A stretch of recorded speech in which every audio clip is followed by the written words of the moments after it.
The opening scene now showed a young man suddenly opening his eyes. He stared blankly and wondered to himself, something seemed off somewhere. This room did not seem to be his room. Then he even pulled open his own clothes to look. What the hell were these clothes? Immediately after, someone opened the door and came in. A warm-hearted young boy said, "Young master, you are awake, you slept for so long." Aliu was worried to death. The young man scratched his own head. Aliu, where am I? How did I get here? Why do I not remember a single thing? Aliu on this side excitedly took out a painting and said, "Young master, you are so strange. Of course you are at home. Young master, hurry and look. The portrait we previously hired the great master. Paint has been delivered. It really looks like you. Foremost young lord of the Ming, truly suave and generous, as handsome as a jade tree in the wind." When the young ladies at Yihong Courtyard see this portrait of young master, they can finally ease a little of their lovesick suffering. But this painting, in the end, should it be given to Fairy Mei first, or Sister Lan Xiang, or Sister Yan Chun? Paid no attention and kept asking the Ming, "The person in that painting is me. Since when was I welcomed by so many older sisters like this? No, these furnishings look exactly like the antiques in the Forbidden City. Who is playing a trick on me?" Only then did he suddenly realize, could it be that he had transmigrated? Unable to hold back, the young man slapped his own thigh with a smack and said, "I finally waited until this day. Even I have a day when the cheats are turned on. Since I have already arrived, I have to do something grand. After all, I have studied and read through a great many historical classics, like that book, Stories of the Ming Dynasty. I have read it 15 times. Seeing his awful expression, Aliu was confused. "Young master, you said you want to do something grand." The young man said proudly, "Since I have already transmigrated, of course I must achieve merit and establish my career, then leave my name in the history books." Hearing this, Aliu was so frightened that tears fell. He shouted loudly, "This is bad, young master has fallen ill. Men, hurry over here, men, hurry and invite the doctor." Immediately after, a crowd of people came rushing in. He looked at the people before him and could only be speechless. Someone stared at those burly men and shouted loudly, "Young master is sick again. It has been happening rather often lately." He asked in startled, blank disbelief, "Are they monks?" Aliu immediately cut in, "Young master, do not resist, you will suffer less, pardon the offense." Jing Long was instantly seized by 3 monks. This trip was completely doomed. Next second, someone else stepped in and laughed loudly. It was an old doctor. He said, "Sorry. This old man came late." Liu leaped over in fear. "Dr. Yu, hurry over here, young master." Dr. Yu smiled and replied, I know, do not panic." Then he took 3 gleaming needles from his person. "Clueless old lady takes on the storm. Master is here, bro." The young man who had just transmigrated had to face his first calamity. "What do you want to do to me?" Dr. Yu still wore an innocent expression as he replied, "Young master, do not be afraid your amnesia. This old man will needle until it is cured. Rest assured, it is only 500 needles." From within that large residence came a miserable scream, "I am not sick. Get away, you quack." Then another lineup of beauties came in. Someone refuses to repent. Within the mist where black cannot be told apart, within the sea of human suffering, those beside him dare not come forward to expose it. As fortune shifts, good and evil are hard to distinguish, and the human heart is hard to fathom. And they leisurely lifted their skirts and danced before him, seductively in every possible style. They even came forward to tempt Jing Long and demand to eat German sausage. When the play ends and the crowd disperses, who else will remain here to watch? This scene could not be seen even in dreams, making blood spray wildly from his nose. What kind of operation is this? Medical treatment can even be done like this. Aliu happily added, "Exactly, young master used to love watching beauties the most while receiving acupuncture. The piece these dancing girls are performing is the currently most popular entering the mountains. Is it not wonderful?" He answered with tears falling, "This truly is pleasure and pain at the same time." After it was over, Aliu waved his hand and dismissed the crowd. All right,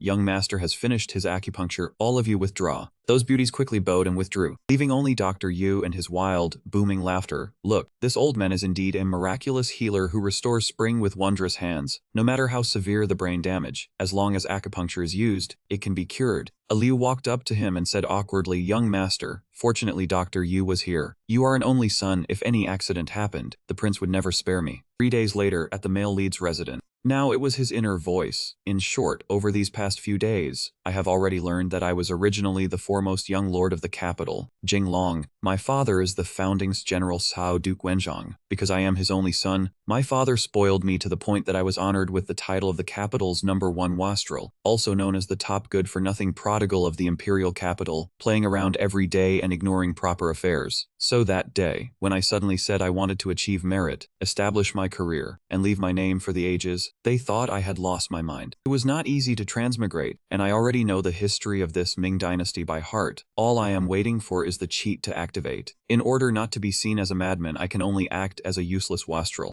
The next second, someone knocked on the door and came looking for him. Outside was a girl. Young master, I am coming in. She gently lifted the curtain before her. She spoke in an extremely gentle voice. Young master, it is time to take your medicine. Jinglong waved his hand in disgust and said, go away, go away. I am already well. I no longer need to drink medicine. Hearing this, she put on a pitiful expression and said, but this medicine was personally prescribed by Dr. Yu. Could young master be ill again? Then I will go invite Dr. Yu. Without another word, he instantly activated Flash like a cheat. He flew over and snatched away the bowl of medicine. In the end, he drank it to the very last drop and set down that empty medicine bowl in an instant. Jinglong shed tears and raised his hand in praise. This taste truly is peerless in the human world. The girl immediately blushed and smiled brightly. Young master is still so impatient. Then she offered herself up and said, come ravish me, my lord. Jinglong was made to spray blood from his nose by this move. What are you doing? I did not mean it. The girl coquettishly showed off her peaches and continued to tempt him. Young master is truly adorable today. After drinking the medicine, do you not want to release some heat? He panicked, recalling those beauties from before. Could it be happening again?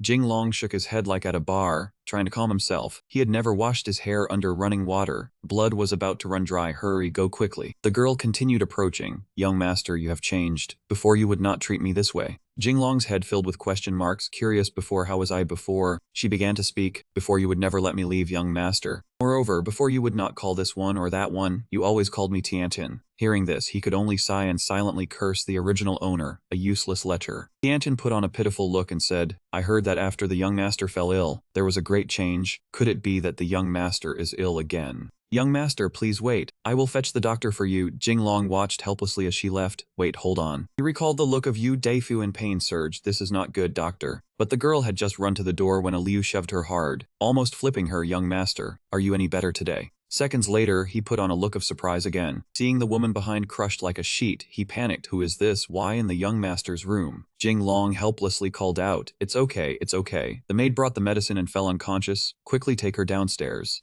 Tianchen was knocked unconscious on the spot. Muttering a few words, young master has not yet fulfilled his duty to Tianchen. At this moment, Jinglong looked at the person before him and asked, Liu, if the young master were not lustful, would that not be me? Liu innocently replied, young master, you were born to even choose a beautiful nurse, otherwise you would not drink milk. So people say you were a rogue from the womb. Young master, why are you suddenly asking, do you want to invite Yu Daifu? Hearing this, he spat out all the water in his mouth. No need, I was just asking randomly. Jinglong, speechless, covered his face. It seems I cannot change too quickly, must be more tactful. Then he confidently asked, Liu, do you have a dream? Main mentioned dreams, but the boy misheard because the words sound alike. So Liu naively asked, fragrant dream, is that something to eat? Jinglong sweated. No, a dream is something about the future, what one wants to do, who one wants to become. Liu understood and excitedly explained, then I understand, in the future I want to become a hero, uphold justice, eliminate evil, and protect the people. Capture the most notorious criminals admired by 10,000. Unfortunately, he can only dream beautifully every night. Jinglong then approached, putting an arm around him, said, that is a beautiful dream, I support you in pursuing it. No, brother wants to help you achieve your dream. However, later in matters that brother handles, Liu the hero will need more help. Although he seems naive, he is not entirely experienced in life. One more person is easy to mismanage. Liu smiled blankly. Of course, I follow the young master completely. What does the young master want Liu to do now? Jinglong said in a self-loving tone, to help you achieve your dream more easily, brother will take you to do something big. Liu recalled past events. A beauty sitting in a bath asked, young master, is this the big thing you mentioned? Jinglong was sprayed with water by this move of his. He angrily threw the teacup, shouted, shut up, don't mention those damn past events to me again. Liu, crying, continued, young master, you spied on the daughter of the Minister of Works bathing, went out and Sen Xiao's body was tall and fair, even nicknamed Lin Tianjin as Lin Dabai. Afterwards chased by Lin's household through the streets, so a few days resting at home before. Earlier he had been chased, almost dropping his pants. Jinglong, useless scoundrel, son of a ruined family. Liu continued, now is not the right time for the young master to do something big. Lin's household has been guarding the door for days. Jinglong was struck like lightning. What did you say? Spied on the daughter of the Minister of Works bathing. Even so, it could not stop his determination to do something big. Besides, it was just watching. Ancient times were conservative. If still not allowed, wait for my father to return to handle it.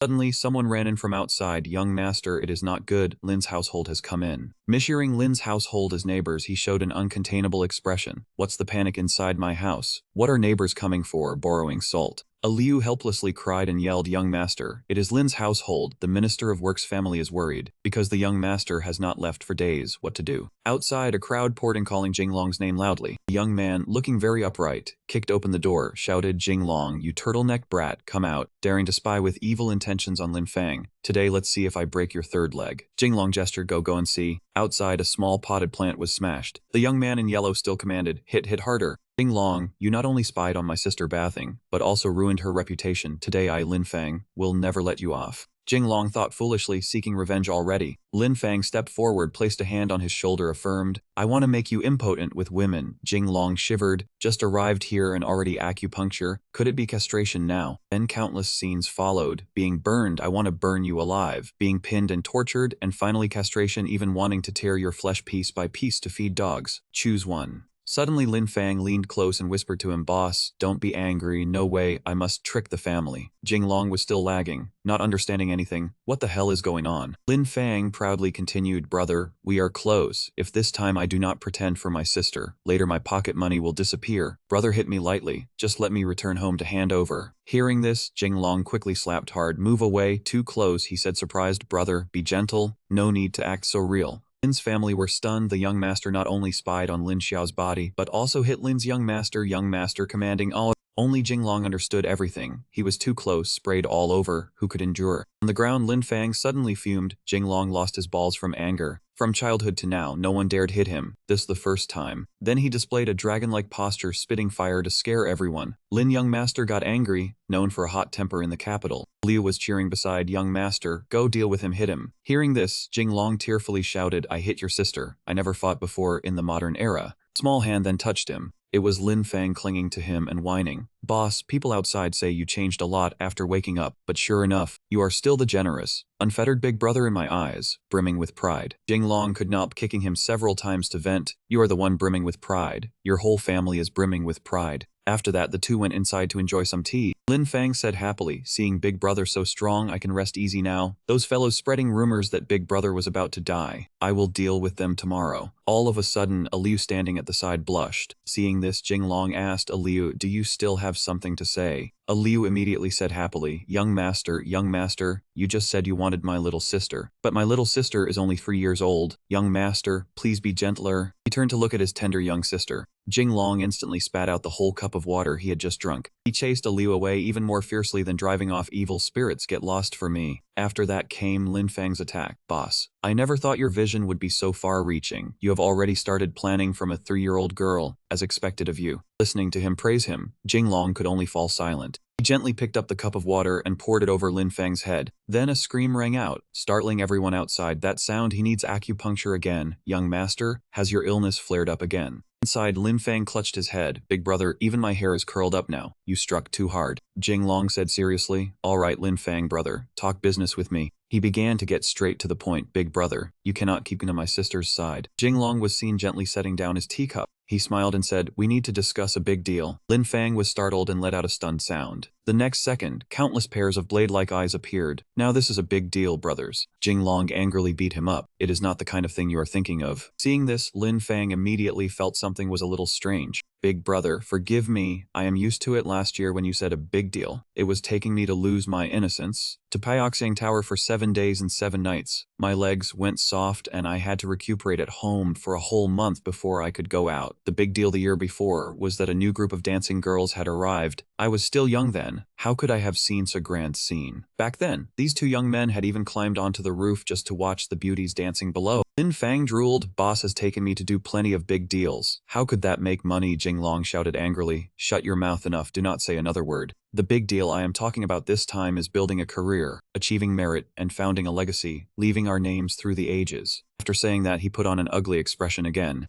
Lin Fang asked in a daze, achieving merit and founding a legacy, leaving their names through the ages. At that moment, his mind was filled only with images of everything being destroyed into ruins. Jing Long asked angrily, "What is with that expression of yours?" Only then did he speak. "Boss, you once said there were many men who left their names through the ages, but absolutely none who took romance as their model. You wanted to take me to become the most romantic figure of all time." Jing Long felt a throbbing pain in his head and said, "There was even something like that." Lin Fang once again put on a pitiful look. "I never thought my first night would be granted by Big Brother. Big Brother, I am sorry." And he stepped forward and grabbed Jing Long's wrist. "No, it was precisely because Big Brother brought me along that a door to a new world opened for me. If there is any great matter that needs loyal devotion until essence is drained and the man is dead, do not be polite. Just call me over." He angrily slapped Lin Fang awake. "You shameless idiot in heat. Do you think Big Brother is taking you to stroll through brothels? No, I am taking you to make a fortune." Hearing this, his face filled with interest, and he immediately stood up. "What?" Lin Fang's eyes sparkled as he asked, "Make a fortune?" Jing Long could only helplessly rub his face. "When I say we are doing something big, you have no interest. But once I mention making money." Before this, he had been beaten countless times because of money. "You damn beast, brother. You do not know how stingy my father is. My monthly allowance is not even enough for me to eat one meal at Yihong Garden. Every time I get mocked by that Zhao fellow."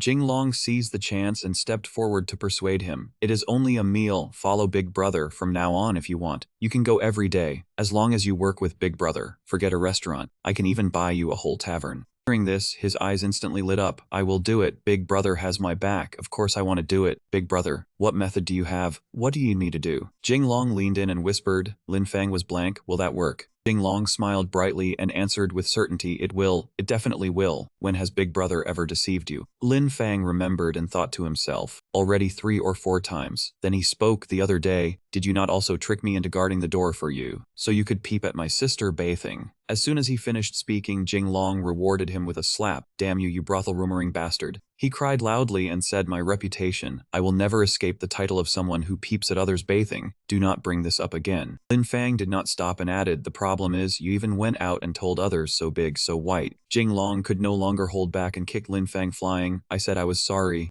Lin Fang was beaten by him until he cried in a strange voice, "Boss, I know you are ashamed. Stop hitting me." After a while, the two finally stopped running. Jing Long said, "All right. For the matter of making money, just do as I say. Go back, gather money. The more the better. We need a sum of money as startup capital." Lin Fang did not understand and asked, "But boss, do you have time to do these things recently?" Jing Long immediately answered smugly, "Do not doubt my determination to get rich and do great things." A moment later, Lin Fang said again, "About my sister, my father will definitely come to you for a clear answer." At this time, he was already furious, that useless fellow from the Li family. Jing Long was visibly terrified after hearing the bad news. "What, he still wants to break my third leg?" Lin Fang was helpless. That was not exactly the case, but it might be even crueler than beating your leg until it broke. He shouted helplessly, "Could your father really be the stumbling block on our path to wealth? Hurry and deal with him for me." Lin Fang smiled faintly. "I do not have that ability. My father wants to marry my sister to you." Hearing that, Jing Long immediately beamed. "What is so bad about that? Is your sister beautiful? If she marries me, then I would not be losing out. In ancient times I can marry as many girls as I want." Lin Fang burst out laughing and pointed at him. "Boss, since when did you become so naive? Have you forgotten that you already have a marriage contract?"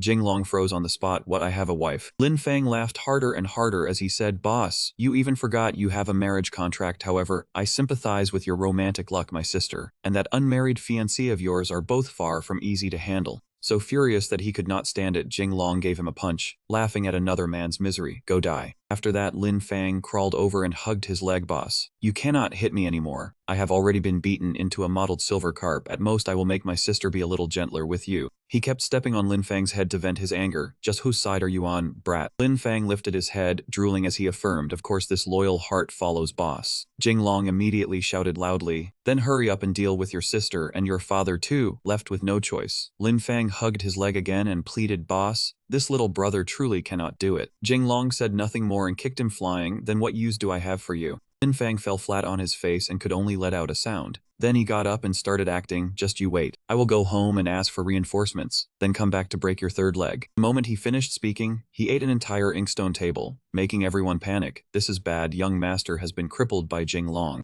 Hurry and take young master back." Before leaving, he even gestured, "Do not worry, boss. I will act according to the plan." Jinglong stood behind him and smiled at the sight. I hope this Lin Fang fellow is reliable. That way I will be one step closer to my great undertaking. The next second, another group of beauties ran over. Young master is so amazing. Young master even chased away the Lin family's people. Young master, come get a kiss. Young master, come receive your victory reward. Seeing them shooting hearts at him nonstop, he was startled and wanted to slip away. Why are these women so ravenous? It feels like my kidneys are not enough. Just then, a Liu appeared like a god. All of you withdraw. Young master is tired from fighting. Leave only me to serve him. And so they had no choice but to turn and leave. Ever since young master recovered from his illness, he does not seem as lecherous as before. Could young master be broken down there? I heard it is kidney deficiency. Hearing their words, Jinglong was dumbfounded. Should I find a chance to prove myself a little? This young master is a good man with 8 kidneys. At this moment, a Liu came over and whispered in his ear, young master is truly formidable. You beat the Lin family's young master until he ran for his life. He asked casually in return, it is nothing, right? A Liu, do you know what that marriage contract of mine is about? A Liu began to recount. Young master's marriage contract was personally arranged by the imperial grandson. The other party is Shishi, the daughter of the imperial grandson's tutor Xiaoru.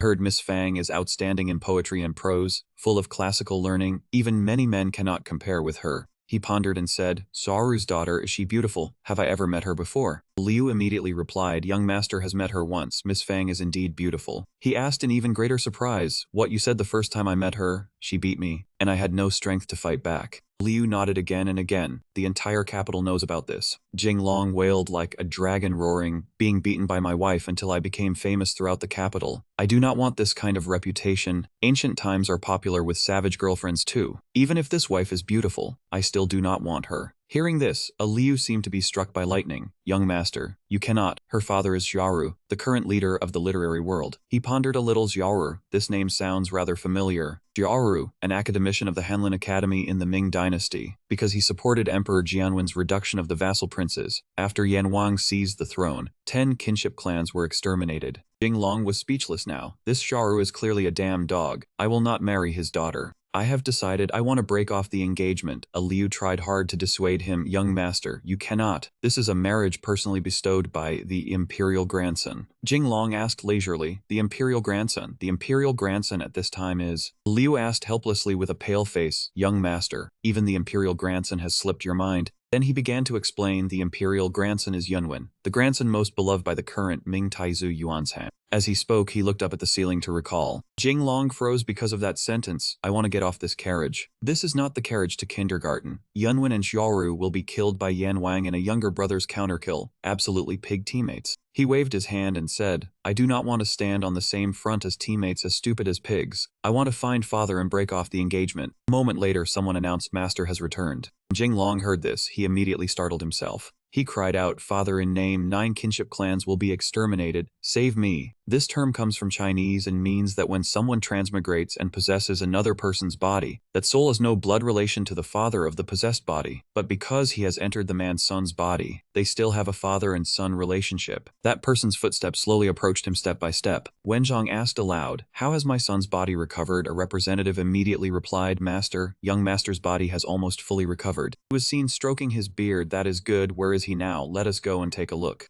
Suddenly, a shrill cry rang out from somewhere. Where is my father in name? My life is over. I want to break off the engagement. He was still cursing up a storm. Damn mung beans, balut with salt and pepper. Eat it and get diarrhea. When Wenchong slowly walked in, Jinglong hugged the pillar and said, I am too agitated. Father in name will not see that. I am not his biological son, will he? He looked outside where a voice was speaking. Where did this loathsome thing come from? What sin has this old man committed, to have such an unfilial son? Jinglong was startled and fell to the ground, thinking in fear. He did not really see through me, did he? Then the Ming Dynasty, I can only log into an account that has already been suspended. Then he put on a carefree expression and asked, Father, what brings you here? Are you inviting your son out to have fun with girls? Wenzhong continued to roar, you unfilial son, have you caused enough trouble? Normally I could overlook your debauchery. Now you actually say you want to break off the engagement. Tell me, what exactly do you want to do? Suddenly, Jinglong knelt down. With an honest puppy-like face, he said, Father, I was wrong. It seems he has not noticed. I must quickly admit my mistake first. From outside, everyone could see the familiar scene of a father scolding his son. The servants outside listened in while gossiping. The old master is teaching the young master a lesson again. This time it seems real. Could the old master be using family punishment on the young master? Inside, Wenzhong's face suddenly darkened as he cursed his son as an unfilial brat. But but then he suddenly knelt down. My son, why are you kneeling? Doing this makes your father very heartbroken. Hearing that, the people eavesdropping outside could only cough blood. Liu appeared and said, the old master had a son late in life, only having the young master when he was old, so he loves and spoils the young master dearly. How could he scold the young master? Are you newcomers? You do not understand our old master at all.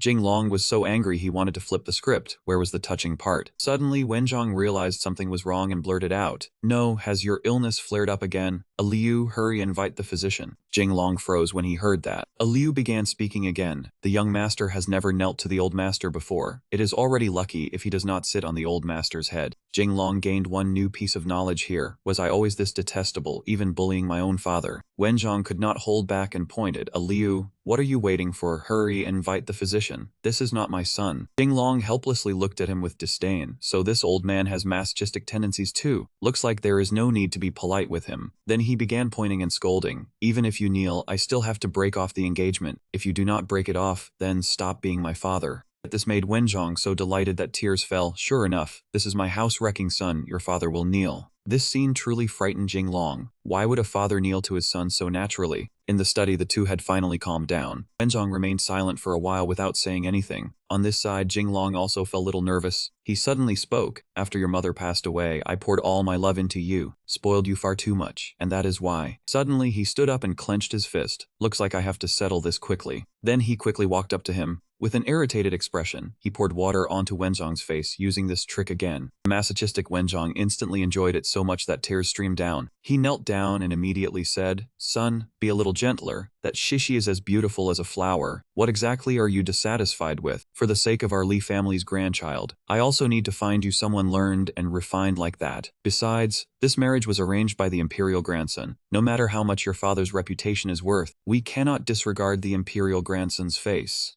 Jinglong angrily replied, cut the nonsense, forget about some grandchild or whatever, if you do not break off the engagement, our family line will end. Wenjong continued trying to persuade him, son, do not let your father think of a way, think of a way. Without waiting for him to say more, Jinglong launched a full attack. I do not care, I do not care. Wenjong kept wailing on the ground, son, do not watch your foot, he said again, I want to break off the engagement. Jinglong somehow pulled out another leather whip from nowhere. He lashed it repeatedly onto his own father. A moment later, Wenjong finally agreed, fine, fine, fine. Throwing away all my face is better than having no one to send me off in death. Jinglong shouted, get out quickly. Go find the imperial grandson and break off the engagement. As Wenjong walked away, he said, with the imperial grandson stepping forward, the Fang family probably will not. The next second, someone suddenly walked in, and that young man spoke arrogantly, Lord Li, why are all the servants in your residence standing outside the door? Seeing a stranger walk in, Jinglong asked curiously, who are you, casually entering someone else's home like this? Did no one teach you manners?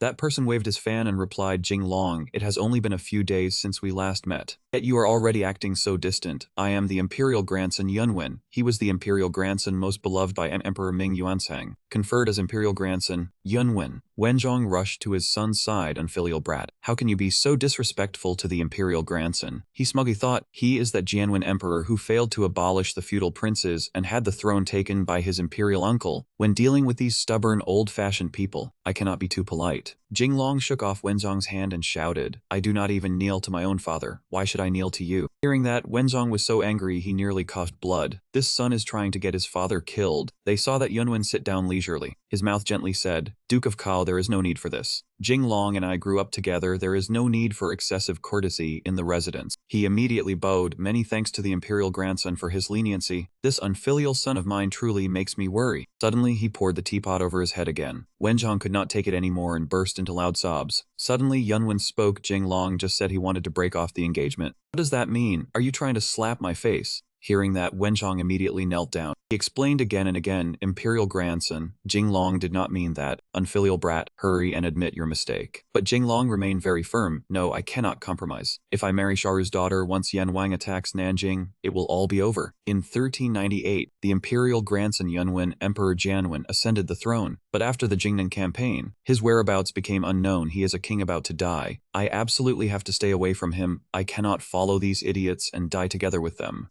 So he stepped forward and said, "The imperial grandson is right, even if it disregards your face. I still have to break off the engagement." His father beside him cried out in panic, "Unfilial brat, you unfilial brat." Yunwen on this side said unhurriedly, "It seems you look down on this imperial grandson too much." The father and son immediately hugged each other, while Jinglong thought, history said Yunwen was a gentle person, surely that was not fake. Then Yunwen suddenly smiled. Yunwen spoke, "We are brothers. Wanting to break off the engagement is not completely impossible to discuss." Hearing that, Wenjong was so delighted he nearly sprayed water. "It can be done, the engagement can be broken off. Then many thanks to the imperial grandson." Yunwen continued speaking, "Of course, anything can be negotiated, but you must agree to one condition for us to even consider the marriage." Jinglong sat down stunned. In his heart he feared, as expected, it wasn't that simple. The imperial family would not risk a loss. Then he asked, "What is the condition?" Yunwen began explaining. Next month is grandfather's birthday. Jinglong, known for his indulgence, would surely be aware of many amusements. If you can just entertain grandfather, this marriage will be yours to command.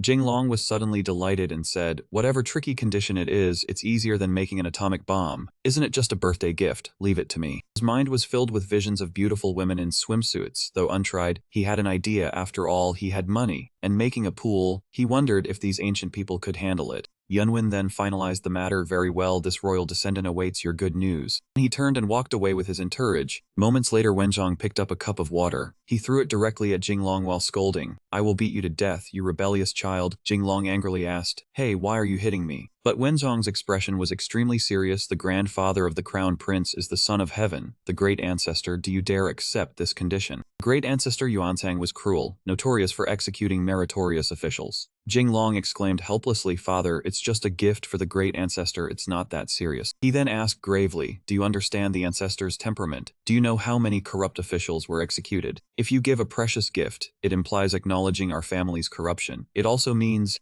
Jinglong laughed. "Then give a cheaper one." He immediately held his head. "A cheap gift? The grand prince still needs your help. Can a cheap gift make the ancestor happy?" Hearing this, young Jinglong cried out helplessly, "Damn, Yunwen set me up. Now what?" Wenjong was helpless. "What can I do? I am also desperate." Suddenly a voice came from outside. "Sisters, come quickly." It was the same beautiful women with the large bosoms from before. They immediately surrounded the two of them. "Master, young master, look at our new short dresses." Jinglong watched them helplessly. The scene was ridiculous. Then a sudden idea occurred to him. "I have a plan." Hearing this, Wenjong was moved to tears. "What plan?" Soon all the female attendants were brought to perform pole dancing. Jinglong, pleased with his cleverness, laughed loudly. "With so many beauties in the mansion, I must choreograph a new dance as a birthday gift for the ancestor." Suddenly Wenjong approached from behind and said, "The ancestor is not interested in women. He only favors Empress Ma." This news hit him like a lightning strike. Damn it. Seeing his suffering, Wenjong hugged his son and cried out, "You are my only son. I do not want our family line to end." Jinglong, fearful, touched his face. "Father, if the ancestor wants to behead, won't he kill the whole family?" He then realized, "Right, why didn't I think to ask for help?" He angrily kicked him again, scolding his head. "With that we are surely doomed." Scene shifts to Nanjing, bustling with people. "Look, are these guests renting rooms?" Jinglong proudly stood here with his followers. A Liu turned to Jinglong, the air filled with voices calling out, "Young master, why haven't you visited the brothel today?" A Liu angrily shouted on his behalf, "Is our young master so desperate?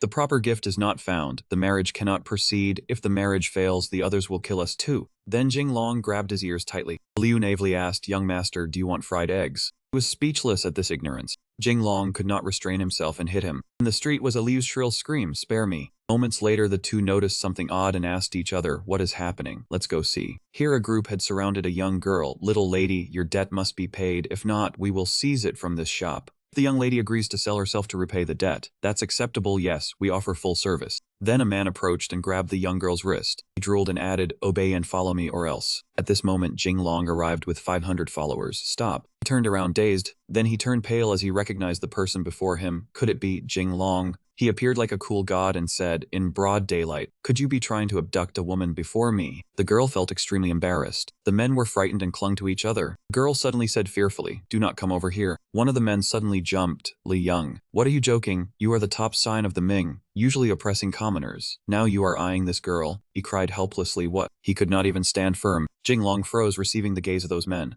Suddenly he turned and said, "Be quiet. Today my young master wants to be a hero, can't he?" Then his gaze turned determined. One of the bullies changed attitude, "Wants to be a hero. But we are doing right. She owes money to our master. Collecting debt is justified." Jinglong waved his fan and replied, "If a debt is owed, then repay it. What is there to fuss over? You are clearly trying to use debt collection as an excuse to traffic people. Utterly shameless, Liu shut the door and released the dogs. As soon as the words fell, a dog appeared. It was so happy that its tail wagged up and down. Two goofy-looking dogs were released at once. When those people saw this, their expressions changed nonstop. "Oh, mother, I am afraid of dogs, so terrifying. This entire street belongs to my family. Even if you release dogs to bite me, it is useless. This girl owes money and refuses to repay it. Even if this gets dragged to the authorities, I am not afraid." Jing Long picked at his ear and said, "It seems you have quite a lot of money." And he laughed loudly, "But can you be richer than me? This entire street, this young master will buy it back for double, no, triple." When the residents heard this, their eyes went wide in shock. Holy balls, this wastrel is acting up again.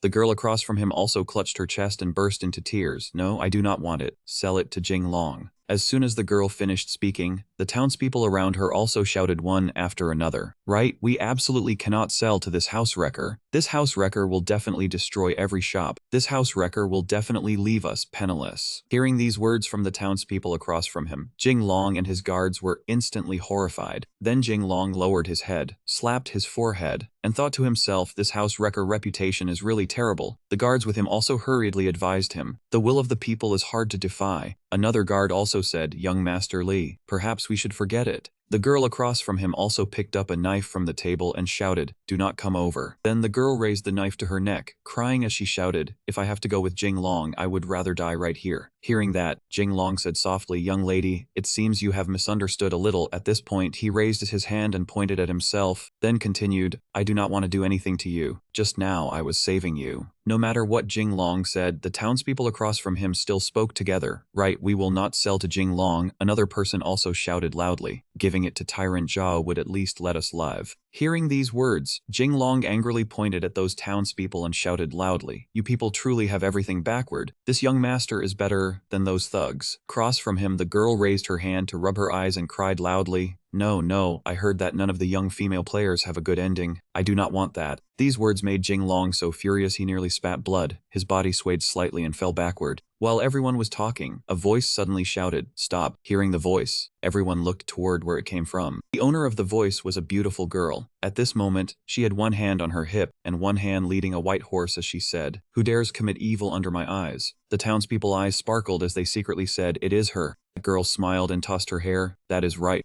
Then the girl clasped both hands together and said with a cheerful smile, "I am the incarnation of love and freedom in the imperial capital." Seeing the girl, Jing Long eyes lit up as he smiled happily and listened to her say, "Pretty girl warrior." No matter what everyone thought, the girl still pointed at herself and said, "Li Luan Yu." After speaking, the girl folded her arms and waited for everyone's reaction. Hearing the girl name, Liu clutched Jing Long trouser leg and said, "This is bad, young master. Let us run. Li Luan Yu is not easy to provoke." Hearing that, Jing Long flung off a Liu hand and shouted loudly, "What is she anyway?" As soon as he finished speaking, Li Luan Yu raised her hand to pat her chest, somewhat angry. At that moment, Jing Long had already closed in on Li Luan Yu and hugged her tightly. Seeing Jing Long teasing Li Luan Yu, Liu held his head and cried loudly, "Young master, she is the cherished pearl in the hands of Li Diran, the current minister of war." The townspeople around them also opened their mouths wide in panic. Realizing she was being molested, the girl shouted loudly, "Ah!" After this shout, Li Jingyang had been slapped by Li Luan Yu, and now he was holding his injured cheek with both hands. Across from him, Li Luan Yu's hand was trembling, her face flushed bright red as she said loudly, "You lecher, this young lady will enforce justice on heaven's behalf today, and put an end to the arrogance of the rest of your life." Hearing that, Jing Long eyes shimmered as he raised his hand to block the doorway and said, "Wait, big sister, earlier was just a misunderstanding. Besides, did you not come to uphold justice?" These words made a thought flash through Li Luan Yu's mind. That is right, with this young lady here, forced actions are not allowed. Across from her, Jing Long folded his arms, lifted his chin, and said, "Of course, I, Jing Long, will absolutely make them agree to sell to me." Li Luan Yu put a hand on her hip and said, "This young lady is not an idiot. If they willingly sell to you, I will take your surname." As soon as she finished speaking, Jing Long smiled and said, "A promise worth 9 cauldrons." Then Li Jingyang cheerfully said to the townspeople across from him, "Shopkeepers, I know my reputation is not good, but with so many people bearing witness today, I want to do business with you all." Li Luan Yu folded her arms and said in a deep voice, "They would rather die than sell to you. Stop wasting your effort." Hearing that, Jing Long raised 3 fingers and said with a smile,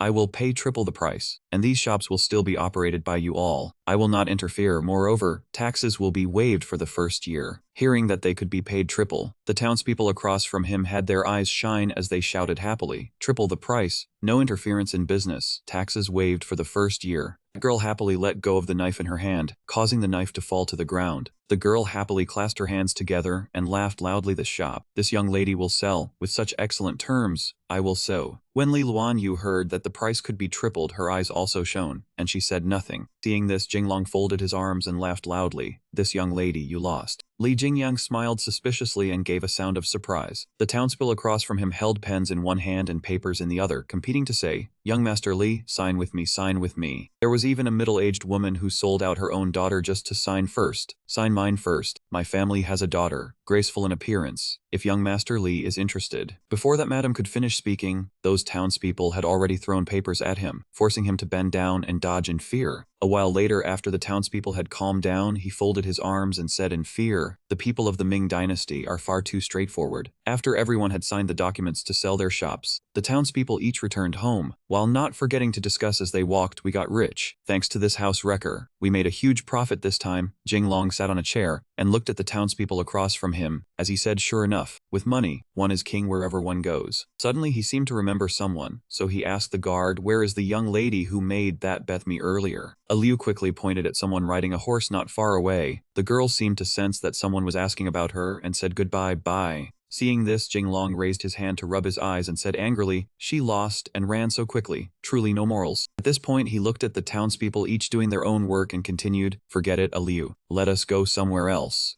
Liu quickly walked forward, one hand on his hip, head slightly raised as he asked Jinglong, young master, how about we go to the red courtyard and find the sisters, young master? After not hearing his young master answer for a long time, Liu turned his head to look, only to see Jinglong standing dazed in front of a shop. A moment later, Jinglong had entered the shop. At this moment, he was touching this spot a little, then moving over there to touch for a while, then jumping to another spot to touch again. Seeing this, Liu asked, young master, what are you looking at? Hearing the question, Jinglong touched as he stammered, this is porcelain from the song. Hearing that, Liu's mouth drooped slightly, and his voice became trembling. Why do I have a bad feeling? Just as Liu had predicted, after Jinglong happily finished touching, he spread both arms and stood beside Liu, then said domineeringly, Song Dynasty porcelain. I want it all. His words made Liu cover both eyes and cry loudly, while the two guards behind him opened their mouths wide in shock and shouted, young master, let us buy a little less. Then Liu pulled a long face and grabbed Li Jingyang's arm, saying fearfully, young master, why are we buying so much porcelain?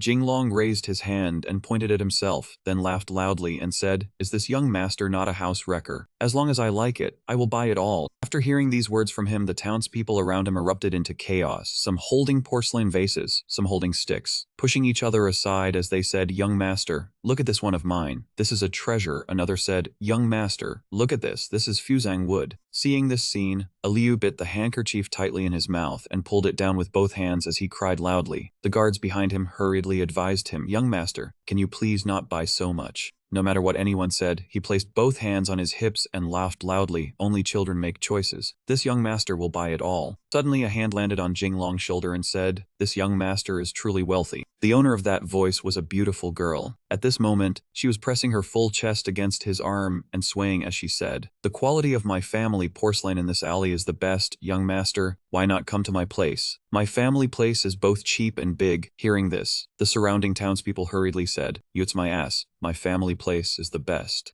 Jinglong fled in panic from those enthusiastic townspeople. His cheeks still bore two bright red kiss marks from some unknown girl. As he ran, he shouted, this is bad. It seems I bragged too much. Liu also hurriedly ran off, and at the same time he did not forget to say, it is all because young master bought too much. After running away from those townspeople, Jinglong folded his arms before his chest and said with an arrogant expression, spending a little money to gain the welcome of the people across several streets is well worth it. Hearing his young master say it was only a little money, Liu raised a few fingers and said, young master, today, you spent 700,000 taels. Hearing this amount of silver, his entire body seemed to glow. He opened his mouth and said, Wow, was it that much? Based on the purchasing power of the Ming dynasty, that would be equivalent to 70 million modern yuan. Converted to Vietnamese money, that is 253,411,000,000, not much at all. This family has embezzled quite a bit. They really know how to scrape wealth. Sometime later, in the study of the Li family, Wenzhong was sitting in a chair and asking his son, what did you buy while strolling around today? Jinglong was merely sitting sideways in the chair, one hand propped on the chair to support his head, the other hand also resting lightly on the chair. Hearing his father question, at this moment he could only laugh loudly and did not know what to say. In his mind he secretly thought, I spent so much money today, surely he will not scold me. Seeing that his young master had no intention of answering, a Liu went behind Wenzhong, who was drinking tea, and whispered, young master bought 2 streets. Hearing that, Wenzhong hurriedly spat out the tea he had just drunk from his cup. A while later, he asked he bought that much. Then he stood up and shielded Jinglong, who was sitting on the ground. Jinglong looked at his father towering figure and said fearfully, Father, listen to me, in that baked cake alley today, there was a thug bullying a common girl. I enforced justice on heaven's behalf. So hearing that, Wenzhong asked suspiciously, baked cake alley. Then he said happily, son, excellent, you helped our family earn a fortune. These words made Jinglong say in panic, what is going on? Wenzhong leaned close to Jinglong's neck and said softly, the alley you bought has been selected by the Ministry of Revenue as a pedestrian street for local customs and folk life. The court has decided to spend 1 million on reconstruction. When that time comes, it will be our family commercial district. You have already multiplied the value of this street several times. His father's words made Jinglong scratch his head in confusion. No matter what his son thought, Wenzhong raised a hand to stroke his beard and laughed loudly. It is fine. As for the porcelain you bought, if you like it, just keep it. We can buy as much of that kind of thing as we want. If there is not enough space, father will clear out a mansion in the suburbs for you. Only then did Jinglong react and say several times. A scene appeared in his mind with a great pile of gold pressing down on him. He had struck it rich.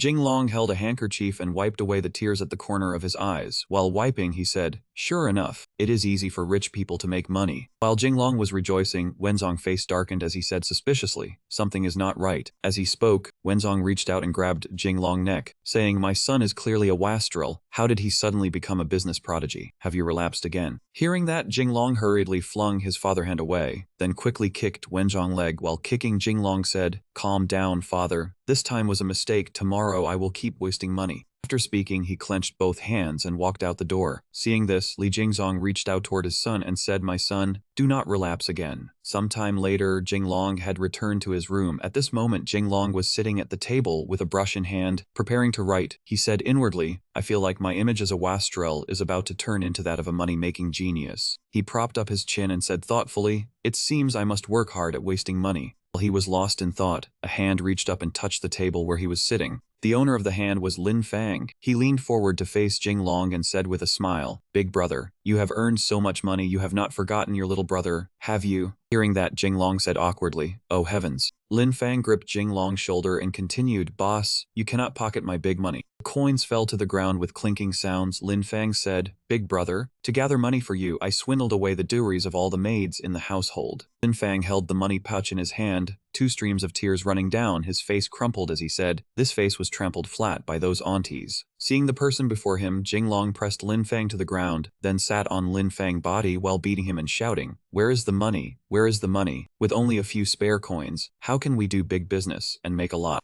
After beating him until he was bored, Jinglong left Lin Fang behind and stood up. Seeing that Jinglong wanted to leave, Lin Fang hurriedly sat up, hugged Jinglong's leg, and cried loudly, boss, I do not have a father who throws money around like you do, but I know a very good way to make money. Sometime later, before a building, at this moment, Lin Fang was pulling Jinglong toward that building. Seeing the building, Jinglong clenched his fist and asked suspiciously, this is the good way to make money you mentioned. Hearing that, Lin Fang raised a hand and pointed at himself, saying, exactly, all my private money is inside. As if unable to endure Lin Fang, Jinglong turned around and grabbed Lin Fang by the neck. Are you brain damaged? Can a gambling house make money? Lin Fang struggled to hold Jinglong's hand, trying to pry it away as he said with difficulty, boss, it can make money. I really saw someone win money. Hearing that, Jinglong raised a hand and pointed at himself, the other hand on his hip as he said, I am the dignified heir of Duke Cao, and I am to earn pocket money in silver coins. Seeing this, Lin Fang hurriedly led him inside, hands on his hips as he looked forward and said, look, in front of them now were many men happily placing bets. They said cheerfully, I bet. I bet. Another person said, girl, wherever you say to bet, I will bet there. Across from them was a beautiful girl sitting on the table with a pipe in hand. Beneath her, countless hands were reaching up, wanting to touch her feet. The girl laughed loudly. Honored lords, do not be impatient. As she spoke, she shook the box in her hand and said, I am opening it now. Once time is up, I will not wait. At this moment, Jing Long and Lin Fang had arrived before the betting table. Hearing the girl say this, Jing Long asked Lin Fang, you said to bet big or bet small? Hearing this question, Lin Fang immediately nodded once. After speaking, Lin Fang suddenly thought of something and raised his hand, saying, boss, with my many years of experience in gambling houses, we should bet small. Hearing that, Jing Long folded his arms and narrowed his eyes slightly, then said, very well. As he spoke, Jing Long took the silver and placed it in the big square. While placing it, he said, I bet everything. Bet big. Seeing this, Lin Fang exhaled sharply and grew dizzy. The girl sitting on the table was still reclining lightly on the table as she said, since you have placed the bet, I will open it. I am opening it now. Hearing that it was about to be opened, Lin Fang hurriedly grabbed Jing Long's shoulder and said, boss, you cannot bet big my money. As soon as Lin Fang finished speaking, Jing Long hurriedly dodged aside, making Lin Fang fall seated on the ground, while not forgetting to shout, go die, I understand, you were born unlucky. I would be a ghost to believe you. At the betting table, that girl had already revealed the dice. Everyone shouted in unison, 4, 5, 6. After reading them, everyone shouted word together, big. Seeing that it was big, Lin Fang ran over and hugged Jing Long leg, his eyes shining as he said happily, it really is very big, boss. My admiration for you is like that river water, endless and unceasing and as vast as the Yellow River. At this point, Lin Fang clamped both bands together and pressed them to his cheek, then smiled and continued, boss, we have never won money before. This time we have finally turned the tables. Hurry and keep winning. Keep winning. This time I say bet small. Hearing Lin Fang say this, Jing Long raised a hand and touched the table, then said, this trick can only be used once a day, and it has been used. We are leaving today. Across from him, the girl said, who said you could leave? That girl raised the pipe to her mouth, placed one hand on her hip, and said, you two young masters played one round and already want to leave. How can there be such a principle in this world? The men behind the girl also rolled up their sleeves and said, now I suspect these two cheated men. Another person also shouted, someone actually dares to cheat on my territory. Tired of living. Seeing this, Jing Long folded his arms and said, wait, this little bit of money has already made you obsessed. Do you want to earn even more money? Hearing this, that girl placed the smoking pipe into that man's hand. Then with one arm folded and one hand pointing at her mouth, she said, oh, interesting, call the proprietress down. Sometime later, the four people, Jing Long, Lin Fang, the girl who had been outside at the table, and the owner of the gambling house, were sitting together at a table. On the table were several sheets of paper. The owner of the gambling house said happily, this method of play from young master is truly novel. At that moment, Jing Long hand held the paper on the table as he began to explain, of course, this is called a lottery. As long as you do this, and this I dare guarantee that the money earned will be 10 times more than before. Hearing that, the girl clasped both hands together, her eyes shining as she said, it can earn that much. The owner of the casino crossed her arms and asked suspiciously, you are not deceiving this old lady, are you? Hearing someone doubt him, Jing Long slapped the stack of money in his hand down and said, take it. This is the money this young master won tonight. I will add another 100,000 taels of silver for you. Call it an investment. As for the lottery, I must take 30%. Hearing this, the owner of the casino hugged the bag of gold and said happily, good, young master is truly generous. Of course I trust you. As soon as she finished speaking, Jing Long said, then let us sign the deed. Then the owner of the casino sat down at the table, her eyes sparkling as she looked at Jing Long. Then she reached out, picked up the paper before her and continued, according to the method young master mentioned, let us sign the deed. The pink-haired girl covered her mouth with her hand and said happily, young master is truly capable. Then from now on, you are one of the bosses of our casino. On the table at this moment was a contract and Jing Long's seal was on it as well. After the signing was complete, the pink-haired girl ran over, hugged Jing Long's arm, and said, young master looks so noble and refined. Do you have anywhere to go tonight? Bright Moon Pavilion is selecting the courtesan queen tonight. Why do you two not go over there and enjoy yourselves? After saying this, the pink-haired girl crossed her arms and thought to herself, I cannot let you win the money back. At this moment, the outside of the casino was still bright. As time passed, night had fallen and many sky lanterns rose into the air. Lin Fang and Jing Long had already arrived and sat inside Bright Moon Pavilion. Before the two of them was also a plate of fruit. Lin Fang said happily, boss, Bright Moon Pavilion is the #1 gold throwing den in this capital. The girls here are all top-tier beauties. While the two were talking, an old madam walked onto the stage and said, everyone, quiet down, first listen as this servant explains the rules. After everyone had quieted down, the old madam smiled and continued. As usual, everyone spends money to vote, and the one with the most votes will become the new Curzon Queen. Moreover, the honored guest who spends the most will have a chance to accompany the beauty. But this year the rules have changed. Whoever can spend 1,000 gold and also win of the new Curzon Queen will be able to enjoy a beautiful night with the Curzon Queen. Hearing this, the men below lit up, their mouths seeming ready to drool. At Jinglong's table, he was currently drinking tea as he listened to Lin Fang say, "Boss, did you hear that? As long as we smash money at it, tonight we can carry a beauty home." Hearing this, Jinglong poured the cup of tea over Lin Fang's head and said, "Calm down a little." Meanwhile, on the high stage, many girls had come to stand behind the old madam, and then the old madam continued, "Then let us begin selecting this season's courtesan queen." As soon as the old madam's voice fell, the men below began shouting prices one after another. "I bid 120 taels for Miss Fangfang." Another person said, "I bid 200 taels for Miss Shuanger." Seeing that his boss was sitting still and not bidding, Lin Fang grabbed Jinglong's hand and said, "Boss, hurry and vote. If you do not vote now, someone else will snatch her first." Behind the two of them, when those men saw that he was not bidding, they also began discussing. Some people put on airs all day, but are actually so poor they do not even have a bit of money. One person said, "Exactly, without money, why come watch the courtesan queen selection?" Someone else said, "Dirt poor pauper." These words made Jinglong fall somewhat silent. A moment later, Jinglong raised his hand domineeringly and said, "I bid 10,000 taels of silver." Hearing this, the men behind him said in surprise, "What, is he joking? Who throws money around like that?" Ignoring whatever those men said, Jinglong casually raised his hand, pointed at a girl, and said, "Choose her. If 10,000 taels is not enough, this young master will add another 10,000 taels." Hearing the price Jinglong offered, the old madam on the high stage covered her mouth with her hand and shouted loudly, "Young master is truly generous. This year's courtesan queen is Bai Ji."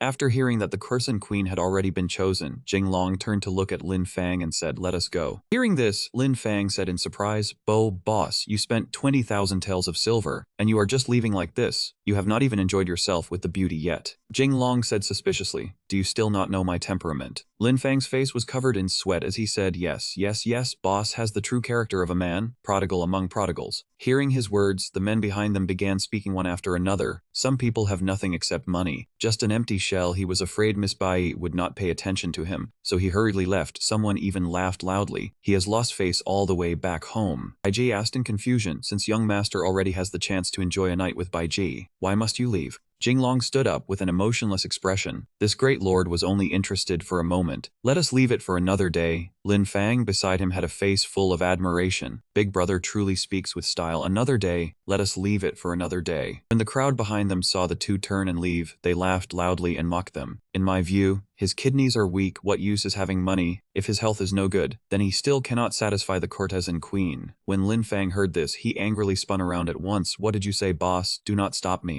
Jinglong raised his hand and pressed down on his shoulder, calmly saying, "If a dog bites a person, must the person bite back?" Lin Fang widened his watery eyes and looked at him. "My admiration for boss is like a surging river, endless and unbroken." The group around young Master Xu were angry but did not dare speak, and could only scratch their heads and laugh awkwardly. He said, "We are dogs, how could that be? The next time we meet him, we must teach him a lesson." Jinglong and Lin Fang left, and at the entrance they ran into two people walking inside. Suddenly a cry rang out. One of them wondered how he was even walking, bumping right into him. "Oh heavens." Lin Fang immediately stepped forward, pointed straight at that person's face and cursed, "Are your dog eyes blind? Daring to bump into my big brother." Jinglong raised his hand to stop him and shouted, "Lin Fang, shut up." He looked at the person who had just collided with him. "I am fine. You two may go." Lin Fang placed his hands on his hips and watched the backs of those two people leaving, then asked in confusion, "Those two clearly bumped into Big Brother on purpose just now. Why did Big Brother let them go?" Jinglong explained, "If I guessed correctly, one of them just now was my fiancée. Shishi, the image of that person from earlier surfaced. It was indeed Shishi in disguise." Lin Fang cried out in shock. "What?" He raised a finger to his lips, signaling silence. "Let us head back first." A little while later, the two were already seated steadily in their chairs, and Lin Fang asked with great excitement, "Boss, was that really Shishi?"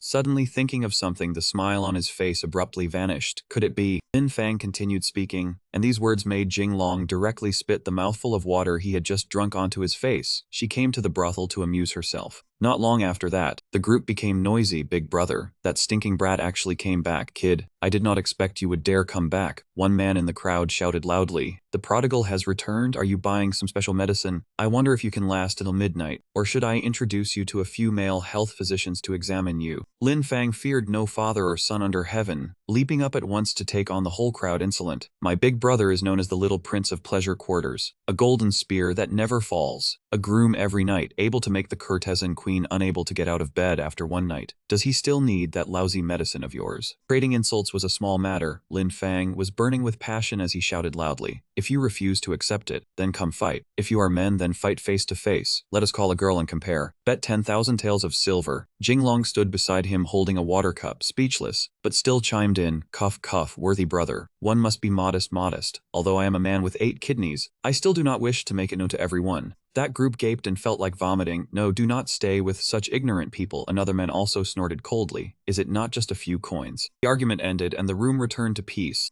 Shishi and another person walked over, and she said, "Can we sit here?" Lin Fang happily replied yes. At the same time, Jinglong, who was sitting beside him, frowned and refused no. Instantly, all eyes turned straight toward him, and Jinglong could only reluctantly say, "If you want to sit, then sit." He rubbed his chin and thought, no, was the purpose of my return not to show her. Thinking to this point, Jinglong stood up and spoke. Miss Baiji, I have come back tonight. This young master wants to spend a wonderful night with you. Faced with his calm and composed manner, that group became noisy and shouted again, shameless, not respecting Miss B at all, this lustful ghost. Seeing that the effect achieved was very good, Jinglong smiled and glanced to the side as he thought, I am this wanton, spending my days in lust and debauchery. If she is a proper young lady, she will not want to marry me, right? Within his line of sight, Shishi seemed utterly unconcerned, merely lifting her cup to drink. Jinglong folded his arms and said loudly, how much? Name your price, Miss Baiji. I do not only want to sleep with you tonight, I want to keep you for an entire month. The mama standing beside her saw the god of wealth arrive and whispered to Baiji, ask for a higher price. Ignoring the mama's words, she looked down at Jinglong and said unhappily, young master comes and goes as he pleases. And now you want to keep Baiji for a month, young master. What kind of woman do you take Baiji for? The crowd immediately voiced their support. That is right, someone like him is not worthy of being with Miss Baiji, he just has a few coins. Jinglong opened his folding fan, looked straight at her, and calmly named a price, 50,000 taels. Baiji and the mama gaped in astonishment. He stepped closer, using the folding fan to lift Baiji's chin as he continued 100,000 taels. This time, even Shishi, sitting at the side, was shocked. Have you gone mad? The crowd froze stiff on the spot. This guy was far too extravagant, spending a full 100,000 taels of silver just to keep one girl. After regaining their composure, those people immediately raised their middle fingers and mocked him. Do you think money can buy true love? Another man quickly echoed. Exactly, how could Miss Baiji be the kind of vulgar woman greedy for money? A so-called courtesan queen must be skilled in poetry, songs, and verse. How could she be swayed by wealth? Get out. Amid the chaos, Baiji smiled leisurely. If young master wants to keep me, it is not impossible. Like thunder exploding beside their ears, the entire crowd instantly fell silent. She smiled and said something that left the mama as anxious as an ant on a hot pan. Young master may compose a poem to describe the present scene. If it can move this humble one, then not a single coin is needed.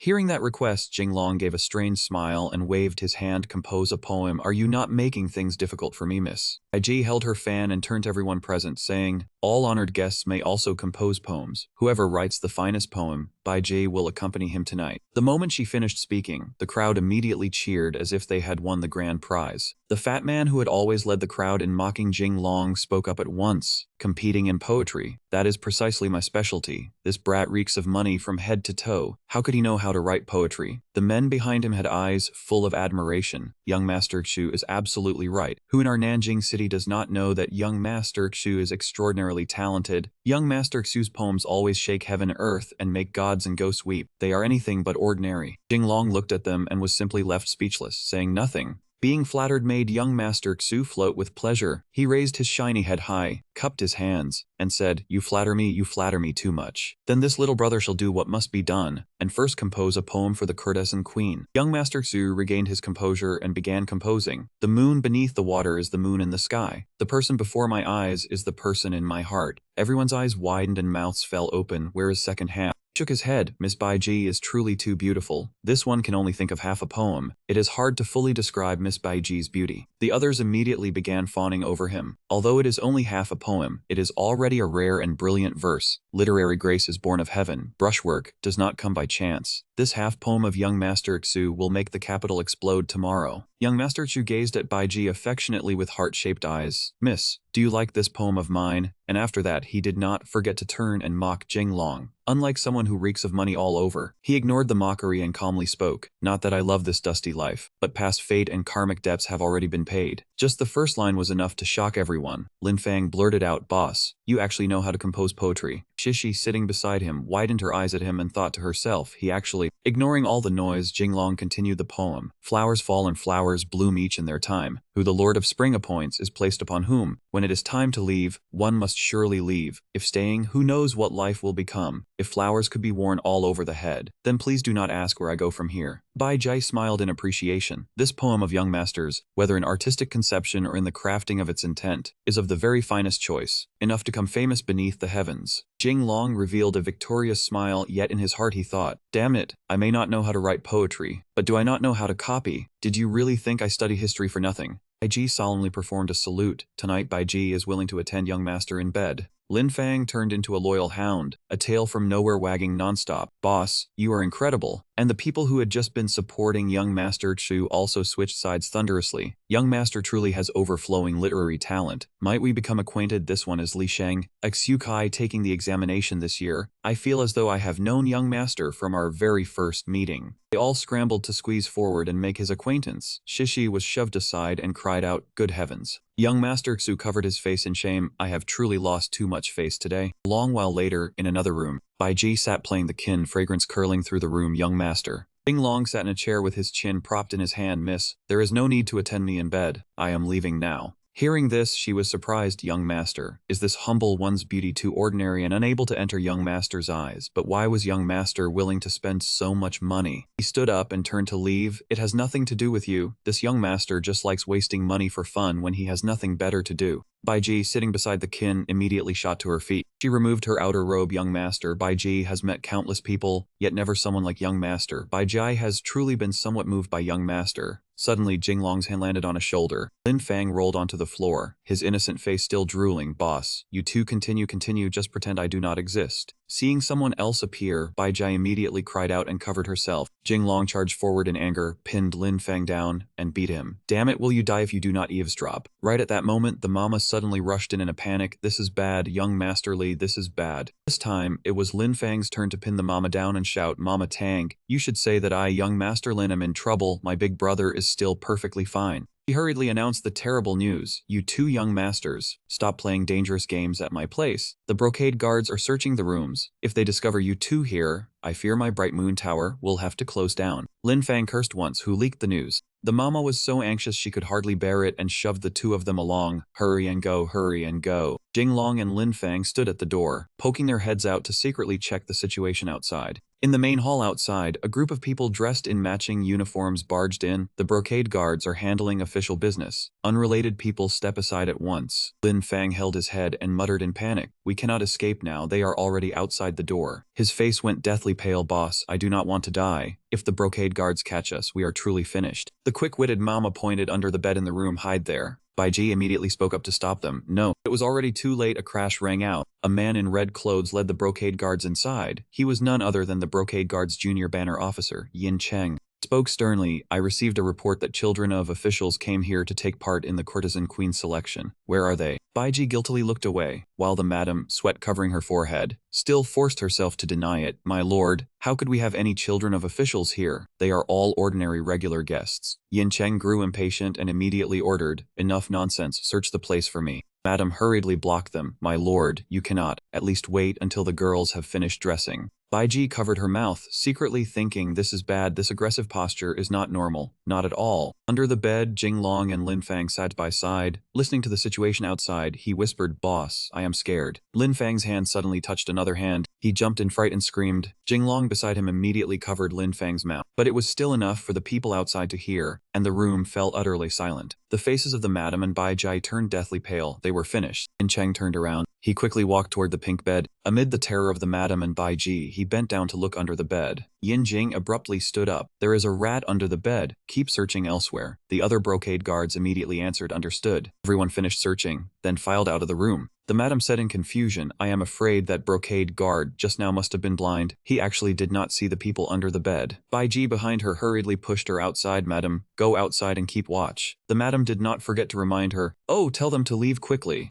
On the other side, the two crawled out from under the bed. Jing Long dusted himself off, while Lin Fang beside him shouted, "Big brother, there was someone else under the bed just now. Come out for me." Looking at the person crawling out from under the bed, the two stared wide-eyed. "Who are you?" The bearded man stammered, "To tell you the truth." Baiji quickly cut in, "Brother he is," he explained, "my own elder brother, born of the same father and mother." The two struck a pose, looking nothing alike at all. "Do you think we look alike?" Jing Long and Lin Fang froze stiff on the spot. Lin Fang pointed straight at them and shouted, "Who are you trying to fool? You two do not look alike at all." He said angrily, "Damn it, I thought the courtesan queen was still purer. Who would have thought she already had a man?" Jing Long, standing beside him, knocked Lin Fang on the head. "Stop embarrassing yourself." He shifted his gaze toward the two and asked, "You and this elder brother of yours are from Bois, are you not?" With his identity exposed, that senior brother was struck by an extreme shock. Even Bai Ji could not help being horrified. Jing Long stated his reasoning, "Although you hid it very well, many details still betrayed you." He looked around the room with its distinctive arrangement. "Many of the furnishings in this room come from Hua." Bai Jai immediately defended herself. "Furnishing it in the Dongying style is merely my personal preference." Hearing this, Jing Long became even more certain. "Only people of Hua call themselves Dongying or Japan. As for we of Great Ming," he slowly said, while Bai Ji and the other could only tremble and cling to each other, "we only call you Hua people or Hua pirates." Jing Long opened his folding fan and calmly asked, "You people sneaked into my Great Ming. What exactly is your purpose?" Behind him, Lin Fang kept shouting, "Big brother is mighty." Suddenly, Bai Ji narrowed her eyes. She swiftly drew a sharp knife from her sleeve.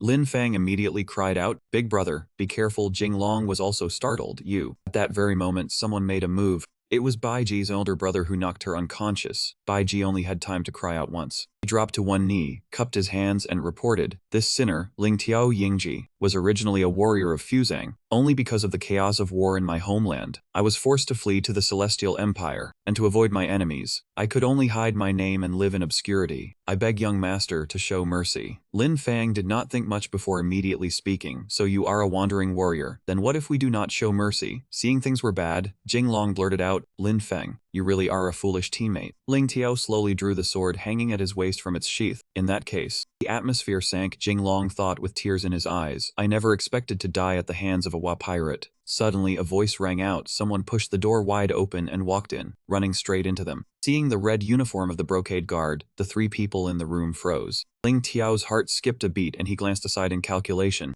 Ling Tiao reacted quickly and pleaded guilty first. "My lord, this lowly one is a Fuzang merchant. These two have unknown origins and are trying to extort me. I beg my lord to uphold justice for me." Seeing him put on the look of a victim, the flames of anger in Lin Fang's heart surged up. "Damn it, you really are shameless." Yin Cheng said nothing, only walked over at an unhurried pace. This time, both Jing Long and Lin Fang had tears in their eyes. Lin Fang fearfully tugged at his clothes. "Boss, what do we do?" Suddenly, Yin Cheng walked up to Jing Long and knelt down to ask forgiveness. This lowly one did not know young master was here. "I have disturbed young master's elegant pleasure. I beg young master to forgive my offense." Lin Fang and Ling Tiao nearly dropped their jaws. "My big brother can even deal with the brocade guard." Seeing his plan collapse, before it could even unfold, Ling Tiao's face turned as pale green as a banana leaf with fear. If even the brocade guard salutes and kneels to him, could this person be the imperial great-grandson of Great Ming? Jing Long stood up, only looking on without saying anything. A moment later, outside in the courtyard, a shout rang out. "You actually dared to report false information. Where are there any children of officials?" The three people, young Master Chu, Ling Tiao, and Bai Ji, were tied up and made to stand before a pillar, while the brocade guards holding whips struck them with crack after crack, ignoring young Master Chu's miserable wails. Yin Cheng stood behind Jing Long and cheerfully reported, "Back then, this lowly one followed the Duke into battle on the battlefield, and only by the Duke's promotion did I gain the glory I have today. Young Master may enjoy himself at ease. Young Master's matters are this lowly one's matters." After saying that, he turned back and shouted, "Hit harder for me. Are the brocade guards people you can order around as you please?" The brocade guard, holding the whip, immediately answered, "Understood." Jing Long was brief, giving orders to bring these two women from Hua State to him. He wanted to speak to them privately. The other replied, "Understood." Ling Diao and Bai Ji's tears streamed down.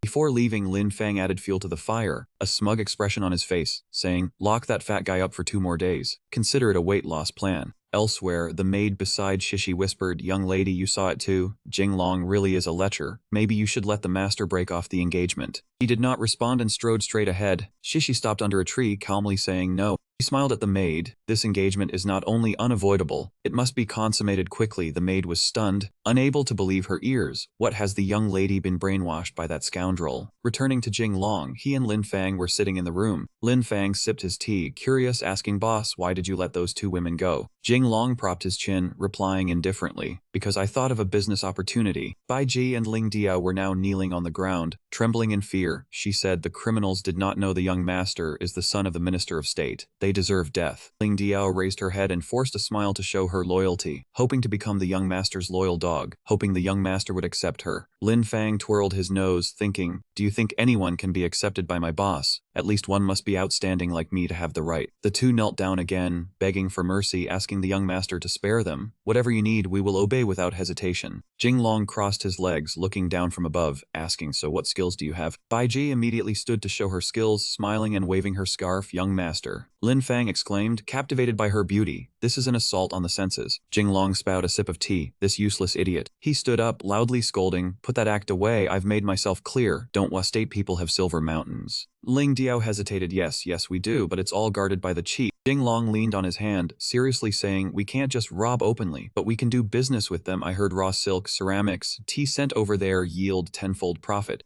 Lin Fang wagged his tail repeatedly. Big brother, how do you know these things? Jinglong turned his head, smiled, signaling okay, inwardly proud. Reading history wasn't in vain. The most profitable paths are engraved in my mind. Lin Fang immediately grabbed his thigh. Boss, let me take care of things. Following you is the right choice. Jinglong threw Lin Fang aside, shouting, scram, go handle your father and sister quickly. That moment, a Liu hurried in with news. Minister of Rights, Lord Lin has come to pay respects. Ling Diao and Bai Ji stood frozen, mouth agape. Minister of Rights Lord Lin. A second-rank official of the court. Jinglong's face went blank. Who is that? Lin Fang reacted, his whole body trembling, face pale with panic. It's over. My father is here. I'm going to die. I'm going to die. Jinglong immediately slapped him, blood flying. Calm down. Outside, a servant reported to the newcomers, Lord Lin, our master is not at home. The leader was the current Minister of Rights, Lin Wenhai. He frowned and asked, does your young master have a residence? The servant forced a smile, sweating profusely, replied, yes sir, he answered, then lead the way. A moment later a thud echoed. The scene before Wenhai's eyes made him gasp in surprise. In the room, Lin Fang slapped Jinglong on the butt, shouting non-stop, would you dare bully my sister again? He did not resist, but kept saying, I won't dare anymore, I won't dare anymore.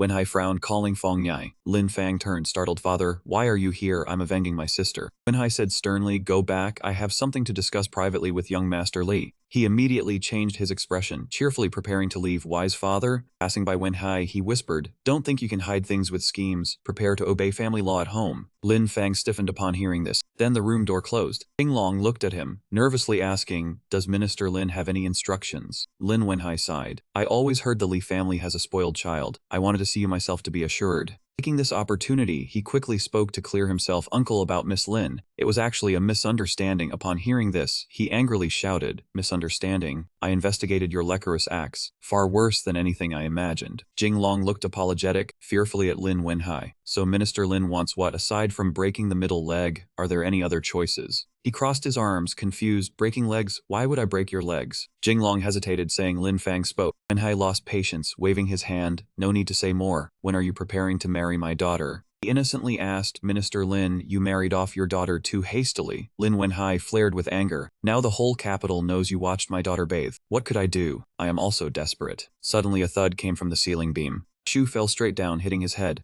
After hitting, the shoe settled on the floor. Hit in the face for no reason, Lin Wenhai's face darkened with rage. He looked up at the ceiling to see Ling Diao and Bai Ji lying on the beam. Wenhai immediately shouted, thief. A while later in Jinglong's room, a Liu stood beside Jinglong, saying, young master, I have seen them off. Only then did he place the teacup on the table. Jinglong panicked, holding his head. Why did Minister Lin see Bai Ji? This time no explanation will work. Liu covered his mouth, calmly saying, young master, compared to your past lechery, hiding beauties at home is nothing. Hearing that his words made some sense, he rubbed his chin and said, that is true. But the matter of him wanting me to marry Miss Lin is going to be troublesome. Liu spoke up innocently. At worst, just marry her anyway. You said she was very fair, very big. Jinglong turned and pinched his cheek hard. Maybe I can pinch this too. He sat back down in the chair, propping his cheek in frustration. This young master still has an engagement on him that has not been broken off. off. To break it off, I must fulfill the agreement with the imperial grandson. The image of the person in dragon robes appeared in his mind. Jinglong shot to his feet and roared. The more I think about it, the more vexing it gets. Making money is still more interesting. I hope that Wave's strip side is reliable and can help me open a trade route to Japan. Liu immediately raised his hand to speak. Speaking of business, young master, do you still remember those sisters who would rather die than sell their shop to us? Hearing this, Jinglong turned toward him. You mean the girl who would rather be kept by a local tyrant than sell it to me? The scene shifted elsewhere. Inside a building, a voice rang out, Young Master Li, since you have accepted me, you must take responsibility for me. Jinglong and Lanfang sat opposite each other at the tea table. He picked up the teacup and took a sip. Young lady, you must explain clearly. I only bought your family's shop. That is all. Just say whatever it is. It is rare for you to come and beg me on your own initiative. Seeing her trembling nonstop, Jinglong took a sip of tea and said, even if I am lustful, you do not need to show it so obviously.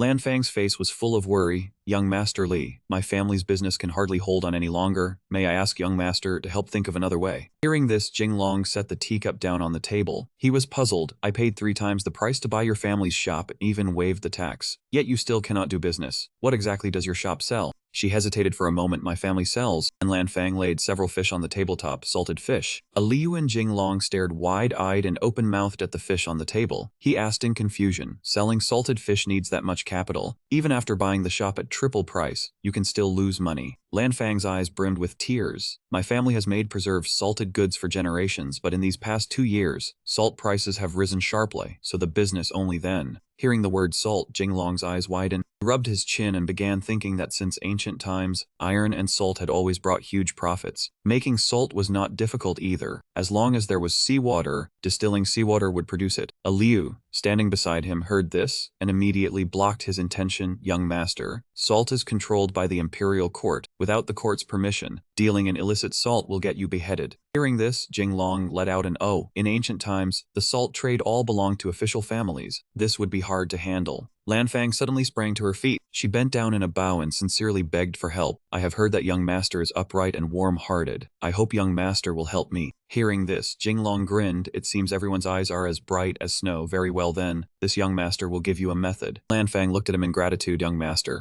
Jinglong stood up, planted one foot on the tabletop, and looked at Lanfang with a smile. You know bathhouses, right? The Grand Great Ming does not even have a bathhouse. In my view, stop selling salted fish and switch to running a bathhouse. Jinglong rattled off a pile of ideas that left Lanfang's head spinning. Hot spring pools, hot and cold cycling roasts, steam room, spa with massage, guaranteed to be explosively satisfying. Lanfang's eyes were already spinning in spirals.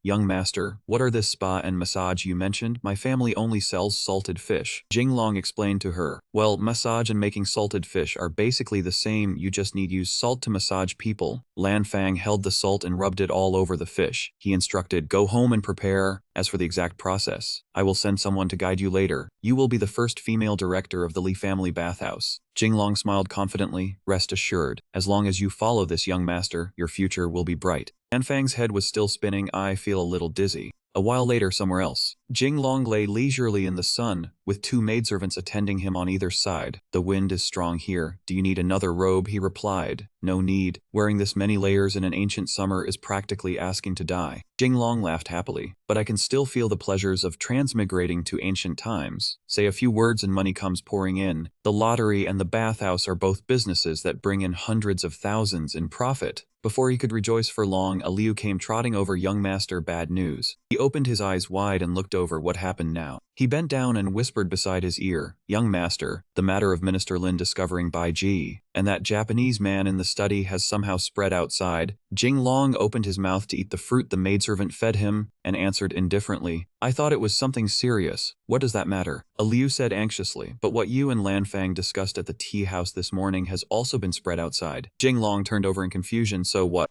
Liu covered his face shyly. The scene of he pressing down Ling Tiao surfaced in his mind. Now everyone in the streets is saying young master's preference is men, fiery and passionate. When Jinglong heard this, he spat out a mouthful of blood. He angrily wanted to roll up his sleeves and find someone to settle accounts with. Which damned bastard out there is slandering me? Once I catch him. Suddenly someone approached. Li Wenjiang stood at a distance and raised his hand to wave. My son. Jinglong turned over. Old father. Suddenly the man rushed over and hugged him while wailing, my son, how ill-fated you are. Jinglong asked in confusion, father, Why are you kneeling again? I have not squandered anything these past few days. Wenzhong looked at his son with tears in his eyes. Son, our family is about to go bankrupt. Those words struck like a bolt from the blue. Jinglong's expression turned solemn. Father, explain it clearly to me. What happened to our family? Only then did he say, do you still remember buying the street last time? Jinglong replied, I remember, and then Wenzhong continued, the Ministry of Revenue's budget is insufficient. Our family's money supply is about to be cut off. Jinglong was shocked when he heard this. If the Ministry of Revenue does not pay, our family is finished. Wenzhong hugged his son again and cried loudly, Son, you are the greatest wastrel in the Ming dynasty, and your father here is not corrupt. I truly cannot keep up with the pace of your squandering, he stammered. Then what should we do? Jinglong's mouth fell open. Could our family really be about to go bankrupt? Liu and the servants standing behind also wailed, the Li family is about to go bankrupt. At this moment, Wenzhong suddenly stopped crying and calmly stroked his beard. It is not as if there is no way. He flared up, stop keeping me in suspense, say it already. The man held his head and stammered, the Ministry of Revenue's funds are being held back by that old fellow Lin Wenhai. Is it not because you peeped at his daughter last time, son? Why don't you? Jinglong crossed his arms and looked at his father. Why don't I do what? Do you want to sell off your own son? Wenzhong wailed, how could that be? You are my own son. Why don't we pretend to go to his door and apologize? So Lin Wenhai will release the money. Otherwise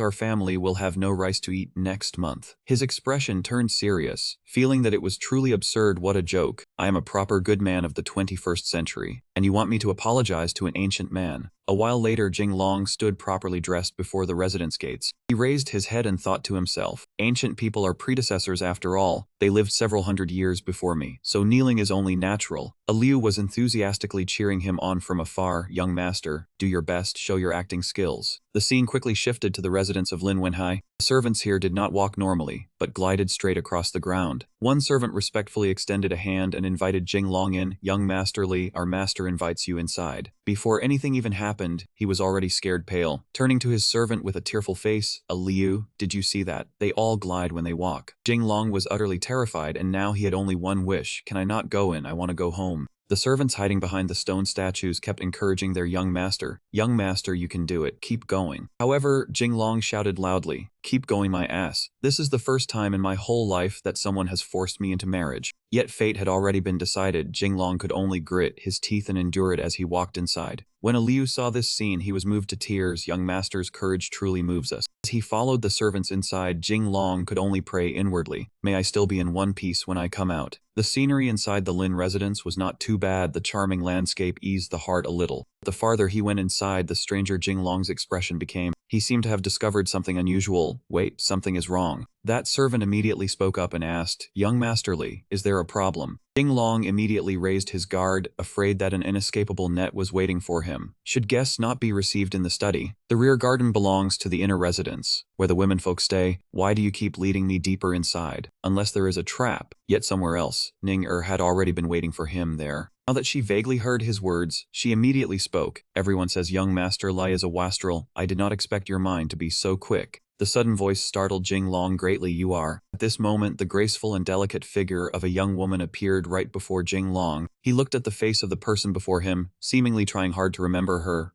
You are. Ning-er smiled shyly and said, you finally remembered. I am Ning-er. Hearing this, Jinglong finally remembered. You are that really big, really white elder sister. Jinglong's words truly shocked the other party. Both Ning-er and the maid beside her were so shocked their eyes widened and mouths fell open. You scoundrel. When the two servants beside them heard this, they were also furious and immediately spoke up to defend their master. How dare you insult our young miss, men? Beat this lustful bastard to death. Only now did Jinglong realize he had misspoken and caused both sides to lose harmony. He thought fearfully to himself, I am done for, my mouth ran too fast. The servants quickly tied Jinglong up and were just about to beat him. At this moment, Ning-er suddenly spoke up to stop them. Stop. Jinglong was somewhat surprised to hear that young lady. Then she continued giving orders, leaving only two maidservants to attend. I will have a private talk with young Master Li. They obeyed the order and reluctantly withdrew. Yes. At this moment, Jinglong also sat up, tidied his clothes, and awkwardly said, I am sorry just now. I spoke too hastily. Sorry. Ning-er blushed slightly and said shyly, today I do not want to talk to you about my figure. Hearing this, Jinglong immediately wondered what she wanted to ask, but tactfully reminded her, so what do you want to discuss with me? Young Master Li has a betrothal. Not anyone can marry me. Ning-er naturally understood well. She quickly reassured him and explained her purpose. Young Master Li, Rest assured, I did not come to force you to marry me, it is about your future prospects. Suddenly Jinglong felt extremely puzzled by Ning Er's action. The young lady does not marry me but cares about my future. Although Ning Er was a girl, her intellect was no less than a man's. She covered her mouth and said, "Hee, I just want to discuss business with young Master Li." Jinglong really did not expect her to bring this up and was extremely astonished. Business? Isn't it meant for me to take her? Ning Er felt he had misunderstood and immediately clarified, "Young Master Li, you are overthinking." Later she leaned close to Jinglong and clearly stated her purpose. The young lady said she heard young Master Li bought a street. She just wants to buy shares. Oh, do you want shares? Ning Er's face revealed calculation. Someone with eyes is not just young Master Li, who does not want to make money. I will pay 200,000 taels for 40% of the shares. Jinglong did not immediately refute. She thought, I am stupid. 200,000 for 40%. What if young Master Li does not agree? Ning Er was not too surprised by his expression. She calmly said, "Then wait for bankruptcy." Seeing she seemed relentless, he reluctantly softened. "All right, compromise brings wealth. 200,000 taels for 20%. Ning Er did not immediately agree and had to reconsider. Soon after, they reached a cooperation agreement. Deal closed. The scene now shifted to the imperial palace. The ministers had long been waiting for the audience, as usual. Taking this opportunity, Wenzhong met privately with Shishi's father, Sir Fang. Please pause. Wenzhong's face full of sorrow, thinking silently, for my son's reckless actions, I can only take the risk. Sir Fang politely responded, it turns out to be Duke Cao, young Master Li. I do not know what to advise. Wenzhong had no choice but to take a gamble. He started to play the pitiful role. Sir Fang, could you pause and talk? Wenzhong's eyes welled with tears as he said, "Today I want to discuss the betrothal between our families. Oh, if anyone is to blame, blame my reckless son, truly unworthy of Miss Fang." However, seeing this, Sir Fang only laughed kindly. "Hi, young Master Li, you are modest. Coincidentally, I also want to discuss this matter with young Master Li." Hearing this, Wenzhong seemed to understand his son's fate, his mind filled with thoughts. My reckless son, surely you won't consent to marry your daughter. But perhaps he was wrong. Sir Fang did not cancel the engagement and added, if a date cannot be chosen, we can meet anytime. Let's hold the wedding quickly. Wenzhong's face twisted hearing this. Unable to believe his ears, Sir Fang patted him on the shoulder and spoke as an experienced man. A man who matures slowly can still marry. Shishi values him highly. The scene now returned to Jinglong and Ning Er. They looked at each other as if something was unsaid.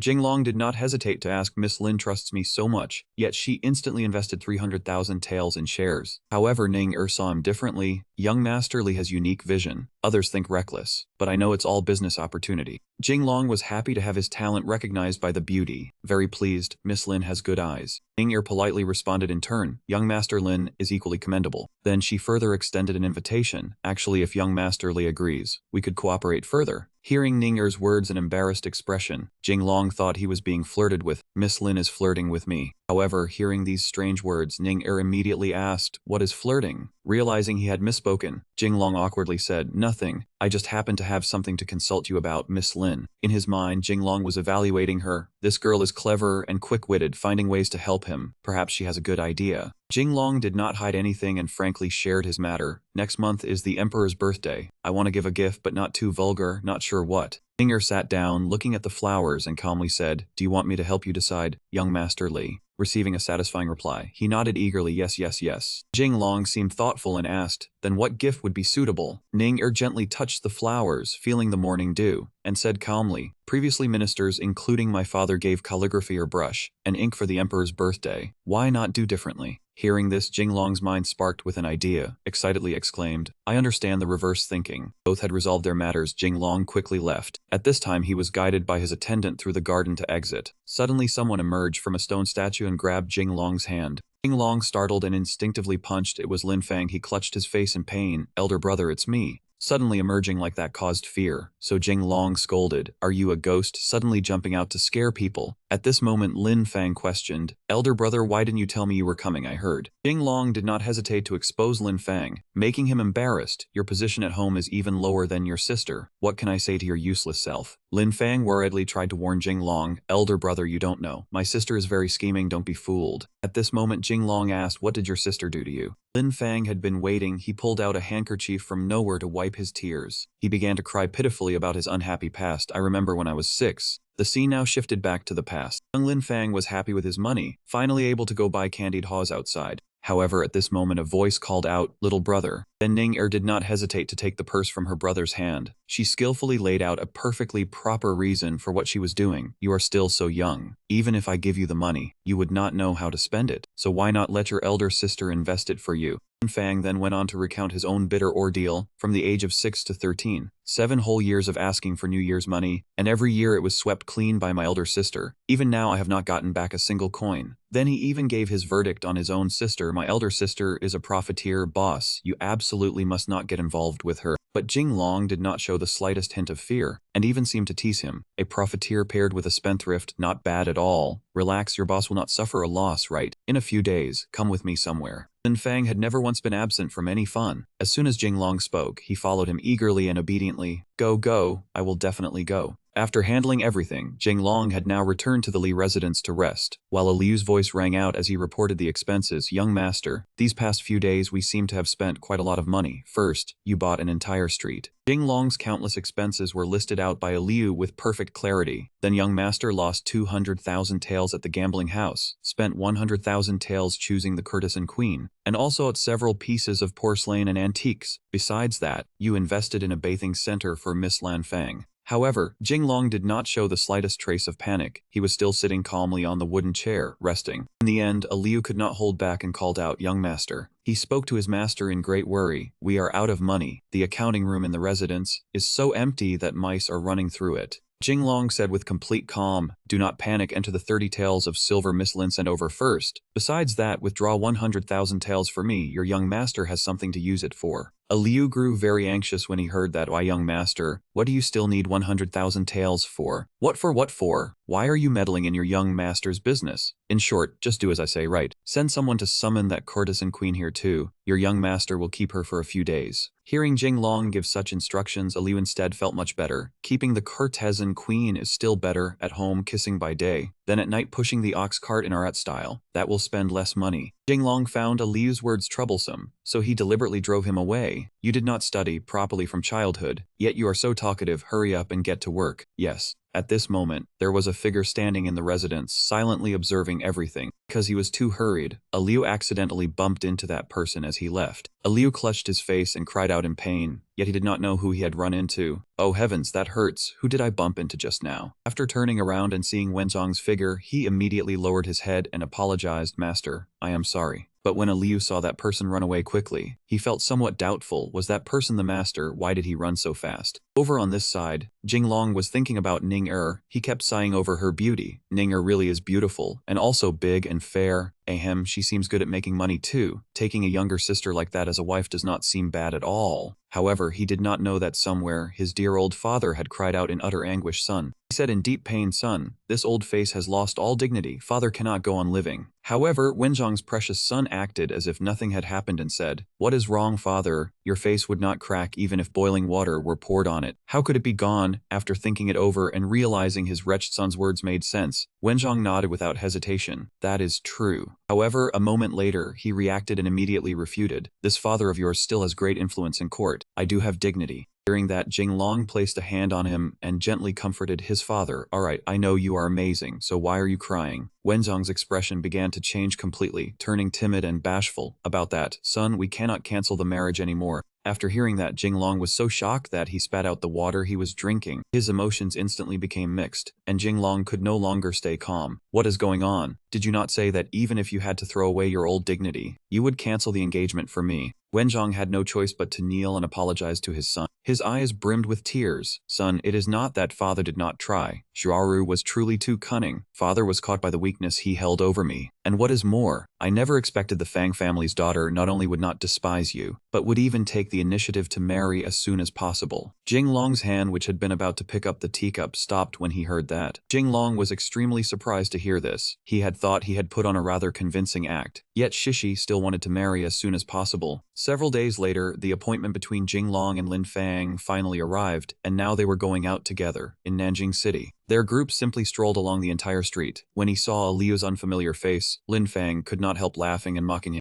Lin Fang was now extremely excited. Boss, where are you taking me to have fun? Follow me and you will know. The two of them were still chatting away when suddenly from behind, the sound of horse hooves drew closer and closer toward them. At that moment a girl suddenly swept past, and that person was none other than the girl who had lost a bet to Jinglong last time, Luan Yu. Li recognized her at a glance and asked, "Young master, is that not the girl from the day you bought the street?" Jinglong nodded and confirmed at once, "That is right, it is Luan Yu." At this moment, Jinglong tilted his head and called out to her, "Hey, young lady." However, before he could do anything, Luan Yu gave him a cold snort. She spoke with contempt, then whipped her horse and vanished from sight. "This young lady does not know you, and cannot be bothered with you." Hearing that, Jinglong could only laugh helplessly. This little sister has quite a good memory. For now, he did not bother with her. The matter at hand was more important, so Jinglong quickly called out, "Let us go. Big brother will take you to the great treasure sword today and broaden your horizons." Although he was also a famous playboy in the capital, no less than Jinglong, when Lin Fang heard of this place, he was still completely confused. What is a treasure sword? But it sounds very exciting. Jinglong seemed very familiar with this place, so he guaranteed with great confidence, "It will definitely be exciting. I will make you feel so good you fly to the heavens." They quickly arrived at the place called the Great Treasure Sword Bathing Center. Seeing the scene before him, Lin Fang could not help sighing in admiration. So huge, as expected of the Great Treasure Sword. The two of them happily linked arms and walked inside. "Come on, go in with big brother. Big boss, take me with you." However, they did not know that Luan Yu was hiding behind a wall, quietly watching all of this. Her gaze held not a trace of goodwill as she looked toward them. "That spendthrift Jinglong. Last time I let you succeed in squeezing the people's hard-earned blood and sweat. This time, this young lady will definitely remove a scourge for the people and make you spit it all back out." The scene inside the Great Treasure Sword was very spacious, and there was also an enormous communal bath. Jinglong and the others were all soaking comfortably in the hot water, relaxing together in this sauna-like feeling. Jinglong was now extremely satisfied with what he was enjoying. "After being here for so long, I can finally experience the feeling of a large bathhouse, truly satisfying." Although Lin Fang was also comfortable, he still did not seem fully satisfied. "Boss, you said it would feel so good I would fly to the heavens. Is this the full-service massage from A to Z?" Jinglong immediately replied, "Of course it is not only this. Come, big brother will take you to experience the service from A to Z." Next, Jinglong took Lin Fang to soak and let the fish nibble away dead skin. But after only a short while, Lin Fang panicked, making Jinglong laugh until he nearly collapsed. Now, more hot water was being added into the pool. Lin Fang could no longer endure it and intended to make an excuse. "My eggs are cooked. My eggs are cooked." However, Jinglong still refused to give up and continued leading Lin Fang to experience other things. "Shut up, bumpkin. I am taking you to get your back scrubbed." Just like that, the two of them continued enjoying the back scrubbing. The warm streams of water poured over their bodies, extremely comfortable. Lin Fang's comfortable moan soon rang out. Jinglong, who was beside him, quickly asked, "Feels good, does it not?" However, Lin Fang still felt it was not quite enough. "It is a little good. But boss, the massage you mentioned, damn it. I knew you would not be happy without some flesh. Call the attendants up." Seeing that Jinglong understood his thoughts so well, Lin Fang hurriedly put on his clothes to test it out. Oh, finally something savory. However, at this moment, the clatter of something falling suddenly rang out. This immediately made the two brothers startled and frightened. "Boss, I only wanted to see a little flesh. No need to be so stimulating. This girl is way too fierce." The one who burst in was Luan Yu. She kept shouting, "Jinglong, you lecker, get out here right now." Only then did Jinglong realize why had she come here. Luan Yu's rage flared up fiercely. She kept cursing him, "Shameless and vulgar, you actually stripped yourself bare, gathered here in debauchery. Today I will act on heaven's behalf." Oh damn. When Lin Fang and Jinglong saw her rushing over with a knife, they had no time to think and could only run outside in a panic. But at this moment, a bucket of water was knocked over. Because Luan Yu was too focused on chasing them, she did not notice and slipped to the ground. She cried out in pain, "Oh heavens, this lady's waist." Only then did Jinglong come back to his senses and give an order. "Whoever catches him gets a reward of 100 taels of silver." Very quickly, countless people heard the word money and their eyes lit up. Before long, Luan Yu's cry rang out. Just like that, she was surrounded by that crowd and had no idea what else to do. An unknown amount of time passed. Luan Yu had been obediently tied up by them and brought before Jinglong. Seeing the scene before him, Jinglong could not help praising it. "This ornate binding method is not bad, you deserve praise." Bai Ji immediately lowered her head in thanks when she heard this. Being able to serve master is Bai Ji's honor. Jinglong's purpose today was to see how the service quality in this place was. He thought with great satisfaction, the technique and aesthetics for running this themed inn are quite good. It will definitely make a lot of money. But there is no rush for now. First deal with the person in front of me. Luan Yu was still extremely stubborn at this moment and said, release this lady right now, otherwise I will make you suffer. Seeing Luan Yu's stubborn appearance only made Jinglong feel even more excited. This stubborn personality, this young master likes it. Boss really has taste. You even dare flirt with the Minister of War's daughter. Now only Liu was crying and begging his master to reconsider. Young master, you must not. This will ruin everything. Jinglong paid no attention at all to Jinglong's words. Luan Yu, no. Do you still remember losing to me last time? From today onward, you will be called Li Luan Yu. Of course Luan Yu could not accept that. I spit on that. But Jinglong calmly refuted her. I always act according to reason. Today you barged into a public place without permission and disturbed business order. You are the one in the wrong first. Luan Yu remained extremely firm in her own thoughts. Clearly you are doing something illegal. This lady is not so easily fooled. Jinglong felt that the other party loved betting very much, so he took the chance to ask, dare to bet. If this place is a legitimate business, you must agree to 3 of my conditions. If there is anything illegal, I will let you handle me however you like. Bet then bet. And what about this lady?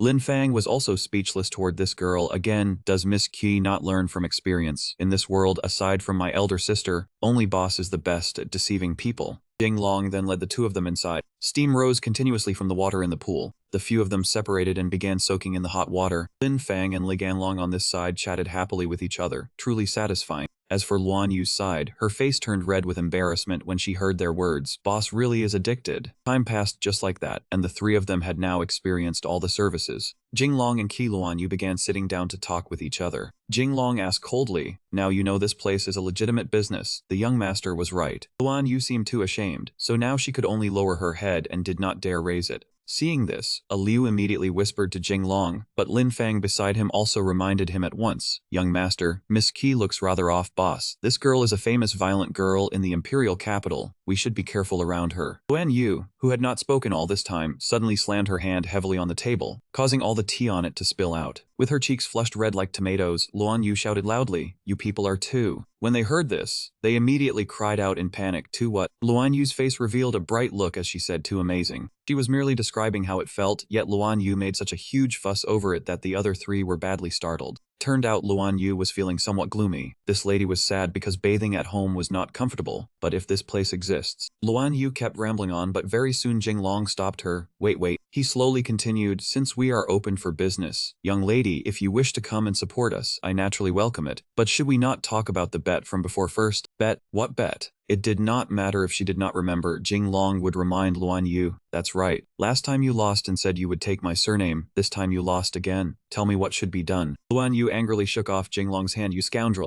Luan Yu continued using her old trick to pressure Jinglong. You really are a wastrel scoundrel. If you dare force me, I will beat you until even your father cannot recognize you. He had been beaten until both cheeks were bruised, but still tried to argue. You are so fierce. Who would dare do anything to you? Unexpectedly, Luan Yu was even narcissistic. She was fantasizing about herself. Do not lie to me. I know you are both wasteful and lecherous. All this time you have been watching me. I knew you had no good intentions. Yet her thoughts were not simple either. She had already made plans in her heart, but seeing as you care about me so much, you should go directly to my house to propose marriage. Although Jinglong is a wastrel, this bathhouse truly is not bad. Marrying him does not seem too bad either. But Luan Yu's pretending had long been seen through by Jinglong. He did not hesitate to criticize her. Young lady, where do you look shy at all? Even after saying all her thoughts, Qi Yulwen still stubbornly refused to admit it and deliberately pressed him in a coquettish manner. Men, then when will you come marry me? Jinglong finally could not endure her stubbornness anymore and shouted angrily, do you not understand human speech? After saying that, he left together with Lin Fang and Liu. His anger still had not faded. Jinglong had already left that place, yet his mouth kept cursing nonstop. This young master had only just revealed a bit of skill, and Luan Yu was already fascinated. Jinglong sighed aloud. He just kept lamenting. It was not that this young master wanted to flirt with girls. Truly, I am simply too outstanding. This young master is really outstanding. Lin Fang, who already admired him wholeheartedly, now admired Jinglong even more. Boss really is amazing at flirting with girls. Even the tigress Luan Yu has been subdued by you. Now Lin Fang had only one wish. When would Boss teach this little brother a few flirting moves? Sigh, this is all thanks to talent. You cannot learn it. Speaking of talent, Lin Fang blushed a little in embarrassment. I have talent too, boss. Jinglong was already no stranger to that talent of Lin Fang, so he immediately cursed. It is talent, not debauchery. Suddenly, a group of people could be seen approaching them from afar.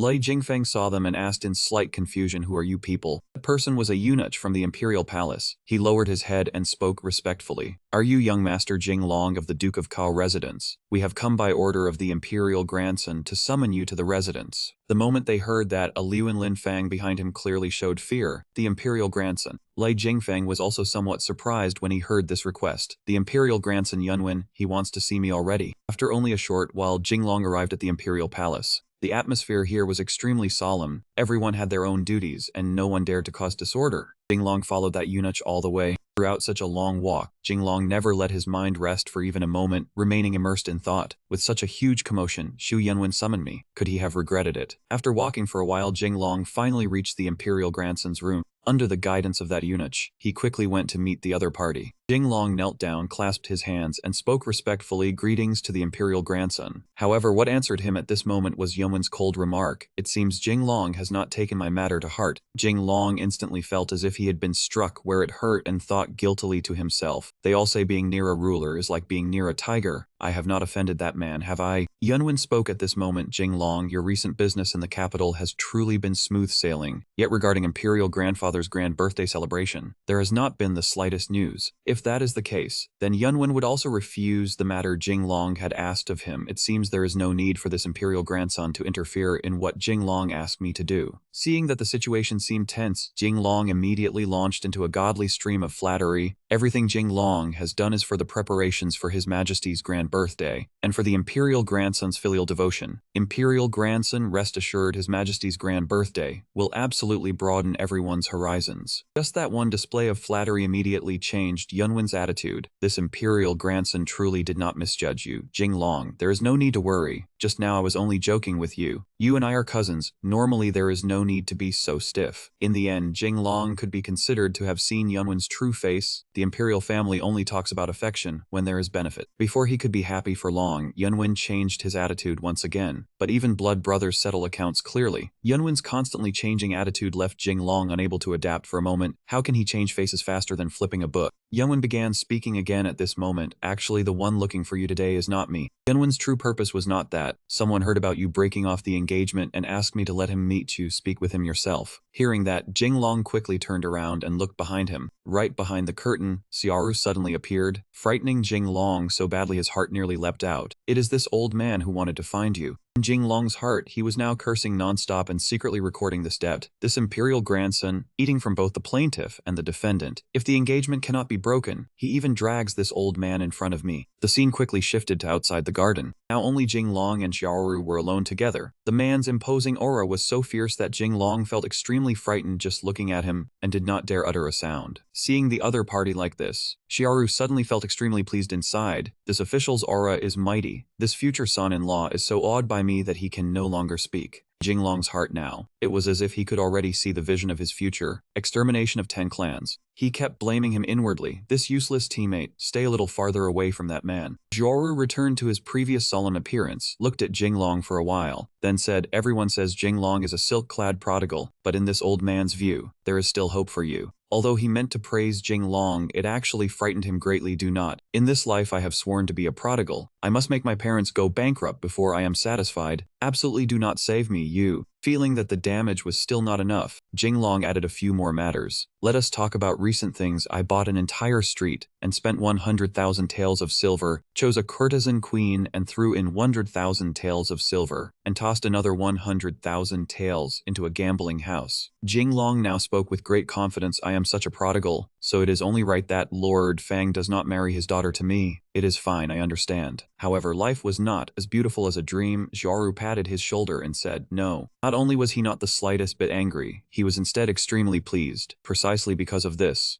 old man has firmly judged that Jinglong is a talent worth cultivating. Hearing that, Jinglong felt extremely bewildered. "You need to think before you speak. I am such a prodigal, yet you still say I am a talent. But there is always a sharp nail for thick orange peel." Fang Xiaoru had already investigated carefully before making this decision. "Those places you invested in, this old man has examined them all in detail. The lottery tickets at the gambling house and the bath massage shop are all businesses that bring fourfold profit from one investment." He did not hesitate to praise Jinglong either. "The younger generation is truly formidable." Jinglong had not expected himself to be so easily grasped by the weak point. Angered to the point that he could not speak, "You, Xiaoru laughed proudly and exclaimed, if you can spend it, you can earn it. Jinglong is truly a business prodigy. With a son-in-law like you, this old man has truly picked up a treasure. This time, Jinglong was truly at a disadvantage, defeated immediately without the slightest resistance, letting the other party seize the upper hand. Xiaoru continued speaking, leaving Jinglong even more speechless. But this old man does not understand spending 100,000 taels of silvers a courtesan queen. Men having 3 wives and 4 concubines is fine as long as you do not mistreat my daughter. Wake up, are you not a famed Confucian scholar? Are you not a moral model? I went to a brothel, yet you still. He even raised his hand to count the number of his own wives. Men naturally should have 3 wives and 4 concubines, just like this old man. Lei Jingfeng was now extremely furious. The anger in his heart poured out like a torrent. This almanac tricked me. Xiaoru had even carefully brought an abacus to calculate. As I see it, this marriage should be sooner rather than later. He raised the almanac and said, the 8th day of next month is an auspicious day. When the time comes, you will marry Shishi into your home. No matter what was said, Jinglong still firmly held to his own stance. No, I do not agree. However, his words basically could not enter Xiaoru's ears. Before he could finish speaking, the man cut him off. The command of parents, the word of the matchmaker. Before leaving, Xiaoru left one final sentence. He was extremely decisive. The marriage between you and my little daughter is settled just like that. On the streets of the city, people came and went in a bustling crowd. Jinglong stood there with a gloomy face together with Lin Fang and a Liu, but he did not falter for long, his face quickly regaining composure. Lin Fang angrily scolded from the side elder, that old man Fuang is truly detestable. I will deal with him for you. A Liu asked softly, young master, do we need to consult with the patriarch? Suddenly both were horrified seeing Jinglong's soul wanting to leave his body, anxiously calling out, elder, are you alright? The sound of horse hooves quickly reached from outside the city gate. Horses galloped like the wind down the street, forcing everyone to hurriedly step aside. From above, one could see a cavalry troop riding fast toward them. A flag bearing the character Yan fluttered among the group. People nearby stopped to watch and discuss. Who could be so imposing? Another replied, judging by the flag, it must be Yan Wang of Beiping. Jinglong also stepped out to watch the commotion. Yan Wang Zhudai. He recalled after Yunwen ascended the throne, together with Xiaoru's group pushing to eliminate the Fei King, wanting to behead his Fei King uncles, consolidating central power. The image of Zhu Di riding majestically, thus Yan Wang Yang Jai Dai raised the rebellion flag. History calls it Jingnan. Eventually Yan Wang conquered the capital and obtained the Ming dynasty. Jinglong stroked his chin, eyes gleaming with calculation. That big thigh of Yan Wang, if it could be allied with. At a tavern, he and Lin Fang sat above listening to Lang Diao kneeling below reporting. He clasped his hands and bowed. Chief, the Yan Wang people after entering the Fei King mansion no longer go out. Lin Fang also raised his hand toward him, smiling and speaking, elder, I have something very important to say. All 3 they were astonished hearing this. Jinglong speculated, Lin Fang, the important matter you mention, could it be? Lin Fang appeared angry, slammed the table, stood up, elder, to Ming Yu mansion. Why not call the lady to stay? I do not care for men. He smiled and slapped him to wake him up. Calm down. Lang Diao looked puzzled at the two. Jinglong pressed Lin Fang down, angrily scolding, Lin Fang, do you have any sense of propriety? Such a big thigh in front of you, and you still think of the ladies? Lin Fang weakly answered tearlessly, elder, didn't you teach me? He held his chest, mouth bleeding, painfully admitting, you are right. Jinglong held a teacup and ordered, next follow Yan Wang for me, report immediately if there is any news. The door slammed open with a bang. A sword was drawn from its sheath. People inside looked at the newcomer. The atmosphere instantly fell silent. He shouted irritably, Luan Yu, it's you again. Luan Yu raised the sword. Jinglong, what is left to say this time? Sneaking into the tavern to drink. Today this lady must act as heaven's justice. Sever the tools of your crime. Jinglong and Lin Fang heard her words, could not help but cover below. He scolded, are you crazy? My money. I strolling the tavern has nothing to do with you. She was dumbfounded, unable to speak. Luan Yu pursed her lips. Indeed it has nothing to do with me, but she swung a sword past and he quickly ducked. This lady is displeased. A swish cut through the air. Strands of Jinglong's hair fell to the ground. Lang Diao smiled in surprise, the hairstyle exactly like ours. He turned and ran, still unable to stop scolding. Are you crazy? I already have a wife at home. Luan Yu angrily behind. Never mind, you must marry me. You must be responsible to me. He stopped in confusion, looking at her fiercely behind, extremely indignant. Responsible for your head. I have never even held your hand. A Liu ran after, tears streaming down, reminded young master, the one who touched her chest before. Jinglong suddenly recalled the soft feeling when touching it. She continued swinging the sword. This lady's aim is true. Nowhere to run. He tilted to dodge, scolded, don't cut there. Once again the sword in Qi Lang Yu's hand struck, but was blocked by another sword. Lang Diao was blocking her sword, spoke, chief, go quickly, let me stop her. Jinglong immediately stood and moved aside, looking at Lang Diao with admiration. Such loyalty, truly a man's virtue. Loud kick slammed into Lang Diao's face. He was kicked aside, knocking down a barricade. Luan Yu arrogantly looked down in disdain. Bit of martial skill, yet dares to block this lady. She raised the sword once more. This time Luan Yu aimed directly at Jinglong. Liu shouted in panic, "Young master." He immediately lunged on top, looking at the sword in front. At this moment someone stepped forward. Luan Yu, do not be rude. The blade was only a centimeter from Jinglong's face, causing fear, his body slightly trembling. Everyone looked on in suspicion. A dignified man led, with guards behind. This person is Zhu Dai, Great Ming Yan Wang. The sword left Luan Yu's hand. Blade fell straight down. He immediately stepped back, or would lose a third limb. Jinglong's face turned pale with fear. She covered her mouth, astonished at the arrival, stammered, Yan Wang. A soldier beside shouted, knowing it is Yan Wang, still dare to be insolent. Luan Yu immediately knelt, clasped hands respectfully, "Goddess, greeting Yan Wang, your highness." The three people on the other side fell silent when they saw her like that. He sighed in confusion. She kneels the moment she meets Yan Wang, but hacks at me when she meets me. Is there any humanity left? She immediately turned back and scolded him, "Shut up." Yan Wang guards Beiping and fights the Mongol Yuan remnants year after year. He is the illustrious war god of our great Ming. Lin Fang gave him a disdainful look. Is that not just bullying the weak and fearing the strong? Luan Yu immediately raised her foot and kicked him flying. "Get lost." Zhu Di coughed lightly and reminded her, "Luan Yu, a girl should not be so violent." She immediately slipped into a shy, gentle manner. Yan Wang teaches rightly. This subject daughter will remember it. Lin Fang whispered bad things into his ear from the side. Women really are no different from chameleons. Zhu Di walked up to him and raised a hand, wanting to help him stand as he asked, "Jinglong, have you been well lately? After I left the capital back then, we have not seen each other for several years, right?" Jinglong was a little surprised and raised hand for him to help him up. Yan Wang. Lin Fang looked at their actions and guessed with interest. Could it be that Yan Wang and Boss are close friends who once toured brothels together? He immediately imagined the scene, those two being intimate, leaning close as they raised cups of wine. Luan Yu pointed her sword at Lin Fang and scolded him, "Shut up, you are not allowed to slander Yan Wang."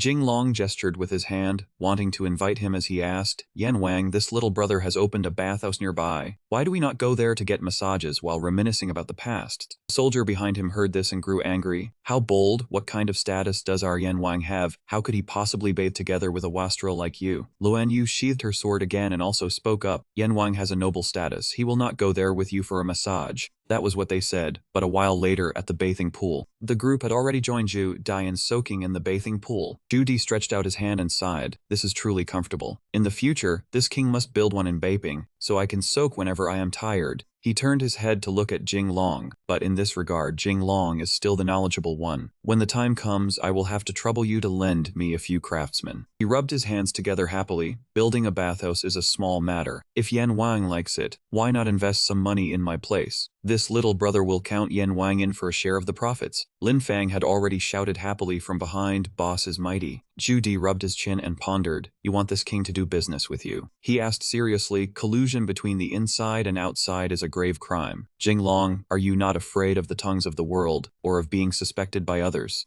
Hot water trickled from the bamboo pipe. Jinglong scratched his head and explained, "I was only speaking nonsense, if your highness Yan Wang minds." A hand landed on his shoulder, and a hearty laugh rang out beside him. Zhu Di threw an arm around his shoulders and pulled him closer. "Naturally I have to join a money-making venture. I will put in 50,000 taels. Jinglong, do not treat me poorly." Jinglong patted his chest and solemnly promised, "Rest assured, we will get rich together," while secretly laughing to himself, "Wonderful, as long as I am in the same boat as Yan Wang, I will never have to worry about having no money to spend in this life." Lin Fang pouted behind them and muttered, "My boss spends 100,000 taels even when visiting a brothel, yet the dignified Yan Wang only puts in 50,000 taels. How stingy." He immediately covered Lin Fang's mouth in fright. "Shut up." Several swords were instantly drawn by the soldiers around them. How bold, daring to offend Yan Wang. Lin Fang was terrified when he saw the sword slashing toward him. Zhu Di waved his hand, showing that he did not mind. "Put them all away. Jinglong is my god of wealth." Surrounding soldiers were slightly stunned. He clutched his head in fear as that man pointed at Lin Fang and continued, "However, this brat has nothing to do with me." Lin Fang looked in terror at the two soldiers approaching with swords in hand. Lin Fang looked at the sword already resting against his neck and swallowed fearfully. He went over to Jinglong and cried out, "Boss, save me." Jinglong pinned him down and cursed, ignoring the hand brushing across the bath towel wrapped around his lower body. "Go die. Who told you to talk nonsense?" The bath towel was pulled flying away and Jinglong snapped in fury, "Hey, do not grope around." The two of them tangled into a heap. He said irritably, "I will beat you to death." Lin Fang groaned, "Boss, go easy." A while later, several of them had finished soaking and sat back down before the chessboard. Lin Fang covered his mouth with an aggrieved look. Boss, your hand is truly ruthless. Jing Long sipped his tea and gave Lin Fang a scolding look. Who told you to touch randomly? This lord's orientation is normal. Lin Fang immediately defended himself. I am straight too. My hand slipped just now. Zhu Di sat across from them and smiled. So this is the young master of Lord Lin, the Minister of Revenue. I was disrespectful just now. Lin Fang suddenly let out an unexpected "oh." Zhu Di called out seriously at this moment. Jing Long,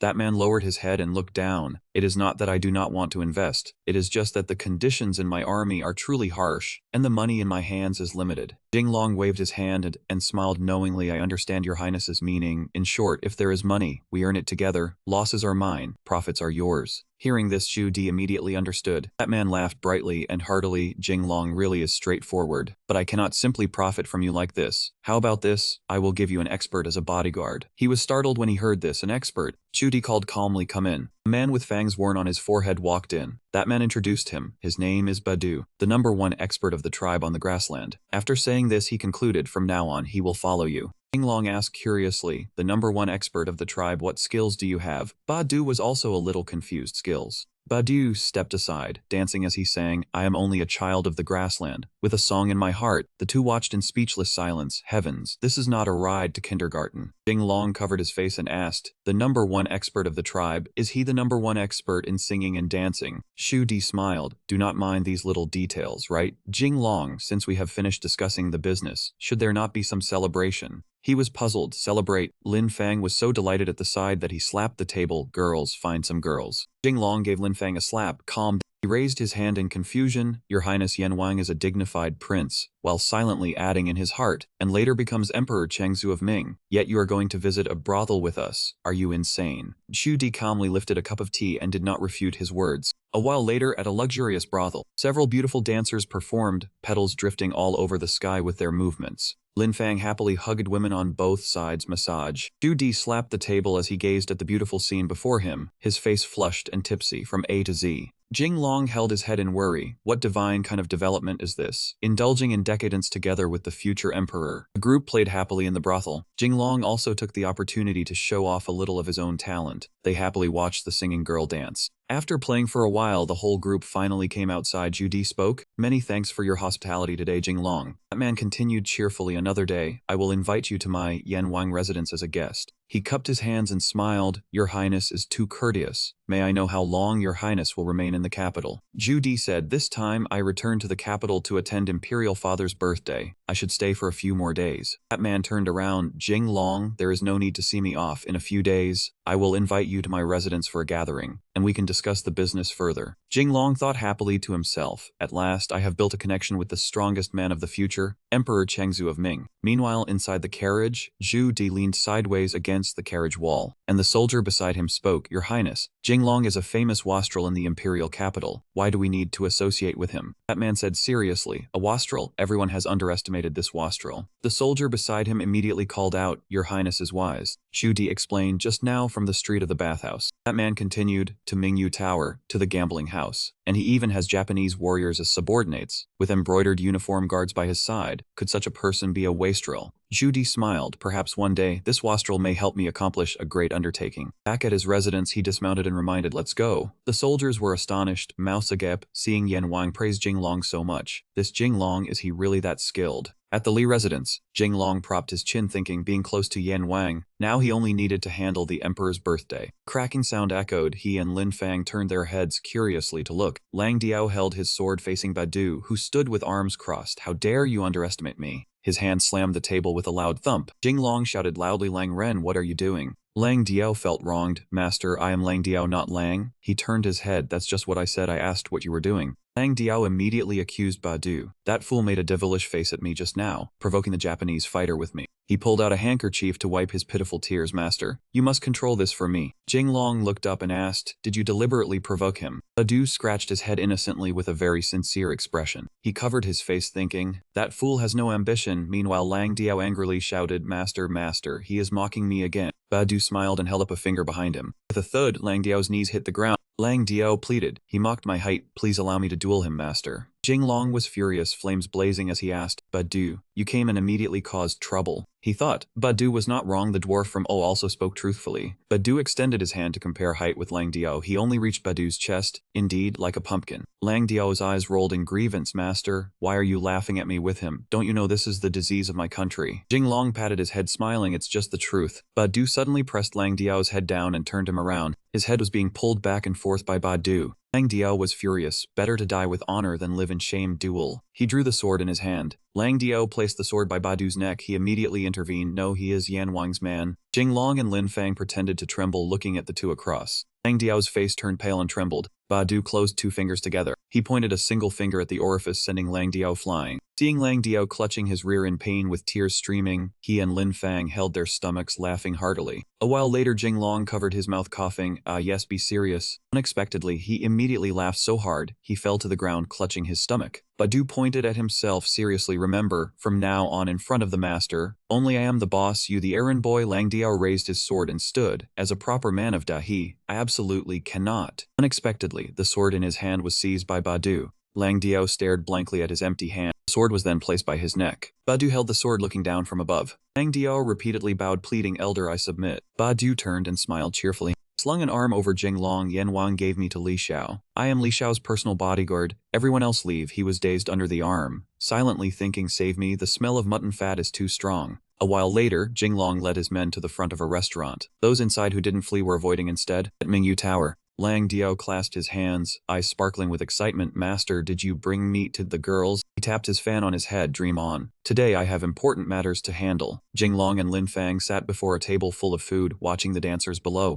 A voice called from behind. Li Xiao, they are here. He sipped a cup of tea and asked the woman, where is Bai Qi? And what about the task I gave her? The madam covered her mouth, laughing. Li Xiao is our lucky star, silver spent, who dares not to give their all. The young ladies are all here. The madam waved her handkerchief to announce they are here. Several silk-shod feet, like flowers and jade, stepped out together. Lin Fang excitedly wagged his tail. Boss, this is the party you mentioned. Jinglong slapped Lin Fang. Party my foot, I want it, young master. He said, to check the emperor's birthday gift. Lin Fang was shocked. What you said? Jinglong covered his mouth with a fan and nodded. Right, as long as it pleases the emperor, my young master can break the engagement and regain freedom. He approached a woman embracing beside him and whispered, tall, handsome, rich like me. Finding a sister is easy. How could I hang myself on a tree? Lin Fang tossed one into his mouth, guessing. But boss, it seems my father also wants to marry my sister to you. Jinglong immediately put on a serious face. He said coldly, I also know someone as outstanding as me will drive all the sisters in the capital insane. He was like a wandering romantic holding a rose. In short, love was fine, marriage was not. Several beautiful women appeared outside the door. He walked up to Jinglong, then bowed with hands clasped, led by Bai Ji. Greetings, young master. Lin Fang stared at the women before him with a nosebleed. Boss really knew how to play. One look at this lineup and anyone could tell it was anything but ordinary. He suddenly came to his senses, but these girls were meant as a gift for the emperor. Lin Fang thought of the scene of women surrounding the emperor and sighed. The emperor's dragon body is uneasy. With so many girls, if they torment the emperor, sooner or later. Lin Fang held his face and gasped in fear. If this goes badly, the whole family will be beheaded. Jinglong shuddered when he heard that and asked, is it that dangerous?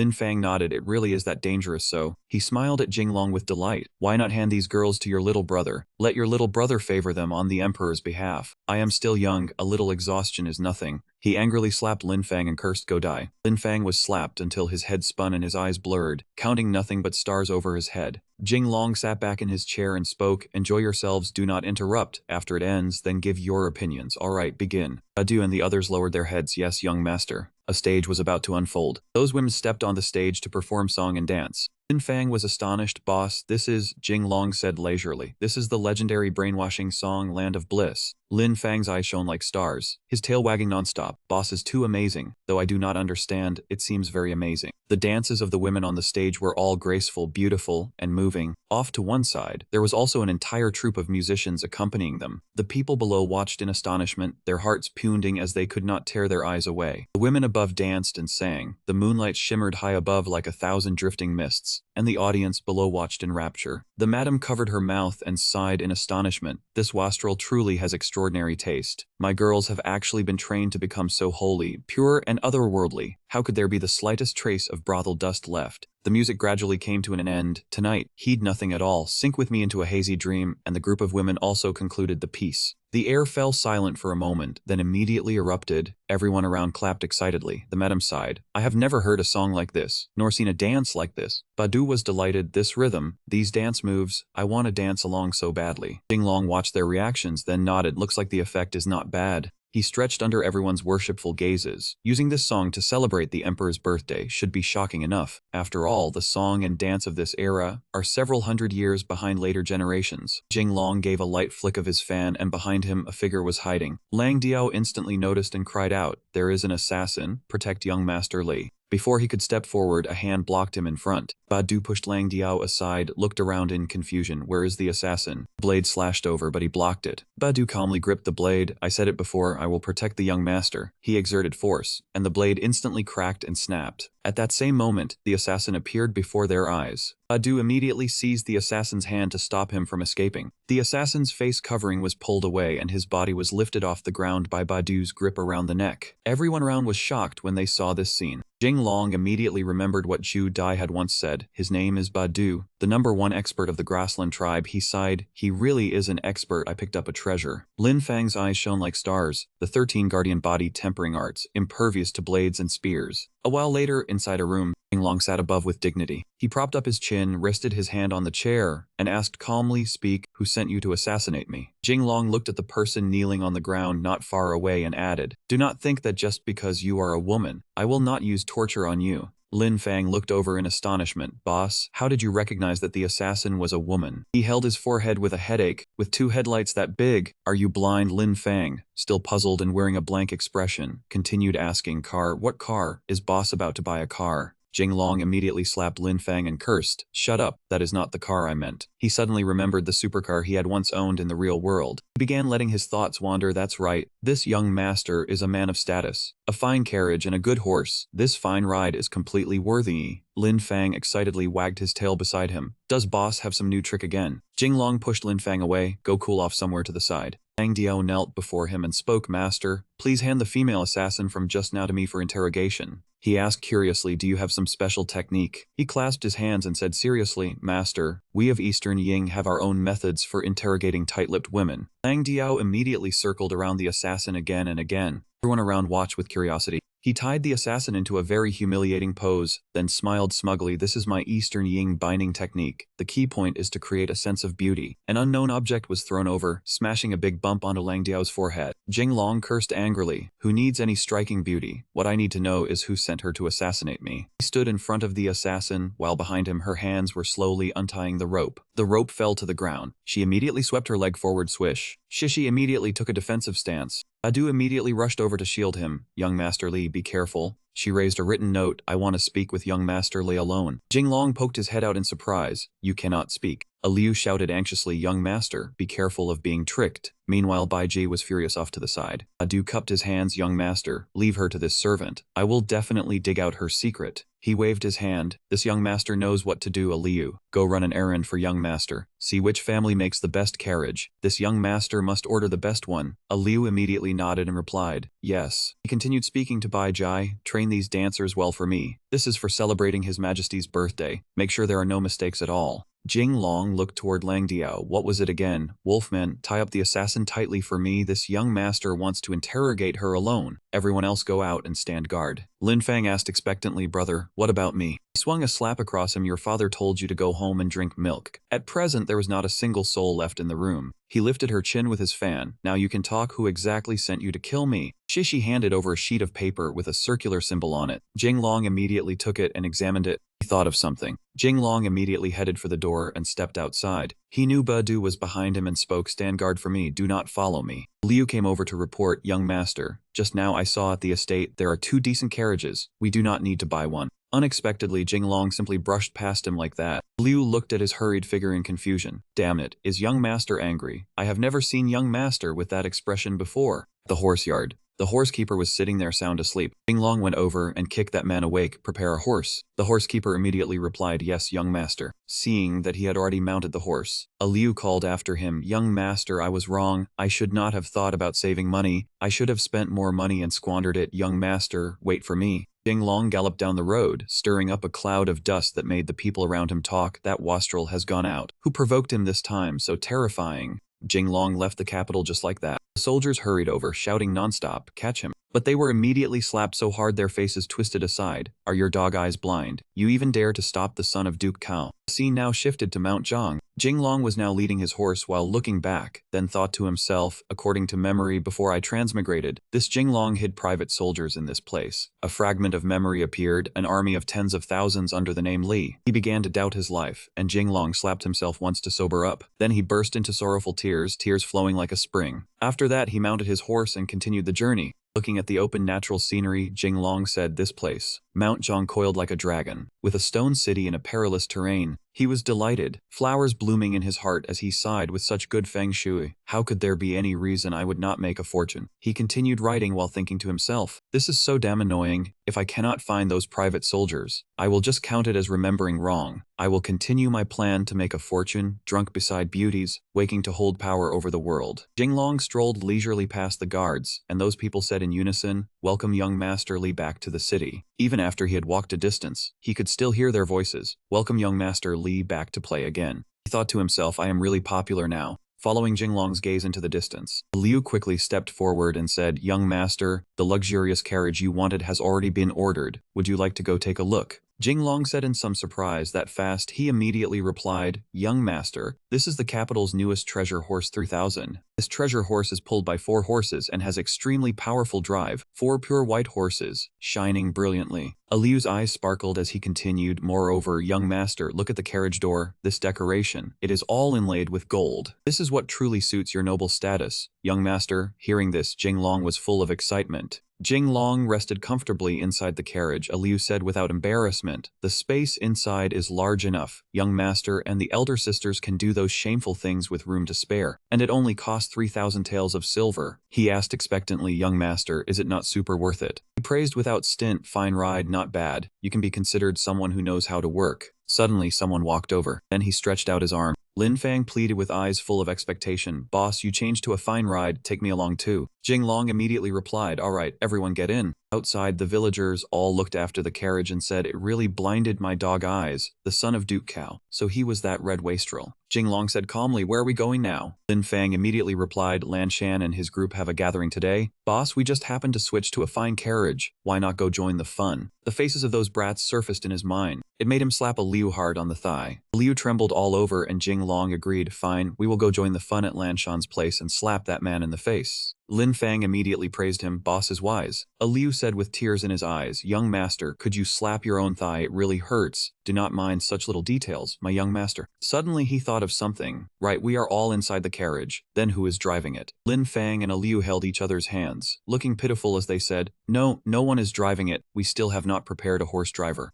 Jinglong laughed until tears streamed down his face and said, "No one. Are you telling me the prized horse can drive itself?" Very soon night had fallen. In the main hall, a group of people were sitting there. Lan Shan, the son of Lord Niu, the dashing prefect of Yingshan Prefecture, said, "Everyone is gathered today. Let us talk about spending money and squandering fortunes." "Young Master Niu, I heard you have spent quite a lot of money recently." That was the voice of Fugi, the son of Wang Li, a Hanlin Academy bachelor. Gao Xing, the son of Zhou Xiao, an assistant director in the Ministry of Revenue, laughed with delight. Yes, my family runs a silver shop that lends money." "Pa no, that is not right. We have been doing charity lately, and the income has been quite good." Lan Shan widened his eyes in shock and said, "What, you brought Jinglong here? No way." Then Fugai said, "I heard Jinglong was sick and recuperating at home." "Not at all. I heard that Wastrel has been making huge moves lately, and has spent no small amount of money." Someone leaned close to Lan Shan's ear and said, "Boss Niu, Jinglong is famous for being a Wastrel." That man surnamed Niu spoke even more boldly. "What is there to fear? That fellow surnamed Li has been bedridden with illness for over a month. The capital circle should have changed masters long ago. I am the boss now."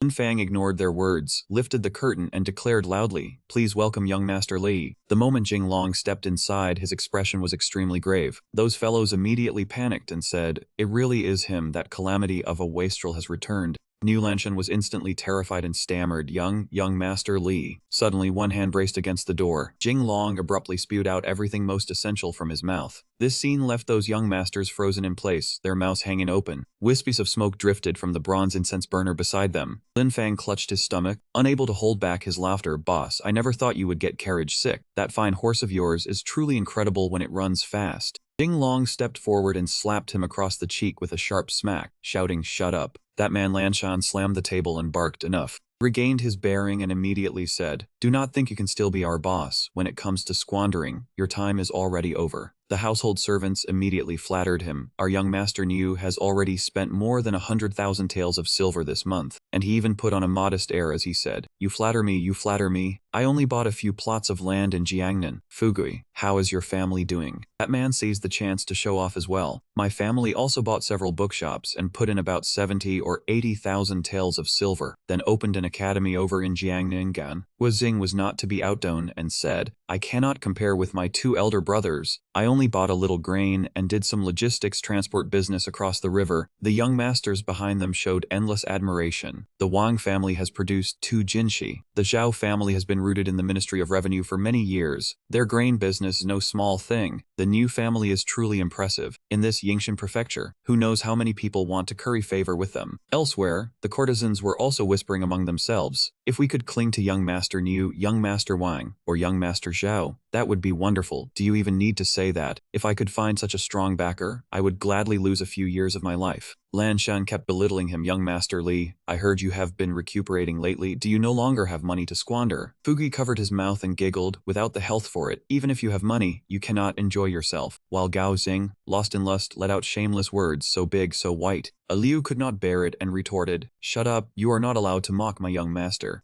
Lin Fang also said angrily, "What is 100,000 taels or so? Our boss has already spent several 100,000 taels of silver this month." After saying this, he truly felt very satisfied. Those young masters clamored one after another, "You say he spent several 100,000 taels, who can prove it? Anyone can brag." Liu and Lin Fang rolled up their sleeves and competed to recount his achievements. "My young master spent 300,000 taels buying 2 streets, threw 100,000 taels into Bright Moon Tower, threw 150,000 taels into a gambling house, and also spent 100,000 taels opening a bathing center. When it comes to squandering, you are not even worthy to carry his shoes." Those young masters immediately clutched their stomachs and rolled with laughter, throwing money into a brothel, into a gambling house, and even into some absurd bathhouse. "Hey, young Master Li really is a wastrel," Lanshan boasted. "I threw 100,000 taels into buying land. At least I can earn 200,000 back. This money is earned openly and honorably. Can you compare with me?" The other two also mocked him. "Young Master Li, times have changed. You had better go home and find a few of your girls to play with." Lin Fang said angrily, "Shut up, our boss's business makes a great deal of money." Fugi said arrogantly, "Make money through what? Could it be through a brothel? And there is also a gambling house. None of it suits this era. Academies, river transport, and land, those are the proper paths to wealth. How could Jinglong compare with Lanshan's group?"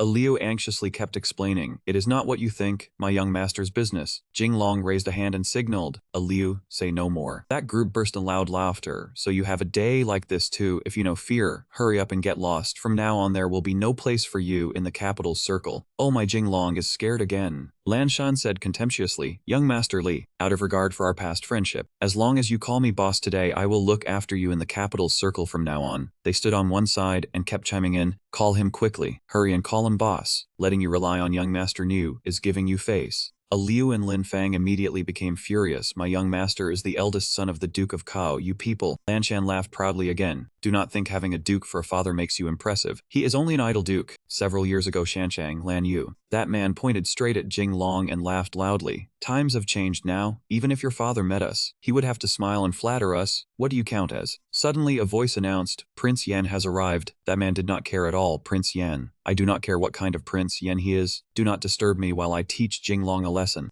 Suddenly, a man of noble bearing walked over. "I have come to join the fun. I hope I am not disturbing everyone's refined mood." Those 3 young masters were instantly alarmed. It really is Prince Yan. He has been stationed in Beiping year-round, resisting the Mongol Yuan. With 100,000 soldiers in his hands, an elite army of great Ming tempered by countless battles. Heavens. That man Lanshan hurriedly ran over and said, "Move aside, are you blind?" Several guards also whispered, "Why are young Master Niu and the others flattering Prince Yan so much? Do you not know the great business of our great Ming now lies in? The northern trade in salt and iron is hugely profitable." That person suddenly replied, "Are we not enemy states with the Mongol Yuan?" He continued laughing and said, "How does that affect making money? If one wants to make a lot of money, one has to make this prince go easy." This young Master Niu desperately flattered him. "Your Highness Prince Yan, please sit. What wine does Prince Yan like to drink? There will be singing and dancing later. Yan must enjoy himself to the fullest." Suddenly from within the crowd, Prince Yan noticed Jinglong. He walked over happily and said, "Virtuous brother Jinglong, why are you here too?" Lanshan's group instantly froze and repeated, "Jinglong, virtuous brother." Lanshan stood with his mouth agape, the words striking him like a bolt from the blue. Since when had he become acquainted with Yan Wang? Gao Xing asked awkwardly, "Yan, your highness Yan Wang, you and Jinglong are..." Yan Wang answered without hesitation, "Brothers, of course." With just this one confirmation, their entire group instantly collapsed. And Wang warmly draped an arm around his shoulders and smiled brightly. "Jinglong and I have known each other since childhood, and recently Jinglong even brought me along in his business." At this point, that man cast a probing gaze toward the three of them and asked, "What is it? Do you have some misunderstanding with Jinglong?" Lanshan immediately shook his head again and again, saying, "No, absolutely not, young Master Li. I never expected you and Yan Wang to have such a connection." Fugui and Gao Xing immediately pressed forward and threw their arms around his shoulders, as though they had been close for ages. "Exactly, with such a relationship, why did you not say so earlier, young Master Li and Yan Wang? What business are you doing? Can you let us join too?" Before he could speak, Lin Fang stepped forward and said arrogantly, "Forget it, you people cannot reach our boss." Lan Shan instantly lost his composure and said, "You are only Jinglong's tail. What qualifications do you have?" Lin Fang was about to say something, but Jinglong immediately stopped him. He looked at them with an icy gaze and dropped a sentence. "A bunch of clowns, stop embarrassing yourselves in front of me." Lan Shan and the others immediately thought in terror, "We are done for." He turned back, bowed, and said, "Your Highness Yan Wang, this place does not welcome me. This little brother will take his leave first." That man immediately called after him, "Virtuous brother Jinglong, wait." And that man left right after him, while the group behind them tried hard to hold him back. "Your Highness Yan Wang, do not let such trifles spoil your mood. We specially found foreign wine." Yan Wang immediately glanced at them in ridicule. "What is enjoyable about drinking with the likes of you? It is like drinking plain water." Yan Wang immediately chased after him and said, "Jinglong, halt." That man explained, "I have already understood what happened just now." He gently placed a hand on his shoulder and said, "Do you need my help?" Jinglong smiled faintly and said, "Thank you, Yan Wang, I can handle it myself." Yan Wang said again, "Good, then handle it yourself. If you need help, tell me." Then he left, not forgetting to remind him, "I will go first. I will still be in the capital these next few days visiting friends. Jinglong, if you are free, come along." Jinglong bowed behind him. "Thank you, Yan Wang." Lin Fang immediately turned and said, "Yan Wang is a regional prince who holds military power, and he is also the emperor's own son, since he has already taken the initiative to offer help to boss." Saying this, his eyes lit up brightly. Boss really has so much face. Following boss means there is meat to eat. Jinglong knocked him on the head and said, "Stop thinking only about meat, get rich with me, and girls will come as well." Lin Fang held his head and said, "But when can I be like boss, with noble young ladies throwing themselves at me and forcing me into marriage?" Jinglong was immediately angered by his words.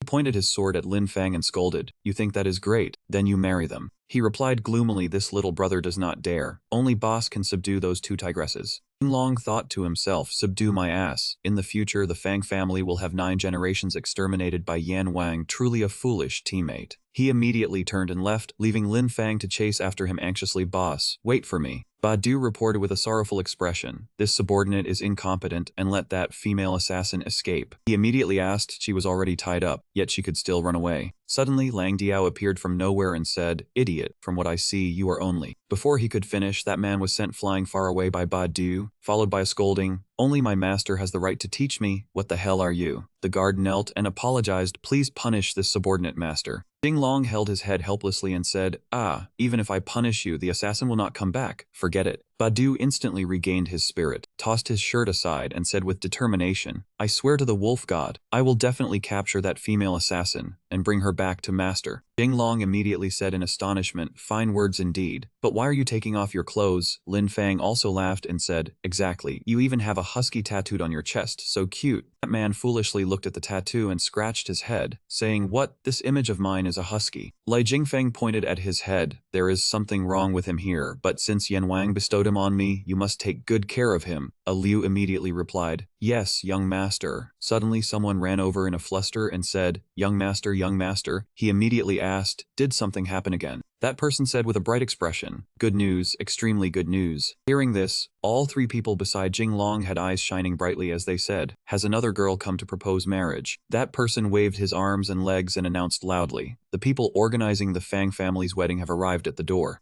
As soon as those words were spoken, Jinglong froze on the spot, his mouth agape as he said, "What?" At this very moment, the young lady of the Fang family had already stepped forward. He stared blankly at the group that had just entered his home and said in panic, "You people, The matchmaker immediately broke into a bright smile, waved her handkerchief, and said, "Heavens, this must be our Fang family's future son-in-law. Auspicious greetings, son-in-law." With that, she turned to the maids and said, "Come, measure the son-in-law for clothes." Jing Long truly panicked, immediately bristling as he said, "In broad daylight, under clear heaven and earth, I am a decent young man from a good family. What are you trying to do?" Matchmaker immediately laughed loudly. "Heavens, is the son-in-law joking? The wedding will be held on the 8th of next month, so of course we must prepare in advance now. Things like betrothal gifts, gold and silver jewelry, and the bridal chamber, none of these three can be missing." He blurted out, "Holy crap, even in ancient times, marrying a wife requires preparing a house." The maids eagerly pressed forward. "Of course, there is also the honeymoon, wedding attire, banquet, wedding date. With so many matters, how could it be proper not to prepare early? Measure the young master for his wedding attire." Liu felt as though flowers were blooming in her heart. Young master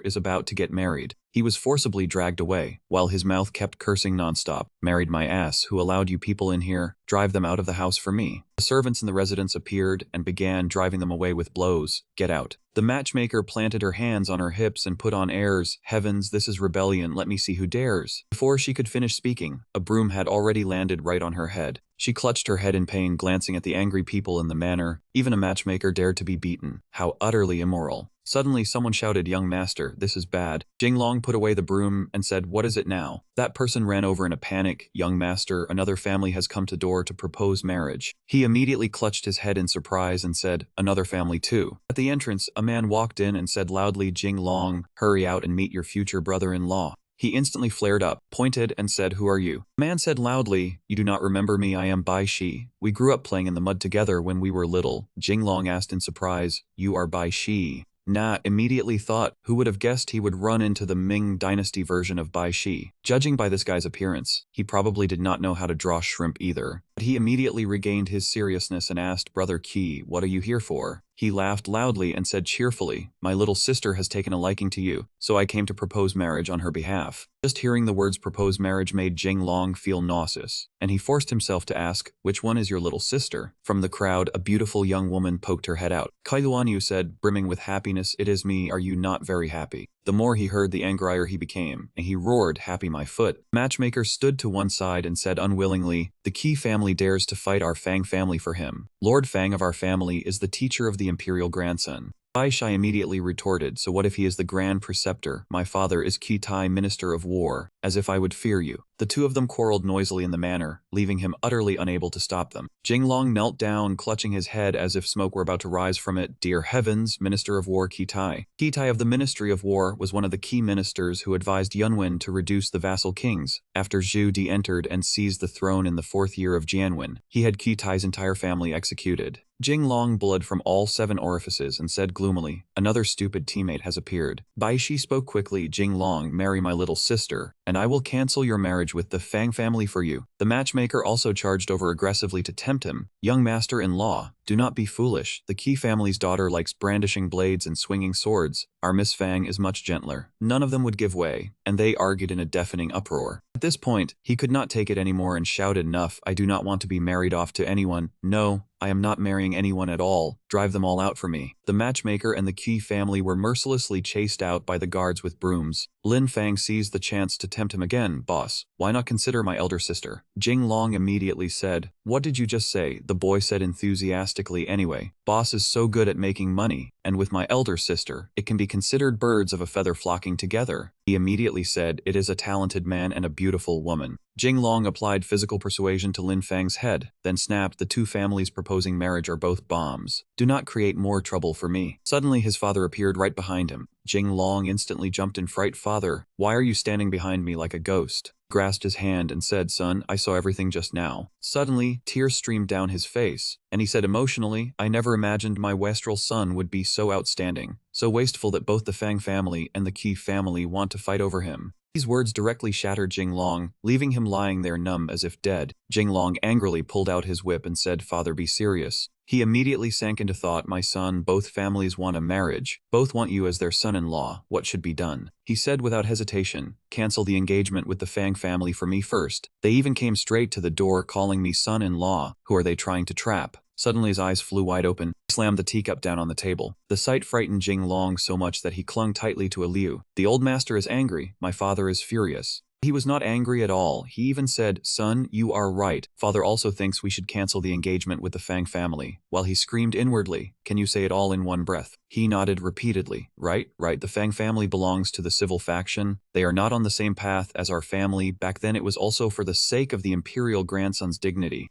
The old master patted his shoulder and continued, "Since my son is not satisfied with this marriage, then I, as your father, will bear the loss of face." Jinglong could not stand listening anymore and immediately slapped him in anger. "You lost your face long ago. Last time I told you to cancel the engagement, and in the end you got slapped in the face again and again." He clutched his swollen red cheek and said aggrievedly, "Son, this time is different. Since the daughter of the Minister of War wants to marry you, then we can borrow this momentum to cancel the marriage with the Fang family." Jinglong replied at once, "That does seem to make sense." The old master added, "Moreover, our Li family was granted the title Duke of Cao through military achievements, so in truth we can be considered people of the martial faction. A marriage alliance with the Qi family is more suitable." He then asked in surprise, "Martial faction, marriage alliance?" He thought to himself, "I almost forgot that in Great Ming, civil officials and military officials fought fiercely. Back then my father won outstanding military merits before being granted the title Duke of Cao, so he counts as someone of the military line." He was lost in thought. The old master on this side was fondling Badu's arm and praising him. "Oh, those muscles are excellent. What skills do you have?" He proudly showed off his muscles. Meanwhile he wondered, according to history, my father Wenzhong can also be considered a great figure of Great Ming, so why do I feel he is a bit foolish? With that he began his work, picking up the brush to write and paint. The first stroke fell without the slightest hesitation. Who would have thought Jinglong had actually taken the brush to spread scallion oil for grilling food? Badu ran over in confusion and asked, "What exactly are you doing?" Just then, a servant ran in to report, "Young master, something has happened." Turning to the side, he saw Liu's sparkling eyes and Jinglong said, "What happened now?" At this moment, the man said with a darkened face, "Master's massage bathhouse has been copied."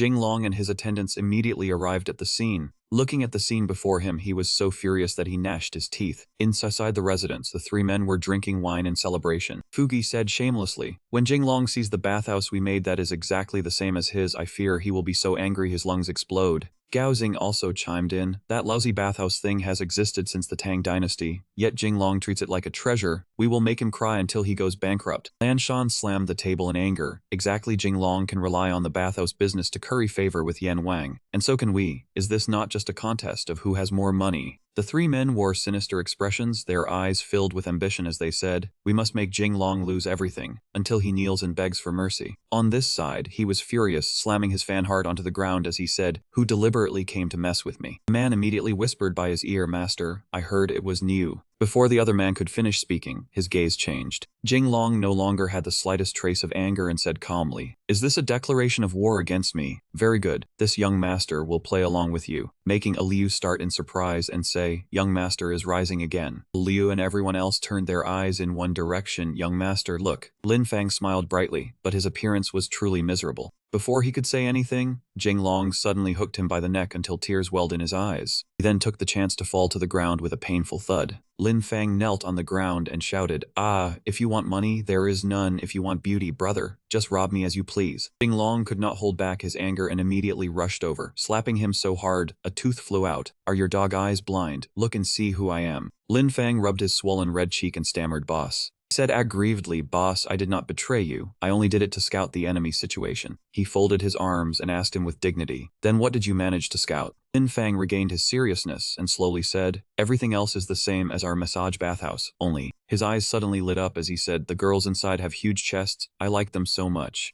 Hearing his words, Jinglong kicked him hard in the backside and cursed, "Despicable bastard." The scene shifted. A while later in a certain study, the three of them sat together drinking tea and discussing serious matters. Lin Fang spoke, "Boss, if they want to open a bathhouse, let them open one as long as it does not affect us making money." Jinglong pinched his ear again and scolded, "Are you stupid? The market is only so big. They are stealing our business." Lin Fang continued, "Moreover, young Master Li's business also has sister's money invested in it." Ning Er smiled brightly and said, "Including the New Year money your little brother has saved with me all these years." Lin Fang immediately became spirited, "Boss, as long as you give the order, I will chop that shop to pieces for you." Jinglong moved to suppress him. "Be quiet for a while." Ning Er asked with concern, "Young Master Li, since the bathhouse opened, the accounts have still been losing money. Right now the new family is also fighting for business. I fear." Lin Fang wore a face full of infatuation as he said, "Sister's greatest strengths are her eye for investment and account calculation, but she does not understand the specific operating model of the business. Boss must think of a way to protect our money." Jinglong said, "Actually, I still have a backup move I have not used, but I still need some silver as capital." She smiled and said, "Leave the silver to me." He asked with some surprise, "Miss Lin is not afraid I will lose money," but she answered gently, "I trust your judgment." Then she looked at him with deep affection. Lin Fang, nearly bursting with satisfaction, said, "Oh my God, what heavenly thunder and earthly fire is this? The boss is about to become my brother-in-law." A maid came to report young Master Li. "Ever since the mesh parlor opened nearby, our business has become much quieter."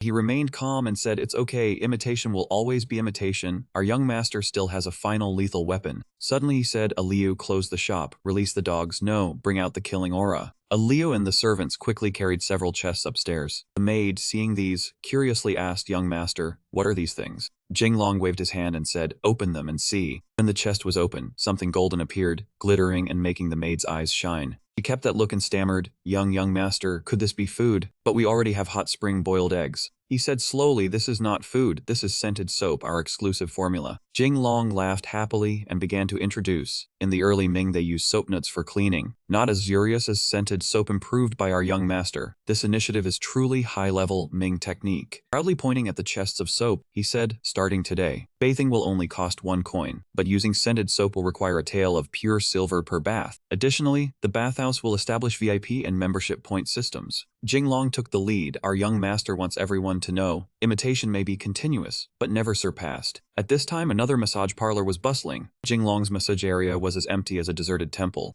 Jinglong angrily asked, "What, we put out scented soap, and customers still go to that imitation parlor?" Lin Fang interjected, "Boss, I know the reason." Jinglong, impatient and furious, threw something at him. "Speak quickly." Lin Fang did not hesitate to answer about their employees. Their staff were beautiful and gentle, not using brute force like our coarse men. Lin Fang's face showed obvious longing, but he still wanted to go over there. Jinglong was annoyed and displeased at their tactics. "Oh my, they even used the beauty trap." Lan Fuang nearby spoke up, "Young master, perhaps we should also find some beautiful girls for support." He refused, not wanting to imitate them. "No, their method has been used. I have no interest in copying. If we play differently." Lan Fuang realized his next intention in alarm. "Young master, do you mean?" She imagined tall men serving instead of beauties. "Welcome to the massage parlor. Pick up the scented soap." Jinglong immediately dismissed Lan Fuang's strange thought. "What nonsense are you thinking? Our young master doesn't play that way. In short, everyone obey me." Lan Fuang turned pale and obeyed. "Yes, young master." A Liu was assigned to distribute flyers throughout the alleys. Come,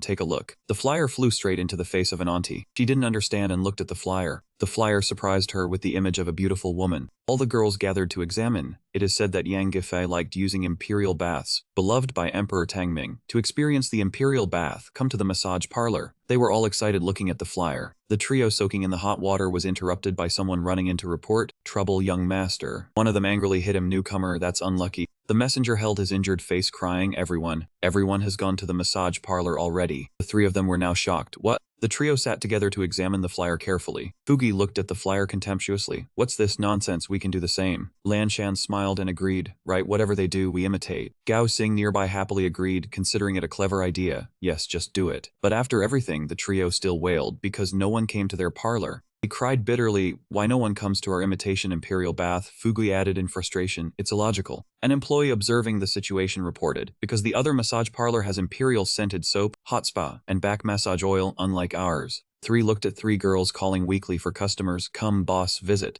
Lanshan angrily said, "Can you be professional? You should be like fairies, not courtesans." The girl frowned, "Dream on, I sell my body, not my art." They were all cruelly rebuffed. An employee cheerfully said, "I'm done here, I want to go to the massage parlor to see the imperial baths." Gao Xing cried, seeing this awkward scene. "Ruined. The massage parlor drew all the ladies, then men would surely be attracted too." Fugi cried in misery, "Our place is just a cheap inn. We can't compete with legitimate business." Spirits drooping like a fallen leaf, Lanshan collapsed, looking at life sadly, going bankrupt already. Lin Fang pressed close with admiration. "Boss, my respect for you is like a relentless river, like the vast yellow river that cannot be contained." Jinglong irritably said, "Lin Fang, do you know what I like most about you?" Lin Fang leaned in and asked, "What?" Jinglong ruthlessly pushed Lin Fang's face. "The most is when you are a little away from me. Don't you know being too close blinds the eyes? He hurriedly flattered Jinglong. Boss, I was wrong, you are right, let me massage your feet. Boss, can you teach me how to make money? Lin Fang listed many options for him to choose: welfare lottery at the casino, buy a street, invest in the Moonlight Tower, hire beauties to choreograph, open a massage parlor, then launch scented soap.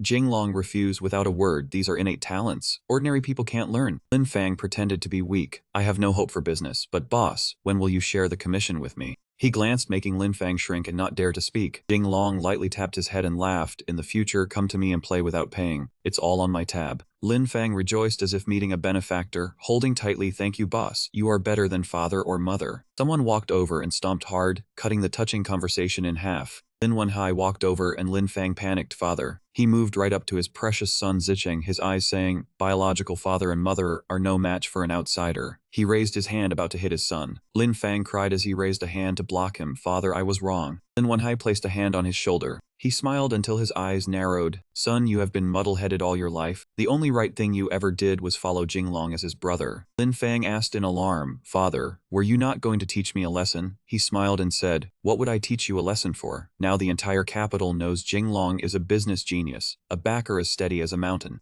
Lin Wenhai glanced toward Jinglong. This left him suspicious and completely confused. He bent down and whispered a little to him. Son-in-law, when are you planning to come marry my daughter and take her home? Jinglong nearly choked after hearing it. He gave a bitter smile and asked, when did I ever say I wanted to marry your esteemed daughter? Lin Wenhai glared darkly and repeated every word, so big so white. He leaned closer to him with a frightening look. You want to play around with my daughter for free? Jinglong laughed. When did I ever play around? He ran straight outside, unable to bear this scene any longer. Lin Wenhai argued stubbornly inside, but you must take responsibility. Lin Fang held him back. Father, save me, father. This is all thanks to eldest father's reputation. He stood angrily at the door and shouted, this matter is not over. If you'd not marry my daughter, I will sue you before His Majesty. Jinglong sprinted away with his eyes shut tight. Being too outstanding is not my fault. Suddenly, as he was running, he heard a voice mention him and turned back. It is your fault, young Master Li. It is all because you are too outstanding. It turned out this comic trio had been tied up and were crying bitterly. This little brother had eyes but failed to recognize Mount Tai. Just treat us like a fart and let us drift away gently. We are ruined. The knockoff massage shop can no longer do business. Young Master Li, save us. Jinglong slapped them in a line and scolded them. Save my ass, you played business competition with this young master, and now that you lost you want to beg for mercy. He said irritably, do you think this young master is a vegetarian? Lanshan revealed that true arrogant face of his. Jinglong, if I have given you face and you still refuse it, then do not blame me for being impolite. You there, deal with him. Many men holding clubs were about to attack Jinglong. He was not only unafraid, he was extremely excited. You want to play this game with me?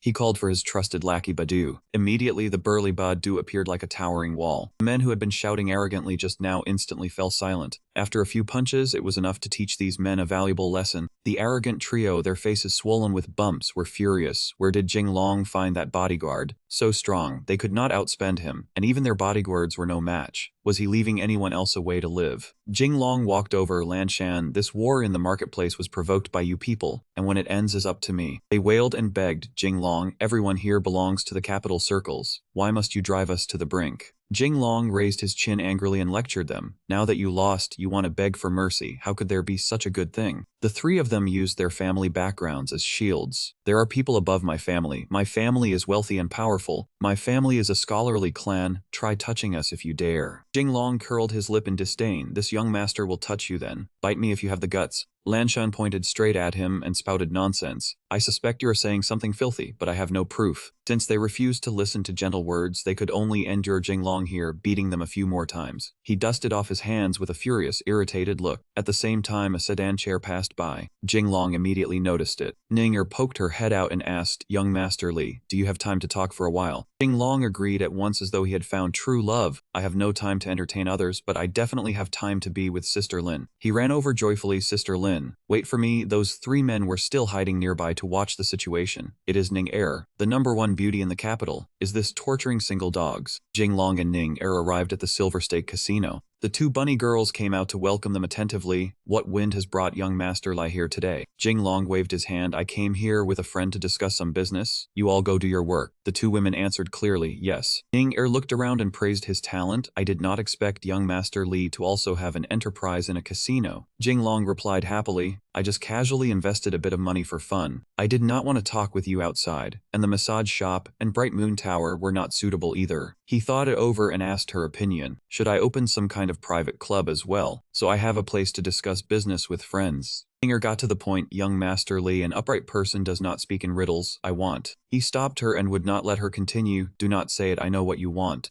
Jing Long praised himself narcissistically, but an outstanding man like me will not give up the entire forest for a single tree. Ning Er asked helplessly, where is young Master Lee, letting his thoughts wander? I want us to deepen our cooperation. He asked her about it with a thrilled look. Deepen it how? Could it be negative distance? This young master sells kidneys, not his body. Ning Er opened a box glittering with silver and gold and spoke, young Master Lee, no jokes, all of your businesses. Each one calculated properly. I want to buy shares in all of them. Jing Long covered his eyes and thought, too dazzling. He asked in return, are you serious? Ning Er was decisive and serious. There is no need to mention the massage shop, and the newly opened fragrant soap business is already one investment for fourfold profit. I heard young Master Lee is also preparing to make liquor. Jing Long stated his intention, because Lanshan's family monopolizes 30% of the liquor industry in the capital. Next, I must register the Lanshan Ergoder brand, and see how those Lanshan bastards fight me. He laughed loudly in triumph. Liu, explain this part clearly. This is how straightforward my young master is. Either he does not slap faces, or he beats them until their families are ruined. Ning Er left. I will leave the silver here. As for the cooperative shares later, the Lin residence accounting office will discuss them with young Master Lee. Jing Long was narcissistic, so you really were not coveting this young master's beauty. Then I can rest easy. Ning Er felt nauseated hearing that. Very soon 15 minutes passed. Once they were outside and boarded the sedan chair, the maid beside Ning Er judged him, miss, that Jing Long thinks far too highly of himself. Ning Er smiled with delight. You do not understand, brother. Jing Long is truly a rare and extraordinary man in this world. The maid beside her was helpless as Jing Long stole her young lady's soul away. My miss, please come to your senses. Ning Er said with certainty, I am calmer than ever. With a rare talent like Jing Long, letting him pass by would be the real pity. The maid worried, but he is a spendthrift. Ning Er still said calmly, have you ever seen any spendthrift like him? He is clearly a genius.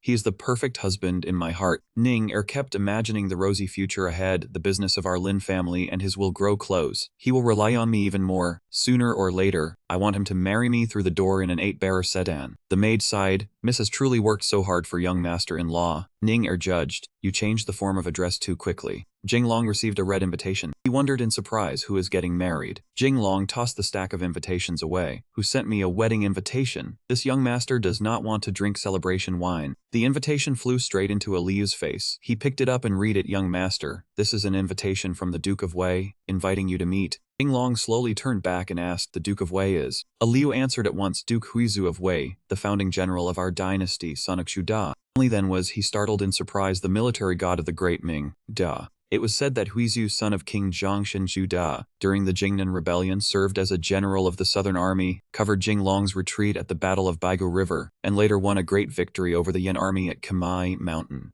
Liu worried, young master, you cannot offend the Duke of Wei. His banquet. Jing Long turned away and refused, not going. This man will later be Yan Wang's enemy. Am I crazy enough to attend his banquet? Back to the family residence in the capital. Jing Long was weary. In the end, he still came. Near him was Huizu, the eldest son of King Zhongshan Zhu Da. Next, full of vigor, was founding Duke Chang Sheng, second son of the famous founding general of the Great Ming, Chang Yuchun. Beside him was Tang Li, second son of Duke Tang He of Xin. Liu asked quietly in surprise, young master, did you not say you would not come? Jing Long shouted loudly, shut up, what do you know about slapping your own face? Liu fell silent and said nothing. The young man came over to greet him, brother Jing Long. Jing Long asked blankly, who are you? Wait, you are younger than me. Call me elder brother. Two men behind him flared up and scolded, Jing Long, is that how you speak to the young Marcus? Little Marcus, Mu calling you brother already gives you immense face. Do not be ignorant. Jing Long cried out in surprise, Marcus of Siping, king of Yunnan, Mu Ying. He smiled and explained, oh, that was my late old father. I am the third son of the Mu family, Mu Ang. Everyone worriedly whispered among themselves, the Marquis of Siping was His Majesty's adopted son. He passed away in the 25th year of Hongwu and was posthumously titled King Jingning. Another person added, the Mu family guards Yunnan, holding 300,000 troops, even more formidable than Yan Wang of the Northern Army. One person actually judged, offend anyone, but do not offend the Mu family. The people around Wu Ang crowded in and flattered him with praise, young Marcus. Do not bother with that spendthrift Jing Long. That man is a famous silk pants wastrel. Another man even cut in to seize the chance, little Marcus Mu. I heard your place has premium ivory and jade. I wonder. Another man squeezed forward to grab the opportunity. Recently there is a famous painting. I wish to invite the young Marcus to appreciate it. Aliu's skin crawled at this one-of-a-kind display of flattery. These people, so short-sighted. If I bragged about my young master's business, I would surely scare you all to death. Jinglong knocked Aliu on the head. He walked away and said, Aliu, this is called keeping a low profile, quietly making a fortune. He turned back to lecture him. They are all descendants of illustrious military families, each one a person of stature. Liu grinned brightly, young master, once you inherit the title of Duke of Tao, they will also kneel and flatter you.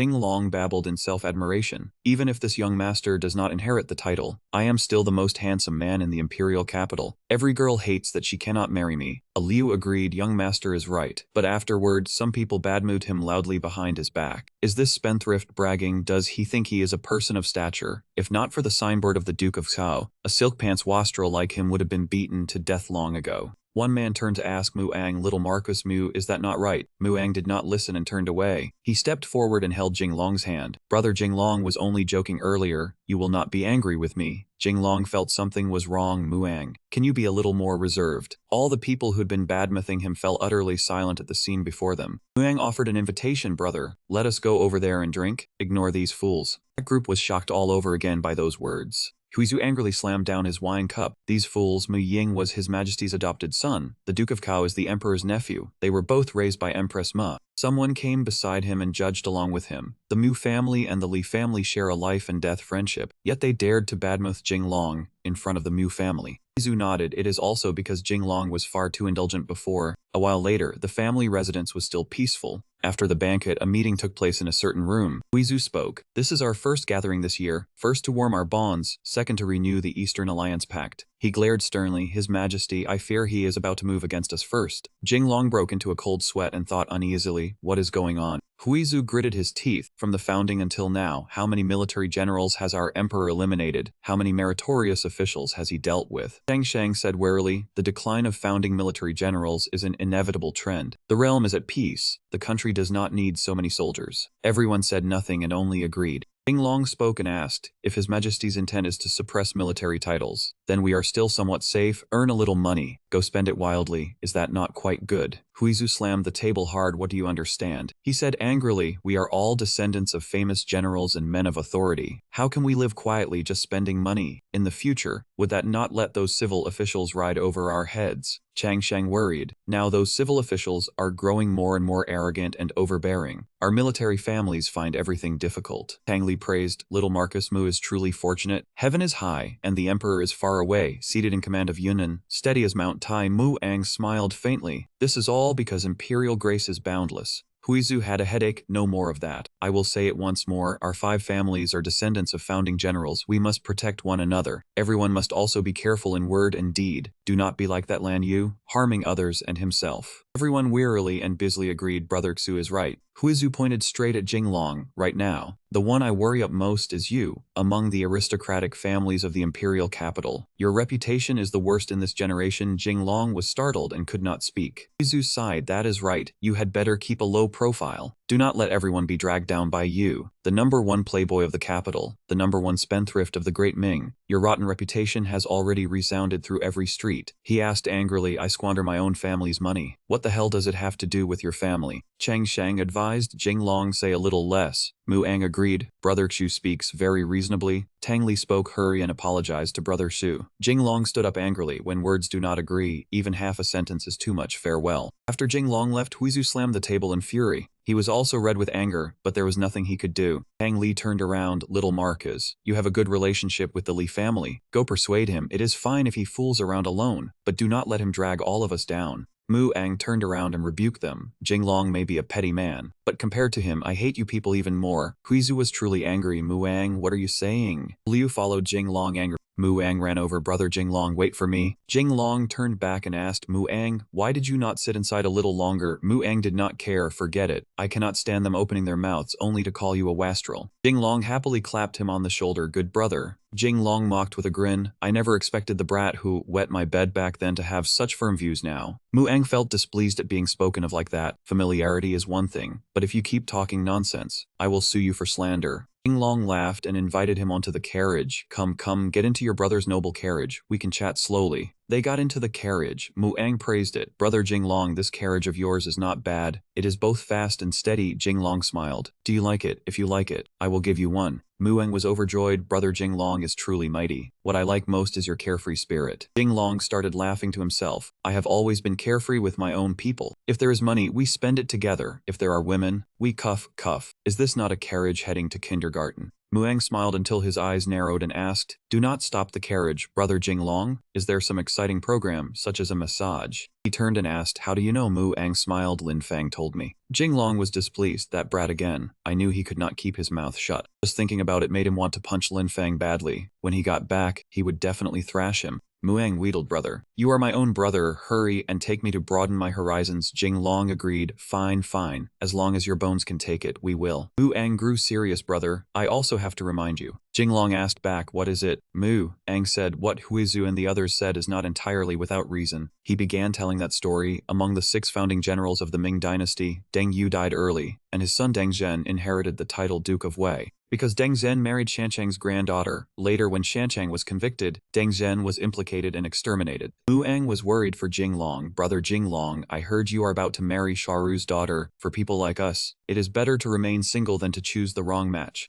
Jinglong understood what Muang was saying. You are right, I am thinking of a way to break off the engagement with the Fang family. It is just that old man of the Fang family. Liu poked his head in and interrupted. This is bad. Young master, the coachman is carriage sick. Jinglong panicked. Has it turned into autopilot again? Muang was puzzled. What is autopilot? The carriage quickly rushed forward. Jinglong said mysteriously, You will know soon enough. The moon appeared, lighting up the night. Jinglong and Muang walked back with 2 sticks. Muang, are you not coming into the residence to sit for a while? Muang was exhausted. We overdid it today and had too much fun. It would really be too embarrassing to pay respects to Uncle Shi. Let us do it another day. Jinglong also thought so. Fine, come another day. I will cook noodles for you. Though he was tired, Muang kept feeling something was off. Why did those words sound so strange? Jinglong dusted off his hands. Do not mind these details. We will talk another day. Muang dragged his weary body along. Brother Jinglong said he would cook noodles for me, and also said to do it another day. Suddenly realizing something, Muang turned back. Jinglong, you are messing with me. Jing walked to the deserted gate. Jinglong asked Liu, where is everyone? Liu seemed to be vomiting violently because he was too carriage sick. Jinglong was startled. Liu vomited in discomfort. Young master, the carriage's self-driving mode is too thrilling. I am dizzy. Jinglong slapped him hard across the face. I told you long ago not to save money. Find me the best coachman and the best horses. And also upgrade the carriage for me. Fit the best wheels with rubber shock absorbers. Liu held his face and asked innocently, Young master, what are shock absorbers? Jinglong walked away. Forget it. You would not understand even if I told you. When I have time later, I will draw it out and find a carpenter to see whether it can be made. His father, Wenzhong, suddenly jumped out. Jinglong was furious. Old father, do not do this every time. Suddenly appearing without a sound. Are you trying to scare your own son to death? He said calmly, Son, come with me to the study. Your father has something to tell you. Jinglong understood his old man and snatched the lamp from his hand. Father, when you speak, do not put the lantern under your face. It is like filming a ghost movie. He laughed. Right. Son, you are right. After that, both father and son went to the study.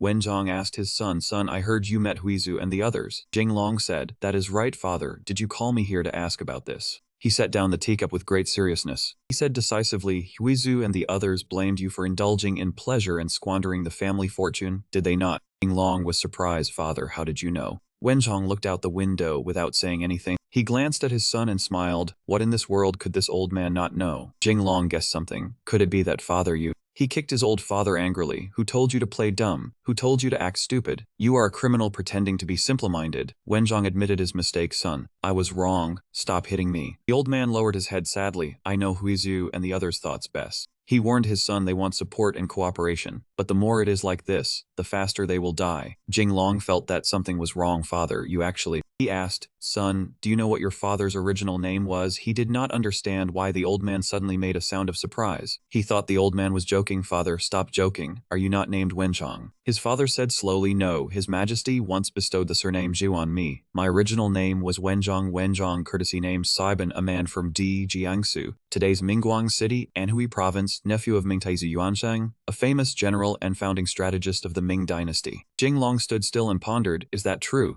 He stroked his beard and recounted, "In the 20th year of Hongwu, the Son of Heaven ordered me to administer the Grand Military Governor's office, while also overseeing the Imperial Academy." He continued speaking, but in the end I resigned. Do you know why? Jinglong wondered. Why? He rose to avoid danger, to avoid misfortune. He recounted over the years, to dat Chang Wu Chun who die Hai Tang he, if not dying from illness, then punished by the emperor, our Li family. He spoke close to his son. So for the safety of our Li family's son, you must destroy the wealth, Only by destroying the wealth can you be my filial son. It was the first time Jinglong heard such twisted words. Wenzhong stroked his beard lightly. Father and son have been excellent like this. If you continue to excel, I fear we will not be able to keep our head. Prayed that his son would continue like this. So, to protect the Li family's son, give your all to destroy the wealth. Father supports you. Liu happily walked in. Young master, you made money. Young master invested several 100,000. Everyone in the capital says the young master is a business prodigy. Jinglong praised. Not bad. Opposite of that, his father had a heart attack. He collapsed onto the floor with difficulty. Jinglong poked the old man. Father, what's wrong? Wenzong cried, don't mind me. If you don't destroy the wealth, how can you match me? Liu, standing outside unaware, followed along. This truly was a touching father-son bond. Father and son together, dual swords in harmony, touching where exactly?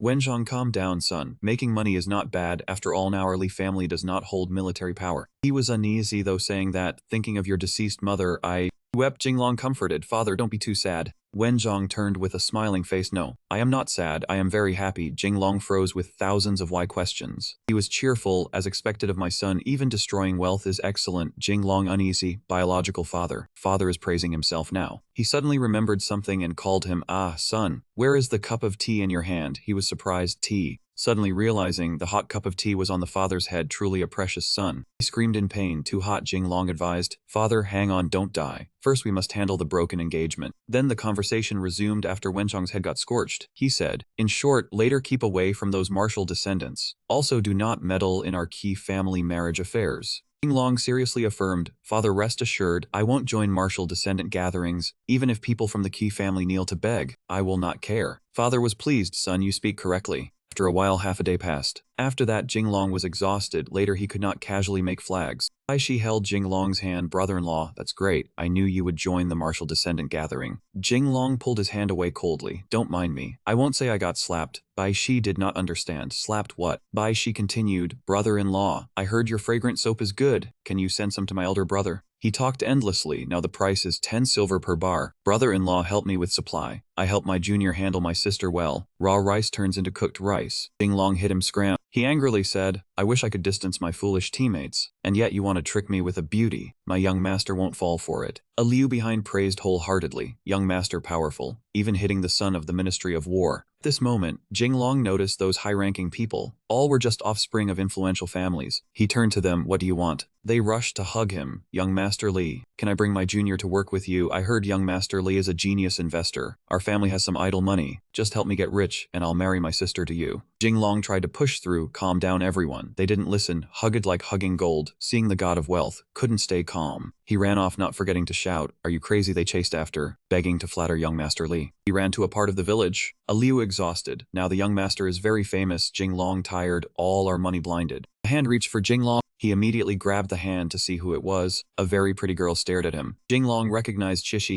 After a while, they quickly separated. Jinglong, embarrassed, showing confusion, asked her, Shishi, why are you here? Shishi, shy, unsure how to answer. Before finishing her words, her maid rushed over. Seeing her there, screamed worriedly, Miss, I searched everywhere, where are you? Reaching there, she realized Jinglong was also with her young lady. The maid shouted, asking him, why are you here? What did you do to my lady? After hearing the maid would call guards, Shishi panicked, calling her. He hurriedly denied, but couldn't. Then he called Liu. Suddenly from somewhere, Liu ran over, using a quick move to knock out the maid. Jinglong was amazed, said to Liu, oh Liu, didn't realize your skills were so good. He didn't deny but nodded proudly, of course, my ambition is to be a hero later. While boasting, Liu didn't notice the maid behind still conscious. She rushed to Liu, shouting angrily, don't touch my lady. Jinglong surprised, about to shout to Liu when she charged. Liu panicked, waving hands in the air, suddenly felt something soft. It was the maid's chest. He blushed, still in shock, quickly withdrew his hand. The maid screamed. Liu beside her awkwardly explained, I didn't. Not listening to Liu's clumsy explanation, the maid approached him, shouted, Lecurus, I'll risk it with you. Then began physical interaction with Liu. Jinglong nearby dared not intervene, afraid he'd be next. He turned away, covering his face. Meanwhile, Shishi approached him, shyly whispered, young Master Li, can you stop for a moment? He didn't understand and asked again, mistook it for a loan because in Chinese, stop is homophonous with borrow one set. He teased her, winked, smiling, so Miss Fang wants to borrow with cover or full ichidi without cover. She still didn't realize he misunderstood, covered her mouth shyly, said, young Master Li, what did you say? I don't understand. He still didn't notice anything unusual, scratched his head and asked her, what's the matter? Speak quickly. She didn't dare look him in the eyes, turned away to avoid, hesitated, said about the marriage. She cautiously glanced at him. I want to tell you. The naturally romantic atmosphere was disrupted by Jing Long leaving stealthily. Perhaps he realized what she wanted to say, so left quietly. Seeing this, she angrily shouted, Jing Long do. He was walking when he turned back, trying to put on a confident smile. Because in this situation, what we needed was precisely a confident smile. She could not understand his action at all. Seeing that, she immediately ran over to him, grabbed him by the collar, pulled him close to her face and asked, my ugly? Seeing her ask that, he quickly waved his hand in denial, not ugly, looking closely, you are even very adorable. Hearing those words from him, she shyly turned her head away, avoiding his gaze as he looked at her. Then she asked again, then am I very stupid? Unable to enter young Master Li's eyes, he hurriedly shook his head. Everyone in the capital knows Miss Fang is outstandingly talented. How could you be stupid? She seemed to regain a little confidence, turned back, and asked him in return, then why have you pushed off the marriage again and again, and still not come to marry me? At this moment he seemed to have been forced against a dead end. Not knowing how to answer, he stammered, his eyes darting everywhere, not daring to look straight into her eyes. Seeing him turn his head away, she stepped forward, placed both hands on his cheeks. He was very surprised by her action, and stood still without moving. She spoke to him with gentle understanding. Jing Long, although everyone outside says you are a wastrel, says you squander money, I know you are not that kind of person. Suddenly the air around the two of them changed in a strange way. She continued, moreover, you and I have long had a marriage agreement. In my heart, I have long been a member of your Li family. He seemed unwilling to face reality. She immediately cut him off, no buts. Without waiting for him to say anything more, she stood on tiptoe, her lips touching his. In his shock, he suddenly could not move his body to push her away, standing there motionless as she kissed him. The maid not far away, who was teaching Liu a lesson, also had to stop, deeply shocked at witnessing that scene. She cried out in astonishment, Miss. Liu, until his face was bruised and swollen, still tried to lift his head, heavily forcing out a smile. Young master has been kissed. At this moment Jing Long still had not had time to process what was happening. He stood there blankly for a while, his mind now filled only with the matter of being kissed by Shishi. That thought kept surfacing in his mind. I was kissed, my first kiss was stolen by a Ming Dynasty girl. No matter what he wanted to say, Shishi did not want to listen. While he was still dazed, she had already run far away. She turned around and shouted back toward him, Jing Long in June, I will wait for you to come marry me. Hearing her say that, he snapped out of those thoughts, hugged his head, and yelled, no, I will have my 9 clans exterminated. Shishi had already gone far away and could no longer hear anything from him at all. Suddenly, Liu appeared with his clothes in disarray, one part torn open in a huge rip, and he aggrievedly called out 2 words, young master. As soon as he turned his head to look, he was frightened by Liu's current appearance. He frowned and looked at Liu in disbelief, saying, Liu, you. He pointed at the lipstick mark on his cheek and the tears in his clothes, then shouted at Liu, asking, what did you do just now? Jing Long refused to listen to any explanation from him. Young master was fighting for his life, while you Liu were off flirting with girls. He cried a river as he listened to his scolding. He painfully explained him in vain, I did not. After struggling to escape his beating, he clutched the side of his face that had been slapped red and hurriedly said, young master, your prodigality is growing more outstanding by the day. It is about to shake the entire capital. I only fear the girls. As he spoke, Liu's voice gradually lowered. He suddenly became hesitant and dared not continue. Suddenly, the sight of girls in peach silk dresses standing on the brothel balcony and waving invitingly drew his attention. He bashfully turned his back and dared not look for even another moment. His mood abruptly sank. He said to Liu, it seems I cannot be too arrogant. Too many women would be too much even with 8 kidneys. Hearing him say that, Liu raised a like from behind him. Young master is wise. As they walked, he suddenly turned around, enough flattery. Hurry and help me think, how can I keep my reputation as a prodigal while still spending money modestly? Hearing him ask such a difficult question, Liu once again fell into a dead silence. He racked his brains with all his might. Young master, for someone as outstandingly rich as you to still want to be modest is truly too difficult. He began recalling Jing Long's previous toxic relationships, always the one being suppressed, enduring hardships, beset by difficulties on all sides, but Jing Long had never chosen the path of advancing despite hardship because of that. As if knowing Liu's stray thoughts, he grew irritated, stepped forward, and slapped him awake. What nonsense are you thinking about all day? A eunuch came over, followed by 2 rows of soldiers, and carefully called out, young duke. After a round of explanation, he panicked, unable to believe what he had just heard, and shouted, "You said His Majesty wants to see me." A moment later, the scene shifted to the imperial palace. He obediently followed behind the eunuch. At the same time, a delegation of envoys also walked out from inside the palace hall. He suddenly felt nervous before meeting His Majesty. He curiously turned his head to look at them, sensing that he was no longer following behind him. That man saw the worry showing clearly on his face, smiled, and said, "It has been a long time since the young duke entered the palace. His Majesty called for you by name and wants to see you. This is a great honor." Hearing this, he could only scratch his head, a forced smile spreading across his face. He thought to himself, Yuansang called for me by name. He seemed to realize something, his expression turning rather grave. Could Yuansang have found out about my prodigal spending? An ominous premonition rose in his heart. He cried out painfully in vain. Or is it because of that really big, fair thing? I peeped Ning or bathing, seeing that his behavior seemed somewhat abnormal. The eunuch called out anxiously, "Young Duke." That man smiled at him again, "Young Duke, please hurry and follow me." He painfully tried to swallow his tears, and warily answered that he would. A moment later, he had been led by the eunuch before the king.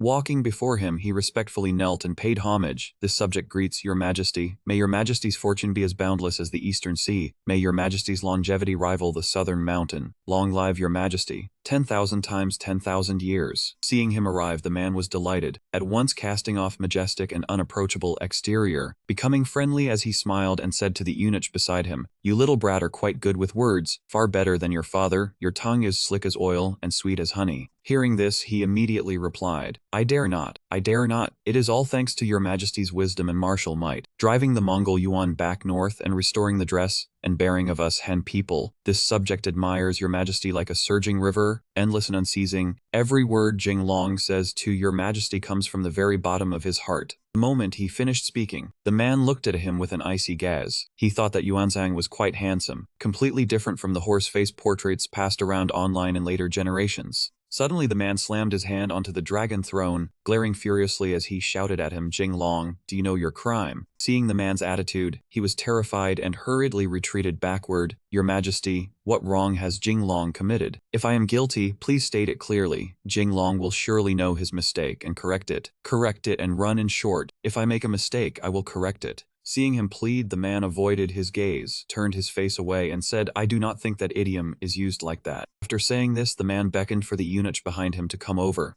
Understanding his meaning, the eunuch pulled a thick book from his sleeve, fully recording all of Jing Long's offenses. That man began listing his crimes. Last month the young duke bought an entire street, then imported a batch of Song porcelain, then invested money into the Silver Hook Casino and Bright Moon Tower. Now he is also running a bathhouse and massage business, and besides that, selling fragrant soap. The eunuch continued, "These investments have brought in abundant profits, especially the fragrant soap, which has recently sold briskly throughout the capital." Yuanzhang sternly rebuked him. Wenzhong was cautious his entire life. Who would have thought he would give birth to a son with heaven-defying guts like you? The entire capital is saying that you, Li Jinglong, know how to make money. In a flash of wit under pressure, he used every neural thread in his mind to remember what his father had once said. His Majesty hates corrupt officials most, as well as collusion between officials and merchants. If an official embezzles 100 yuan, he will be executed. He hurriedly explained, "Your Majesty, Jing Long truly likes doing business, but Jing Long can guarantee that every coin this subject earns is clean, and I have absolutely never relied on power to bully others." Hearing this, the eunuch standing beside them brought over a piece of fragrant soap produced by his business. When it was brought over, Yuanzhang stared at it in surprise for a while.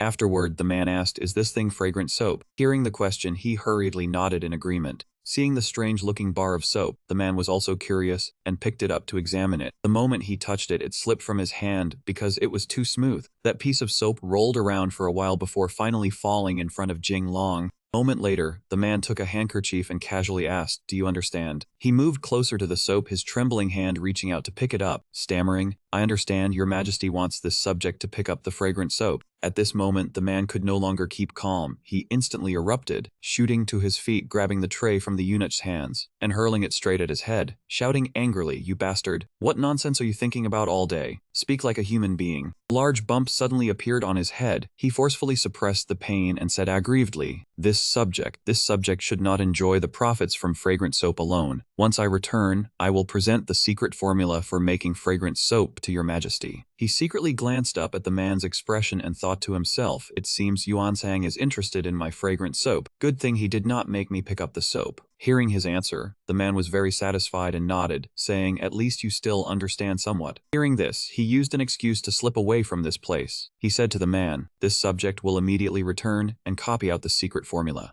Seeing him about to leave, the man shouted loudly for him to come back. Roll back here. Did we allow you to leave? You truly have dog guts reaching the heavens. He was startled by the man's loud shout, hurriedly turned around, and quickly knelt before him. This subject would not dare. Seeing this, Yuansang felt helpless. The man wearily raised a hand to his forehead. Would not dare. I have never seen anyone bolder than you. Your fragrant soap business. The man hesitated for a moment, then continued, we do not need it. Hearing him say this, he lifted his head in disbelief, astonishment showing in his eyes. The man said sternly, the Son of Heaven's blessings are everywhere. How could he compete with the people for profit? Jinglong, remember what we have said today. As long as you are one of the family, we will not blame you. After they talked for a while, Jinglong also left. The eunuch standing beside the man watched his departing figure, then turned and said, Your Majesty likes young Duke Li very much. The man suddenly broke into a violent fit of coughing and hurriedly covered it with a handkerchief, only to see a bit of red blood. Knowing the state of his illness, the man looked in the direction Jinglong had left, something indescribable in his eyes. Our time is running short.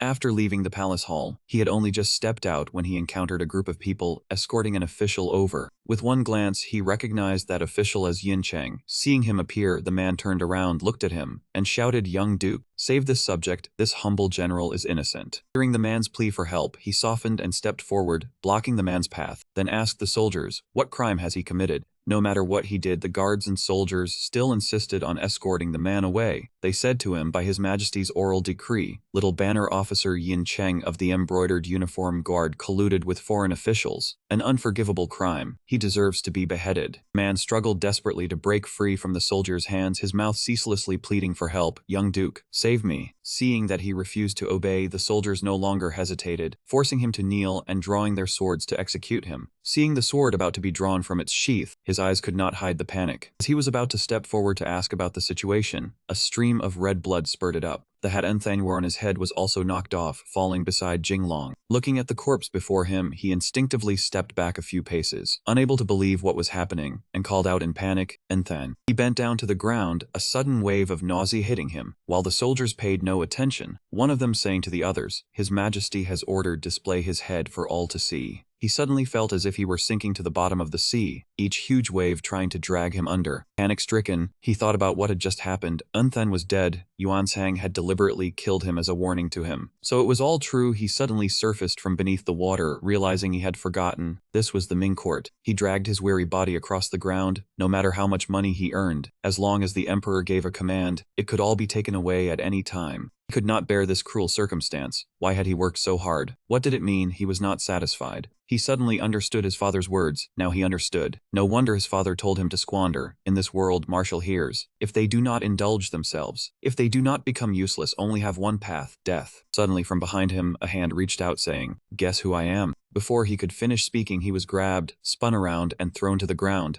He was about to strike and break his arm when a familiar voice brought him back to reality. Jinglong Ke. Lin Fang, following Aliu, saw the scene and stepped back, stammering elder brother. After the matter, Jinglong poured a cup of red tea. Lin Fang was surprised, not expecting the elder brother's skills to be so good. While Mongang was crying because of Jinglong, his arm almost broken by him. Canlong sat calmly enjoying the tea. Muang suddenly wanted to ask Jinglong Ke, tell me, did that young man Anthan die because of you? He continued, the imperial guards were the emperor's servants. If the emperor wanted him dead, he could not survive. Lin Fang listened, looking confused and thoughtful. Jinglong slammed the teacup onto the table, spilling tea, showing he was angry. He ordered, do not speak further. Wu Eng insisted, there are matters I must clarify with Jinglong Ke, but this time, he continued, it is not a bad matter. Lin Fang wondered, the emperor had already warned the elder brother. Isn't that a bad matter? Muang continued to Lin Fang, what do you understand? He explained further about His Majesty's actions. If the emperor were truly angry, it wouldn't just be a warning but decapitation of the Li family. Hearing this made Jinglong spit out his tea. Jinglong was startled. In the end, were you helping me or scaring me? Muang explained further, Jinglong Ke, precisely because His Majesty had a use for you, he took some time and effort to wake you up. He affirmed if Jinglong Ke had no value, why would His Majesty trouble himself? Jinglong found it reasonable, agreed. Mu Ang suddenly looked secretive, leaning close to Jing Long. He seemed interested. I have a secret to tell Jing Long Ka, but it must be kept tightly. Lin Fang saw this and opened his mouth, only to see smoke drifting out. It seemed he wanted to prove himself. Why are you staring at me? I keep my mouth tightly shut. Lin Fang was immediately kicked out of the room mercilessly by Mu Ang.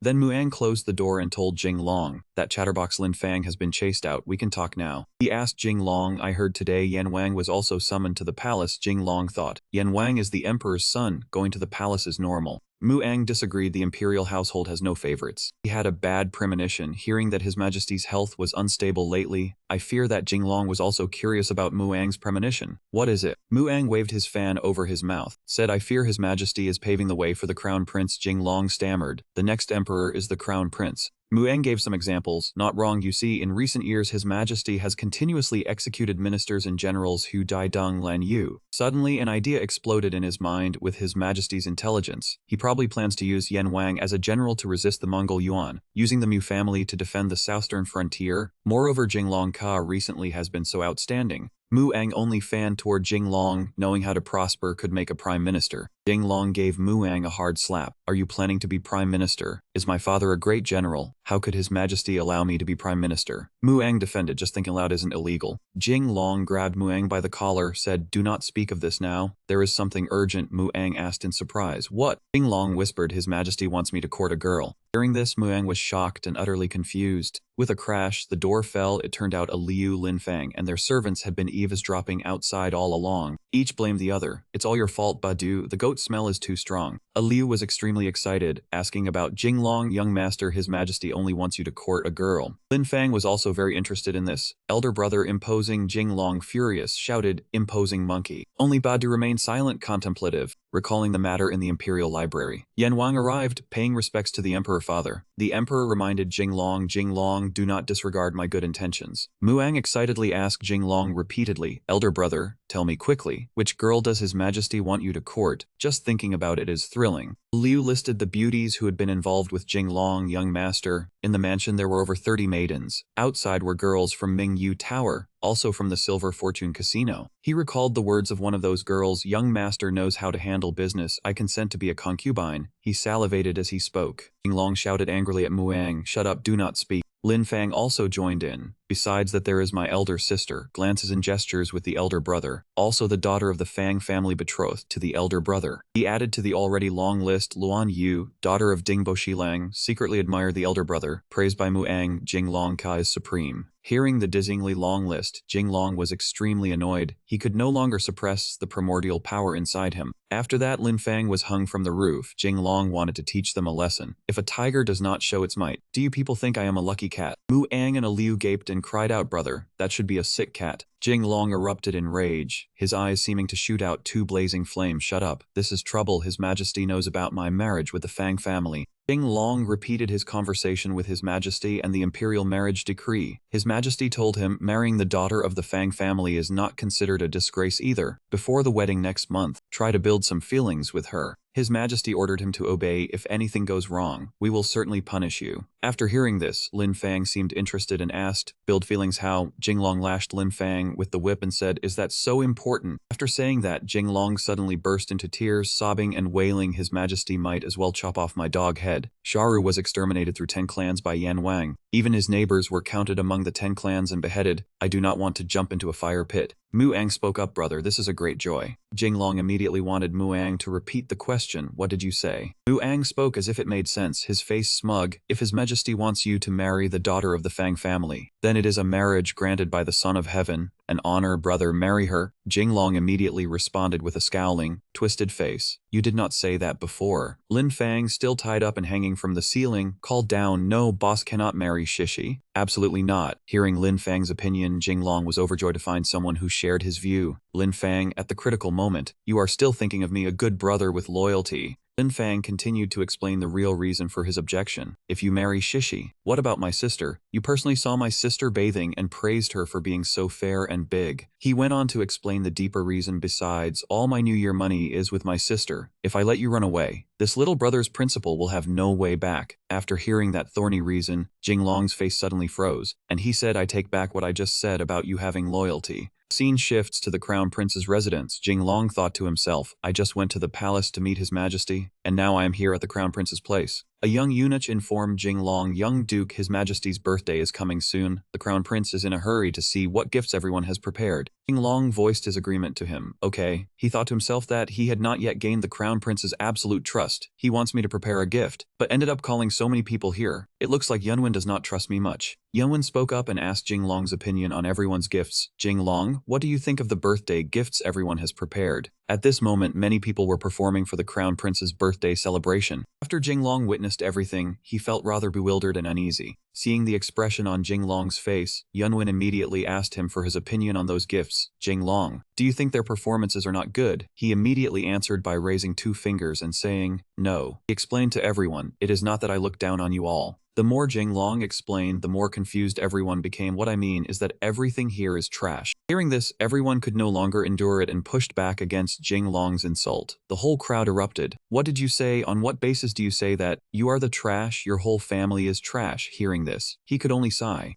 Yunwen was also extremely surprised when he heard this. He was astonished, then smiled faintly. He said that Jinglong's gift must be wonderful for him to dare speak with such confidence. Very good. Since Jinglong is so confident, let everyone see just how outstanding the birthday gift you prepared is. Jinglong thought to himself, weighing the pros and cons of this matter. All of the capital is concerned about my marriage. Now the only way to escape my pig teammates is to flatter the Crown Prince so that he takes the blame for me and cancels the marriage with the Fang family. After thinking it through, he decided to agree to Yunwen's proposal. In that case, allow me to be so bold. Just as the words fell, a group of people suddenly stormed into the residence with a crash, leaving everyone bewildered and alarmed. It was Lanshan and his followers. He had also brought a birthday gift and wanted to present it to the Crown Prince. Your Highness, let us display our celebratory gift first. It will certainly make everyone see us in a new light. Crown Prince wanted to ask Jinglong's opinion. Jinglong, what do you think? Jinglong decided, since Lanshan's group wants to offer a treasure, then let them perform first. Seeing how smug Lanshan's group looked, that man thought to himself, Jinglong, you are finished. With a scheming, sinister expression, that man thought back on the process of making this birthday gift. A man in a black scarf stood outside, peeping at a girl. She said that powerful. The 2 men following Lanshan had plotted together. It seemed they had found the gift Jinglong wanted to present to the Crown Prince. We will make a counterfeit version of his gift, so that he loses his trump card. He managed to flatter Yanwang and he wants to flatter the Crown Prince. We will do just that. Lanshan was extremely smug as he thought to himself, Jinglong, today I will make you lose all face before everyone. After hearing this, Jinglong's expression seemed bewildered. Lanshan waved his hand in signal, come out ladies. The alluring, hot young ladies immediately appeared and performed a classic dance. Lin Fang showed an extremely shocked and worried expression as he asked Jinglong, boss, could that be? Lanshan's group felt deeply satisfied when they saw Jinglong's bewildered expression at that moment. The young ladies continued dancing gracefully to the music of the zither. The men playing the instruments kept the sound ringing without pause. As for Lin Fang, his face twisted as he stammered, this is the boss's ultimate. A person holding a ball performed with the young ladies and called out the name of the dance. She is too beautiful. The Crown Prince, Jinglong, and Lin Fang all changed color, utterly bewildered by this surprise. Lin Fang was extremely expressive as he blurted out, what the hell is this? Lanshan's group was extremely satisfied with this gift, and that man spoke up, this is the birthday gift we prepared, the song and dance, she is too beautiful. Crown Prince, are you deeply moved? Contrary to Lanshan's expectations, the Crown Prince showed an extremely furious attitude. Enough, drag these people out at once. Only then did Lanshan's group become panicked, their faces pale, as that man asked the Crown Prince, Your Highness, is something wrong? The Crown Prince covered his face, looking thoughtful and displeased. You people are singing about chickens this and chickens that in front of Imperial Grandfather. Are you complaining that you have lived too long? Using brothel singers as a hidden allusion to chickens made the Crown Prince displeased. And so the image of a clucking chicken appeared, full of question marks. Only then did they fall into complete chaos, some crying, some wailing, all explaining nonstop, Your Highness, it is not what you think. We copied Jinglong's version. How could it be wrong? Jinglong, you tricked us. Jinglong was still thinking about this matter, and Lin Fang also had no idea what was happening, so he asked Jinglong, boss, what is going on with them? Jinglong spoke up, explaining the logic and the reason for their crushing failure. Did you really think it was easy to flatter the Crown Prince and His Majesty? For the choreography of this dance, I came up with more than 10 plans. Returning for a moment to those dancer girls, just thinking of those sweet, juicy girls was enough to make Lin Fang drool. Jinglong was now feeling extremely excited and satisfied. They must have stolen the wrong version. Lin Fang was extremely interested in these dances, blaming their bad luck for offending the imperial grandson. Boss, pole dancing, belly dancing, all of it. When will you take your little brother to broaden his horizons? The imperial grandson coughed a few times, then ordered Jinglong that Jinglong better take a look at the birthday gift you prepared. The imperial grandson reminded Jinglong, remember what you promised me. You absolutely must not disappoint me. Jinglong nodded to show he understood. A group of young ladies was preparing to enter and display their talents. The men standing to the side were noisily discussing the beautiful dancers before them, singing and dancing again. How old-fashioned. Those girls are made up no differently from the ones at Lanshanmen just now. They cannot be chickens so beautiful again. A dancer in a flirtatious pink and purple outfit stretched out her soft, boneless hands, and a golden anklet hung at her feet. Every movement of hers instantly silenced the men who had just been scrutinizing and whispering. The alluring dancers kept swaying gracefully and lightly to the music. Yunwen was also staring at them in a daze. Lin Fang, standing to the side, had also been utterly bewitched by those beautiful dancers. Losing all sense of himself, Yunwen sat in the seat of honor, dazed and unaware of what was happening tonight. Lose yourself with me in the night. Yunwen watched the scene before him, his brow twitching. Those men could no longer restrain themselves and began shouting noisily. Never seen such an outstanding song and dance performance. Really want to dance along with the rhythm. But as soon as he turned to look at Yunwen, whose face had darkened over there, he could not help feeling afraid. The eunuch beside him seemed to have noticed his furious mood as well. Seeing this, he could only timidly ask Imperial Grandson, "What is wrong? Are you feeling unwell somewhere?" Yunwen clenched his teeth and said in a low, forceful voice, "This song is clearly." Just hearing this tone from him made Jinglong and Lin Fang turn pale with fear. Jinglong thought to himself, "Not good, the Imperial Grandson is angry." But what they never expected was that Yunwen, beaming with joy, loudly praised it. "It is clearly too good." His reaction made Jinglong and Lin Fang over there faint from shock. Jinglong could not help wiping his sweat before asking Yunwen, "In that case, is the Imperial Grandson satisfied with the gift?" Yunwen smiled happily until his eyes narrowed. Satisfied, extremely satisfied. Yunwen even glanced meaningfully at Jinglong and whispered, "Keep those dancers here later. This Imperial Grandson must inspect them properly." Jinglong heard this and felt even more puzzled inside. Holy shit. Yunwen, do you want to visit prostitutes? At this moment, a wild idea suddenly arose in Yunwen. "I have decided this performance will be the birthday gift this Imperial Grandson presents to Imperial Grandfather." When the surrounding crowd heard this, they began whispering again. Jinglong has been praised by the Imperial Grandson again. Damn it, why could we not do it? So jealous I could die. Forget it. Just think of a way to cling to Jinglong from now on. In the future this world will belong to the Imperial Grandson. All of these whispers entered Jinglong's ears. Jinglong was spoken of this way, but he showed no sign of anger and instead gave a faint smile. At the same time as dusk dyed one corner of the sky a brilliant red, inside the vast and magnificent imperial palace, Shu Di was standing respectfully behind His Majesty. He saw that His Majesty had no intention of turning around to listen to him, so he hesitantly called out, "Imperial Father." His Majesty spoke at this moment. He suddenly said something without beginning or end. "I remember when I was little, there was a river in front of our home." As His Majesty told the story, he turned his majestic gaze toward Zhu behind him. "Back then, I and my companions herded cattle for the landlord and played by the riverbank. I said that in the future, I would be the son of heaven, and Tang He, all of you, would become great generals under my command." When Zhu Di heard His Majesty say this, he anxiously wanted to speak. "Imperial Father," how could His Majesty not understand what he meant? He said calmly, yet still could not hide the desolation in his words. "In the blink of an eye, all my friends have left me. Tang He, Chu Da Chang Yu Chun Lan Yu. Sometimes I feel that life is truly lonely." When Zhu Di heard him say this, he took it as a reproach and hurriedly knelt to apologize. "Imperial Father, this son has been unfilial and has not often kept you company." On the surface, he looked remorseful, but inside he was secretly thinking, Lan Yu was executed by Father's personal order. As for the others, Imperial Father also hoped they would die sooner, did he not? His Majesty saw him like this and waved his hand to excuse him. "How can the Imperial family have private affection?" "Rise," Zhu Di respectfully answered. After Zhu Di stood up, His Majesty suddenly asked him, "What do you think of Wenzhong?" Zhu Di hesitated, wanting to ask further. "Imperial Father, you mean?" His Majesty continued with a stern face, "I am old. I must make plans for my descendants. Among the remaining veteran generals, only Li Wenzhong has the greatest authority and ability. If one day I am no longer here, let that man follow me as well." Seeing His Majesty keep speaking such sentimental words, Shu Di could only continue to flatter him. Imperial Father, you will surely live a long life of 100 years. Yet as he said this, his mind kept turning. Imperial Father, what are you thinking in your heart? Must you kill off all those meritorious veteran generals? That man Jing Long. At night in the capital, all things had fallen asleep. Jing Long and Lin Fang stood together beside the carriage. They watched the beautiful dancers preparing to be sent to the imperial grandson's residence. Seeing this, Lin Fang helplessly said to Jing Long, who would have thought the imperial grandson was so fierce, wanting to deal with so many girls? Even 8 kidneys would not be enough for me. Seeing Lin Fang beside him start spouting nonsense, Jing Long hurriedly covered his mouth. Shut up, do you want to die?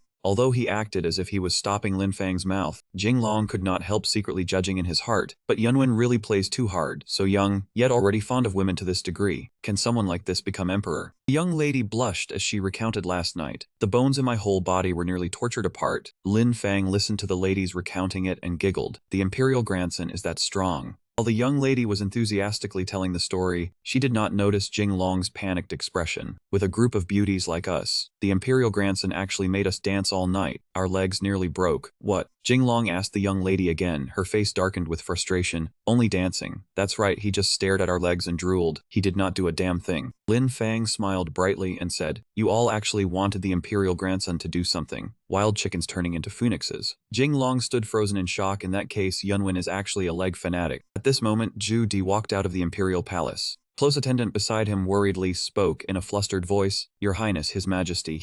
His face sank into thought. Imperial Father, have you already begun planning for what comes after? Yunwen ascends the throne. I guard the northern frontier. The Mu family guards the southern frontier, and Jing Long. Suddenly, he burst into laughter. I truly never expected Imperial Father to value Jing Long so highly. The close attendant was surprised to see Zhu Di like this, Your Highness. He flicked his cloak and walked away. Inside the imperial palace at this moment, Imperial Father, I am no longer the obedient child who listens to you. Fang Manor, Jing Long walked in. He lifted his eyes and looked ahead, standing still in place. A Liu behind him asked in confusion, Young master, do you truly want to do this? He raised a hand to his forehead and helplessly gave a slight nod. Lin Fang burst into sobs. Boss, how can you be worthy of my sister like this? Jing Long did not know what to do. He opened his mouth with difficulty. Mu Ang stepped forward to advise him. Brother Jing Long, if you truly take this step forward, there will be no turning back. But he had no other choice. Tears streamed down his face. I do not want this either. But His Majesty ordered Fanger and me to have deep exchanges. All 3 of them grew excited, their eyes lighting up. Deep exchanges? Just how deep? Jing Long clenched his fists and furiously kicked the 3 of them away. Shut up, you know too much. Jing Long said in annoyance, no matter what, I still have to visit in person and put on an act for others to see. A Liu wiped his tears and felt sorry for him. Being young master is truly not easy. Even Lin Fang's eyes grew misty. Muang frowned and praised him, wishing he could take his boss's place. You truly are loyal and righteous. Lin Fang decided he would support Jing Long to the end. Muang had no idea what to say either. For such deep exchanges, this little brother will surely devote himself fully. Lin Fang enthusiastically encouraged him, leaving him helpless too. It is all the same anyway. All of it lets me make use of my strengths. Jing Long thought they really were 2 fools. Jing Long was about to touch the door when it suddenly opened by itself. Unexpectedly, a basin of foot-washing water was splashed straight into his face. When he returned to his room, he wrapped himself tightly in a quilt and kept sneezing.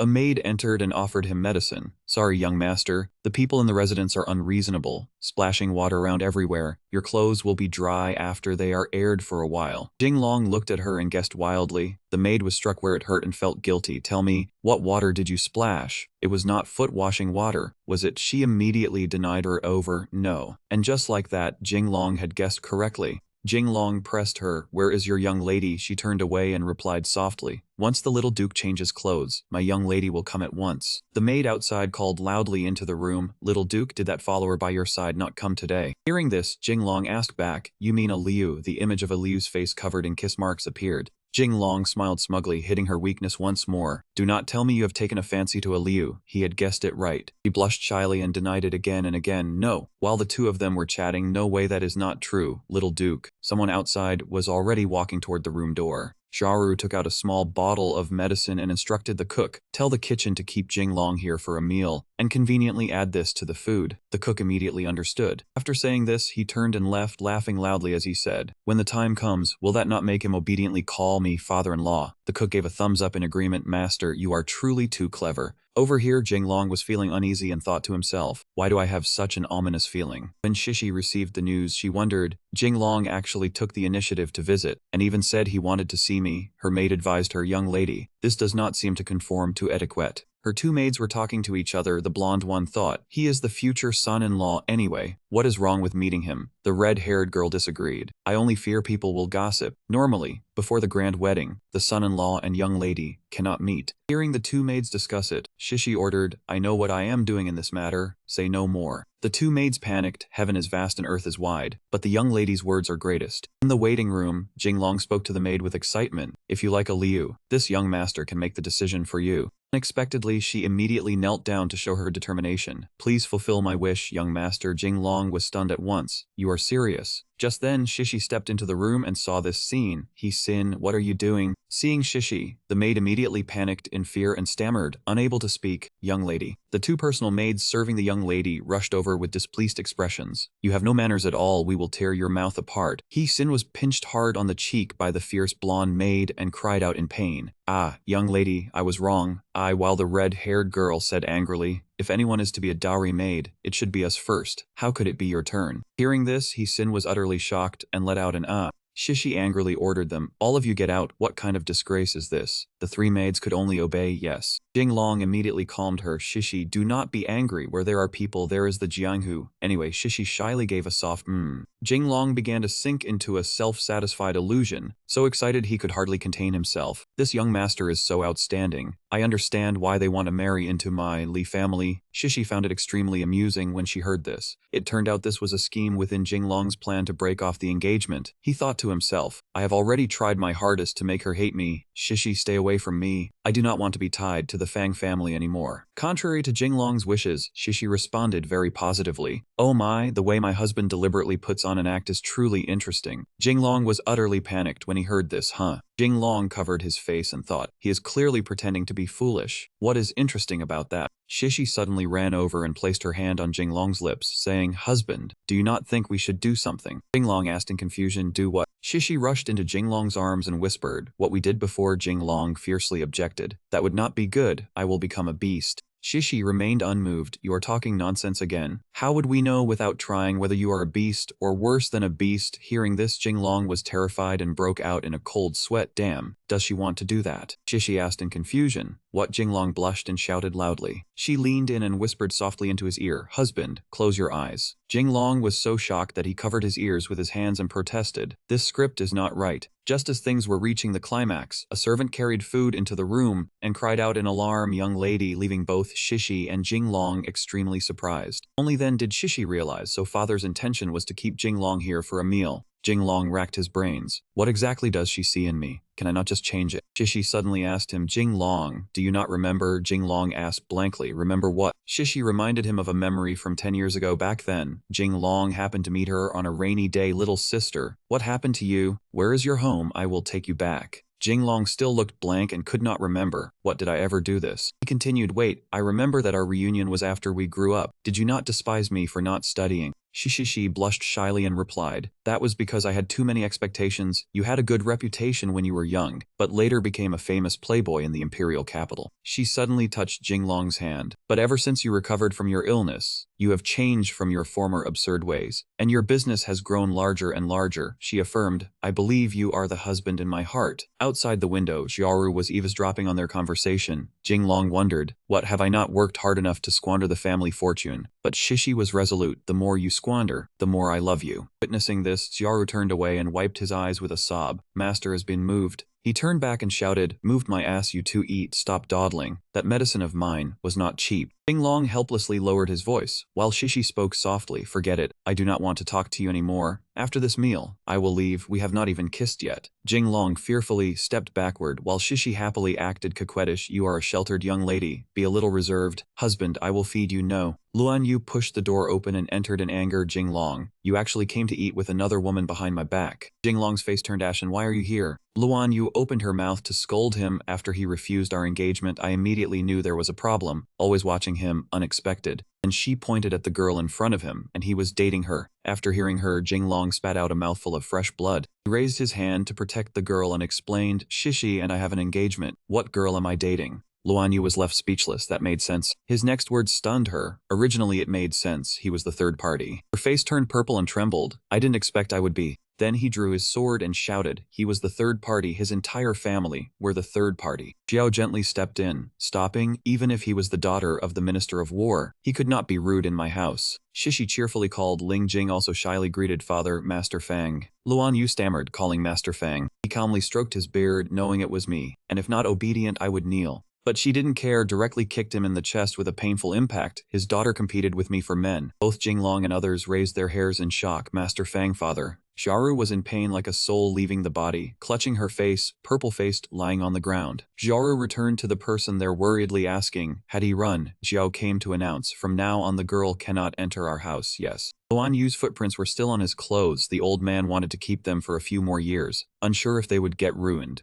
Jinglong raised a finger in agreement. Master Fang really gets more agile with a. Xiaoru shyly waved her hand, not talking about this anymore. Today it was rare he came. Let's discuss the engagement. You. Hearing that, Jinglong turned to run, but he called back in time. Come back to me. Xiaoru made Jinglong comply with him. On the 8th of next month. If you want to marry, marry. If not, you still must marry. It's not your decision. Xiaoru accidentally dropped the small vase. Jinglong picked it up, and he said, the engagement will be discussed later. What just fell from Master Fang had writing on it. The vase contained 3,000 intense pulses. Jinglong raised the vase, asking him, it's unusual to have me and Shishi eat together and also bring this. Could it be you want? Of course, Xiaoru refused, making an excuse. No, I don't have it. This is the old man's health tool. Jinglong was too annoyed to speak, didn't believe him. The old man is pretending to be evil. Xiaoru drank from the vase, making him gasp. Master Fang was indeed strong. 3,000 of these, impressive. After drinking, his face turned tomato red. Stop wasting words. If you agree, immediately call the servants to measure clothes. Arrange the bridal room at your home.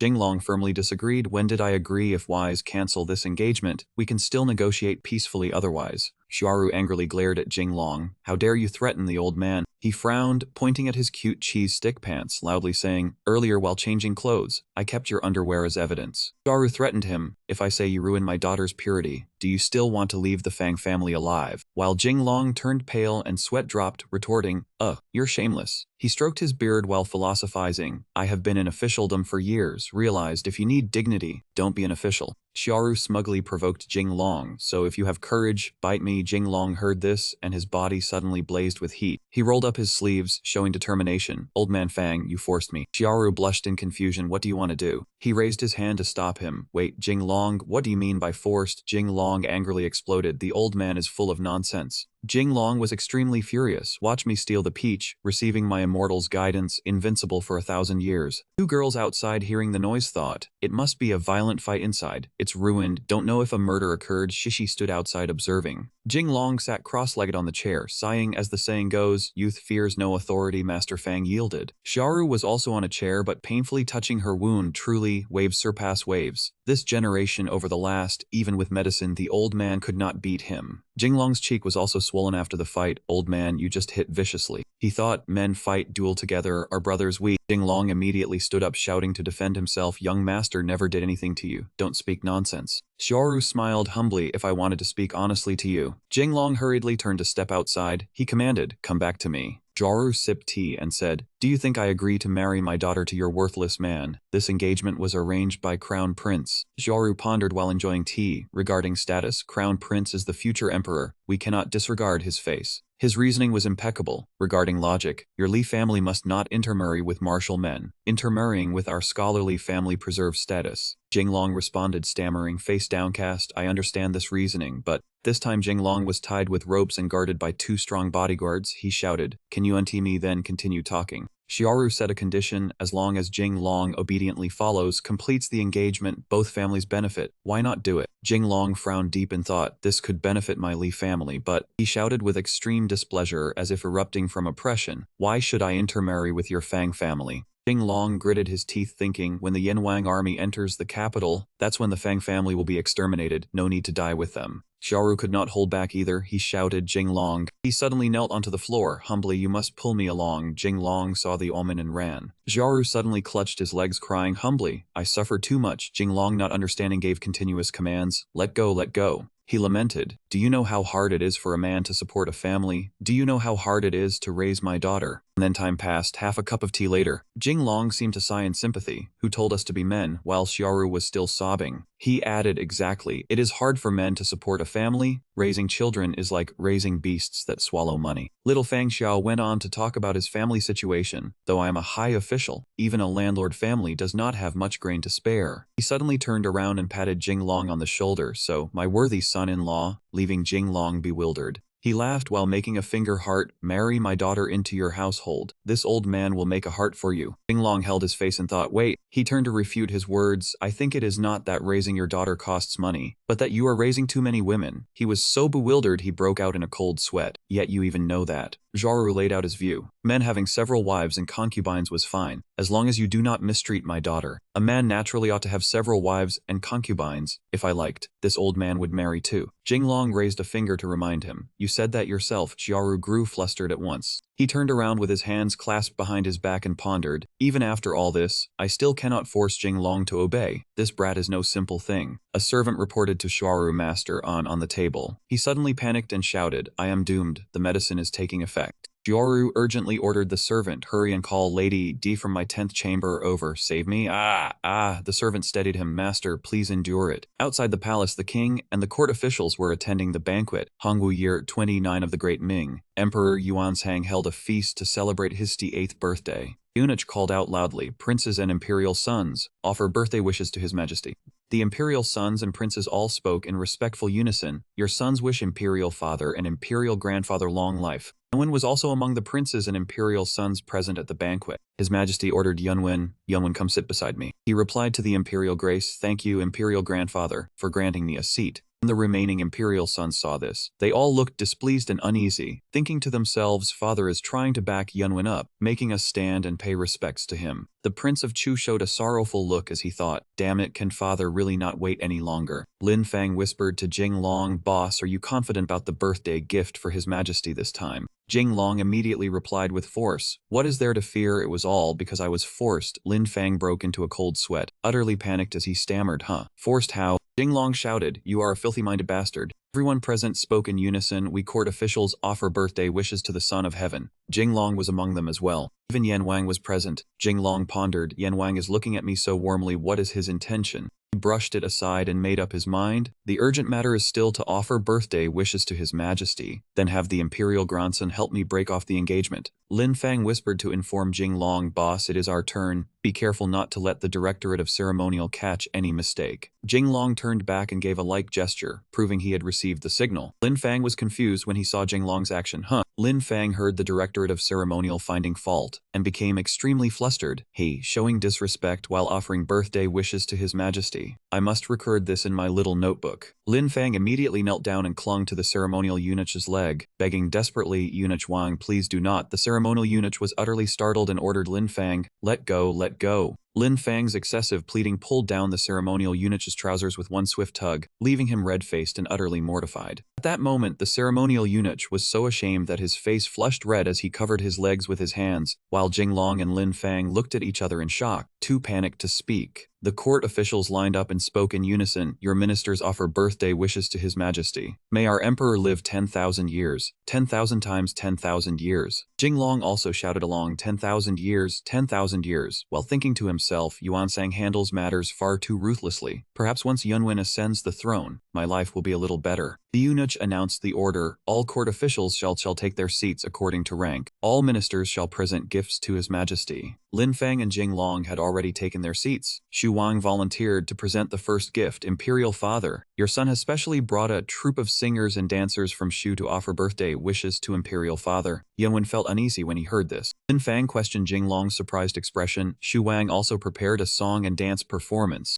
Right after that, the troupe of singers and dancers entered. Jinglong was extremely shocked and worried. It will not clash with my land of bliss, will it? He watched the performance and commented, it is rather grand. Muang looked pensive. Xu Wang is no simple man. Lin Fang asked in confusion, Muang, what is going on with Xu Wang? Muang began explaining more about Xu Wang. Xu Wang Lichun has a virtuous reputation, is close to Confucian scholars, and has literary talent. His Majesty even bestowed upon him the title of Shu Scholar. So Jinglong wondered, Muang continued, the program he has arranged is definitely not simple. He reminded Jinglong, "Brother Jinglong, you must be careful," while Jinglong wore an extremely pensive and determined expression. Xiaoru told Jinglong with a smug face, "Son-in-law Shuang is also my student," while Jinglong felt everything had become utter chaos. Jinglong angrily questioned Xiaoru's intentions. "What are you trying to say?" He knew what Jinglong planned to do and reminded him, "I heard you, and the imperial grandson have an agreement. What a pity, as long as Shuang is here, your plan will not succeed." Xiaoru stroked his beard smugly. "As long as I crush your dance, your goal of pleasing the imperial grandson will fall apart." Jinglong was now so furious he was like a time bomb about to explode, ready to rush at Xiaoru. "Do not stop me, I have to chop him to death." But Lin Fang and Muang stopped him in time. "Brother, calm down, calm down." Xiaoru stuck out his tongue, clearly trying to provoke Jinglong, making him even angrier. Everyone enjoyed the performance presented by Shu Wang, applauding non-stop with eyes wide and mouths agape. Wow. When Jinglong saw this scene, he fell into deep thought. The dancers were performing with great skill and mastery. Lin Fang and Muang both frowned in thought as they watched the dance. Lin Fang commented, "This dance is very powerful." Fang Xiao was extremely smug. A student taught by this old man is naturally powerful, while Jinglong stood behind him looking disdainful. He turned back and declared, "Jinglong, obediently come into my bowl and become the Fang family's son-in-law." Jinglong stood before the dance and pondered. Muang and Lin Fang were both worried. "Brother, what do we do?"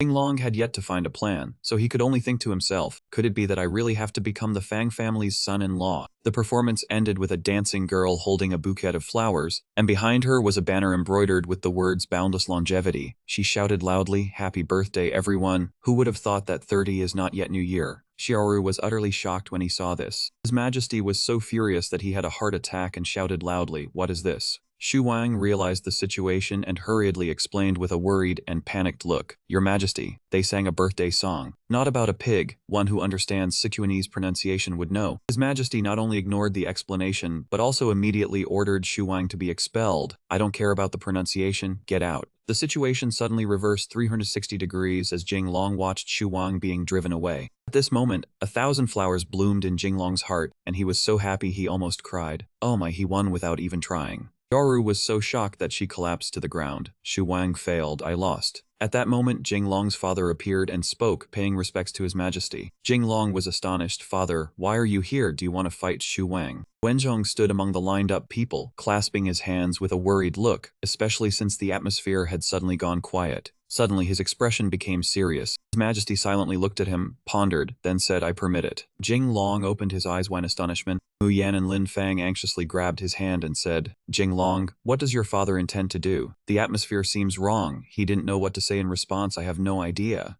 Wenzhong held a brush, ready to write, "This is ridiculous." He wrote diligently while smiling, "Your Majesty, I am not merely roasting meat. I know calligraphy, and to celebrate your Majesty's birthday, I have been practicing for a long time." Then Wenju died, and his Majesty stared at Wenzhong, all wondering what he was doing. Seeing Wenzhong's calligraphy, fortune like the dragon and sea, longevity surpassing the southern mountains, all three were stunned, sweat dripping. "This writing? Can this even be called calligraphy? It's horribly ugly." Wenzhong glanced at his son, making an embarrassed expression. Jinglong was helpless, mouth agape. "Father, you truly know how to make a fool of yourself." His Majesty could not bear to look at Wenzhong's work, stroking his beard. "Wenzhong, your writing." Before he could finish, Niu Xia angrily stepped forward and said to his Majesty, "Please punish Wenzhong for disrespect." Wenzhong panicked. "Niu, official of the Celestial Bureau." Niu Xia turned angrily to Wenzhong, a national hero of the Ming dynasty, now not focused on serving the nation or honoring the emperor, instead learning to compose useless words. "Are you mocking His Majesty's tolerance, oppressing military officials, and deliberately writing ugly characters for His Majesty to see?" Yu Di worried that everything was about to go wrong. He turned to look at his Majesty, who remained silent with a frown. Jinglong was furious, wanting to jump out but couldn't, thinking, "The shameless Niu Xia's to trample my father to rise higher." Wenzhong knelt in fear. "Your Majesty absolutely does not mean this, please judge wisely." Niu Xia looked at the kneeling Wenzhong and continued, "The Duke of Tao is clearly not skilled in calligraphy, yet wants to show ugly writing to celebrate your Majesty's birthday. What is the reason?" Wenzhong sweated and angrily looked at Niu Xia, unable to speak. His Majesty could not tolerate it any longer and shouted, "Enough." Both disciples were startled, Wenzhong with tears streaming, mouth quivering. Jinglong clasped his hands, face beaming, ignoring his father's astonishment. "Your Majesty is greatly pleased. I congratulate your Majesty." Yunwen and Zhu Di stared at Jinglong in shock. His Majesty asked sternly, "Where did this joy come from?" He gestured at his father, who looked stunned, following martial ways like father yet starting to learn calligraphy. "Doesn't this represent peace across the land? Thanks to your Majesty's great favor, the people enjoy peace. I Congratulate your majesty, congratulations to the people, congratulations to our great Ming. His majesty laughed loudly, pointing at Jinglong. This is the best blessing I have ever heard. Wenjong, compose yourself. He happily helped his father up, Wenjong tears streaming, thanking his majesty. Yunwen and Zhu Di thought Jinglong is indeed extraordinary. Niu Xia still did not stop, making him angrily respond, your majesty cannot be easily forgiven. He continued, Niu Xia is truly concerned. I wonder what ceremonial gift Niu Xia has prepared for your majesty. Lan Shan arrogantly spoke. The ceremonial gift my father prepared could leave Jinglong and his father with no standing. His followers chimed in. In terms of ceremonial gifts, Jinglong is not even lifting shoes. Just admit defeat obediently. Proudly held his gift box and introduced it. The ceremonial gift I prepared for your majesty is named a box of the unified realm. Box and realm sound alike. Unified realm. Inside the box were two extremely dazzling treasures. Seeing the sparkling treasures before them, his majesty and Yunwen could not help but be surprised. Zhu Di was also astonished looking at Niu Xia. Huang behind exclaimed, truly fine jade. Surrounded by praise, he became even more proud, continuously introducing his treasures. These unified realm jades were meticulously selected and carved by artisans over 3 years. Jinglong looked at Niu Xia, thinking jade of the Yunnan lineage, turquoise and light refined. Lan Shan crossed his arms, expression extremely arrogant, and said, Jinglong, you are surely defeated. Trying to please the crown prince cannot compare to us pleasing the emperor. See if you accept it. Niu Xia quickly brought his box to pay respects. I offer this jade to your majesty, wishing your majesty a unified realm. May our great Ming endure. His majesty stroked his beard slightly, looking quite pleased. Well done. Unexpectedly, Jinglong rushed over, looking at them and shouted, wait, Niu Xia, may I see your jade? Seeing his action, Wenjong anxiously called out. Jinglong, Lin Fang and Muang nearby called, eldest brother Jinglong. Behind them, some people pointed at him and whispered, the Duke of Tao's son, Jinglong, is he crazy, trying to anger his majesty? A troublemaker. Jinglong looked up, looked at Niu Xia, and asked, Niu Xia, dare you let me see your unified realm? His majesty was immediately stunned, silently looking at him. Zhu Di frowned, hand on chin, and thought. Lan Shan angrily shouted at Jinglong, are you refusing to admit defeat? Just admit it. Niu Xia raised his hand to stop him, while smugly thinking even Jinglong cannot offer a better ceremonial gift. Then he held the gift box toward Jinglong. If you have such interest, take a good look. The care you show toward my son Lan Shan, I will always remember. Jinglong picked one up, raised it toward him, and asked in displeasure, is that so? Seeing this, Niu Xia immediately frowned, looked at him suspiciously, and asked you, what are you trying to do? Immediately afterward, without a word of warning, Jinglong smashed the cup. Lan Shan, who was nearby, roared in fury. Jinglong. Seeing that scene, Wenjong nearby immediately collapsed. Niu Xia looked toward his majesty and immediately reported, your majesty, please uphold justice for this subject and punish Jinglong for disrespect. Then, he looked toward Jinglong and roared in fury, Jinglong truly has the gall of heaven. Lan Shan and his men looked toward Jinglong and roared in fury, Jinglong, today you are dead for sure. If you provoke his majesty's wrath, even 10 heads would not be enough to chop off. His majesty looked down, he looked at him and said, Jinglong, you must give us an answer. Wenjong stepped forward. He knelt before his majesty and pleaded, your majesty, spare the offense. This subject failed to teach his son properly. And yet, Jinglong did not tremble in the slightest. He looked toward his majesty and asked, your majesty, please hear this subject's explanation. Since ancient times there has only been a unified realm. How could there be a double unified realm? Then he pointed at Niu Xia and shouted, Lord Niu gave a full 2 barrels. His intentions are improper. Faced with his accusation, that man froze, inwardly crying out, oh heavens. Niu Xia clutched his face. He panicked and inwardly cried out, it's over, this old man actually forgot this point. What a needless blunder. Lan Shan hugged his brother, sobbing as he wailed, we're finished, this is all because of Jinglong. His heart is truly vicious, that petty villain Jinglong, even as ghosts we won't let you off. Niu Xia then immediately knelt before his majesty, trembling as he stammered, your majesty, this subject, while inwardly thinking his majesty has always been suspicious. I fear my new family will be exterminated. At this moment, from behind, Jinglong placed a hand on his shoulder. He looked at Niu Xia and called his name, Lord Niu. Jinglong smiled and said, Lord Li must merely have made an unintentional mistake. Now that 2 barrels have become 1 barrel, it still carries the same auspicious meaning as before. As soon as he finished speaking, Niu Xia was as though he had found gold. He nodded in delighted agreement, right.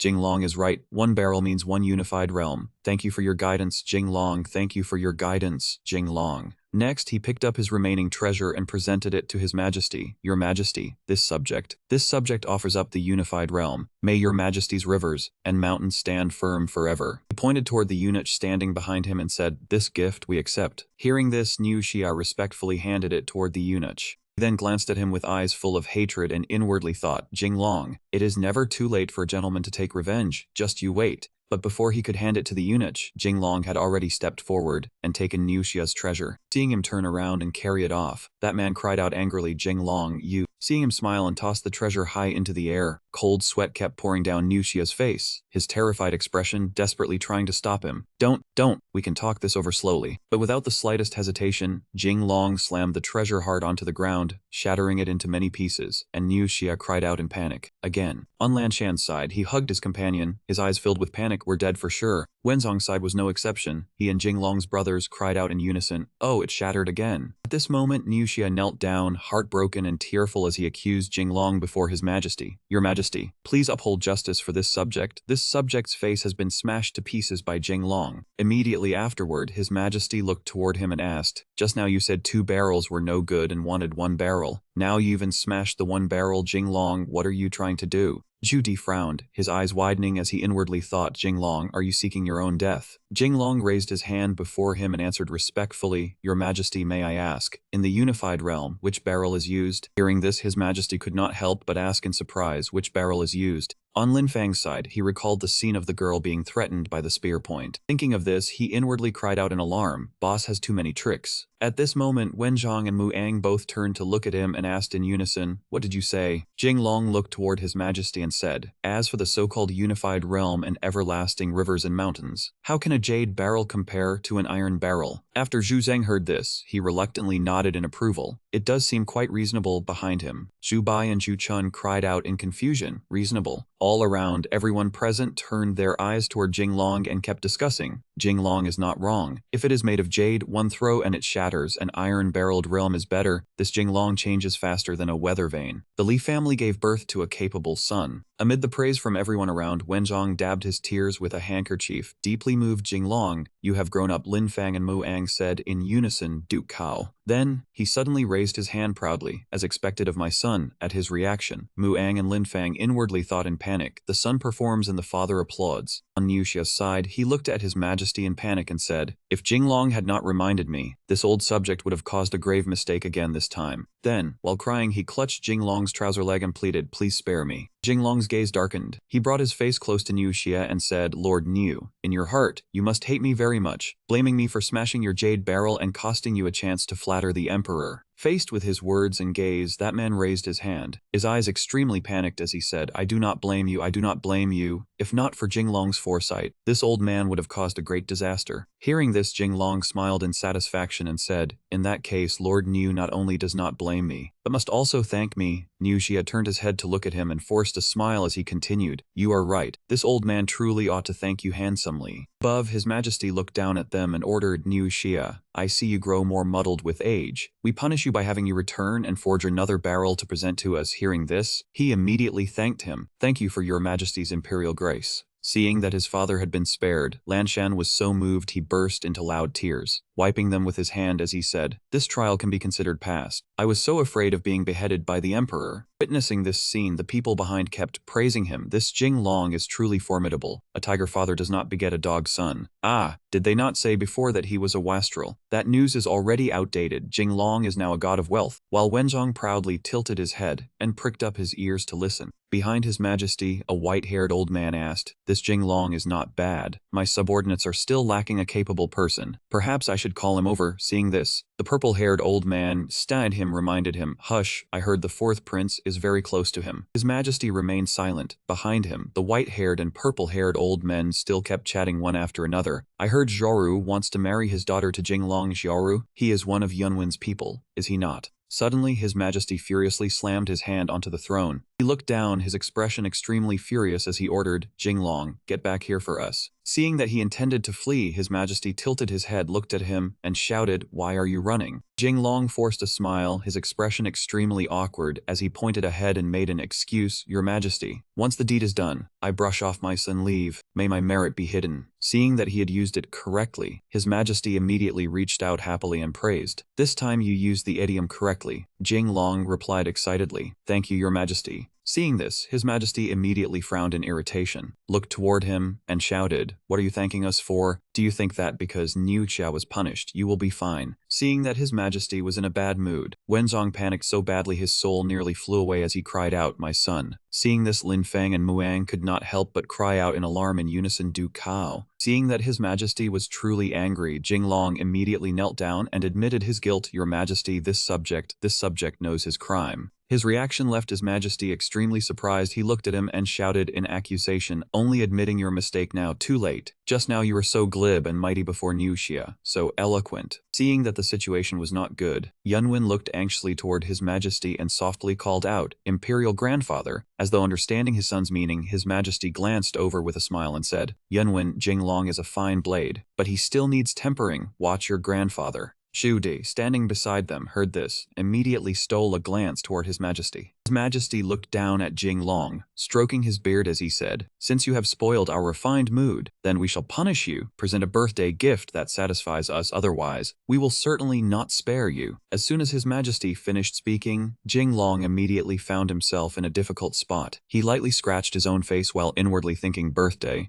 gift. I only remembered to prepare a birthday gift for Yunwen. How could I possibly have one myself? In my hands I only have one set of land of ultimate bliss. If I offer it up, then I will have nothing to hand over to Yunwen. I cannot break off the engagement, but if I do not offer it, Yuanzhang will punish me. The more he thought, the more he seemed to fall into a dead end. He clutched his head and cried out in distress. Both sides are hard. Suddenly, from outside, a eunuch announced, "The Joseon envoy has arrived. The envoy of En has arrived." His eyes immediately widened as he glanced behind him, while inwardly thinking, Joseon, a vassal state of the Ming dynasty, the place later generations loved to call others Appa. Seeing that he still had no reaction, His Majesty furiously threw papers from the throne onto his head. "What are you still standing there for? Hurry and receive the envoys for us." Li Jinglong lightly touched the lump on his head and answered resentfully, "Yes," while inwardly wondering, receiving envoys should be Honglu Temple's job of receiving foreign guests. At this moment, outside, the chief envoy slowly entered the palace. The moment he saw them, his gaze could not help turning startled as he inwardly cried out, "Is this a naturally born idol group?" That man was Fang Yuan, the fifth son of Chenggi, acting administrator of state affairs of Joseon. Jinglong extended his hand, inviting the group inside, "Please." Fang Yuan turned his head to look at him and smiled mockingly. "Are all Ming people this thin and weak? Apart from a handsome face, there is nothing else." Hearing him say that immediately made him able to contain his fury, and he rushed forward to curse, "A bunch of mincing idols dare call me weak. Is there still any law? This old man clearly relies on strength." Lin Fang and another brother of his immediately rushed toward him, grabbed Jinglong and urged him back. "Boss, calm down." Fang Yuan paid little attention to their actions. He smiled and wagged his finger mockingly before speaking, mincing, "Everyone in my envoy group is very manly." His subordinates lined up, struck poses, and smiled confidently toward him as they agreed with all their might, "Your Highness is right. We are all real men." This made Jinglong and his underlings immediately topple backward. Tianfen stepped forward. She smiled and lightly raised her hand to her chin. As she said, "How interesting." Jinglong stood behind her and could not help crying out in shock, "Interesting." Then Jinglong pointed at the person in front of him and asked in confusion, "Hey, who are you?" Muang stepped closer, covered his mouth with his hand, and whispered, "Brother, you do not know. This is the daughter of the king of En." Nearby, Lin Fang's face turned red to the ears from shyness, and at the same time he shouted joyfully, "Princess of a small country, boss is mighty. He even dares flirt with a princess." Faced with Lin Fang's expression, Jinglong became extremely irritated. He raised his hand and sent Lin Fang flying with a single punch. "Go die." Even so, while being knocked away, Lin Fang still did not forget to shout, "Boss, charge." On their side, Fang Yuan and Tianfen, one kneeling and one bowing before His Majesty, paid respects in turn. Fang Yuan of Joseon, Tianfen of An, pays respects to His Imperial Majesty of the Great Ming. Fang Yuan looked toward His Majesty, smiling as he said, "On behalf of my father, Chenggi, acting administrator of state affairs, I wish your Majesty longevity and present congratulatory gifts."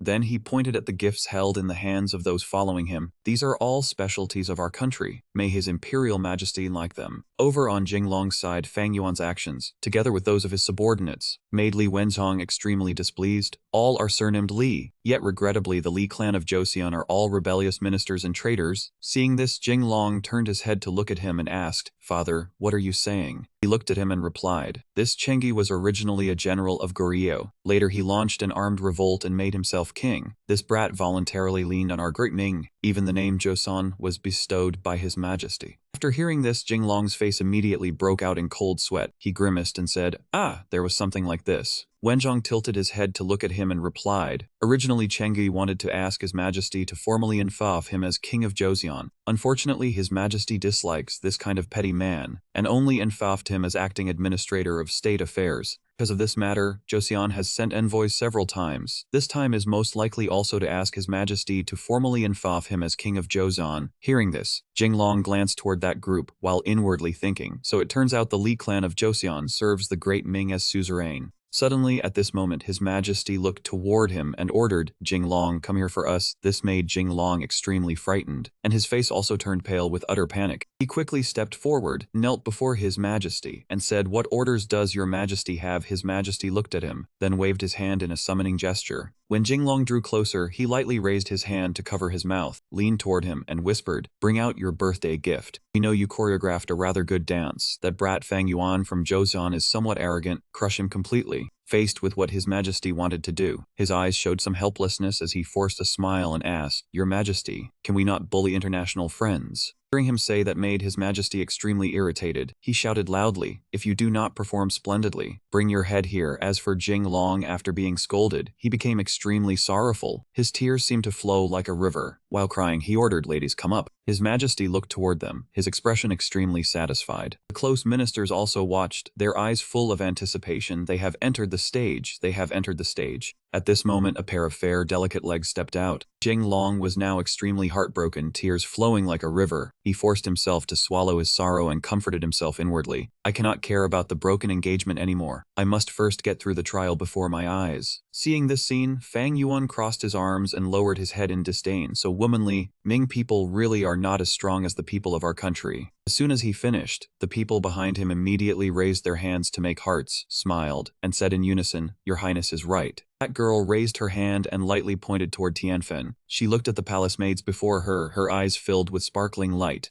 Jinglong was excited. He raised his hand into the air and shouted loudly, Ladies, burn bright. The officials were now playing music for the palace maids. Fang Yuan placed his hand on his chest. He looked toward His Majesty with eyes full of pleading and asked, Wait a moment, His Imperial Majesty. By coincidence, our country also has song and dance to offer your Majesty. Could you allow us to perform first? Faced with Fang Yuan's proposal, Jinglong felt as though struck by lightning from a clear sky. He cried out in panic, Fang Yuan, you actually dare become the one who cuts in. Faced with Jinglong's words, Fang Yuan turned his head to look at him, his face somewhat darkening, cold sweat pouring down like rain. Then he looked at him and softly reminded him, It seems your country's idiom is not used that way. Jinglong did not answer. He angrily walked toward His Majesty and said, May your Majesty preside over this. His Majesty lowered his head slightly and said, Those who come from afar are all guests. Let the guests perform their dance first. After His Majesty finished speaking, Jinglong offered no further objection and obeyed yes, while at the same time, he secretly glanced toward Fang Yuan. Then His Majesty looked toward him again and ordered, If your song and dance loses to the guests later, we will still chop off that dog head of yours. The moment he finished speaking, his body trembled slightly in fear, while inwardly crying out, Oh heavens!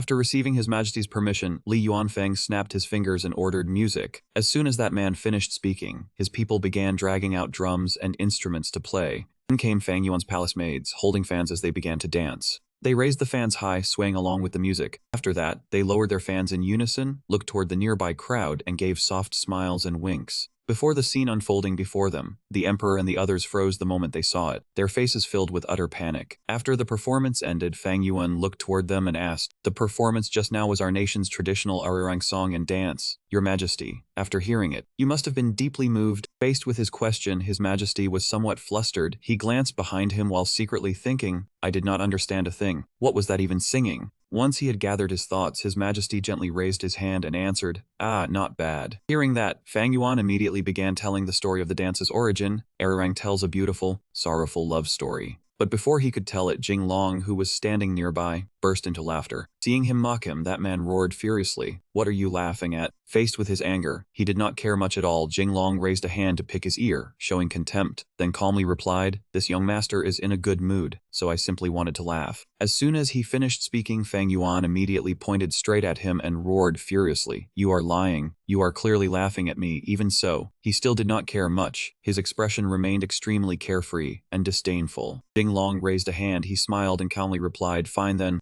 Then he crossed his arms, looked at Fang Yuan, and openly admitted, "A gentleman speaks properly, a petty man schemes. This young master is laughing at you." "So what?" After hearing that man's expression became extremely furious. His eyes looked as if he wanted to swallow Jinglong alive as he shouted, "That is speaking honestly, honestly." Hearing this, His Majesty and everyone nearby could not help being stunned. Jinglong frowned, glanced at that man, and said, "Speaking honestly and speaking properly are the same." Hearing this, that man roared furiously, "How are they the same?" At this moment, the crowd on their side kept laughing loudly and mocking him. This Jinglong really has a strange talent, a proper gentleman. How did he even think of that? His Majesty turned his head and glanced toward the people behind him. Nearby, Lin Wenhai lightly stroked his beard and also laughed loudly. Up above, His Majesty looked down below and said, "Jinglong, I have been waiting so impatiently." Jinglong knelt on one knee, then he said, "I will begin at once. Please allow the Joseon envoy to enjoy it as well." Hearing this, Fang Yuan looked toward him and blurted out, "Fine, I was just hoping to broaden my horizons and see what is so extraordinary." He frowned, looked at that man with a smug smile, and declared, "Open your eyes and watch." That man frowned, looking at him with a somewhat worried expression. A strand of silk gently swept past. The palace maids gracefully performed their dance, moving together with the silk ribbons. His Majesty looked toward them with astonished eyes. Close ministers standing around watched with sparkling eyes, observing with extreme focus. Faced with the reactions of everyone around him, Fang Yuan let out a cold snort in displeasure. Yunwen was also watching attentively with great interest at this moment, while inwardly exclaiming, "The song and dance Jinglong prepared is indeed more outstanding." But afterward he lightly scratched his face, his expression somewhat awkward as he secretly thought, "But after watching it twice, it does not seem as stunning anymore." Did not stop there, Jinglong continued raising his hand and ordered, "Add the effects."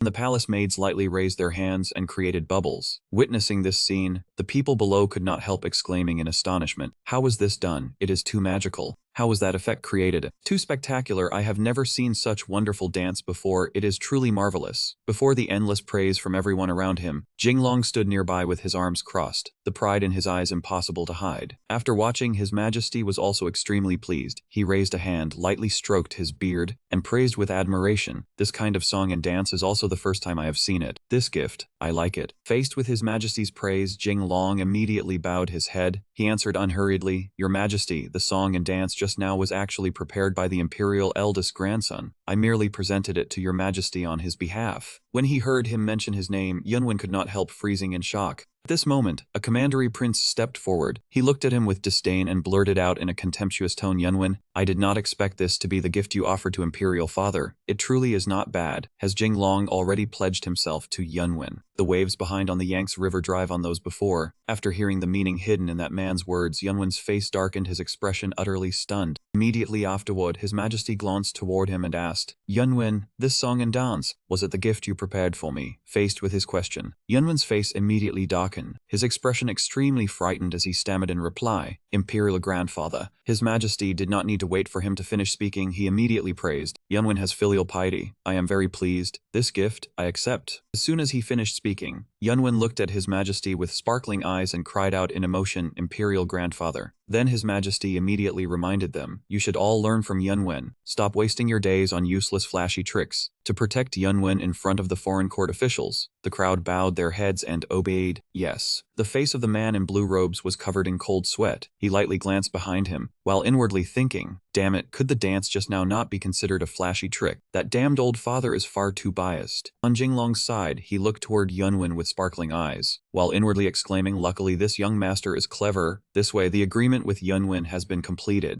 But before he could be happy for long, His Majesty looked toward him at this moment and called out his name, Jinglong. After hearing this, his face immediately turned deathly pale, and he asked, "Your Majesty, what is the matter?" His Majesty looked extremely angry. He looked at him and asked, "I wanted you to present a birthday gift, yet the song and dance was prepared by Yunwen. So where is your birthday gift? If I do not see your birthday gift today, I will certainly punish you for deceiving the sovereign." His father and brothers standing nearby could not help panicking when they heard this, and cried out one after another, "Son, eldest brother." Elsewhere, a group of people became extremely smug after hearing this. They laughed with delight and blurted out, "Jinglong, you are finished. You actually dared to deceive the sovereign." Jinglong did not care much. He looked at His Majesty and said, "Your Majesty, in truth, I have already prepared the gift for Your Majesty." He was startled and let out an "Oh." His Majesty looked at him and said, "Let me see what gift you have prepared in the end." Lin Fang, who was standing nearby, immediately frowned after hearing this, clenched his teeth, and blurted out, "We are doomed, eldest brother is bluffing. How could he have had time to prepare another birthday gift? He has been busy choreographing the land of ultimate bliss all along." Wenjong stood beside him, wiping his tears while sorrowfully wailing, "The crime of deceiving the sovereign means beheading." Opposite them, several court ministers pointed at him and smiled mockingly. "If he really has a gift, then bring it out, and let us see. He must be lying. Let his majesty punish him." Behind Jinglong, everyone looked toward him and kept discussing. His majesty is not someone easy to deceive if he cannot satisfy his majesty. I fear even Wenjong will not be able to save him. Why is his majesty paying such attention to Jinglong?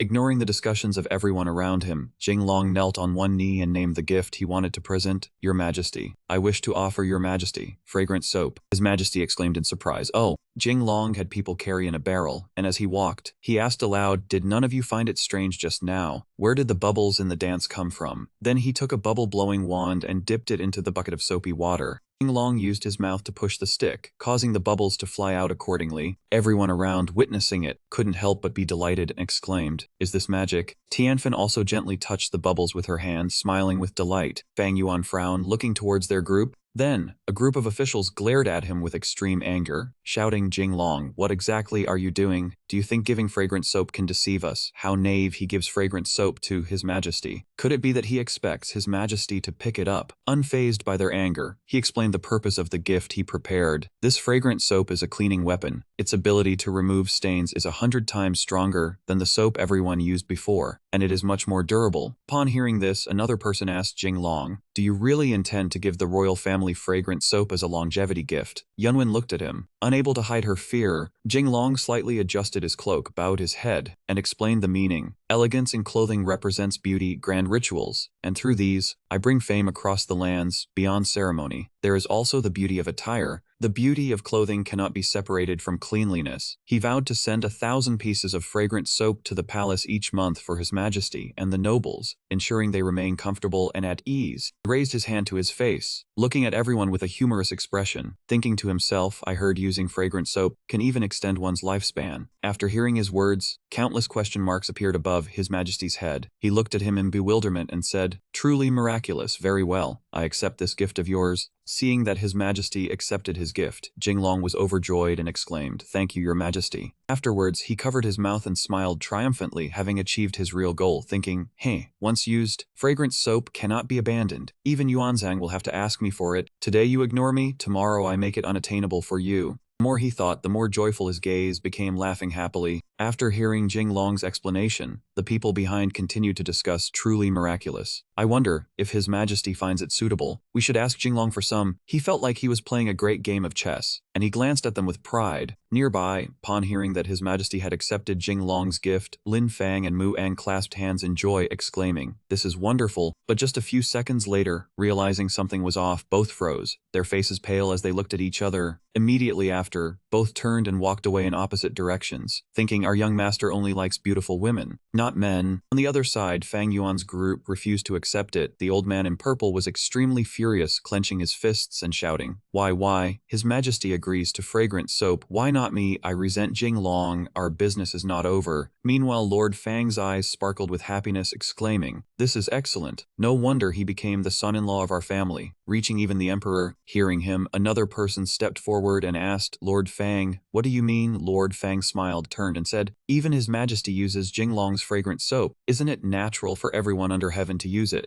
Then joyfully raised his hand and exclaimed, "Fortune is coming, Jinglong. Quickly marry my daughter. The happiness of my remaining years depends on you." On Jinglong's side, Fang Yuan cautiously approached him, lightly touching his cloak and asking, "Hey, that fragrant soap, could you sell me some?" Hearing that, Jinglong reached out and patted Fang Yuan on the shoulder, then said, "Brother, do you people not look good using soapberry?" Fang Yuan slapped Jinglong's hand away and shouted angrily, "Who is your brother?" And that man flicked at his own clothes as if driving away something filthy, saying as he flicked, "If your dance did not have soap, how could it compare with our arirang? So." Fang Yuan's words made him grind his teeth in anger. He said furiously, "I will give you one more chance to rearrange your words." After hearing that, Fang Yuan turned to look at him and roared angrily, "Even if I say it 10 times, our arirang is still better. That dance of yours just now copied many of our moves." As Fang Yuan spoke, Jinglong had already taken out a bar of soap. Seeing it, Fang Yuan transformed into a little puppy. That man clasped both hands before his chest, and if he had a tail behind him, it would probably already be wagging back and forth. Seeing this, Jinglong said happily, "Your mouth says you do not want it, but your body is still very honest." After saying that, he began his sales pitch. "If you truly want it, 1 bar of soap is 10 taels of silver, no less." Hearing the price of the soap, Fang Yuan was so angry he ground his teeth and could not speak.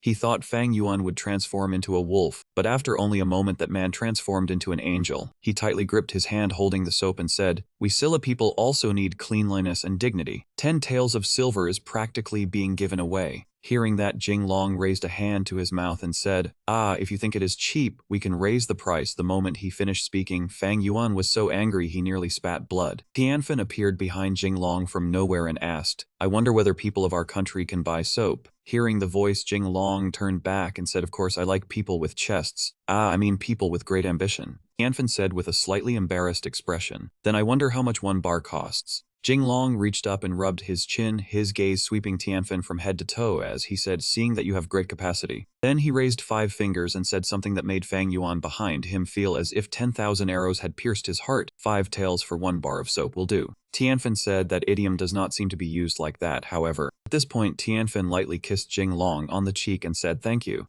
Seeing this, Lan Shan shouted angrily, "Jinglong, today is His Majesty's birthday celebration, not your solo stage." In the distance, several young masters also shouted, "Exactly, hurry up and step down, get down, get down." Lin Fang laughed until his teeth were fully bared and said, "Boss is truly outstanding, go ahead and shout. Shout all you want. Shouting until your throat breaks will still be useless." Mu Ang also smiled and said, "Exactly." Hearing this, Lan Shan burst into tears and said, You people bully others too much." Lin Fang folded his arms and said angrily, "Bite me if you have the ability. Who told you not to follow the right boss?" From afar, Jinglong was grinning happily. Above, the emperor said with a smile, "Jinglong, step down. I never thought you would even do business at my birthday banquet." Just as the emperor finished speaking, Jinglong below also cupped his hands and continued, "Your Majesty, in truth, this subject still has 1 gift to present to your Majesty." Hearing this, His Majesty seated above asked suspiciously, "There is still another one?" The young masters around Jinglong began speaking all at once. Jinglong has stolen the spotlight the most. Has he not stolen the spotlight enough? Another person asked suspiciously, "What new thing is it this time?" At this moment, Jinglong patted his chest and said with a smile, "This gift, this subject presents on behalf of Prince Yen." Hearing this, the emperor silently looked at him, and Zhu Di also widened both eyes at him, not understanding what was happening. Then, as if only just reacting, Zhu Di turned around, cupped both hands, bowed, and said, "This son offers birthday wishes to Imperial Father." Seeing this, Yunwen silently thought, "Fourth uncle, since when did you become close with Jinglong?" Above, the emperor stroked his beard and said, "Since that is the case, present the gift. I am very interested." After saying that, the emperor gently called Jinglong.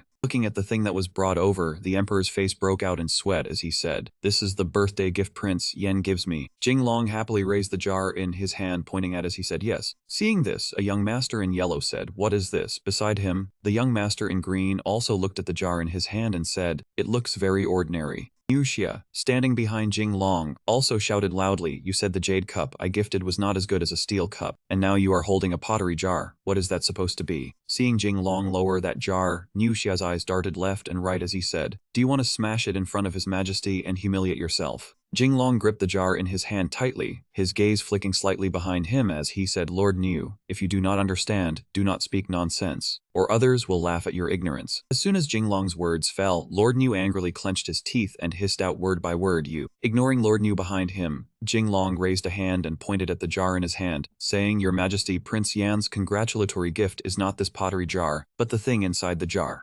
Hearing that, the emperor asked suspiciously, "What is inside the jar?" Who knew where Jinglong took a cup from? As he poured into it, he said, "Wine." The emperor looked at Prince Yen, who was sweating ahead, and asked again suspiciously, "Wine?" An official standing behind Prince Yen raised a finger and said, "What is special about wine?" The prince standing beside him also asked suspiciously, "Why gift wine as a birthday present for Imperial Father?" These doubtful words left Prince Yen silent and unable to speak, his head tilting slightly backward, ignoring what everyone thought. Jinglong raised the cup of wine and said, "Your Majesty, this subject's wine is different from other wines. Your Majesty will know once you try it." The eunuch in pink smiled and said, "Young Duke, I will taste this wine for His Majesty first." Jinglong also smiled and said to the person beside him, "Fill this cup." After the wine had been poured until the cup was full, that eunuch drank it while so frightened that his whole body broke out in sweat. Seeing that the eunuch had finished drinking, Jinglong smiled and said to the eunuch wiping his mouth with his sleeve, "Eunuch, how is it?" At this moment, Zhu Di's entire body was already drenched in anxious sweat. The eunuch in pink was so drunk that his eyes had rolled, his sleeve still covering his mouth as he said, "This wine." At this point, the eunuch's whole body seemed to burst into flames as he shouted, "It is so spicy." Hearing this, the people behind Prince Yen turned to look at one another in disgust. Could it be poisoned wine? The person opposite asked the one who had just spoken suspiciously. "What?"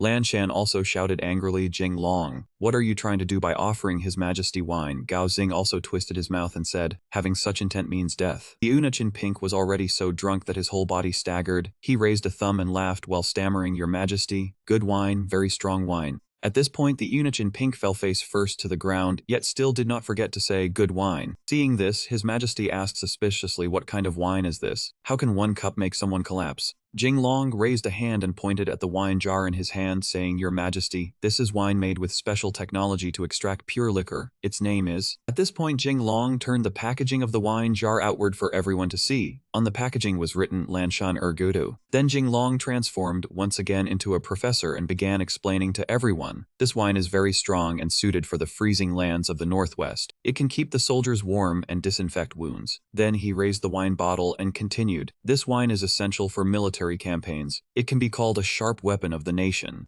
On high, His Majesty stroked his beard and spoke with some doubt, "Lanshan, is this second young master really that miraculous?" Seeing His Majesty's doubt, the head of the Imperial Medical Academy from the Wuzhishan Institute stood forward, hands clasped, smiling, "Your Majesty, I have tried this wine. It is extremely potent, if used for medicinal infusion." Hearing this, the surrounding officials asked skeptically, "What effect would infusing medicine have?" Lan Shan raised 3 fingers and explained with a smile, "It can nourish bones and marrow, strengthen the kidneys, and extend lifespan." His Majesty, hearing this, asked with doubt, "Truly miraculous?" Lan Shan below continued babbling, "Moreover, if a soldier is injured, pouring this strong wine on the wound prevents infection, and can greatly alleviate the condition." Hearing Lan Shan speak so much without mentioning the main point, Jing Long whispered a reminder, "It can dispel cold, dispel cold." Hearing the reminder, Lan Shan turned to him, raised his thumb, and smiled, "Yes, it can also dispel cold." And Lan Shan recalled the past. At that time, Jing Long happily held a card with both hands and smiled, "The Imperial Physician spoke well of me. I gift you a VIP card for the massage parlor." Hearing this, Lan Shan imagined happily for a moment and said, "Massage parlor and the girls." Returning to the present, His Majesty sighed, "If Lan Shan the second young master is truly that miraculous." Below, Lan Shan was furious to the point of madness. He shouted loudly, "Protesting Long forged my name."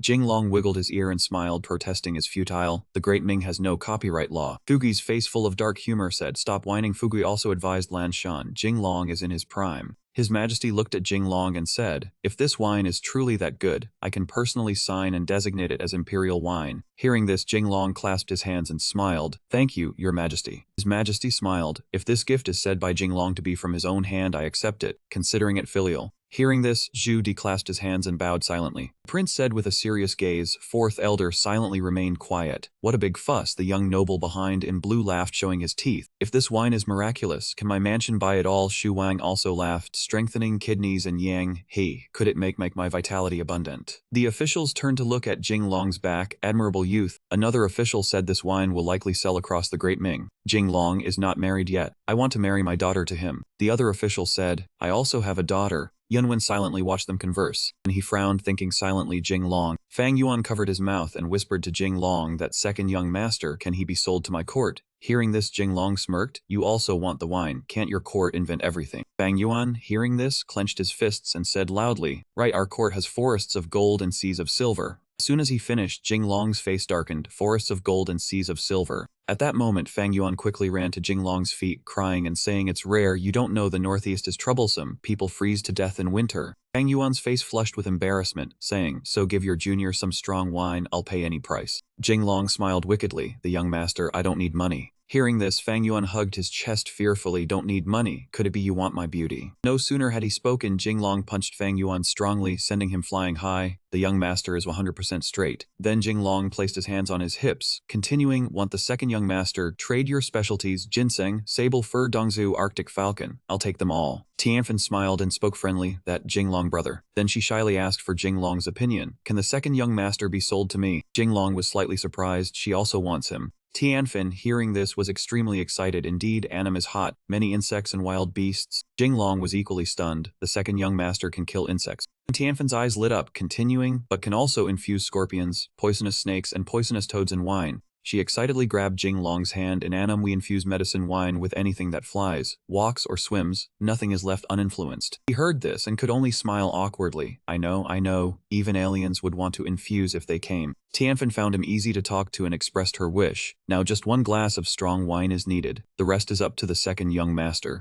Jinglong raised his hand, rubbed her head, and nodded, I understand. Tianfen looked puzzled. What does Jinglong brother understand? Jinglong quickly replied, this wine, I don't take your money, just trade your specialties. Tianfen was overjoyed, understood the specialties of Anam, gold, precious jade, ivory, medicinal herbs, all for brother. Jinglong happily rubbed her head, not forgetting to say good. Others present witnessed this scene, utterly bewildered, saying in unison, huh. Officials in the court also began to gossip. How can Jinglong do business so well? The second young master hasn't officially sold yet, already reserved by Anam in the court. Xiaoru laughed joyfully, don't compete with me, Jinglong is my son-in-law, he's not going anywhere. However, what he didn't expect was that other officials also wanted to compete. Lord Fang, even if you are high-ranking, I want to compete with you. Yes, why should your daughter marry Lei Canlong? My daughter cannot. Who wouldn't want a good, cheap, and beneficial thing? Xiaoru, embarrassed, became angry and shouted, we rely on our skill. At that moment, countless people rushed to grab Xiaoru, snatching the son-in-law. Lin Fang and Mu Ang stood there looking at Jinglong with admiration. Jinglong brother is hot now, so envious. Yet Jinglong didn't like it much. He panicked and ran from everyone chasing him.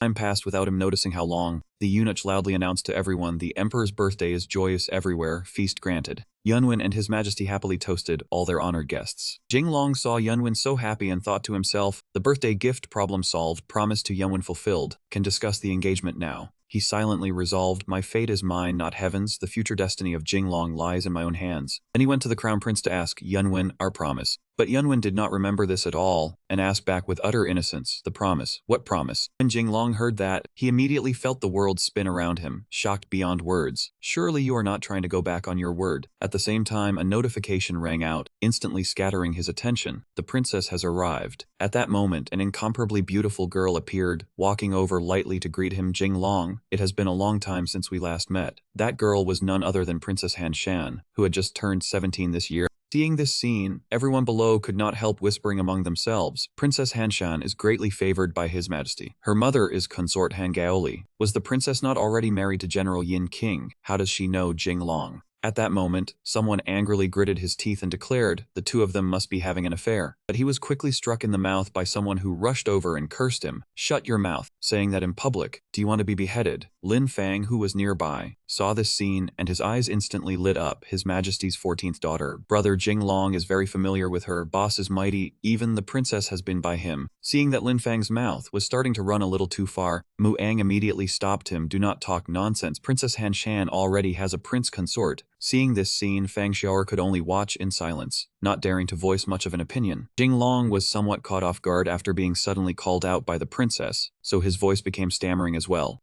Princess, your highness. However, when Princess Hanshan heard him address her like that, her face immediately became utterly stunned. She immediately turned her face away and cried bitterly, you used to call me Tiantian, yet now you call me Princess. Jinglong, you have changed. When Jinglong heard that, his expression shifted as he thought inwardly, Tiantian. He looked over there in confusion, not understanding what situation had occurred. What exactly is going on? However, at this moment Hanshan, who had been crying, suddenly burst into laughter. She turned back, laughing brightly as she said, I fooled you when we were little, you always bullied me, now I am teasing you for fun. That is not too much, right? Jinglong was frightened out of his wits and said, no, not too much. At this moment he thought inwardly, the Ming dynasty princess is valiant, second only to the imperial court, pretend to be afraid to stay safe. Han Shan now felt strange and asked aloud, oh Jinglong, why are you speaking like that? It is not like your style. Jinglong had a bright smile on his lips, but in truth his heart was currently trembling like a leaf. After that, Hanshan turned her back somewhat petulantly and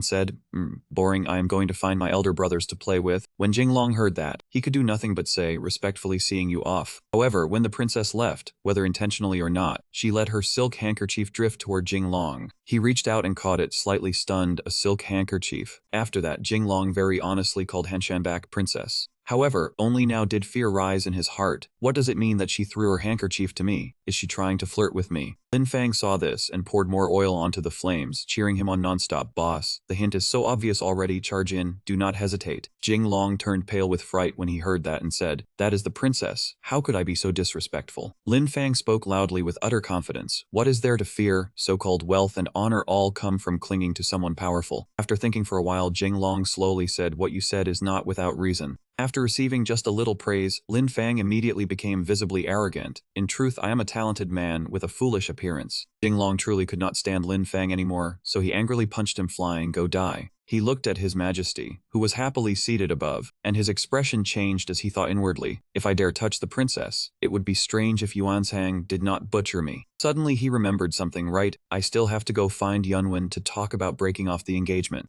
When he was about to head toward Yunwen, he was informed by a eunuch. The imperial grandson is tired and has returned to the palace to rest. He hurriedly chased after him from behind, and this scene just happened to catch Princess Han Shan's attention. Yunwen, wait. The princess turned back and instructed the maid beside her, carry Jing Long in for this princess later. Understood. The sky had now darkened, the moon had risen high, and the imperial palace was utterly quiet. Jing Long was tightly bound by a group of strangers and carried somewhere. Make him cry out in panic. What are you doing? All of you. After arriving, they threw him hard onto the floor without the slightest courtesy, nearly giving Li Ganlong internal injuries. The maid reported with great respect, Princess Jing Long has been carried here. Behind the curtain, a fair hand with slender fingers now appeared. Jing Long, being tied up like this, angrily shouted, who are you people? Why did you tie me up? It turned out to be Princess Han Shan. She sat on a high chair with an aloof air and said, I was the one who had people invite you here. When he saw that the other party was Han Shan, Jing Long's expression immediately became terrified. Han Shan, you, how can this be called an invitation? At this moment, his mind could not help filling with improper thoughts. A lone man, a lone woman in the princess's palace. Could it be? Han Shan spoke with a slightly sorrowful voice. Jing Long, have you truly forgotten the feelings we had when we were little?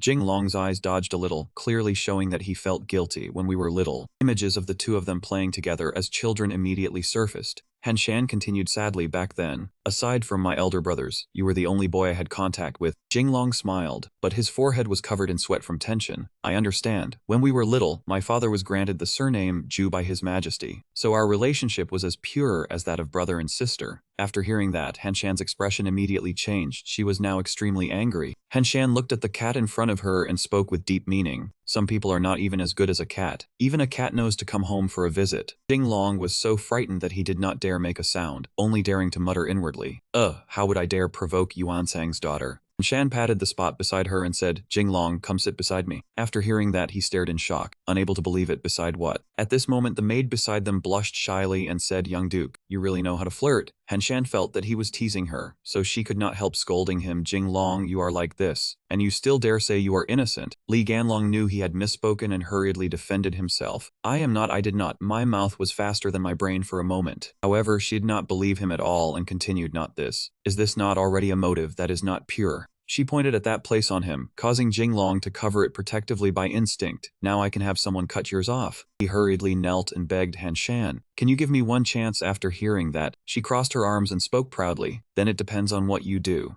After that, Jing Long obediently went over and sat beside Han Shan. Han Shan asked gently, brother Jing Long, do you miss me? Jing Long answered without thinking, I do. Han Shan widened her round eyes pitifully and continued, what use is merely missing me? When Jing Long heard that, his face quickly flushed red. Right now, all he could feel in his mind was pity for the prince consort. Love was so green it made one panic. Lei Jingshan looked a little awkward, not knowing how to refuse. Sister Han Shan, you already have a prince consort. Han Shan paid no attention and raised her hand to cover Jing Long's mouth. Tonight, no mentioning anyone else, say it, do you want to or not? Before Han Shan could do anything to Jing Long, his scream shattered the dark night and echoed through the darkness. Don't. Inside the room, Jing Long hurriedly flung Han Shan's hand away, then quickly hugged his chest, his face covered in frightened sweat as he said, have mercy on the purity I have preserved for 18 years. Hearing this, Han Shan struck a graceful pose on the bed and said, brother Jing Long, stop joking. Where would you get any purity from? I heard you have had quite the wastrel reputation these past few years. As soon as Han Shan finished speaking, Jing Long hurriedly proved his innocence. Don't listen to other people's nonsense. I am the great Liu Xiaohui, a pure and trustworthy young gentleman. Hearing this, Han Shan angrily put on her spectacles. Still gripping a whip in her hand, she gritted her teeth and said, peeping at the Vice Minister of Revenue's daughter bathing, so big, so white. Opposite her, Jing Long cried out in fear, you even know about that. Han Shan angrily lashed the whip toward Jinglong and shouted, "Are you worthy of me? I have missed you every day all these years." Across from her, Jinglong gritted his teeth and raised both hands in front of his face to dodge the blow. Just as Jinglong was terrified, a hand gently stroked his cheek. Seeing this, Jinglong widened his eyes and stared blankly at Han Shan, letting her place both hands on his face. Han Shan pressed her face close to Jinglong's, her gaze melancholy as she said, "You are always this wicked, yet I still cannot forget you." Jinglong raised his hand and touched that soft hand, his expression a little sorrowful as he said, "Han Shan, are you serious?" Han Shan happily ran over and hugged Jinglong tightly, asking, "What else? It was so hard to catch you. How could I let you go?" After that, the two kept going back and forth. Jinglong wanted to persuade Han Long to give up, while Han Shan refused to agree. "Jinglong, what do you want to do, Han Shan?" "I want you, Jinglong. We are siblings." Han Shan, "Not by blood, Jinglong. My life is being shortened. The princess insists on forcing me." While the two were arguing, a figure flung the door open with a bang, making the two people in the room stop arguing and look toward the newcomer. The newcomer was Lin Fang, who was looking into the room and shouting, "Boss, retreat quickly." Inside the room at that moment, Lin Fang saw a man and an unfamiliar woman lying on the bed with their clothes in disarray. Seeing the scene in the room, Lin Fang broke into a cold sweat, trembled, turned, and ran quickly toward the gate while still shouting, "Sorry, wrong door." A bowl was thrown after Lin Fang's figure, accompanied by the man's furious voice, "Do you have any morals? Disturbing our duishi." Duishi refers to conjugal relations between palace maids and eunuchs. Although Lin Fang ran fast, he could not outrun that bowl. The bowl had already flown above his head, and at that moment he did not know it as he muttered inwardly, "Doomed, where did boss go?" He couldn't really have been caught by the princess. The bowl struck Lin Fang on the head, making him fall to the ground with a thud. The person who opened Jinglong's door accurately was Mu Ang. Mu Ang called out with a worried expression, "Jing, brother Jinglong." Jinglong's eyes seemed to stretch as he looked at Mu Ang, and he softly called Mu Ang. After saying that, the two ran out of the princess's room together, leaving Han Shan standing alone at the doorway and watching them. Seeing her mistress's lonely figure, Han Shan's maid came to her side and asked, "Princess, are you just letting him leave like this?" Han Shan turned her head slightly to look at the maid, her gaze tinged with sorrow as she said, "Let it be. If this spreads, it will not be good for him." And Han Shan lowered her head slightly, raising her hand before her chest. "Jinglong, I have seen countless dazzling landscapes, but the place I most wish to go is still your heart." Han Shan's loneliness was like the moonlight in the sky shining down on her residence. On Jinglong's side, Jinglong was now holding his hips with both hands and panting heavily, while Muang was bending over with his hands on his legs, covering his mouth as he gasped and said, "Luckily today is His Majesty's birthday celebration, so the palace curfew is later than usual, otherwise we would not have gotten out." Jinglong raised a hand to wipe his mouth, sighed, then looked at Muang and said, "Muang, why did you come?" Muang raised his thumb and said while exhaling, "Brother Jinglong, if I hadn't come, would you have?" Hearing this, Jinglong hurriedly ran over and covered Muang's mouth, his eyes darting left and right as he said, "Shush, don't talk nonsense, Hanshan already has a prince consort." Muang pushed Jinglong's hand away and said, "But I heard that Princess Hanshan's prince consort is in poor health, and there are rumors that they still have not consummated the marriage." As soon as these words ended, Li Jingshan panicked, withdrew his hand and shouted, "There is such a thing." Muang's expression carried a hint of disdain as he said, "Isn't it all because of you? When you were little you flirted with the princess and said you would marry her when you grew up." Muang's words left Jinglong speechless. He pointed at himself and thought, "I already knew how to flirt when I was a child." As if understanding Jinglong's thoughts, Muang did not want to talk about this anymore and changed the subject. "Enough about this. Brother Jinglong, I heard Zharu sought an audience with His Majesty overnight. I suspect he wants the Son of Heaven to grant you a marriage." Hearing this, Jinglong shouted, "Are you telling the truth?" His voice echoed across the quiet city gate. Inside the city, Jinglong was furious enough to burst into flames. He shouted, "I never thought that old bastard would dare harm me." Muang said with slight concern, "The palace gates are locked now. We cannot get in anymore, in my opinion. Why not wait until Duke Kao attends morning court tomorrow and go probe for information?" During this, Jinglong raised a hand to stroke his chin, thought for a while, then said, "Let's do that." As soon as he finished speaking, Muang covered his face with his hand and said, "Thinking about it now, if I had left you with the princess just now, perhaps we could have stopped Zharu." Hearing this, Jinglong angrily gritted his teeth and shouted, "Why didn't you say that earlier?" Then Jinglong raised his hand and slapped Muang hard across the cheek, knocking Muang backward. And as he struck him, he gritted his teeth and said, "Asking for a beating, are you?" Time passed quickly, dawn had risen, and sunlight shone over every corner of the Li Manor. At this moment, Jinglong had just woken up and was stretching on the bed. As soon as Jinglong woke up, two maids entered. The silver-haired maid carried in a wash basin and said, "Young master, we will serve you as you wash." The brown-haired maid lifted the tray with his clothes, bowed her head, and said, "Please change your clothes, young master." A moment later, Jinglong raised both arms horizontally and waited for the maids to dress him, while at the same time asking, "My father went to court and still has not returned." After asking, he thought, "Last night I told the old man to go probe for news. Surely he did not forget." After thinking this, Jinglong closed his eyes and shouted, "Someone, this young master wants to go to the imperial grandson's manor to annul the engagement." Hearing the call, a Liu hurried in from outside and shouted, "Coming, young master, the master has returned." Hearing that a Liu's voice seemed panicked, Jinglong turned his head toward the door and said, "My father is back. What are you panicking for?" A Liu's face was covered in sweat as he stammered in reply, Young master, something terrible has happened." As soon as a Liu finished speaking, Jinglong clenched his hand and asked suspiciously, "Huh?" A moment later, Jinglong and his father Wenzhong knelt together on the ground and listened to the eunuch deliver the imperial edict. By the mandate of heaven, the emperor decrees the daughter of the Fang family is exceedingly well matched. While the eunuch was delivering the edict, Jinglong gritted his teeth and said to Wenzhong, "Old man, didn't you speak to his majesty?" Wenzhong beside him also gritted his teeth and replied, "Shoaru knelt before his majesty last night and begged for a marriage decree for his daughter. It was already too late." Hearing this, Jinglong clenched his fist and thought, "That shameless bastard wants to bind me to the Fang family." At the same time, Fang Sheru's extremely thick face appeared in his mind. Regardless of what Wenzhong and his son said, that eunuch continued proclaiming the edict. The daughter of Fang Sheru, Shishi, is specially bestowed as Jinglong's wife. On an auspicious day they shall wed, with heaven and earth as witness, and the son of heaven as proof, by imperial command. As soon as the imperial edict was finished, Jinglong panicked and thought, "It's over, I have boarded the Fang family's pirate ship." As he thought that, Jinglong collapsed heavily to the ground. Seeing this, Wenzhong cried out in panic, "My son, what is wrong with you?" A Liu also cried out in panic, "Young master, young master." Seeing this, that eunuch sighed, "Young Duke Li is very pleased with the marriage, so delighted that he fainted." Time passed, and the moonlight hung above the roof of the Li residence. At this moment, Jinglong had a bundle hanging around his neck, and he was secretly opening the main gate. He gripped the bundle tightly and thought to himself, "No one is here. This young master must sneak away in silence." Before he could pass through the doorway, a hand grabbed his leg tightly. Seeing that his leg could not move, Jinglong turned back and saw a Liu crying bitterly as he clung tightly to his leg and called out, "Young master." Seeing a Liu, Jinglong smiled and said, "A Liu, you truly are loyal and righteous, but I absolutely cannot obey this marriage arrangement. Go back." But a Liu would not listen. He still clung tightly to Jinglong's foot and shouted, "Young master, no, this is a marriage decreed by his majesty. If you run away, all of us will lose our heads." Jinglong angrily kicked his leg and shouted, "A Liu, you." Before Jinglong could finish speaking, a Liu shouted, "Someone, the young master wants to flee the wedding." This shout startled Jinglong. His bundle slammed against the door, and he shouted at a Liu, let go, I told you to let go." Hearing the loud shout, Wenzhong clasped his hands behind his back and led 2 guards out to the gate. He said, "Someone, tie the young master up for me." Seeing that Jinglong had been dragged away by the guards, Wenzhong smiled and said, "Since this marriage was arranged by his majesty, all you need to do is obey." Hearing this, Jinglong cried loudly, "I do not want to."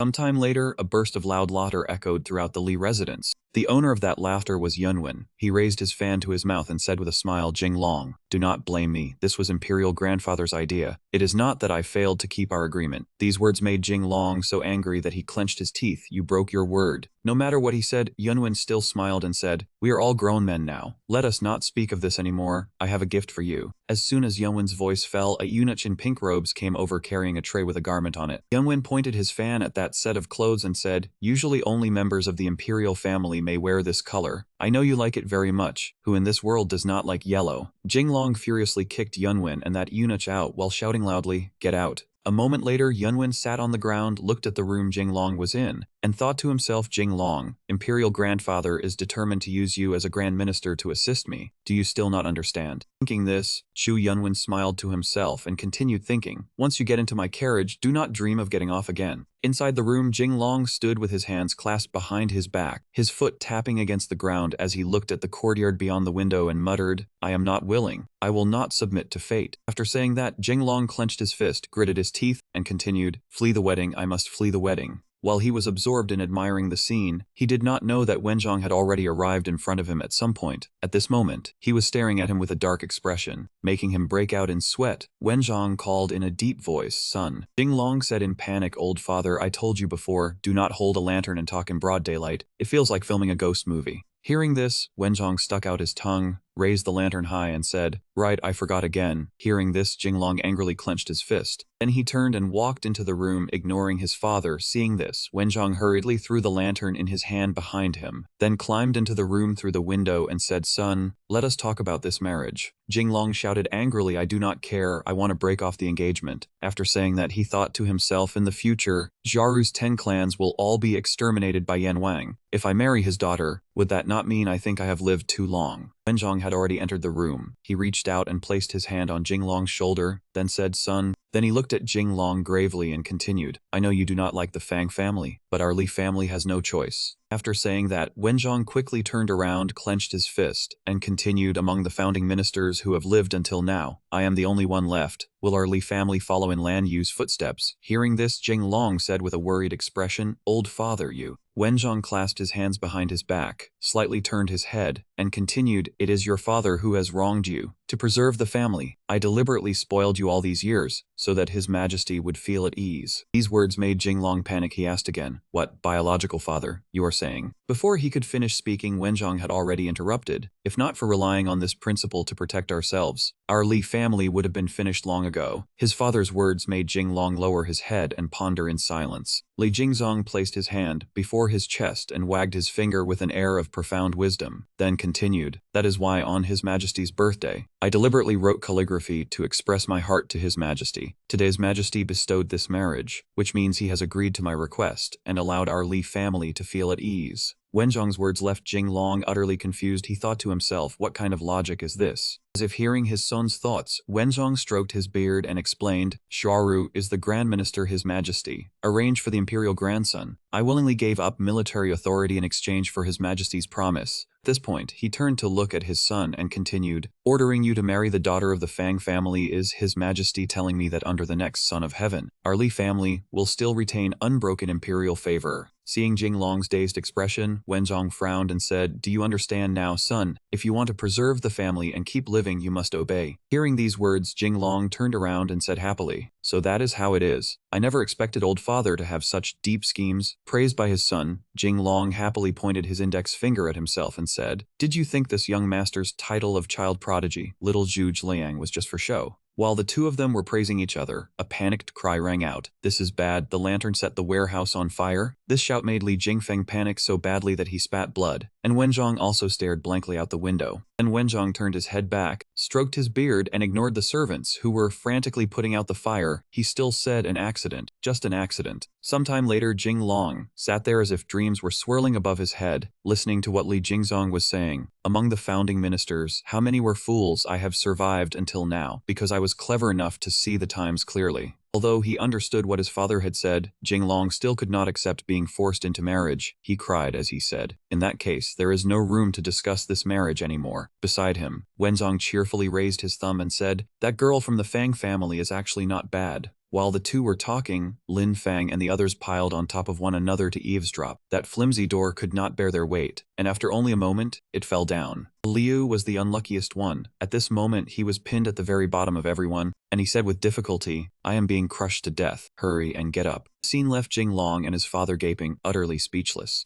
On an auspicious day, a bridal procession passed through the streets. The sound of horns mixed with the voices of the common folk, whose family is getting married. "What a grand scene," one commoner replied. "I heard it is the young master of the Duke of Kao's household." Hearing this, the person beside the speaker asked, "You mean that wastrel?" The person beside that man hurriedly raised a finger to his mouth, as if telling the one beside him to stop talking. A moment later, the bridal procession had returned to the Li residence. At this time, Jinglong and the bride were performing the wedding rites before everyone, the newlyweds' first bow to heaven and earth. At this moment, on the seat of honor, Wenzong turned to look at Xiaoru and said, "Lord Fang can be considered to have fulfilled his wish." Xiaoru turned his head to look at Wenzong and replied, "A grown daughter cannot be kept, Sai. This daughter of this old man will belong to the Li family from now on. My heart truly feels uncomfortable." Opposite him, Wenjong pointed at Xiaoru, who was covering his mouth and laughing happily, and said with a dark expression, "Lord Fang, your smile has already betrayed your heart." Lin Fang stood at the side and watched Jing Long perform the wedding rites. He sighed and said, "Boss still had to get married in the end."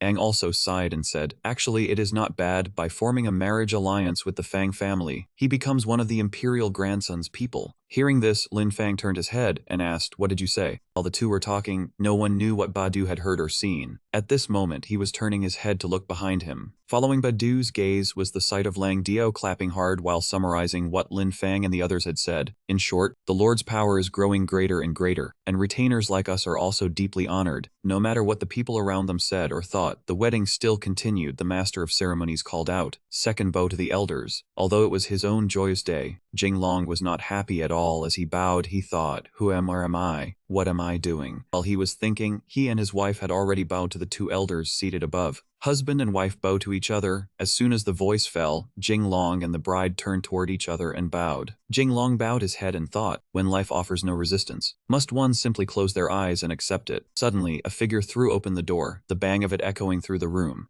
Hearing the noise, Jing Long smiled faintly. He had been smiling all morning, then turned to look at the doorway. Could it be Lin Yi? The person was Li Luan Yu. She clenched her fists and shouted, "I do not agree." Seeing her clearly, Jing Long shouted, "Why is it you?" Ignoring Jing Long's words, Li Luan Yu angrily pointed at him and yelled, startling Jing Long and making him step back slightly. "Didn't you say you would marry me, you heartless man?" Jing Long shouted back angrily, "When did I ever say that?" While the two argued, Shishi secretly lifted the veil to watch them. Jing Long's words wounded Li Luan Yu deeply. She angrily drew her sword and swung at him. "I will cut down your heartless self." From afar, Badu ran to grab Li Luan Yu's sword arm, twisting it behind her back while shouting, "Today is the young master's wedding, do not cause trouble." Bai Shi also hurried over to hold Li Luan Yu, pulling her back while saying, "Sister, calm down. There are plenty of bolder men in the army for you to choose from." Despite Bai Shi's words, Li Luan Yu still struggled to escape his grasp, shouting, "I do not want to. The hot springs at home are the most comfortable." Saying this, Li Luan Yu quickly covered mouth in embarrassment. "Oh no, I spoke out of turn." Hearing this, Jing Long once again transformed into a powerhouse, striking a punch that sent Bai Shi and his brother flying. "You two stop causing trouble." The moon had risen high, signaling that the wedding had ended. The host's voice rang out, "Ceremony finished, proceed to the bridal chamber." Then Jing Long and his bride Shishi entered their bridal room, followed by two maids. Suddenly, Jing Long turned his head.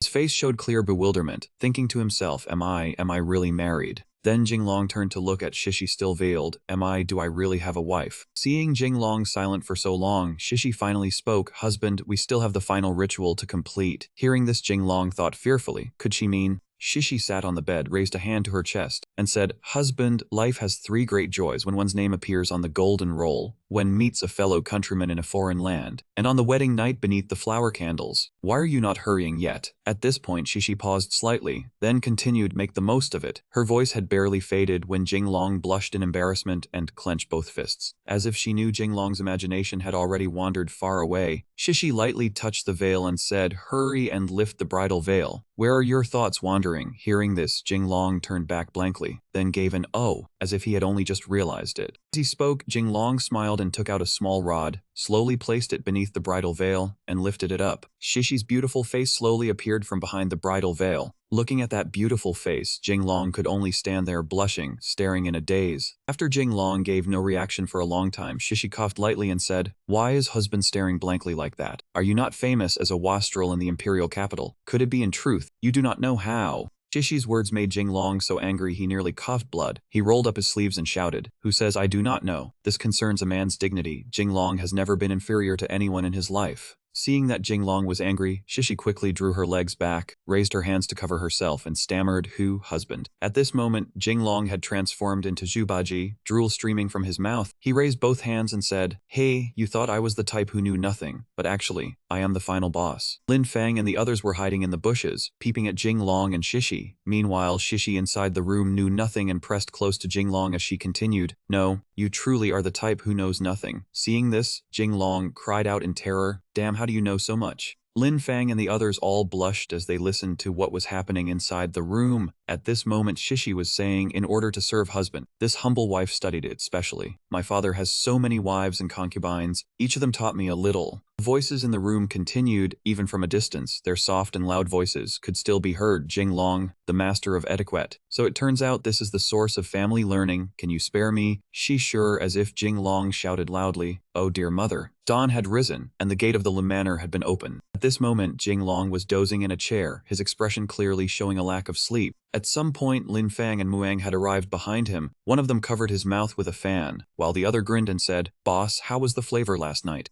Hearing this, Jinglong raised a hand to cover his mouth, shrank his neck, and said, "Do not mention it, that cruel person." Before Jinglong could finish, Lin Fang asked suspiciously, "Huh?" Jinglong had a handkerchief in his mouth, both hands pulling it down, streams of tears running down his face, even fiercer than a wolf. Across from him, Lin Fang and the other broke into a slight sweat, their mouths wide open in shock. But Lin Fang stubbornly said, "Boss, even your 8 kidneys could not withstand it." Jinglong's eyes burned with fire. He clenched his fist and said, "How could that be? This young master will reestablish a husband's authority today, display the status of a husband." Looking at Jinglong, who was filled with murderous aura and seemed to be blazing all over, Lin Fang and the other silently closed their eyes. Shishi had changed into ordinary clothes, and at this moment, she was leaning gracefully against the door with one hand, saying husband. Seeing Shishi arrive, Jinglong hurriedly turned around and stared at the wall while trembling, while Shishi smiled and said, "What were you saying about me just now?" A moment later, Jinglong transformed into a frightened kitten and cried, "Meow." Seeing this, Shishi walked over and stroked his cat head. "Good boy." Beside them, Mu Ang sighed, "It is over." Lin Fang's face was covered in cold sweat. Boss was wise all his life, yet now he has. Although Jinglong was still being petted on the head by his beloved wife, he did not forget to say to Lin Fang and Mu Ang, "This is called every tough peel has a sharp claw to match it. Call me the wife-doting demon." As soon as those words ended, Jinglong suddenly realized his current state. He quickly turned around and shouted, "I protest. I am not a pet." Those words made Shishi's face behind him darken completely. A moment later, Shishi took out a cat-teasing stick. Seeing it, Jinglong transformed into a cat again and rushed over to pounce on that stick. Seeing this, Lin Fang held his head with one hand, no saving him, while Muang covered his entire face with his hand and said, "The poisoning is severe." A moment later, a loud voice rang out in the Li Manor, "Prince of Yen has arrived." Jinglong hurriedly went to the door, clasped both hands before his chest, bowed his head slightly and said to Zhu Di, "I did not know Prince of Yen had arrived. Forgive me for failing to welcome you from afar." Zhu Di said with a stern expression, "Jinglong, do you know that a great disaster is about to fall upon your head?" Hearing this, Jinglong cried out in panic, "What great disaster?" Zhu Di urgently said, "Let us go inside and talk." Jinglong measured him again and asked, "Borrow a carriage." He asked in confusion, "Prince of Yen, do you prefer one with horses or without horses?" Zhu Di was already furious at this fellow's nonsense. "What horses or no horses, I guard Baping. Of course I prefer riding horses." The next second, he flew into a rage and scolded, "Wrong, what nonsense are you talking about? I said calamity has fallen upon your Li family." Then the two of them sat in the study. Zhu Di sat calmly while Jinglong sat shyly like a newly married bride entering her husband's home. After a long while, Zhu Di finally said thoughtfully, "Do you know what Imperial Father summoned me a few days ago and said to me?" Hearing this, Jinglong asked in panic, "Please enlighten me, Prince of Yan."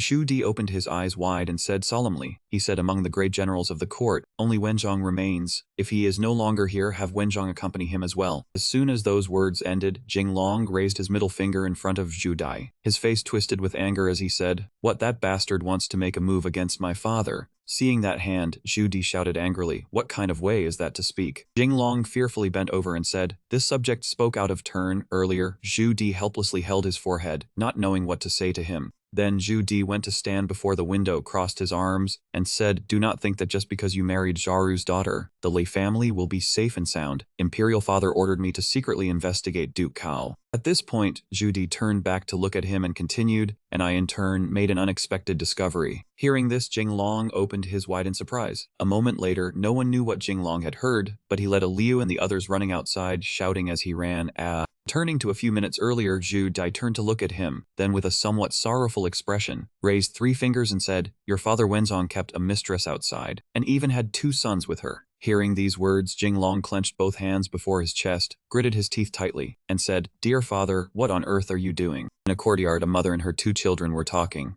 Jinglong led his guards with murderous momentum and kicked open the gate. Bang, crash. Looking at the mother and her 2 children before him, although Jinglong was extremely angry, he still could not say a word. Hearing the commotion, the mother and her 2 children who had been talking ran close together, and she fearfully held the youngest child tightly, then said, "Who are you people?" Jinglong gritted his teeth and pointed at the woman. "Are you the concubine my father has been keeping?" Seeing this, the woman gritted her teeth and stammered, You are. Without waiting for the woman to finish, Jinglong quickly answered, That is right, I am. As if recognizing who had come, that woman slapped him hard and shouted, That wastrel. After steadying himself from that thunderous slap, Jinglong raised a hand to wipe his mouth and said, What did that old man say about me to you? Sometime later, Jinglong placed both hands on his thighs, his expression slightly solemn, his head tilted to one side. The woman and her 2 children held one another with sorrowful expressions. The woman frowned slightly and softly called, Eldest young master. As she spoke, she pointed to the 2 children beside her and introduced them. This is little Zhengzi. This is Fang Ying. Hearing the name of that young man, Jinglong propped his chin on his hand and angrily asked Zhengzi, Damn father, do you really want to have so many grandchildren?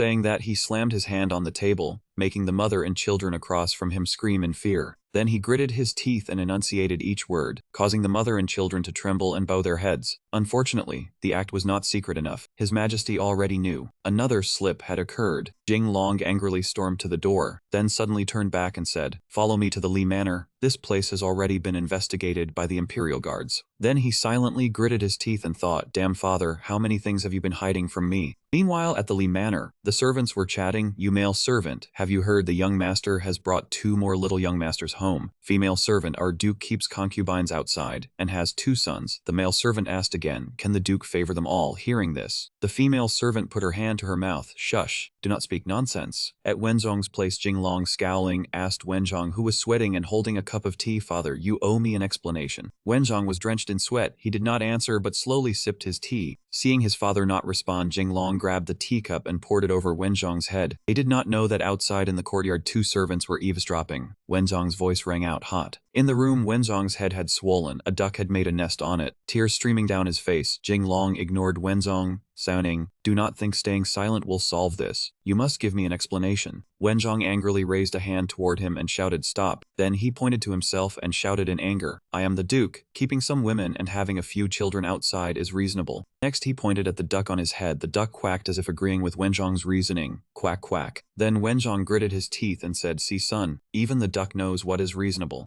Jinglong scowled and swatted the duck off Wenzhong's head. This is none of the duck's business. Then he quickly grabbed Wenzhong by the collar, shouting, I do not resent that you have other children, but that you, a mighty war god, do such childish things, His Majesty already knows. Hearing this, Wenzhong bowed his head slightly and asked in a deep voice, Do you understand His Majesty? Or do I understand His Majesty? These words made Jinglong slightly suspicious. He opened his eyes wide as if to ask what on earth. Wenzhong looked at his son and said, Do you think that as long as your old father is honest in office and does not meddle with military power, everything is fine? Precious treasures can easily bring disaster. Do you understand? Then Wenzhong pointed a finger at Jinglong and continued, If one dirties oneself to stay safe, do you understand? I did not intentionally leave mistakes. How could His Majesty know I fear him? How could there be a sense of safety? Then he shouted, See me keeping concubines outside and having sons? Does that count as a problem? Wenzhong's words made Jinglong break into a sweat. He raised both hands and clenched them to his chest, stammering, Father, I... Suddenly Jinglong felt unlocked. He shouted, Father, how dare you act violently toward me? Hearing this, Wenzhong hurried to grab Jinglong's legs, crying and saying, My son, I was wrong, do not be angry. Sometime later, the 2 sat at the tea table, Wenzhong holding a cup, watching his son rest his head on his hand, saying, Now that you are no longer angry, can we talk properly? Jinglong asked gloomily, How does this affect us? Wenzhong laughed heartily and gave a thumbs up. Aside from having 2 more younger brothers to share the inheritance, it does not affect anything else.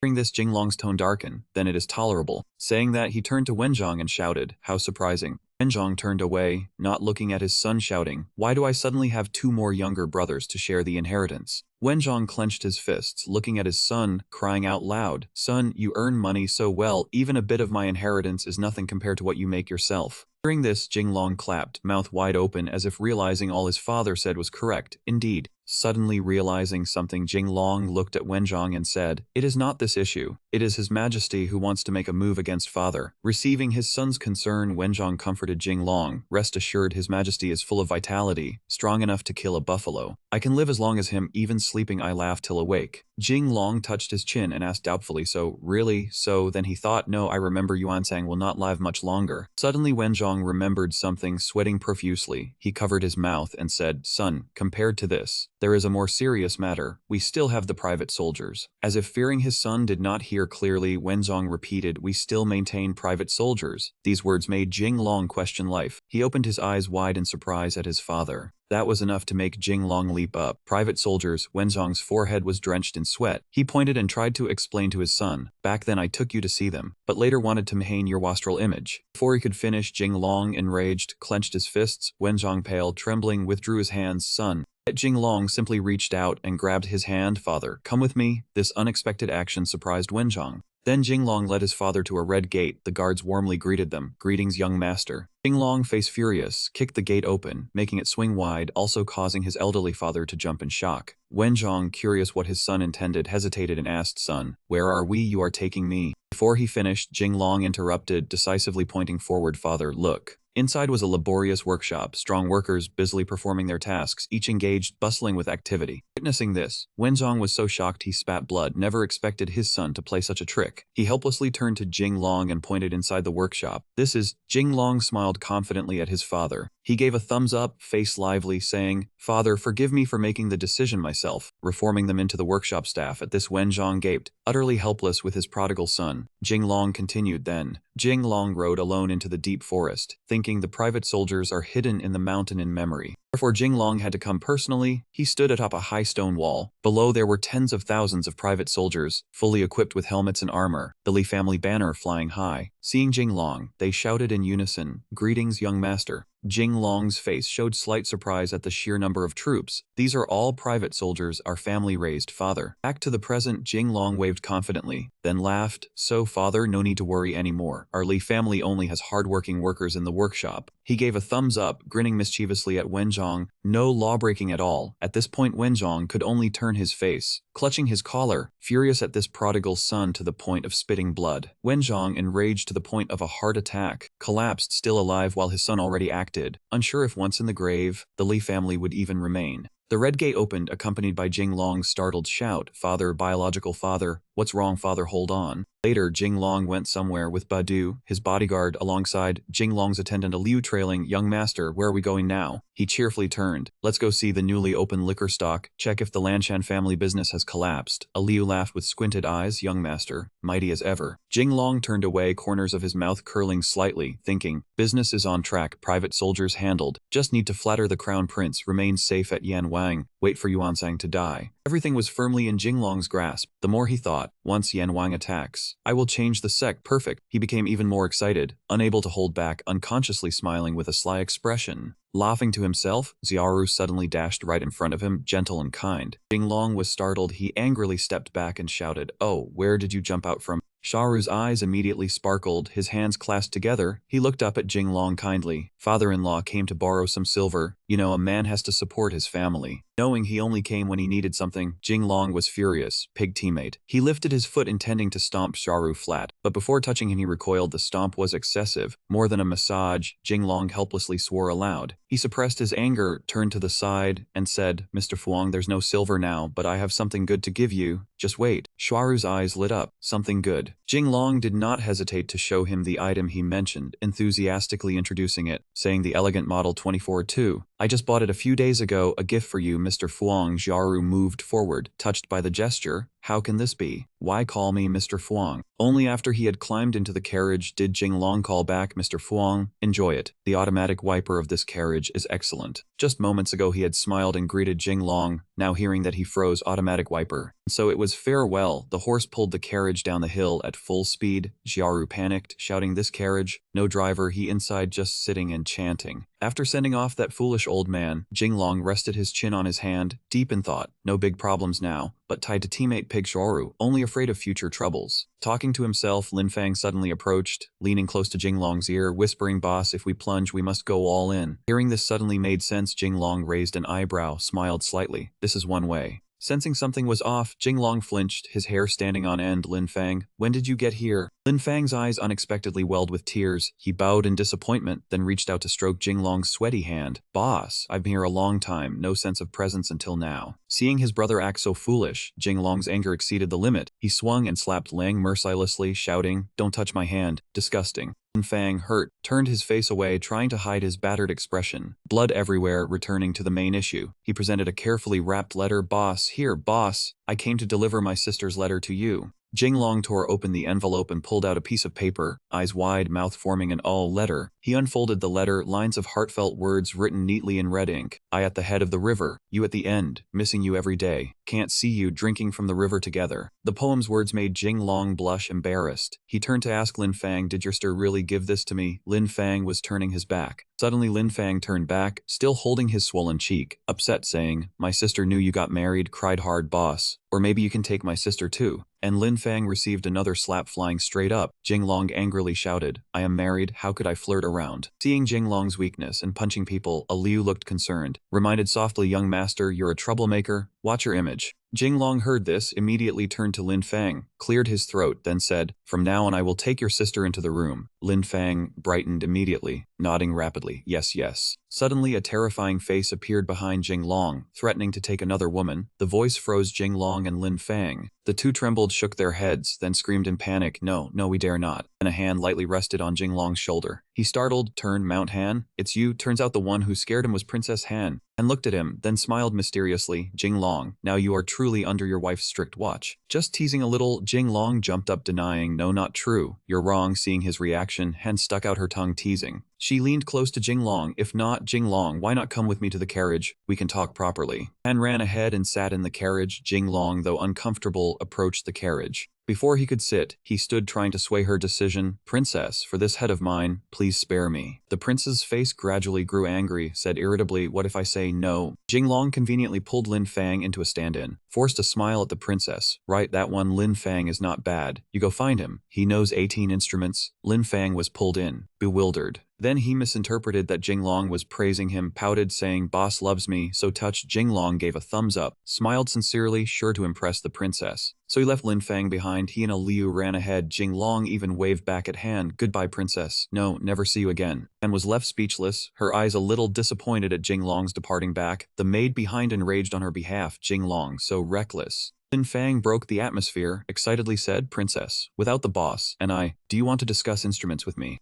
Seeing such enthusiasm, Han could hardly refuse. In that case, follow me into the carriage. Lin Fang, first close contact with princess, panicked. Which carriage? I will serve the princess faithfully. Both stepped into the carriage, inside chaotic sounds, like instruments colliding violently, shaking the carriage. 10 seconds later, Lin Fang struggled to poke his head out, bruised, guessing what he endured, reached out crying loudly, boss tricked me. Thinking he was safe, an angry hand grabbed Lin Fang's collar. He fell silent. Then Lin Fang was pulled back into the carriage mercilessly. He bent over in fear, covering his face, crying, begging, don't hit me, don't hit me. I still want to keep this handsome face for the girls. And cracked her fingers, then two strong maids. Han frowned, her words harsher. You know instruments, can you play the flute? Then loudly, play it for me. Lin Fang, haunted by earlier punches, shook his head, shouted, dare not, except boasting, I can't play anything. This angered Han further. Clever boaster, must teach this talkative guy a lesson. Han decisively ordered, someone, change his clothes. Two maids rushed in, stripping Lin Fang's clothes as rapidly. He panicked, shouting, princess, what are you doing? Receiving only Han's cold back. In an instant, Lin Fang was naked, shyly covering himself, trembling, saying, princess, I am not a careless man. Han ordered, punish him. Two strong maids with fierce expressions, wielding large brushes, approaching Lin Fang. He froze, gasped, why brushes? I never opened the door. The carriage shook violently. Lin Fang screamed desperately, don't touch that. Afterward, Lin Fang was kicked out mercilessly, absurdly bare, wearing only a white cotton diaper. A cold wind blew. Lin Fang sneezed on it.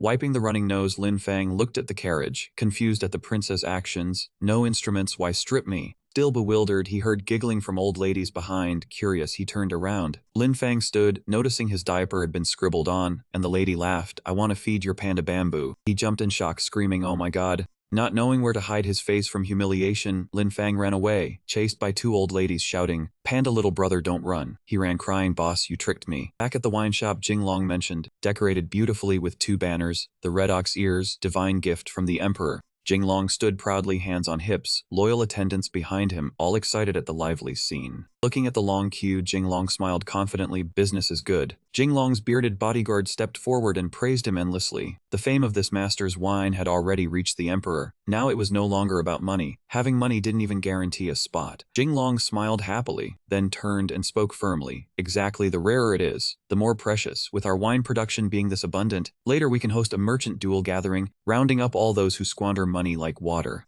Leo and the bearded bodyguard laughed together, praising their brilliant master. The young master, this is the wine the emperor has drunk, and being able to drink it shows one's status. Jinglong clenched his fists, raised them high with determination, laughing loudly with pride in business. Who could compare to him? Then out of nowhere, Lanshan rushed over, cursing Jinglong. Jinglong, you really are bullying people excessively. Just as he was laughing, this guy came and ruined Jinglong's mood. Though startled, Jinglong quickly regained his composure, using minimal courtesy to ask, how have I bullied you? Lanshan immediately erupted in anger. You opened a shop across from mine, leaving people no way to survive, didn't you? Jinglong didn't let him rant on, lowering his voice seriously. Niu Xiao, your words are wrong. Who opened a bathhouse next to the great sword back then? Jinglong's teasing nature flared up again. So what? Only you start, not letting me follow. That dual standard attitude, the provocative expression and tone made Lanshan furious. He lowered his head, his voice threatening. Jinglong, you're forcing me. Thinking these threats would sway Jinglong was futile. Instead it provoked him further. Jinglong lowered his voice to intimidate back. Young master forces you. So what? Back when you took advantage of my illness, wanting to ride over me. Now you've lost yet still dare to bark at me. Jinglong's words were devastating. Lanshan couldn't argue further. He bowed, then waved his hand decisively. Strike, kill Jinglong, I'll take responsibility. With a large group of hired men, each holding a long wooden stick, Lanshan confidently declared, from ancient times, destroying others' business is like murdering parents. Jinglong, today if you exist, I don't. Jinglong's expression changed. He slightly clenched his hand. New Lanshan, what are you trying to do?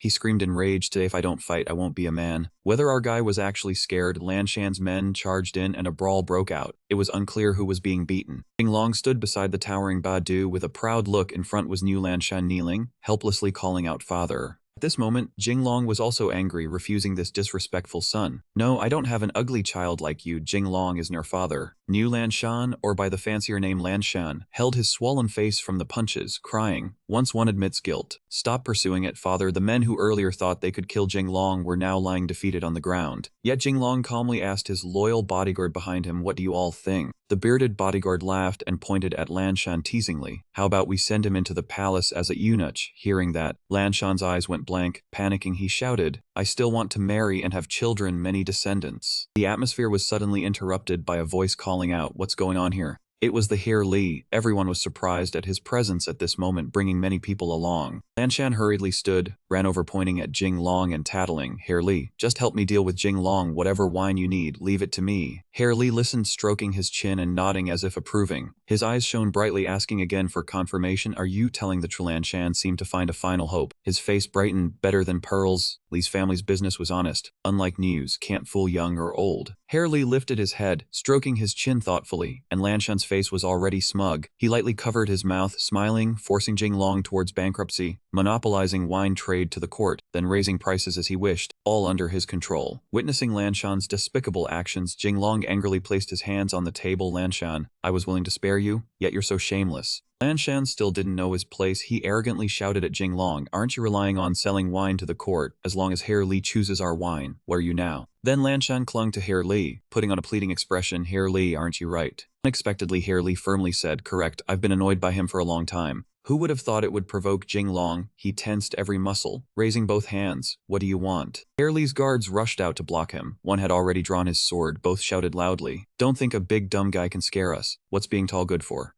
Zilong waved his hand and lightly smiled with contempt. Wearing martial arts of our dynasty is the greatest in the world, not just empty talk. Then he lifted his leg to kick high to show off, confidently saying, I stand here, and he strikes, one hit and I end him. Before he could finish, an arm shot out and punched Heer Li straight in the mouth, causing him to spit blood. Heer Li fell to the ground, mind hazy and losing consciousness. Where am I? Who am I? What am I doing? Badu, the one who punched Heer Li, nervously poked him. Don't die. Badu's body was huge but had a Hello Kitty operating system. With no one to protect him, Lanshan ran crying to cling to Jinglong's leather. Forgive my disobedience, just consider me full moon and let it go. Jinglong could only helplessly hold his head. You really are a pain to handle. He had to use his final move to call Badu to release his leg. Badu, revealing the husky tattoo, continued to threaten him. Badu shouted back yes. Badu began lifting his shirt to show his back. Turns out it was a pink pig hidden under his chest. Everyone witnessing this could only cough up blood in shock. Jinglong sprayed adhesive in disbelief. How did Badu's tattoo turn into a pig? Badu's face froze, still pointing at the Peppa Pig tattoo on his chest. Because his master said a husky tattoo on the chest didn't look good. Is this one worse? Jinglong pulled his shirt down to cover Badu's pig tattoo. It's fine. Very good, social master, impressive. Badu still looked dumbfounded. Then Aliu suddenly ran over in panic with shocking news. Young master Lanshan ran away. Following Aliu's pointing hand, they saw Lanshan fleeing, losing his sandals, not daring to look back. Just now crying at Jinglong's leg, now he had escaped. Jinglong stared in surprise. This brat runs as fast as a rabbit. He angrily clenched his fists. This kid leaving, we'll deal with him next time. Leo and the bodyguards cheered happily. Brilliant young master. Suddenly realizing something was missing, Jinglong glanced back, seeing Li had woken up and was sneaking away. Caught, sweat on his face and hands showed his fear. Li justified his childish behavior earlier, stammering, that was just legitimate business conduct. Do you understand? Jinglong only cheerfully replied, understood, easing Li's anxiety, even smiling fey at Jinglong. Then Jinglong raised his hand and declared firmly, from now on for court orders add 2 silver per case. Aliu has the ledger ready. Understood. Hearing this like a thunderbolt, Li froze in place. In another scene, at the Tuiku Xianku Tavern,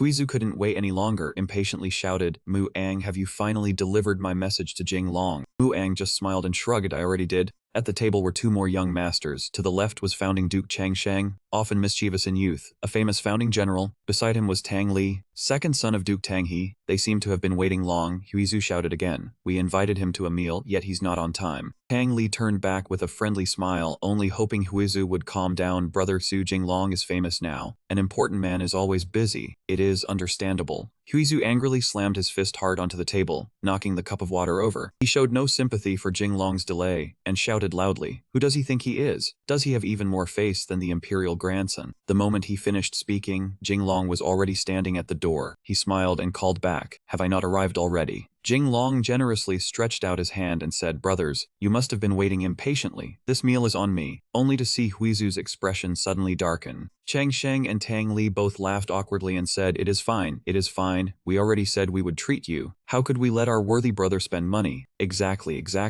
Jinglong only turned over cheerfully, looked at Huizu's darkened face. Old Xu, do you have some objection to me? Huizu stayed silent for a long while. When he lifted his face, he quickly changed his attitude again, his expression bright and beaming as he smiled at Jinglong. How could that be? Your coming here is already giving me face. Jinglong let out a soft snort of laughter. Luckily, he covered his mouth in time. He turned back to tease Huizu again. Old Su, you changed your face so suddenly, I am a little unused to it. Huizu really seemed like a different person, unexpectedly warm and friendly. Hurry and bring up the wine and dishes. You will get used to a person in time. Then Jinglong went over and sat near Muang. Muang only glanced at him, then said nothing at all. Jinglong took the initiative to speak first. Old Su, say whatever you have to say directly, otherwise I fear I will not be able to enjoy this meal. Unlike his tension, everyone else looked very chill. Chang Sheng smiled and said, once the wine and dishes are brought up, we can eat and talk. Tang Li also agreed. Right. Drinking wine while talking is the easiest. Huizu even pulled out a ready bottle of erguodo from somewhere, pointed at it and enthusiastically promoted it. This wine is Jinglong's family erguodo. It is selling extremely well in the capital now. Muang suddenly hummed some melody. 1 cup to whet the appetite, 1 cup to nourish the kidneys, 3 cups, 5 cups down the belly, and I guarantee that face of yours will be both fair and rosy. As soon as the lyrics rang out, several strands of Jinglong's hair stood on end. I know this tune, Palace Jade Liquor, 1 cup for 180, that drinking style, right. He slammed his hand down on the table with a smack, startling the other 3 so badly their souls nearly flew out. Jinglong's eyes were full of suspicion. He clenched his fist and said loudly, you people, what the hell are you doing? Planning to set up a Hongman banquet for this young master. Seeing Jinglong make such a scene, Huizu shouted right back in his face, since that is the case, then this brother will speak plainly. Jinglong was also very curious. You had better speak plainly now. The 2 of them went back and forth like that, or rather, they were shouting in each other's faces. Then I will be very direct. You had better not beat around the bush. The main point still had not appeared. Muang sat between them, helplessly listening to the 2 curse back and forth. Then I will launch a lightning advance. Then come at me. Chang Sheng was stunned. What are those 2 talking about? And of course Tang Li's answer was no idea. It feels so scary. Then someone shouted, full of excitement. So Huizu had to rein in his Jianghu bloodlust, calm yet still speaking loudly. Then I will speak directly and stop beating around the bush. Jinglong, you. His expression suddenly softened, and he smiled as he said loudly, "Take us along to get rich." The answer made Jinglong jolt in shock. He had not expected it either. Jinglong helplessly raised a hand to cover his face. "Big brother, you changed faces so fast." Chang Sheng and Tang Li rushed over from somewhere behind him, looking at Jinglong with admiring eyes as they said, "Jinglong, pull your brothers along too. Once we are rich, we will never forget your kindness." These two old fellows came charging out of nowhere and startled Jinglong so badly his hair stood on end. He had not expected these three grown men to have a moment where they had to act so soft. Jinglong thought to himself, "At the very least, you are descendants of founding meritorious officials. Where is your bearing?" Only a stretch of silence remained over the empty wooden table. The small, delicate cup on the table was filled to the brim with white liquor. Zhu Huizu took the initiative to raise his cup politely to Jinglong. "Come, Jinglong, this brother toasts you."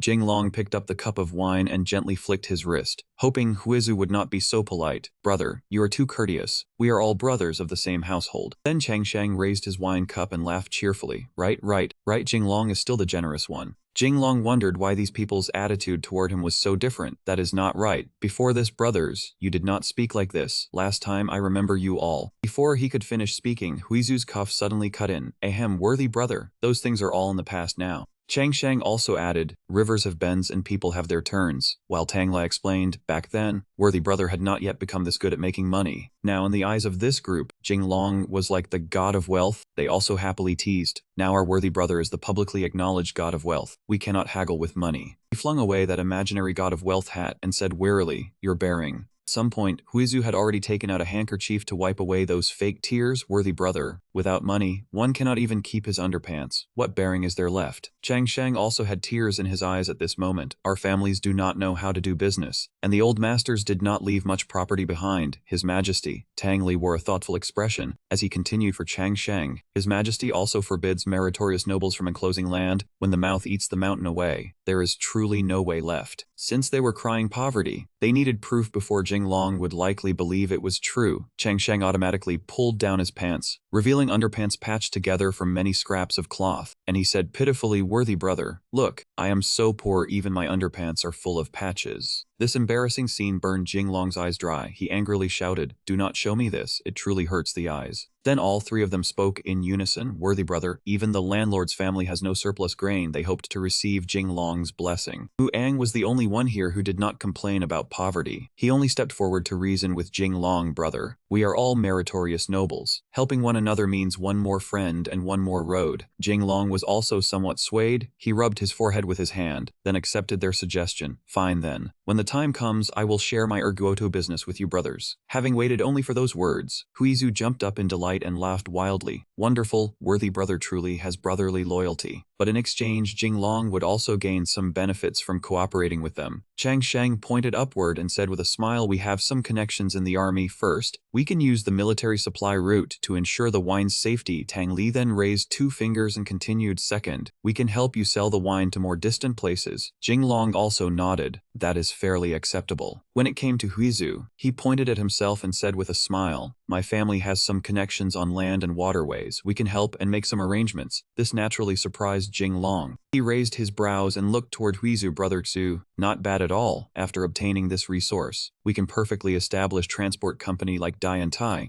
Huizu's eyes were full of resolve as he said loudly, "Right, sea transport must follow the wind. Boats going with the wind travel faster." Jinglong was surprised that he could actually continue the line, and thought to himself, he can even answer that, "I admire you." Suddenly Huizu became serious and lowered his voice, but his expression looked extremely tense as he warned Jinglong, "Worthy brother, do not rejoice too early. You are already sitting on the mouth of a volcano." The atmosphere gradually turned heavy. Jinglong asked Huizu in confusion, "Old Xu, what mouth of a volcano are you talking about?" He slowly raised his wine cup again and calmly explained, "Your father is the Duke of Kao. Precisely because he is the current head of the military, he is hated by His Majesty, and now you are so good at making money." Huizu lifted the wine cup close to his face, his eyes full of seriousness as he asked, "Guess how His Majesty will think of this?" The old lesson of Wanson back then. The moment that word was mentioned, Jinglong's expression turned fearful. "Wanson. His Majesty is the dignified ruler of a nation, the son of heaven, so of course his authority is supreme." Jinglong recalled the matter from back then, is that the rich man His Majesty beheaded. That bloody scene back then haunted so many people. Mu Ang held his fan under his chin and took the opportunity to share with Jinglong. I invited brother Jinglong here, because brother Xu and the others still have connections in court. If everyone helps one another guard against danger, everyone helps one another guard against danger, perhaps the crisis can be resolved. And that was also what Huizu intended to speak about. No need to say more, Jinglong, let me analyze the current situation for you. Chang Shang laughed cheerfully to dispel the tense atmosphere. Brother Xu has far-reaching vision, no worse than his father Xu Da. Tang Li added, the Prince of Zongshan was one of the 6 founding kings of our great Ming, the foremost war god. At this point Jinglong could no longer wait. He was impatient. Please speak, Brother Xu. Huizu stood up, walked around behind Jinglong, and said, right now the great Ming appears peaceful on the surface, but beneath it, hidden currents are surging. Because of 2 matters. The first matter, Jinglong listened closely to every word from Huizu. Then he stopped, saying only 3 words, discarded Chancellor. Jinglong's face changed immediately. Discarded Chancellor, afraid he misheard, Jinglong immediately asked again. Huizu confirmed the answer again and began to explain in detail. First, your majesty dealt with the Hu Daidong clan, then eliminated Shanshang. After 2 generations of chancellors were eradicated, no new chancellor was appointed, which meant Jinglong was smart enough to see the issue. He continued from Huizu, your majesty wanted to consolidate power. Looking at the king, though his hair and beard were white, the older the ginger, the spacier, Jinglong realized that your majesty wanted to centralize all power to himself, allowing no one to oppose him, even if they were chancellors. Chang Sheng sighed softly. In recent years, all capable people among the nobles who could fight had been completely eliminated by your majesty. So Huizu continued, picking up from Chang Sheng's words. He raised his hand. This was related to the second matter. Your majesty was paving the way for the crown prince. Mu Ang turned in surprise, paving the way. Huizu lowered his face again, tense. The power game had never stopped, but this time the Lonvity banquet of your majesty was simply a way to test the talent of the ministers. Huizu's judgments and reasoning were sharp, and Jinglong was gradually drawn into the story. Big brother, you are speaking. Huizu then pointed at the calligraphy that had been publicly displayed before. Impossible not to admire. The older the ginger, the spicier. Duke Cao presented calligraphy publicly, expressing no intention to interfere with military power, reassuring your majesty. Then other wealthy people were manipulated, Huizu continued, and newly rising nobles like Lord Niu offered 7 provinces, showing support for your majesty and the crown prince. Jinglong coughed up blood on the spot. The information was too shocking. Oh, you say that? Why do I feel like I am attending a fake birthday banquet for the son of heaven? Turned out what he had just said was truly shocking. Not when you deliberately stood up to slap Lord Niu. Jinglong put on an innocent, guilty face, pointed at himself bewilderedly. Deliberately? Wait, what kind of deliberately are you talking about? Huizu stepped closer to Jinglong's face and pointed up. Outwardly it was slapping the face, but in fact silently expressing, you are more capable than Lord Niu, also smarter. Muang raised his fan to his chin and smiled. Jinglong, I said to Huizu just to vent. They all didn't believe, even Jinglong himself didn't believe, saying now I don't even believe. Then the matter gradually became clear through Chang Sheng's narration. Your majesty thought you chose the crown prince, and seemed very useful, so your majesty hurriedly appointed you, only lacking a formal declaration, wanting to keep you to assist the crown prince. Jinglong hurriedly covered his mouth. Can I swear the emperor's deep conspiracy was too much for him to take. His mouth wanted to break the rules immediately. Yet the others provoked him even more. Congratulations, Jinglong. Onto the crown prince's ship. Jinglong was furious, not knowing where to throw himself except at the wall ahead. I don't want to board this ship at all.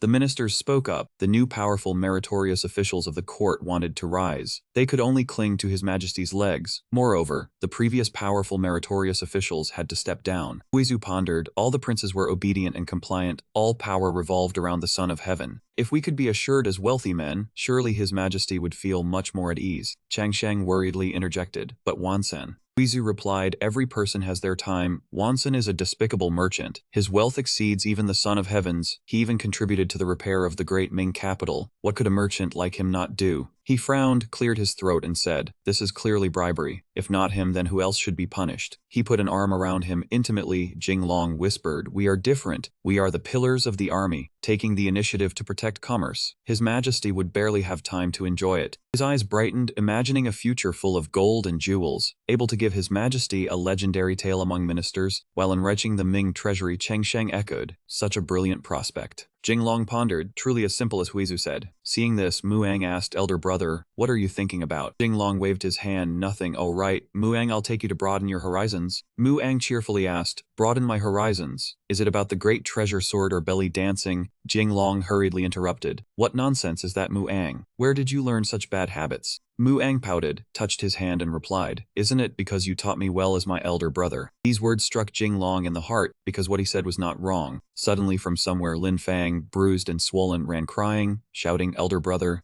Jing Long was startled. He leapt back, shouting, Oh no. Lin Fang felt wrong, pointing to his face, lamenting, Elder brother, it's me, Lin Fang. Jing Long remained in a state of panic. Muang also stepped back. Lin Fang, why do you look like this, neither human nor beast? Lin Fang reenacted a degrading pose. Princess Hansen, she trampled on my body. Both Jing Long and Muang were stunned. Why did this sound so strange? Jing Long stepped forward to advise. Better not to touch the princess. Too difficult to serve. Lin Fang frowned silently. Immediately after, the degrading pose was reenacted. No, I must overcome. Knowing there are tigers on the mountain yet still advancing, he said while tears welled up. Jing Long covered his face, unsure what to say. A thumbs up showing spirit. Lin Fang happily replied, Elder brother, you understand me. After speaking, he stepped back, whispering to Muang, we should still keep a distance from this problematic guy. Muang smiled and replied, I saw him take a lantern to the restroom. Jing Long was full of question marks, not understanding what he meant. Muang laughed and explained, finding feces sounds like finding death. Jing Long was speechless. Lin Fang still performed the pose, sorrowfully saying, Elder Taoist, you don't know I am lonely in my heart, I have suffering in my heart. Muang sympathized, also a pitiable person. Jing Long tapped Muang's head. A truly lonely person would not speak of their loneliness. Muang held his head with tears. Jing Long, elder brother, what did you say? Jing Long crossed his arms, looking somber. Those who claim loneliness are like a boiling pot, mouth bubbling but heart in turmoil. Muang seemed enlightened, suddenly exclaimed, that makes perfect sense. Jing Long stroked his chin, smugly saying, Of course, the words of this young master are always reasonable. Lin Fang continued the degrading pose, elder brother wise in both civil and martial affairs. I've been seen through. A Liu spoke, young master, where shall we go now? Muang and Badu standing nearby also looked at him. Liu suggested, go to Ming Yu Tower to watch the sisters dance, or to Tianxiang Tower to hear them play flute, or we could go to Yinko Casino, play a few rounds, then pass by the Great Treasure Sword. Lin Fang interjected, elder brother, take me to broaden my horizons too. Muang enthusiastically added, elder brother, I want to go too. Jing Long smugly lifting his face and holding a fan in a somber gesture, you all, I said it before, modest, modest. Do you want everyone to know my assets stretch across the street? Everyone thought the same. According to elder brother, there would be food, flowers eventually wilt. No one stays at the top forever. Don't worry far, worry near. Suddenly, Lang Diu realized they were reenacting the princess's scene. He drew his sword and shouted, how dare you mock my princess? Adu waved and flung Lang Diu aside, stepping away. While walking, they encountered a Taoist. His fortune-telling stall had a large banner, astronomy above, geography below. Jing Long silently pondered something. Badu stepped forward facing the Taoist, asked, who sent you here? Jing Long stepped up as Badu did, let me. Badu stepped back replying, yes, young master. The Taoist at this time observed everything with a solemn face. Taoist seeing Jing Long was also stunned. He pressed his fingers worriedly, saying, this is bad. Group anxiously shouted toward the Taoist, could it be that you calculated? The Taoist frowned, supporting one hand with the other, saying with difficulty, my hand cramped. Instantly, the whole group was furious. Adu stepped forward shouting angrily, do you want to die? The Taoist continued calmly, wait, I'll quickly cast a hexagram, I can definitely determine your identity. Then he pressed his fingers, muttering, in the north there's a husky, one husky fighting 3 tigers. Husky sinks the whole boat. If I am not mistaken, your name must be. Jing Long hurriedly interrupted, how did you know Badu once had a husky tattoo on his chest? Taoist pointed to his hand and continued, therefore your name must contain Ha. Badu full of question marks repeated Ha. Jing Long was furious, Muang and Lin Fang speechless. And Jing Long led the group, turning their backs to leave. Let's go, this must be a swindler in the martial world. The Taoist panicked and tried to stop them, shouting, wait. The group continued walking without looking back. The Taoist smiled, holding a bagua mirror, mysteriously saying, we are fated, you will come to me again. Group continued on their way. Lin Fang spoke up, this swindler is blind, yet dares to trick even the eldest. Muang replied, on his banner it was written. Jing Long heard this and turned his head. Muang continued, on the astronomical chart above, the geographical map below, it is the stellar head. Since the founding of our dynasty, the city has been a hub of learning and cultivation stars. The image of that man kept appearing in their minds. He touched his chin in panic. Are all swindlers so persistent these days? Lin Fang agreed, his words were too audacious. Lin Fang patted Jing Long on the shoulder, giving a thumbs up. Nowadays, apart from the eldest, who can withstand such persistent teasing? Jing Long tapped Lin Fang on the head, you are the one teasing, your whole family is full of mischief. Suddenly a daring guard stepped in front of Jing Long. The leader quickly spoke, young Master Li. Letter was delivered along with the words, "Our master Shu Wang wishes to invite you to the Hangsuan residence." In the royal residence, the two sat facing each other, with tea and snacks on the table. Jinglong spoke first. "Shu Wang invited me here, I wonder." Shu Wang smiled and waved his hand. "Don't be so formal. When we were young, both of us were raised by the Empress, like siblings." Jinglong was stunned, drawing on emotions immediately upon arrival. Could it be? Shu Wang continued, "The so-called courtesy towards someone usually means a favor is requested. At my father's birthday banquet, I saw your dance choreography was unique. I want my dance troupe to learn from you." Jinglong exhaled in relief. "So that's it." Shu Wang went on, "I won't be stingy regarding money. Rest assured, my lands in Shu have plenty of silk and brocade, famous throughout the realm. I also heard that Jinglong trades well. Would you be interested in selling some Shu specialties?" Jinglong thought. Shu produces silk and brocade, lacquered salt cellars, bamboo wine, all highly profitable trades. He responded, "Shu Wang wants to do business with me." He replied, "I heard you trade the erwa too. Shu also has some local products. If you agree, we can cooperate." Both nodded vigorously, earning money together, wooing girls together. Jinglong was surprised. He stammered, "Shu Wang," thoughts swirling in his mind, unexpected that Shu Wang is like this, outwardly a scholar, inwardly generous. Shu Wang, understanding Jinglong's thoughts, quickly said, "Just joking, let me take tea instead of wine. Congratulations on successful cooperation." Jinglong smiled inwardly. After marrying Shishi, I can't escape Xiaoru, now striving to befriend the dukes until peace comes. I can change history. Lost in thought, he accidentally spoke. At least I can preserve the Lai and Fang families. Shu Wang saw this and asked Jinglong, "What do you mean, preserve what?" Jinglong, startled, hurried to clarify, "I didn't say that." Shu Wang must have misunderstood. Shu Wang snorted slightly in disdain. "Spoke, you don't need to hide from me. I understand your struggles." Jinglong called out in surprise, "Shu Wang." Shu Wang stood up and explained, "My wife's family name is Lam." Jinglong froze. Lam, could it be? Shu Wang smiled bitterly. "Indeed, she is Lan Yu's daughter. 3 years ago, Lan Yu's treason case reached the king. She was executed." Jinglong was stunned upon hearing this. Shu Wang returned to his usual demeanor, smiling. Royal family is ruthless, entangled with treason cases. Perhaps only a son-in-law could survive. Like the emperor's eldest daughter, Princess Lin An, married to Li Qi of Shanchang, Li Qi survived only because of his status as son-in-law. Jinglong jumped up. Shu Wang, surprised, quickly said, "Jinglong." Jinglong thought, peace will come when Yan Wang overthrows Yunwen to become emperor. With my current status, if I cannot fully submit to Yan Wang, death is inevitable. Then I cannot protect Shishi, unless I marry a princess and become a son-in-law. Shu Wang patted Jinglong on the shoulder. "Unfortunately, all the emperor's daughters are married off. Otherwise, I would also want kinship with Jinglong."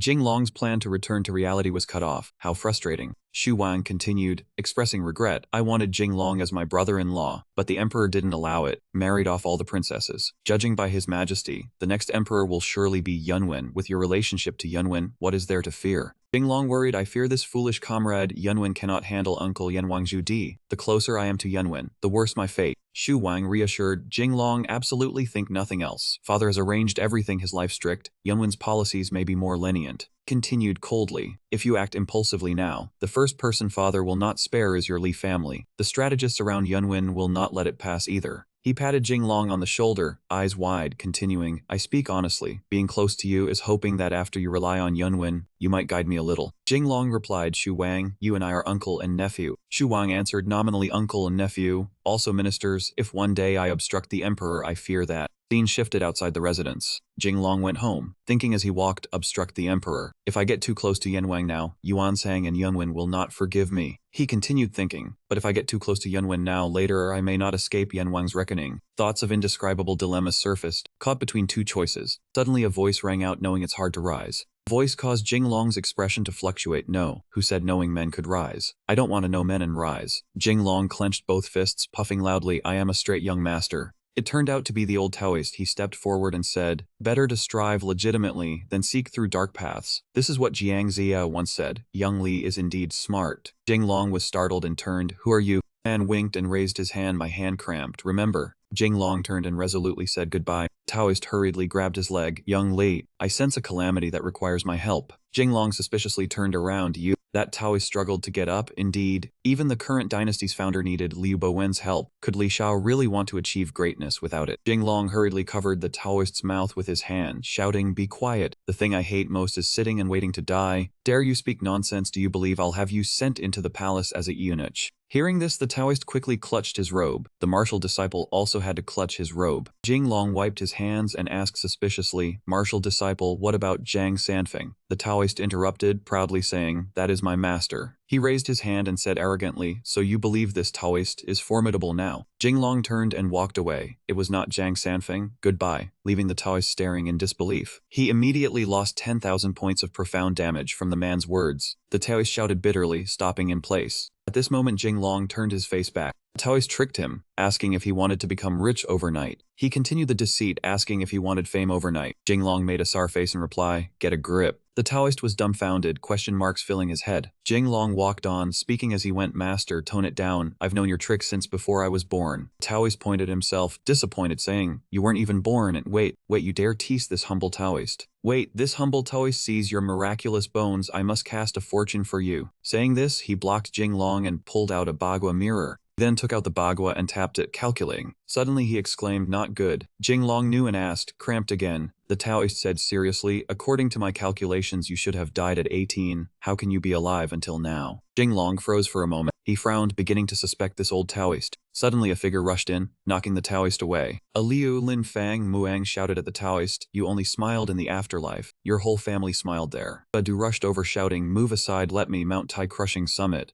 The Taoist got up, saying half a sentence. "Wait." Badu leapt on him, a critical blow breaking ribs. Jinglong quickly stepped forward to stop him. "Wait," I said. Badu scratched his bald head. "Young master, it's already broken." Jinglong angrily shouted, "Hurry and save him." Scene shifts 30 minutes later, Li Mansion. The Taoist was placed on a chair, in critical condition. Jinglong awkwardly coughed, then spoke, though broken as a Taoist, "He surely won't use this." The Taoist shouted, grabbing his shirt, "Who said so? I am a fire Taoist, can marry and have children." Jinglong patted his shoulder a few times. Jinglong said, "At worst I'll repay you with a son later." The Taoist nodded, agreeing for now. He still felt something was off. Jinglong waved his hand, saying, "Forget it, don't mind these things." He smugly whispered, "Young master only promised a son, didn't say you had to give birth." The Taoist raised his index finger, speaking seriously, "I dare not hide. I see the young master's bones are extraordinary, not mortal. There's a dragon to serve the young master's great work." Suddenly a sword pointed straight at the Taoist's face. Jinglong's face hardened, holding the sword pointed. He said coldly, "You investigated me, deliberately approached me. What do you intend?" The Taoist pushed the sword aside, calmly saying, "Li Xiao, listen to me." Jinglong raised his hand to his head, frowning, "No problem. But why are your legs shaking?"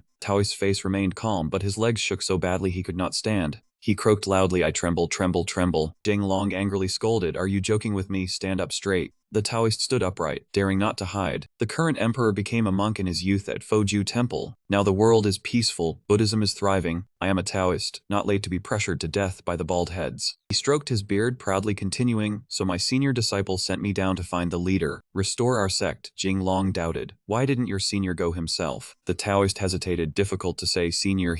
Speaking, the Taoist sighed, bold now. Jinglong burst out laughing. He laughed, punching the ground. "Senior is amusing." The Taoist angrily clenched his fists, saying loudly, "Li Xiao, respect your senior." Jinglong stroked his chin, coughing to hide laughter. "All right, thought my sect was bald but stronger now." The Taoist tried to hold back tears, eyes moist, saying, "This is a sad story." Jinglong steered him back, "Don't ramble, this doesn't concern me." He pulled out the bagua mirror again, showing off, "Last night I observed the stars, constellations shone, a bright star appeared, therefore." Jinglong acted cool, mysteriously saying, "Didn't expect my concealment to be discovered by you." The Taoist clasped his hands, eyes sparkling, agreed. Suddenly a sword lunged forward again. Jinglong's face turned cold, gripping his sword, speaking sternly, "He thought these words of his could deceive me. Does he think I would spare him?" The Taoist immediately stepped back. "I came here wandering. I have no money on me." Seeing the words "have money" on Li Xiao's face, I wanted to form a bond. The sword still pointed at the Taoist's neck. Jinglong said sternly, "Speak the truth." The Taoist pressed his hands together, tears streaming, speaking honestly, "I just want to earn a bit of money." Jinglong slapped him across the face and shouted, bold indeed, daring to come here to make a scene. "I see you are lacking in the 5 elements, missing in the 8 characters." The Taoist held his cheek, quickly explaining, "No, I am only lacking money in the 5 elements. My 8 characters are impoverished." Jinglong sat down, sheathing his sword, speaking without preamble. Everyone escaped herniated discs. "Why did you charge forward like that?" The Taoist was dumbfounded. Jinglong waved his hand, "Go away, do not appear before me again." Badu twisted his hands behind the Taoist, already in position. The Taoist cried pitifully, "Wait, Li Xiao, I truly want to serve you, hear me out. Just one last sentence. Speak, let's see if your mouth can grow every tusks." He said solemnly, seeing Li Xiao shine like that, I calculated, in one lifetime within Li Xiao's fate, 10 clans of his household would be annihilated. Jinglong was startled, raising his head. At this moment, on a cliff, an old Taoist with a shaved head was standing. The old Taoist pressed his hands, staring into the distance. Suddenly a boy ran up, hurriedly asking, "Master, may I ask, can your temple help with enlightenment?" "Oh, temple enlightenment." The old Taoist was startled, quickly correcting, "Hey, I am a Taoist, a Taoist." The boy, frightened by anger, whimpered quickly, "All right, master, yes, master." He raised his hand to stroke his beard, deep in thought, wondering if Swansea descending the mountain would find a solid backing. Only by finding the hidden dragon can our sect suppress these bald men. A young Taoist hurried over, carrying a wooden box, cheerfully saying, "Sect leader, what you were looking for has been found." The young Taoist opened the box. Inside was a cluster of colorful feathers. He said, "Sect leader, these are made from alpaca feathers." The Taoist shouted angrily, echoing through the valley, "You couldn't find ordinary dragons." The young Taoist hurriedly said, "Sect leader, it was my fault." Scene shifts to Fuang Mansion.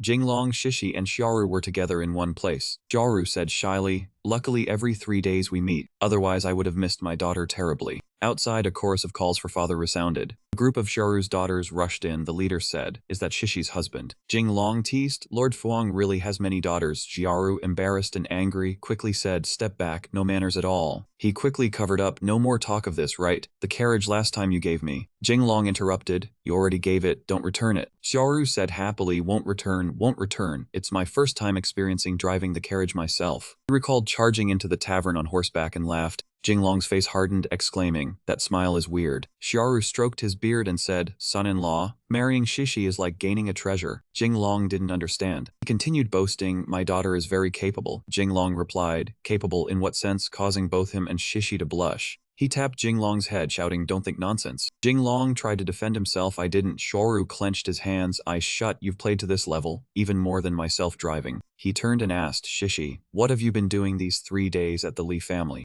"Managing the Li mansion's accounts, money in and out, arranging daily life for the 3 uncles, driving away lazy servants. Discovering 4 people in the trading were dishonest, 2 lazy people in the house, punished them, while rewarding diligent servants." Xiaoru was extremely pleased. Shishi continued, "Also my husband's workshop wasn't secure enough, must prevent spies. I enhanced Li family's protection." Xiaoru slammed the table, saying, "My daughter is gentle and virtuous. If not perfect, at least oversee this capital." He asked proudly, "So do you still think I'm taking advantage of you?" Jinglong thought, whether taking advantage or not, he's already in a pit of fire. And Jinglong said seriously to Xiaoru, "Father-in-law, rest assured I will treat Shishi well." He saw Xiaoru's face, extremely proud. Shishi stepped forward, speaking softly and sweetly. Husband Jinglong looked at her affectionately, responding, "Indulging her is only right." Just when it seemed romantic, Shishi threw cold water, saying, "No husband, you spend too much every day. Give me the money. Leave 10 taels a month for pocket money." He almost exploded on the spot, seeing his daughter speak thus. Xiaoru couldn't help but thumbs up. Truly my daughter, guarding men's money more reliably than their stomachs. Suddenly a voice made him startle. The elder really spoke correctly. And his concubines appeared one by one, saying, "Starting tomorrow, we will guard the elder's money. Avoid him courting fox spirits outside." Another concubine added, "Learned a trick as well." Xiaoru, hearing this, wanted to faint, only able to cry. 2 streams of tears ran down, calling to them. The Jiang room at this moment displayed only the word miserable. Scene shifted back to Jinglong's private room. After returning, Shishi kept praising Jinglong's performance today. "Husband, you did well in front of father-in-law." His face nearly beamed with pride, saying, "I must give my wife face." Then Shishi stepped closer and closer to him. "If that's the case, husband, today do you want to be on top or bottom?"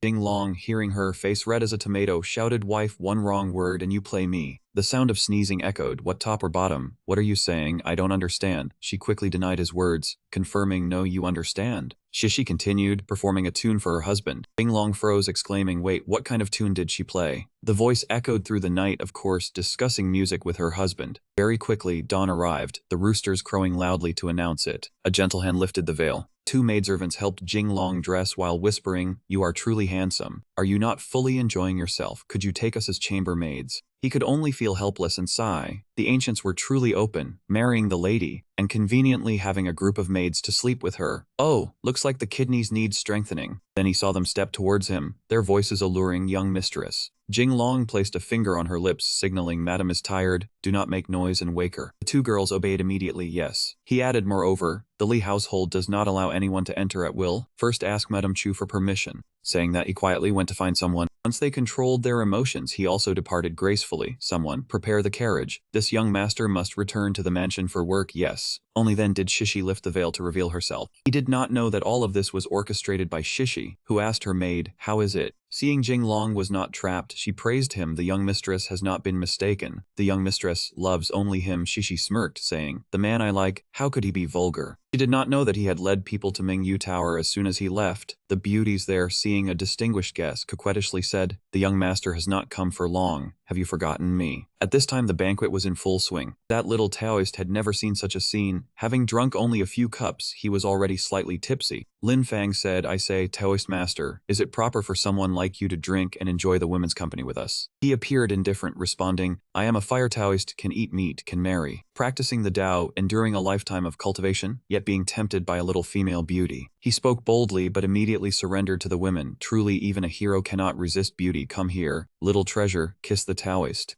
Lin Fang appeared indignant, saying, "This fake Taoist claims to cultivate his mind. I cannot believe it." Then he turned to Muang. "Why did the elder make this fake Taoist a subordinate?" Muang calmly replied, "This you must ask Jinglong." Just mentioning Cao Cao, he appeared as soon as the words ended, suddenly appearing, saying, "Bring him up here." Everyone froze, not understanding what was happening. Shortly after, Lan Fuang appeared. Her face slightly fearful, she said, "Young master, are you looking for me?" Jinglong's expression cold as ice. He asked calmly, "Lan Fuang, how have I usually treated you?" She knelt fearfully, replying, "If not for your promotion and acquaintance, how could I exist as I do today?" Jinglong, hearing her, angrily slammed the table, shouting, "So you knew, yet you colluded with others. Do you regard me at all?" Muang, suspicious, said, "So Lan Fuang was seduced?" Lin Fang frowned, adding, "Let's see, she must marry a talent like me." The old Taoist also looked in that direction. Lan Fuang panicked, tears brimming, explaining, "Young master, it is unfair. Yesterday Miss Lam sent someone to me. I went. But she only spoke of cosmetics, nothing else." Jinglong was surprised. Lin Fang widened his eyes, unable to believe, doubtingly asking, "Sister mine?" Seeing his overreaction, Jinglong said, "Comrade Lam, do too. You sit down first." He obediently sat but could not believe it. "Why is it my sister?" He insisted, "The elder must have deeply hurt my sister, causing her to prefer women." The more he spoke, the more horrified he became, shouting, "My sister, she is a lesbian."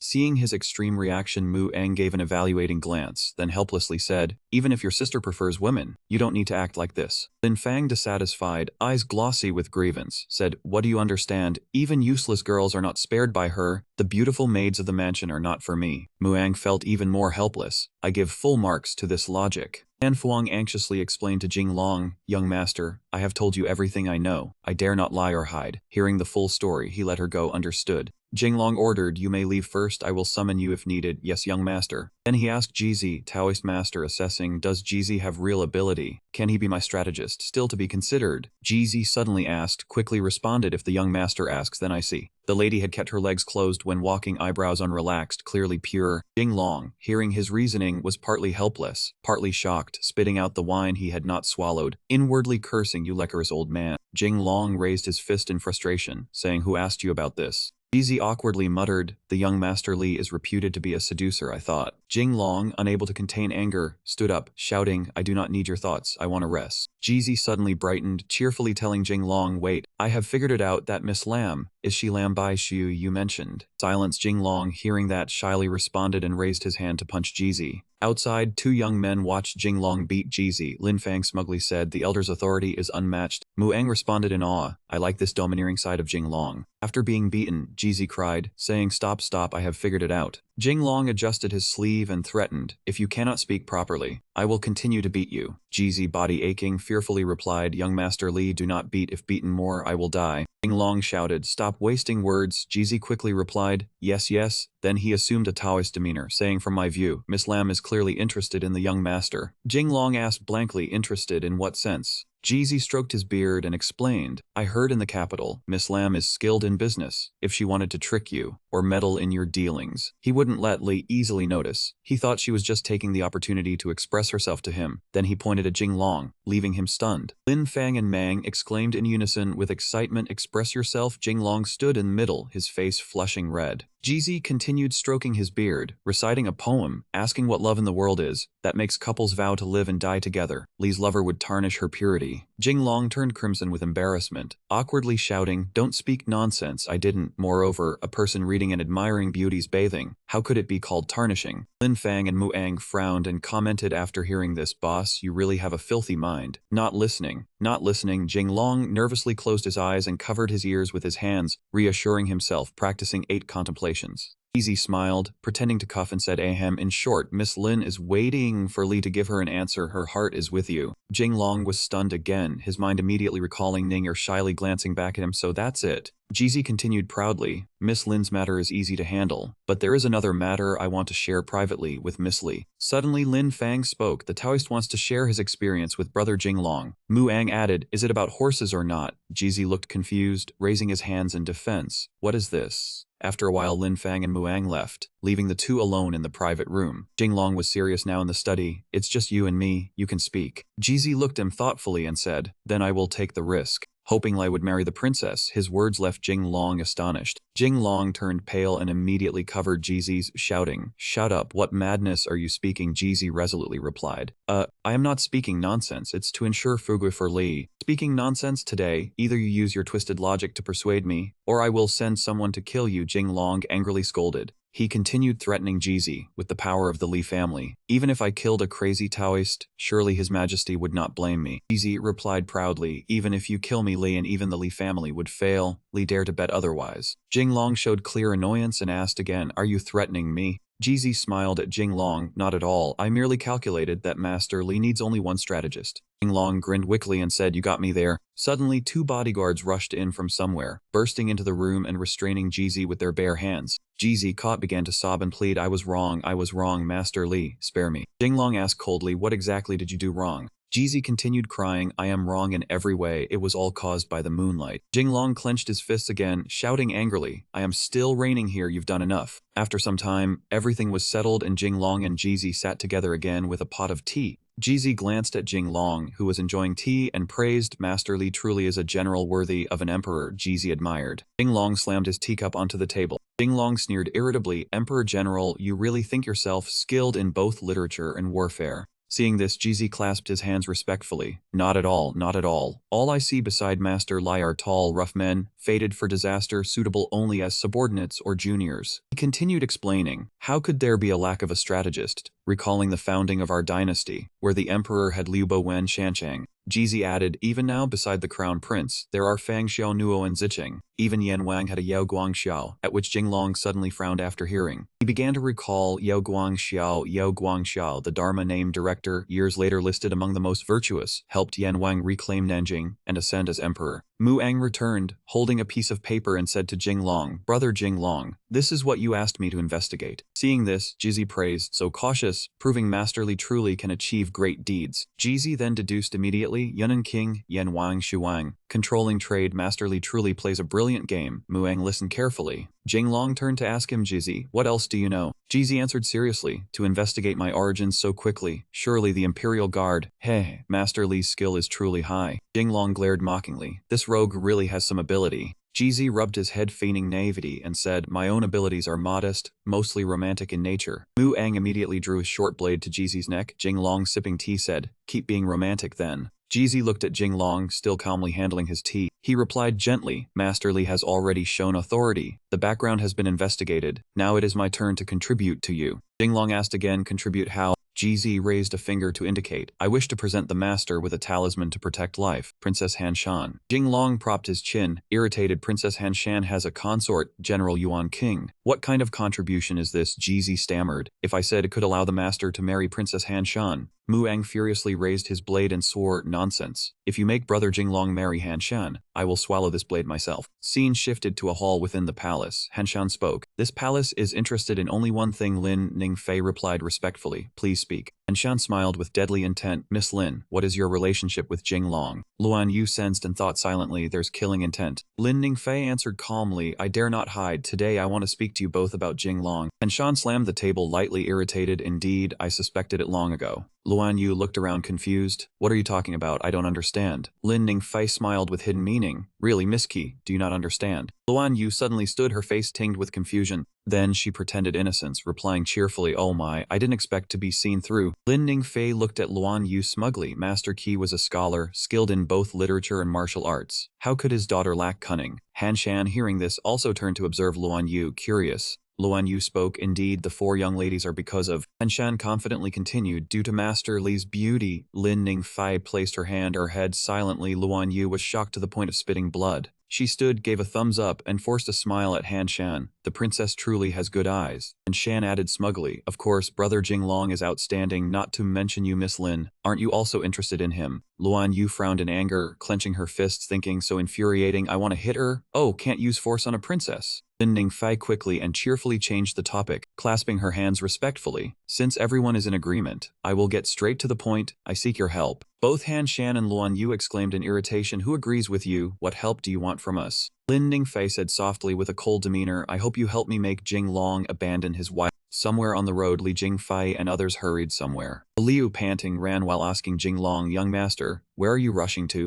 Jinglong frowned and gestured for silence. Whoosh. Then he ran his hands through his hair and sighed, Han Shan's consort is dead. I must quickly find a place to hide. Lin Fang asked confused, boss, what are you hiding from? You didn't cause the consort's death. Jinglong, regaining composure, indeed, why should I hide? Jizi confidently advised from behind, in my view, not only should you not hide, you should use the difficulty to advance, taking the opportunity to defeat Princess Han Shan. Jinglong replied awkwardly, master, this is making things difficult for others. Back in the hall, the three girls stood up and went outside to discuss. Han Shan asked suspiciously, you want Jinglong to abandon his wife? Lin Ningfei replied cheerfully, indeed, in this life I must marry Jinglong. Only if he abandons Shishi will I have a chance, Luan Yu asked. But why should we help you? Lin Ningfei placed her hand on her chest, confidently making a condition after success. I can agree to one thing with you. Han Sen laughed scornfully, mocking Lin Ningfei. Ridiculous. I am a princess. What is there that I cannot have? Do I need your consent? Lin Ningfei blinked and continued to set conditions. What if I say wait until I marry Jinglong, then let the two of you be Jinglong's secondary wives? Immediately Luan Yu drew his sword, angrily shouting back, I am the daughter of the minister. How could I be a secondary wife of Jinglong? Lin Ningfei closed her eyes to think and replied calmly, if you do not agree then. Before she finished, Luan Yu rushed forward, grabbed her hand, almost crying with joy. Agreed. Lin Ningfei fell silent upon hearing it. Then both Han Sen and Lin Ningfei exclaimed in unison, where is your dignity? Luan Yu laughed innocently and replied, if Princess Lin and Princess Han Sen both agree, why would I refuse? Lin Ningfei rejoiced inwardly. Just I thought Luan Yu is smart enough. Then she turned to ask Han Sen again, so the princess wants to reject my condition. Han Sen stammered in reply, this palace has a consort? Suddenly Han Sen's maid hurried over shouting, your highness, something bad. She shouted loudly, the consort has passed away. Han Sen, Luan Yu and Lin Ningfei were stunned for a moment. Immediately after, Han Sen grabbed Li Ningfei's hand to accept, leaving Luan gaping, locked it in. Then Han Sen left with her maid. Lin Ningfei and Luan Yu stood there staring. Luan Yu, annoyed, spoke up. The princess is really ruthless, Lin Ningfei replied. That is because her heart belongs to Jinglong, and you, Luan Yu, what is your reason? Luan Yu again naively gave a thumbs-up guess. Then she put on a shameless face and said, of course, because Jinglong has money. What else could it be? Lin Ningfei frowned and reminded, hey, take this seriously. Luan Yu continued laughing. You're angry now, Lin Ningfei shouted angrily, shut up. Meanwhile, at another place, the consort's residence. Consort's body lay in the coffin surrounded by servants dressed in white. Jinglong arrived quickly, filled with worry, finally arrived. Suddenly a man stepped forward signaling to stop. He spoke, Jinglong has arrived, truly loyal. Jinglong looked intently and asked, you are Guo Zhen, pointed at himself and introduced, I am Guo Zhen. Jinglong has forgotten. Jinglong recalled Guo Zhen, son of Marshal Marcus Guo Ying, is the consort of Princess Yanjia, the 12th daughter of Yuanzhang. Guo Zhen stroked his chin happily and asked, Jinglong remembers now, yes, your relationship with Don Than, the former consort, was never good. Why come here to pay respects? Jinglong recalled the past when he angrily punished Don Than. I, in his mind, remembered scolding fiercely until Don Than cried, daring to steal my Xing mountain. Jinglong turned pale and feigned ignorance. Me and Don Than's consort had that kind of thing. Guo Zhen suddenly patted Jinglong on the shoulder, looked at him attentively and whispered, right, can I join you? Jinglong panicked and shouted, Guo Zhen, you're gay. Guo Zhen looked straight at Jinglong, hesitating without speaking. Then he grabbed Jinglong's hand joyfully and said, I remember correctly, you like poetry. Is that so? Jinglong stared blankly, thinking I said you're gay, not that you play. What a fool. Note, gay and play sound alike. Then Guo Zhen seriously discussed poetry. My favorite is pausing the carriage to admire the desolate maple forest. Do dying leaves of Hong in February by Du Mu. Jinglong froze, shouting. Zen continued, one more, which guestless alley knows to sweep, waiting for whom the grass gate opens today, I suspect. Li Jinglong gave a horrified look and said, you're driving. Note, only dark thoughts. The attendants signaled to maintain order. Gozhen still happily babbled, "We are book readers, we must take poetry as painting." Jinglong could not bear and corrected his lines, reciting poetry. Gozhen replied as he liked, "Your matter is reading poetry. How can you recite that is elegance?" Jinglong covered his face in embarrassment, signaling Gozhen to go elsewhere. "Stay away from me a bit." Gozhen leaned in and confided, "Jinglong, you are unfair. We used to chase girls together, now you are rich. You no longer acknowledge brotherhood." Jinglong denied, who with Suddenly, memories of Gozhen's romantic escapades flooded back. Two Hansen palace maids approached from outside. "Princess Hansen has arrived." Hansen, recognizing Jinglong, happily said, "Jinglong, you also arrived." She then took a handkerchief feigning lament. The consort left too suddenly. "In my heart." The maids behind witnessed Hansen secretly smiling with joy, thinking, "Oh princess, this expression is not right." Her expression betrayed her heart betrayed her soul. Jinglong pointed at Hansen and recited poetry, leaving her bewildered. Gozhen nearby signaled approval. "Jinglong's literary talent is superb." Hansen covered her face, unable to hide her smile, replying, "I suffer too much, my sadness turns to joy." Jinglong then said, "If too much joy turns to sadness, yeah." Hansen then leaned close to Jinglong and whispered, "Later stay, I have something to say to you." Jinglong held his hand as if guarding modesty, exclaimed, "What, I am not a casual person." Hansen replied irritably and left. "Neither am I." Then Jinglong looked on, full of curiosity. "Hansen's behavior is strange. What does she want to say to me?" Gozhen suddenly spoke, "Brother, one piece of advice, do not get too close to Princess Hansen." He seriously told Jinglong, "I have inside news. The consort's sudden death is not simple." Jinglong asked, puzzled, "You mean?" From afar, Zhu Di led attendant pigs approaching. He coughed to attract attention. Cough, cough. The surrounding crowd began to gossip. "Yan Wang, the visitor has ill intent. What is happening?" Hansen quickly bowed, "Your uncle." Zhu Di sternly signaled everyone to leave. By imperial order, the Zongren mansion investigates. Those without business leave, the crowd whispered. Why would someone with a Zongren mansion token come? I only heard of Fuyang, not Huanyang. Dead people coming back to life. Zhu Di noticed Jinglong and approached, whispering, "Jinglong, go back quickly, don't go out recently." Jinglong suddenly realized something. Yan Wang's meaning is. Jinglong stood silently in front of the marshal's mansion gate. Gozhen frowned and turned to Jinglong, asking, "How is it? Just as I said, right? This matter is very troublesome." He scowled and turned to grab Gozhen by the collar, shouting, "What exactly is going on?" Gozhen flicked Jinglong's hand away. "Yao King is the marshal deputy, in charge of the rear admiral's affairs," he said irritably, directly commanding the Imperial Sea Guard, Yingyang Guard, Jingwu Guard, Jiangying Guard. He brushed his coat smooth and continued glancing at him, saying, "Someone with such high status, still young, suddenly dies. There are many deep hidden implications in this matter." Finally, Gozhen smiled helplessly. "In short, it's a big trap. You and I should both keep our distance." He patted Jinglong on the shoulder. "That's right, the matter you mentioned before blends in with ours." Jinglong heard this and quickly stepped back, clutching his waist. Gozhen looked at him speechless. He was startled, clenched his fist and shouted, "Where do you think you're going? I want to buy into your business." Jinglong patted his chest and exhaled. "So you meant shares." Gozhen looked puzzled. "Then what else could it be? Could it be your butt?" Then he made a heart shape with his fingers, smiling flatteringly at Jinglong. "I don't care. You've let the Huizuan on shares. My part can't be left out." After a while, at the Li residence, Jinglong sat rubbing his chin, asking Liu thoughtfully, "What kind of person is this Gozhen?" LP sitting next to him frowned and asked, "Boss, don't you remember?" Jinglong saw a sign and asked again, "Remember what?" LP smiled and recounted, "In the past, Boss had a very good relationship with Gozhen. Oh right, you guys even had a group called." He paused for a moment, then made a fierce face and said, "Kill father." Jinglong flinched, frowning, asking, "Kill father? What the hell is that?" LP, acting knowledgeable, pointed at him and explained, "Because Boss loved pranking his father, just like Gozhen." Jinglong was speechless, repeating, "Pranking father." Jinglong thought of him and Gozhen slinging arms and shouting slogans, shivering good brothers, sharing girls, pranking fathers together. LP bit his handkerchief, eyes brimming with tears, recounting, "Back then, Boss destroyed quite a bit of property, almost went bankrupt." Jinglong rubbed his forehead, forcing a smile, saying, "A true man doesn't bring up the past." LP next to him nodded repeatedly in agreement, "Yes, yes, yes." Now everyone knows Boss is the wealth god of the capital, destroying top-grade property. Suddenly Jeezy rushed in from outside panting, "Master, something bad happened, master." Jinglong looked seriously and asked, "Taoist, what happened?" He barely caught his breath and said something that made Jinglong choke on his own anger. Now everyone outside is spreading rumors that the master desired the beauty of Princess Hanshan, causing the death of Deputy Marshal Yao King.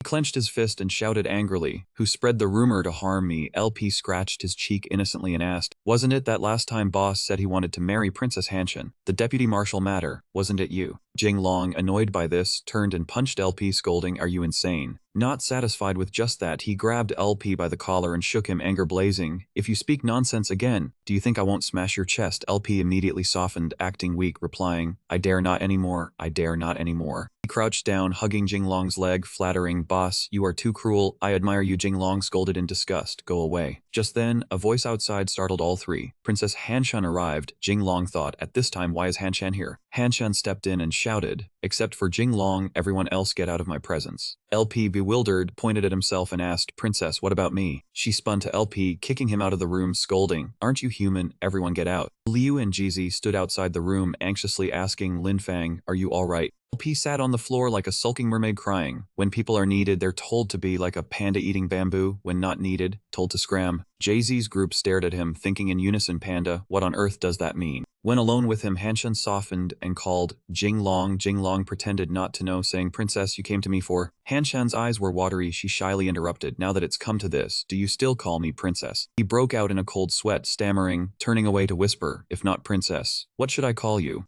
Hanshan smiled confidently, "You can call me Tiantian like before." Jing Long was startled, repeating her words, "Tiantian." She clasped her hands in delight, eyes squinting with joy. "Exactly." After smiling, Hanshan grabbed him by the collar, frowning and grinding her teeth. "Don't say you won't acknowledge it." He turned pale, trembling, saying, "Acknowledge what?" She was annoyed, smirking, recounting, "This time last year." Jing Long pointed his thumb at himself, grinning slyly, promising, "Hanshan, as long as that detestable deputy marshal of yours is dead, I will definitely marry you." That Hanshan quickly grabbed his collar. She squeezed his neck until foam appeared at the corners of his mouth. "Jing Long, the words you said, don't tell me you won't acknowledge them." As soon as Hanshan finished speaking, she was startled to see Jing Long nearly lifeless. Jizi, Mu Ang, Liu, and LP outside the giggled when they heard Jing Long, "Get up quickly, did I use too much force?" LP laughed secretly upon hearing. Unexpectedly, the princess took the initiative. Boss's luck is not small. Wu Ang behind LP stroked his chin. Hanshan had long harbored feelings for Jing Long. Now that the deputy marshal is dead, she can't stop herself. LP said knowingly to him, "It seems boss's state is not good. Should we bring him some vitality pills?" Jizi objected sharply, startling both. "Don't talk nonsense, the master isn't like that." Muang and LP turned to look. Muang asked, "Do you really think so?"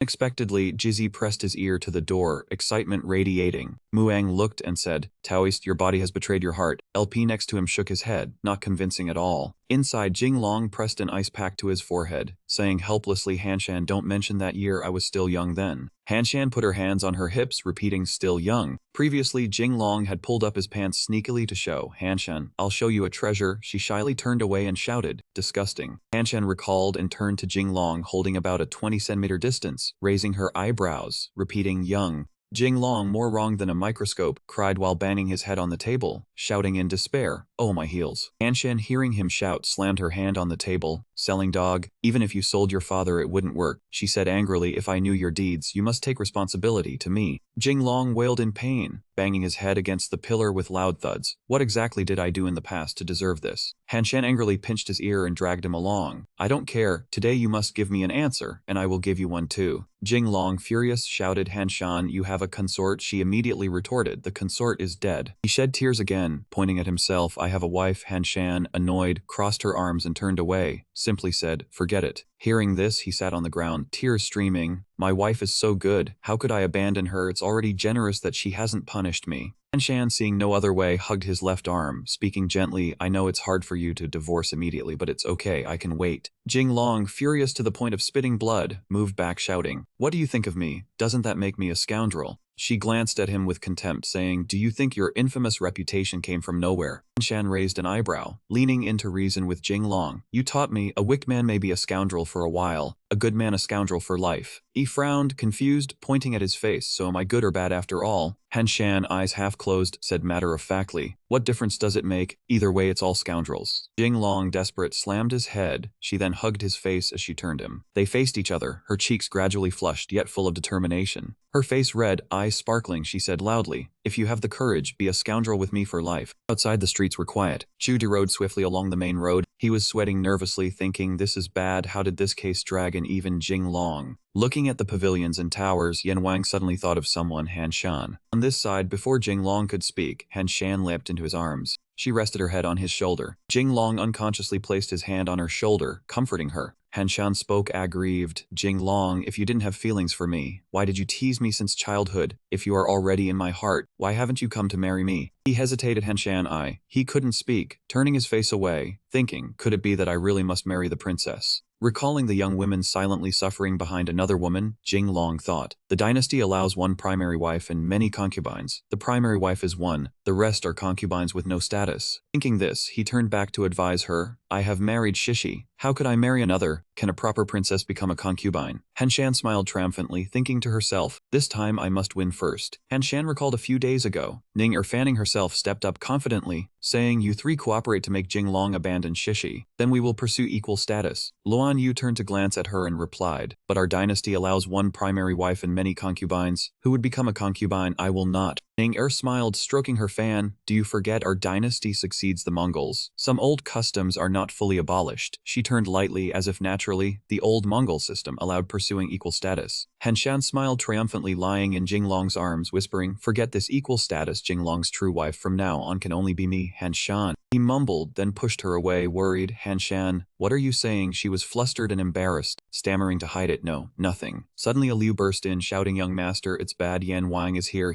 Seeing Jinglong and Hanshan in intimate posture, he widened his eyes, shouting, young master, what are you doing? Liu pointed nervously at Jinglong. Young master, you. He raised both hands in panic. Liu, it's not what you think. Hanshan then smiled brightly, hugging his neck. Yes, it's exactly what you think. Liu recoiled, covering his eyes, shouting, my eyes. Outside, someone also arrived, calling familiarly, Jinglong. Jinglong startled, an alarm bell rang in his mind. Yan Wang, he hesitated at the door. Jinglong, Suddenly he jumped up, shouting, oh no. In his eyes, Liu and Jinglong were clumsily entangled. Liu whispered, young master. He cut him off. The disheveled clothes could only be used to cover you. Shu Di turned away, pretending to clear his throat. Cough, I ruined your mood. Jinglong, who hurriedly called after, Yan Wang, it's not what you think. He pointed at Liu, shyly puckering behind him. In this situation, you still say it's not. Jinglong realized, wiping sweat with a handkerchief. Yes, whatever Yan Wang says is that. Today Yan Wang arrives, not sure what guidance there will be. Liu beside him cried as if genuine, young master, return my innocence. Sob. Jinglong kicked Liu once. What innocence? Quickly pour tea for Yan Wang. What are you looking at? Shu Di turned away, eyes half closed, forcing a smile. No need to rush, I came for official business. Jinglong asked sharply, official business. He sat at the tea table, face serious, concerning the death of Consort Don Thun. Shu Di spoke slowly, while Jinglong's expression became puzzled and worried. The capital is full of rumors that you killed Consort Don Thun. He glanced at Jinglong. Now the clan has sent me to investigate this case. He nervously protested. It wasn't me, I didn't do it. While Zhu Di was speaking, a sound from under the table interrupted. Whether it was you or not, this matter must be investigated clearly. Looking down at the table, he asked worriedly, what was that sound? Under the table, Hanshan curled up in fright upon hearing a voice from above. Not right. Is there someone else hiding here? She thought, it's bad, I accidentally made a sound. Jinglong also heard. He laughed playfully and stepped forward to cover her, saying, no one, the sound was just me stomping in anger. If you don't believe me, listen. Suddenly he stomped, hitting Hanshan's outstretched hand. Stomp caused Hanshan under the table to grimace in pain. Shu Di rubbed his chin, thinking, not right, the stomping sound isn't like this. Jinglong shouted, why isn't it right? Clearly it is. If you don't believe me, listen again. Then he stomped while making a popping sound himself. He pointed incredulously at Jinglong. Your mouth is dubbing. He shook, denying, I didn't. Shu Di frowned. You definitely are hiding something from me. Jinglong stomped desperately, continuously making the popping sound. Pop, pop, pop. That's the sound. He collapsed, rubbing his forehead helplessly, saying, stop stomping. Calm down, this case. With a loud bang, Hansen went mad, withdrew his hand, flipped the table, and shouted, enough. She cursed like a madwoman even in front of Zhu Di. Jinglong, you have trampled on me dozens of times. Is that enough?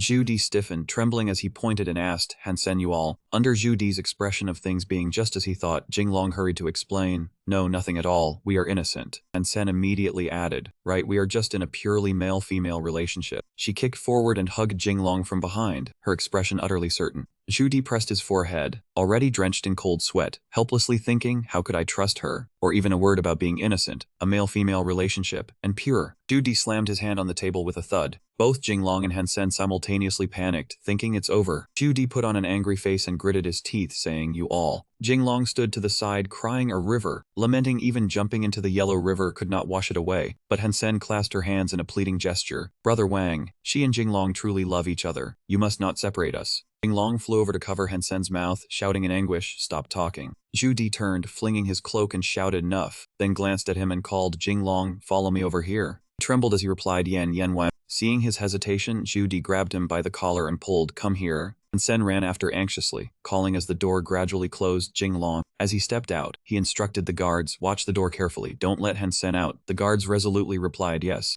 Jinglong hurriedly explained, "Yan Wang, the death of Don Tain Foma really has nothing to do with me." At that moment, Zhu Du drew a long sword and placed it before the two of them. The sword was drawn from its sheath. Jinglong gritted his teeth and retreated, shielding himself with both hands, thoughts ringing in his head, "I'm about to die." Suddenly a hand struck his shoulder with a thump, making his heart jump. Zhu Di smiled, saying, "Jinglong, what are you so tense about? We are like brothers, even if something huge happens. I will help you." Jinglong called cautiously, "Yan Wang." He smiled faintly and slowly recounted, "I had a friend, he owed someone a great favor, but later when they sought him, he was stingy and refused to repay." Jinglong was stunned, then asked, "And then?" Zhu Di turned his back to him, hesitating, then he turned back, eyes full of grief. "He's dead." Jinglong stared blankly and then, mouth agape, exposed immediately, "Yan Wang, you are making up that friend." He smiled confidently, tapping Zhu Di's arm with his elbow, then said, "The friend you mentioned, it is you, isn't it?" Afterwards, cries erupted endlessly throughout the Li residence. Zhu Di shouted angrily, "I won't hold back, don't run, let me strike you." A long while later, Jinglong, his face covered in wounds, saw Zhu Di onto his horse. He miserably bowed his head, grateful that Yan Wang did not kill him.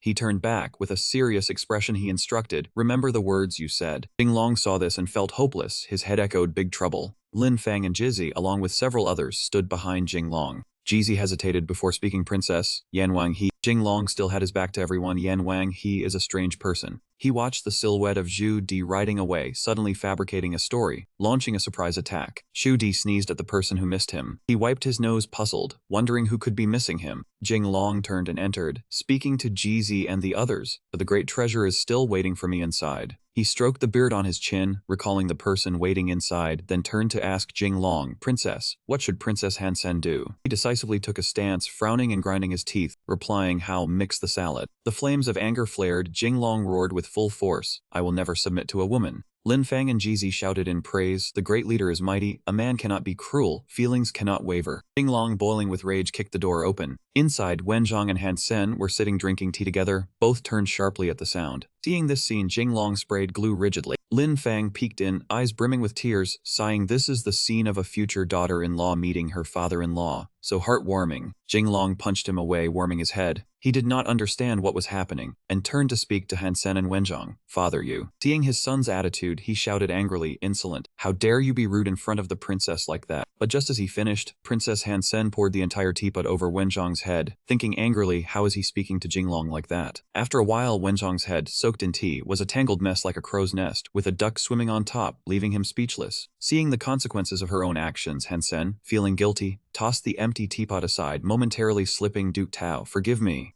Wenzhong, seeing this, turned to smile at her embarrassed face, "It's okay, it's all okay." Then he pulled Jinglong away from the door. "Jinglong, come here, we need to talk privately." He struggled against Wenzhong's arm, puzzled. "Father, come where exactly?" He pretended to be fine but obviously wasn't, seeing his vengeful son. Wenzhong grew more furious. "Stop playing games with me. Why'd Han Sen come to our house?" Seeing him so angry, Jinglong rolled up his sleeve, frowning, "Father, don't panic. I'll chase her away immediately." Hearing this, Wenzhong was touched, holding his son's arm. "My son is amazing. We cannot provoke the princess." Before he could react, Jinglong stepped forward and embraced Han Sen, wanting to speak sweet words to appease her, but thinking again, the most beautiful thing is only her. She wrapped her arms around his shoulders, smiling back, "Jinglong, are you a book? Why do you look sleepier the more I look?" Everyone present immediately spat a mouthful of blood. The two continued the romantic act, Jinglong hugging Han Sen's waist from behind. "Do you want to watch the flowers together?" She immediately replied, "Of course." "Are the dew-soaked leaves redder than February flowers?" Around them, a peach blossom filter activated, petals fluttering everywhere. She understands me, not him, teaching well. Like a lightning strike, everyone froze on the spot, all thinking something about this scene feels wrong. This time Jinglong saw Han off the door, holding a white handkerchief, reluctant to part. "Goodbye, Han Sen. If true love is faithful, then two people do not need to be together all day." Jizzy was speechless. That love, oh dear, does the princess want to bury herself? Suddenly Jinglong turned sharply backward. Seeing Lin Fang slumped in a corner, he asked Lin Fang, "What's wrong?" Lin Fang replied, eyes brimming with tears, trembling, seeing the leader flirt, "I finally understand why I need this iron rod, why I need these hands." Jinglong patted his shoulder to comfort him. "No, your happiness still depends on these hands." Lin Fang immediately hugged Jinglong's arm tightly, tears streaming down. "Teach me how to flirt, leader." He looked at him bored, not bothering to speak, black lines all over his head. "It's not that I won't teach you. Things like this usually depend on talent. Lin Fang wiped his tears, stubbornly shouting, I don't care, I just want to learn, leader, teach me. Jing Long had no choice. Fine, I'll tell you the secret to flirting. Hearing these words, Lin Fang immediately stopped crying, pricking up his ears. He draped his arm around Lin Fang, speaking mysteriously, the secret to flirting is. Scene shift, Wenjong patted Jing Long's shoulder, hesitating. Son, I know you are capable, but the princess, be careful. He looked at his father seriously. Rest assured, father, I know my limits. Wenzhong, seeing this, laughed proudly. I am at ease with your actions. After all, you are my son, born outstanding. Jing Long shivered. Old man, you really have no shame. He didn't bother, sticking out his tongue, quickly playing a card. I'm visiting my second and third brothers, leaving Jing Long behind, jumping and scolding shamelessly. Gold coins fell, but Wenjong had already used a pan to catch them, the clang of metal sounding repeatedly. Jing Long clenched his fists in anger. Old man, really, becoming more indecent by the day. At this moment, Jizi spoke from behind. Master turned back, replying, Back in the room, Jing Long sat on a chair with Mu Ang standing beside him. Jizi spoke, Congratulations, master. The plan is partially completed. Mu Ang was still uneasy, speaking anxiously. This plan is too dangerous. What if something goes wrong? But he only smiled, replying confidently, I trust, master. Recalling past memories, Jizi reported with a smile, Master, now everyone outside is saying you are obsessed with Princess Hansen's beauty, causing the demise of Don Fuma. Jing Long jumped up in denial. This is not my fault. But Jizi still smiled, offering an idea. I have a plan called Following the Momentum. Muang, not understanding, asked, What does that mean? He continued, The public opinion has arisen, denying it is useless. The more you deny, the more they think you did it. Jing Long asked curiously, So what should we do? Then Jizi began outlining the plan. Thinking this, although still a bit worried, he did not mention it again. Alright, the master still has some skill, previously underestimated you. Being recognized made Jizi very happy. He folded his arms, boasting, flattery aside. I only have a bit of skill, like physiognomy, feng shui, dual cultivation. This successfully drew Mu Ang's attention. He immediately sought guidance from Master regarding dual cultivation. I want to understand, is it better to worship the Buddha with both eyes, or? He cleared his throat, covering his mouth. A monk does that, we cultivators are immortals guiding the way. Muang exclaimed, a bit impatient. What's the method? While discussing, Jing Long slammed his hand on the table, making both flinch. You two are enough. In just an instant, the clear sky was covered by thick black clouds, lightning cracking across the gloomy sky. Lin Fang walked alone on the cobblestone path, deep in thought. The boss said if a person cannot sleep themselves, how could they let others sleep? As if realizing something, he exclaimed, So this is the secret. The boss is amazing. His gaze suddenly fell on a red carriage parked by the road. This carriage was, soon after, a heavy downpour began. Sky covered by dark clouds, heavy raindrops fell. Ning-er was sheltered by a maid as she entered. Just reaching the door, she cheerfully said, Jing Long, the business. Seeing the scene in the room made Ning-er's words falter. Muang and Jing Long were doing something strange on the floor. Jizi stood to the side, liking it. Yes, just like this. Ning-er's eyes widened, unable to believe as she looked at everyone in the room. You all? Jing Long saw her misunderstanding and quickly stood to explain. Ling girl, it's not what you think. We were actually practicing a martial art called yoga. Muang even added fuel to the fire, wiping sweat from his face with satisfaction, hitting from one end of the bed to the other, fiercely. Jing Long immediately slapped him. Shut up. Ning-er covered her mouth with a fan and said to him, Jing Long, I trust you. Hearing this, he quickly forced a smile that could not look more awkward. She continued seriously, That's unusual. Jing Long froze, the forced smile still stiff on his face. Ning-er smiled again and said something that stunned him. Unless you also teach me to practice, how would I know what's real? Muang looked visibly worried, sweat pouring over him. How could she fight with Jing Long? At that moment, Lin Fang rushed in from outside, loudly shouting, Fighting? What kind of fight? Take your younger brother with you. Seeing his own leopard appear, Ning-er's anger obviously could not be contained. In a blink, Lin Fang hugged his face, crying under the rain, with a few swollen spots on his head from earlier hits, tears streaming. Sister, I was wrong. Don't deduct my allowance. Ning-er ignored him and stepped inside, not forgetting to call him along. Jing Long, come here, let's talk privately. Looking at Ning-er's full chest, Muang was overwhelmed with excitement. Is this the legendary size? Jizi, standing nearby, even wiped his drool. This bun is really big. No, this bun is too white. The two ruffians were beaten by Jing Long and thrown out. He closed the door, blushing as he looked at the remaining person in the room. Jing Long asked shyly, Lin girl, do you really want to practice with me? Ning-er turned. Is that not allowed? He began to boast, flexing his abilities. My skills are too high. Once I act, she will be stunned. Ning-er was also shocked. The touching you mentioned, what kind of touch? Muang, Jizi, and Lin Fang were competing to peek outside. Jing Long's voice carried. I'll teach you, starting from here. Not knowing what happened, Ning-er suddenly shouted, Not there. Lin Fang turned pale. Ignoring his own injuries, he rushed to fling the door open, stopping mid-sentence. Boss, if you really want to marry my sister, then don't. Inside, Jinglong was performing some moves, this one called that touch. Ning stood beside in awe. Seeing the scene clearly made Lin Fang gape, shouting, "What?" Realizing his mistake, Lin Fang immediately covered his own mouth. Disturbed for the nth time, Jinglong could not stand it, and shouted angrily, "Lin Fang, if you cause trouble again, do you believe I'll flatten your chest?" Lin Fang helplessly hugged his chest, protesting, "Boss, my chest is already flat." Jinglong just wanted to jump in to teach his mouth a lesson, so it would swell. Hearing this, Lin Fang unconsciously imagined something indecent, and got a nosebleed, thinking about touching himself. The thought was disgusting. Jinglong and Ning were beyond saving, helplessly pointing outside to chase people away. "You go out, I don't want to talk to you, your friend is offline." After seeing the nuisance off, Jinglong turned to seriously talk with Ning regarding the Immortal's guidance. "Let's stop here, your true purpose today is..." She shyly avoided his gaze. "Jinglong, do you really want me to explain clearly?"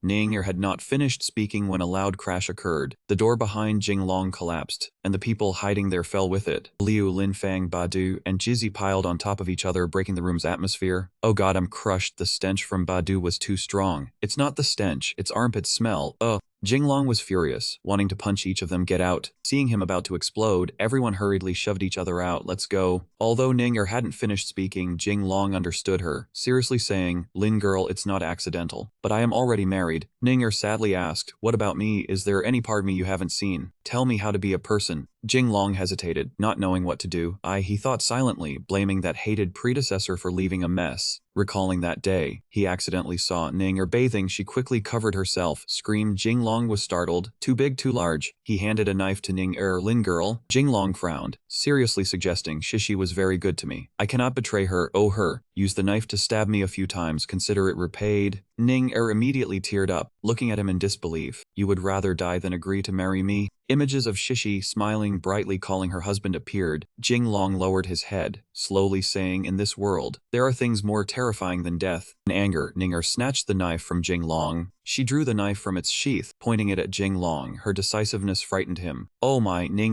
do you really want to kill me?" Without a word, the knife quickly descended. Outside the door, Liu, Lin Fang, and Jizzy clung to the door to peek, hearing Jinglong's painful scream. "Painful?" Jizzy blushed. It hurt a little. Lin Fang turned to ask, "A little or two?" Suddenly realizing something was wrong, Lin Fang froze. "Wait, is the boss screaming in pain?" Jizzy also realized. Could it be? Thinking of the fallen petals, everyone's faces turned pale. Inside, the knife pierced the pillar right behind Jinglong. Ning angrily stared at him. "From childhood to now, I am a proud girl. But as long as I want, nothing is impossible." She shouted in fury. "Only you destroying my purity and treating me like a discarded rag." Jinglong was terrified, tears welling in his eyes as he dodged Ning knife, an assassination attempt imminent. On the other side, it was still raining. A sword pressed against Princess Ham Sen's neck, her face pale as a banana leaf. The owner of the sword was Luan Yu. She pressed it against Ham Sen's neck, speaking irritably, "Even though you are a princess, I will not forgive you." The maids behind Ham Sen hurriedly shouted fiercely, "Put the sword down, do not dare disrespect the princess." Ham Sen asked fearfully, "Luan Yu, what do you want to do?"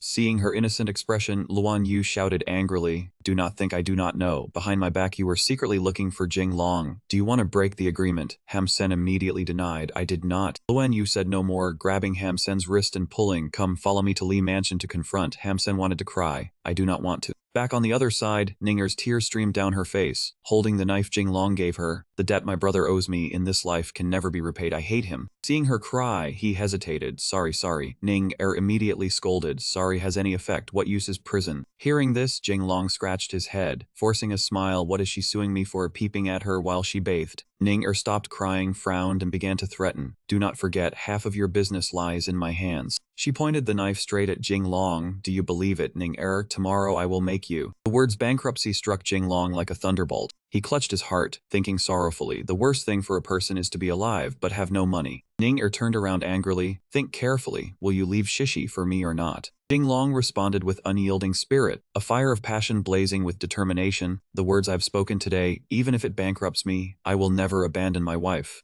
In the blink of an eye, he flipped, clinging to Ninger's legs and crying bitterly. "Heroine, please forgive me." Seeing him left her speechless. Your integrity is ruined." Outside, the rain continued without pause. The sound of approaching footsteps mixed with the rain. Luan Yu angrily dragged Princess Hamsen aside, ignoring her struggles. Servants were puzzled. One asked another, "Why is Princess Hamsen here again?" The other replied, "Another lady, the young master's fortune is truly deep." This one disagreed. "This is no blessing. Living with several women, I would call it a battlefield." On the other side, Luan Yu opened the large door wide as she led her there. Jinglong Yu, Just entering, seeing Ning Er and Jing Long about to kiss, she domineeringly lifted his chin. As long as you obey me, I guarantee you will make a lot of money in the future. Luan Yu and Ham Sen shouted in unison. In a single moment, the two who had been acting elsewhere were seated, each holding a cup of tea as if nothing had happened. Jing Long let out a sound of surprise. Smiling to greet them, Luan Yu has arrived. Sit down. Ning Er sat beside him, smiling, coincidentally discussing a business deal with Jing Long. Seeing the dark expressions of the two, it was clear they did not believe a word. Jing Long and Ning Er were afraid but did not explain. Luan Yu, furious, smashed the table in two with her sword, shouting angrily, "Do you think I'm blind? Talking business while your mouths are all shut." Jing Long jumped up, saying fearfully, "Calm down." At that moment, a crack. Jing Long glanced back and saw Jeezy sitting there. He turned, still holding the instrument, offering a cold piece to the master. Before he could do anything, Jing Long punched him away. "Get lost." The cold blade pressed on Jing Long's shoulder, making him stiff. Luan Yu held the sword, angrily saying, "You dare catch too many fish at once? Scum." Princess Ham Sam Sen standing beside her was also furious, just called someone Tianqin, and now secretly with the fox spirit, Ning Er, scum. Ning Er, standing aside, would not be outdone. "Jing Long, among the three of us, who do you want to choose?" Seeing the situation reaching a dead end, Jing Long thought desperately, "What curse have I brought upon myself?" At that moment, a Liu opened the door wide, rushing in to announce, "Young master, the madam has arrived." Jing Long turned abruptly, seeing who it was, eyes wide, mouth open. Could it be more desperate? Is heaven trying to destroy me? Shishi looked worried. The arm gently pushed the door open. Jing Long finally turned and exclaimed, "Why?" Unfortunately, it was not his wife but Yunwen, both stunned at hearing this. Yunwen awkwardly said, "Jing Long, just now what did you call me, madam?" Hearing this, he laughed it off and respectfully addressed the prince, eldest. Doing wrong things always brings unease. In every corner a girl was hiding, on beams, under tables, behind screens. Jing Long smiled. "Thought it was my wife, right? Today the prince comes for what?" Yunwen, handsome and radiant, replied, "I heard you are involved in Ham Sen's husband case. Came to see if I could help." Jing Long replied, "Many thanks, prince." The prince pondered, "But when I arrived, I heard something else very interesting." Yunwen added, "I heard Yan Wang just passed by, making Jing Long pale with fear." Considering their tense situation, the Jingnan campaign, Yan Wang leading troops to break the capital, Yunwen perished in a sea of fire. They are born enemies. Could not let the prince talk forever. Hot tea had been poured for the esteemed guest. The prince asked naively as he saw him sitting nervously, "Jing Long, why is your head sweating so much?" Seeing this, he dabbed the sweat with a cloth and replied, "Hot, too hot." Yunwen frowned and asked, "Just now?" The prince said, "You did not reveal anything, right?" Yunwen added, "Jing Long, relax." Boldly approached the prince's, "We are not far from success," making him startled.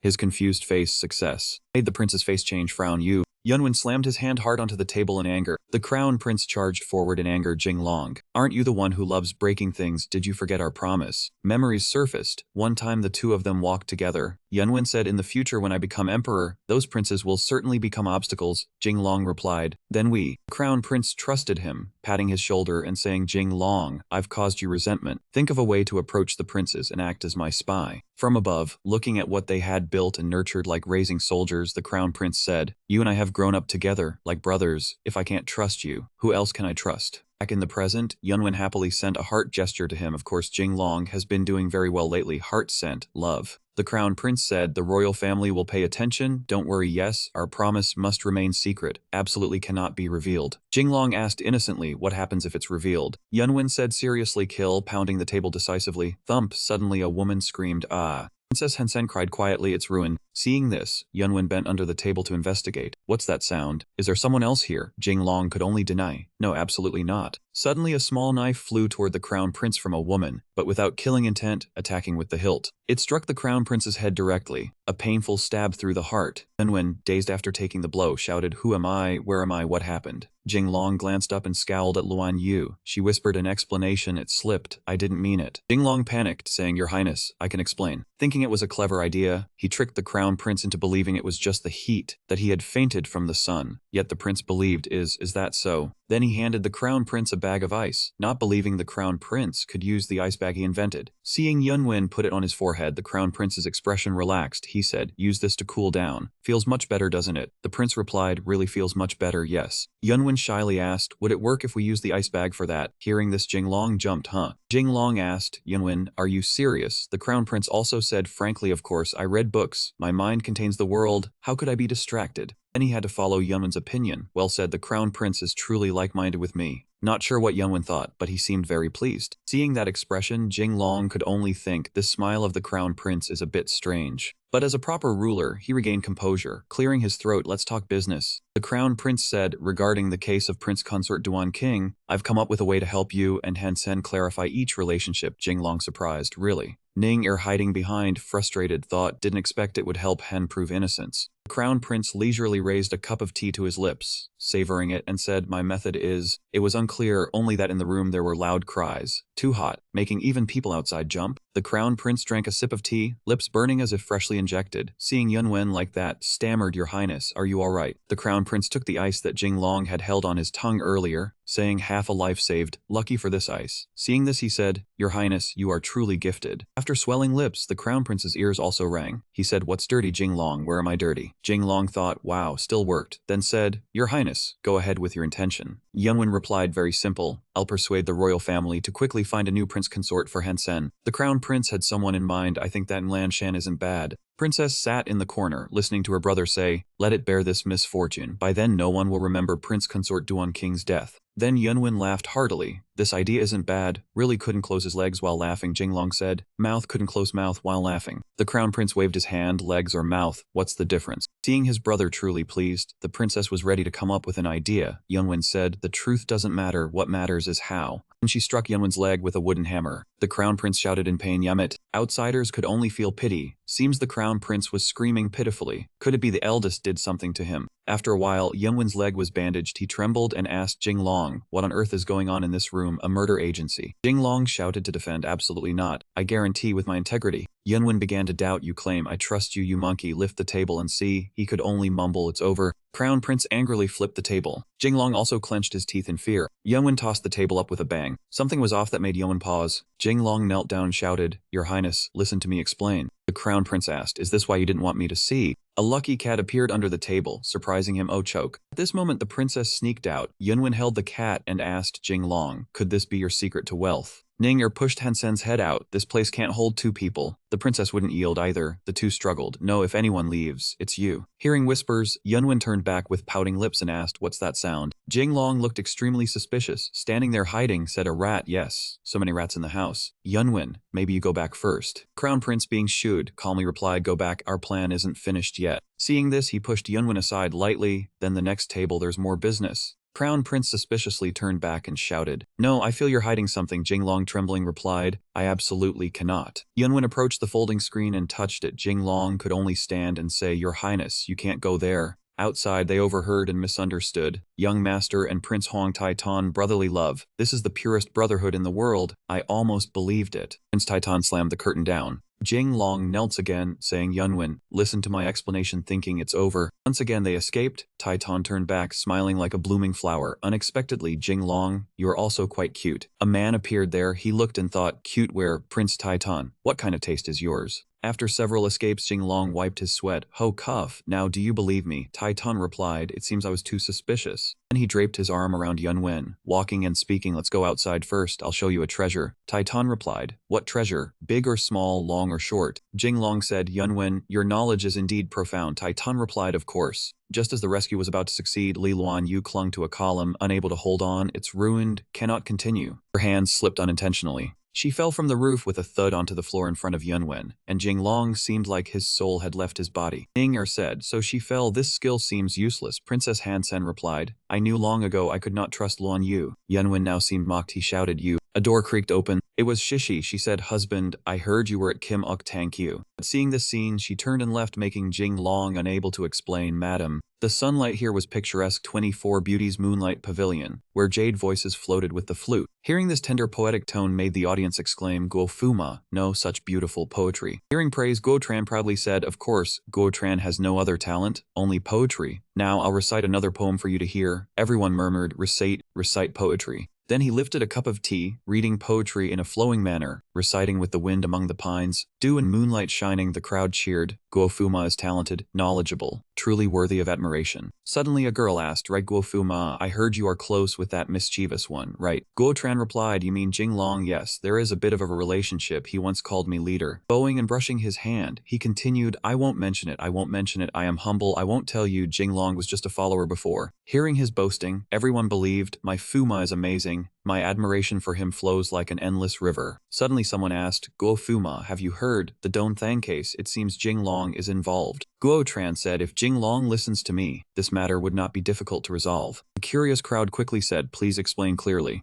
Then he smiled and replied, this matter arises from love, proving the princess's happiness is enough. That man said, the princess likes that young lady. Also whispers, must be young and wealthy, generous and free-spirited. The crowd praised, also must be talented, highly educated, preferably able to recite poetry and paint. That person is. Guotran now lifted his face as if thinking they meant him. Lan Shan appeared where Yunwen had noticed. Indeed, it was me, Lan Shan. Muang casually walked past. He turned back and judged. Even the ox type shows up. Jinglong bro. Shishi stammered, seeing the scene in the room. Husband, madam. At this moment Jinglong was diligently holding a pen, striving to refine himself through words. Both the princess Ning Er and Qi Luan encouraged him. Keep going, keep going. The imperial exam's counting down 100 days. Take a risk. The bicycle turns into a motorcycle. While Yunwen rolled around dizzy, she shouted, you all, what are you doing? Jinglong turned and smiled, wife, you're here, I'm trying hard. Shishi pointed at the oven, trying hard to roast chicken wings. Jinglong replied, when the emperor visits we must entertain him. Entertaining means roasting meat. Roasting meat requires effort to taste good.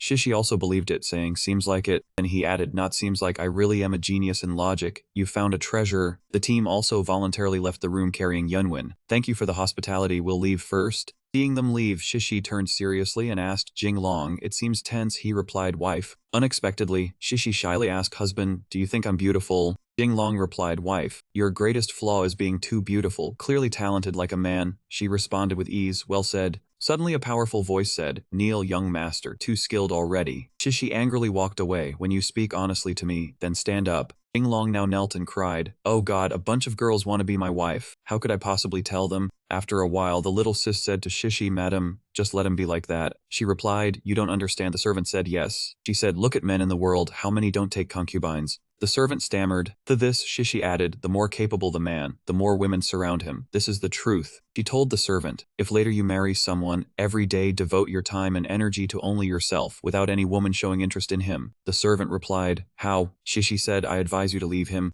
Little sister was shocked. Miss, what did you just say? Shishi added, a man like that surely lacks ability, can't achieve anything and relies on others. A good man must do many things. How can he put his energy into a woman? She silently thought Father Jinglong loved only Mother Jinglong his whole life, until she passed many years ago, then took a concubine. With such an example, Jinglong will not disappoint me. Servant asked again, miss, you mean you support her taking a concubine? She turned and said, I said I would never let him touch another woman, but if he wants a concubine, it must have my consent, because, gentle affirmation from the primary wife under the soft morning sunlight, I am the lady of the Li family. At this moment in Yuanwen's residence, Taizong seemed to be deep in thought. Two men were always stationed by his side: Zicheng, 46 years old, surname Huang Zicheng, the court minister, secretary of the Eastern Palace, and Qi Tai, 50 years old, left assistant minister of the Ministry of War, father of Luan Yu. Zicheng asked, Your Highness, how is your head? Taizong replied, if the young lady is strong, the young man must support her. Qi Tai immediately drew his sword, glaring, saying, No one dares provoke your Highness, I will handle it instead. Yunwen had to wave his hands to stop him. No, Qi Tai, there's no need to be so tense. Yunwen thought to himself, if I say it's part of your daughter, could you really handle your own daughter? Taizong recalled the three women at that moment. Ning Er threatened, Your Highness, the estimated finances of your residence need to go through the Ministry of Revenue. Think carefully about the consequences. Princess Hansen is also very determined. Don't say it out loud, or I will go tell father. He shivered, remembering, indeed, the more beautiful the woman, the less trustworthy. Jiaoru looked at Yunwen's expression worriedly and asked, Your Highness, are you all right? Is something uncomfortable? Taizong had to forcefully hide the trembling. No, I'm just thinking about Jinglong. Why are there so many beauties? Suddenly, a troupe like opera performers appeared and said, Your Highness, are we not beautiful?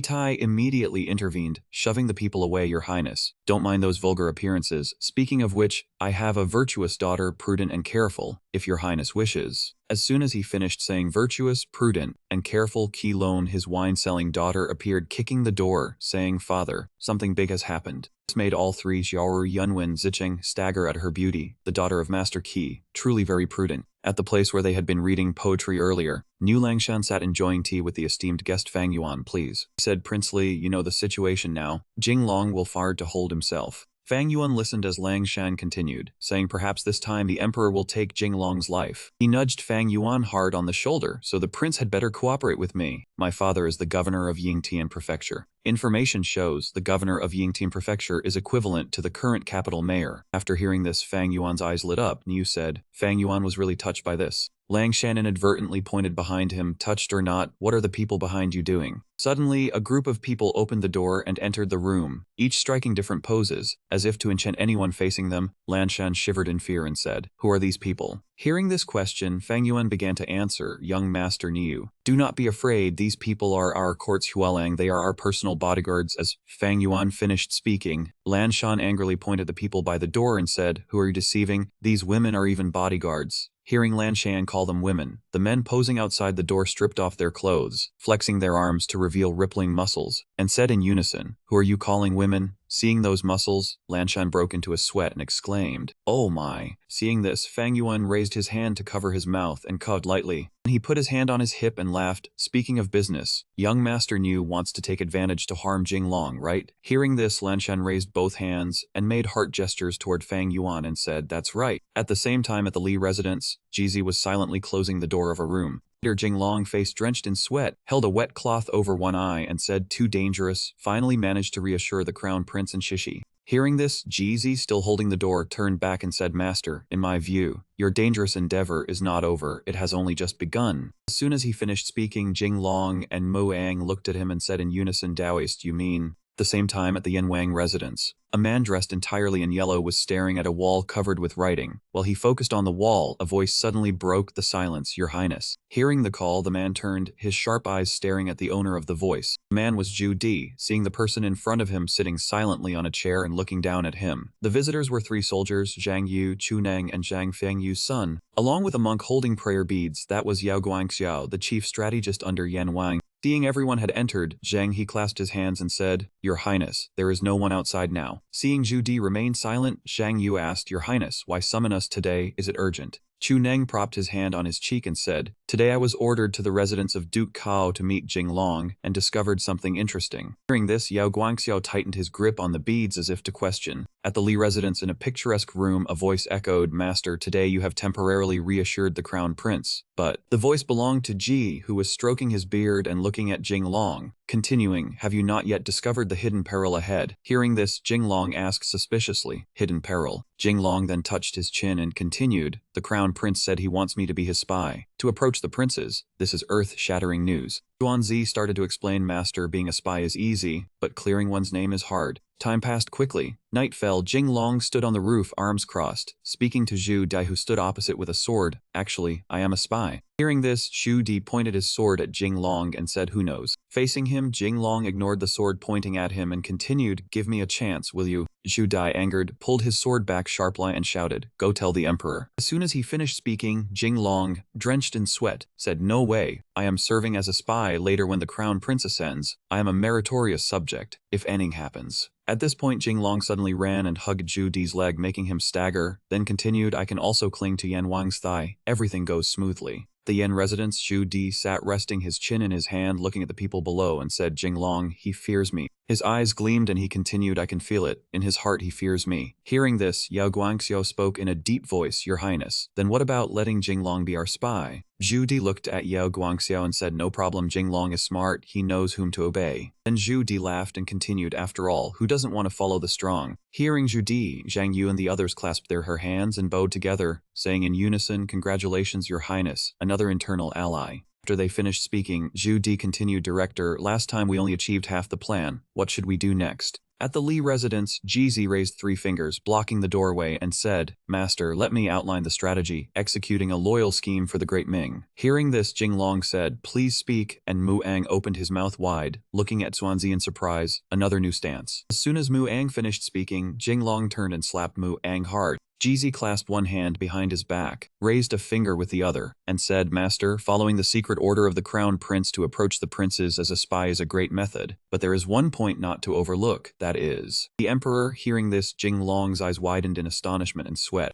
Mu Ang next him asked for clarification. "Daoist, do you mean?" Before Mu finished speaking, Xuanzai stroked his beard and said, "Our emperor is neither merciful nor indulgent, paving the way for the crown prince. He..." At this moment in his mind was an image of an emperor radiating killing intent, holding a bloodied sword, each drop falling to the ground, nearby a pool of blood with banners lying scattered, over 30 founding generals, almost all killed. The emperor's sharp gaze glanced sideways. Jizi's voice continued, "If His Majesty sees someone interacting too closely with the princes, what do you think he will think?" Back in the present, Jinglong touched his chin and thought, "This matter." Before Jinglong could continue, Mu Ang interjected, "Surely heads will roll." Hearing this, Jinglong threw Mu Ang to the ground and stomped on him, making him cry out in pain. Nearby, Jizi stroked his goatee and replied, "Indeed, in my view, Master wanting to be a spy for the crown prince must first reassure His Majesty. Otherwise. While everyone was talking, Ba Du leaned against a pillar listening to the events inside and observing around. At this moment, Jizi's voice echoed, "If you pass His Majesty's scrutiny, Master can connect externally with the crown prince and internally with the princes, placing you in an invincible position." Regardless of what was said inside, Badu silently stood outside the door. At the Great Sword Hall, Lang Diao stood with arms crossed, leaning against the door, his face surprised at what was happening outside. On the street, rumbling sounds arose, the sound of a horse ridden by a man, followed by soldiers. Seeing the citizens gathered, the man shouted, "Imperial guards at work." Unrelated people stepped back. Seeing these scenes, Lang Diao, sweat on his face, worriedly said, Something big has happened." At the Li residence, Jinglong clapped happily, his chaotic mind now enlightened after hearing the Daoist speak. Outside the door, Lin Fang slightly opened the door and said, "Enlightened, Big Brother wants to go to the restroom." After speaking, Lin Fang wondered, "Why were we thrown outside while they talk?" As soon as Lin Fang finished speaking, a book was thrown at his head, leaving him dazed. Later, Lin Fang appeared with a bump on his head. He opened his mouth wide reading the Golden Bamboo Plum book, reading for a long time, but Lin Fang understood nothing. "Young one, do you have a lot of questions?" Inside, Jizi turned to Mu Ang and said, "Dare not, the depth of the small Dao is usually unknown." Hearing this, Mu Ang asked in panic, "What?" Hearing this question, Jizi covered his mouth as if to whisper, "This matter I will discuss privately with Master later." As soon as he finished, Mu Ang behind him panicked, said, "You." Beside them, Jinglong ran and hugged Jizi's neck, saying, "Daoist is very capable." Hearing this praise, Jizi clasped his hands modestly and said, "Dare not. In fact, I have another annoyance to discuss with Master." Behind them, Mu Ang pursed his lips, his face dark, staring at the two of them. As if recalling something, Mu Ang, sweating, thought to himself, "Jinglong and the Daoist. This is over." Regardless of what Mu Ang thought, Jinglong asked, "Jizi, Daoist, you said it was troublesome. What kind of trouble is it?" Jizi turned to him and said, "In fact, Yao Guangxiao and I under Yan Wang are mortal enemies." The words of Xuanzai startled Jinglong. Seeing this, Jizi stroked his beard and continued, "Master, if you befriend Yan Wang, when in the future Yao Guangxiao and I fight to the death, I still hope you." Hearing this, Li Zilong panicked and said, about to die. Facing him, Jizi, sweat pouring, thought, Master. Suddenly, Jinglong turned, grabbed Jizi by the collar, and shouted, "Why are you enemies with Yang Xiao?" That is the director. In their minds appeared an image of a monk with a long white beard, wearing a black robe. That is the director. In the Jingnan campaign, strategist of Yan Wang, versed in Confucianism and Daoism, history calls him the black-robed prime minister. Jinglong, angry, pushed Jizi to the ground, kicked him while shouting, "Who do you offend? That's not good. You offended the director, Daoist. Did you trap me?" Far away, Lin Fang shouted in panic, "Stop hitting. Mu Ang also said in alarm, "If you continue, there will be bloodshed." Sometime later on a deserted street, Jinglong, arms crossed, said angrily, "I will not risk my life for a Daoist. Let that rotten Daoist do as he wishes. Follow me." Mu Ang said, "Brother Longjing." Before Mu Ang finished, Jinglong angrily turned and said loudly, "Your advice is useless. I will not offend Yan Wang's strategist for a Daoist." Hearing this, Mu Ang scowled and pointed at Jizi, whose face was full of wounds with a large bump on his forehead, and said, "So, big brother, this means..." Jinglong, astonished, crossed his arms and said, "I'm afraid of killing him. Take him to a physician first." As soon as he finished, Jizi cried loudly, wiping tears with his hand and said, "Sob, I know Master hit me. It was out of love and protection." Facing him, Jinglong panicked and clenched his fists, saying, I'm not like what you said." Regardless of what Jing Long said, Mu Ang covered his mouth and whispered to Lin Fang, "Brother Longjing has a soft heart but a strict mind." Lin Fang also covered his mouth and laughed. Actually, Big Brother is very tender-hearted. Although they spoke quietly, Jing Long still heard, and he shouted loudly, making the two of them. Lin Fang leaned back, saying nonsense. Feeling helpless and a bit lonely, he stood atop a pile of rubble, looked up at the sky and said, "Who understands the future better than I? That future, the tender-hearted cannot survive." Looking at Jing Long, Lin Fang's face showed some sadness and said, "Big Brother, what's wrong?" Mu Ang behind him also looked worried and said, "I don't know, suddenly very lonely." While the two worried, Liu ran to Jing Long, opened a ledger, pointed at it, and said, "Young master, today is collection day." Hearing this, Jing Long cheerfully took the ledger and said, "Really, let's go." Later, at the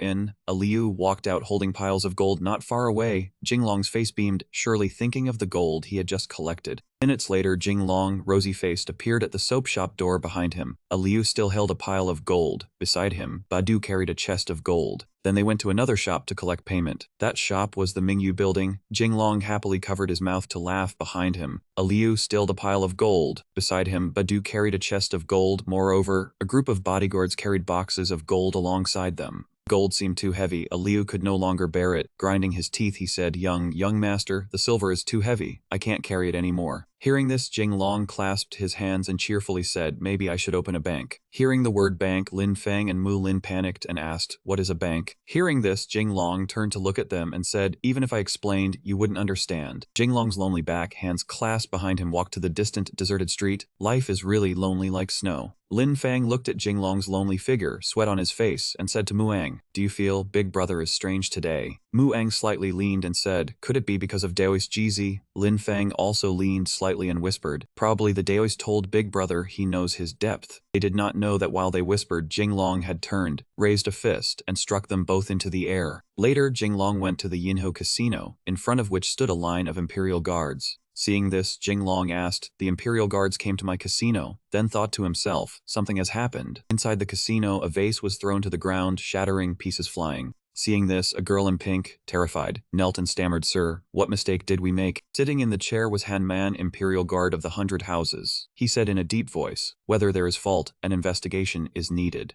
Hearing this, the girl in pink looked up at Han Man and said, "Sir, our casino has shares owned by young Master Jing Long." As soon as she spoke, Han Man scowled and asked, "Which young Master Jing Long?" Then Han Man stood up, sat down, and smiled at the girl in pink, answering him, "The young Master Jing Long of Duke's House household." Hearing the girl in pink, Han Man grabbed her neck, gritted his teeth, and said, "You think mentioning that name scares me?" Suddenly, clapping sounds came from behind Han Man. The owner of the claps was Jing Long, with Lin Fang behind him clapping and saying, "So majestic, since when did the Imperial Guards ignore the Li family?" Seeing Jing Long arrive, an Imperial Guard bowed to Han Man and said, "100 Houses, it really is Jing Long, son of Duke Cao." Sometime later, 2 cups of wine clinked together, kang kang. At this moment, Han Man, rosy-faced, raised his glass and laughed, "Oh, young Master Jing Long, do not scheme with me, I am only doing my duty." And he covered his mouth and whispered into Jing Long's ear, "I dare not hide from you, that year I also followed Duke Cao." Jing Long smiled, raising his glass, and asked skeptically, "Really? Then you must have been very close to Cheng." Hearing this, Han Man's head spun slightly. He immediately denied, "Not close. I was not close to him at all. In short, this is business. Hope young master favors me." Saying this, Han Man raised his glass and said, "If there is any offense, I atone with this drink." After speaking, Han Man raised the glass and drank it all. With everything settled, the Imperial Guards led the scantily dressed girls away. Seeing this, Lin Fang clenched his fists and shouted in anger, "Those despicable ones, how dare they not preserve Jing Long's face? Let me teach them a lesson." Mu Ang beside him also angrily said, "Who doesn't know Brother Longjing is under the Crown Prince?" Then Mu Ang asked a question, making Lin Fang turn. If they did not keep face for Brother Longjing, what backing do they have? Thinking a moment, Lin Fang crossed his arms and said, "What's so great about Imperial Guards in this Ming dynasty, whose face is greater than the Crown Prince?" In front, Jing Long heard this and replied to them, "No, there is." Saying this, in their minds appeared the image of that emperor, the 9-5 Supreme. Thinking of this person, Lin Fang said fearfully, "No, it can't be." Mu Fang touched his chin and said, "The Imperial Guards are servants of the Son of Heaven." This time they did not even keep face for Duke Cao.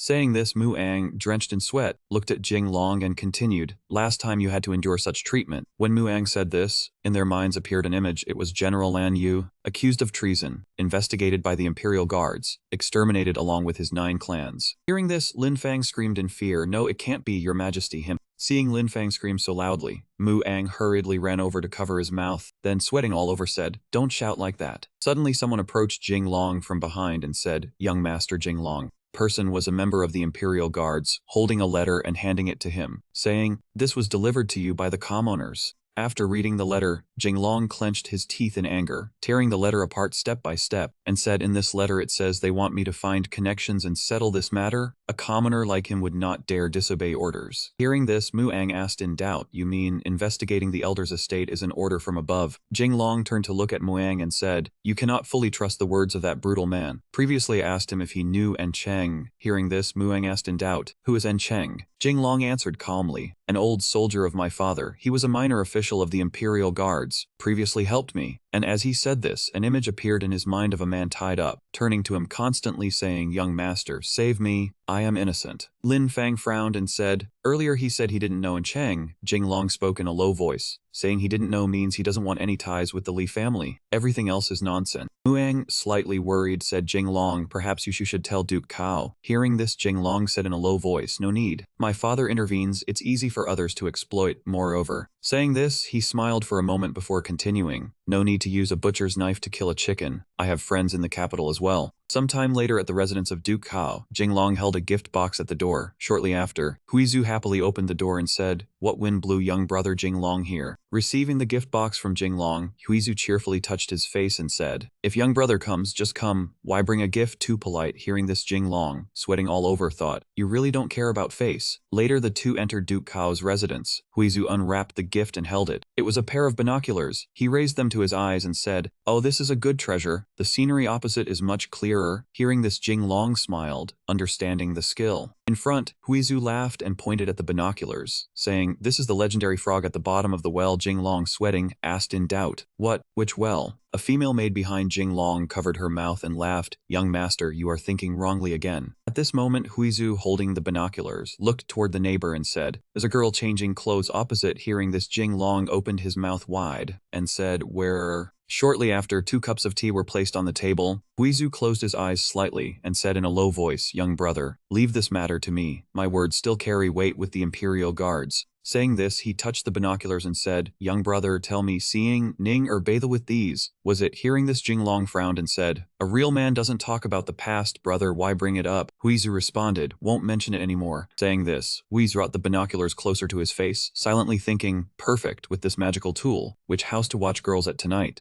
Regardless of what Huizu thought, Jing Long and Aliu went out of Duke Cao's residence. Aliu hurried behind and asked, "Young master, where to next?" Jing Long clasped his hands behind his back and said, "To find CP Diopcha." Hearing this, Aliu asked in doubt, "What?" Elsewhere, Lanshan happily ran into a room, calling out as he ran, "Father, great joy, great joy." At this moment in the room, Niuha angrily slammed his hand on the table and shouted, "Get out!" Lanshan's eyes wide, stammering, "Father, I'll go out immediately." Niuha slammed his hand on the table and said in a low voice, "Don't call me father, you go out." As Niuha finished speaking, a girl covered her face and came out from the fabric, making Lanshan's eyes shine. Seeing the delicate figure of the girl, Lanshan said, "I didn't expect father worked so hard, busy with duties. I shouldn't trouble you." Niuha closed his eyes slightly and said, "It's fine, Vanku is also very tired. Let her rest a while." Lanshan laughed loudly, clasping his hands, saying, "Father, and I also want to serve the country like others, being busy with work." Hearing this, Niuha angrily shouted, "Get out." At the same time, a pair of legs appeared at the door of the Imperial Guards. The owner of the legs was Guo Zhen. He put his hands on his hips and shouted angrily, "Where are the men? Let me meet your commoner's official." Shortly after, a few Imperial Guards opened the door and shouted, "You say meet, is it that easy? Show the key, are you worthy?" Hearing this, Guo Zhen clenched his jaw angrily, gripping his hands and said, "How dare you speak to me like that? Consult the fortune teller, what are you?" As soon as these words ended, the Imperial Guards, gritting their teeth in anger, said, "You behind him." The guards held their faces, thinking, "Fight, let's fight." Sometime later, Gozhen, covered in injuries, held a cloth to wipe blood on himself. Crying behind him, Jing Long, sweating all over, watched Gozhen. Gozhen, holding his swollen face, sobbed, saying, "Jing Long, you have to take charge for me for your handsome face, brother, it's ruined." Jing Long felt slightly confused. The Imperial Guards are so arrogant, don't they respect him at all? Hearing this, Gozhen cried even louder, "Yes, I wanted to meet the commoners, but I couldn't and was beaten like this. There's no way to argue." Jing Long then suggested, "Perhaps I should tell the Crown Prince to have him deal with the Imperial Guards." However, Gozhen immediately waved off, No, don't go, don't go." He spoke fearfully, the Imperial Guards are the Emperor's men. We cannot provoke them. Jinglong frowned in confusion. Not even respecting Guo Zhen. Is His Majesty really trying to seize my estate this time? Why? Elsewhere, a green box was pushed out. Jinglong, not understanding Huizu's intent, asked, Elder brother, what is this? He said with some difficulty, brother, sorry, I cannot help with this. After speaking, he immediately turned and left, giving Jinglong no chance to stop him. Elder brother. At this moment outside, a figure was running in a hurry. Jeezy opened the door with a panicked face, shouting, Master. However, a moment later he screamed in shock, Oh mother. Turned out that around Jinglong were already a group of beauties giving massages tirelessly. Luan Yu even said, Leave the massage to me. I train martial arts so my hands are strong. Jeezy's eyes widened in astonishment at this scene. Master, what is this? Jinglong arrogantly replied, I also want to be modest, but my abilities do not allow it. Jeezy was stunned even more by his words. Jinglong looked at the sky pretending to be sorrowful. I also want one lifetime, one love, to love only one person, but the ladies. However, a moment later he was simultaneously kicked away by 3 beauties. Shishi angrily shouted, Fed up with life, want to die? Luan Yu beside her added, Indeed, wasn't it your business troubles? And no one even bothered. Ning beside them gently advised, Jinglong cannot be careless, now should focus energy to deal with the immediate danger. Shishi could not contain her anger and led the other 2 away. Let's go sisters, leave him to think alone. After they left, Jinglong painfully shouted, Oh my waist. Jeezy beside him added fuel to the fire, intentionally rubbing salt in his pain. Master, I can only admire you in matters of seduction. Jinglong immediately appeared innocent. I didn't do anything, and I don't understand why so many girls like me so much. Jeezy immediately listed a series of his advantages, the main character being handsome, a wealthy young man, of extraordinary background, and certainly respected by the Emperor in the future, standing above everyone. Then he leaned close to his ear and whispered, Who wouldn't want to secure stability? Jinglong nodded in agreement and praised, Very well, I didn't expect my humility to be this apparent. Encouraged, Jeezy continued praising him, such an outstanding person, like a star in the night sky, too dazzling. But Jinglong covered both ears and said, Though I want to hear you flatter me more, Dao Master should focus on the main issue. Jeezy suddenly became extremely serious, saying, Main character, your business dealings are about to collapse. Scene shifted to the Great Treasure Sword, which had been ordered to be sealed off. Next, Mingyu Tower was also surrounded by countless soldiers. Then Jinglong's liquor shop was also not spared from the same situation. Night had fallen and the moon had risen high. Jinglong received this news and angrily shouted, What, the Imperial Guards dare to do this? Jeezy stroked his beard slowly, saying, I am curious too, who is scheming behind the young master. Now all of the young master's business dealings, except Soap, are affected. Jinglong seemed to have a thought. Wait, Soap? Why is only Soap not being investigated or closed? Immediately improper thoughts arose in their minds, but they quickly retracted the thought, both maintaining a dignified demeanor, focusing on the main discussion, which must not include improper thoughts. At this time Jeezy spoke slowly. When a male animal is like a duck, its sound is also like a duck. He spoke. When it moves like a duck, Jinglong impatiently asked for the answer, So what is it? Unexpectedly, Jeezy gave an obvious answer, then it must be a duck. A duck immediately appeared in his mind. Jinglong, hearing this, was so furious he felt like vomiting blood, shouting, Does this really need you to say? Jeezy continued, Main character, eliminate all possibilities, whatever remains, no matter how unexpected, is the only truth. Jinglong pondered, meaning. While they were discussing outside, a figure stood there. It turned out to be Wenzhong, his face full of worry. The scene shifted to the Imperial Guards. The man in front was Jiang Xian, holding the position of 3rd-rank commander. Below him, countless subordinates awaited orders, including Imperial Guard town commanders, Imperial Guard protectors, Imperial Guard deputy commanders, Imperial Guard assistants, and commanders. Outside, a young guard spoke, Your Excellency, please come inside and see. The man looked and slowly replied, Don't say I have no right to enter the protector's office today. All were important figures. Mu then opened the door and called, Jinglong brother, but soon his expression immediately changed. Jinglong was draping his arm over Jeezy, discussing something. Dao Master, do you prefer short or long? Jeezy quickly replied, Science proves bigger is better. He nodded in agreement. Dao Master is knowledgeable. Then he continued, Enlargement or reduction is a question, but real men would always choose enlargement. Mu Ang, thinking mischievously, could not hold back and shouted, Jinglong brother, you and Dao Master. In Mu Ang's mind only the thought remained, gay is good.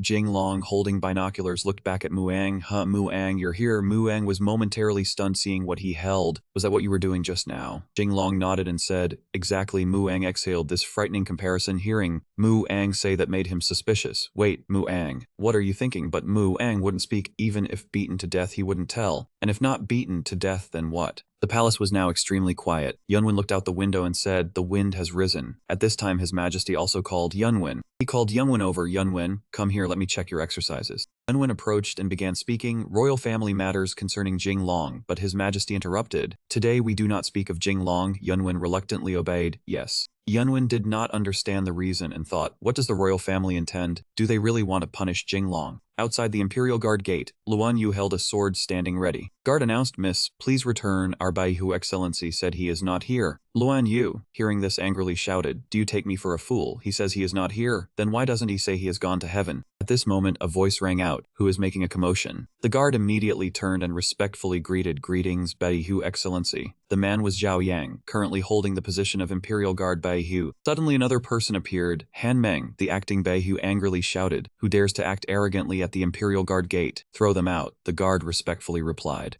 Then he politely went to Luan Yu and said, "Miss, you should leave. This is not the place for you," but she refused, saying, "I am the daughter of the Ministry of War's Deputy Minister. I protest your discrimination." Han Meng then said, "Don't bring up that you are the Deputy Minister's daughter, even if you are, so what? The Imperial Guard are the Emperor's close troops. Here, if it is a snake, lie there, if a tiger, sit there." But an unbelievable scene occurred. Luan Yu went to straighten Zhou Yang's face. "Senior brother, you handle it." Han Meng next to them stared in shock. "Huh?" Han Meng, sweating and trembling, said, Betty Hu Excellency, what are you doing here?" Zhou Yang calmly replied, "Ministry of War Deputy Minister Qi Tai is my mentor. Luan Yu is my junior sister." Luan Yu then teased, "Fool, see if you still dare to provoke me." Han Meng, seeing this, was furious to the point of vomiting blood. Heavens. Zhou Yang paid no attention and led Luan Yu inside. "Luan Yu, what are you doing here?" Luan Yu immediately replied, "Visiting senior brother. Is that not allowed?" Han Meng now collapsed in front of the Imperial Guard gate. His subordinates immediately shouted, "Excellency Bai Hu, the master seems unwell." Xiao Yang now spoke seriously. "The Gamei is not a place you should go. Is it because of Jinglong?" Luan Yu immediately objected. "No." But Xiao Yang already understood this little junior sister very well. "How it's not surprising. Do I not understand you?" Memories from the past gradually flooded back. Luan Yu held the painting and said angrily, "Senior brother must teach this person a lesson." Xiao Yang looked at the painting, speechless, and asked, "Who did you draw here? It looks like an egg." She immediately replied, "Jinglong." Luan Yu said angrily, "In the past when we compete in martial arts, I actually lost to him. I don't accept it." Xiao Yang laughed mockingly. "Luan Yu, even after all these years you haven't changed. Mouth like a serpent, heart like Buddha." She blushed shyly. "Not at all." Xiao Yang said regretfully, TSK, but you came one step too late." She immediately gasped in surprise.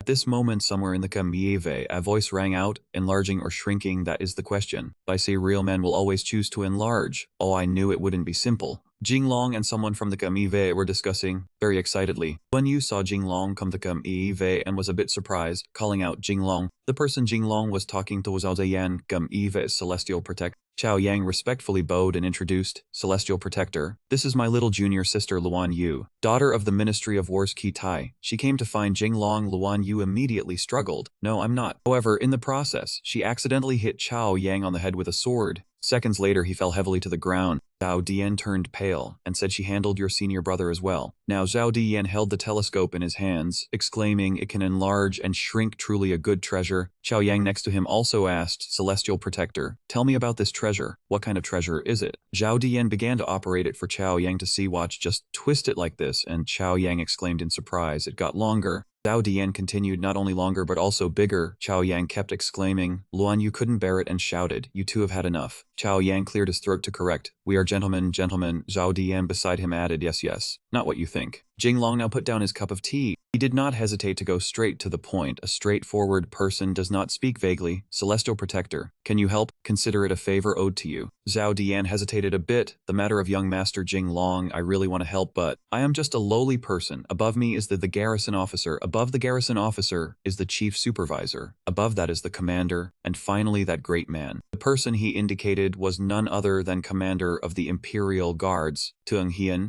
He turned to continue, "Jinglong's people are not here. They are at the garrison officer's prison." Jinglong shouted angrily, 24th year of Hongwu. His Majesty removed posts starting from Kamive. Now there is no prison, and the prison is meant for serious criminals and rebellious ministers. But, Zhao Dian said calmly, "Young Master Jinglong, please consider carefully. Luan Yu, as if realizing something, exclaimed, unless His Majesty gives orders, otherwise how could Gumbi dare to set up a prison on their own, could it be? Jinglong, hearing this, angrily grabbed the telescope to leave, but Zhao Dian stopped him. Young Master Jinglong, what is given cannot be taken back. Lei Qianlong shouted angrily, if you cannot help, what use are you? Zhao Dian smiled and gestured, it's not that I cannot help at all, it depends on whether young Master Jinglong understands the rules. Lei Qianlong became even angrier, you speak of rules to me. He immediately threw a stack of money at the other, didn't you want money? Tell me how much you want. Each note is worth 100,000 taels. Zhao Dian's eyes shone, come on, use the money to beat me to death. Zhao Dian blushed awkwardly. With money you can command even demons. As long as young Master Jinglong is willing to spend, this is easy. Now Luan Yu and Jinglong left together. She looked at the sky worriedly. It seems it's going to rain. Let's find somewhere to shelter first. The two of them sheltered under an awning together. He spoke a bit shyly. Luan Yu, thank you today. Luan Yu blushed and replied, thank me for what? I didn't really help, that's right. She suddenly lifted her skirt, revealing her legs, and said to him, Jinglong, look at these legs, slim and white, do you want to touch them? Jinglong's face changed color, stammering, no, another time. Deng Hian now sat seriously looking at the person before him. Zhao Dian clasped his hands respectfully. The great man has already conveyed a message to Jinglong.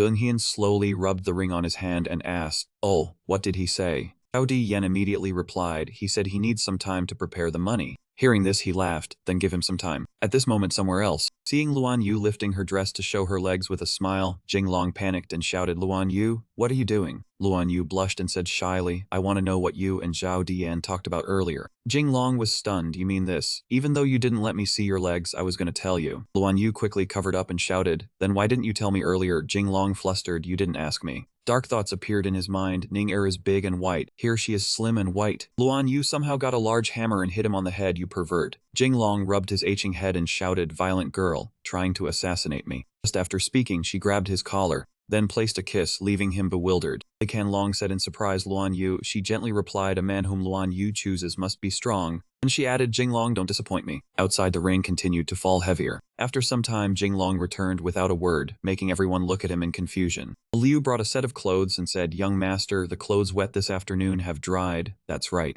Liu said anxiously, young master, earlier this afternoon when you returned. Imagining the sight of the mistress and said, you were dressed in Q's clothes. Jinglong angrily threw him away, shut up, get out. After that, he sat coughing and muttering, don't mind a Liu, he has gone mad, right? Let's recount this matter. The Imperial Guards this time want to consume more. They want to swallow our entire fortune. They want to bankrupt us. Hearing this made everyone pay attention. Lin Fang also angrily scolded, shameless, how could the Imperial Guards act like this? Eldest brother, why don't you transfer the money to me for safety? Then the Imperial Guards won't be able to touch you anymore. Han Sen, upon hearing this, punched Lin Fang in the stomach. Jinglong's money is also mine. Since when did you get a say? Lin Fang held his face, crying bitterly, sister, I am your true younger brother. You cannot ignore me for someone else in your heart. At this time, the strategist spoke up to warn. It's troublesome. The most important thing is, they are not afraid of young Master Jinglong's status at all. He continued, on March 3, year 26, the Imperial Guards accused Lan Yu of treason, implicating 13 marquises, 2 dukes, and affecting 10,000 clan members. He shouted loudly, so he is not afraid of Duke Cao or your lordship at all. At this moment, at the Southtown Prefecture office, a jailer interrogated a young lady, pressing the sword close to her, asking if she would confess. He looked at her with disdain and disgust, the kind of ordinary woman like her, yet unexpectedly stubborn. That lady was furious. Are you blind? What do you mean by ordinary? I am clearly formidable.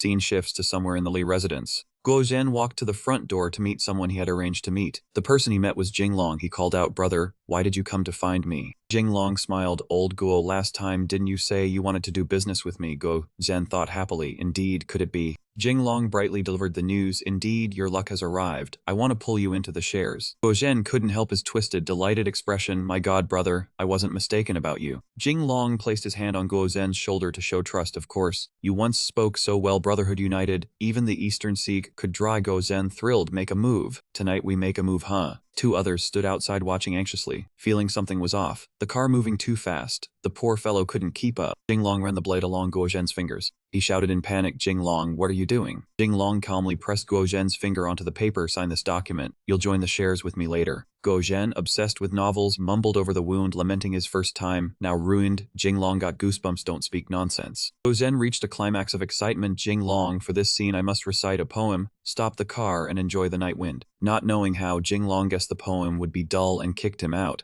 Fuang Xiaonua walked smilingly with Jinglong. He smiled at him expectantly and asked, "Gentle one, why did you come to find me?" Jinglong raised the knife. "Father-in-law, it's hard on you, I want your first time." He thought lewdly to cover Jinglong. "You can't have wicked thoughts about an old man like me." He looked dangerous licking the blade. "No, the first time may hurt, but later it will be enjoyable." He ran away crying, not wanting it. Jinglong ordered, "Stop him quickly." Fuang Xiaonuo collided with a tall, strong body. Badu stood firmly in front of him to block his way. He grabbed Fuang Xiaonuo's hand. Somehow he kept shouting, not wanting it. Jinglong comforted, "It's only joining the shares." He resisted. "No, I have hemorrhoids and you still do this to me." Then a terrified scream rang out. Scene shifts to Jinglong's Li resident. Turning, Jinglong asked Shishi, "Madam, take a look." She looked at the papers in confusion. She said, "It's all under my husband's control, just..." She worried her husband was too reckless, frightening her father. Jinglong understood but tried to stay calm. "Father-in-law, a body as strong as an ox, countless ladies, a bit of blood is nothing." On the other side, Fuang Xiaonuo cried and threw a tantrum. "Jinglong, you won't get away with this."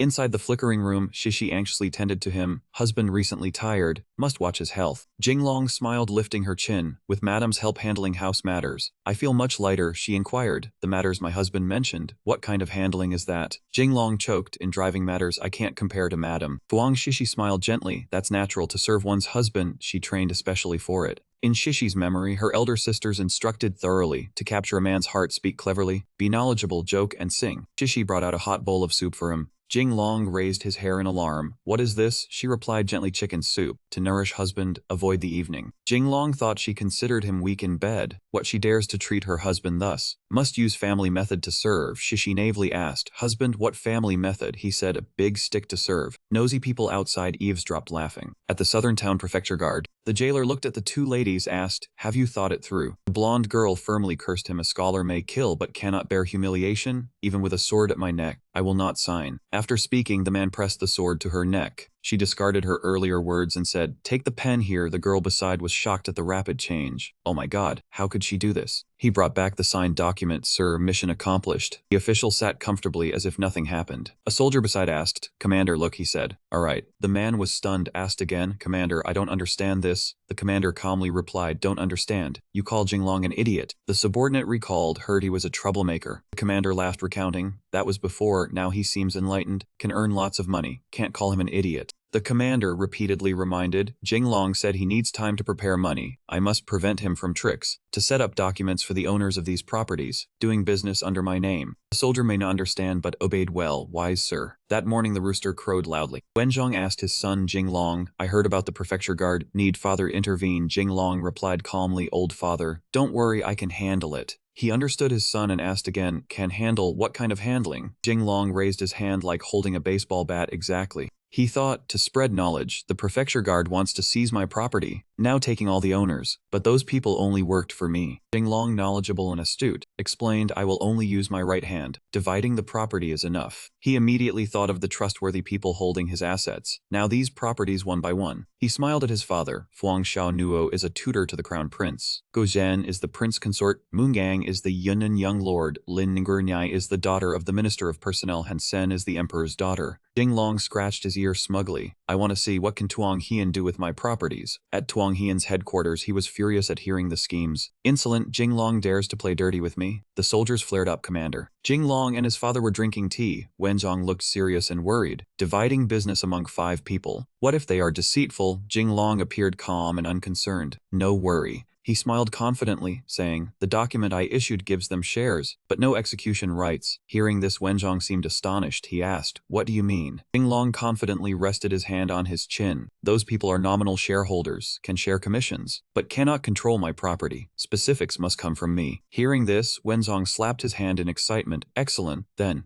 At the Silver Moon Casino, a group in official attire appeared, led by a timid-looking official raising a paper. I am here to collect the property. This casino." Badu saw him and folded his arms to question, "Why do the guards act so recklessly?" He was slightly arrogant, raising his hand to emphasize, "This casino owner is a tutor to the crown prince. Hanlin Academy, Xiaoru." Suddenly Badu snatched the paper from the official. "You bring this trash paper here." Then tore it into pieces, shouting in anger, clearly inviting humiliation. He threw the shredded paper at the official without a trace of respect. Everyone there seemed shocked. sir, master of the households. The official looked fearful hearing Badu. What is this? How is this Xiaoru's property? Xiaoru is an imperial master, cannot provoke. Scene shifts elsewhere at the Grand Sword, a foot stomped forcefully. Lang Diu stomped angrily on the ground. I stomp, I stomp, I stomp. The official witnessing this couldn't help being annoyed, daring to destroy the document. You are audacious. Lang Diu disregarded them and retorted, the Grand Sword is the Princess Hansen's property. You dare seize the prince's bathhouse with a fake document. The officials were surprised. What? Returning to the Li household, Wenzhong was both surprised and proud of his son, asking, son, how did you come up with this? Jinglong replied confidently, naturally because you gave birth to a capable son. Wenzhong beamed, giving a thumbs up to son, indeed worthy of being my son, like me. After speaking, Wenzhong laughed so excitedly he twisted his waist. Seeing this, Jinglong worriedly reminded, father, your waist. Wenzhong remained unconcerned about his waist. It's fine, I'm too happy, rare to make the guards suffer. Later he knelt, looking pained with his waist, Jinglong helpless, still saying it's fine. He helped his father up. Wenzhong asked, so how do you intend to conclude this? Just afraid the guards will take revenge tenfold. Jinglong smiled slyly, saying, then I will only... Before he could speak, his father jumped up excitedly. All right, his face beaming, pushing everything to his son. This matter is yours. I'll go find your brother and your little mother to play. Jinglong shouted angrily, father, are you playing with my brother or my little mother? Wenzhong replied, play with both. In the end, Jinglong could only let him go. He crossed his arms, frustrated, asking himself, having a father like this, what curse did I create? Just then Shishi appeared with tea, asking with concern, isn't it because he's too capable? Jinglong turned and puckered his lips. Madam, the capability you mention, what kind of capability? Shishi blushed and smiled, annoying. Outside, Wenzhong pressed his ear to the door listening. Jinglong teased Shishi, really annoying? What did you call me last night? Shishi embarrassed.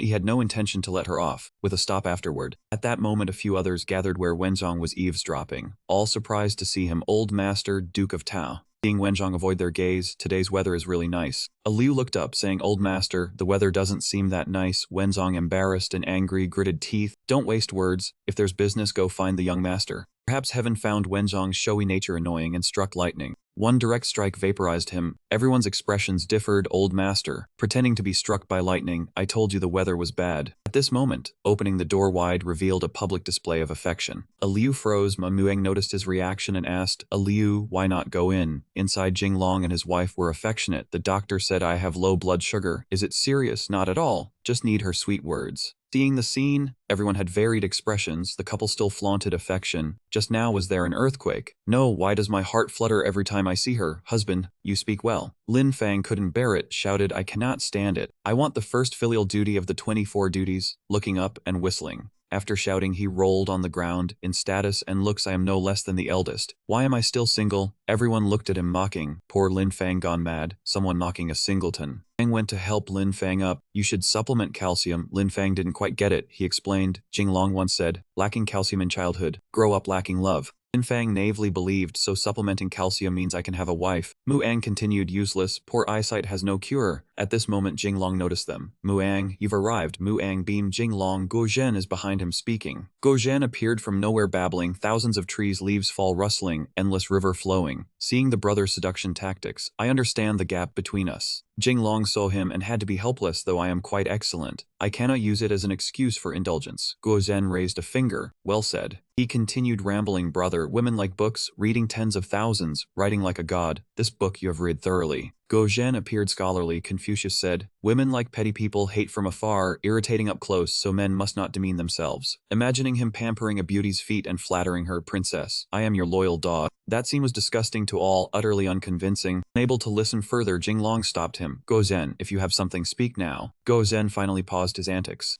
Then to the main topic, the guards relayed Tuang Heen's message to Jinglong, stay in Daming. Don't think you can escape the guards if you still refuse to hand over the property. Tuang Heen glared sharply. I will capture all of you to prison. Lin Fang, furious, shouted, the guards are truly oppressive. Eldest brother, rest assured, I will immediately go home and slash him with the great sword. Saying this, he dashed off. Jinglong, Lin Fang intended to escape, frustrated. Lin Fang, if you're afraid, just say it. Lin Fang, to save face, returned to his seat, holding his tea. Am I afraid? Ridiculous. Aren't they just guards? Weaker than the eldest. I am just passing by to pour tea. Jinglong could only helplessly conclude, if Tuang Heen's pride is not needed, then be frank with him. The sky had become dark and gloomy. This time Jinglong had entered the Imperial Guard's chamber. At the Imperial Guard, the highest-ranking officer was interrogating Jinglong. You are truly bold, daring to play tricks on me. Are you not afraid that the Imperial Guard will wipe out your entire clan? After hearing these words, Jinglong fell silent. Outside, everyone was worried about Jinglong, not knowing how the elder was speaking, thinking he could handle even Lan Yu, only afraid of offending him. The Imperial Guard were the Emperor's enforcers, and most feared when the Emperor targeted Jinglong. Meanwhile, Jinglong remained calm and fearless, replying to the elder without worry. He frowned and gritted his teeth to intimidate him. Do you know who stands behind me? If that person gives the order, your family will never recover. He asked angrily, how does your family compare to Lan Yu? Jinglong answered frankly, certainly not comparable. He fearlessly replied, the Imperial Guard are the Emperor's enforcers. If the Emperor wants to act against me, only one word is needed. The elder still interrogates loudly, yet you dare to play tricks on me. Jinglong confidently replied, the Imperial Guard indeed represents the Emperor, but who said the Emperor wants to touch my family? Hearing this made him extremely shocked. Enough joking, Jinglong went straight to the point. No more playing, I'll be blunt. The elder shows some fear. What do you intend? He winked mischievously. Does the envoy really want me to make it clear? Jinglong recalled the past. If not mistaken, all of his family's business dealings had been investigated and sealed by the Imperial Guard. Casinos, brothels, taverns, great swords. He raised a finger, causing the official to flinch slightly, except for one thing. The thing Jinglong referred to was the soap. He stepped closer and asked, why leave only the soap from my family? The elder looked slightly embarrassed and said, indeed, why? Jinglong transformed into Conan and pointed at him. The truth is only one. The soap is the king's tribute. Every month a large amount is delivered to the palace. You don't want this news reaching inside. The elder heard this and felt helpless. Is that all? Jinglong froze, unsure how to react. The elder lost patience with him. I thought it was something major, and you dare to confront me based on this. Not cutting off the soap supply was because I knew how to handle it. Did you think the Emperor didn't know? Jinglong's face darkened. What you mean? Suddenly someone rushed in. The young master was right ahead, arriving soon. A group following behind with sticks said anxiously, young master, will we really fight Jinglong? He is a duke's son. It's not right. The leader was Lan Shan. He turned confidently. What is there to fear? Jinglong offended the Imperial Guard. He's doomed. I'm just taking advantage of the opportunity. Lan Shan stopped and made a perverse expression everyone noticed. Hitting a dog when it fell into water was best. Suddenly a voice rang out. What dog? Didn't know who it was but laughed happily. Of course, the outdated dog Jinglong. A petty man of Lan Shan poked him to remind young master. Lan Shan ignored and irritably pushed him away. What poking? Go back and deal with your mother. The petty man looked worried but still reminded, no, young master Li Jing. Lan Shan seemed to understand the petty man's meaning. At that moment Jinglong appeared from behind. Lan Shan turned in fear, stammering. When did you appear? Jinglong suppressed his anger and replied, some time ago. Lan Shan was speechless. Lan Shan covered his face in terror and shouted, so you heard everything. Jinglong suppressed his anger and placed a hand on Lan Shan's shoulder, causing him confusion. Though you always misunderstand me. I always consider you a confidant. He turned and spoke loudly to Lan Shan. Life rarely offers a chicken, Lan Shan whispered. Isn't it just a confidant?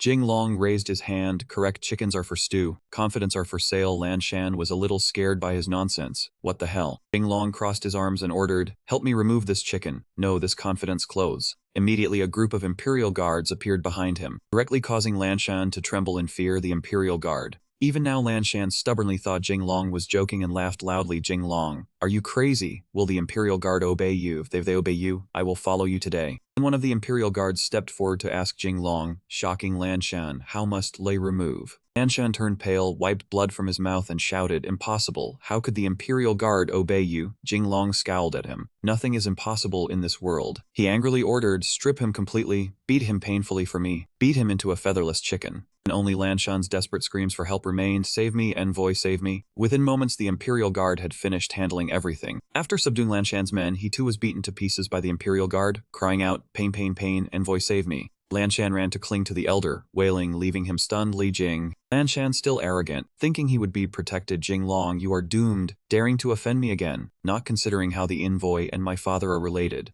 Jinglong was surprised. What relation? Lan Shan confidently said, a gun-carrying relation, small together. The elder, angry, punched him in the face. Shut up. Lan Shan was punched flying, confused about everything. Where am I? Who am I? What must I do? Lan Shan still failed to realize, shouted accusingly, envoy, you hit me. Aren't you afraid of my father? The elder, frustrated, ordered the soldiers to cover his mouth, and they obeyed. Immediately the group exerted full force to suppress Lan Shan. After tying and covering Lan Shan's mouth, the soldiers reported tied up. Jinglong noticed what covered Lan Shan's mouth and asked in astonishment, what did you use to cover his mouth? One of them reluctantly confessed, embarrassed, used the official's smelly underwear, took it from the spot. Everyone there felt disgusted, the shame of that underwear. Jinglong, annoyed, kicked the man into the air. Stay away from me, not wearing underwear. Everyone, seeing the man kicked away, felt fear in their hearts. Tuang Hian flattered Jinglong Li Xiao. Leave it to me, I guarantee you'll be satisfied. Jinglong agreed happily. Fine, this matter is yours. Then he left, the guards bowed to see him off. Li Xiao walked leisurely, welcoming him next time. Meanwhile, Lan Shan sat in a corner, pondering the events. Insane, this world is insane. The commander of the guards treating Jinglong like his own father, could it be? He suddenly pulled off his gag and exclaimed, could Jinglong be the emperor's illegitimate son? Tuang Hian overheard and irritably said, how dare you speak recklessly? Listen, Li Xiao, teach him a thorough lesson for me. Instantly everyone held weapons before Lan Shan, ready to act. Lan Shan terrified. What do you want to do? I shouted. I really shouted. Then a scream from Lan Shan tore through the air, but Tuang Hian only heard it as buzzing, asking the soldiers how much sorrow, like eunuchs at a pleasure house. Tuang Hian's men, seeing Lan Shan treated this way, were puzzled. Master, I don't understand why treat Jinglong like this, he replied. You don't need to understand. Follow my orders. Don't ask too much, his men responded. Yes. He looked to the sky, eyes closed. A tear fell. Jinglong is the only one who can help me. I don't serve him like my father. What else can I do? He vented on Lan Shan. Strike hard. Leave not a single feather. Plucked chicken. Plucked chicken. Lan Shan was beaten senseless. Tuang Hian was shocked. Could it be Lan Shan turned mad? Lan Shan still used his disgusting voice to beg, hit harder for the storm to intensify. The angrier Tuang Hian became, he ordered, satisfy him. The soldiers responded, yes. Lan Shan panicked, pleading innocence. It's not me, it's someone framing me. Returning, Lin Fang asked Jinglong, eldest, why did Tuang Hian listen to you? He only commanded the guards to subdue Lan Yu. Jinglong glanced at him and asked, do you want to know? Lin Fang sweating nervously. Yes.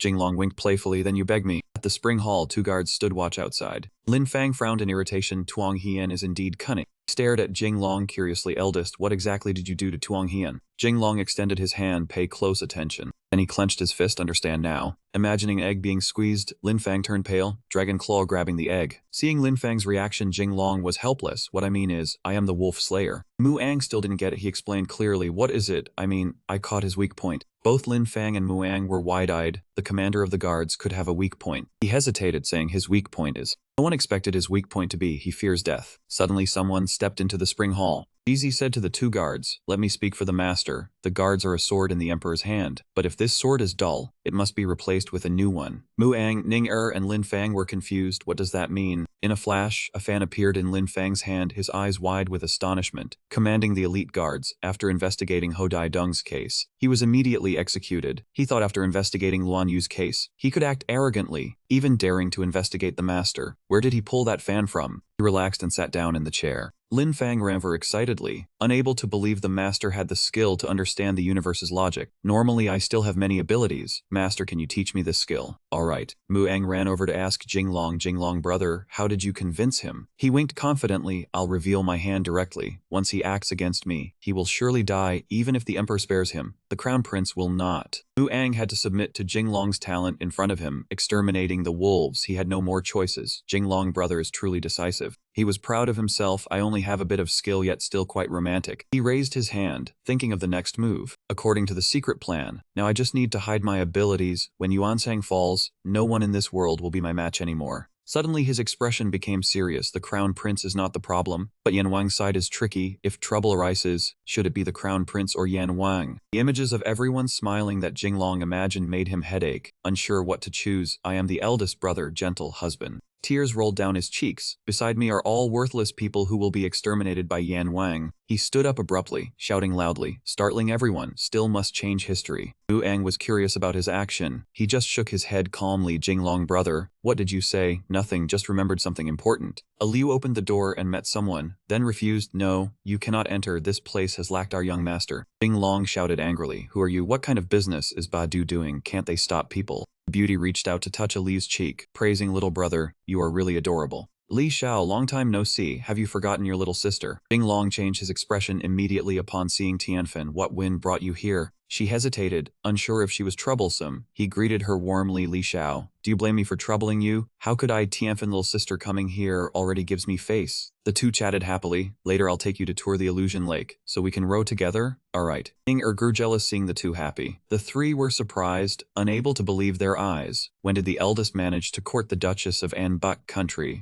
Jinglong, brother, spends every day with us, busy with business and dealing with elite guards. How could he have time? Could it be? After finishing, Jizzy pointed at him stammering, "Could it be the master is a time management expert?" The two remained affectionate, ignoring what others at the table were saying. "Tianfen, little sister, I brought the whole sky with me. Still, the sky full of stars is no match for you." Suddenly she looked at him with a question. "If your ex-girlfriend and current girlfriend fell into the water?" Mu Ang began to worry for Jing Long. "Indeed a deadly question, like if me and your mother fell into the water." Tianfen asked a question no one expected. "If your ex-girlfriend and modern girlfriend fell into the water, could I be your wife?" All three spat blood in disbelief. This move is way too much. Ning couldn't hold the scene in front of her enough. "Jing Long, how many more girls do you want to tease?" Jing Long waved his hands in fear, but she spared no mercy. "Not me, it wasn't me," still denying. Then she angrily pointed at Tianfen. "What is she thinking? Have you seen my body? Have you taken responsibility for me yet?" Ning sobbed miserably. "Shishi, Princess Hansen Luan Yu, how many little sisters do you have?" Hearing this, the other girls all sneezed one after another. Luan Yu puzzled, wondering who was missing him. Could it be? On the contrary, Princess Hansen was happy, making the two maidservants behind helpless. "Surely Jing Long missed me. The princess is smitten with a man again." Jing Long hurriedly explained. "Wait, Ning you misunderstood me. Called Tianfen here for a great matter." Ning was annoyed inside. What great matter requires climbing a boat together? It just doesn't feel right. Tianfen introduced the person behind. "Before we talk about the main matter, let me introduce. This is the general of Anbei Kingdom, Ding Huan." He looked astonished, making Ding Huan a little scared. "Ding Huan, did your parents have a grudge against you, giving you this name? Is there something wrong with my name?" He replied to the question, "Nothing. I just suddenly remembered Mistress Bai Tan of the mansion. The maiden might lose the country singing Beyond the River." Ning was still angry as she had no proper answer from him. "Isn't Jing Long supposed to discuss state affairs? What exactly is the state matter?" Jing Long was vague. "The state matter is..." He held Tianfen's hand and smiled brightly. "We are preparing to unite talented men and beautiful women." Ning shouted at them, "Are you too blind?" Jing Long sat up straight and began to discuss. "Now let's start talking about the state matter." Pondered, "To prepare for the upcoming Jingnan campaign, I must subdue Tianfen of Anbei." The sky began to darken. Jizi hesitated. "Master, the current world situation is clear. The future emperor will surely be crowned Prince Yunwen. But Yunwen is overly idealistic, taught by scholars who value fame over substance." Jing Long sat down seriously and said, "Famous but powerless, like having great cause but no real strength. Sooner or later he won't be able to suppress the feudal kings with real power." He gritted his teeth and reminded, "Especially the feudal king." Jizi stroked his beard and replied, "Among all the feudal kings, Yen isn't the richest, but his subordinates are the Northern Army, fighting the Mongols yearly, countless excellent generals. I fear the future." He stood up and paced anxiously. "Famous but powerless, virtue not matching position. This great Ming will sooner or later face a catastrophic upheaval." And then he looked up at the night sky. Then he glanced at Jizi, who bent down, urging him, "Master, decide early. Will you serve Yan Wang, or help Yunwen stabilize the realm? Preparations must be made now according to fate. The current Ming emperor's lifespan is short." Jing Long was shocked, not believing his ears. "Dao Master, you..."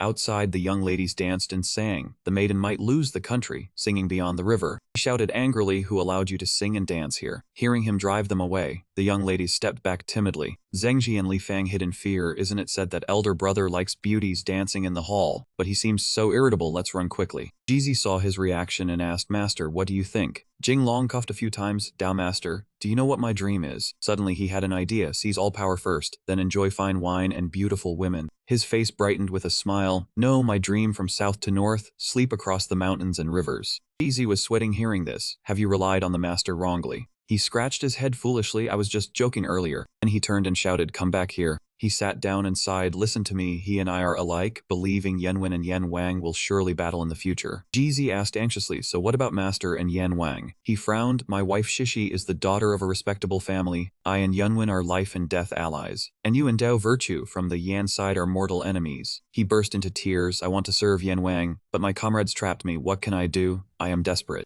Jing Long was startled to see Luan Yu hanging on the roof. He was both alarmed and angry. "Why, look up there." Luan Yu fell from above in front of Jizi and Jing Long. She slowly sat up and shyly tried to explain, but he ignored her. "I understand, I just came out to stargaze. How could the beam have stars?" She looked at him and teased, "Of course, Jing Long, aren't you my star?" Luan Yu cheerfully left. Luckily Jizi urged him, "Master, stop her, our words must not leak." Suddenly Jing Long ran out and grabbed her. He hugged her warmly against the wall, making her blush. "What did you see just now? Don't go tonight. Stay and see my sword." "What sword?" "This sword of mine can shrink and grow, shorten and lengthen." More people fell inside from outside. Jizi advised him, "Master, this cannot be ignored. Sleep to win her over." Jizi pointed at the man in front. "Master, persuade him." Jing Long turned pale. "Luan Yu, I can make her submit and sleep, but..." He pointed at the confused man, teasing Jeezy, this foolish man. How am I to persuade him he is master? Cannot let a lowly monk handle it. Jing longed Jeezy's shoulder with a wicked smile. Well said, time to be loyal to this young master, you go. After saying that, he pushed him forward. He hit the man's abs with his face. As soon as he touched him, foam came out of his mouth, making the man shake him awake. Dao master, the smell of goat is too strong.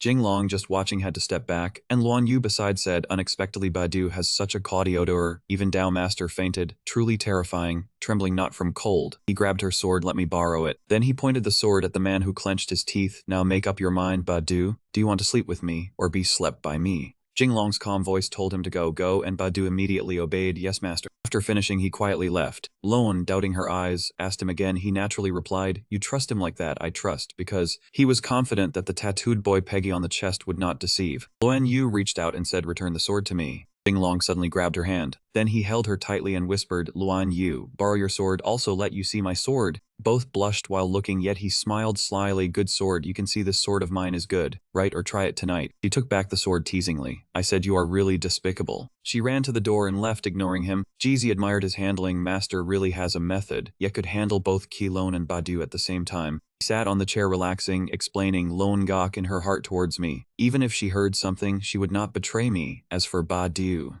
I know he is Yan Wang's spy beside me. Yan Wang knows, and I already know this is a plot. Yan Wang does not fear trivial matters of mine, for he is confident, considers himself strong. If I do not serve him, he will be suspicious. Jizi was surprised by his thought, so earlier master deliberately. Jinglong at this time put forward the idea. It can be seen this way. Earlier he did not want the matter to reach Yan Wang, conveniently dealt with Badu. Humans have desires, desires bring weaknesses, naturally could exploit Badu. Jizi submitted praise, congratulations master, also tamed a worthy general. Suddenly he pinched his nose and stepped back complaining, what is that smell? Jeezy shyly put away the fan, sorry, original smell, that original smell. He kicked the man outside, get out. The man painfully sat on the floor complaining, my old back. At night, the moon in the sky was perfectly round. A hand pushed the door open. Jinglong heard the sound and instinctively turned to look. A young woman with brown skin and pink hair tied up. It was Tianfen. Her voice rang out, brother, I'm here, he replied in surprise, so it's you? I thought it was someone else. Jinglong wiped the sweat continuously dripping down with a white cloth, thinking to himself, I sent Badu to find Ning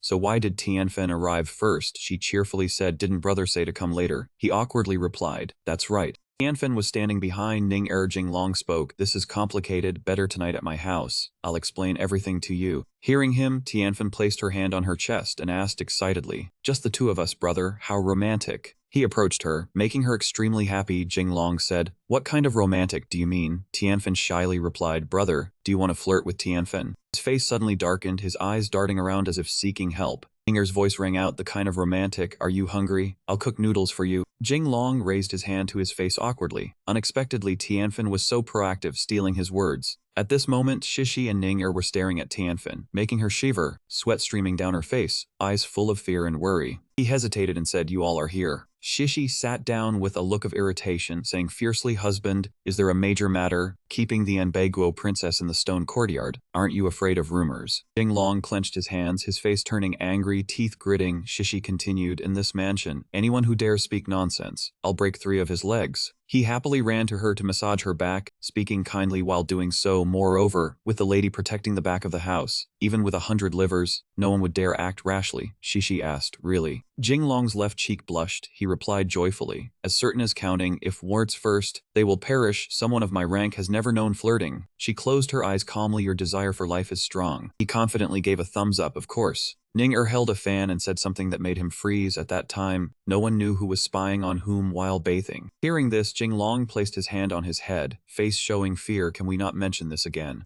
Shishi placed one hand on the table, the other on her hip, decisively saying, enough. If there's business, speak. If not, return to your room to pay your dues. Tianfen and Shishi looked fearful and helpless. The domineering sister, a thought appeared, learn this. This is the aura of a wife. Jinglong seriously replied, I speak of official matters here, I want to. And he turned to Tianfen and shouted, and Bego isn't stable now. Do you need my help? She asked anxiously, brother, how do you know? Jinglong explained, during the day you actively sought me. There must be something you need. I investigated. Now the Enbei Chen family has power. Tianfen knelt on the ground, voice full of plea, please help me, brother. The two on the other side were very surprised. Shishi wondered, the princess of Enbei Guo kneeling before Jinglong. Jinglong looked straight and continued, I can help you. but in this world no one helps for free. What can you offer to repay me? Tianfan's eyes teared up. She resolutely replied, the power ministers the fox threatened my father many times. Only by asking the Ming dynasty to send troops can we be saved, brother. He continued, my father is a general of the Ming dynasty. I will be the capable arm of the succeeding emperor. Your request, I can fulfill. Jinglong's voice deepened unusually, making Ning Er and Shishi confused, but he looked down at Tianfan's eyes filled with hope. Jinglong coldly said, same words, I help you. What can you offer in return? Her eyes looked downward, face showing sadness. Then Tianfan removed her clothes, shocking Jinglong, Shishi, and Ning Er. She gently said, as long as brother helps me, Tianfan is yours. Blood spurted from Li Jing's nose, saliva from his mouth. He fell back thinking, the Anbeiguo lady is so enthusiastic. Shishi put both hands over his eyes and ordered, do not look. Jinglong complained unhappily, fine, I won't look, but first remove your hands, it hurts when you poke me like this. Shishi apologized hurriedly. Ning Er happily approached Tianfan, while Jinglong used a tissue to wipe the blood from his nose. Face showing helplessness, he said, Tianfan,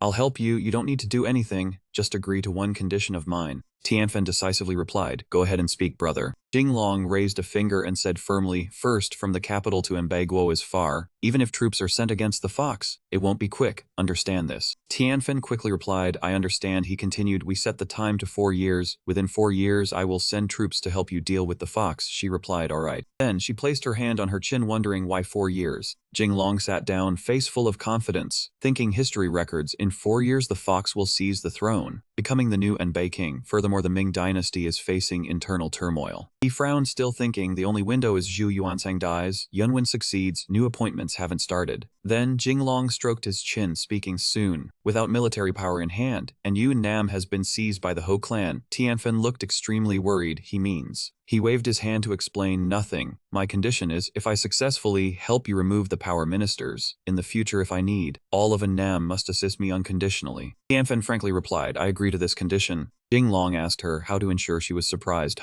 He approached her and said, how can I trust you to keep your word? Moreover, you are just a princess. How could you guarantee it? Knowing he didn't believe her, she placed her hand on her chest and said firmly, my brother, Tianzi is the reserve army. When you help remove Geely, the angel will hold power. Tianzi and I are close. It will surely keep its promise. Jinglong quickly produced a scroll, unrolled it with a swipe. Jinglong shyly handed it to Tianfan, face reddened. He said, how about this, write a letter. He said excitedly, words without proof, writing proves, black ink on white paper. Tianfan sweated nervously. All right, brother. He glanced away happily while Tianfan stood writing, looking at the map. In front of Annam there were 2 places, beside was Yunnan. Next to Yunnan was Sichuan. Jinglong touched it with his hand, face full of delight. The Mu Ang house is Yunnan king. Shuang Sichuan's relationship with me isn't bad. If we can persuade Annam, there's a retreat route. Advance can attack, retreat can defend. Tianfan held the paper excitedly, shouting, brother, I finished writing. As she was about to run to him, her legs tangled and she tripped. Ink smeared across her beautiful face. She gradually fell forward. Jinglong was shocked seeing her about to fall. Finally, she fell onto him. Tianfan shouted in fear, foul, I cast a shadow on you. Shishi was stunned seeing this. She exclaimed, husband. Ninger next to her panicked and continued, Jinglong. Jinglong touched the bandaged wound on his forehead with his hand. Tianfan shyly held the brown box in her hands and said, brother, sorry, I dirtied your clothes. Let me give you this great strength pill to apologize. After hearing her mention the great strength pill, he asked in confusion, what is a great strength pill? She cheerfully explained, it is a powerful medicine that can make your strength surge like a dragon and tiger. Using it, brother, tonight your vitality will be as strong as a dragon and tiger. Jinglong's face suddenly flushed. He hesitated and said, ridiculous. I am already famous as a gentleman. My kidneys are not weak. A voice called from outside the door. Husband, aren't you going back to the room to submit to see you? He blushed and looked at the brown box. Early the next morning, sounds of moaning arose. A voice echoed from inside the city. Something major happened in the young master's room last night. Liu walked past and accidentally saw 2 servants whispering to each other. The first asked, what happened? The other replied, I heard last night in the young master's room.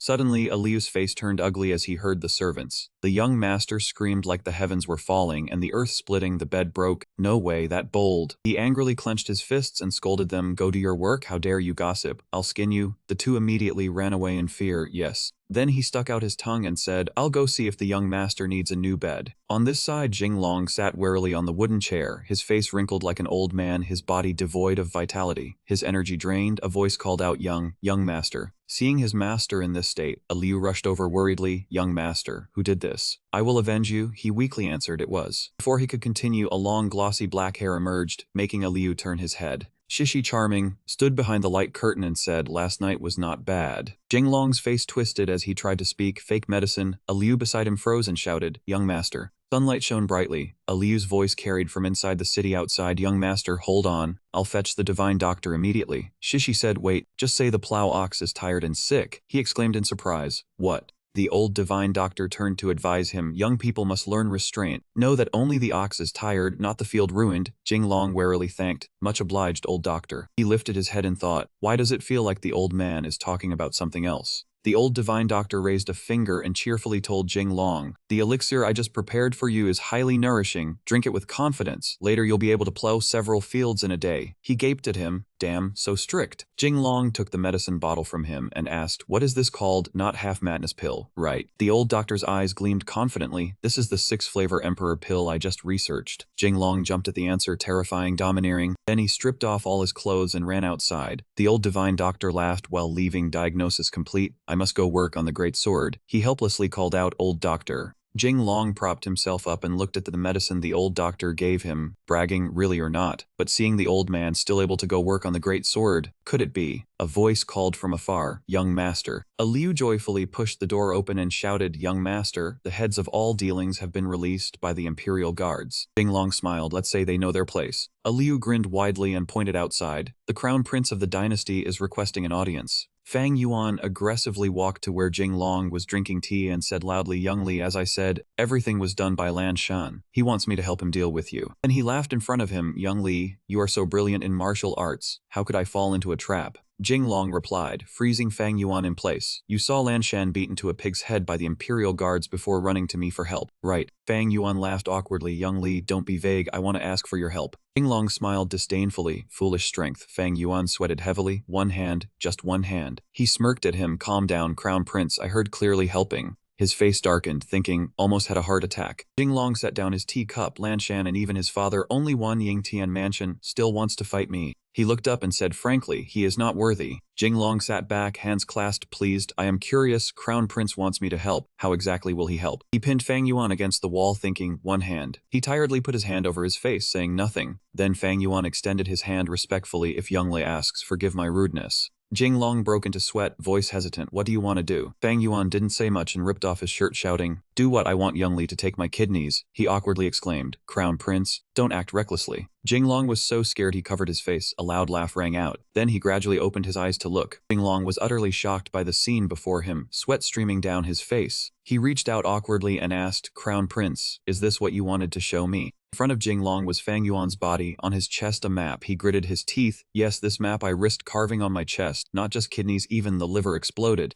Jinglong furiously scolded Fang Yuan, his words striking like lightning. "Are you sick? Let me see your ribs, you skinny stick. Look at you." Then he touched his face helplessly and lamented, "I already took off my pants, and you show me this." His whole body trembled, nose running. He nervously explained, "Young Li, this is the dynasty's topographical map. With this, if you want to deploy troops, it will be easy." Hearing him, his eyes widened. Jinglong turned and asked, "Deploy troops? Why should I deploy troops?" Fang Yuan quickly explained, "Young Li, I know Tianfen once came to see you. She came because of that." He replied indifferently, "Oh." Then Jinglong sat down calmly. "You are spirited, selling the country and still happy about it." Fang Yuan resolutely raised his index finger. "Of course, sell everything. Only then can you sell at a good price." He smirked. "Remarkable. The so-called gentleman generous, petty man cunning, must refer to someone like the Crown Prince." The Crown Prince of the preceding dynasty wiped the sweat from his face with a handkerchief, thanked life for the compliment, but in his heart he thought, yet somehow this doesn't sound like a good thing. Jinglong asked curiously. He wondered what the Crown Prince wanted. He decisively replied, "I want to be the emperor of the dynasty." Hearing this, Jinglong froze for a moment, his face extremely ugly. Emperor of the dynasty. Long ago, a man with a white beard held a treasure in his hand. In the 20th year of Ming Hongwu, the general Chenggi of the dynasty overthrew Gao Lai, who claimed kingship. History calls it the Li dynasty. After Chenggi took power, he pledged allegiance to the Ming, being recognized by the Ming as holding state power over the dynasty. Two men, bloodied all over, appeared along with Fang Yuan. In his old age, Cheng favored the young girl, first establishing Fang Shuo, then Fang Guo. Both were ruthlessly removed by the fifth son Fang Yuan. Fang Yuan killed his brothers and forced his father. It was the Xuanyuan sect version of the dynasty. Jinglong closed his eyes calmly and said, that ambitious person I like most. You must know all the gifts that fate arranges have long been silently priced. He smiled brightly. I am very expensive. Fang Yuan clasped his hands respectfully. As long as young Master Li can help me, I the Ming Feng will be emperor of the dynasty. I will accept any price. Even if you are a king above kings, emperor above emperors, sitting above me, it's fine. Jinglong cautiously placed his hand on his chin, saying, king above kings, is there calcium in calcium? Sounds like an ad for instant noodles with Badger. Fang Yuan snapped his fingers, knowing young Master Li liked beauties. My dynasty has many beauties, come out. Several girls in long dresses appeared carrying drums. Wu Dailang, beaten by pigs. Jinglong shouted, what the hell is this? Fang Yuan was also quite surprised and explained, young Master Li not satisfied, change it. 4 muscular young men appeared. Fang Yuan introduced, my dynasty has many flower boys, each one with a well-built body. He helplessly placed his hand on his face, sighing, must say, they are civilized. Fang Yuan resolutely said, young Master Li still not satisfied, seems I can only use a special move. Fang Yuan presented a whip in front of Jinglong. He was stunned and asked, what do you mean? He pulled down one shoulder to soften his voice, young Master Li, I know you like excitement, come here. Fang Yuan sucked his finger skillfully, do not pity me for I am a delicate flower. Jinglong could not tolerate it anymore and drove them all out, get out.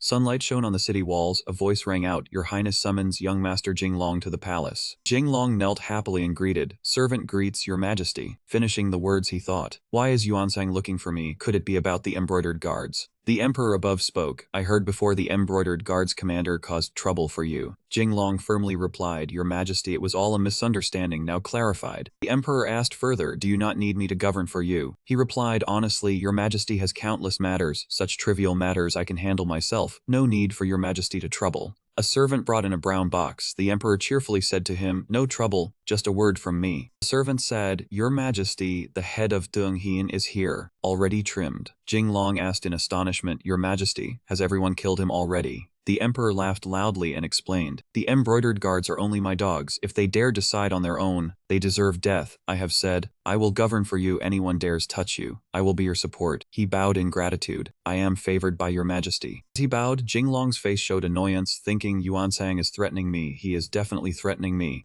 The footsteps of the emperor echoed Jinglong. He looked up to see the emperor standing before him, his voice deep as he said, I want to keep you for Yunwen, to help him become a good emperor. Jinglong's face firm, hands clasped, your majesty, I will serve the crown prince faithfully. The emperor shouted loudly, startling him, be diligent. Then the emperor wiped sweat from his face, your idioms, who taught you that? He leaned toward Jinglong and said, there is something I find awkward. Jinglong looked puzzled. The emperor continued, you are truly talented. Jinglong innocently asked, your majesty, talented in what way? The emperor, furious, drew his sword to chase him. I will kill that cowardly fool of yours. Jinglong, crying, replied, your majesty, I dare not speak recklessly again. After receiving a strike to the head, he sat up straight. The emperor, sipping tea, said, I want to see if keeping you for Yunwen, can you help him with military affairs, or with finances? Jinglong timidly replied, your majesty, I am a prodigy of the world. On horseback I can command troops. Off horseback I can manage finances, therefore. He placed both hands on his head innocently, sending hearts to people. The emperor closed his eyes and asked, managing finances, you truly are talented. Jinglong froze for a long moment, hearing him, your wealth will soon exceed the royal treasury. He glared at Jinglong, I despise those who take bribes. Jinglong quickly hugged the emperor's leg, startling him. He pouted, your majesty, I am as close to Yunwen as a brother, so his grandfather is also my grandfather.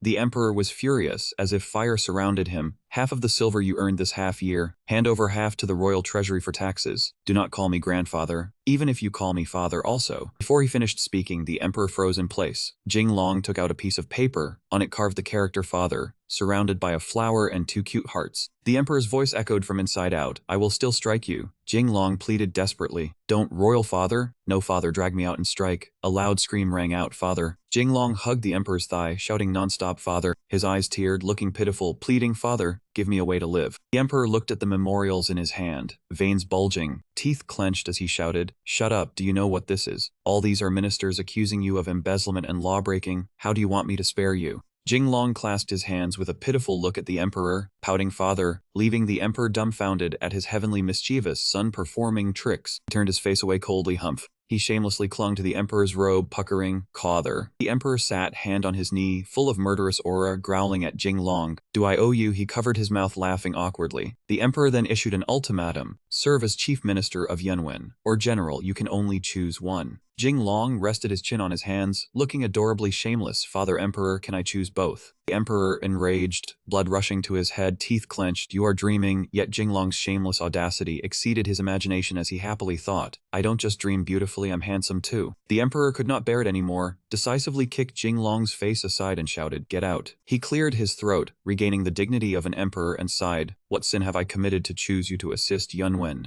Jinglong raised 2 fingers excitedly to flatter his majesty, for the emperor's eyes were sharp as a hawk, seeing the extraordinary at a glance. Hearing the praise, his majesty could not help but flare up and roar, fool, those eyes shine like stars, making Jinglong's hair stand on end. He sat on the throne pointing a finger and scolding, when it comes to shamelessness, you top the list, and yet extraordinary, jump into a river and you'd form a piss-shaped letter. Jinglong scratched his cheek, adding, I could even find a branch to hang myself and form a hanging man. Hearing this, his majesty could not contain himself and spat blood. Outside the palace, the ministers could hear the echoes of his majesty's scolding. I must chop off your dog's head, Jinglong pleaded. No, father. Jinglong held his chest with both hands as he stepped down the stairs. He glanced at the magnificent palace, inwardly thinking, survived the calamity, considered escaped with life, but still. Recalling his majesty's words before Jinglong left, I only give you one path, either be a loyal minister, then do not make so much money you've changed. Before you didn't say this, before you praised soap making as excellent. His majesty cast a sharp glance and gritted his teeth to order. I give you 10 days to disperse all your wealth, no matter how you do it. 10 days later, still richer than the treasury. Haha. Jinglong cried pleadingly, 10 days is too short, give me a year if not half a year. He pressed against the dim wall thinking, 1 month inwardly thinking, I worked hard to accumulate wealth, and in 1 month he calls me back empty-handed. Jinglong wiped tears from his face and sighed, highs. Suddenly he realized someone was right in front of him, Lin Fang sat on the ground hugging his knees, head bowed. Jizi emerged from somewhere looking bewildered. Fool, Jinglong reminded, have confidence, drop the question mark. Jizi shook his head, rubbing his forehead, disappointed. Earlier Lin seemed fine, why suddenly became dumb? Lin Fang lifted his head, tears brimming, shouting, you are the fool, your whole family are fools. Lin Fang cried loudly, lamenting, eldest, my eyes are going blind. Jinglong urged, what did you see? He watched his trembling hands recount, a group of men with bare shoulders charging at that here, wrapped in ropes. Jinglong waved his hand to console, younger brother, I understand when he said I am a graceful flower, my eyes almost went blind. Lin Fang hissed, no. Lin Fang seemed to transform into another person, constantly chattering, why didn't I discover such excitement earlier? Truly a doorway to a new world. The sun was setting behind the mountains, snow falling. Jinglong scolded, Lin Fang, you've bent, stop talking nonsense, the young master's headache comes from my troubles. His majesty orders me to disperse wealth, along with Lin Fang's piercing shout, The blazing sunlight warmed the wide courtyard with sighs. Within a month, disperse all wealth. Jinglong propped his chin, legs crossed in a pentagram, sitting on the chairboard muttering, cannot sell land, cannot buy luxury items, cannot gift, cannot destroy, cannot store in a bank, how to spend it all. He was headache-stricken trying to disperse his assets, face pale. Jinglong held his head in both hands helplessly, how to spend this. He rolled on the ground moaning, how to spend now. Jinglong wiped tears with a handkerchief like a woman lamenting heaven and earth. I cannot do it. Jinglong cried like rain when Lin Fang suddenly rushed in, standing in the doorway shouting, eldest brother, tell me you cannot. He felt a surge of fury and retorted, shut up, real men cannot say cannot. Jinglong sat on the ground pointing to the sky, other hand on hip, hissed, must be light. Jinglong suddenly grasped Ling's wrist. Lin Fang saw him boldly pulling away, slightly alarmed. Eldest brother, this is... Jinglong turned, teeth gritted, to Lin Fang. Go, brother takes you to study, no to spend money. Lin Fang was pulled to this store. Jinglong happily held Lin Fang's hand into a wine shop. Still happily continued holding hands to another shop. Lin Fang was dragged to many places, frowning. Eldest, didn't you say take me to spend money? Half a day passed and still haven't bought anything. Jinglong turned, teeth gritted, grumbling, buying a monkey, whether I buy jewels or antiques, the wealth hasn't decreased a bit. Suddenly nimble feet approached, coquettishly calling, making him turn. Jinglong brother. Hansen appeared, raising both hands, intending to hug Jinglong excitedly. Missed you so much, want to rush into your chest. Jinglong quickly dodged, leaving her disappointed, and casually replied, my chest isn't for pounding stones. Hansen's tears fell, showing grievance, sobbing. Jinglong. Tianfen appeared from behind Hansen, smiling warmly, calling brother. Tianfen ran to Jinglong ahead, chattering, brother, I and mother fell into water, who do you save? Jinglong hearing this flared up and retorted, I was trapped with your father at massage, who do you save? Making Tianfen stunned, crying.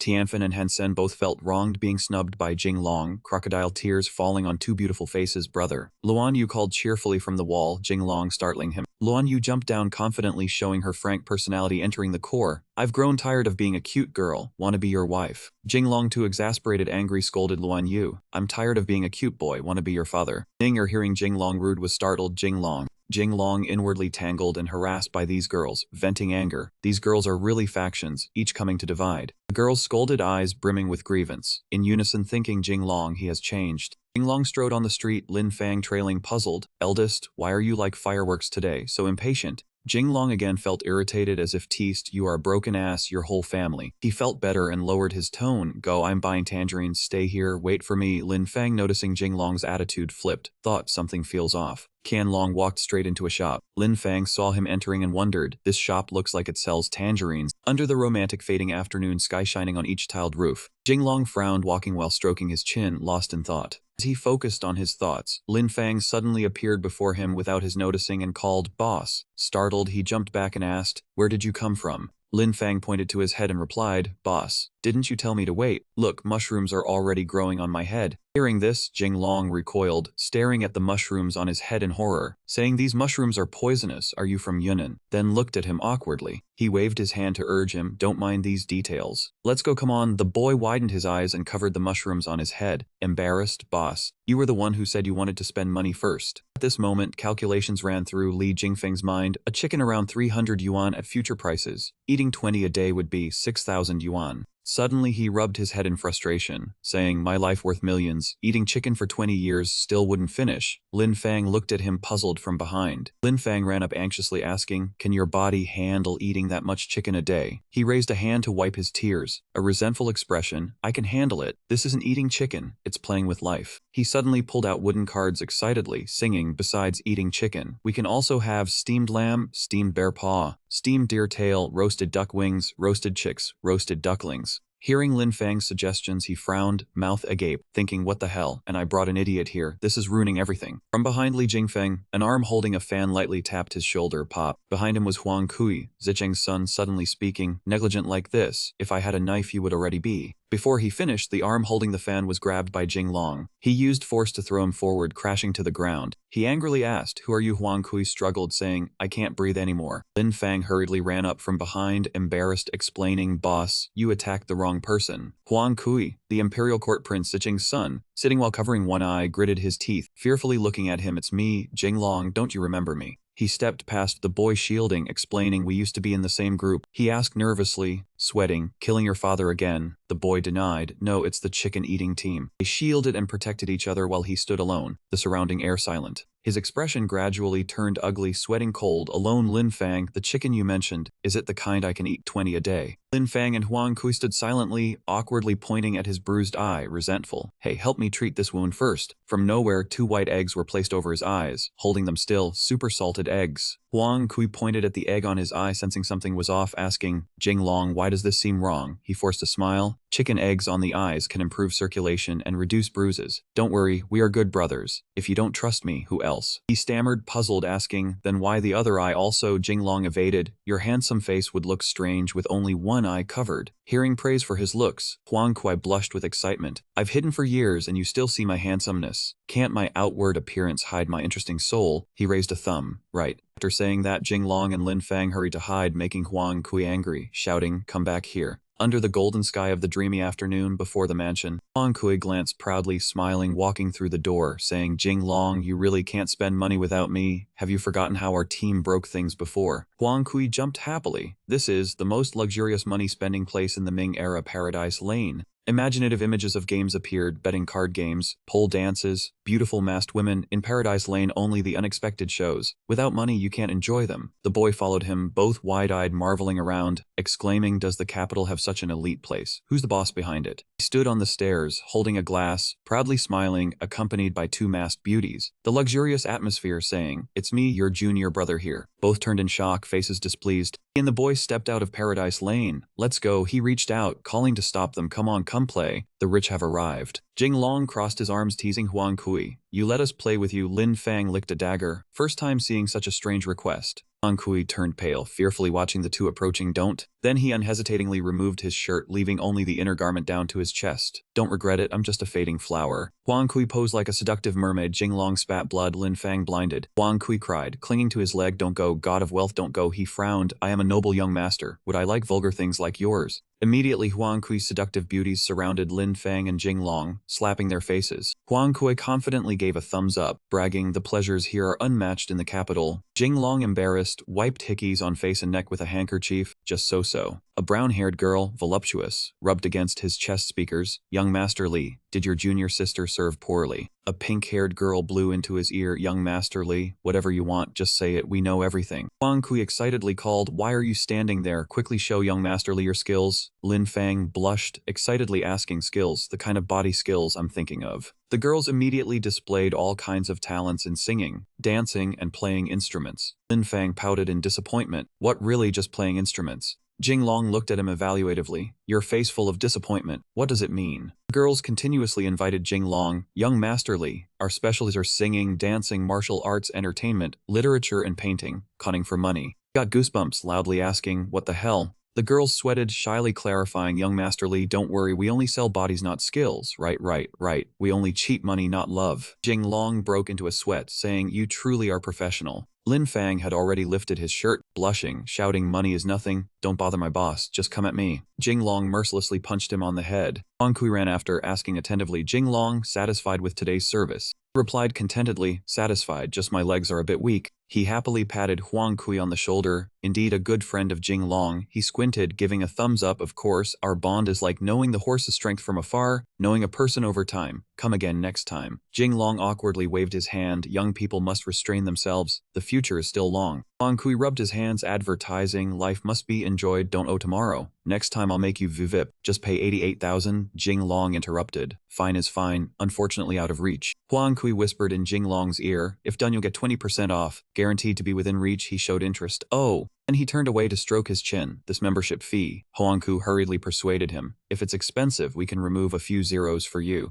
Jinglong sneered inwardly. I want to have this saint squander his entire fortune. And he asked aloud, is there any type where a one-time payment would cost 88 million? Huang Kui collapsed to his knees. Jinglong mocked, are you Huang Kui or a golden kneeler? What does this mean? Huang Kui wailed, clutching Jinglong's legs. Brother, you are my real brother. Give me 88 million. This pure bliss district is yours. Or maybe you buy me too. He continued to tempt, if not, buy my grandfather's itching too. 88 million for an Eastern Palace bronze letter is not expensive. Jinglong lost patience and barked, scram. Jinglong decisively turned his back and left. What the hell, softening at the sight of money? Not a shred of dignity. Muang chased him, calling. Young Master, Jinglong asked irritably. What? Jinglong anxiously looked at the person lying face down on the ground. Lin Fang. What's wrong? I'll take you to a divine doctor. Lin Fang quietly refused. No. Lin Fang grinned with a missing tooth. Big brother, next time there's a fee-spending event like this, remember to bring me along. Jinglong saw his hopeless demeanor and scolded loudly, detestable. Don't you want to live? A good man must be devoted and strive for his career till the end. Lin Fang blushed while introducing the Pure Bliss District to Jizi. Is it really as good as you say? He quickly affirmed. Could it be fake? Jinglong sat with his legs crossed, deep in thought, breaking into a cold sweat. The emperor ordered me to spend all the fortune in a month, harder than earning money. Suddenly a face peeked from under the table, with sparkling eyes. Jinglong Kai want. Hearing this, he shuddered and jumped back, baring his teeth with a cold sweat down his spine. Step back, Muang, you cannot have thoughts beyond the limit with me. Muang's eyes glittered, hands clenched, saying to him, where are you thinking of going? I was saying I want to go to Pure Bliss District to experience it. He calmed down, wiping sweat with a cloth as Third Master Mu explained. Startled me. But Muang, don't blame me for not warning you after Lin Fang's first visit. Only his mouth is stiff, everything else is soft. Hearing him speak ill of himself, he angrily ground his teeth, questioning, big brother, why tarnish someone else's purity? I am still strong in the legs. He sipped tea and replied, being too stiff is abnormal. That's called ossification. Better to cut it off.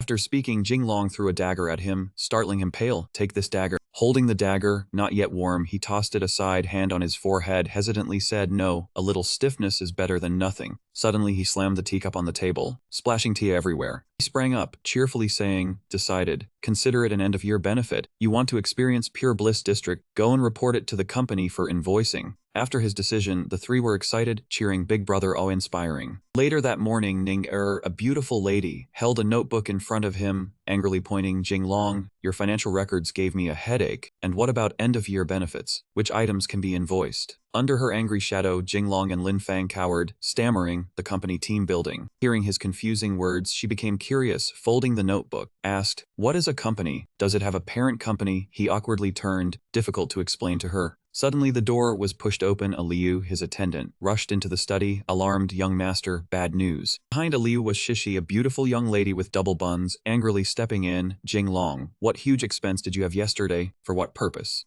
Lin Fang quickly moved close to her to explain. Actually, she nodded, listening.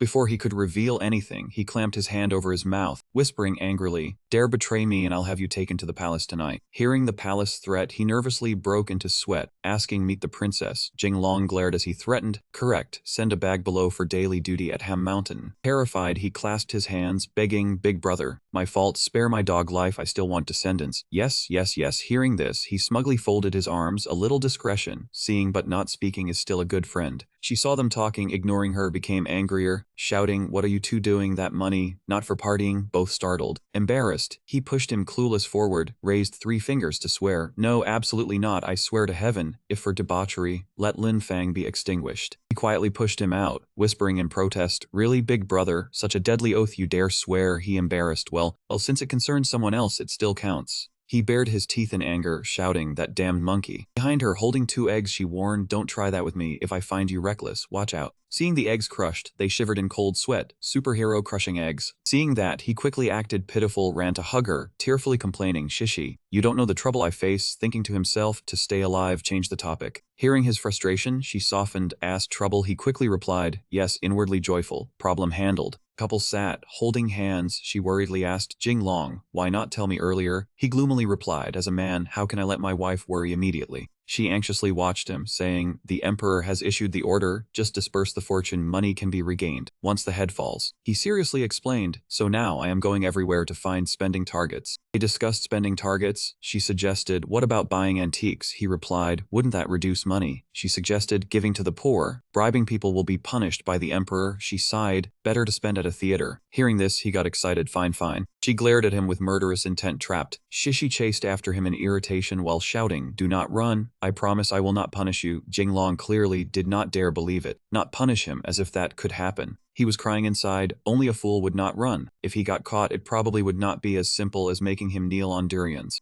The husband and wife played chase under the bewildered gazes of Lin Fang and Moang. Do not run. He stuck out his tongue in sympathy. Boss really did not have it easy either. Mu Ang proudly voiced his lifelong plan, is that not so? So I've decided from now on I will not hang myself from a single tree. I must embrace the entire forest. Lin Fang was surprised. You are not taking a wife. Said with lofty confidence, if I marry a virtuous wife, that would still be fine, but if I marry a fierce wife, the second half of my life would be finished. Lin Fang accepted it with excitement. What you said makes a lot of sense, and I actually have no way to refute it. Mu Ang frowned and said, let us not talk about this anymore. Compared with our trifling matters, brother Jinglong is the one facing real trouble. Lin Fang stared blankly, you mean? He shuddered as he recalled it. Brother Jinglong has billions in family wealth. Spending all this money within a month is completely impossible. Lin Fang panicked. Then that means boss is dead for sure. He gritted his teeth and prayed, if that is the case, then there is only one way left. Boss should transfer all his money to me, with the power of my kidney. Let the grand life and stormy waves all rush toward me alone. Jinglong appeared right at this moment and asked in irritation, really? Lin Fang was badly startled. He said in anger, Lin Fang, I only want to say one thing to you. Lin Fang stammered in terror, be boss. Jinglong spoke, hurry and marry a wife. Then the other party broke out in cold sweat from fright. He continued, then I will tell you. Jinglong patted his brother on the shoulder. After you die, I will take care of your wife and children for you. You need not worry. Lin Fang was overjoyed. Boss treats me so well. He was speechless. This kind of person simply does not understand. Mu also found it hard to speak, beyond saving. Time passed quickly, and in the capital, the night had already grown deep. The smug laughter of those officials echoed through the luxurious place. Yu Xia Lanshan's father smugly said, this Jinglong does not have 3 heads and 6 arms after all. I would like to see how he gets through this trial. Zicheng, the palace attendant of the Crown Prince's Eastern Palace and minister of the Court of Imperial Banquets, warned warily, do not underestimate him. Among the second-generation descendants of the founding meritorious nobles, this man is the most formidable. Pi Tai, Vice Minister of War and Luan Yu's father, simply could not listen. Even a tiger has moments when it dozes. This old man does not believe he can go to the pleasure house every single day. When they heard this, they were delighted. Exactly, that is true. He stroked his beard. Though that is true, we still cannot be careless. This man really does have some ability. We bribed Jiang Jian to make a move against him, yet he resolved that too. Niu Xia agreed. That is right. Luckily, Brother Qi persuaded His Majesty to execute Jiang Xian. Otherwise, if the news leaked out and let Jing Long trace it back to us, that would be a major problem. Yi Tan was filled with anticipation. Do not worry, dispersing his family wealth within 1 month is absolutely impossible. He will not live past another month. Zicheng schemed viciously. Those descendants of founding meritorious nobles are the stones blocking our rise. Only by dealing with them can the future imperial grandson ascend the throne and have to listen to what we say. We must all pay close attention to him. If there is anything that violates the rules, we must report it to His Majesty at once and charge him with deceiving the emperor. They praised themselves shamelessly, then burst into laughter again. Brother Huang is truly brilliant. 1 month later, in the vast and luxurious imperial palace, Jing Long said respectfully, this subject pays respects to your majesty. May your majesty's fortune be as vast as the eastern sea, and your longevity rival the southern mountains. He replied with a smile, rise, you still know how to speak so pleasingly. His Majesty smiled with calculation and leaned close to ask, how far have you gotten with the matter we entrusted to you? He turned pale with fear, reporting, Your Majesty, this subject has come this time to hand over the work. This subject has already dispersed all his family wealth. He had not even permitted Jing Long to stand up yet. Oh really, we do not believe it. Close ministers behind him looked at him with deeply probing gazes. Jing Long presented a report. This subject has already dispersed all his family wealth. Your Majesty, please review it. He frowned and warily looked at that red booklet. He eagerly leaned closer. Your Majesty, let this subject explain it to you. He was startled and shocked. Why are you always appearing and disappearing like a ghost? Jing Long asked with confidence. Your Majesty must be very curious how this subject dispersed all the assets in his hands. He explained, the first step was liquid funds, about 8 million. This money was used to cooperate with Xiaoru, promote education, and invest in private academies. This was something you personally proposed, invested in me. Jing Long continued, the second part is some farmland and real estate in the manor. This portion is the largest, aside from leaving a part for personal use. Most of it has been donated to your Majesty and the imperial grandson. They took it as a matter of course. That is what you should do. This part was more like a brothers' drinking gathering. Finally, there is this subject's business, such as soap and strong liquor. This subject intends to donate one portion to the national treasury, and use the rest to print books and run newspapers, to promote your Majesty's virtuous governance. Everyone was excited. Long live, long live. He said, the common people will certainly cry long live, and thank the boundless merit of imperial grace. Tang Li was dumbfounded, a family fortune of tens of millions, and he donates it just like that. His Majesty was astonished and could not help praising him. It does sound rather proper and impressive. This matter of promoting education is acceptable, but you are not afraid that the sons of noble houses and military families will have opinions about you. Jing Long said firmly, this subject is acting on behalf of your Majesty. There is no need to consider how others see it. Xiaoru is an important minister beside the imperial grandson. Letting him promote Confucian teachings is the most suitable choice. He secretly schemed. Everything Yuanzhang does now is to pave the way for the imperial grandson. If I do this, I will surely make him pleased. As expected, he was very satisfied. Jing Long's words suit our intentions very well. But there is no need for you to donate land and such. Suddenly Jing Long rushed over and hugged His Majesty's leg. Imperial grandfather, he jumped in fright. He cried as he poured out his grievances. Grandfather, you do not have it easy either. Even when your clothes are old, you do not replace them. The imperial grandson is the same, far too plain. Jing Long put on a look of endless sorrow. Ruler and subject are one body. How could this subject enjoy comfort alone while watching your Majesty and the imperial grandson suffer hardship? He bent down to help him up. For this matter, Jing Long truly has filial devotion. He continued again, back then, the Mongol Yuan were brutal and tyrannical if not for your Majesty using divine might, raising troops against the Yuan, and founding the Great Ming. How could we have our Han family's realm today? Jing Long bowed. This subject sincerely asks your Majesty to accept this subject's proposal, and allow this subject to dedicate his family wealth. Ruler and subject are one body, one with the nation. He was stunned. Good, what fine words. Ruler and subject are one body. What fine words, one with the nation. Jing Long, we approve your memorial. He was overjoyed. This subject thanks your majesty for your imperial grace. Time slipped by in the blink of an eye, and it was already late afternoon. Jinglong walked back thinking to himself, this trial can be considered past, but there is still one enormous trouble waiting behind it. Suddenly he saw a suspicious person on the road. He immediately instructed his attendant, a Liu, guard the gate, do not let anyone approach. The boy obeyed. Yes, young master. That person teased him, judging by young master Jinglong's expression. Things must not be bad. He walked closer, just passable. Only it is a pity that I have to donate my untimely fortune. That man flattered him. With young master Jinglong's abilities, earning it back would not take long. He smiled. Since you know how to speak, say a few more lines. Jinglong asked, how are things on your side? The other pulled his hat lower. Now I am the governor, you ask. Congratulations, congratulations, so our cooperation. He smiled coldly. Of course it will continue.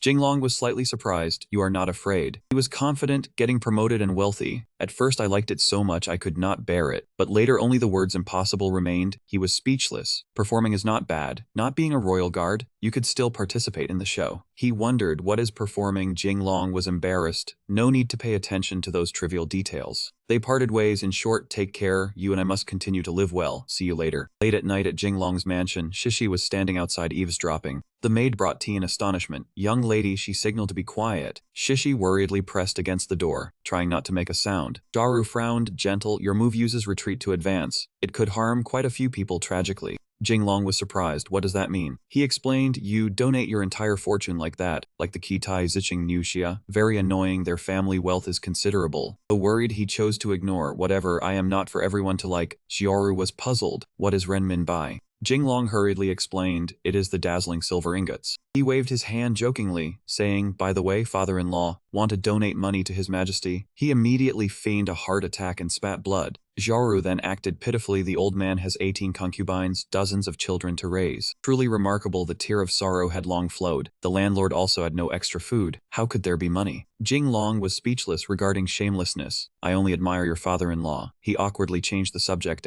Let's talk about the main topic. The main topic. He admitted, truly cannot hide. Father-in-law, you all, I may be sent out of the capital. Shishi had heard everything, shocked, speechless. Xiaoru was frustrated. Gentle, be confident, drop the may. This has spread throughout the crown prince's mansion long ago. Jinglong broke into a cold sweat. Huh? Mu Eng worriedly. Jinglong, what are you sent out of the capital for? He confidently recounted, His Majesty told me today to go to Huguang to train troops. Mu Eng was shocked and jumped up. Train troops. GZ laughed. Train troops, how good is that? He guessed the master is a descendant of a military family, if holding military power, given his character then. They were dumbfounded, began to imagine. Scenes of soldiers carrying soap and wine gradually appeared. Xiaoru was excited. Wouldn't that mean making a fortune? Jinglong roared angrily. You people, what kind of person do you think I am? How could I use the army for profit? He was scolded yet still said, it's fine, then what a pity. He gritted his teeth.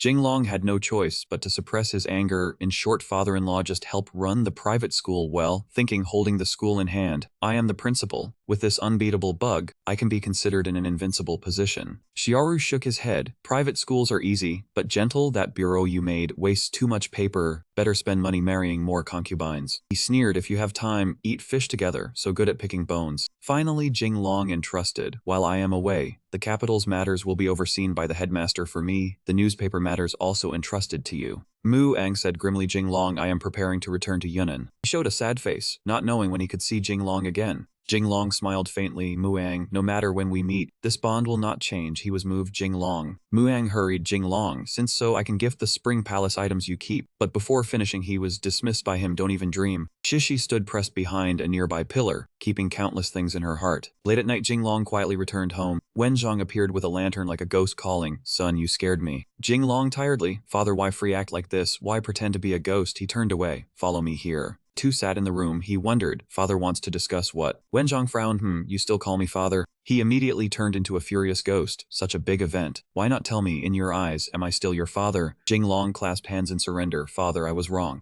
Immediately Wenzhong knelt before his utter confusion. He cried in sorrow, son, how could you admit fault to me? You are the fate of the Li family. Jinglong was puzzled. Oh, if so. He resolutely poured hot tea onto Wenzhong's head. He immediately shouted, too hot. The rubber duck in the bathtub could even make a nest on Wenzhong's newly curled hair. Despite being pranked by Jinglong, he still felt it was happiness. It is very good, still a familiar taste of mine, that is my son. He happily enjoyed, life may torment me thousands of times, I still love life like first love. Jinglong was terrified, obsessed with being tormented. Wenzhong winked, I do not like being tormented, but son, you really came to collect debt. He slapped his father straight in the face. If cannot hold it, then no need to. A huge bump appeared on his head. Jinglong tiredly asked, what do you want to say? Wenzhong made a sorrowful face. Jinglong, regarding being sent out to train troops, should have told me earlier. He was slightly guilty, biological father. Jinglong hurriedly tried to make excuses. His father, the war was dangerous, he feared his father. He immediately laughed heartily. Why didn't you tell me about such a joyful matter sooner? Wenzhong chattered on, talking about leading troops in his lifetime. He said he was the greatest strategist who would dare to disobey. He sighed, so. He was excited, so he wanted to teach the art of war that he had learned in this life to his son. Jinglong was happy. Could it be even better news than this? Wenzhong smiled faintly and took an item from his jacket. He was slightly worried. What did the old man intend to do? He pulled out a tattered notebook, The Art of War by the Old Master. Wenzhong proudly declared, call me the all-purpose little bell from now on. Jinglong was thrilled. Oh heavens, such a treasure. He admired The Art of War by the Old Master. Could it have been written by the supreme old general himself? Unexpectedly, he immediately refuted, no, I am just your father. This book contains what I have learned in my lifetime. Hearing this, Jinglong felt uneasy. So this scent, Wenzhong proudly said, that original state, always kept it with me, highly fragrant. The noise outside immediately drew his attention. A figure appeared behind the door. Jinglong. Late at night, Jinglong and his wife sat on their private boat undisturbed. He awkwardly asked Shishi, why did you call me here? She was chomping on a chicken leg. Jinglong gaped. She was eating a chicken leg. He worried, have I found a gluttonous wife? Shishi retorted, don't say I'm greedy, I'm just lonely inside. Later, she casually tossed the chicken bones aside, wiped her mouth, done. Jinglong felt slightly uneasy. Dear, if something's wrong, tell me. Your strange demeanor. Shishi snapped, why would it be strange? He quickly adapted, extremely cute. She sulked and turned away, refusing to argue. Jinglong happily watched his wife play in the water. Wenzhong watched excitedly from afar. Oh ho ho, the atmosphere is not bad. Liu turned pale. Master, why are you here? He scolded and PFF'd. It's a matter of reading. Can it be called eavesdropping? I'm just caring for my son. Wenzhong was startled. A Liu. Why are you here? He was embarrassed. Wang and Lin Feng emerged. As well as us, we all arrived. Shishi felt hurt. Jinglong, going to Hoguang to train troops was your suggestion to His Majesty, wasn't it? He admitted. Oh heavens, it's seen through. No one understands a husband like a wife. She teared up. Why did you do that? Did you ever think about how I would feel? We just married. And you want to leave. Jinglong felt guilty. Shishi. He held her in his arms. Dear, forgive me. Jinglong recalled with unease. His Majesty had hinted. Jinglong wholeheartedly served the country, his mind deeply comforted, so regarding that matter he responded immediately. The minister already had the answer. Jinglong himself had said he was willing to join the army, train at the border, and train troops for the imperial here. His Majesty was pleased. Wenzhong is a founding general of our great Ming. If you can lead troops for Diao Wen, you will weave a legendary story. His Majesty decided, then I will let you go to Hubei to train troops. After speaking, his condition worsened. His Majesty coughed blood. He could not help but worry. Jinglong knew that future was approaching. Before that, he must grasp military power to protect himself. He comforted Shishi. Dear, I cannot stay in the capital any longer. She did not understand. Why not share the business with the imperial heir? Why go outside to train troops? Jinglong refused. It's impossible. If I'm involved in business with the imperial heir, Yang will not be pleased. He tried to reassure his wife. Shishi, trust me, every step I take today is to become stronger, to protect you.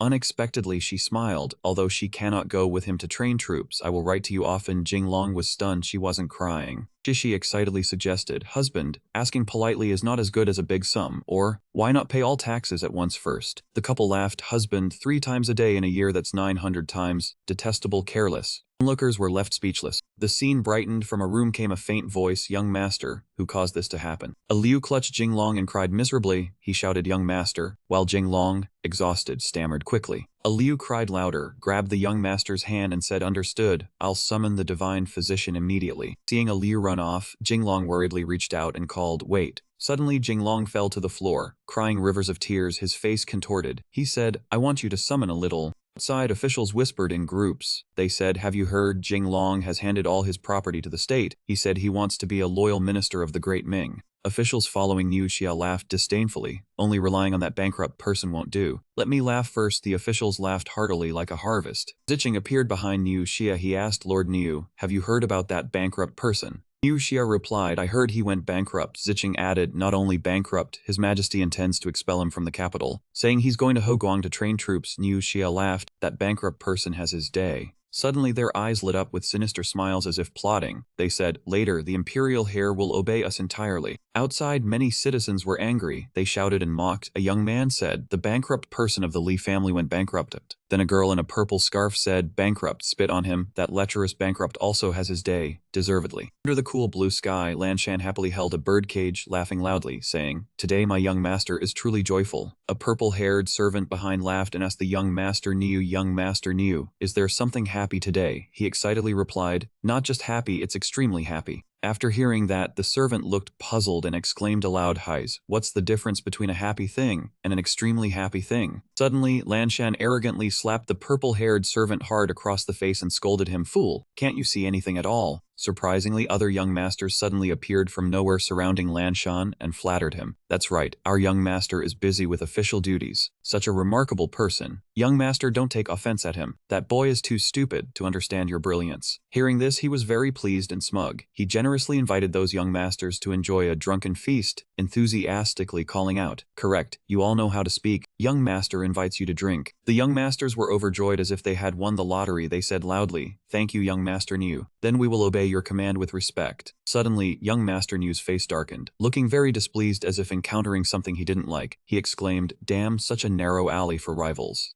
Jinglong turned his face, aged like 90, toward him, making him panic. Sweat pouring like water, he stammered, Jinglong, you here are. Lanshan arrogantly pushed forward, smiling smugly and taunting Jinglong. Are you poor and miserable, black forehead? Seems extremely unlucky, Jinglong. Today is also your day. Today I've come to face you. Lanshan, with a smug expression, said, I thought you were executed by His Majesty. Now you have no money. How can you fight me? He arrogantly mocked Jinglong, poor devil, or should I lend you a bit of my wealth for your joy? You couldn't imagine. Jinglong thought, is having money happiness? I have plenty of joy. Can it be exchanged for money? Lanshan laughed heartily and feigned generosity, saying, as long as you make me happy, I can forgive old debts, give you a little. Come, call your father. The young masters accompanying young master Niu cheered from behind, urging Jinglong, young master Niu is mighty, call your father quickly and laugh heartily. Suddenly a voice called from behind Lanshan, hey. Xiaoru appeared angrily and said, do you think I don't exist? At the same time others appeared, Ning Er, Princess Hansen, Guozhen, and Muang. They glanced at young master Niu and said, and we are here too.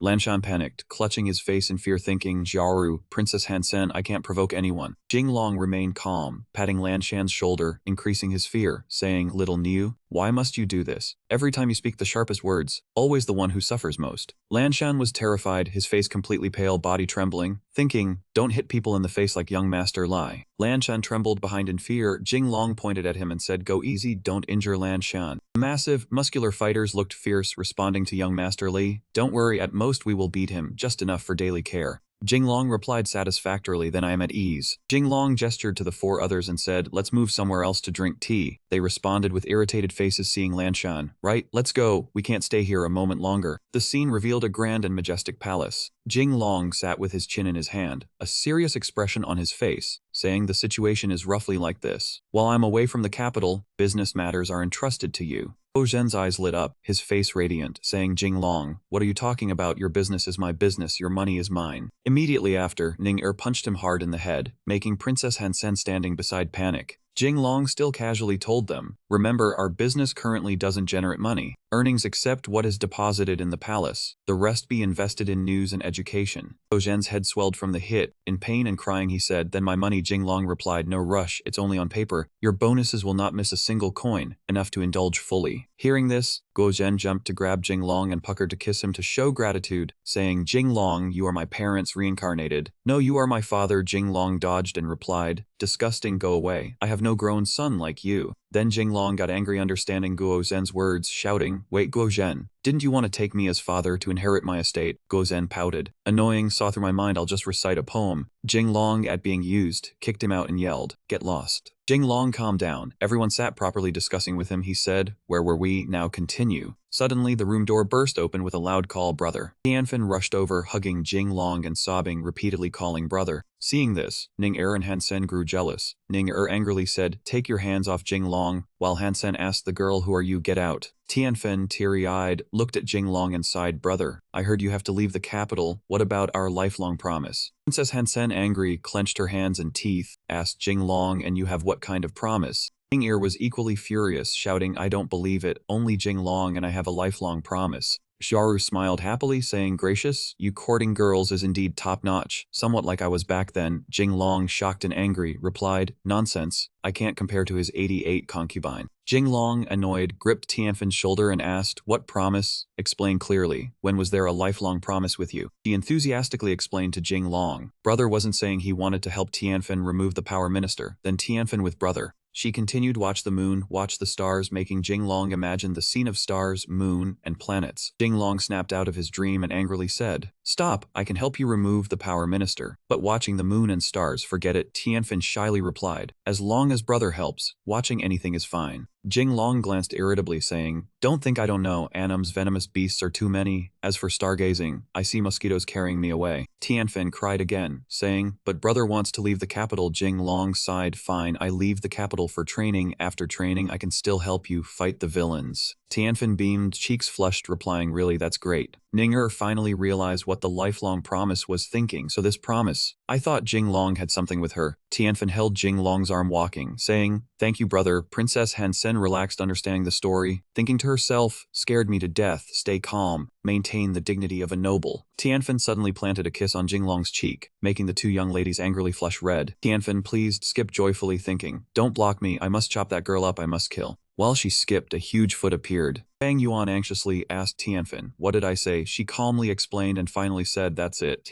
He understood the story too. Fang Yuan said, "Since you asked, I don't need to act." The muscular pale men, standing almost naked in the snowy cold, whispered, "When will we appear?" sneezing loudly as they spoke. The carriage stood outside waiting for someone. Jinglong, tears brimming, held a handkerchief, waving it sadly, advising, "Please empty your cup, step out, respect the elders." Mu Ang peeked from the carriage window, smiled, slightly puzzled, saying, "Jinglong, brother, I'm just returning to Yunnan. Why do you speak like a farewell?" Jinglong stepped up, placing a hand on the door. Using the handkerchief to wipe tears, said sadly, "Mu Ang, you go, my heart feels so empty. I truly can't bear it." Mu Ang, seeing this, also moved, tears welling. Mu Ang quickly got down from the carriage and held Jinglong's hands, startling him slightly. Mu Ang, teary-eyed, cheeks flushed, face sparkling, said, "Jinglong, brother, rest assured, whenever you need, Mu Ang can come help. You understand my heart." Jinglong, hearing this, blushed slightly, suspiciously looking at Mu Ang. Jinglong thought for a moment, blushed, stepped back, saying, "Wait, Mu Ang, what are you saying? Why do I feel like being tainted?" Mu Ang sadly turned his head, saying, "You and I can hardly control ourselves. It's hard for the noble to enter. From now on we are just passers-by." Jinglong's face went blank, staring at the person before him. Under the sunset, Mu Ang boarded the carriage and left. Jinglong stood far away, watching Mu Ang's carriage depart, and shouted loudly, "Wait, Mu Ang, explain yourself clearly. What noble household, what spending?" Mu Ang shouted from inside the carriage, "Brother Jinglong, you must not drive recklessly."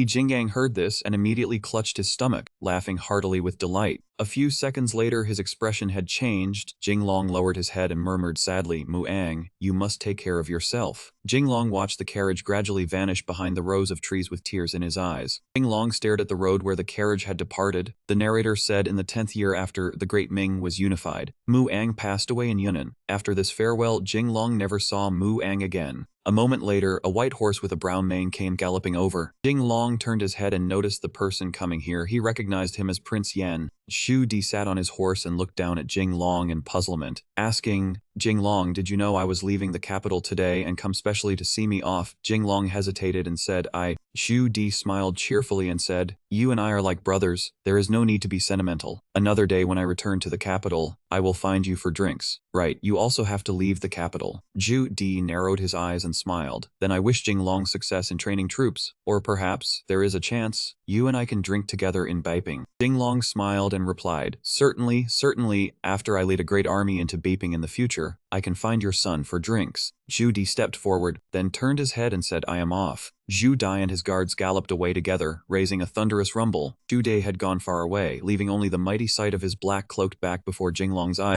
He covered his mouth uncomfortably and coughed dryly because of the dust raised by the horses, saying, if I remember correctly, in another year or two, Yuansang will pass away. By then Yunwen will ascend the throne and begin stripping the princes of power. Jinglong stood in the empty courtyard, deep in thought. He frowned and thought to himself, starting from now, there are only 3 years left until the Jingnan campaign. Luan Yu appeared from nowhere behind him, smiling gently as she said, Brother Jinglong, what are you saying? What campaign? Jinglong was startled when he suddenly saw someone standing behind him and jumped away. He shouted in fear, damn it, where did you pop out from? Luan Yu playfully raised both index fingers to her cheeks in an adorable manner and said, I came to see Prince Yen off as he left the capital. Stop talking about that. What campaign were you talking about just now? Jinglong looked to the left and changed the subject, asking, are you a book of 100,000 whys? Why do you like asking so much? Luan Yu stepped over and linked arms with him, blushing shyly as she said, Jinglong, look, the sky is almost dark. Why not escort me home? Jinglong looked at her helplessly and said, your muscles are stronger than mine. Do you still need me to escort you home? Luan Yu said coquettishly, I am afraid of the dark. Jinglong smiled and said meaningfully, then are you not afraid of green? Luan Yu folded her arms and pondered deeply.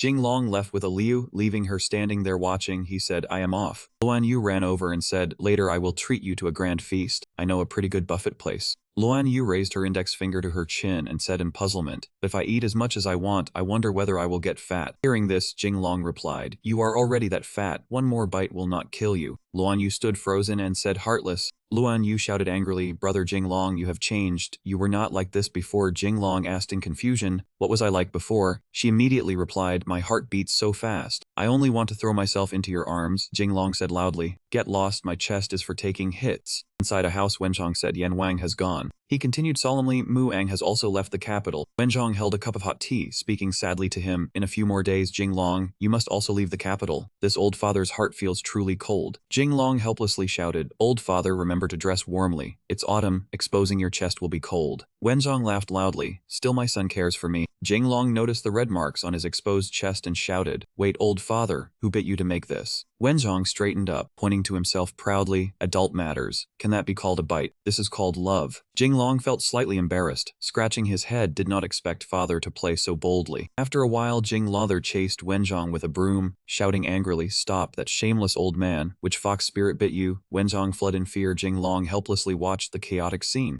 Wenzong was chased but still had strength to smile at Jinglong and said, son, you can learn anything else, but do not follow father in this. Jinglong's mother angrily shouted, you dare teach your son? What right do you have, old and shameless? Two children hid behind a pillar whispering, mother is really fierce, marry a gentle wife, concubines must be beautiful, later we. Jinglong hearing this turned angrily and shouted, finished your lesson yet? Go to your room to read. The two children cried in fear, brother is so fierce. Jinglong pointed to himself, you are the fierce ones, I am a true man. Jinglong watched his mother beating Wenchong badly and said, little lady, well done, patience leads to arrogance, step back and they grow bolder. Jinglong brought a meat cleaver before her and said loudly, strike when it's time, cannot indulge. Wenchong sadly wiped his tears with a handkerchief. Indeed, not the biological son of this Li truly sold me out. Jinglong's mother raised the broom and said, shut up, what right do you have to speak? Son is stronger than you. After being beaten for a while, Wenchong lay exhausted on the ground, his spirit seemed to drift away. Outside, a feminine voice called Jinglong. He looked attentively toward the wall. Luan Yu appeared from another wall and said loudly, Jinglong, let's go out to play. Jinglong jumped and shouted, where did you come from? Bai Shi had her stand on his shoulders. He trembled and said, little sister, are you done yet? Brother can hardly hold on. Luan Yu angrily shouted, hurry for my lifelong happiness, even if cannot hold on, must hold on. Bai Shi lay on the ground with teary eyes looking pitifully at her foot on his face, said, I understand this principle, but can you lift your foot off my face, too smelly? Luan Yu shouted, impossible. Luan Yu turned and walked into the mansion leaving her brother on the ground. She shouted, Jinglong, I miss you to death.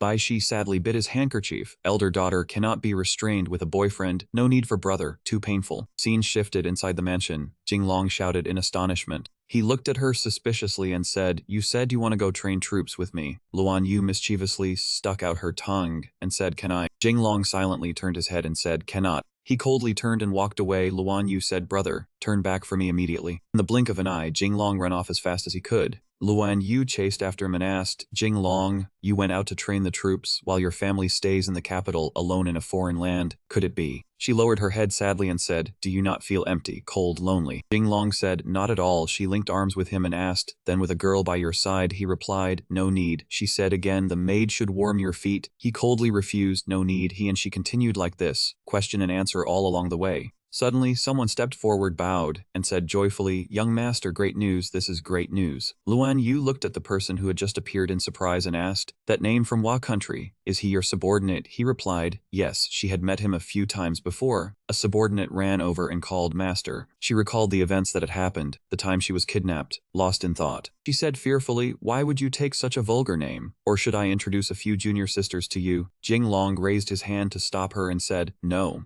Continued, don't judge him by his small stature, third-rate cripple, but his whole body must be full of skills. She asked curiously, skills? Why can't I see them? He answered, his skill is... Pointed and said, small but clever. That subordinate suddenly tripped, biting his tongue and drawing blood. Luan Yu said loudly, it should be nimble. The subordinate looked up, wiped the blood with his hand, eyes sparkling as he looked at him, and said, master understands me, knows that all your feats are from being small but clever. Jinglong and Luan Yu, hearing this, angrily kicked him and said loudly, disgusting, clever head of yours, don't you care about face? Jinglong angrily crossed his arms and said loudly, what good news is it if the messenger fails? Be careful, I will punish you severely, and lately my mood isn't good. Subordinate, though beaten, still smiled and said, master, it really is good news. A boatload of antiques, Song Dynasty ceramics, calligraphy and paintings sold to our country have returned. He asked, what does that mean? The subordinate pointed and explained, master will get rich. The general highly appreciated it, offered times the price to repurchase this trip. Earned 5 million. Jinglong stood stunned, thoughts racing, 5 million big profit, 5 million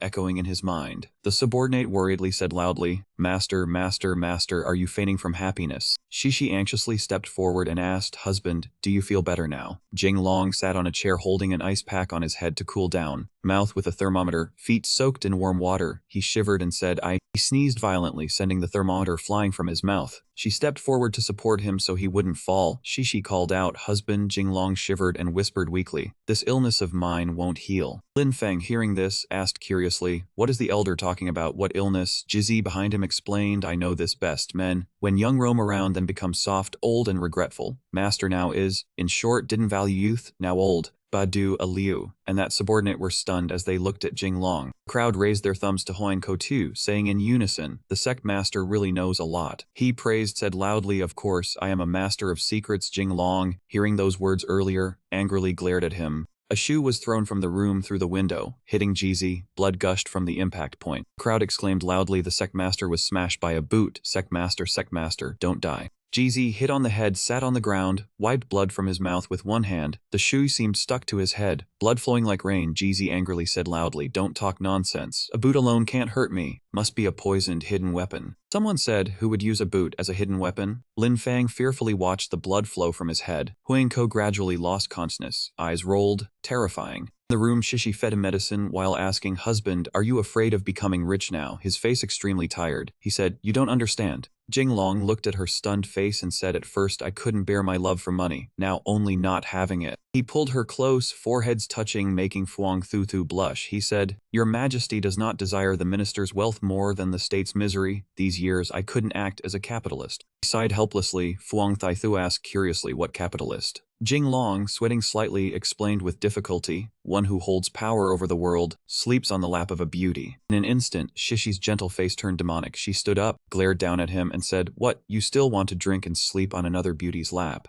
He angrily said, what, you still want to drink and sleep on another beauty's lap? His eyes turned red with fear. Shishi, furious, clenched her fists and said loudly, explanation is just a cover. Jinglong shouted, wife, don't, I'm not done. In the room, screams of pain erupted. Loud cries echoed through the mansion, stop pretending to die. Husband, say something, don't just foam at the mouth like that, elder. Jinglong held the ice pack in his hand and thought to himself, so that was it. He trembled, his neck no longer even remotely intact, and thought the injury had gotten even worse. He sighed helplessly, tears of exhaustion in his eyes. Liu and Lin Feng beside him were deeply distressed, asking all sorts of questions. Young master boss, are you all right? Jing Long said confidently, relax, I will not die. Luckily this young master has trained before. Lin Fang did not understand what his words meant, while Jing Long wept and lamented to the heavens. What sin have I committed? This money. Why can I never spend it all? Lin Fang confidently took the burden onto his shoulders. Boss, what is wrong with money breeding money? Besides, if the money cannot be spent, do you not still have me? We are a pair of wastrels. A pair of boots flew out from Jing Long and landed right on the head of the one spouting nonsense. Jing Long cried while praising himself. Can you possibly understand someone rich like me? I have so much money that several generations could never spend it all. Even if I donated it away, it would still. Mr. Jeezy pointed straight at the heavily injured Lin Fang. Those boots are exactly like mine. You are the culprit who tried to assassinate me. Jing Long found it far too noisy and called Badu, drag those two idiots away. Badu was exhausted too and quickly answered yes. He dragged the two men heavily injured by Jing Long out of his young master's sight. Another area outside the inn.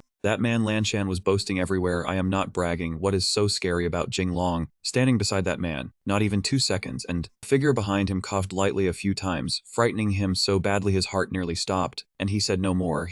That man was exactly that sort of person, yet still forced out the last sentence. He would kneel down and beg me not to die. Guo walked out to greet him with a faint smile. Young master Niu, long time no see. Lanshan angrily asked Guo, why is it you? Are you sick? Why are you standing behind me for no reason? Scaring people can kill people. Guo smiled gently. I only wanted to recite a poem. Lanshan felt something was terribly wrong and probed. Wait, what kind of reciting? The kind with voice and effects. Let me switch to silent mode first. Jing Long appeared out of nowhere and said, I think that will not be necessary. That man was so traumatized that he could guess without even looking. Li Jing Long. Lanshan seemed to realize it and turned to scold him. Guo, you set me up. Guo twisted about innocently. What nonsense, I am telling the truth. I brought Fugui to brother Niu. Jing Long amiably put an arm around the frightened Lanshan. Little Niu, tell me how's the friendship between us? Lanshan cried bitterly while trying to stay strong. What do you want? Jing Long said sternly, answer my question first. That man obediently yet fearfully looked up. The bond between us brothers is one where a long road tests a horse's strength, and time reveals a person's heart. He thought inwardly, is this not a relationship of tormentor and tormented? Jing Long patted his shoulder in praise. Well said, I very much agree with the last sentence. Lanshan was utterly bewildered. The last sentence. That man cried like a 3-year-old child and ran outside. Save me. Suddenly a foot swept out and tripped him, blocking his path. Then he followed the momentum and tumbled to the ground. Lanshan was dragged away by 2 tall, burly men. No matter how hard he struggled, Jing Long, spare me. 2 people whose sizes do not match, if forced together, will not be happy. Even as he was dragged inside and judged by the many people watching from outside, he still screamed. No, everyone watched and discussed among themselves. Young Master Niu is being forced by someone. His cries are so tragic, truly making listeners ache and onlookers shed tears. A Liu went around as usual, handing out flyers everywhere. Fresh news, hot news, the latest edition of the Great Ming Daily, packed with new curiosities, is now on sale. Lanshan sobbed as if he had just been bullied. Jing Long, spare me, I like men.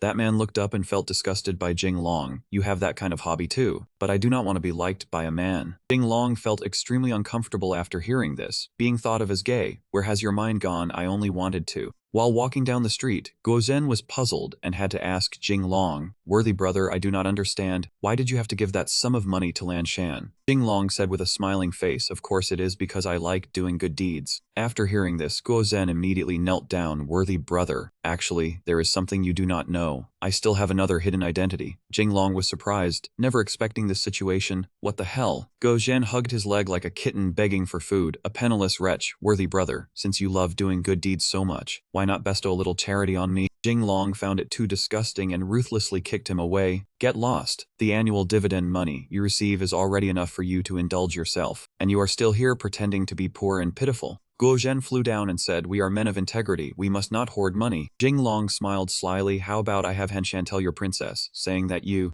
By this point Guo was so frightened he begged loudly, Father, you are my true father. Spare this little brother once. Jing Long was helpless. Forget it. I do not want to shorten my lifespan. You really can adapt quickly, little Zhen. Guo smiled brightly. That is only natural. I am a true dragon, able to become big or small. Jing Long found him truly too ridiculous and kicked him away. What dragon or not dragon? You really do not want to live anymore. Lin Fang stuck out his tongue and mocked him. Even I who never studied know that phrase is able become long or short. Jing Long was also utterly exhausted. Lin Fang, that is enough. A dragon can become big or small. Lin Fang asked back in confusion. Is there any difference? Jing Long thought it over and found it true. It seemed there was no difference. Lin Fang looked displeased. Our ancestors were truly wicked. Jinglong asked. What? He continued to actually come up with something like dragons. Jinglong laughed. Say a few words less. Jizi popped out from nowhere, smiling radiantly. My lord, how was this humble Taoist scheme? Jinglong did not look at him and only asked, Taoist priest, are you specializing in thick-faced black-hearted arts? He turned back and smiled with satisfaction, but I like it. He glared triumphantly. Those old fogies want to scheme against me. This young master is no vegetarian.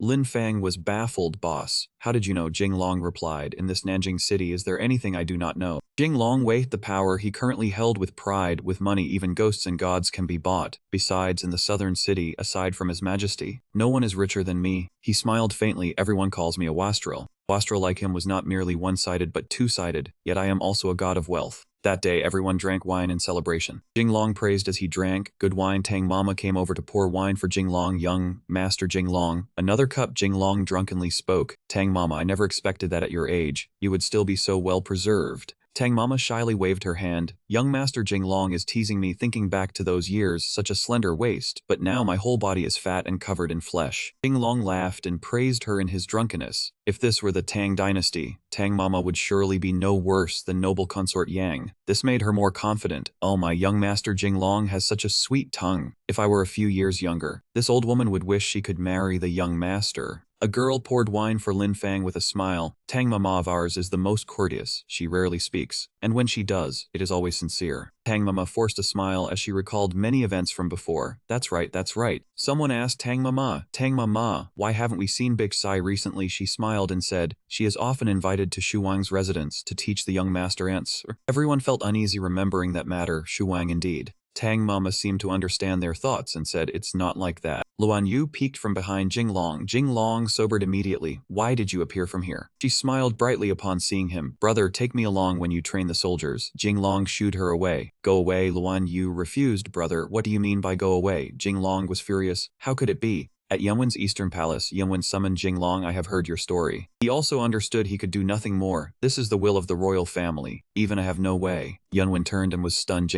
Jinglong ignored worldly matters and casually roasted meat in the palace. Yunwen shouted, I'm worried for you, and you roast meat at my place. Jinglong was shameless and didn't care. Why should we distinguish between us? What harm is there in using your place to roast meat? He handed the freshly roasted meat to the crown prince. Try it. Does it smell good? Want some? Yunwen was displeased. After all the worry, it's wasted. You put all your heart into eating. Jinglong remained calm, as if eating is the main matter for people. Without a full stomach, how can one have strength to work? Yunwen smiled. Who is alive? Jinglong thought in frustration. Oh, that turned quickly. I see you don't worry about me much. Jinglong asked again, will you eat this roasted meat? Yunwen refused politely. Ridiculous. I am the crown prince. Haven't I tasted all delicacies? Will I eat meat you roasted? He said so, but the aroma enchanted him, and he ate without noticing. Jinglong ate a piece and asked, how does it taste? He answered honestly, not enough. Roast a little more. Jinglong smiled and added, if there were a cold beer, eating skewers while drinking beer would be the best life. Yunwen asked for the first time, what is cold beer? Jinglong let it go. It's very hard to explain to you. Yunwen sat down with a full belly. It's been a long time since I've eaten this much. Jinglong understood that hardship. Usually the eunuchs have to taste for poison. Cannot eat such delicious food. Yunwen was envious. That's right, not as free as you. He suddenly looked up at Jinglong.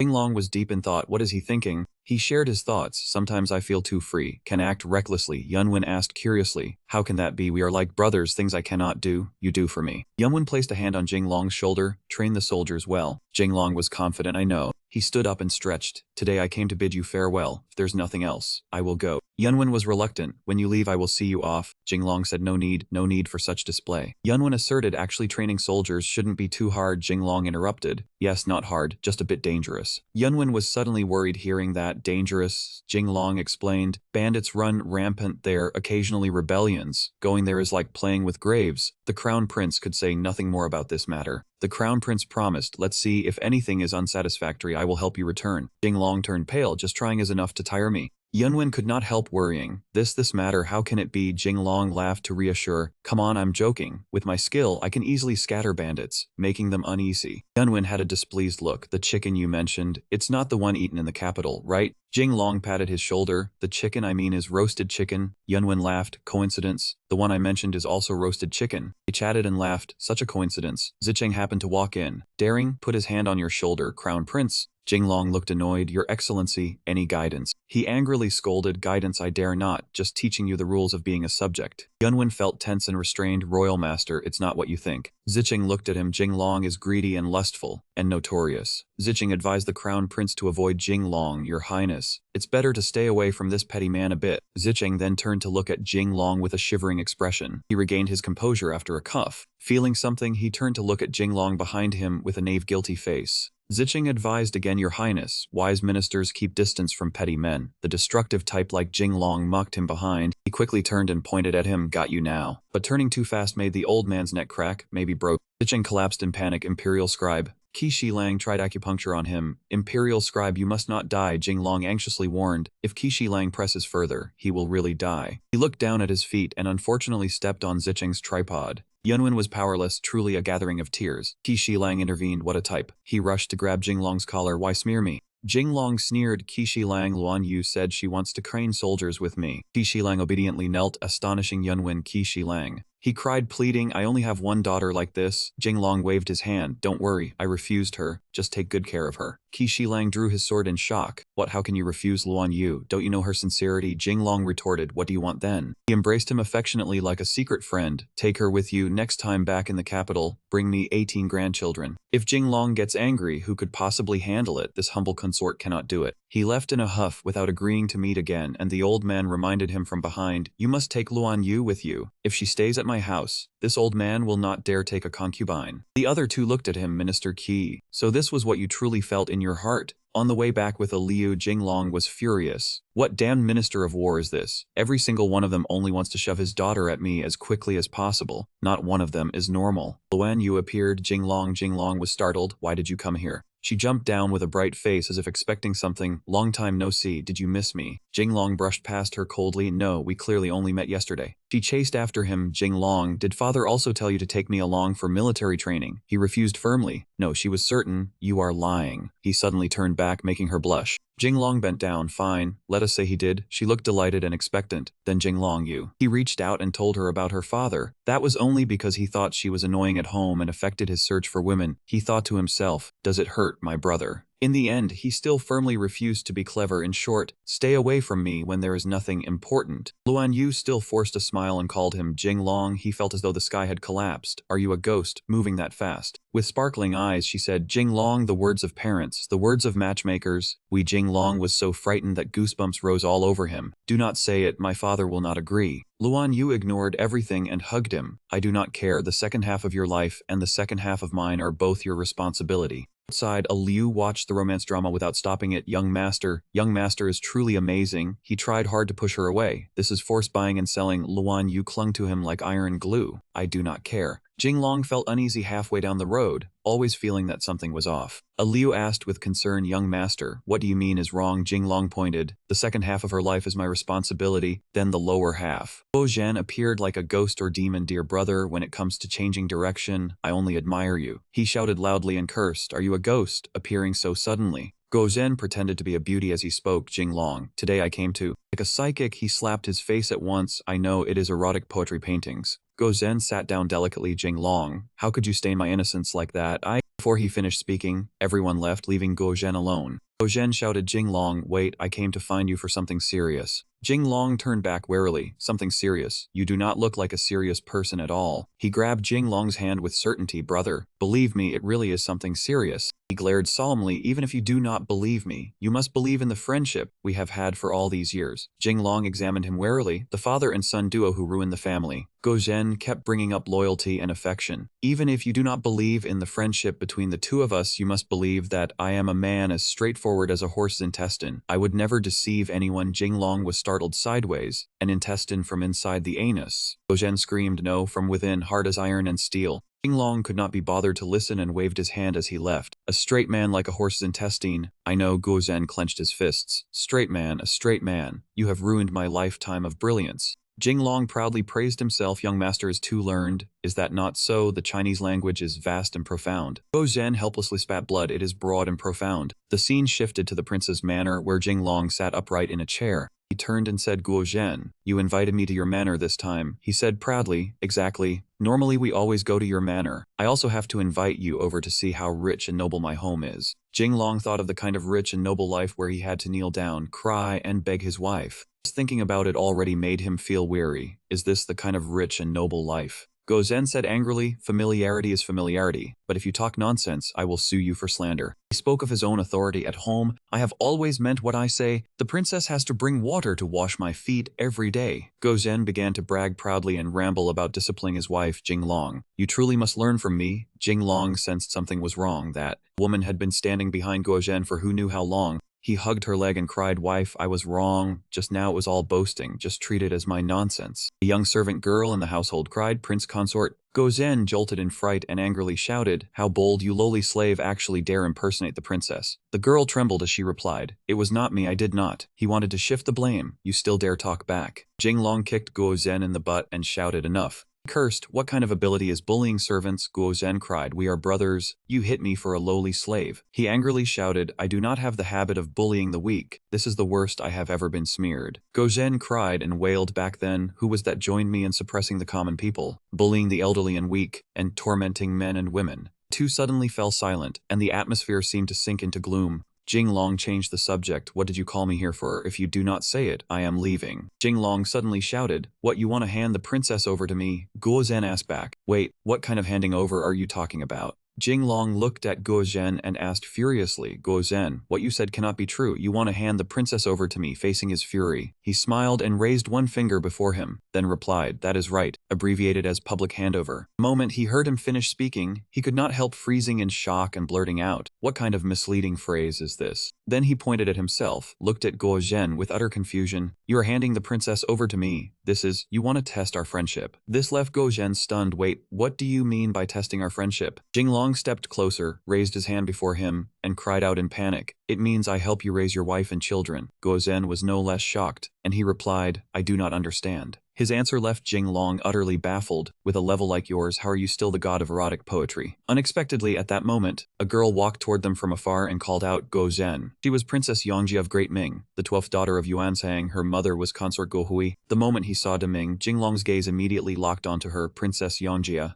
Then he immediately rushed toward Guo Zhen and anxiously asked, are you really going to hand the princess over to me? He answered with a smile, why distinguish between the two of us? You know my depth, I know your length, based on the bond between us. At the moment that man finished speaking, Jinglong shuddered and blurted out, I did not, I am not, do not talk nonsense, while inwardly thinking, are you a demon? We are a prodigal duo, not a gay couple. Deming moved closer to Guo Zhen at this moment and called softly, Prince consort. Seeing her approach him, that man's body immediately trembled in fear. Princess. Deming looked at him and asked, have you finished today's lesson? Yet you are still here gossiping. That man trembled and said, there are still a few more times. Deming looked at him and snapped angrily, it is 9 times, be good and go lie on the bed. The moment he heard this, he could not help feeling alarmed and cried inwardly 9 times. Then Jinglong took out his handkerchief and held it toward Guo Zhen as if bidding him farewell. Medicine dregs? No. 9 times, brother Guo Zhen, take care. Deming stood ahead, turned back to look at him and winked softly, wait for me, be good. Suddenly her gaze shifted toward Jinglong. Seeing that she had set her sights on him, his expression gradually darkened, and he found an excuse to leave. Princess Yangjia, I just remembered there is something at home. Right, it is about to rain. I have to go home and collect the laundry.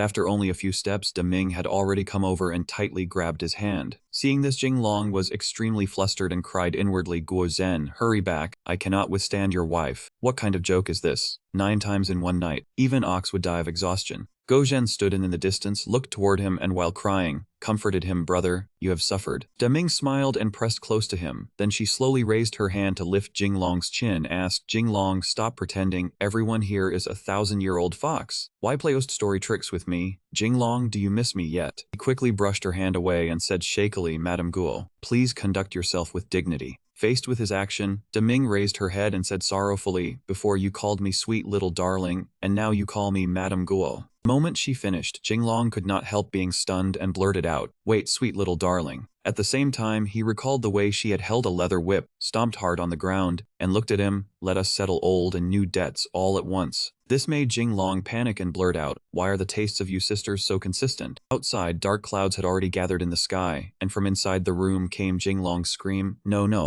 Through the shadow reflected on the wall, Daming held a leather whip and advanced toward him. Jinglong kept shouting loudly, Princess, do not there. Hearing the noise, Guozhen immediately rushed toward the room and cried out in alarm, damn, they are going that far. That man immediately flung the door open. Guozhen looked toward them, his face turning deathly pale as he blurted out, virtuous brother, you all. The moment Guozhen opened the room door, the scene before him left that man stunned. Jinglong was standing behind Daming, holding her hand as he said happily, Yongjia, I am willing to admire the moon and stars with you, while she cheerfully continued, yes, brother Jinglong, I only want to go admire the moon and stars with you. The moment he saw this scene, that man immediately covered his eyes and shouted loudly, my dog eyes are about to go blind. But then that man immediately lowered his hands, pointed at them, and roared angrily, no, you shameless pair. But the moment Guozhen lowered his hands, the scene before him became Jinglong lying at Daming's feet and crying nonstop, while she used her leather whip to threaten Jinglong, call me father. At that man's appearance, Daming looked at Guozhen and shouted furiously, get lost. Faced with her anger, that man did not dare linger any longer, but turned and left in streaming tears. Good brother, you are truly righteous. I will leave the matter of drawing a blade to help us to you. As soon as that man went out the door, Jinglong rushed toward it and called his name in despair, Guozhen, while that man left without turning back, saying as he walked, disaster is yours to bear, blessings are mine to enjoy, Jinglong is truly amazing. After Guozhen left, Daming reached out and gently stroked his face, Jinglong, the moment he heard her call his name, his face instantly turned deathly pale with fear. Ming smiled, gently stroked his cheek with her hand, and asked with concern, are you all right? Does it hurt? Jinglong answered fearfully a little. Hearing this, she immediately continued, milk tea, you are my Yulamei. After that, Daming immediately leaned close against Jinglong's chest and said, I only missed you, so I made that fool Guozhen call you here. The moment she finished, he looked down at her. Jinglong's face turned deathly pale as he blurted out, that fool surnamed Guo. I think that man is about to become Wu Dalang. The moment he finished speaking, she immediately turned to leave. Well said, then I will go deliver medicine to Dalang. After Daming had only taken a few steps, he immediately rushed over, hugged her from behind and blurted out, come back, I do not want to be Simon King. But at this moment, just as he finished speaking, an extremely awkward situation occurred. Jinglong touched a place he should not have touched, causing both of them to freeze on the spot. And he quickly reacted, immediately let go, and his face filled with panic as he tried to explain, I did not mean to. Unexpectedly, Daming stepped forward, gently pinched his cheek, and held Jinglong's head. After that, she pursed her lips and slowly moved toward his face, clearly wanting to kiss him, while saying, your mouth says you do not want it, but your body is very honest. Come, let big sister give you a kiss. Faced with what Daming wanted to do to him, Jinglong could not help panicking and blurted out, I Jinglong, not my body, that place is off limits. Unexpectedly, the door opened once again, and Shan entered and anxiously called his name, Jinglong. Seeing the tangled scene before her, she could not help freezing and blurting out, you all. Han Shan looked at them, fury surging to the top of her head as she roared angrily, what are you two doing? Seeing her appear, he seemed to have found a savior. Jinglong clutched his clothes and hurriedly ran behind Han Shan. Sister Han Shan, you are here, Yongji is bullying me. She reached out to shield him, then looked toward Daming and asked furiously, elder sister, how dare you bully Jinglong? Daming refused to be outdone. She immediately rushed over and questioned her. Is that how you speak to your elder sister? Han Shan angrily asked back, do you look like an elder sister? Daming looked at her and declared, as your elder sister, I must discipline you. Hearing this, Han Shan was extremely furious and cursed, hateful. Then the two of them immediately rushed into a fight, striking while continuously shouting, do not force me to make a move, then make a move. Faced with this chaotic scene, Jinglong looked at them and tried to mediate, you two, stop fighting because of me. At the moment he finished speaking, a torn piece of clothing flew over from somewhere. The two of them, one grabbing hair and the other tearing clothes, looked utterly chaotic.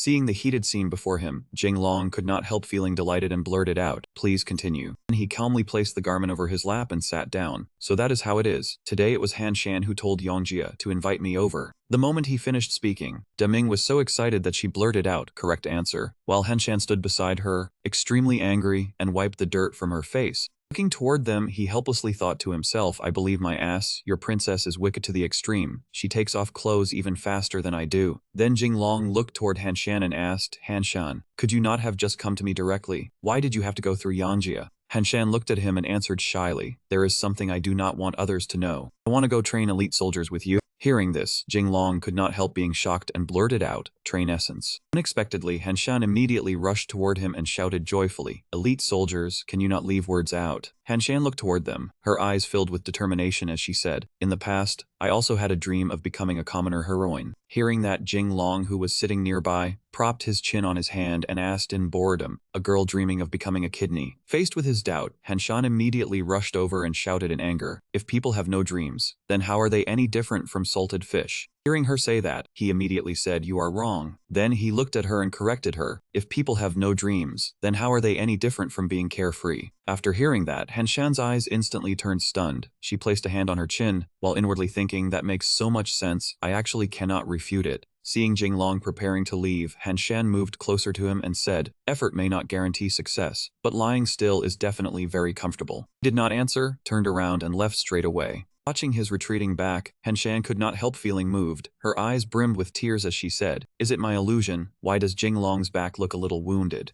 Just as he stepped out of the room, Jinglong was extremely delighted. He immediately rushed off, smiling with great interest while inwardly thinking, "Hey, do not play tricks with me. Luring the princess out of the capital is a capital crime, a little deception in exchange for safety." Prince Shu's residence. The beauties were competing in dance. The blonde girl frowned slightly, crossing her arms as she looked toward them. At this moment, Jinglong and another person slowly walked in. As soon as she saw their appearance, she immediately bowed, "Greetings to Prince Shu." "Greetings to young master." Prince Shu raised his hand to excuse the ceremony. No need for excessive courtesy. Jinglong observed everyone around him, then praised them with delight. "They have gained a bit of form in their training. You have done quite well." At his praise, the blonde girl smiled shyly and replied, "Thank you for your praise, young master. I have always treated myself sweetly and others harshly. Only then can good dance skills be taught." At this moment, he was pulled away by Prince Shu. Before leaving, he did not forget to turn back toward the blonde girl and remind her, "Train well. I will speak with you privately later." She replied, "Yes." Upstairs, Prince Shu held a cup of tea in his hand, looked at Jinglong and asked, "Jinglong came today because you wish to bid me farewell?" He smiled and replied, "Nothing can be hidden from Prince Shu. Prince Shu must also return to the land of Shu soon. Right, if I go to Huguang to train soldiers, I may still need to ask Prince Shu for help." At his words, Prince Shu could not help exclaiming in surprise, "What help could I possibly provide?" Jinglong looked at him and replied, "I heard that bandits are rampant over there, and there are also scholars and Manchu tribes who refuse royal transformation. Rebellions happen at any time. It is my first time going and I am unfamiliar with the roads. I only fear." Hearing that, Prince Shu could not help looking at him in confusion and asked, "Jinglong means that you want to borrow soldiers from my princely residence." Immediately after, he looked at him with a forced smile and tactfully refused. "It is not that I do not want to lend soldiers to Jinglong. It is just that this matter is improper in terms of etiquette. I only fear Imperial Father, and also Prince Yan's side." Hearing that, Jinglong smiled and said, "In this world, nothing is a big deal, except chests. I have a major plan to get rich." As soon as Prince Shu heard his proposal, he immediately switched to a fawning expression. Jinglong looked at him and spoke of his plan. "Yunnan produces a great deal of dye and tea. The land of Shu excels in salt and silk. I know that from Yunnan, Tibet. There is an ancient tea transport route. Salt, tea, and silk sold through there bring enormous profits. Once I successfully train the soldiers, I can send troops to protect this trade route." Behind a nearby pillar, a figure was secretly eavesdropping on their conversation. As soon as Jinglong finished speaking, Prince Shu immediately knelt prostrate at his feet, causing him to panic. "Prince Shu, you..."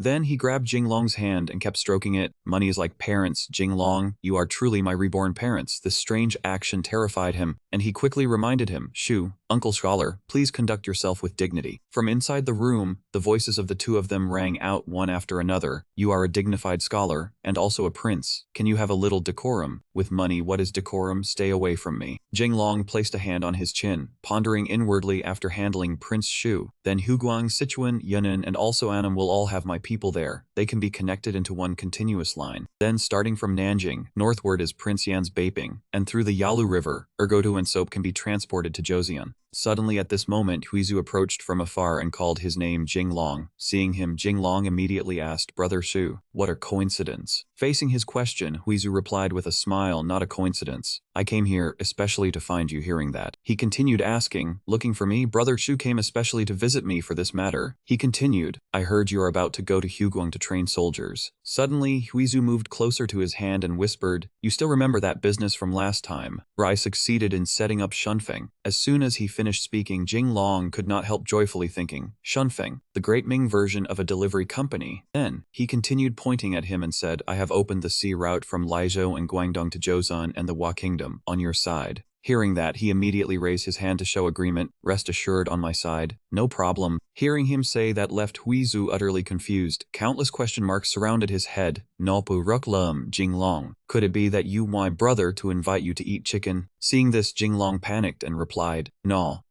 I am not making an appointment. Then he closed his eyes and quietly wept inwardly, thinking, lately there have been a bit too many references to answer for. Unexpectedly at this moment, Huizu looked at him and raised his hand, his eyes filled with determination. First, let us set a small goal. First, earn around 100 million. Hearing that, he immediately made a silence gesture, low-key, be a little low-key, big brother, while inwardly thinking, do not set up a random flag. As if understanding his thoughts, Huizu stepped closer, looked at him, and asserted, worthy younger brother, I am not bragging. Think about it. Having the Great Ming Navy help you send goods through Shunfeng. There is only one such slot in all of Great Ming. Hearing that, Jinglong looked at him with great expectation and said, it is all thanks to Brother Chu's face. His request made him extremely smug. Nothing much, we get rich together. Once I earn money, I can change to a few more luxurious pairs of underpants. Seeing Huizu hugging himself in self-satisfaction, Jinglong felt a little uncomfortable and said inwardly, can you have a little ambition? Suddenly at this moment, he turned his head toward him and asked, what are underpants worth old Chu? Do you need a wife? Jinglong replied, huh. On the day Jinglong left the capital, Shishishi stood beside him regretfully saw him off. This trip to Huguang has an uncertain future. Take care. He looked at his wife and calmly comforted her. Wife, rest assured, when I go out, I will definitely take good care of myself. Unexpectedly at this moment, she suddenly pulled him closer and whispered, but you are still missing a lot of homework. Hearing that, Jinglong reached a hand behind his head and replied shyly, I will make it up. When I come back for summer break, I will make it up. Hearing that, Shishi exclaimed happily, then it is decided. Suddenly, Shishi looked at him and asked, husband, if you are outside and other women seduce you, what will you do? He pointed at himself and replied confidently, a 24 filial husband like me will absolutely not take extra looks at other women. Hearing his answer, she could not help exclaiming joyfully, really. At this moment, Li Luan Yu suddenly walked past, and he immediately followed her with his gaze. Seeing this scene, Shishi became extremely furious and shouted, Jinglong. He raised a hand in front of his face to shield himself, his expression extremely terrified before her anger, inwardly thinking in fear, this is bad. While he was panicking, Shishi's hand suddenly reached over and gently touched his cheek. Then both of her hands rose at the same time, gazing at him with lingering attachment. After that, Shishi looked at him and instructed, husband, when you are outside, you also need someone to protect you. Luan Yu's martial arts are outstanding. With her going with you, I can also be at ease. He softly called her name in emotion, Shishi. Then, she crossed her arms and looked at him, clearly showing an unhappy expression. But if I find out that you hid things from me and also teased other girls, before she could finish, he immediately raised his hand in front of his face and swore, I guarantee that I will definitely manage little Jinglong. Hearing that, Shishi reluctantly agreed, that is barely acceptable. At this moment, Aliu was slowly lifting the car curtain. He looked at him and reminded, young master, please get in the car. Suddenly, Tianfa and another girl poked their heads out and shouted in unison, get in the car. Seeing that, he immediately rushed to pull the curtain back. At his strange action, Shishi asked in confusion, what's wrong? Is there something in the car? His face turned pale. He replied in panic, nothing at all. Shishi was extremely furious, pointing behind him and asked, then what is behind you? Hearing this, his expression gradually paled. He slowly turned his head to look behind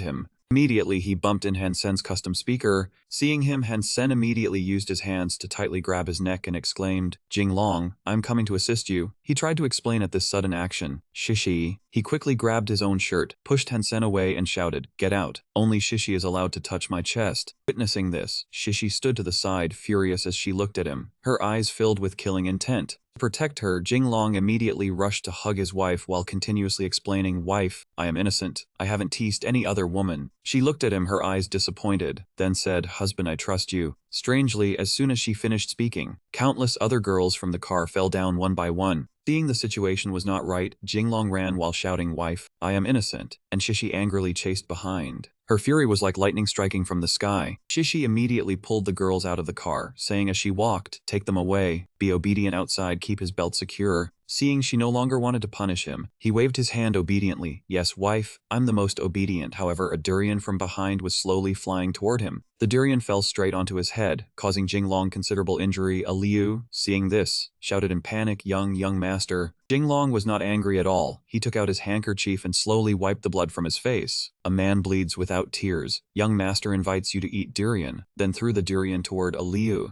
Quickly reached out and caught the durian, then immediately shouted, "My hand hurts." At this moment, Lin Fang approached from afar, looked at him and greeted, "Elder, I have arrived to assist." Seeing Lin Fang, Jinglong immediately said, "Lin Fang." Lin Fang looked at him and then pointed behind. "I brought someone else with me." Hearing this, his face immediately went pale, then asked, "Sister Yu?" The director approached, softly called a name, Li Xiao. Seeing him appear, he couldn't help but exclaim in surprise, "Director, Black-Robed Chancellor." Seeing he recognized him, he was surprised, pointed at himself and asked, "Li Xiao knows me, Black-Robed Chancellor, not bad to hear." Then, the director slowly stroked his beard, smiling smugly reasonable. "This monk can now use the title Black-Robed Chancellor." Hearing this, Jinglong was horrified, thinking, "Did I create this historical nickname for him?" His heart continued to scream, "Did I make history?" The director slowly stroked his ring and slightly bowed. "I, on behalf of Yan Wang, am here to send Li Xiao partway." He forced a smile and said, "So that's it." Then he looked at him and asked, "Just now it seemed I saw a Taoist." Jinglong immediately rushed to block Jizzy. "And Taoist, there is no Taoist." He looked at him, cold sweat continuously streaming down his face, thinking to himself, "Must not let the director meet Xuanji." Then forced a smile and advised, "Thank you, master, for your kindness. I accept your goodwill. Please return early." Then he turned to look at Lin Fang and asked quietly, "Why'd you bring this bald bandit?" Lin Fang replied in panic, "Director Master is in charge of Yan Wang in the capital. Met him on the way. Is there anything wrong?" Seeing him sneaky and secretive, the director asked in confusion, "Li Xiao, is something wrong?" Hearing this, he immediately moved toward them, trying to explain, "No, absolutely not. I saw the master was very close. We must be very fated." He looked at him and asked, "The Taoist just now?" But before the director could continue, Jinglong hurriedly explained, "No Taoist. Master must have been dazzled." As soon as he finished speaking, Jizzy, who was hiding, suddenly fell down, revealing himself. The director, seeing him, shouted angrily, "It's you." He was furious, crushed the beads on his hand, looked at him and shouted, "Rogue, dare to compete for my master with me?" Witnessing this, Jinglong and Liu were horrified, thinking to themselves, what a tragic love story.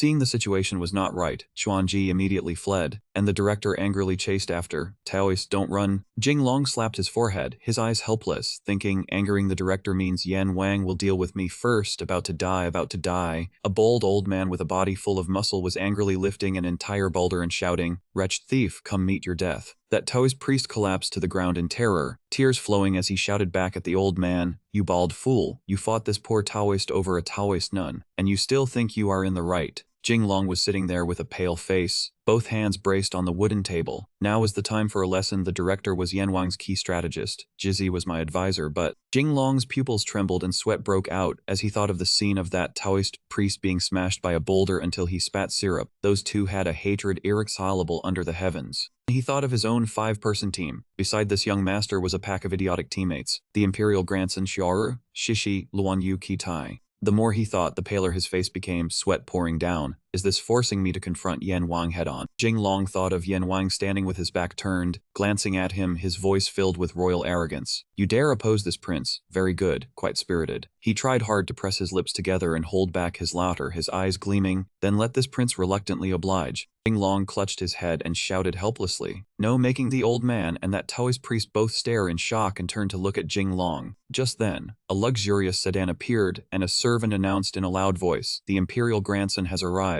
The old man who was holding the Taoist priest by the collar stopped his smashing motion. "This is bad. I cannot let the imperial grandson know. Yan Wang and Jinglong are connected." After saying that, the old man let go and hurriedly slipped away. "Filthy Taoist, we will fight 300 rounds another day. This poor monk will leave first." While the Taoist priest ground his teeth as tears streamed down, Damn bald man, if you have guts, compete belts with this poor Taoist. Heavens. Jing Long hurried over and asked anxiously, Taoist master, are you all right? The Taoist master said with tears in his eyes and a trembling voice, my lord, this poor Taoist can be considered to have sacrificed himself for you. The moment he saw the Taoist priest's seat spraying syrup, Jing Long panicked, heavens Taoist master, your butt is bleeding. The old Taoist master gritted his teeth and hugged his own seat. The first time in a person's life I am used to it. Jing Long hurriedly said, Taoist master, act a little more normal. The old monk hurried toward a nearby carriage, better hide first. The instant he opened the carriage door, Princess Hanshan shouted in disgust. You bald old man! That old monk was so frightened by the sound that his eyes bulged. On the other side, Yunwen seemed to hear something and turned his head. Jinglong's mouth twitched as he took out a handkerchief and wiped the sweat from his forehead. The imperial grandson must have heard wrong. He whispered to Jinglong, no, I seem to have heard Princess Hanshan's voice, and she called something bald.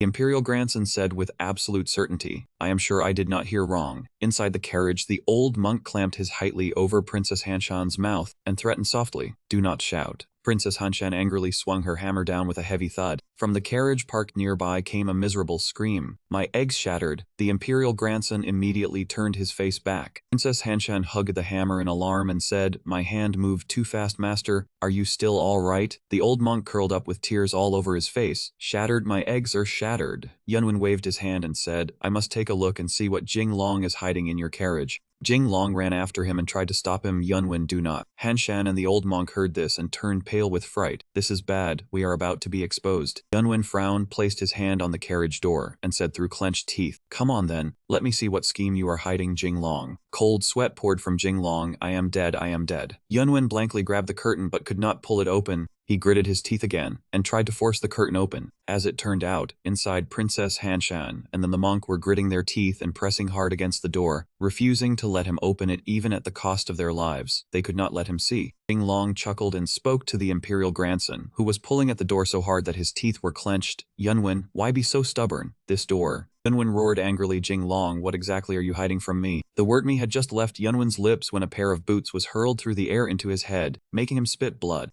Jing Long looked in panic at Yunwen, whose head had been pierced by the thrown object, imperial grandson. As it turned out, the Taoist priest was the culprit. The old man grinned gleefully as he tossed the remaining boot up and down. This is the flying outdoor boot, the #1 hidden weapon under heaven. If the imperial grandson ran into it, one can only say his fate was poor. Jing Long stared at the old man with his mouth wide open. Taoist master, are you trying to play me to death? Yunwen was dizzy and dazed, clutching his head as he said with difficulty, what happened? Who am I? Where am I? Jing Long hurriedly forced a smile and explained, Yunwen, you were probably carsick just now. Yunwen, with the pair of boots still stuck in his head, looked confused. Somehow something does not seem quite right. The guard standing beside the carriage stammered in fear, imperial grandson, your head. While he was stammering, Princess Hanshan appeared behind him angrily with a hammer in hand. Then she struck him on the head with the hammer, making a clang and knocking him unconscious on the spot. Jing Long quickly bandaged Yunwen's head. Do you feel much better now? Yunwen replied in confusion. I feel my head hurts a little. Jing Long hurriedly changed the subject. The imperial grandson is busy with state affairs and harms his body. You must take care of your health in the future. Yunwen smiled and said,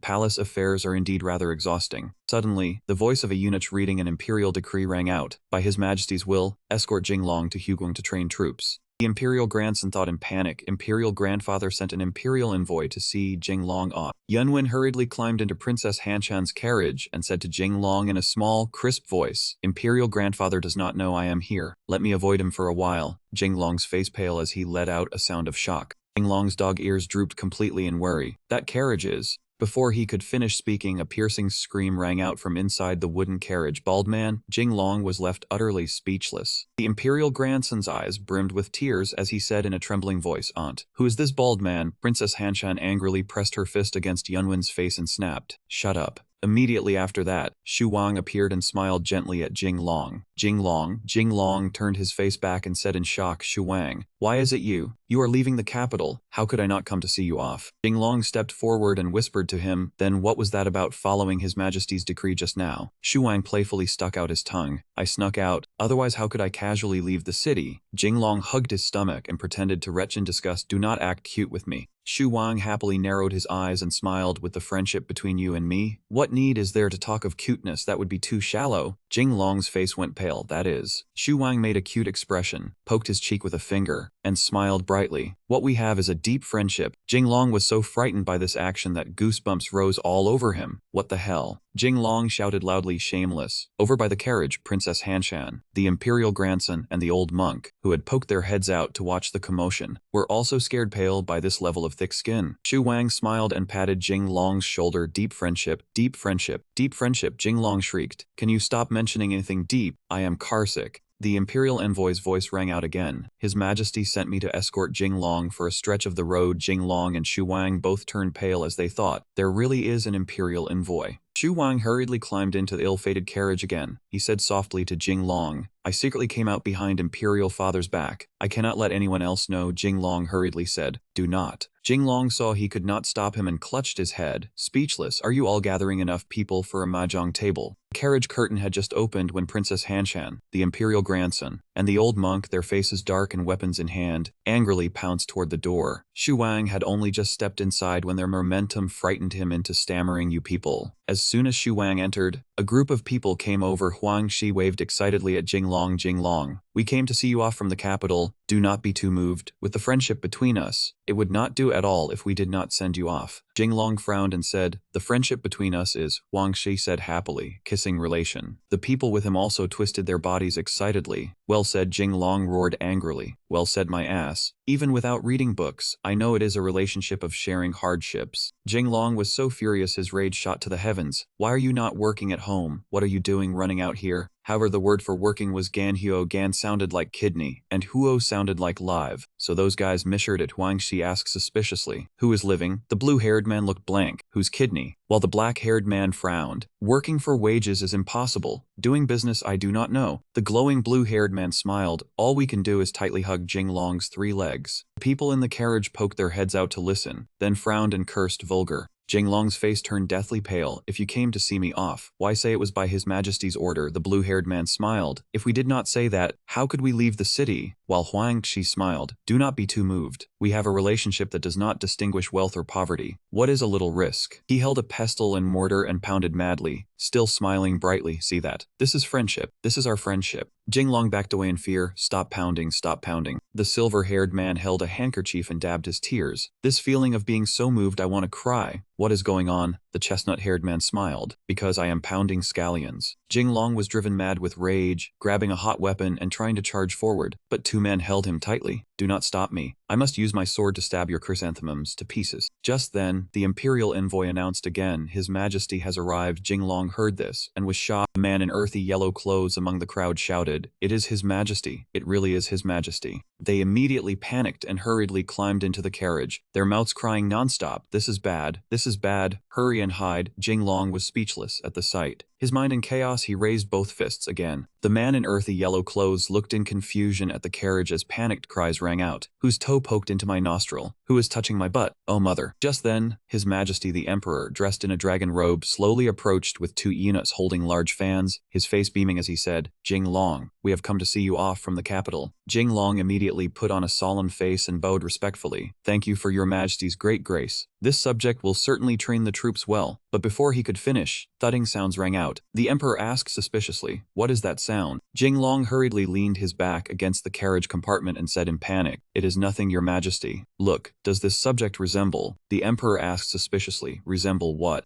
Jinglong forced a smile and stammered, resemble a quiet handsome man. Meanwhile, inside the carriage compartment was a chaotic scene. Why is there some strange smell? It seems like scallions mixed with garlic. Sorry, I ate scallions this morning. But in the end, it was a biological bomb released by someone, and the people squeezed inside could no longer bear it, so they scrambled out one after another. Who dropped the bomb? It stinks so much. The Emperor was left gaping in astonishment at the scene. Jinglong was so frightened his soul nearly flew away. I am finished. Seeing this, the servants became noisy. Young master has fainted. At this moment, right where the carriage had stopped, everyone could only stand there in a daze and stare. Even the Emperor fell silent and could not speak. 2 eunuchs attending behind the Emperor leaned close and whispered to each other, His Majesty really values this wastrel. In my view, this journey of Jinglong's is bound to bring bad omens. Why do you say that? One of them pointed at the sight of Jing Long wearing a red bikini and posing. The two eunuchs covered their mouths and held back laughter until their faces turned red. Brilliant insight. Jing Long, who was resting on one side, also woke up with difficulty. Jing Long's young attendant hurriedly helped him up and asked anxiously, "Young master, you are awake. How does your body feel?" Jing Long looked pale as he replied to him, "I'm fine," just using a fainting move to prevent His Majesty from getting angry. Then he bitterly bit his handkerchief and cried, "If His Majesty sees Yunwen Hansen and even Shu Wang in my carriage, no matter how many heads I had, it wouldn't be enough." Princess Hansen, Shu Wang, and the Crown Prince gave a thumbs up and winked. Clever, Jing Long slipped and almost fell flat on his face upon hearing this. The young servant shouted in panic, young master has fainted again. This time he really has." Jing Long, disoriented, covered his face with both hands. Illusion. This must be an illusion. A group of Princess Hansen bowed and looked at Jing Long, all faces eager. This is not a dream.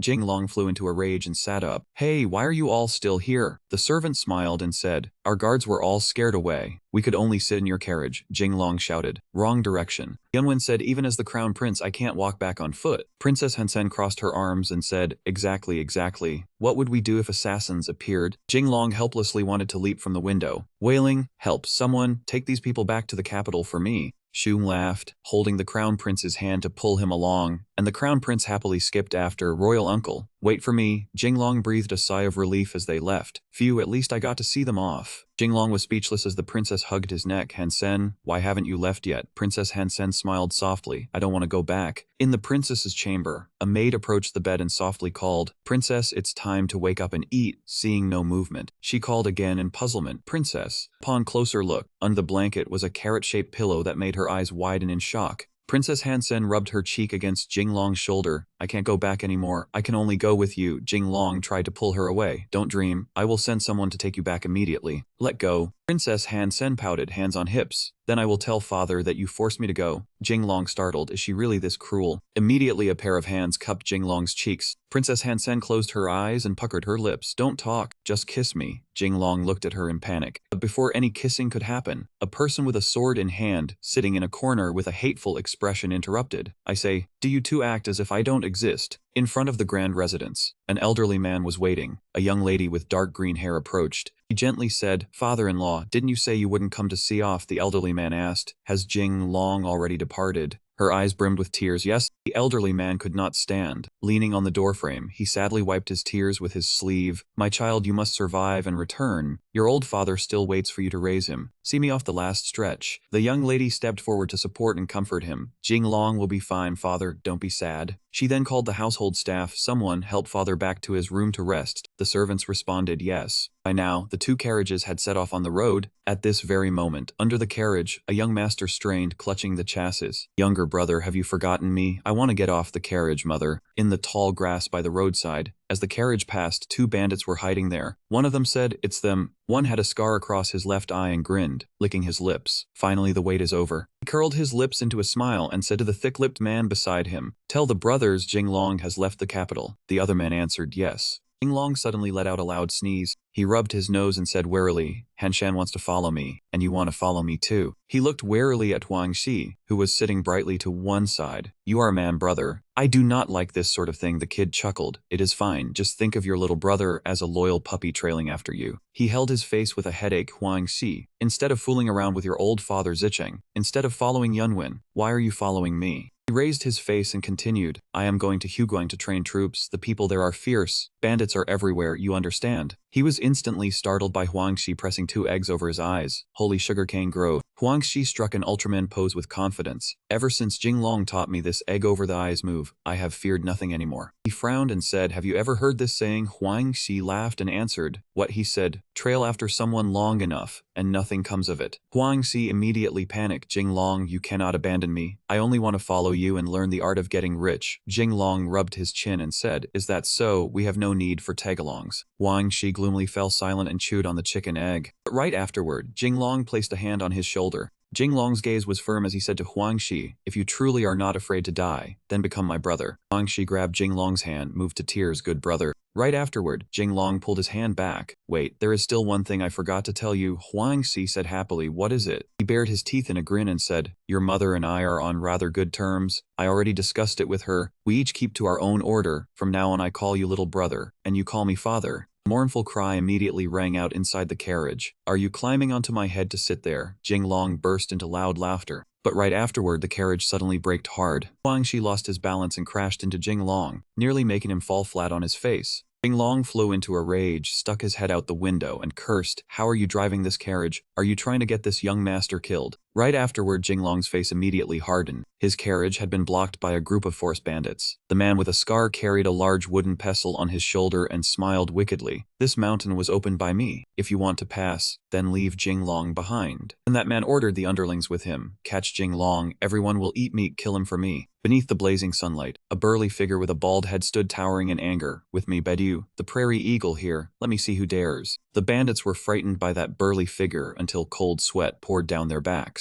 The leader forced himself to say, "Do not be afraid, we have the numbers, brothers. Charge, take him down." The underlings behind him charged forward with weapons in hand, but the instant the wooden clubs and swords touched Badu, the prairie eagle, they snapped in two. The underlings immediately went pale. 13 Taibao Golden Bell Shield. Badu, the prairie eagle, roared in their faces, "Now that you know how formidable it is, why have you not scrammed yet?" But the leader took advantage while Badu, the prairie eagle, was not paying attention and jabbed a wooden club into his backside. Invincible 1,000-year kill. Badu suffered internal injuries and turned back trembling in disbelief, saying, "Why do you come from behind?" The leader recalled his past with tears in his eyes. "Once upon a time, when I was still young." When he was young, the leader held a wooden mallet and rushed forward to attack his master. But he was instantly struck by his master's wooden cane with a painful smack. The old man smiled as he watched him hold the lump on his head with tears streaming down. And the old man leaned on his cane behind his back and walked away. "Brat, if you want to learn martial arts, you are still far too green. Even if this old man gives you one hand." The leader gnashed his teeth in fury until the veins bulged across his face. Taking advantage while the old man was not paying attention, he used the wooden stick to jab the old man in the backside. Invincible 1,000-year kill. He smiled and wiped away the tears at the corners of his eyes. "Speaking of it, that was a memory from long ago. Truly moving." The underlings gaped. What part of that was moving? The leader raised his fist and frightened the underlings into shrieking, "We do not dare move. We do not dare move." Badu had already been knocked down and lay stretched out to one side. The underlings immediately clapped and cheered. "Looks like the boss broke through his shield gate. Mighty boss." The leader curled his lips into a smile. "Without some ability, how could I be your boss?" When the two underlings saw the wooden stick pulled out from the backside of Badu, the prairie eagle, they covered their noses and dodged far away. Pure original scent, the stench of feces, is too strong. The leader's eyes were filled with confidence. "Jinglong, now it should be your turn." But facing him was a line of soldiers holding shields in front of the carriage. The leader cursed angrily, "You cheated." Jinglong poked his head out the window, curled his lips into a contemptuous smile. "If you want to rob this young master, you should first go out and ask around." Several hours earlier, Shu Wang said cheerfully to Jinglong, "As for the guards in the manor, I have arranged 50 men to secretly escort you. Do not complain that it is too few. This is already the limit of what I can do." Jinglong gave him a thumbs up. "Good brother, that is loyalty." The leader curled his lips into a smile. "They are only a few dozen soldiers. Do you think I am afraid?" Before he could say anything more, behind the defensive line came another offensive line, soldiers holding sharp spears. The leader immediately failed to keep hold of his wooden club, letting it fall to the ground. The leader shouted, "Where did you get more people from?" Jinglong covered his mouth and laughed. "What does that have to do with you?" The imperial grandson, while passing by Jinglong, said, "This time you are going out to train our troops. I will bring along some promising seedlings. Temper them well." Then the imperial grandson grew so excited his nose puffed up. "Then temper them well on behalf of this imperial grandson."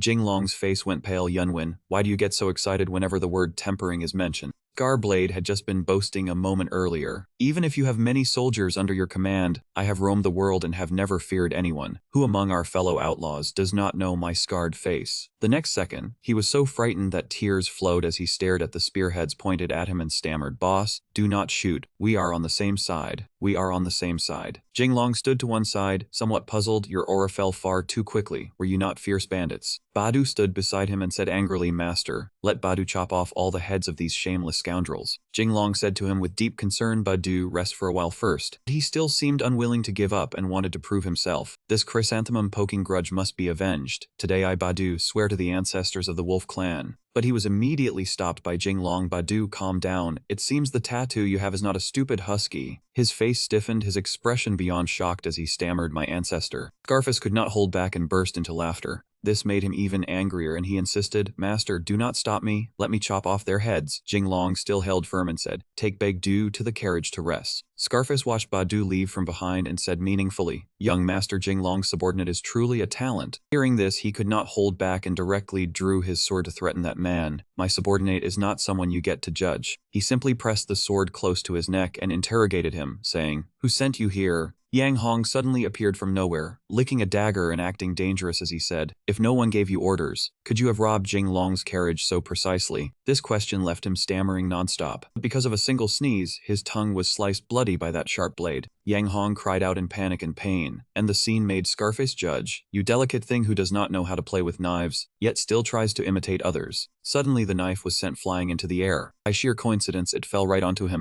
In less than a second, Scarface let out a scream that shook the sky, and he ran around in a panic. At this moment, someone flushed with fury spoke up, "Hurry and talk. Who is the mastermind? Do not think you can refuse to confess, just because you have been castrated." He rushed over, grabbed Scarface by the collar, and threatened him, "Do you believe I will jump up and kick your knee?" The scene left Jinglong dark-faced and speechless with helplessness, this mentally deficient fool. He gradually grew irritated with his stubbornness. "It seems you refuse to reveal the person who ordered you." Scarface still spoke stubbornly, "No one ordered me at all. I want to surrender to young Master Jinglong. I do not know." He gradually lost his composure and said, "Come on, unleash the big move. I said I want to surrender already." A few seconds later, Scarface froze stiff on the spot. Before his eyes were four fresh and tender young men, the Huarang of Joseon, by order of the Crown Prince, devoting themselves under young Master Jinglong. His face darkened as he said, "Young Master Jinglong, these delicate fellows are." Jinglong immediately sneered, "Delicate fellows." His tone became even more excited, showing what true men are. The words had just left his mouth when the four young men instantly stripped off their shirts to show their firm six-pack bodies, and Scarface was stunned. "I surrender already." The group said with stern faces, "No, if you surrender now, would we not lose all face?" He looked at them in panic as they spoke among themselves, "Brothers, go deal with him." Scarface wept bitterly, letting that muscular arm seize his hand. "You offended young Master Jinglong and still want to run." The group then said to one another, "The 18 Arhats will teach him together, ruining his whole life." Beneath the clear bright sky, Scarface's scream rang loudly, "Do not!" In the quiet night, the shadow of a person's legs suddenly appeared. Jinglong immediately questioned, "How is it, has the leader of those bandits confessed yet?" Princess Henshan looked full of admiration. "Jinglong is amazing." The servant immediately replied, "He confessed while he was busy grilling chicken wings." He lifted his face and said, "Did he reveal who was behind him and ordered him?" The servant stammered, "He confessed that even if beaten to death, he would not tell." Hearing this, the writing brush in his hand immediately snapped to pieces. "Very good. I like spirited people with such hard bones. 18 bronze men. Bring food for that leader." Those four were still enthusiastically showing off their muscles and replied, "Yes."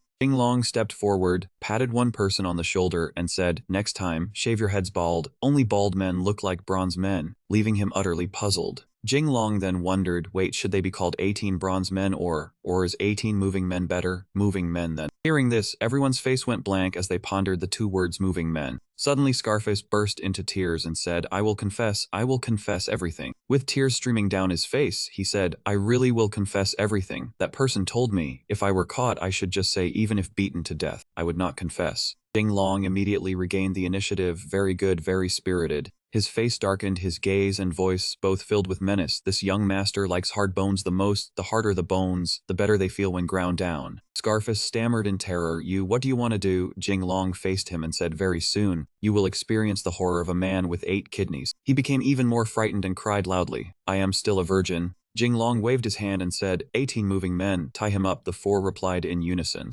One of them wondered, "It is one thing for young master to have us pretend to be the 18 bronze men, but then bald, moving men really are." He said in a stern voice, "What do you understand? Have you never heard a saying? It is called, 'After I went bald, I also became stronger.'" What they imagined were smooth shining heads, and their faces darkened as they thought, "Do we really have to shave our heads?" By then, Scarface had already been hung up on a cross-shaped pillar. Jinglong held a long wooden stick and shouted, "1,000-year kill, or sand beneath the crotch, fatal chicken strike. The chicken cannot be lost, but the eggs are in danger, choose one." Scarface was truly full of tears, and he said in grievance, "I already confessed, even if beaten to death, I will not confess. Even if beaten to death, I will not confess." He was completely angered and growled, "You have backbone, satisfy him." The group was brimming with momentum. "The chicken cannot be lost, brothers, deal with him." Scarface's cry also rang out, "Oh mother!" Suddenly, Ning Er ran over from nowhere and said urgently, "Wait." Jinglong immediately whipped his head around to look. He spoke, "It is you." Ning blushed and said, "Jinglong, we meet again." Suddenly he remembered something and said in panic, "Why are you here? Are you not in the capital handling business matters?" She replied gently, "I thought about it. Compared with earning money, I still care more about you." His expression turned ugly. "What do you mean?" Ning on the other hand, replied happily, "I mean, no matter where you are, I will follow you and absolutely not let you go." She lifted her affectionate eyes to look at him and repeated, "Absolutely not." Jinglong immediately stepped back, clasping his hands in plea as he said, "Ning please return to the capital. Spare me. The two of us are incompatible by fate. We truly cannot be together." Hearing this, she flew into a rage. "If you say we are incompatible, then we are incompatible on what grounds?" Ning said, "You are the greatest investment in my life. I absolutely cannot let you go." Soldiers who had appeared at some unknown point also raised their heads and praised her. "Miss, you are so cool." Jinglong said gravely, "Training troops is not inviting guests to dinner." Ning ji luanyu hanshan, "If all of you follow me, how am I supposed to train soldiers?" Hearing this, the three girls instantly grew angry, looking as if they were threatening him. "We will give you a chance to revise your words. Say it again." Jinglong rose up in anger. "This is exactly what I oppose, even if I have to say it 100,000 times." But in the very next second, he knelt down, hugging and wailed, "Boo-hoo-hoo, please spare me." She then nodded in satisfaction. "At least you know what is good for you." Behind him, Liu stammered in panic, "Young master, you..." Jinglong said loudly with tears in his eyes, "What do you understand? I am a true man who knows when to bend and when to stand tall. We cannot make things difficult for money, right?" Liu became excited again. "Young master is absolutely right. It is just as they say, when one side is in trouble, 8 sides all give likes." After saying that, he was instantly kicked in the sky, along with Jinglong's words, "Like your head." Ninger immediately probed Jinglong, "Do you still have any objections to me joining now?" Jinglong put on a rather doubtful expression and said, "Of course I do, and I have many objections." Hearing this, she asked in confusion with an "ah." Suddenly, Ninger's arm was grabbed. Then her waist was pulled hard as well. Jinglong pressed close to her and said angrily, "Let this young master fight you for 300 rounds tonight, and decide who is the true head of the household." This scene made Jiluanyu and Hanshan gape in surprise. Taking advantage of the momentum, he shouted, "What are you looking at? In a household of 1,000 people, only one person is in charge. I am the head of the family, so of course I must establish the family rules." Scarface spat and said, "This kind of ambiguous spendthrift, what exactly do you all see in him?" Jinglong looked at Ning with a gaze full of resolve and said, "From now on, I will support you." In that instant, she sank into this love and flowers bloomed in her heart, while Scarface stood to the side, stunned and somewhat goosebumped, thinking, "I would have to be crazy to believe you people." He was tied to the rack, struggling nonstop as he shouted, "It was you, wasn't it? I recognize your voice. It was you." Scarface broke free from the restraint of the ropes and stormed forward. "It was you. You paid me to do the job. And you even told me that even if I were beaten to death, I could not say a word." Ning-er's face darkened as she said, "It is not as if anything happened to you. After taking someone's money, you should eliminate trouble for that person." He shouted, "But it was humiliating. I was actually assaulted by the 18 bronze men of Shaolin." The people behind him immediately protested indignantly. "We are the 10 bronze men. No, we are Korean Hwaring." Scarface collapsed inwardly and thought, "Pity this ruined flower and withered willow that I am." Lan Ninger said angrily, "What exactly do you want?" He answered very quickly, "More money." A voice rang out from inside the wooden carriage, saying so. Jinglong asked in disbelief, "Ning were these bandits hired by you?" She forced a smile and said, "Yes, I was worried about Jinglong's safety, so I hired them." He immediately said angrily, "Then you should have found someone more reliable." Ninger avoided his gaze and replied, "It was because I heard that these people liked settling accounts with their peers, cleanly and decisively." Jinglong grew even more frustrated and said, "And you still hired them?" She pointed and said, "But they were cheap, besides." She continued, "These people have the ability to obtain fine horses. Jinglong, you need to go train soldiers. You cannot pass this up." Jinglong's gaze turned suspicious, and he broke into a sweat as he said, "Fine, relying on these people." Outside, a tense battle was underway, and provocative shouts rang out. "Take a strike from old son," Jinglong said helplessly. "Truly a single worm spoils the whole pot. A dung-stirring stick in a rice bucket." Ning could only fall silent. Ning silently looked at Jinglong, Jiluanyu, and Han Shan, who were sitting and chatting. Badu and the guards stood watch under tight security. The maid spoke up, "Miss, what are you looking at?" Ning smiled faintly and said, "Looking at my investment." The maid asked in confusion, "Investment?" At this point, her eyes lit up as she began calculating. Beside Jinglong, Jiluanyu is the daughter of the Vice Minister of War and has formidable martial skills, while Princess Hanshan has the status of a princess. She continued, "If I want to fully display my talent, then I must show my own value." Palace maid then asked Miss, for young Master Jinglong, is it worth it? But Ning Er only replied, you do not understand. The first time I met Jinglong it was like meeting an old friend. The second time my heart was set. The palace maid said, Miss, your words are so profound. Ning Er then said, if I do not seek out Jinglong, what will happen to my marriage? The maid thought of the hordes of people who had come to pursue her mistress and felt only nausea. Ning Er seemed troubled. Those with good family backgrounds are ugly. Those who look somewhat handsome have statuses far too distant from mine. After thinking it over, only Jinglong is still the best. The maid then said, but Jinglong already has a wife. Ning Er gently waved her fan and said, outstanding men naturally do not lack women by their side. As for Shishi, she does have some ability in supporting her husband and teaching the children, but she is a woman deep within the inner residence. The palace maid could only say, Miss, your words are so profound. At this moment, she said happily, Shishi can only stay at home, but I, Ning Er, can not only help Jinglong earn money, I can also help him gain military achievements. This is my value. The maid looked at her with admiration and said, Miss, you are truly so cool. Only a few seconds later, Ning Er's gaze turned sinister as she said, this time Jinglong going out to train soldiers is my chance. I must make him resolve himself to abandon Shishi. Somewhere else Shishi was sneezing. She said worriedly, I wonder where Jinglong is now. Ning Er walked over and called out to Jinglong. He trembled from the cold and said, Ning Er, are you not cold? Winter has arrived, and the farther we travel toward Huguang, the colder it will become. She slowly sat down with a pitiful expression and said, I am cold, but we left too hurriedly. Ning Er blushed and gently leaned against Jinglong's shoulder as she said, I did not have time to prepare winter clothes. Unexpectedly at this moment he suddenly shot to his feet and said, I remember now. This action made Ning Er lose her balance and fall freely. After saying that, Jinglong hurried off in one direction. Ning Er, who had just fallen, forced herself up and said, Jinglong, you. His face lit up with joy. He said excitedly, I've got it. Ning Er asked suspiciously, what? Jinglong immediately said 3 words, down jacket, and her expression instantly went blank. He continued, the winter gear in the team is all outdated, not effective against the cold. If we invent down jackets, it will surely be a profitable venture. Ning Er's face stiffened, speechless, watching Jinglong speak with naive enthusiasm. This winter clothing, not only can we use it for training at Lake Guang, later it can be sold to Yan Wang, and even to Crown Prince Li. Ning Er felt a bit hurt and said, Jinglong, in your heart, is it only about making money? After a moment of thought, he replied excitedly, that's right, there's also something else. Ning Er regained her full favor and shyly asked, what is the something else? Jinglong said without hesitation, that of course is the capital, pricing, and logistics. He also asked for help. This one will need Ning Er to assist him. Jinglong did not forget to leave a compliment, you are good at calculations.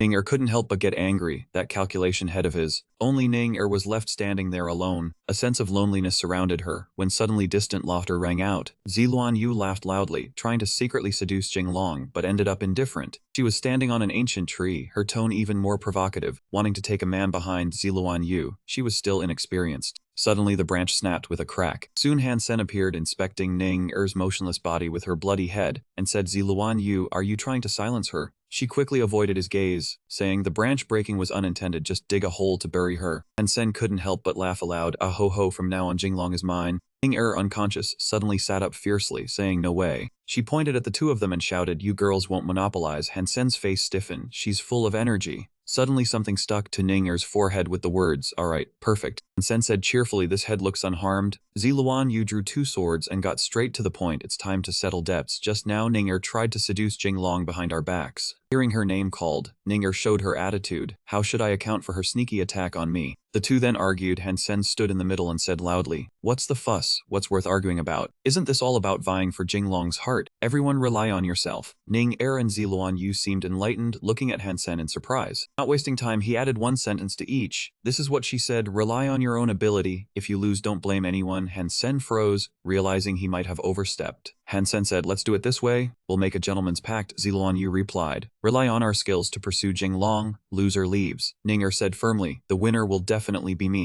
Liu held the snacks and stepped forward to call young master. Immediately the plate of snacks was thrown. Liu, helpless under the questioning of the 3 girls, said, you heard something? Didn't you eavesdrop on us? What's the point of asking? Just silence her quickly. Now the trio of Ning Er, Han Sen, and Luan Yu became 3 sly demons, saying, if you blame anyone, blame yourself for hearing what you shouldn't, leaving Liu terrified, begging for his life. Suddenly a voice from behind, what are you doing? The 3 immediately changed faces, smiling warmly. We just saw Liu was cute, so teased him. Jinglong, don't be mad. How could we bully your people? Ning Er covered her mouth in agreement. Yes, yes, yes. But the person appearing was not Jinglong. Ziluan Yu puzzled. Scar Blade, why is it you? He held out a chicken and and cheerfully said, I just wanted a place to roast it. Ladies want some chicken. You're invited to the feast. Before he could finish, he was kicked into the air. Scarblade turned pale and exclaimed, women nowadays are too hot-tempered. The subordinate saw this and immediately stepped forward, stammering, boss. On this side, Liu tried to escape, tears streaming down his face. So scary, save me, covered in red kiss marks. Luan Yu stood silently wiping his mouth. And Sen hid behind the ancient tree and said, let's settle this. Whether Jinglong's heart can be won depends on everyone's skills. Ninger seemed to accept this challenge. A woman's word is final. No beast can chase it away. The three ladies were determined and full of confidence. The one to win Jinglong will definitely be me. Early in the morning, when the sun had already climbed to its zenith, only then did Jinglong open his eyes in a daze. Suddenly, he felt as if something were pressing down on his body. He was bewildered, still not understanding what was happening, when both his arms were held by Han Shan and Ning Er, giving him no chance to move. Only then did he come back to his senses. He sprang up in panic and shouted in fear, only for his face to crash into Li Luan Yu's chest. Li Luan Yu winced in pain, covering the sore spot with her hand as she looked at him and said, that hurts. Han Shan and Ning Er also gradually woke up. Han Shan looked at them drowsily and asked, did something happen? Ning Er saw this and smiled bewitchingly as she turned to ask him, Jinglong, you are awake. He still had not recovered from the shock. He covered his nose with his hand, forced down the pain, and said to the three of them, no, nothing. He felt that this was heaven itself, not a place anyone could reach just because they wished for it. Suddenly, his nose began bleeding from sheer happiness. He asked himself whether this was a dream, what was going on. One of the three shouted, you were the ones who struck first. Now I am only fighting back. Such loud laughter and teasing were heard by the coachman outside, and hearing it, that man could only feel embarrassed on their behalf. A while later, the carriage stopped midway for a rest. He had already gone outside to sit and enjoy the breeze, taking the chance to calm himself. In pain, he stuffed 2 balls of cotton into his nose to stop the bleeding. Suddenly, from behind the carriage, Huang Kui appeared out of nowhere. He wore an unreadable smile as he looked at Jinglong and sighed in admiration. Jinglong truly is extraordinary. He did not understand and turned around in confusion to ask him. That man showed no shame and brazenly said, since ancient times I have only ever seen monks begging for alms. Never have I seen it so clearly in broad daylight. Jinglong has truly opened my eyes. Hearing that man say this to him, he hurriedly pulled out the 2 balls of cotton, looked at him with contempt, and said, bitch, oh bitch, I knew there was nothing pure about the surname Huang. At the mention of the surname Huang, Huang Kui seemed a little stung. He stood there blankly for a moment,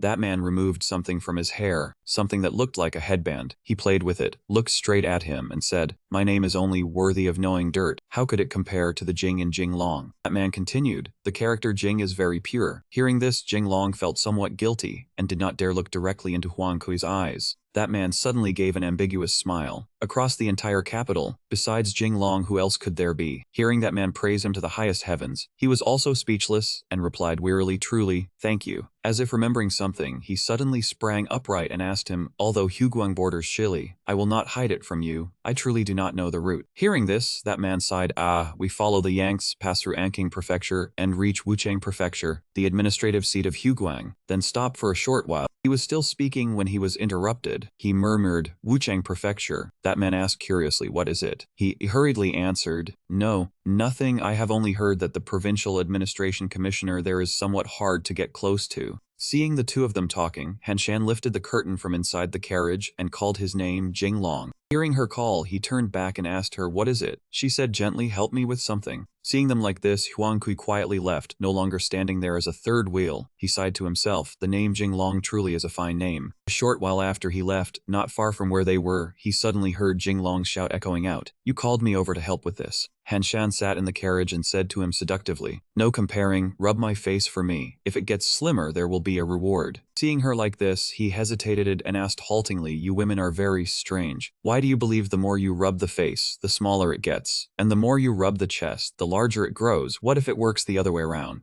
What you said makes sense. She was startled and blurted out, that makes sense. He thought for a while, then her mood suddenly became excited. She smiled and said to Jinglong, then rub my chest too. Li Luan Yu and Ning Er stood outside the carriage and could no longer endure it. Seeing Han Shan act like this, the two of them could not help feeling displeased. Jinglong and Han Shan's voices drifted out from inside, making them so jealous their eyes reddened. Han Shan urged him from within, hurry up. He refused in alarm. It is broad daylight. Do not be like this. Li Luan Yu and Ning Er were extremely upset, standing there grinding their teeth. What a shameless flirt, even using another trick, trying to seduce Jinglong.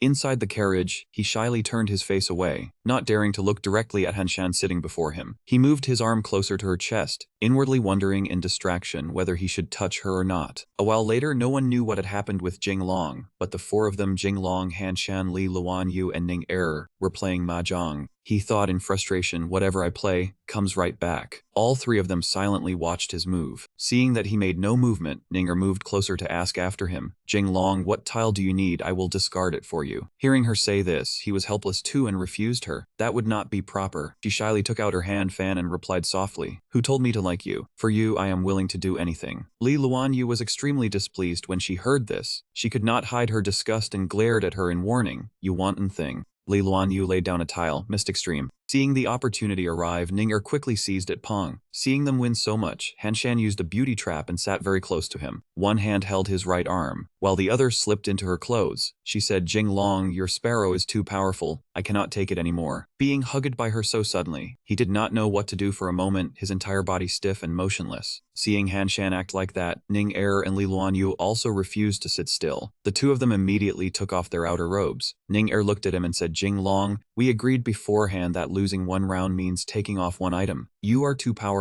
In another month, I will have nothing left to take off. Li Luanyu, sitting beside them, also echoed, so embarrassing. He panicked, dizzy and dazzled, then rubbed his eyes with both hands to see whether it was real. He opened his eyes again. He was stunned by the scene before him. It turned out everything had been his imagination. Seeing him staring blankly and not continuing to play mahjong, Li Luanyu asked him in confusion, Jinglong, what is wrong with you? He felt a little guilty, avoided everyone's eyes, and tried hard to rack his brains for some reason. Nothing. I have probably been too tired lately and had a hallucination. Hearing this, Li Luanyu teased him, that is right, Jinglong works hard day and night. You are far too exhausted. Hearing this, his body instinctively sprang up, and he hurriedly defended himself. Do not slander another person's innocence. Matters of scholars, can they be called toil and hardship? That is my dual cultivation practice. At the same time, elsewhere, Jizzy was sitting leisurely when he suddenly sneezed. He suddenly smiled shyly. Who is thinking of this poor daoist? Returning to Jinglong's side, he slammed a tile onto the table. I drew it. He stood up excitedly, his face eager as he said to the three of them, it was not a hallucination, you all take it off. Before he could finish speaking, arrows suddenly flew in from somewhere. Jinglong reacted swiftly and luckily dodged the arrow. The arrow shot straight into the tile in his hand, pinning it directly into the table. From a vantage point not far away, the soldiers saw the arrows flying in and gathered together. They shouted to one another, protect the young master, catch the assassin. The assassin hidden behind the tree branches smiled when he saw this. Seeing that Jinglong was still alive, that man muttered to himself, consider yourself lucky. At the same time, in the imperial palace, Niu Xia was quietly listening to the news from his subordinate. After hearing the story, that man suddenly smiled and said, as expected, you had made arrangements. That man immediately replied, if Jinglong is not eliminated, he will always remain a hidden danger. I have sent someone trustworthy. The scene shifted back to Jinglong's side. Sitting in the carriage, a subordinate stepped forward to report to him, my lord, I have investigated clearly. There is only one enemy, he cannot escape my grasp. Suddenly, Li Luanyu came out from nowhere. She frowned as she assessed him. Lang Ren, with such poor skills, you still dare to brag. Hearing her say this, that man immediately felt guilty and shifted his gaze elsewhere. Jinglong also spoke up to comfort that man. Although Lang Ren's martial arts are only cat scratches, and he is short, ugly, and low in intelligence, he still has a sorrowful point. Do not strike him down. Hearing him say this, Lang Ren could not help being moved. Tears had at some point streamed down his face in 2 lines. That man tried to hide his current appearance. My lord understands me. I swear to die for a true confidant. Ning Er, sitting beside them and witnessing such touching affection, spoke to him and woke him from Jinglong's words. Do you even have ears? He said, a sorrowful point. That man pretended not to hear anything, wiped all the tears from his face with his sleeve, and said seriously, my lord, rest assured. In truth, my greatest skill is not martial arts, but ninjutsu, also known by another name, ninja arts. After hearing that name, all 3 of them froze. They looked at Lang Ren with astonished eyes, and Jinglong unconsciously shouted, ninjutsu. Then Lang Ren revealed his true identity to the 3 of them. That is right, my identity is a Koga ninja.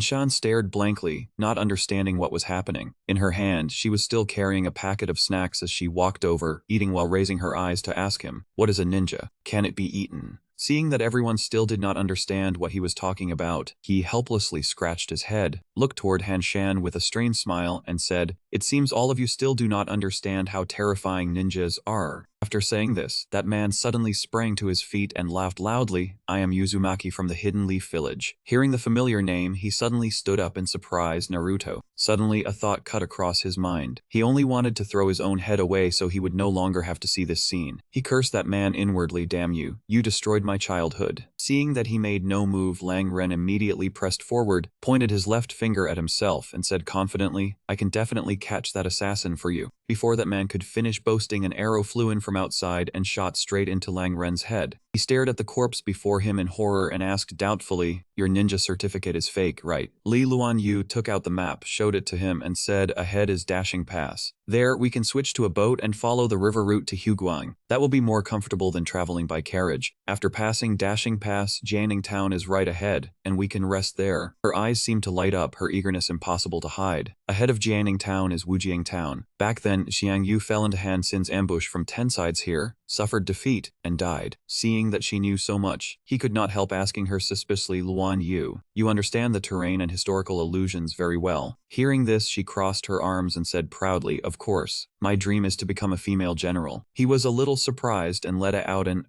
she seized the chance to flirt with him, so I definitely have to follow you. Only by following you can a woman like me have the chance to train with weapons. He was startled by her words and said, a girl should not keep saying that damn word every other breath. Han Shan and Ning Er stood not far away and heard the entire conversation between the two of them. Unable to hide the jealousy in their hearts, they cursed, shameless. At the same time, Huang Kui and Liu passed by. Seeing 3 women of noble status competing for one man like this, Huang Kui sighed with feeling to Liu. 3 noble women, worried and wholeheartedly devoted to Jing Long, truly grand. Because Liu was still young and had not experienced much of the world, he did not understand what Huang Kui meant and asked him, young Master Huang, what did you say? Huang Kui suddenly wanted to tease Liu, so that man gave him a shameless smile and said to Liu, you want to know? If you want to know, then call me. Before he could finish stating the condition, Liu quickly dropped to his knees on the ground. His sparkling eyes turned toward Huang Kui as he called, Father. Huang Kui panicked and jumped up. Damn it, do not call me that. Liu still refused to give up. He kept those sparkling eyes fixed on Huang Kui and called coquettishly, Father, Father. Huang Kui had now begun to fear Liu as a person. That man rubbed his forehead warily and said, why are you like a cat begging for food? You truly scare me. While later, no one knew where Huang Kui had found a chair and a study table. While Liu sat there obediently, listening attentively as that man analyzed every tiny detail. First, Ninger made her move, wanting to make Jing Long waver. Then, while he was speaking, his body suddenly stiffened, and a series of images of the girls appeared. The first was Ninger, and the next was Han Shan.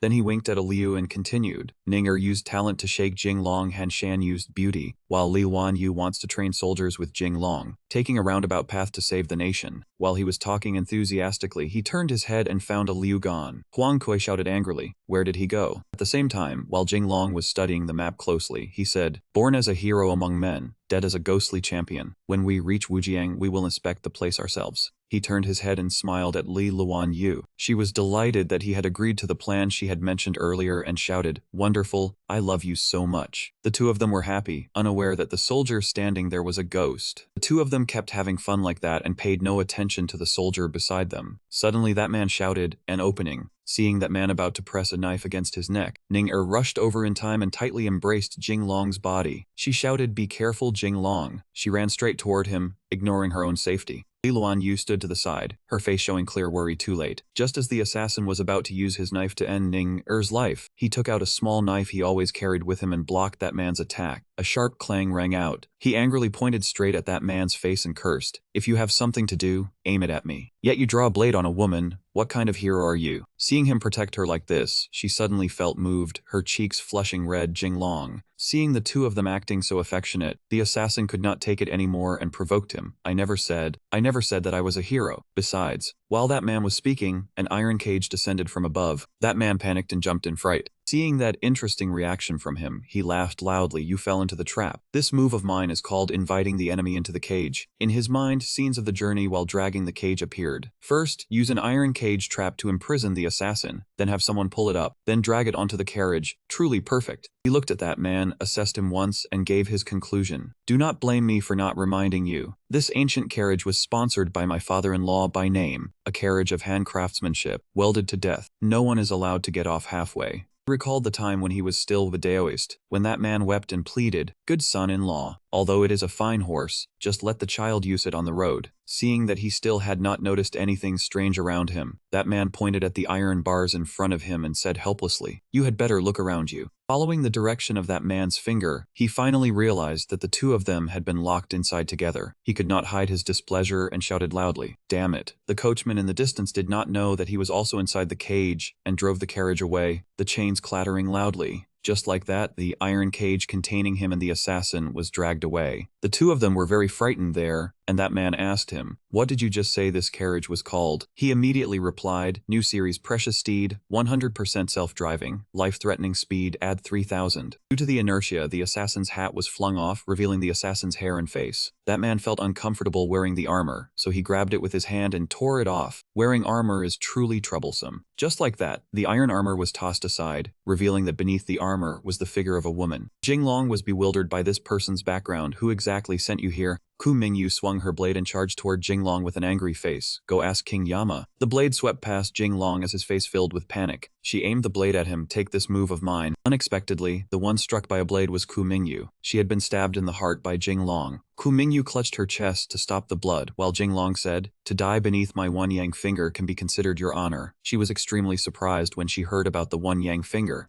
Jinglong was secretly delighted in his heart. I almost scared you to death, did I not? What he never expected was that Ku Mingyu knelt down, clung to his leg without letting go, and kept begging, "Great hero, please teach me this peerless divine skill." Jinglong could barely stand and shouted, "Damn it, where is your integrity?" She still clung on without letting go. "I do not care if you do not teach me. I will not let go. I will cling to you until I die." Jinglong had to calm her down. Stand up first. He was determined to learn this move no matter what today. I, Ku Mingyu, will kneel here. Even if I kneel until death, I will not stand. Jinglong explained with a face full of bewilderment at her absurdity. Training the one yang finger requires at least 30 years. After hearing this, Ku Mingyu was extremely alarmed. She had never imagined it would take so much time, 30 years. She immediately pleaded with Jinglong, "Then that is too long, carriage teacher. Is there any faster way?" He was utterly shocked. "What did you call me?" Ku Mingyu explained innocently, "Carriage teacher. Because we met each other in a carriage." Jinglong rubbed his head with a doubtful expression. "I suspect you are making a veiled insult at me." Jinglong immediately changed his attitude and winked at her. "Since you are so sincere, then I will teach you a martial art that succeeds quickly, requiring only 1 day." She immediately shot him a heart gesture and tearfully praised him. "Carriage teacher is mighty." Ku Mingyu looked extremely excited. "What martial art is it?" He replied, "Evil warding sword art." She asked in confusion, "How do I train it?" She received the answer instantly. "You only need to obey me." Jinglong began teaching, having her blindfold herself as he took out a blade. He handed the saber to Ku Mingyu and began explaining the principle. The evil warding sword art was the evolution of birds. Only after turning into a fledgling could one use a small force to overcome a great one. She looked worried. "Master Ma, I do not understand the rule. Can I not cut it?"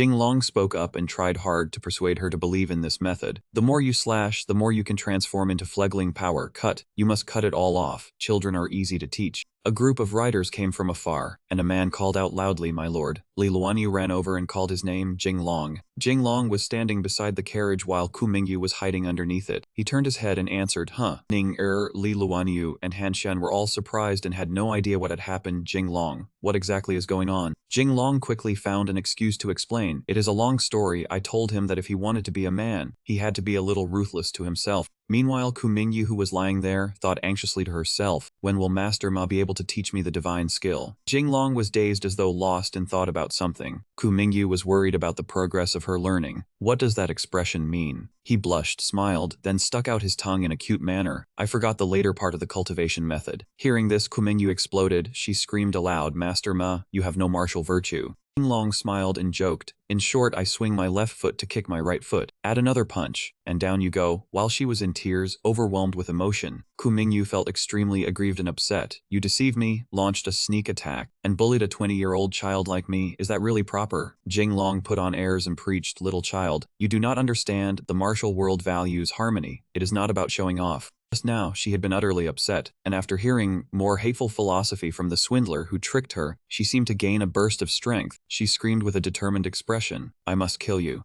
Ning Li Luanyu, and Jinglong all wore tense and frightened expressions. Damn, is she about to use a big move? Suddenly, Badu rushed over from nowhere and dealt with Ku Mingyu. The saber flashed past with a swish. She took an utterly unexpected blow, so shocked that her eyes went wide. Jinglong began reasoning with Ku Mingyu again. Young people must see things through and not chase only immediate profit. No cutting corners. I advise you to reflect on yourself. He continued with a reminder, know yourself clearly. Ning Han Shan, and Li Wanyu witnessed this and admired Jinglong's bearing immensely. Hearts seemed to shine from their eyes. Jinglong is so cool. Outside, Lang Diao, Badu, Aliu, and Huang Kui watched the three girls and were extremely worried. They are poisoned too deeply. There is no saving them. Once women become obsessed with handsome men, have nothing left to do. One of Jinglong's subordinates asked for his opinion. Young master, can we deal with this assassin however we like? He immediately gave a plan. He is also a pitiful person. Wait until I return to the capital. Send him into the palace to become a eunuch. That can also count as seeing things through to the end. The group of Lang Diao standing outside heard this, and also expressed their admiration, each of them giving a like. The young master is benevolent and righteous. Jinglong smiled, spoke, and waved his hand as though gossiping. Stop praising me. Although this assassin's intelligence is movingly low, his silent bow is not bad, and can be used a little. Everyone agreed without question, yes. On the other side, Ku Mingyu was feeling wronged and angrily blaming Jinglong, treating him as a terrible person. Jinglong, you are a swindler, you have no martial virtue. A group of bare-chested, bulging-muscled men stood there, showing off their bodies. The purple-haired man said, 18 bronze men of Shaolin. The green-haired man continued, do you want 1,000-year kill, 1 severance, or fatal birds? Smash, smash, choose one. A person watching from the side could not believe his eyes and screamed, you bunch of perverts.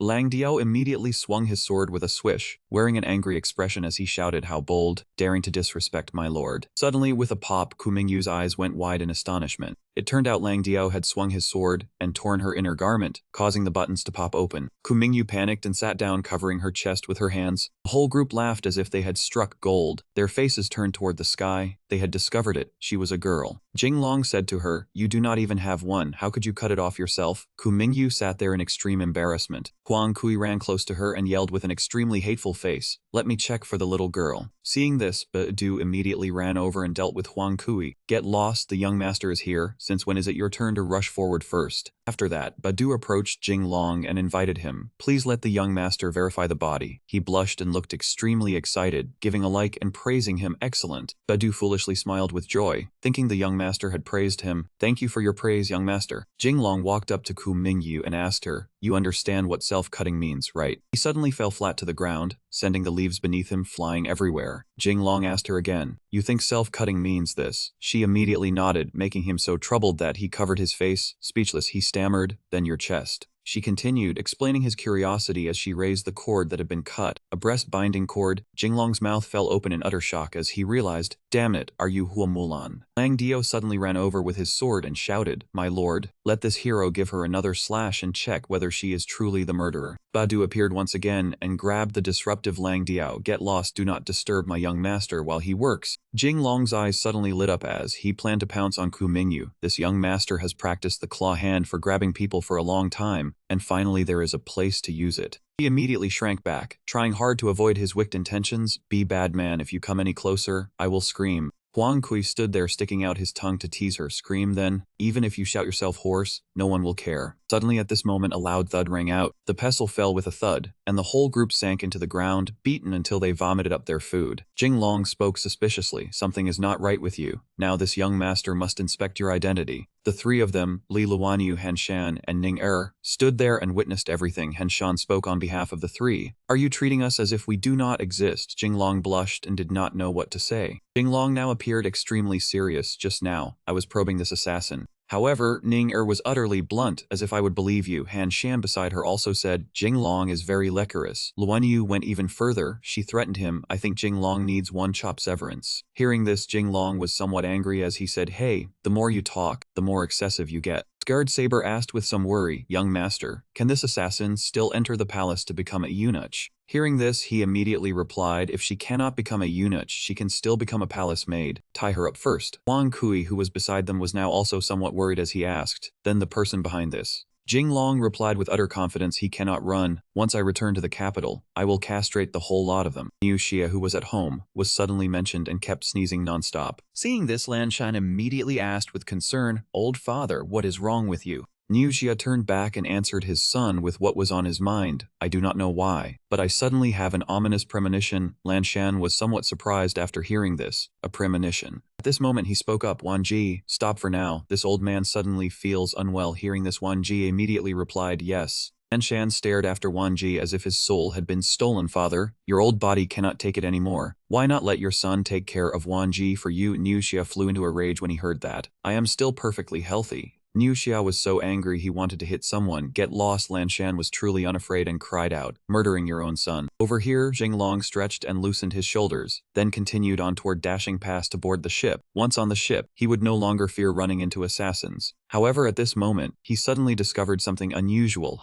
Where is my horse? Liu scratched his head a little awkwardly and said, young master, your horse ran off after an ox. We could not catch up no matter how we chased it. Luan Yu and Jinglong both looked utterly baffled when they heard this. She said rather helplessly, is this love across species? Jinglong shouted loudly, love my foot, I knew it. Whoever touches ink turns black. After following my father-in-law around, even the horse has become improper. Jiaru, who was drinking tea at home, was suddenly mentioned and looked bewildered too. Jinglong angrily turned and shouted again, stop standing there in a daze, go catch the horse back. If that beast refuses to listen, once we get on the ship, I will carve it up and eat horse meat. Liu was so frightened that tears streamed down his face. Yes, but he never expected that this had long been the wish of the attendants. Wonderful. I have wanted to do this for ages. Me too. Now there will be good food. At this moment the scene shifted to dashing past. Somewhere, a voice rang out, judging by the time Jinglong should be arriving soon. At this time a young man who was reading a book heard the report from his subordinate. It should be sometime within these next few days. That person hesitated slightly, then asked, General, then we? The other man quickly replied, with the friendship between Jinglong and me, naturally I must entertain him well. That person was Yang Hong, a famed general of the Ming era, known by the title Divine Archer. At this moment at the new residence, Niu Xia was soaking in a hot bath, looking extremely comfortable. Dashing past is the final gateway before boarding the ship. Once Jinglong gets on that ship, we will no longer be able to catch him. Soaking with Niu Xia was also Zicheng. He said with complete composure, rest assured, my son is beside Jinglong. That man cannot escape, besides the one guarding dashing pass. Zicheng gave a sinister smile and said, is Langya whom this old man promoted. The vulgar laughter of those two men echoed everywhere just like that. Jinglong was overjoyed to meet an old friend, and immediately called out, Brother Hong. Yang Hong also welcomed him warmly. Jinglong, I missed you to death. Yang Hong quickly invited him inside. Come here, hurry in and sit. Food, wine, and meat are already prepared. Jinglong immediately replied when he heard this, Brother Hong, how thoughtful. While they were drinking merrily, one bow drew attention. We will not leave until we are drunk. On its body, the two words Langya were clearly written. Jinglong and Yang Hong joked around with each other, their laughter echoing everywhere. Jinglong happily raised his wine cup and said, Ah Hong, how long has it been since the two of us last met? Come drink this cup dry. Yang Hong spoke up at this moment. I hear that Jinglong is now the god of wealth of the great Ming. He immediately waved his hand modestly and said, I do not dare accept the title God of Wealth. I only understand a little about making money. Yang Hong also laughed and said, with our friendship, lead your little brother along to get rich too. They happily slung their arms around each other and laughed. Good brothers earn money together, and when there are girls, chase them together. Outside, Huang Kui heard all their laughter and joking. Then he slowly spoke, Lord of Dashing Pass, Yang Hong. It turned out Huang Kui was telling a story. That man is the 19th generation of the famed Northern Song General Yang Yi, one of the 3 divine archer clans. After everyone heard this, they all sighed in admiration. The Yang family army, a divine archer clan. Huang Kui quickly continued, first is the founding Duke Wei family, whose famed arrow is piercing the sun. Second is the Yang family, whose famed arrow is Wolf Moon. Third is the founding General Kui family, whose famed arrow is Falling Moon. Huang Kui furrowed his brows tightly and continued, speaking of the northern song, I suddenly remember an old illusion. Candle shadow, axe shadow. Liu cried out when he heard it. What the hell is that? Liu thought of something and fearfully covered his face. It cannot be smashing the cup as a signal and then executioners appear, right? Huang Kui beside him could not help cursing. You have read too many storybooks. At this moment, many soldiers suddenly ran toward the courtyard where Jinglong was. Liu immediately cried out, everyone, look over there. Huang Kui's expression changed at once as he tried hard to reassure himself. How could that be? Do not be too sensitive. However, right at this moment, a loud noise suddenly rang out from inside. Thud. GZ and the others cried out in panic, young master, my lord. Huang Kui was so frightened that tears streamed down his face. No way. Scarface saw this and kept pounding on the door. Hurry in and save the young master. However, when the door opened, they saw a group of girls bathing inside. Before Scarface could react, a whole basin slammed onto his head. Then countless objects were thrown out along with shrieks that forced everyone to dodge. Peeping maniac, hurry up and die, Scarface kept speaking in a panic. Sorry, we got the wrong door. Hong Kui broke out in cold sweat and said, are the three of you directionally blind? Inside the room, Yang Hong and Jing Long were indeed arguing fiercely. Bearing great ambition in the chest is true justice. Abandon treatment and carry ambition. You fierce freak, you like the flat princess. You are not normal, as the saying goes, if the chest is not level, how can one pacify the world? Scarface and the others outside the door listened in a daze. What are the Lord and Yang Hong talking about? It seems they are debating an academic issue, so profound as expected of the Lord. At this moment, Jing Long and the others discovered them and cursed angrily. Do not disturb our quarrel, get lost. They were frightened and could only say yes. While Jing Long was speaking, Yang Hong had already taken down his bow and arrows. I am drunk, give me a room to rest for the night, tomorrow. But at this moment, Yang Hong gave a sinister smile and said, no hurry, Jing Long. I have a special program here to welcome you. Seeing the miserable expressions on Jizzy and the others, Wang Kui could not help laughing. Idiots, none of you understand the relationship between Jing Long and Yang Hong, yet you still dare to barge in. They are good friends, the kind who can get so high together they lose contact with the world, commonly known as sworn brothers. In the room, the drunken Jing Long tried to kiss Yang Hong. Ah Hong, come here and give me a kiss. But Yang Hong avoided him in disgust. Get lost. Do you believe I will hit you with my bow? I prepared beautiful women to dance for you, yet he still refused. No need. Now that I have Ah Hong, what do I need women for? Yang Hong cried out helplessly. Stop ruining my innocence. At this moment, Yang Hong shouted loudly, what if it is a striptease dance? Jing Long immediately stopped when he heard this. No sooner had the words fallen than outside, a girl had already been beaten black and blue. Luan Yu's group stormed inside fiercely with weapons in hand. I already said Jing Long is lustful. We cannot give him the chance. We should just cut that thing of his off. As the girl lay limply on the ground, Yang Hong could not help saying fearfully, Jing Long, were those women just now all your confidants?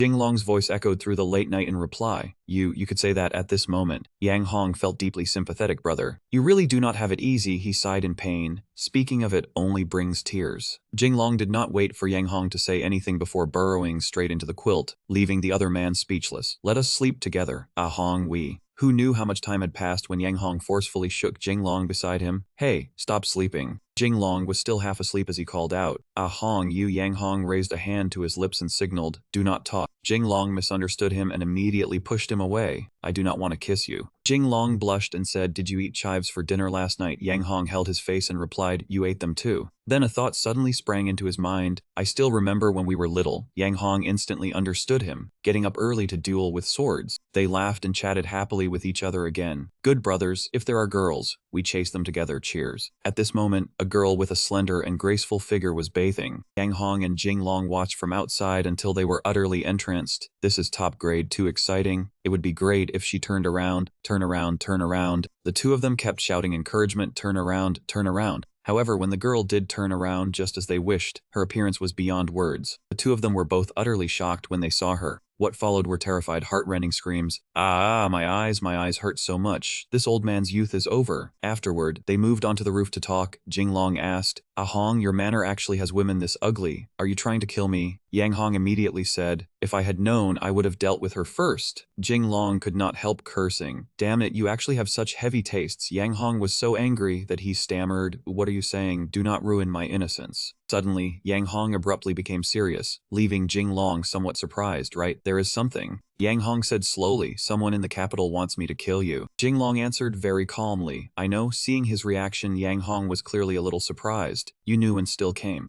Jing Long replied with utmost sincerity, in this world I Jing Long have two brothers, one is Muang, and the other is you Ah Hong. Yang Hong said helplessly, should I say you have no heart and no lungs, or that your nerves are too thick? Jing Long blushed for some unknown reason and said, I do not mind you saying I am thick and big. Hearing this, Yang Hong immediately cursed, you are truly shameless. Jing Long said softly, the ones who want to kill me are Niuxi and his people. After hearing this, Yang Hong said with disdain, what does a mere Niuxi account for? He hurriedly continued, Jing Long, your business has cut off many people's path to making money. Yang Hong said with deep concern, those hidden aristocratic families have deep roots. You have cut off their road to wealth in the future. But Jing Long cut him off without caring. Matters of the future can be discussed later. Jinglong's tone suddenly changed completely. Oh, there is a beautiful girl. Yang Hong reflexively searched all around. Where? Jinglong took out a telescope and said, she is very far away. You have to use this telescope to see clearly. Yang Hong looked at the telescope with yearning eyes. Such a treasure actually exists in this world. Yang Hong picked up the telescope and began pulling it in and out. Let me see, it can be long or short, big or small. It really is a good treasure. Jinglong immediately warned from beside him. Ah Hong, do not make it so indecent. Looking through the telescope, Yang Hong said in shock, oh, I see her. She really is a beautiful girl, so clear. He proudly said from the side, of course. Yang Hong stared until he was completely entranced and could not pull himself away. Sob, sob, sob. This feels amazing. Seeing this, Jinglong also wanted to snatch it and look. It is my turn, let me see for once. By the window, a girl was combing her hair and looked extremely beautiful. It would be great if she turned around. Turn around. However, when the other person turned around, it was that same woman, making them cry out in panic. How is it her again? Time quickly passed, and before long it was the next day. And Shan saw that Jinglong's complexion did not look very good, so he asked worriedly, Jinglong, did you not sleep well last night? Thinking of yesterday's scene, he said gloomily, do not mention it, it was truly a nightmare. At this moment, Yang Hong had just arrived and called out, Jinglong. Yang Hong's expression also did not look very good as he said, I came to see you off. Seeing this, Han Shan also asked with concern, what happened, General Yang? Did you also not sleep well last night? Yang Hong put an arm around Jinglong's shoulders and made up an excuse. Jinglong and I got up early to practice sword dancing. We rose before dawn to train, so he could only go along with him. That is right, exactly. Jinglong asked, Ah Hong, are you really not coming with me? Yang Hong immediately replied, if I leave, what will happen to my family? When this was mentioned, Jinglong began to speak, but Yang Hong covered his mouth. But you are not obeying their order to kill.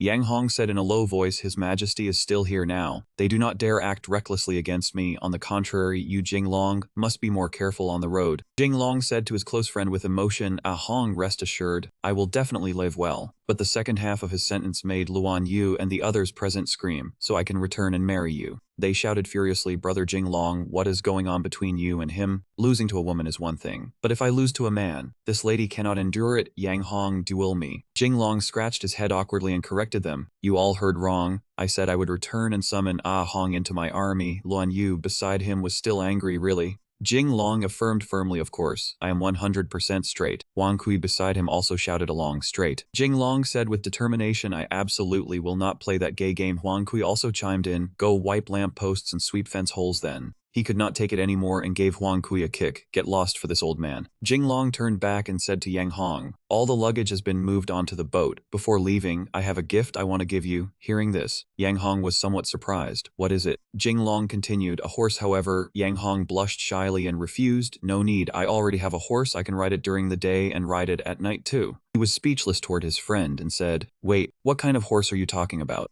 Sails had already been raised, and it was finally time for them to truly leave. Yang Hong looked at the ship growing distant and sighed, after this parting, who knows when I will be able to see Jinglong again. At this moment, someone came to report General Young Master Li left behind a carriage. Yang Hong turned around in alarm. A carriage. Where is the precious horse he said he would give me? The soldier said somewhat awkwardly. He said this was the precious mount. Over here, Jinglong's boat was still gliding across the water as fast as the wind. Yang Hong said, since it is Jinglong's gift, let us try it out. Jinglong looked at everything around him, feeling extremely excited. He looked at the land vehicle he had left behind and laughed until he nearly collapsed as Yang Hong kept cursing. Damn it, how do you stop this thing, Jinglong? You tricked me. Jinglong waved smugly and shouted loudly, Ah Hong, wait for me to return. Yang Hong cursed back, do not come back anymore. Damn you. Jinglong was not angry at all and instead laughed heartily. They continued moving on just like that. Luan Yu angrily cried out at this moment, what, we already passed Wujiang town. Someone else nodded and said, that is right, this place is Dashing Pass. Hearing this, Luan Yu shouted loudly, Jinglong, instantly making him, who was drinking tea, jolt upright. Luan Yu kept shouting, you promised me we would go to Wujiang town to see Xiang Yu's ancient battlefield. You do not keep your word, Jinglong explained in a panic. The boat was too fast. I only looked away for a moment and we had already passed Wujiang town. You cannot blame me. He casually draped his arm over Luan Yu and said, ahead is the Jianyang guard. The taping mansion will then take her to see the barracks. Luan Yu's tone lightened slightly upon hearing this, really. He did not hesitate to raise his hand and swear, if I lie may heaven strike me down with a sacred artifact. Just as he finished speaking, thunder rolled across the sky, frightening him greatly. Luan Yu immediately held a knife to him. Truly he does not keep his word, Jinglong lamented. Is heaven blaming me with thunder at this moment? He kept pressing Jinglong to strike. Stand still for me. Han Sen and Ning beside them laughed. Luan Yu dares to act like this toward Jinglong, what a type. Jinglong, after being chased for a while, gasped, don't chase, we'll arrive soon at Jianyang Guard now. Luan Yu also panted, I will trust you just this once. Liu reported, young master has passed the Jianyang Guard, ahead is the main road. Luan Yu angrily raised his sword to press him again. You lied to me again, Jinglong cried out. It's not my fault, oh mother, he silently screamed in his heart. Damn it, heaven wants to play me to death. The scene had now moved to the Jianyang Guard. At this moment a guard came to report Jinglong's command of the ship passed the Jianyang Guard and turned back. The commanding envoy was somewhat surprised. Really, they returned already. He slowly instructed, tell the juniors to prepare the reception. I want to present him with a grand gift. The guard respectfully replied, yes. At this moment, in a certain room, Ku Mingyu was captured by Jinglong and shouted, Jinglong, you have no martial virtue. If you have skill, release me. A battle of 300 rounds. He paid no attention and said, what battle? Slicing and killing is boring. Let's talk about something interesting, Ku Mingyu angrily scolded. A person like you has a dog's mouth with no ivory. I refuse to talk to you. Jinglong asked again, is your father Ku Neng? Ku Mingyu was slightly stunned. How do you know? Ku Neng, a great general at the beginning of the Ming dynasty, famous general of the Southern Army during the Jingnan Rebellion in the 23rd year of Hongwu, the Western tribes rebelled. Yuansang urgently needed to send Duke Lan Yu with Ku Neng to confront them near the Great Crossing River. Jinglong immediately continued, Ku Neng and Lan Yu are close. In recent years he has been ostracized and reportedly captured by the Imperial Guards. He leaned in to ask, someone wants you to assassinate me, saying they could help you rescue Ku Neng, right? Ku Mingyu was somewhat surprised. You are a demon. Jinglong narrowed his eyes. They are deceiving her. How could those civil officials hit the Imperial Guards? But she still has a chance. She can still save me. Just let this young master speak. Perhaps the Imperial Guards will release Ku Neng. Ku Mingyu was so angry she was speechless. And Jinglong, unaware, vainly said, indeed, this young master has great influence. Ku Mingyu was so angry she broke the rope tying her. Ku Mingyu angrily punched Jinglong in the face. Even if I die, even if I jump from here, will not beg you. The attendants rushed in worriedly and saw him lying on the floor. Young master, try to resist. Jinglong, rubbing his face in anger, said, heavens, this woman strikes too viciously. Liu went to check. Young master, are you all right? Jinglong angrily shouted, you rotten woman, dare strike me secretly. I see she is the one with no martial virtue. Liu's group nearby only dared follow quietly. Young master is right. He resolutely said, sooner or later she will kneel at my feet and sing a song of conquest. Liu cheered along. Young master's might is awe-inspiring. Just then Kai Yulun and the others entered, having heard everything. They angrily shouted, Jinglong, repeat that, what feat, what song? Jinglong fearfully stepped back and bumped into Ning Er. Have you all heard everything then? Ning Er spoke gently. See how they frightened Jinglong, I am different. Unexpectedly, Ning Er was even crueler than them, directly choking Jinglong. What did you just say? The three of us are not enough, still want to open the harem. Liu beside them cried in pain, young master. By now Jinglong was being choked until foam appeared at his mouth. Liu panicked. If you keep choking he will suffocate. After a long while Ning Er calmed down and regretted, it's my fault, Jinglong, don't be angry. Jinglong continued questioning, telling her to kneel at my feet. How? Can't force her to apologize, can't make her sing. Huang Kui beside him added, yes, kneel and blow the horn also works. Jinglong, enraged, kicked Huang Kui outside. A thud sounded as everyone shouted, it's bad. Young master Huang fell into the water. Jinglong, while lamenting his neck, saw Ku Mingyu approaching, painful. Jinglong immediately raised his guard, exclaimed, when did you appear? Always here. He covered his face in embarrassment. Did you hear everything I just said? Ku Mingyu said nothing and suddenly knelt right in front of Jinglong. He was bewildered by her sudden action. What are you doing? As long as you can save my father. Now I kneel before you. Jinglong recalled Ku Mingyu punching him and was still somewhat fearful. Even if I die, even if I jump from here, will not beg you.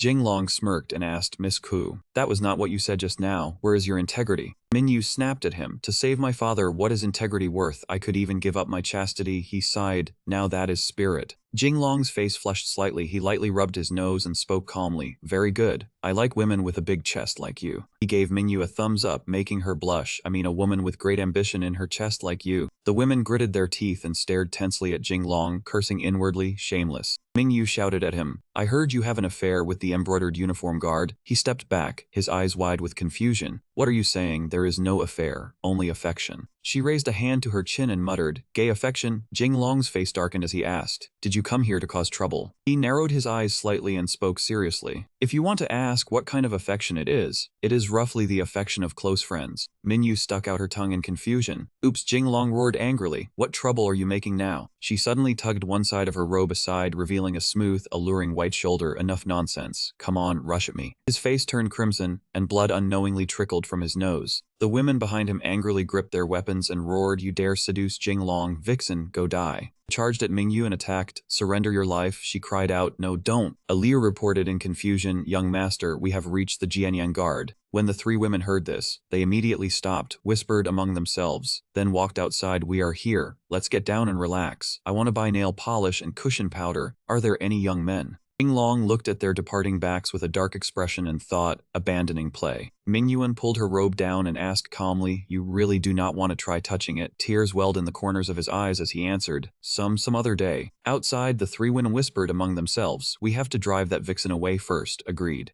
Chongyang and Nerong walked out of the residence to the welcome of many soldiers. Jinglong was stunned. "This is." Huang Kui leaned to his ear and whispered, "The one coming is Guo Chongyang, commander of the Jianyang Guard." He looked toward her and immediately drooled as he asked, "The woman beside him is?" Huang Kui clutched his robe and answered in fear, "That is a woman who terrifies me deeply. That is a chill without cold." He and Nerong cupped their hands in greetings, young Master Li. He also replied happily, "Commander, you are too courteous. The one beside you is." She spoke gently, "This humble wife is the wife of Commander Guo. My name is New Nerong." His face turned red and he raised his index finger, speaking calmly, "Such large breasts, Rong Nai Da." Nerong covered her mouth with her sleeve and said shyly, "Young Master Li truly knows how to joke." Chongyang raised a hand in invitation, "Young Master Li, please come inside." Huang Kui muttered in confusion, "Why does this feel like a Hongmen banquet?" Jinglong frowned and thought to himself, "No matter what banquet it is in this great Ming, there is nowhere I cannot go." Zhigang appeared with a group of people and cupped his hands in introduction. "Wu Zhigang, Pacification Commissioner of the Jianyang Guard, greets young Master Li." All three of them froze when they heard him call their names. No desire makes one strong, with big breasts. Jinglong's face darkened as he cursed, "You people." They immediately stood before him, waving their hands in urgent explanation. No, we are innocent, exactly, a pure relationship between men and women." Nerong and Zhigang tightly linked hands behind Chongyang's back. Jinglong patted Chongyang's shoulder in sympathy. "Brother, you have it rough too," that man asked in confusion. "What are you talking about?" he replied. "Nothing at all. It is rare to come here, Commander Guo. Introduce me to the situation of the guard station." That man turned to the group around Zhigang and introduced them. That was Wu Zhigang, the Pacification Commissioner. "These men are 1,000 household and 100 household officers. Our Jianyang Guard has more than 3,000 soldiers." Chongyang's face darkened in irritation when he saw Jinglong holding a microphone and singing, "Love is a ray of light, green enough to make you glow." That man roared, "What are you implying?" Huang Kui asked in puzzlement, "They will not let us in. Nothing will happen inside, will it?" Aliu was confused what could happen. He asked back seriously, "Have you forgotten the surname of the commander's woman?" Huang Kui gritted his teeth. "Her surname is Niu, Lord Niu of the capital prefecture." Jinglong spoke calmly, making Chongyang freeze in place. "I imply nothing. I only want to ask Commander Guo whether you want to gain something without any effort." That man shouted furiously, "I am the dignified commander of the Jianyang Guard. Whatever I want I get. Why would I need to beg you?" He asked back truly. Chongyang suddenly lunged over, hugged his arm, and pleaded, "Young Master Li, guide this brother." He smiled professionally and glanced at that man. "Your mouth rejects it, but your body is very honest." That man's face lit up as he spoke. "No one dislikes having too much money." Jinglong pressed his face close to that man and asked in rapid succession, "Take the blame, do you want it? If someone gives you a son, will you accept him?" Scenes of men and women surfaced in Chongyang's mind. That man clenched his fists and spoke with determination. "For other matters I can reap without sowing, but when it comes to marrying a wife and having children, I still want to rely on myself." He admired him. Now that is spirit. Chongyang abruptly turned to Jinglong and replied, "Of course." That man suddenly realized and snapped furiously, "No, that is wrong. Why am I wasting words with you men?" Chongyang looked at him coldly and said, "Since you walked into the trap yourself, become the stepping stone for my promotion." He gaped in confusion. "I am the troop training envoy personally appointed by His Majesty. You dare kill me." The soldiers appeared behind that man, and he grinned wickedly. "So what if I kill you? These people are all my trusted death warriors." He glanced at the people behind him when he heard Chongyang say, "Everyone in the Jianyang Guard, from top to bottom, is mine." That man's eyes flashed with schemes, and he laughed loudly. "After I kill you, who will know?" Jinglong's face was covered in cold sweat as he stammered, "You, all of you." A reporting voice rang out, "Princess Hanshan has arrived." Hanshan walked in, followed by two other women. He ran toward her in tears. "Hanshan, that brat threatened me," she soothed him. There.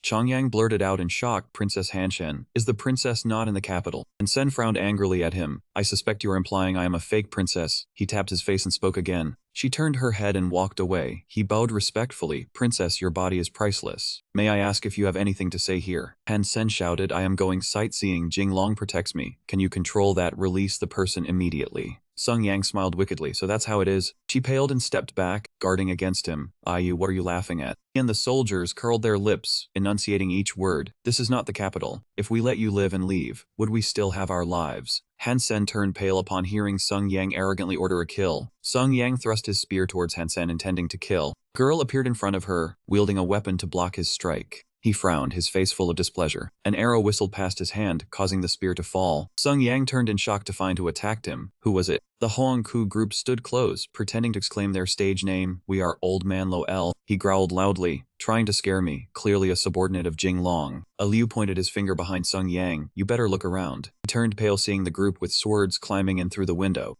A man with a sword pressed it to the neck of one of Sung Yang's soldiers. Ming Yu glanced at him with her bow. A weak group. I haven't even used my strength and they already surrendered. Sung Yang grew more furious seeing Tak Kang, and the soldiers raise white flags in surrender. The soldier cried out, Sir, it's not that we didn't try, the enemy is just too cunning. Jing Long sat calmly and spoke, Yang, coward, admit defeat. Sung Yang roared angrily, Sung Yang. He scratched his ear in annoyance and replied, All right, Yang Yi heard you. He glared at him and shouted, Do you think you can defeat me with these? The Jianyang Wei camp has 3,000 soldiers, aren't you afraid? Badu near Sung Yang spoke, It's over. He bowed to Jing Long, Master, everyone in the camp is under control, it's done. He gave a thumbs up in praise, excellent. He looked at him in fear, how could this be? Badu lifted his shirt to reveal a pig tattoo on his chest and shouted, The power granted by my ancestors. Sung Yang, furious, spat blood and gritted his teeth. I can't believe I lost to a pig. Jing Long enunciated each word, Stop wasting time, do you want to live or die? He arrogantly pointed behind him, Jing Long, if you want to kill me, you still need to ask if my brothers behind me agree. He asked in confusion, Your brothers behind you? The soldiers stood behind him. Tak Kang pressed Jing Long's shoulder. Oh God, why are they all behind me? Sung Yang yelled in fury, No loyalty at all, you bastard. He suddenly called out his name, Jing Long, abruptly knelt, making Jing Long stare.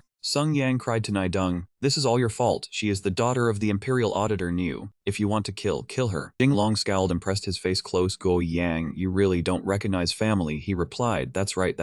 The women muttered, shameless. He turned his face, putting the microphone to his mouth. Hello, I am selling goods. Do you need to save face? Sung Yang jumped up, hitting his chest confidently. As long as Li saves my life, I will be Li's dog, loyal to Li, work to death. Jing Long kicked him forcefully. Get out. He handed the sword to Tak Kang. Take it. Jing Long ordered in a deep voice. Make the other two collapse. Kill Sung Yang. I guarantee you can be the commanding envoy. Jing Long handed the sword to Tak Kang again. Kill Sung Yang. He turned pale in fear holding the sword. Why? He held Han Sen in his arms and spoke proudly. Do you know why the princess of Han Sen is beside me? Jing Long gave a thumbs up to himself cheerfully. The emperor appointed me as investigator, inspecting and punishing violations along the way, authorized to execute first and report later. Sung Yang and the soldiers shouted in shock. Impossible. He spoke sharply. In front of me, nothing is impossible. Sung Yang shouted in confusion. You are the #1 inspector of daming. The emperor sent you to investigate corruption. He must be crazy. A servant whispered to Liu, Exactly, the master is the greediest in daming. Jing Long shouted, startling them, Which side are you on? He approached, grabbing Tak Kang's shirt. Whether you believe it or not, either you kill him or I kill you. 2 choices, he stammered. Why me? Jing Long recalled him holding Nidong's hand angrily. I saw you holding New Nidong's hand just now. Your betrayal was extreme, but I will consider it meaningful. Sung Yang turned black with anger. Betrayal. Tak Kang cheated on me. Liu happily handed him a green hat. This is a reward from our young master. Sung Yang angrily threw the green hat, shouting, I dare you all. Tak Kang suddenly thrust the sword through him. Tak Kang frowned, apologizing, commanding envoy. Sung Yang was shocked in pain. Tak Kang, you cheated on me and now stab me. Kang Liang crossed his arms embarrassed. This dialogue is shocking. Han Sen frowned in suspicion. Aren't they playing a trick? Ning anxiously covered her mouth with a fan. Heard some people like male charms. Sung Yang collapsed in pain, looking up at Tak Kang. Why betray me? Tak Kang gripped the sword tightly. Because I am righteous, and for a lover, I strike my brother twice. After hearing that man answer, Chong Yang collapsed on the spot. Zhigang wiped the blood clean and respectfully offered the sword to Jing Long. Young Master Li, I have done what you wanted me to do. Give the order, stand up.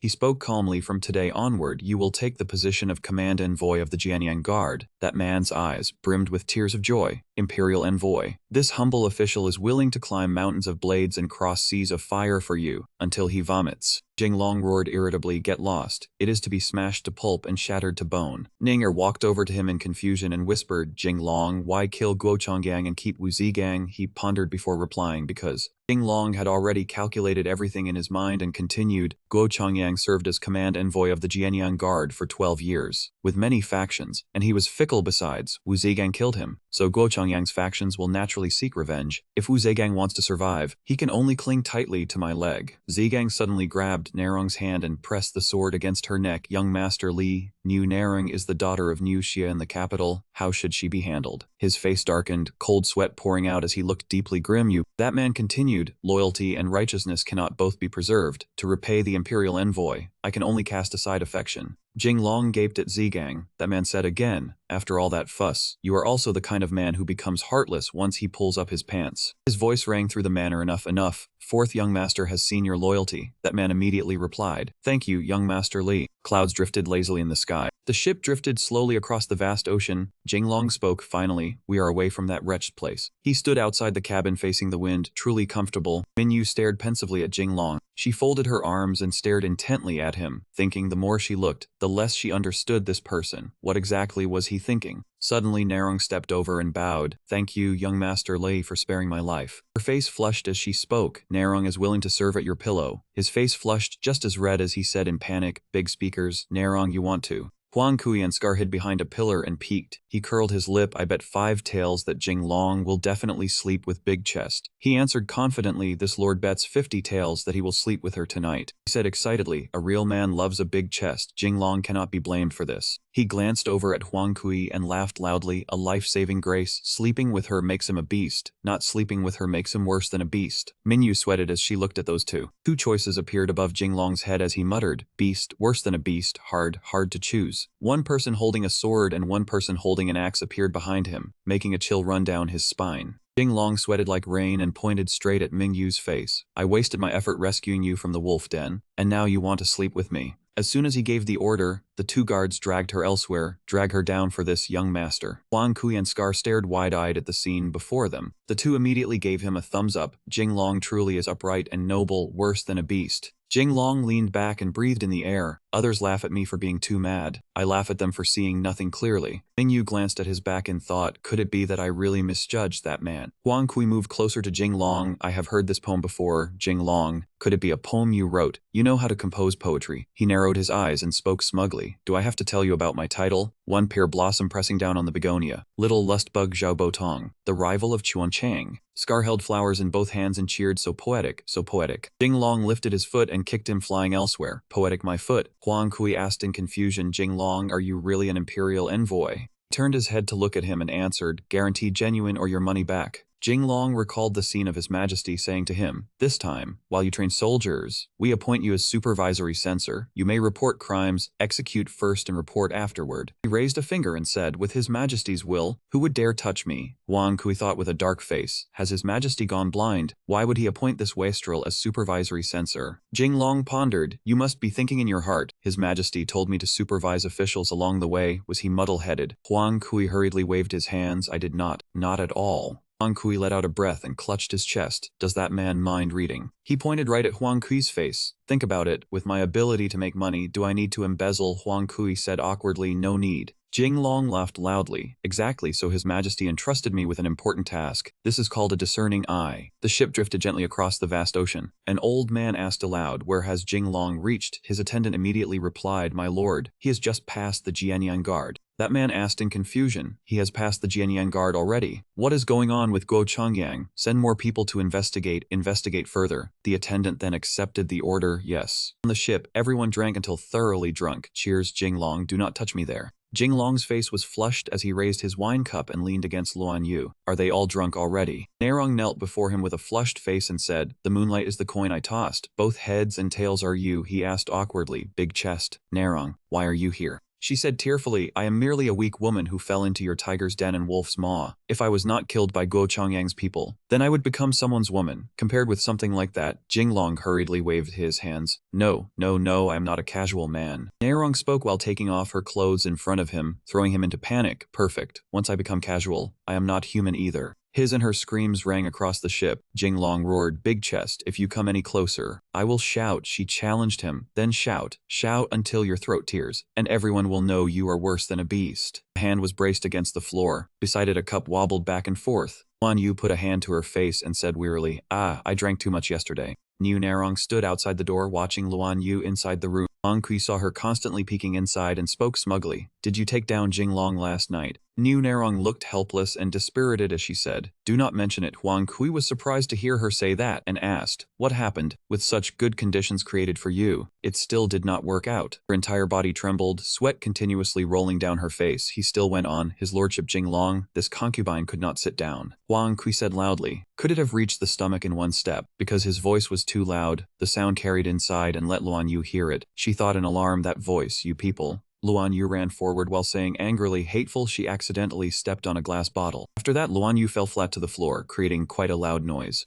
Huang Kui and Niu Nerong heard the loud noise, and the two of them ran off together, each in a different direction, their shouts echoing through the corridor. What was that sound? I do not know. Let us slip away first. Remember, you never met me, and I never met you. On this side, Luan Yu hit the ground hard, making one side of her waist ache terribly. She spoke weakly, oh my waist, where did he go? I clearly heard Huang Kui, that milk cow woman's voices. Niu Nerong heard it and said awkwardly, milk cow woman, are you calling this humble one? Luan Yu kicked the door open wide. She shouted in anger, Jinglong, were you with milk cow woman last night? Jinglong turned back and asked in surprise, how did you know? At this moment he was sitting there milking the cow. Luan Yu walked over angrily. Jinglong answered timidly, I milked all night, she said in discomfort. Where did this milk cow come from? A sword appeared from nowhere, and it swung forward with force. Luan Yu pressed the sword against his neck. Jinglong thought in fear. I was terrified then too. This sword was only 0.1 centimeters from my throat. He spoke timidly to comfort her. Luan Yu, you misunderstood. Actually, you have always been the one I love most. Luan Yu's eyes filled with tears. Her face flushed as she stammered, you are lying.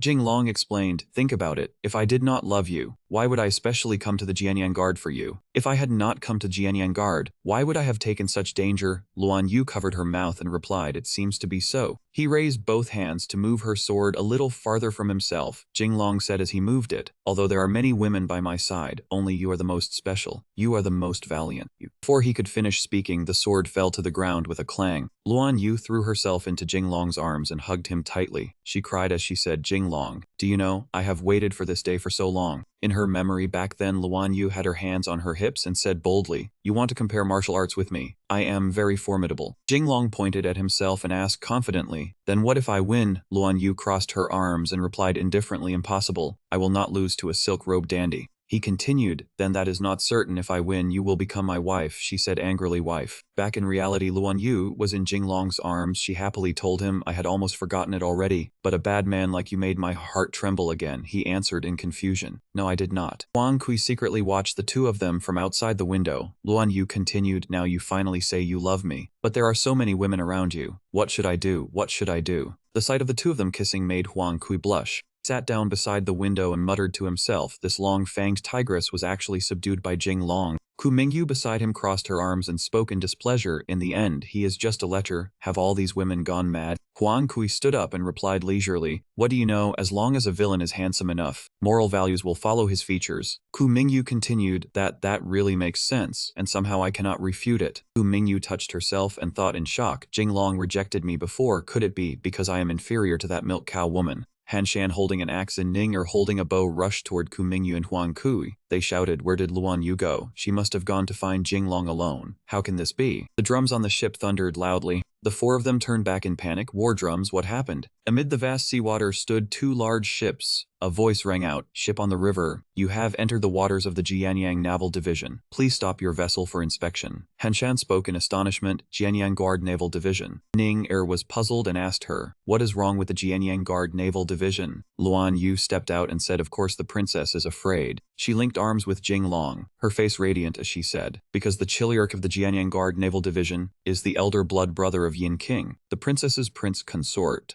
Shan replied unhappily, you are the prince consort, your whole family are prince consorts. This palace's prince consort died long ago. Luan Yu's rebuttal left Han Shan shocked. There have long been rumors in the streets that the princess killed prince consort Yin King to flee with Jinglong. Could it be? Before she could finish, Han Shan cut her off. She raised 3 fingers and said angrily, it was not me. I did not. You are slandering me. If I did it, may lightning strike me dead. Thunder struck down from the sky, making her hands stream with sweat. Han Shan spoke to explain this is only a coincidence. Luan Yu asked suspiciously, is that so? Liu hurried in from outside to report, young master, the Jianyang Guard Naval Division has surrounded us. What should we do? Two middle-aged men pushed in front of a Liu. Leaving him helpless, they began questioning Jinglong frantically. Should we accept the inspection? I heard the naval chiliarch is Yin Tong, the elder blood brother of Prince Consort Yin Kingwei. He placed a hand to his mouth and said, calm down a little, let us see what the situation is before speaking. The ship still stood upon the vast waters. Chiliarch Yin stood sternly on the ship, looking down at the sea. Droplets of water kept splashing up before him. Jinglong observed from this side, then spoke, what must come will come in the end. Huang Kui followed his words. Jinglong, the Jianyang Guard Naval Division has come with ill intent on the water, we have no chance of winning, why not? Jinglong glanced at Huang Kui, making chills run down his spine. Huang Kui, you are the one who led the enemy here, Huang Kui cried out in shock. He interrogated Huang Kui. I said, was it you, brat, who led Yin Tong here? Huang Kui scratched his head in confusion. Jinglong, what are you saying? Someone handed Jinglong an envelope, my lord. This was found in Huang Kui's room.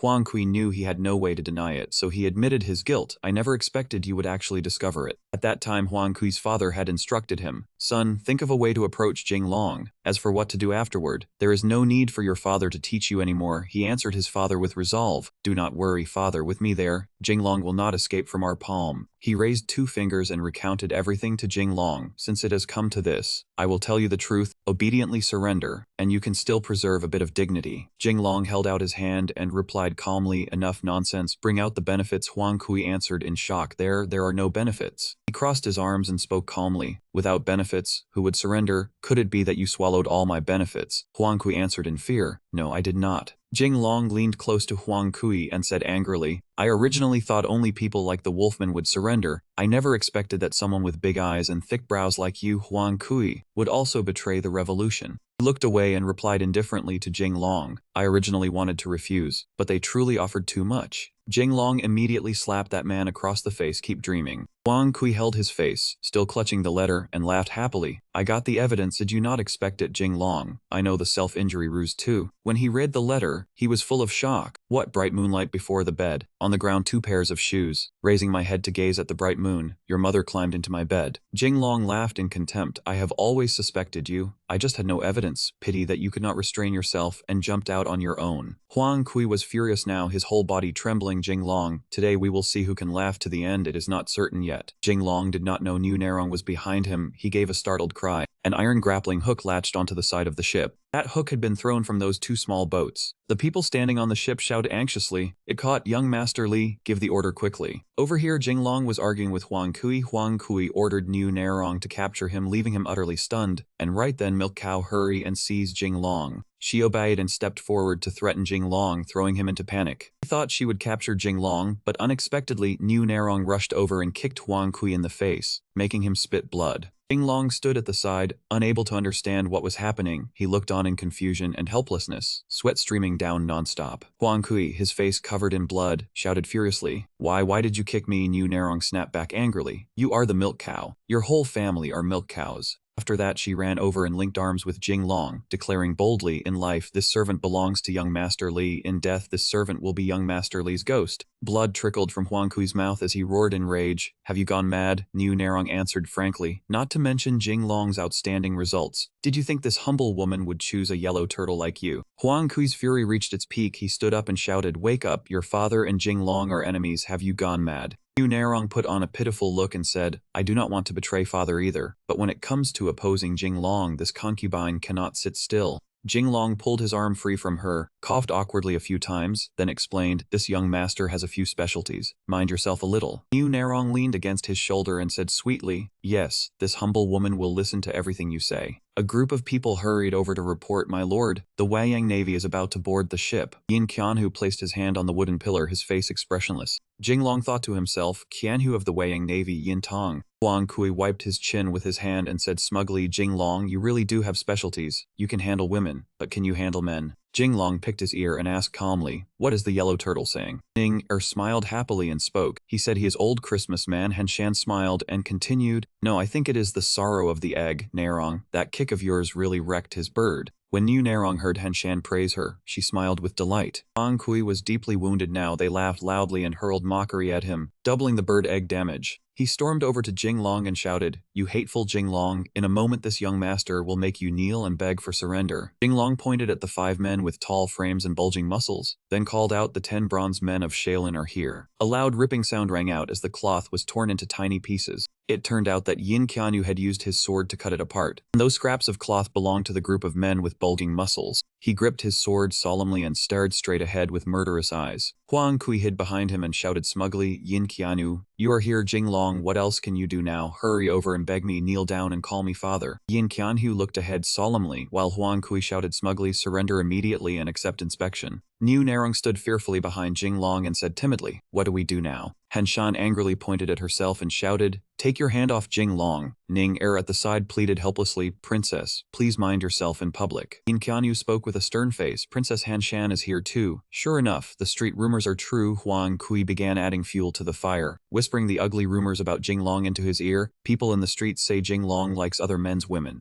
Jinglong immediately spat out a mouthful of blood when he heard Huang Kui say that, commonly known as the green talking youth. He quickly explained to Yin Qianyu, the matter of the princess and the prince consort has nothing to do with me. Huang Kui kept gossiping. He looked toward Niu Narong and introduced her, the woman of the former Jianyang guard commander. Then Huang Kui looked toward Han Shan and continued, the woman of prince consort Yin King. Then Huang Kui shouted in Jinglong's ear, leaving him exhausted and helpless. Facts speak louder than eloquence. What else do you have to say? Sweat kept falling from Jinglong's face as he thought to himself, somehow I really cannot refute that. Jinglong turned around and shouted timidly, did you come here to negotiate or to dig into other people's private lives? Yin Qianyu immediately drew his sword and pointed it at Jinglong's face, speaking frankly, well said, I almost forgot the main business. Young Master Li, come with me. Jinglong placed his hand on the tip of the blade and said seriously, Yin Qianyu, we can discuss anything slowly, surely you know my identity. Huang Kui stood behind him and said indifferently, it is useless, Jinglong, Yin Tong has always been my father's man. In the capital he cannot do anything to you, but once you are outside the capital. He glanced back at Jinglong, his gaze full of malice and contempt, his voice somewhat sinister. If you are a dragon, sit there for me. If you are a cat, kneel down for me. Jinglong's eyes, Huang Kui looked like a cat, so he handed Huang Kui a string. He angrily swatted aside what Jinglong handed him and shouted in irritation, I am not a cat.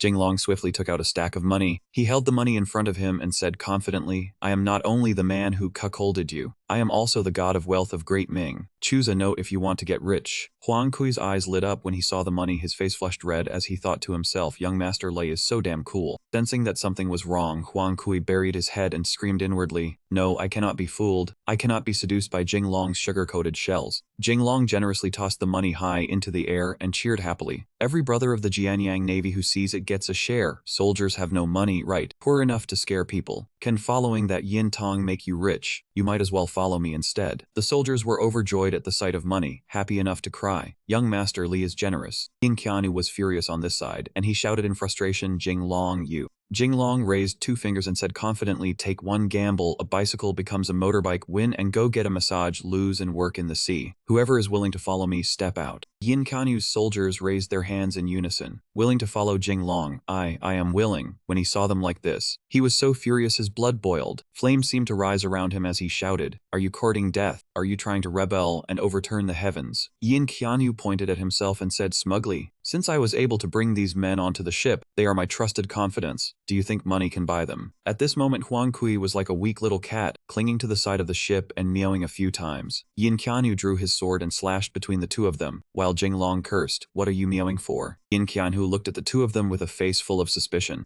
Pointed his sword straight at Jinglong's face and said decisively, so-called confidence mean that even if I kill someone here, they will say they saw nothing. Jinglong refused to yield and called out boldly, my father is Cao Guang Wenzhong. I am the legitimate eldest son, and also the troop training commissioner personally appointed by His Majesty, concurrently serving as supervisory envoy. Who dares to kill me? The soldiers behind were terrified. They pretended not to see anything. I am blind. I saw nothing at all. What a coincidence, I am blind too. Seeing them act like this, Jinglong was furious but said nothing. Don Tianhu licked the sword in his hand, his face full of cunning and deceit. He sneered, Jinglong, you have money, you have status, but with me here, it's all useless. Today is your day of death. Seeing he could do nothing, Jinglong used a tactic. He approached and leaned on the old man, spreading the money before him and spoke sweetly, Don Tianho, take this money, drink and enjoy women. Just pretend today never happened. Don Tianho replied, that would be hard to refuse. He continued, exactly, it might save you 20 years of effort. Hoang Ku saw Don Tianho being lured by Jinglong. He shouted loudly, advising him, Don Thong, don't be seduced by money. Kill Jinglong quickly. Don Tianho blankly said, I don't need money.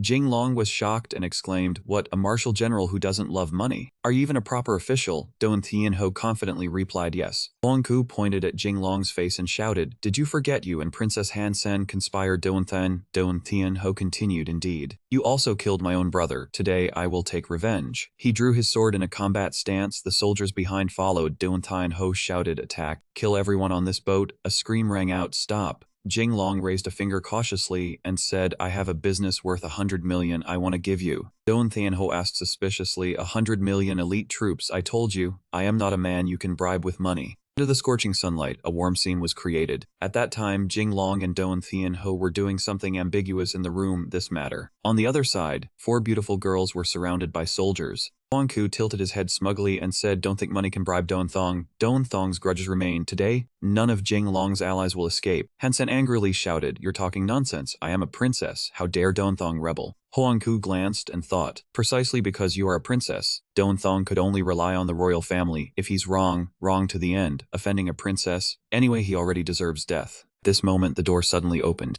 A group of soldiers stormed into the room, shouting "Kill," while he slumped down crying, "Young master." Lang Diao pointed his sword at Liu, making him panic and raise both hands in surrender. "Father," Huang Kui said smugly, "calling father now is a little too late. Today, even if you call me grandfather, it's still..." Suddenly, Lang Diao changed direction and pointed his sword at Huang Kui, making him panic terribly. He ran away while blurting out, "Grandfather, please spare me." Huang Kui shouted, "You have it wrong, I am on your side." Yin Tianhui said to him, "Who is on your side?" Huang Kui asked in confusion. "Yin Tianhu, what do you mean?" Stammered Yin Tianhu. "You." Jing Long suddenly said cheerfully, "This down life jacket is a business with 1 investment and 14 returns. We can set a small goal first, earn around 100 million. Yin Tianhu was stunned. Huang Kui said to Yin Tianhu, "Do not be fooled by Jing Long's sweet words. Money, you will earn it, and the man today you must also kill him." Lang Diao pointed his sword at Huang Kui. Jing Long and Yin Tianhu both expressed agreement. "Right, he must be killed today," making Huang Kui both terrified and furious. "Damn it." Jing Long glared and asked him, "What did you say?" Huang Kui answered, "I was too careless. I said I was too careless." Huang Kui immediately knelt down, hugging Yin Tianhu's leg as he pleaded, "Grandfather, Yin Tianhu, are we not on the same side? Why do you want to kill me?" Jing Long smugly teased Huang Kui. "You want to know?" Huang Kui grimaced. "Pa. Today, even if I, Huang Kui, die beneath a blade and become an evil ghost, I still do not want to hear your explanation." Jing Long.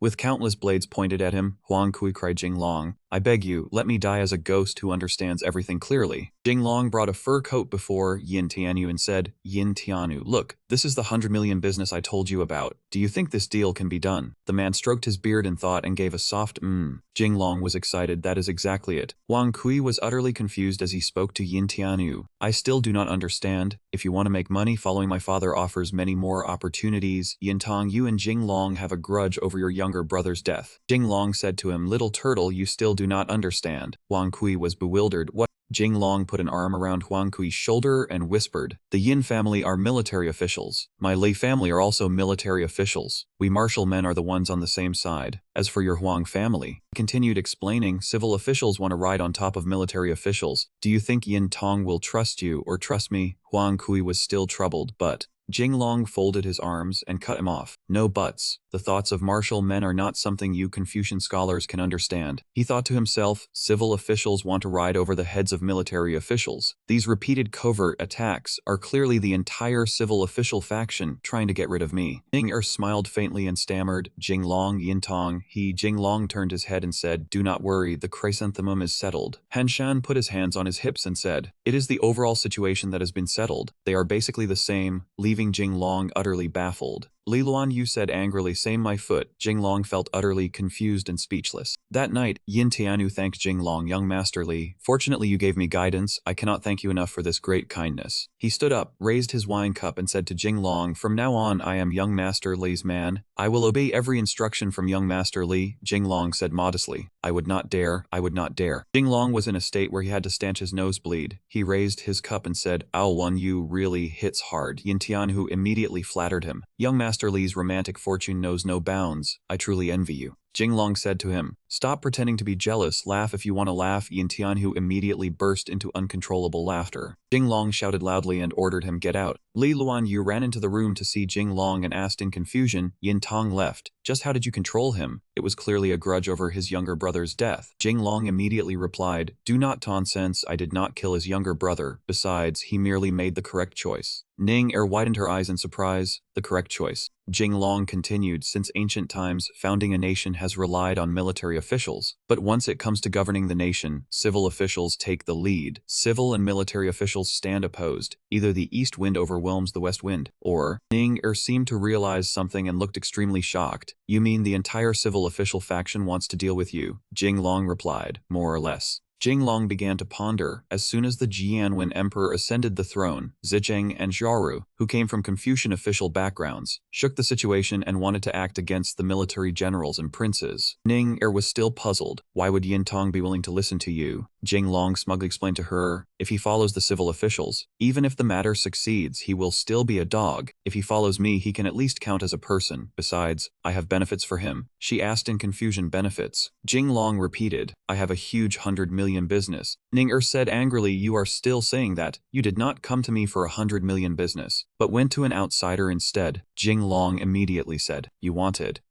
I have plenty. Hundreds of millions are possible. Hundreds of millions of elite soldiers are also possible. She said loudly, hundreds of millions of elite soldiers. Fraud. Li Luanyu could not help wondering either. Hey, I have a question. She said, is your official wife not Sharu's daughter? Ning Er's father, Minister Lin, is also a civil official, right? Jinglong broke into a cold sweat. You are right. Jinglong scratched his head in frustration and said to Li Luanyu, what are you saying? Can the affairs of a scholars be called civil officials? She continued, that is called emotionless money-making machines, traveling 1,000 miles to become an official only for wealth, understand? Scene shifts to Yin Tianhu standing upstairs. A servant said to him, Tianhu, are we really sparing Jinglong? He replied, if we do not spare him, what else can we do? The people from Dashing Pass are about to arrive, and the Jianyang Guard still has a group of traitors who eat our grain but side with outsiders. If I do not rely on Jinglong, I fear I will not even be able to keep my life. The servant asked Yin Tianhu in confusion, will Jinglong go back on his word? He explained he wants fame and military merit. Right now is when he needs people. Just consider it spending 1,000 gold to buy a good reputation. Yin Tianhu set his direction, clenching his fist tightly to show his determination. As long as I can keep my wealth and honor, following Jinglong to make money is not bad either. Huang Kui was now locked behind the iron bars of a prison cell, sitting there sobbing bitterly. He cried while begging Jinglong, I was wrong, please spare me. Just let me out like letting out a fart.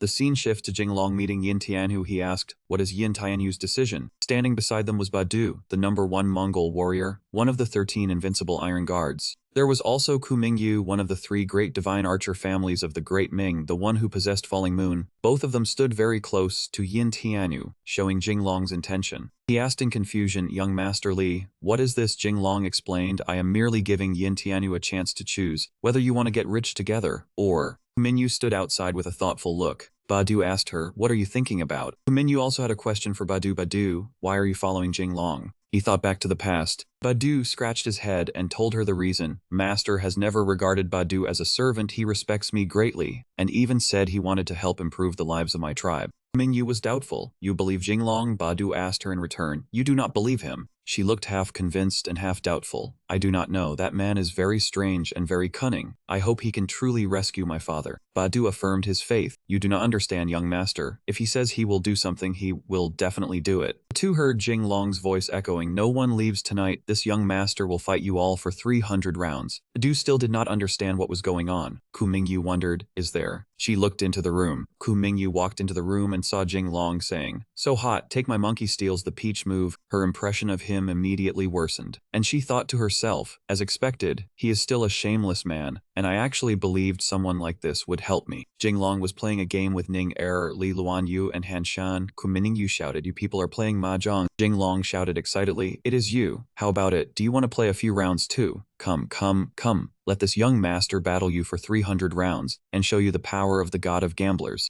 Mingyu thought back to that embarrassing, shy scene with her in the woods, and she was startled as she thought, clearly before this yet you would rather play mahjong with these girls. Jinglong shouted loudly, urging her, what is it? Are you playing or not? If you are not playing, I will keep pushing carts with them. Mingyu said angrily, it is playing cards, not pushing carts. Cards first, carts after. Hateful. Mingyu frowned unhappily and thought to herself, hateful, just where am I inferior to those women? Today you ignore me. Tomorrow I will make you lie flat in bed and unable to get up. Suddenly a huge boom rang out. The table flipped and hit him on the head, sending Jing Long tumbling backward. Han Shan called his name in shocked concern, Jing Long. Very quickly, he sat upright in the chair with a solemn expression. Ku Mingyu ran close to Jing Long and shouted, "Just when are you going to save my father?" He held a wine cup and said, "Why are you so impatient? I have already sent a letter to the capital and asked my friend in the embroidered uniform guard to look after your father a little." She shouted at him in extreme anger. "That is not what you said at the beginning. You said as long as I worked for you, you would." Jing Long cut in, "Your father fell into the embroidered uniform guard. Do you think he can get out so easily?" Ku Mingyu spoke with determination while pulling open the front of her robe. "As long as you can save my father, I will agree to anything you want." Jing Long heard this and spat blood from his mouth. He immediately explained himself, raising both hands in refusal. "I am not that kind of person." Ku Mingyu pointed at the picture of Jing Long and another girl and declared, "What kind of person you are, I saw through it long ago. You are not someone casual, but once you become casual, you are not human." Jing Long defended himself and said, "It was a misunderstanding, completely a misunderstanding. That day Big Chest said her chest hurt. I was only helping her check her health." Mingyu frowned and replied, "As if I would believe you." Ning Er walked into the room and affirmed, "I can prove that what Jing Long said is completely true."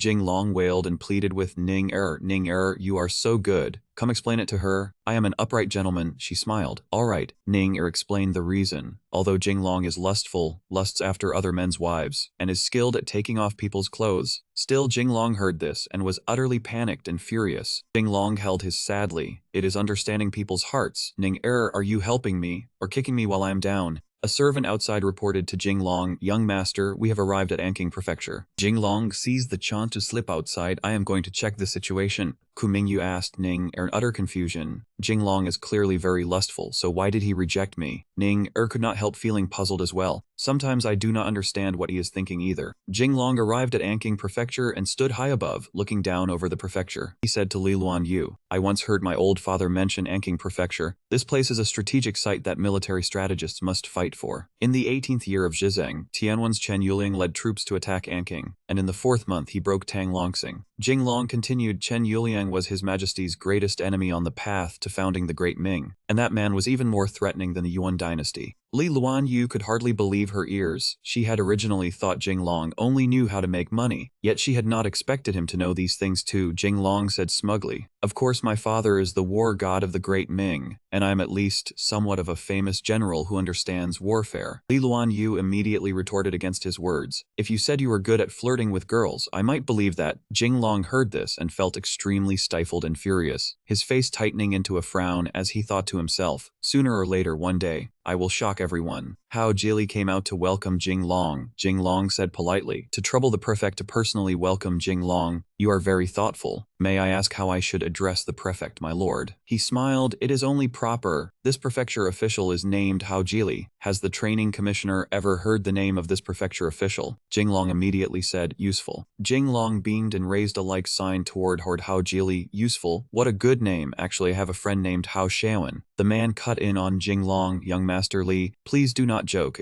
This prefecture official has a matter I would like to ask the training commissioner to help with." Jing Long wondered inwardly, "Today is the first time I have passed through Anqing. What could I possibly help with this useful prefect? Could he be one of those people's subordinates? Is there a plot?" Ku Mingyu suddenly rushed out from nowhere and shouted, "Careful!" Jing Long looked panicked. She stepped forward and slammed into Hao Jili. Jing Long immediately roared in an uproar, "Damn it, Ku Mingyu, what are you doing?" Jing Long grabbed Mingyu's hand and shouted in extreme anger, "Are you setting me up?" Mingyu immediately explained, "Just now I sensed murderous intent on this man." Hao Jili's servants charged forward together with sticks in hand and shouted in unison, "Protect the prefect!" They ambushed the prefect, seized them all. Jing Long panicked. "It was an accident, I can explain." Mingyu was no less frightened. "What do we do now?" After being kicked to the ground by Ku Mingyu, Hao Jili wailed loudly and groaned, "This old man's thing is ruined, it got smashed." His servants cried out, "Vile criminals, our prefect has only just married 8 concubines. Exactly, you ruined the prefect's lifeline. What will you use to compensate?" Jing Long gave an awkward laugh and scratched his head. Actually, He and Mingyu transformed into Christmas outfits and babbled, "Christmas is coming soon. How about I give useful a child?" What is that saying again? Sending goose feathers from 1,000 miles away. The gift is light but the sentiment is deep. How Jilly looked dissatisfied. No need. This old man can father a son himself. Jinglong immediately raised a like and cheered, "Amazing." Jinglong and Hao Jilly had entered the room and sat down to talk. Jinglong said, "Prefect Hao, everything just now was a misunderstanding, but Prefect, you truly are." Ku Mingyu immediately spoke quickly, an old thing that breaks easily, making Jinglong utterly panicked. Jinglong immediately reacted quickly and corrected her just as Hao Jilly was about to fly into a rage stronger with age. He broke into a cold sweat and had to wipe it with a handkerchief as he said to Hao Jilly, "So, what exactly does the Prefect need my help with?" Hao Jilly placed a hand on his chin and said, "Around 10 days ago, this prefecture official received a case reported by Tongcheng County. It concerned an image of a hen brooding eggs." Jinglong was so shocked he spat blood from his mouth. "This is what you want me to help with? A rooster laying eggs? Damn it, are you joking with me?" Hao Jili shouted, "The whole country is reporting auspicious news, yet now Anking Prefecture has produced something bizarre like a rooster laying eggs. Tell me what this prefecture official should do." Jinglong seemed to reply indifferently, "Do whatever you like, do not come to me for this kind of thing. I am not some neighborhood auntie." Seeing Jinglong's expression, Hao Jili picked up a loudspeaker and shouted. This prefecture official's lifeline was almost smashed by Jinglong. This prefecture official still has 8 concubines who cannot receive favor. Jinglong saw that things seemed to be going badly. "Damn it." He continued shouting, "There is no justice left." Jinglong said angrily, "Stop yelling." He shouted loudly, "I Jinglong, accept this matter. I will support your wives. I will plant horns on your head." Hao Jili replied, "Are you Cao Cao?" Jinglong said smugly, "Although this matter is hard to believe, Prefect Hao, since you came to me, it can be considered that you have a good eye for talent." Hao Jili said, "This prefecture official is also stuck riding the tiger." Ku Mingyu immediately reacted, "It is hard to dismount after riding the tiger." He believed, no matter what kind of tiger it is, people are all forced by circumstance. Jinglong heard this and immediately spat out the water in his mouth. He wiped the water trickling from his mouth and said, "Humans all come from babies. Prefect Hao really is good at foreign languages." Behind the gate, 2 voices were still discussing. "So you agreed?" Another person replied, "What else could I do? The prefect is a proper 4th rank official." The other answered, "Whoever did it can bear the disaster himself." The gate slowly opened, and Wang Daoming's figure slowly appeared. He stepped through the doorway while saying, "They will only accept me." After saying that, Wang Daoming turned his head slightly and said to Miao Qiwa standing behind him, "The prefect may send people over. Qihua, go make some preparations." Hearing this, Miao Qiwa lowered her head and replied, "Yes."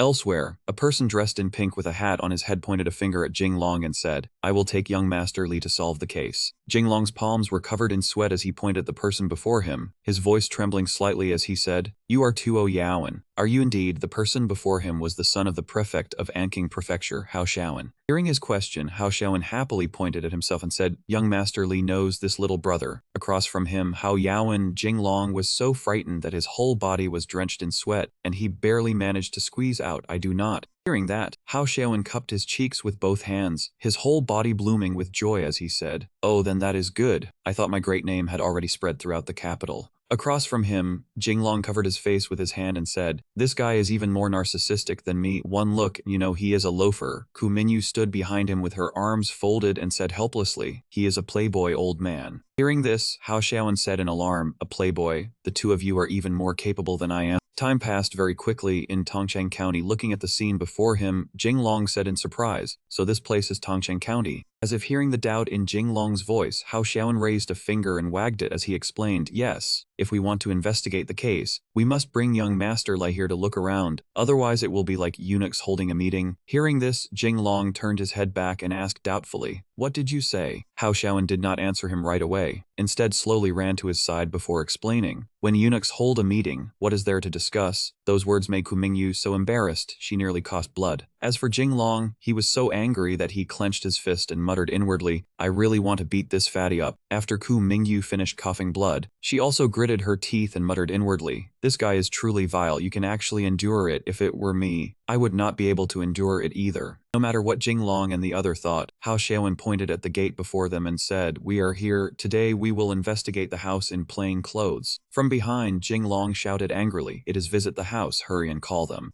As he spoke, the mansion gate suddenly opened, and a round object was thrown at Hao Shaowen's head, sending his whole body staggering backward, while he also spat out a great deal of blood. Ignoring Hao Shaowen lying injured on the ground, Jinglong and Ku Mingyu stealthily leaned against the side of the gate together, and peered into the little courtyard. A moment later, the two of them looked together at the sign planted in the middle of the courtyard. On the sign was written, "No one is home." Looking at this sign, Jinglong's whole face darkened. Ignoring what was written on the sign, Jinglong raised his hands to his mouth like a megaphone and shouted, "Open the door! The community brings warmth here." Hearing this, a loud shout rang out from inside the room, "Not seeing you off." That shout made Jinglong furious. He ran close to the room door and knocked while shouting, "Open the door, your delivery is here." The person inside not only refused to open the door but continued shouting, not accepting it. Jinglong angrily pounded on the door. While knocking, he shouted, "Open the door, water inspection." Before he could finish speaking, the door opened, and his hand landed on Miaoqiwa's chest. Then Jinglong clenched his hand and naturally blurted out, so soft across from him. Miaoqiwa angrily gritted her teeth. A moment later, a round object shot out and knocked Jinglong's figure flying into the courtyard, making him cough blood. Kumingyu shouted in panic, "Jinglong." Sometime later, Jinglong sat on a chair in pain. At this moment he was crying streams, with an ice bag placed on his head. Truly, a person sits at home, and disaster falls from the sky. Not far away, Hao Xiaowen was also wiping his tears with a handkerchief, with a huge bump on his head. How is this disaster? This is a rock falling from the sky. It is truly deadly. Miaoqiwa covered her mouth somewhat awkwardly and said, "Sorry everyone, we thought you were those people, so we struck a little too hard." Hearing this, Jinglong took down the ice bag with his hand and asked somewhat doubtfully, "Those people you mentioned, who are they?"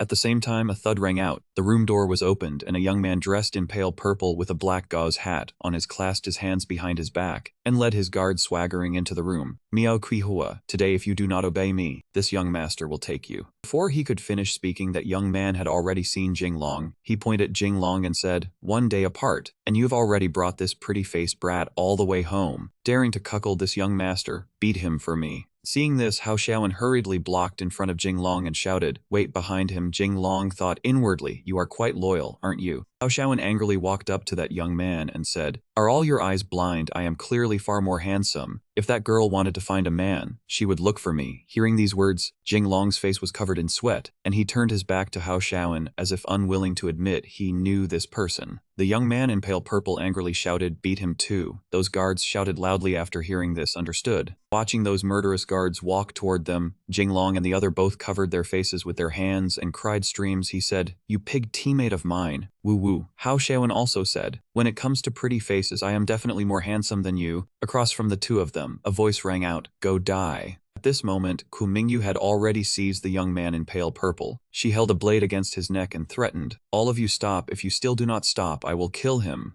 The young man's whole body was drenched in sweat. He turned his head slightly to look at Kumingyu and whispered, "Young lady, your skills are truly good. May I ask one question?" Kumingyu asked doubtfully, "What is it?" The young man said shakily, "What is your bust size?" Hearing this question, Kumingyu angrily gritted her teeth, grabbed his head tightly and slammed it into the nearby wall with a bang, then said, "Whoever is vilest dies first." Seeing this, the shouts of the young man's guards echoed throughout the courtyard. Young master has been beaten to death by a big-chested woman." As soon as their voices ended, several of them were kicked flying out of the courtyard gate. A moment later, Kumingyu placed her hands on her hips and said, "Now can we talk properly?" The young man took off his hat, his head wrapped all over in gauze, both eyes spinning in circles. The young man shouted angrily, "Just who are you people?" Behind him, Jinglong clenched his fist and said, "That is my line. Who are you people? Daring to seize a common woman in broad daylight." Hearing this, that young man clutched his head tightly and shouted, "Remove the word seize a common woman. So what if it is broad daylight? The Tongcheng County Magistrate Wang Daoming is my birth father." Jinglong was so angry that he gritted his teeth. He grabbed the young man's collar and hissed each word. "Wang Daoming is your father? Then do you know who this young master is?" The young man shouted like a newborn calf unafraid of tigers, "I do not care who you are. Have you ever heard of a county magistrate exterminating a whole family in Tongcheng? Even if you are a tiger, you must crawl before this young master." Hearing this, Jinglong pointed behind him, revealing the figures of 3 bare-chested young men with bulging muscles. At the same time, a voice rang out, 18 caves of martial artists." Another voice answered, "Present." Seeing those people, the young man in pale purple covered his chest with his hand, so angry that he coughed blood. Where did these muscular fellows pop out from? Then, as if reacting, the young man shouted, relying only on this pile of muscles, "Who are you trying to scare? Today, even if you put a knife to my neck, I still..." Before he could finish speaking, 4 knives had already been drawn and placed at his neck. Swish. Jinglong laughed loudly, stretched out his hand, and said, "If you have the ability, then do not speak." As soon as his voice ended, that young man dropped to his knees with a thud and hugged Jinglong's leg, then ignored the knives around him and said, "Please lower the blades, please spare me." Seeing this, Jinglong asked doubtfully, "Were you not very full of backbone?" That young man was Wang Fang. At this moment his whole body was drenched in sweat as he said, "No matter how hard bones are, how could they be harder than blades?" After saying that, Wang Fang also thought, "Once this young master escapes, my father will take revenge for me." As if reading Wang Fang's thoughts, Jinglong said, "Are you thinking that if I let you go back, you will find your father and call reinforcements?" Hearing this, Wang Fang trembled all over and said, "I would not dare. I would not dare." After saying that, he thought, "Is he the worm in my belly?" Jinglong arrogantly continued, "You can try. If you call your father out, even he will have to kneel before this young master." Hearing this, Wang Fang's whole body broke out in sweat as he thought inwardly, "I would be crazy to believe you. You brag even better than this old man." Seeing Wang Fang say nothing, Ku Mingyu silently grabbed his collar and pressed a dagger against his neck. Wang Fang cried as he hurriedly said, "I believe you, I believe you, I believe you, whatever you say is what it is." Hearing this, Jinglong turned around and sat down on the chair before continuing, "What did you say your name was just now? Wang. Is that not a dog?" As soon as the words ended, across from him Wang Fang had already shouted angrily, "It is Wang Fang, Wang Fang." Ku Mingyu clenched her hand over her mouth and laughed loudly, saying, "And you still say you are not a dog?"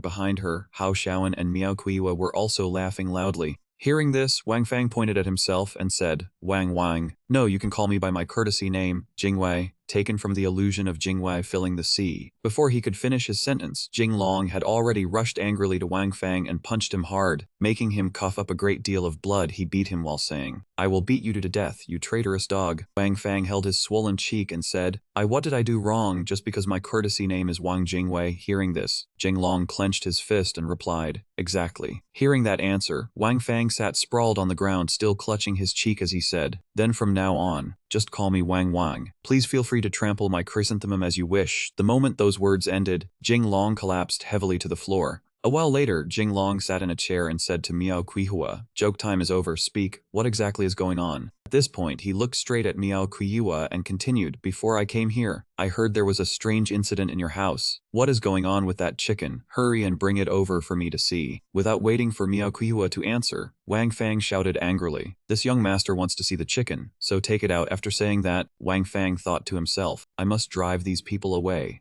Miao Kuihua flushed bright red, clenched her hands and said, "The chicken is right here." Hearing that, Jinglong bent down and looked around before asking, "Where this young master only sees a mountain peak." Seeing this, Wang Fang seemed to transform into a wolf and pounce toward Jinglong while shouting, making he feel a little angry at himself. "Keep looking then. Do you believe I will dig your eyes out?" As soon as those words ended, Ku Mingyu stormed over in anger and kicked Wang Fang in the face, while not forgetting to grit her teeth and say, "Are you rebelling now?" A while later, a steaming bowl of chicken soup was placed on the table. Jinglong looked at the bowl of soup in suspicion and said, "This chicken." Before he could finish, Miao Kuihua laughed loudly and said, "It was stewed to nourish the body." Jinglong asked in a deep voice, "Then the eggs?" Miao Kuihua once again cut him off. "They are all in the soup too." Jinglong raised a hand to cover his face, his head buzzing as he said, "Damn it, a perfectly fine rooster that could lay eggs, and you actually stewed it." Wang Fang came up behind the two with a darkened face and asked angrily, "Who spread the rumor that a rooster was laying eggs?" "Kuihua is the woman I have set my eyes on. I know even every chicken feather in this house." As soon as his words ended, the two people in front of him were drenched in sweat. Only after a moment did Jinglong react. He turned around to look at Wang Fang and said, "What did you say? There is no rooster laying eggs." Wang Fang hurriedly said, "Absolutely not." Hearing that, Jinglong's face darkened as he thought to himself, "Then why did the prefect of Anking lie to me?" Elsewhere, a man in grayish-blue robes and a hat said to the supervising censor, who was burning a sheet of paper over a candle, "My lord, there is not the slightest flaw in this plan." The supervising censor turned back and said to the man, "That person in the capital wants me to deal with Jinglong. But is Jinglong so easy to provoke?" The man replied in a deep voice, "Jinglong previously passed through Dashing Pass and Jianyang Guard. Places like those could not keep him there." The supervising censor replied, "We scholars are not suited to fighting and killing." Then the supervising censor turned and walked out, looking at the window as he continued, "The magistrate of Tongcheng County has always been at odds with this official. This official has caught hold of a handle that will shame him, so Jinglong can go there just in time."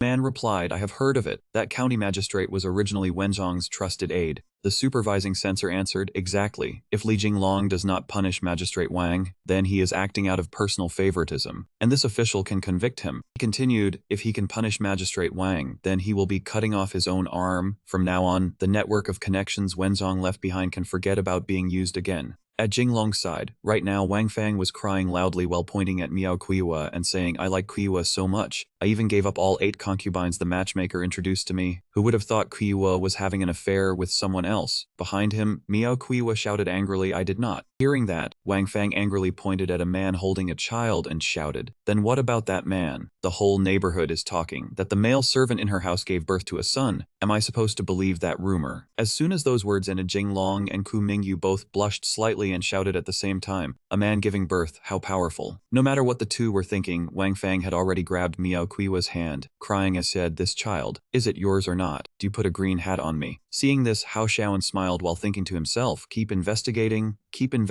for me. Will young Master Li cut off one of his own arms, or will he act out of personal favoritism? At the same time, outside a gate, Tongcheng County Magistrate Wang Daming stroked his beard as he walked into a small courtyard and said, everyone stop. Looking at the two pigs hugging each other not far away, Wang Daoming shouted in panic, did we find the wrong house? Hearing that, the servant beside him thought to himself, Master, you truly are hopeless with directions. This moment on Jinglong's side, he was having his leg hugged by Hao Yaoan. Don't go, wait a little longer. Jinglong folded his arms and said other people's melodramatic family affairs have nothing to do with this young master. If you want someone to handle it, call your father here to handle it. Hao Yaoan ignored everything and kept calling out Appa. The gate was opened once again with a bang. Wang Daoming once again stood in the doorway, stroking his beard as he said, everyone stop. In the courtyard now, Jinglong was stepping on Hao Yaoan, while Hao Yaoan's clothes were disheveled all over and his mouth was shouting, young Master Li, please hit me a little more gently. Wang Daoming looked at the scene in the courtyard with his whole body turning dark. A moment later, Wang Daoming covered both eyes and cried out, my eyes hurt so much, my eyes are about to go blind. The family servant with him reached out and cried loudly, Master, this time we did not find the wrong house. Hearing that, Wang Daoming opened his eyes wide and looked through the gaps between his fingers as he said, not wrong. Through the doorway, Wang Daoming saw the scene. Jinglong was still beating Hao Yaoan, while Wang Fang was holding Miao Qiwa's hand and shouting, whose child is it exactly? Seeing this, Wang Daoming said, you all. Before Wang Daoming could finish speaking, he rushed over and slapped Wang Fang hard, making him spit out a great mouthful of blood. Then he shouted again, unfilial son. A while later, Wang Fang knelt on the ground, clutching his cheek as he said, Father, why are you here? While Jinglong leaned over as if wanting to eavesdrop, and Hao Yaoan hugged both cheeks, smiling as he thought to himself, he is here. Wang Daoming clasped his hands behind his back and said, did you not always want to know? Today father will tell you. Qiwa's child is mine. Hearing that, Wang clutched his chest and cried loudly, Father, you put a green hat on your son. Seeing this, everyone else thought to themselves, what a scandalous street-side melon. As he spoke, Wang Fang cried even louder, you clearly knew I liked Qihua. Why? Wang Daoming lowered his head and sighed. I once crossed mountains and seas, and also crossed a vast sea of people, only for it to vanish in the blink of an eye like smoke and mist. Wang Fang wore an innocent expression, his eyes rolling as he listened to what Wang Daoming said.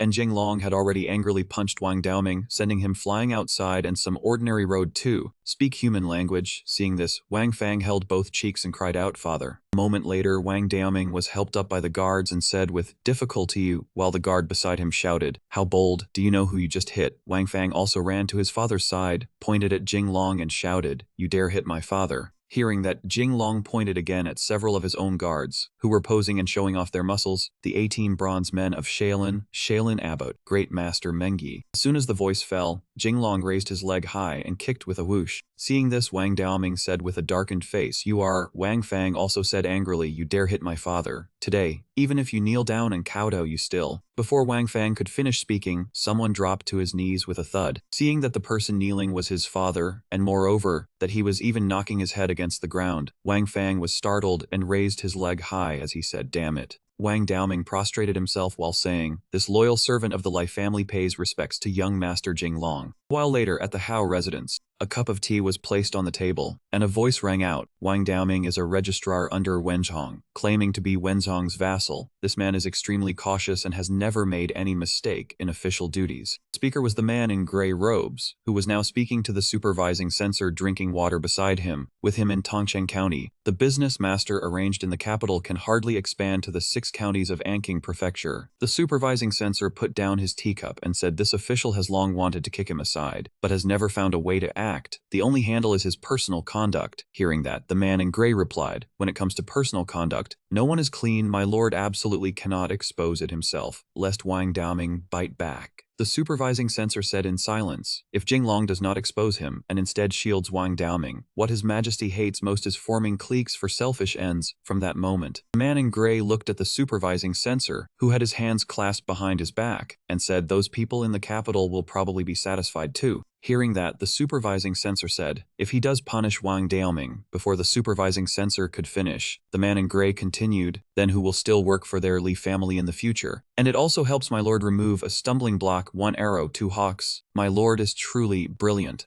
At this moment, Wang Daoming was tightly holding Jinglong's arm, his eyes sorrowful as he said, young master Jinglong. Daoming was muddled for a moment. Please forgive me. Jinglong pursed his lips and said, you really were too muddled. How could you do something like this? And even use strange rumors to cover up the scandal. Now the matter has already spread to Anqing Prefecture. Wang Daoming turned toward the door and said sorrowfully, that day I went to the wrong house. Hearing that, Jinglong and Ku Mingyu were so startled their whole bodies almost jumped up. They both thought to themselves, your lack of direction is truly unbeatable. Wang Fang came from who knew where and asked, Father, who exactly is that man? Hearing that, Wang Daoming turned his head slightly and shouted, how bold, hurry and call him young master. What is all this? That man, no manners at all. Then he turned around and said to Jinglong, who had his arms folded in front of him, when I see young master, it is just like the day my name appeared on the golden roll. Hao Xiaoan behind him twisted his whole body, copying it. Wang Daoming continued, like timely rain after a long drought. Hao Xiaoan raised a finger and said 1 drop. Wang Daoming said, the bridal chamber on the wedding night. Hao Xiaoan pointed both hands at his cheeks and cut in again, love rival. Wang Daoming, drenched in sweat, continued speaking as though meeting a fellow townsman in a foreign land. Hao Xiaoan cut in with another line, creditor. Beside them, Wang Fang's mind was already buzzing. I feel even dizzier now.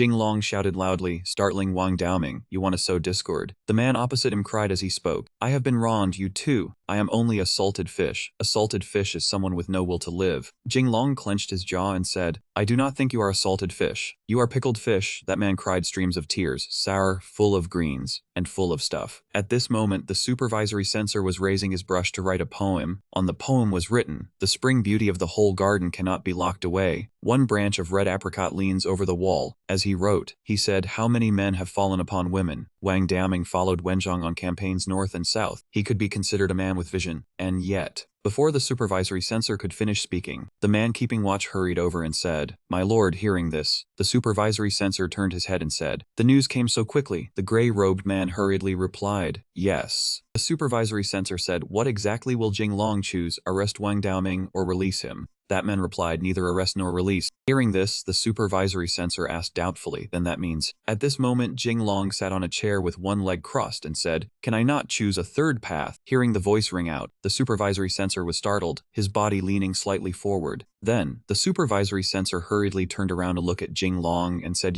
when did you come in? Jinglong narrowed his eyes slightly and turned his head aside, somewhat embarrassed, saying, guess. The supervisory censor was drenched in sweat and said, how much did you hear? Jinglong smiled with narrowed eyes and rosy cheeks as he said, not much. Hearing this, the supervisory censor let out a breath of relief, then that is good. Jinglong did not let the supervisory censor rejoice for long. He turned around, propped his chin on his hand, and said not only that, he even said it twice as if afraid the supervisory censor had not heard clearly. I heard everything I should have heard. I heard everything I should have heard. Those words made the supervisory censor jolt all over. After speaking, Jinglong slammed the table with a bang. Jinglong clenched his jaw and faced the supervisory censor. Compared with those trivial matters, Lord Prefect actually wants to scheme against me. Jinglong, this debt, we will settle it properly. The supervisory censor clenched his fist and shouted, this prefect ordered you to investigate Wang Daoming's case. Did you not already find that his morals were corrupt? Then he clasped his hands and said gently, may I ask young Master Li, as the supervisory censor personally appointed by His Majesty, how will you handle this case? How will you explain it to His Majesty? Jinglong turned around and replied disdainfully, I have handled it. The supervisory censor asked doubtfully, what? Jinglong turned his head back with a smile and said, Wang Daoming has already sent his resignation letter to Anqing Prefecture. It should arrive in 2 days. Hearing this, the supervisory censor said, Wang Daoming truly intends to resign. After saying this, he thought this stumbling block is finally gone. Then he clasped his hands behind his back, raised his head high, and continued, young Master Li treats an old trusted aide of your honorable father this way. I fear it will chill people's hearts. After that, age brings wisdom. Hurry and praise me. As if understanding the supervisory censor's thoughts, Jinglong cheerfully raised one finger and said, Wang Daoming took the initiative to resign. In a few years, when the imperial grandson ascends the throne, I can simply promote him back. Hearing this, the supervisory censor cried out in panic. What? Hearing the question, Jinglong turned around, looked at the supervisory censor with both hands on his hips, and said, Wang Daoming's son, I will help him soar straight to the clouds. As for you, Prefect Hao, you schemed against this young master. At this point his face darkened as he said, Have you ever thought about the consequences? Suddenly the supervisory censor dropped to his knees, while Jinglong did not care at all and simply crossed his arms with a smile. Seeing this, the gray-robed man, drenched in sweat, looked at them and said softly, My lord. The supervisory censor clenched both hands and cried as he said, Young Master Li, this prefect knows he was wrong. Please give me a chance to make amends. The gray-robed man hurried over, grabbed the supervisory censor's arm, and said, My lord, what are you doing? The supervisory censor looked at the man with disdain in his eyes and explained, What do you understand? Jinglong retreated in order to advance, protecting Wang Daoming, while also not defying the emperor's will. As he spoke, his gaze shifted slightly toward Jinglong, who had a hand braced at his waist, before he continued with such methods. If he wants to deal with this prefect, it will be as easy as killing an ant. Elsewhere, Qi Tai sat on a chair and said, I keep feeling that something is not right. Hearing Qi Tai speak, Zicheng stopped drinking tea and looked at him. Imperial son-in-law Commandant Mei En, nephew of Marquis of Runan Mei Zi, also asked in bewilderment, Where does Second Master Qi think the problem lies? Qi Tai said with some anger, I am not talking about myself, but Jinglong. Hearing this, Mei En broke out in sweat all over, trembling with fear. Qi Tai clasped his hands behind his back, looked at the map on the wall, and said if someone else were appointed as the training commissioner, they would hurry day and night to the training grounds, so how can Jinglong be so slow? Hearing this, Mei En covered his mouth and laughed. Perhaps he has too many beauties by his side and wants to wander around for pleasure. As soon as these words ended, Qi Tai said in some alarm, If he is wandering around for pleasure, then why? At this point, he raised his hand and pointed at the map on the wall for a while before saying, Why are all the places Jinglong visits military flashpoints? At this moment, at Jinglong's side, he raised one finger and laughed loudly as he said, If Prefect Hao is truly sincere, I happen to have a small business worth 100 million. The supervisory censor rested his chin on both hands and said somewhat embarrassedly, Young Master Li and I felt like old friends at first meeting. Our relationship is harmonious, and we are reluctant to part. These words left Jinglong drenched in sweat. He coughed hard, Talk business. We are not playing 3D. The great sail rose high in the morning sun. The censor supervising them was so delighted he nearly wept as he waved and shouted, seeing young Master Li off, wishing young Master Li victory in training the troops and a triumphant return. On the great ship, Jinglong resigned himself to sitting with his legs crossed. The two men beside him fussed over him and massaged him. The prefect's son kneaded his back and asked tentatively, Young Master Li, how is this pressure? The county magistrate's young master on the floor massaging his legs. Does it feel comfortable here? Jinglong propped up his chin and asked rather speechlessly, You two? One is the prefect's son and the other is the county magistrate's young master, serving me like this. This young master cannot bear such honor. Hearing that, the two of them smiled like blooming flowers. The prefect's son replied, Of course you can bear it. The county magistrate's young master also chimed in, With young Master Li's talent, these things are only natural. Behind a door not far away, 3 people were peeking out at the scene. Ku Mingyu asked in confusion, Do you two feel those two seem to have turned into pet puppies? Lang Diao nodded happily and looked down on them. They really do. Baidu exclaimed in amazement, Young master truly has ability. Ku Mingyu retorted disdainfully, What ability? He merely took them hostage. Scar appeared from behind with his arms crossed over his chest and calmly refuted in disagreement. Then you are looking down on young Master Li. He continued, a 100 million deal to win them over, taking their sons as hostages, then borrowing the imperial grandson's influence to intimidate them. Along the way, Jianyang Guard and Anqing Prefecture were all handled this way. Fu Mingyu hesitated. When you put it like that, it really is so. She was doubtful inside. She was finding this person harder and harder to see through. Could he really be so formidable? Just then, Ku Mingyu saw Jinglong hugging Niu Narong by the shoulder and puckering his lips. Her thoughts instantly changed. Lecher, I must be blind to think he is formidable. Ninger called his name hesitantly from outside the door. Jinglong. Jinglong immediately went over to hug her and asked, Ninger, what is wrong? Are you feeling unwell somewhere? She blushed and said to him, The physician said I often stay up late and have liver sickness. Jinglong was stunned. Huh? She leaned her head against his chest and gave a sly smile. Then can you call me baby? Ninger secretly rejoiced inside. Luan Yu Hanshan, the one who takes Jinglong down first will definitely be me. Jinglong broke into a sweat and made up a lie. The physician also said I have low blood sugar. She asked back in confusion, you low blood sugar? He cheerfully admitted it, yes. I need you all to say more sweet things to me. Ning smiled and nodded in agreement. All right, inwardly she added, these cheesy flirtatious lines work. He is captured. Suddenly Ning gaze fell on the book placed on the table, titled The Golden Lotus. Disbelief filled her eyes. I think Jinglong does not have low blood sugar, but low blood pressure. All the blood has flowed downward. Jinglong also noticed her gaze, and his expression changed at once. Luan Yu kicked the door open from outside and charged in, angrily scolding. You two are shutting the door in broad daylight. Are you trying to do something improper? The two inside were startled and instinctively dodged apart. Jinglong immediately denied it. No, we are in a pure relationship between man and woman. Ning nodded. Exactly, even purer than the Golden Lotus. Luan Yu looked at them speechlessly. She also noticed the book on the table and blurted out in confusion, The Golden Lotus. Luan Yu picked up the book and asked suspiciously, I have little learning, do not trick me. He immediately denied it. There is no such thing. Jinglong moved to her side. Luan Yu, are you also interested in this book? Luan Yu stated her purpose with disdain. I came to ask about our itinerary. Are we moving too slowly? He answered seriously, no, in a few days we will pass Jujiang Prefecture. After Jujiang Prefecture we will enter the Huguang region, first to Wuchang Prefecture, and then…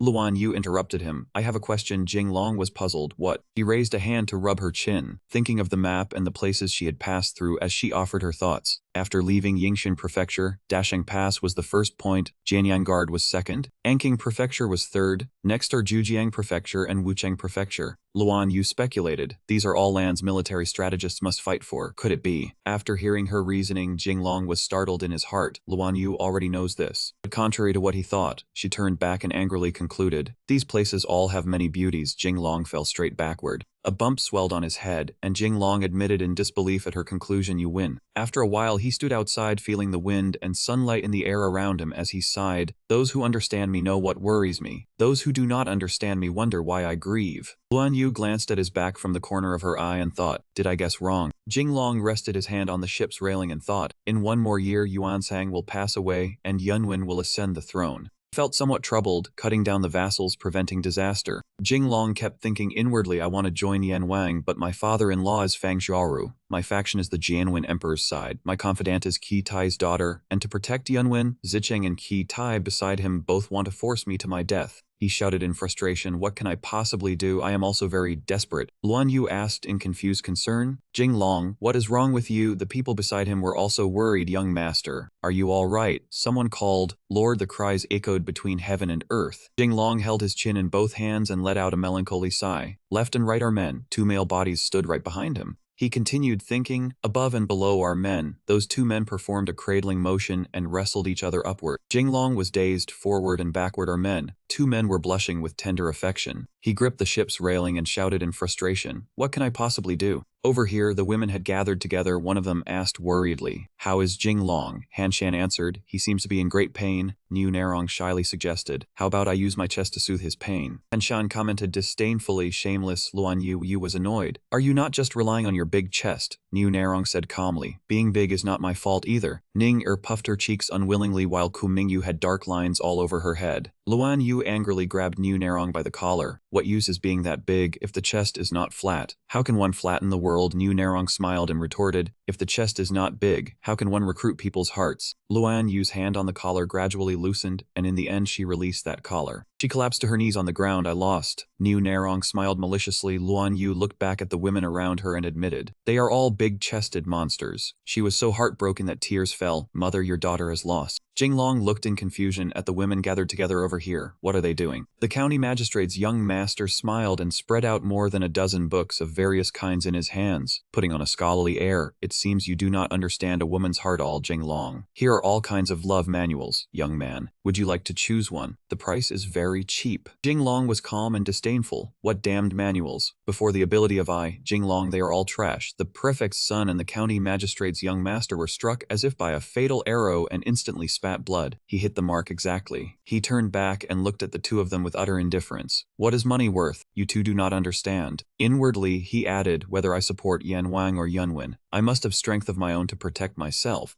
Jinglong clasped his hands behind his back and smiled with full confidence. Within 1 year, the prefect's son quietly mocked with disdain, pretending to show off again. The county magistrate's young master nodded in agreement. Exactly, is having money so amazing? He winked and nodded. You said it right. With money, one can do anything. The two of them looked as if they wanted to drop dead. Jinglong crooked a finger in one direction, and the two of them looked over in confusion. On the other side, the place was instantly empty with only drifting dust left behind. Niu Nerong ran over happily with a face full of hearts. Jinglong, you called me. Jinglong pulled her into his arms, and Niu Nerong obediently leaned against his chest. With his other hand, Jinglong also pulled Ku Mingyu into his arms. I not only have money, this young master also has power. The two men lay sprawled on the ground and stretched out their hands with faces full of unwillingness. No, he smiled confidently and said, not convinced. If you are not convinced, endure it. County Magistrate's young master climbed onto the ship's railing as tears streamed down both sides of his face. We are all men. So why is the difference so great? The prefect's son hugged his waist and also shed 2 lines of tears, so envious, so jealous. Jinglong held the two beauties in his arms and spoke arrogantly, reincarnation is a skill. You people cannot learn it. Someone behind him shouted, report, young master. We have arrived at Jujiang Prefecture. He interlaced his fingers, his eyes blazing with momentum. We have arrived at Jujiang. Have we? This young master's courtesy name is Jujiang. Jujiang Prefecture has fate with me. At this time, the remaining women had also arrived and questioned him angrily. Jinglong, you are hugging these 2 fox spirits but not us. Luan Yu immediately cut in. Exactly, in a contest of chests, we are not inferior to that cow either. Jinglong was awkward and confused. He forced a smile and raised both hands. This I can explain, or shall we play mahjong tonight? Strike descended. Stars immediately spun above Jinglong's head. He thought to himself, idiot. Many women turn violent, giving no way for men to survive. Niu Nairong still clutched his arm. Li Xiao, the boat has docked. He immediately decided, let's go. This young master will take you on a tour of the Jujiang mansion. Tell the magistrate of Jujiang to come welcome us. After going downstairs, the 3 stood in front of the tightly closed magistrate's door. Inside came the sound of shouting, our magistrate says he does not receive guests. The magistrate's son and the county commander's son immediately stormed over angrily, banging on the door. The magistrate's son shouted boldly, do you dare close the door knowing who our young master is? The county commander's son threatened. Be careful, Li Xiao tells his majesty your crimes. So bold indeed. Jinglong threw his arms around Niu Nairong and Ku Mingyu beside him, pouting arrogantly, if we don't meet, never mind, let it be. In a nearby shadowed corner, a person in a black cloak was observing them. The person squinted, glancing around. Night fell, the bright moon hung in the sky. The Jiangxi Provincial Execution Commissioner, overseeing the province's punishments, Chu Jiangyan, sat on a chair with amusement, asking, the magistrate of Jujiang does not see Jinglong. He smiled cheerfully, interesting. Chu Jiangyan asked, I recall the magistrate of Jujiang, Zhang Bai Jia, once worked for Wenzhong, right?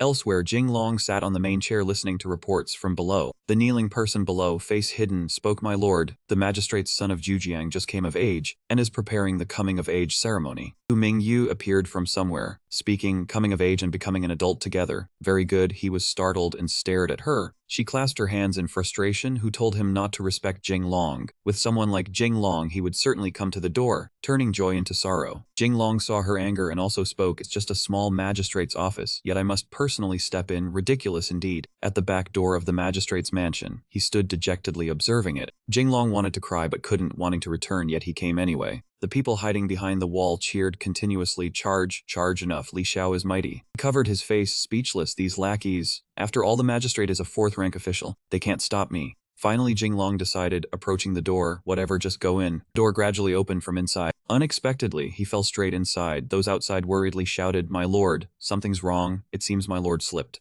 Lang Diao smiled faintly. I saw it too, legs weak. The mag's son covered his mouth to laugh secretly. Good soil struggles with ox, good roof harms rooster. The county commander's son blushed, shaking his head in lament, asking what love does in this world, only makes good men unable to bear the burden. Jinglong fell to the ground. A figure appeared in front of him. A servant holding a lantern stood before him. Jinglong looked at the strange aura surrounding him, wanted to cry but couldn't. Damn, there's a ghost. Around him floated a few ghostly lanterns. The servant turned and said to him, please follow me. Jinglong hesitated, asking, do you know who I am? Where are you taking me? A head silently peeked over the wall behind him. Ku Mingyu looked inside, silently deciding, let me see what ability you really have. She recalled Badu decided boldly, I will protect my lord, then Kuming Yu frankly declined, no need, no need. She smiled saying, let me have a chance to show. Back to the present, Kuming Yu smiled cunningly, this time I won't intervene, let's see what you do. Jing Long stepped forward. At this moment a person with arms crossed behind their back appeared, seemingly a man. The person asked, are you really Jing Long? He immediately affirmed, a fake earns tenfold. The person turned excitedly, suggesting, then prove it. Jing Long looked at the person's appearance in shock. Who is this old man? Actually, this was the magistrate Zhang Baijia's daughter, Zhang Ziyan, who loved to disguise as a man. She smiled delightfully, asking, you ask the return date, how do you answer? What is the next line? Jing Long immediately showed a trembling smile full of question marks. Actually, earlier, the magistrate of Jujiang had said, Jing Long, I don't want to see him. Zhang Ziyan responded, then let the daughter chase him away for her father. She covered her mouth to laugh secretly, had a bright idea, heard long ago that Jing Long is uneducated, untalented, he definitely can't respond to this poem. If he can, he's not Jing Long. Thus double win, I win twice. Now Zhang Ziyan pointed at him demanding, respond, you ask the return date, how do you answer? What is the next line? Jing Long was stunned. Quickly he regained composure, sneering inwardly. Jing Long immediately responded confidently, hot pot with skewers, crispy fried chicken. Zhang Ziyan was amazed. He winked and completed the line, you asked the return date, hot pot with skewers, crispy fried chicken. A perfect match. Zhang Ziyan's face was incredulous, really works. She wiped sweat in frustration, no, this time doesn't count, play again. Zhang Ziyan continued boldly, grape wine fragrant, night drains the cup. Jing Long winked and thumbs up, fried chicken pairs with beer, finishing several cans. Her gaze sharp, thinner than royal flowers, he immediately replied, remember braised pork. Zhang Ziyan clenched her fists in anger, I hope heaven soon cheers. Jing Long confidently responded, chestnut pancake with chicken pieces. Her eyes incredulous, asking how many sorrows he had, he very calmly answered, grilled beef fat sprinkled with dill. Zhang Ziyan held her head in panic, I lost, he countered everything again. She seemed to realize something, angrily demanded, no, what nonsense are you responding with? Jing Long turned his face covering with embarrassment, apologizing, I was lazy studying since childhood, only loved playing. Zhang Ziyan gritted her teeth in anger, what shame are you talking about? He returned to serious mode, asking, may I now see the magistrate? She could only point behind, go, my father is over there. Jing Long was bewildered, your father. Zhang Ziyan was delighted seeing this expression on him, smiling brightly, surprised, right. I am the daughter of Zhang Baijia, magistrate of Jujiang, but don't think I'm interested in you, I like women. Before she could finish speaking, Zhang Ziyan noticed the person in front had vanished. Where did he go? Jing Long had quietly moved behind her, entering inside. Zhang Ziyan saw him enter and immediately shouted, hey, are you really Jing Long? He tilted his head and curled the corner of his mouth. I will also give you a verse. Jing Long waved his hand as if saying farewell. Sunlight shines on the incense burner. Purple smoke rises from afar. The waterfall hangs before this river. Zhang Ziyan realized that the man actually knew how to recite poetry. She discovered in shock, wait, sunlight shines on the incense burner. He had already stepped inside, but still heard her voice shouting an accusation so loudly that he jolted. How do you know my mother is named Xiao Xianglu? Jing Long sweated in disbelief. Oh heavens, that actually hit the mark. This misunderstanding is huge. A voice rang out, Jing Long. In another place, a voice sounded, Jing Long has arrived at Zhang Baijia's residence. Surveillance Commissioner Zhou Guanyuan asked in return, did he take the back door? The man in black lowered his head and replied, yes. Zhou Guanyuan set the teacup in his hand down on the table and remarked, interesting, extremely interesting. On this side, Jing Long respectfully cupped his hands and bowed to the person before him. Long time no see, Uncle Zhang. Zhang Baidia said calmly, you should not have come here, he replied, but I still came. He turned his head, by doing this, you are putting me in a very difficult position. Jing Long persuaded him. Uncle Zhang, my courtesy name was chosen by you, with the friendship between our two families. As if a sore spot had been struck, Zhang Baidia immediately flared up, friendship, do you still remember what kind of friendship it was? From who knew where, he drew a sword and immediately slashed over, our two families originally had a marriage agreement. I will hack to death a bastard like you who abandons the old for the new. Jing Long immediately used both hands to block the blade, unable to cry as he asked in bafflement, what, oh my father? Jing Long immediately defended himself. Uncle Zhang, my marriage was introduced by the imperial grandson and personally bestowed by his majesty. What could I possibly do? Zhang Baidia paused slightly after hearing that. This matter. He lowered the sword and said to him, at the very least, you should have tried to resist so I could see whether you could rebel or not. Jing Long immediately raised his hand in assurance. I did fight back. Zhang Baidia dangerously rested the sword on his shoulder and asked him suspiciously, where he smiled stiffly, oh heavens, I have to struggle now. He silently watched Jing Long's evasive eyes. Zhang Biejia patted his shoulder and smiled. Why did you not say so earlier? You made my whole family misunderstand. He blushed in embarrassment. That works too. He grabbed his collar, shook him back and forth and shouted loudly, of course it does not work. Wife, hurry and start the fire. I caught Jinglong alive. His soul nearly left his body as he thought. Oh heavens, are you people trying to eat me like Tang Sanzang? At the Zhang residence, servants hurried back and forth preparing busily. Jinglong sat on the steps with his chin in his hand, troubled after all that noise. Uncle Zhang just wants me to attend his son's coming-of-age banquet, and I thought it was something serious. He noticed the person sitting before him and asked with a smile, little cutie, what is your name? Thinking inwardly, this is Uncle Zhang's son. He turned his head and retorted, I am Zhang Tianqi, not little cutie. Jinglong rubbed his chin and repeated, Zhang Xianzi. Zhang Tianqi repeated, Zhang Tianqi. He continued saying the name Zhang Tianqi. The boy grew irritated, Zhang Tianqi. Jinglong continued calling the name Zhang Xianqi. Zhang Tianqi angrily flung the object in his hand away. It is Zhang Tianqi. Unexpectedly, that thing struck the ground, bounced back, and hit him right in his precious place, a fatal blow. Zhang Tianqi clutched below, 2 streams of tears pouring down and hurt so much. Only then did Jinglong call out, you are Zhang Tianqi. He lifted his leg and made a movement, Wing Chun, dragon inquiry. Zhang Tianqi saw it, and immediately spat blood from his mouth. He immediately sprang up and shouted, Father, Mother, there is a pervert in the house. Jinglong made a face at him. A while later, Zhang Tianqi returned with a gloomy face and a slap mark printed across it. He was puzzled. Who hit you? The boy complained, my father. My father said hitting is affection and scolding is love. Jinglong could only awkwardly pat the boy's head to comfort him. A father's love is like a mountain. Zhang Tianqi's tears still flowed in 2 streams. The mountain slid downhill. He crouched down and asked sincerely, then what about your mother? A mother's love is like water. Your mother? The boy cut him off gloomily. The water washed everything away. Jinglong forced a smile and gave him a thumbs up. You truly are a talent. From somewhere, Zhang Ziyan angrily kicked the door open and rushed in. Jinglong, what did you do to my younger brother? He raised a finger. I swear. Zhang Tianqi lay sprawled behind him in deep misery. Jinglong took her hand and said sincerely, how can a restless bird settle peacefully under heaven? How can a person with a large chest gather the hearts of others? I will go ahead and see whether I can help with anything. The two watched his fleeing back. Zhang Tianqi said doubtfully, this person is so strange. Zhang Ziyan nodded in agreement. Indeed, I heard father originally wanted to marry me to that man. He turned around and smiled with confidence. Luckily that did not happen. I think I am far more handsome than him. Little brother, what do you think behind her? The boy fawned like a lackey. I also think you look like a boy. Zhang Ziyan immediately kicked him flying with 1 foot. Jinglong walked to a courtyard. A gentle and beautiful woman stood before him. You are Jinglong? He asked in confusion. You are. The other person smiled and introduced herself through gritted teeth. This humble one is the prefect's wife, Zhao Xianglu. Jinglong widened his eyes in terror. Zhao Xianglu asked, does Jinglong know me? Jinglong reached a hand behind his head and said shyly, No, I have long heard that Madame Yandu is a woman of status. Your reputation is indeed deserved. From outside, a voice called out, young lady, I have brought Tianqi here. At this moment, a certain room remained quiet. Jinglong leaned close to Zhang and asked, family uncle, there is just one thing I do not understand. He glanced at him and replied, what is it? Hearing this, Jinglong asked, why did family uncle not let me enter the residence earlier? Zhang looked at him and replied, I had my own unavoidable difficulties. He looked at him and suggested, in that case, family uncle, tell us what unhappy matter you have so everyone can enjoy it a little. Nearby, Zhao Xianglu lightly covered her mouth, looked at him, and said, Jinglong truly knows how to joke. Jinglong waved his hand in denial, I am not joking. Then he looked toward them, frowned slightly, and asked, what exactly is the reason that made someone who followed my father, someone like you, want to draw a clear line with me? As soon as he finished speaking, Zhang immediately slammed the cup down and squeezed it hard.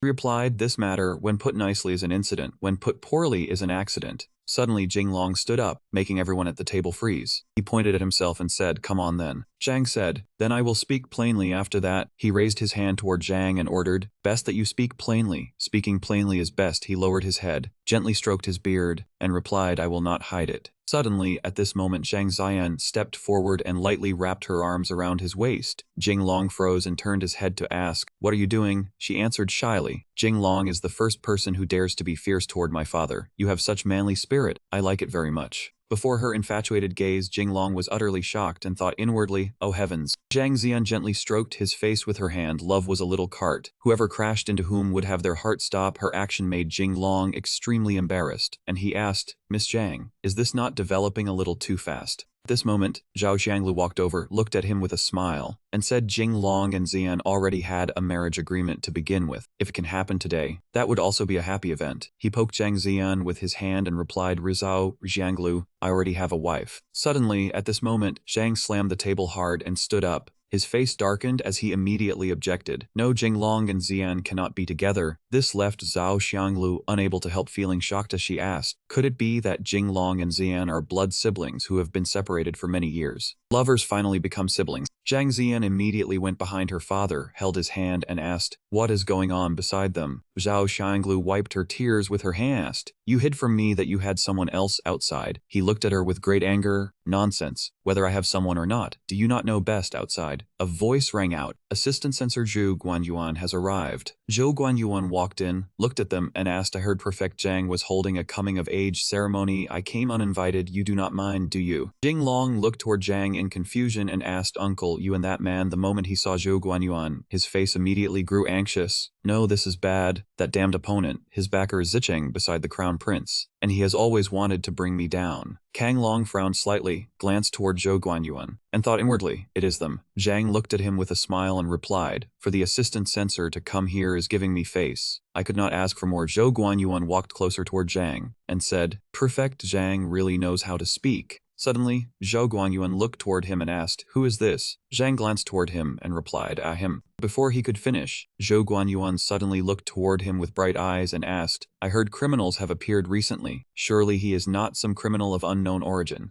Jinglong looked toward him and said, I am. But before he could finish, Zhang Xian stepped forward, hugged his arm, and said, my husband. Seeing this, Zhou Guanyuan raised a hand to his chin, looked toward her, and said, I did not expect Miss Zhang could actually find a husband too. She planted her hands on her hips, looked toward him, and replied proudly, why not? This young lady is perfectly proper. Then she pointed at her own head. Look, I even have curly hair too. Hearing this, Zhang looked toward her with panicked eyes and thought inwardly, stop talking. Zhou Guanyuan's eyes lit up as he looked toward him. You are lying. He clearly came from the capital. All three of them hugged one another with extremely panicked gazes, thinking inwardly, this is bad, we have been seen through. Zhou Guanyuan pointed at Jinglong and shouted in fury, you are the literary top scholar of 3 provinces, Fang Jinlong. Hearing this, he immediately pulled out a handkerchief to wipe away the cold sweat running down his face and said, what a talent, I hid it so well, yet you still saw through me. And at the same time, he thought inwardly, Fang Jinlong, the famous fake memorial writer Zhang Chengzhao Chen. Suddenly, he stepped forward, slapped a hand onto his shoulder, and said with a kindly smile, it is useless. An outstanding person like you is just like a firefly in the dark. Your melancholy eyes and that frail beard too. His words made him extremely uncomfortable, and he retorted, wait, I do not have a beard. Seeing that he was not very happy, knowing he had gone too far, he covered his mouth and replied awkwardly, I was just chatting, I just returned from elsewhere. Zhao Guanyuan pointed toward him and asked, I only have one question. Jinglong cried out in panic. What? He looked toward him and asked his question. An outstanding man like you, why would you like such a masculine woman? His question made him stammer in reply, well. But before he could say more, Zhang Xian charged over with a vase and smashed it hard onto Zhou Guanyuan's head. Who are you calling a masculine woman? Faced with her action, Uncle Zhang immediately rushed over and hugged her tightly to stop her. Zhang Xian still stubbornly tried to rush forward, cursing, who are you talking about? Say one more word and see. Kill him. Watching them fight right in front of him left Jinglong unable to help, panicking.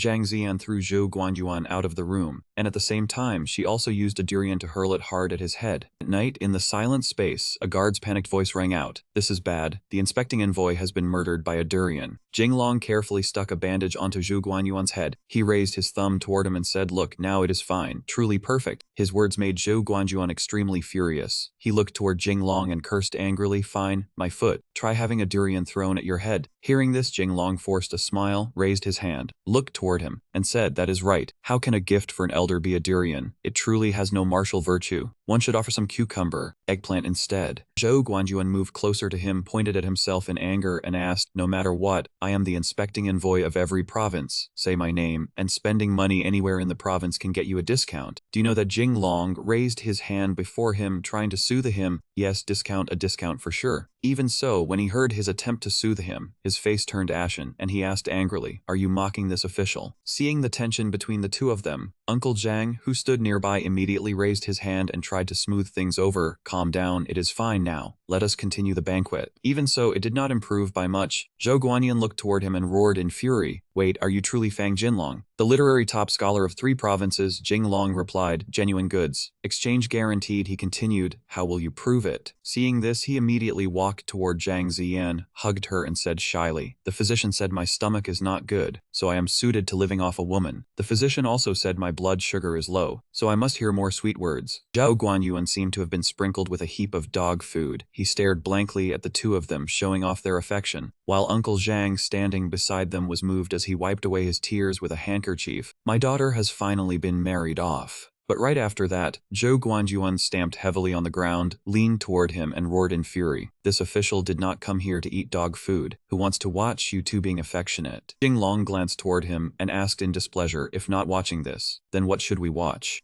Zhou Guanyuan pointed at his own hand and replied, write some poetry. Jinglong smiled confidently and tossed his hair. I originally planned to be modest, but my strength will not allow it. Faced with his confidence, Zhou Guanyuan crossed his arms, looked at him and said, then this official will test you and see just what ability the literary top scholar of 3 provinces has. Jinglong extended his hand toward him. Please set the question. Zhou Guanyuan frowned and warned, this official is the chief examiner of the province. I have always been strict in examinations. Jinglong was still not the slightest bit afraid and replied confidently, come let him witness the strength of I, Jinglong, the literary top scholar of 3 provinces. Faced with his arrogance, he rushed over and said in displeasure, you forced me to do this. He smiled confidently and continued, people are all forced to that point. Next, Zhou Guanyuan pointed toward him and began giving a couplet, old friends bid farewell in the west from Yellow Crane Tower. Jinglong immediately replied, 1,000 miles of toads buying steam buns. Zhou Guanjuan and Jinglong stood side by side, one asking and one answering. A pear blossom presses down upon the sea, pork crackling stir-fried with green peppers. He continued mocking that old man, lush grass upon the ancient plain, roast meat with little ducks. Beneficial to our country, fat or thin, none are avoided. 2 guys continuously sprayed spit into each other's faces. The sky is gray, the earth is vast. A PRT branch falls into the sea.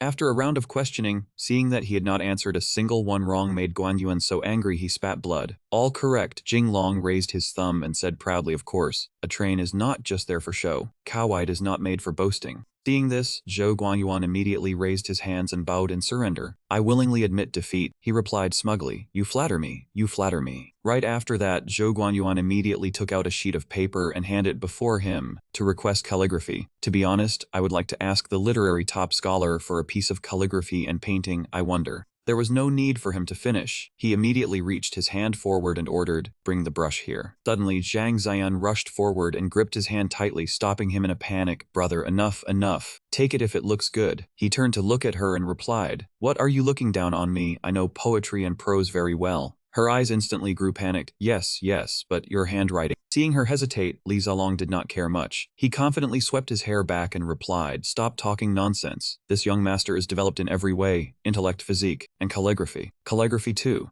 Jinglong held the brush and slowly wrote on the paper. After finishing, he looked at the words he had written and said proudly, done. Zhou Guanyuan held the paper he had written, his eyes unable to hide their shock. These words. Uncle Zhang beside him was also extremely astonished. Line on the paper read, kill 1 man in 10 steps, leave no trace for 1,000 miles. Jinglong smiled, pointed at them and spoke modesty, just modesty. Unexpectedly, Zhou Guanyuan seized his raised hand tightly. I caught you. I was not sure before, but these words I recognize them. You are Jinglong. Recalling the past, a servant passing by looked at him and asked, Master, what are you looking at? Zhou Guanyuan held the paper bearing his handwriting, kill 1 in 10 steps, leave no trace, looked at the servant, and replied, Jinglong's handwriting. Whether great or small, I do my utmost to collect every matter in the capital. Kill 1 man in 10 steps, leave no trace for 1,000 miles. A lecherous wastrel like him, the most handsome man in the Great Ming, could actually write words like these. Do you not find that strange? Turning to the present, Zhou Guanyuan looked at Jinglong and shouted angrily, you cannot hide from 4 passes, you are Jinglong.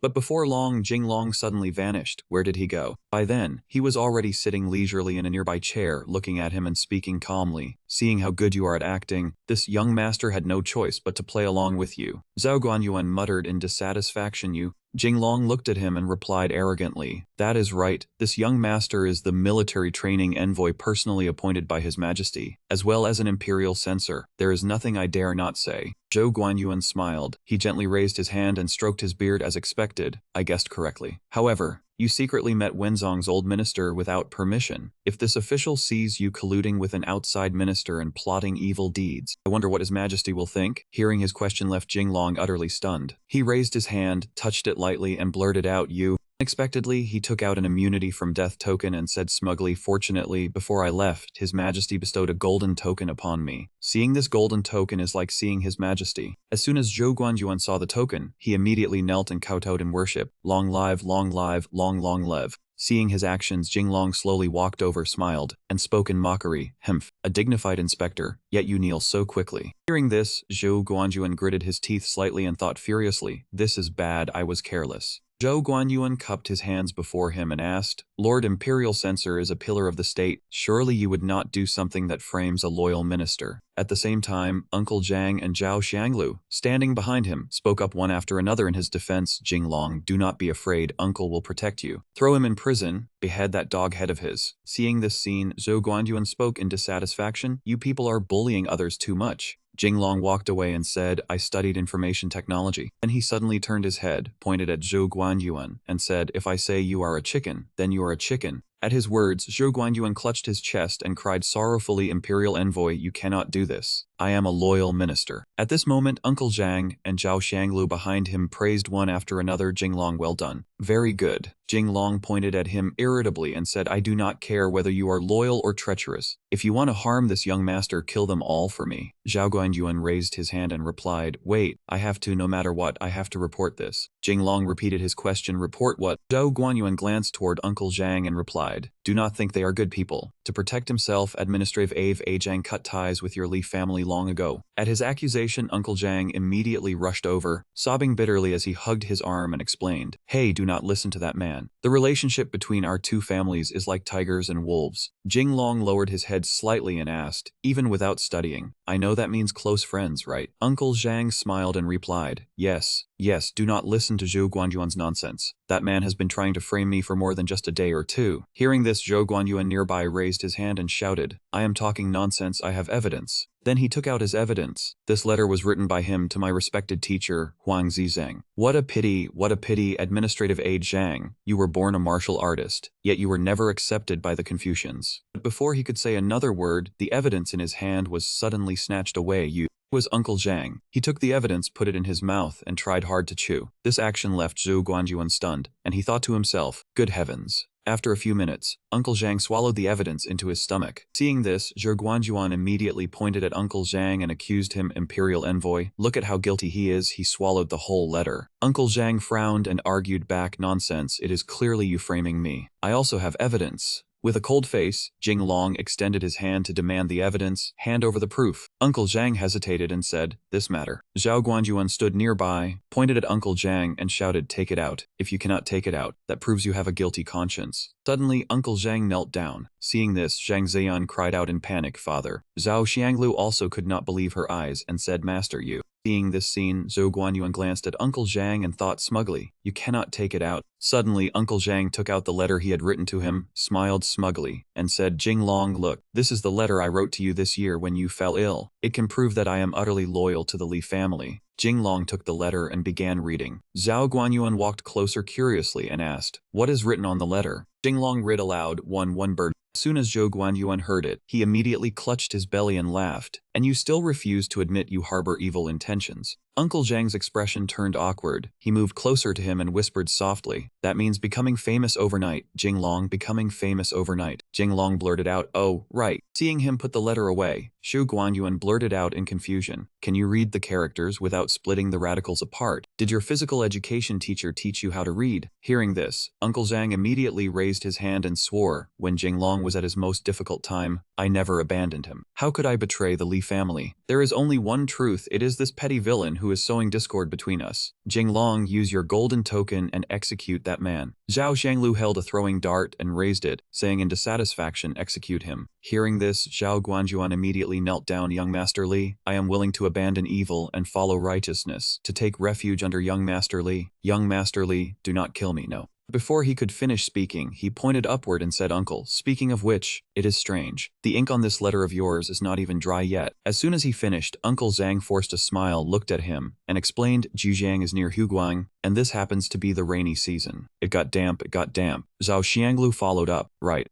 it must have gotten damp. Nothing strange about it." Seeing this, Jing Long glanced at them and asked, is that so? Then what is uncle doing with the hand behind his back? Take it out and let me see. As the words fell, both of them stared tensely at each other. The old man was gripping a writing brush tightly in his hand. A hand swept downward and the brush flew out with it. Zhang Tianji nearby was immediately struck right in the nose by the brush. Jing Long planted a hand on his hip and looked angrily at Uncle Zhang, asking irritably, Uncle, are you looking down on my IQ? He looked at him in terror and denied it. No, I would not dare. Seeing that he still refused to admit it, he spoke angrily, this petty trickery may not be very lethal, but it is extremely insulting. Uncle Zhang raised his hand and cried as he admitted his mistake, Jing Long, I was wrong. I was momentarily muddled, possessed by ghosts. You can punish me however you want, just do not harm my family. Seeing her father being bullied, Zhang Ziyan stepped forward and shouted furiously, what kind of skill is it to bully my father? If you have the guts, come at me. He came over, aimed at me. Seeing the situation was stable, Zhang Tianji immediately rushed forward to hold her back. Seeing Zhang Ziyan talking endlessly, Jing Long turned around irritably, looked at her and spoke, so noisy, spitting so much saliva, really wanted to throw her into the desert. She immediately argued back, I have plenty of water, you can't kill me, making Jing Long panic and cough up blood. He wiped the blood from his mouth, looked at her and said, a good man doesn't fight with a woman. Zhang Ziyan angrily raised her foot to kick him hard. If you know what's good for you, ignore my father's affairs, otherwise I won't spare you, Jing Long said irritably. You're fierce. The situation was overwhelming. In just a moment, their whole family had to kneel, swords pointed at them from both sides. Jing Long sat on the chair, crossed his legs, placed his hand on his forehead and frowned. I really don't understand you. I just have the status of a royal envoy with soldiers in hand, yet you still dare to play tricks in front of me. Who gave you the courage? Liang Jingru stared silently. At his question, Uncle Zhang raised his hands in panic. We didn't know Liang Jingru, Jing Long shouted angrily. No need to pay attention to such details. After his anger had somewhat subsided, Jing Long brushed past them and said, honestly, Uncle Zhang, I'm very disappointed. They are all my grandfather's old subordinates, and you, as a prefect, are still not as good as someone else's county magistrate. Then he suddenly stepped closer to Uncle Zhang and asked, tell me, how do you want me to deal with you? He opened his eyes wide in shock and said, Jing Long, out of affection I followed your grandfather for more than 10 years. But before he could finish, Zhang Ziyan from behind glared at him and shouted angrily, don't beg him, he is a great villain. Suddenly, Uncle Zhang raised his hand and struck her face. Uncle Zhang looked at Zhang Ziyan angrily and shouted, I've spoiled you to excess. You have no right to speak here. Then he immediately bowed before him, Jing Long, no matter how you punish me, I will not complain. A grown man must pay for his mistakes. I only beg you to spare my children, they are innocent. Jing Long remained silent, looking at him, thinking to himself, pity the hearts of parents in the world. Seeing Uncle Zhang's children crying incessantly, he said, now you understand, the love of a father is like a mountain. On the boat, Jing Long's voice sounded, though he is not a good loyal subject, he is willing to die for his son, never losing the reputation of a good father. Next stop is the Wuxiang Mansion. I heard the Wuxiang Mansion is not easy to deal with. Mingyu stepped closer and asked in confusion, letting them sign an agreement means letting it go. Since when do you become soft-hearted? Jing Long folded the map, turned and smiled at her, and replied, when have I ever not been soft-hearted?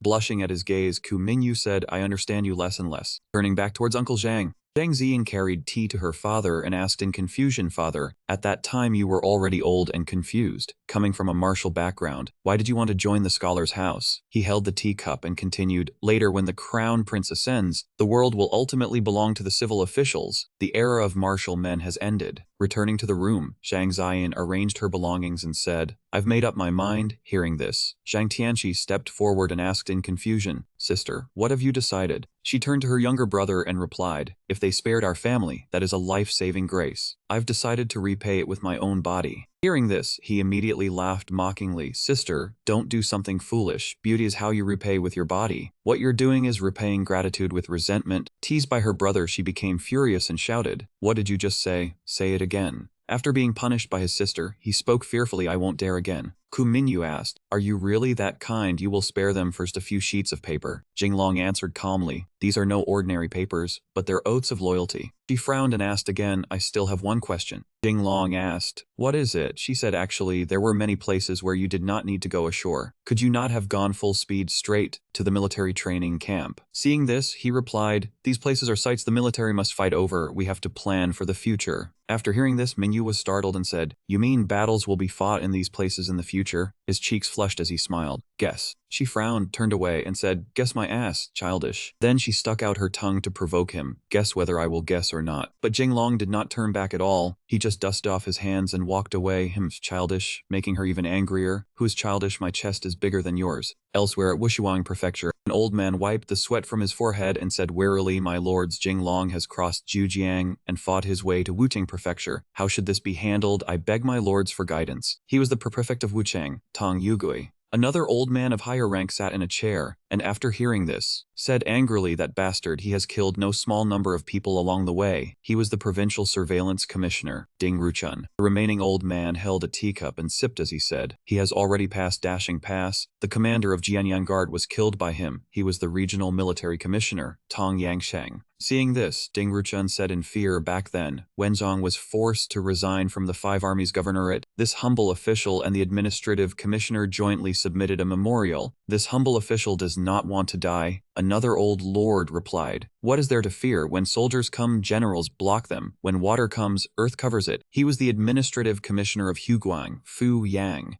Yugui frowned and said, I heard that he is a supervising censor personally appointed by His Majesty. If our affairs are discovered by him, then Fu Yang set down his teacup and answered calmly, he will not discover them. He added, we govern Wuking Prefecture extremely strictly. If he comes, he will have to serve under me. Yugui could only think in fear, administration, supervision, military authority, plus the law enforcement power of this prefect. There truly is no loophole. Suddenly, a teacup fell from somewhere, smash, hitting the floor and shattering, drawing everyone's attention. Someone stood on the window frame and said excitedly, I heard Jinglong once seized the jade casket from Lord Nuxia's hands and fell to the ground. He added, Jinglong shouted loudly, since ancient times there has only been one unified realm. Where did two caskets of realm come from? Casket and unification sound alike. After hearing this, everyone below burst into laughter and exclaimed, brilliant. Luan Yu found the poem good and called out, Jinglong, someone here is telling your story. Jinglong immediately dusted off his hands and said, it was nothing much. I have always been modest and do not like showing off. But in truth, his face was still full of smug delight as he thought, praise me, hurry up and praise me, letting everyone see it. Yet he still claimed he did not like showing off. Minyu asked softly, Jinglong, what devilish scheme are you plotting? There are clearly so many beauties around you, yet you managed to restrain yourself along the way. Are you not a lecher? Jinglong grabbed her hand and said, Miss Mingyu, food may be eaten carelessly, but words must not be spoken carelessly. I, Jinglong, am an upright gentleman and can swear it on my conscience. Then he even measured her heartbeat. I am not lecherous, I swear it by touching your conscience. The previous scene played out again. A heaven-shaking slap rang out. Stars exploded before his eyes, making Princess Han Shan stand up in worry for him, Jinglong. Luan Yu saw Mingyu's action just now, and she said, these women are truly ruthless when they strike. Ning Er replied, Jinglong is not lecherous. The sun must have risen in the west. Qilon pouted and said, exactly from what I see, it is not that he does not want to eat. He wants to eat them all. The princess replied, only children choose. Adults want everything. Then Jinglong made a wicked face and wrong. Only children want everything. Grown men do not care for any of it. Jinglong even put on a pained look. If one wants them all, I fear one's life will be cut short early. Suddenly, loud shouting broke out. Several people carrying blades swaggered over to ask around. Everyone spoke in fear, unwilling to get involved with such people. This is bad. The people of the Wolf Flame Gang are here. At this moment in Wuchang Prefecture, Tong Yangsheng said, in my view, Jinglong cannot be allowed to stay. Yugui asked again, second uncle, why? Yangsheng slapped the armrest and answered decisively, he only passed through Zhujiang, yet Anqing Prefecture was thrown into chaos. Now that he has come to Huguang, he intends to stay for a long time.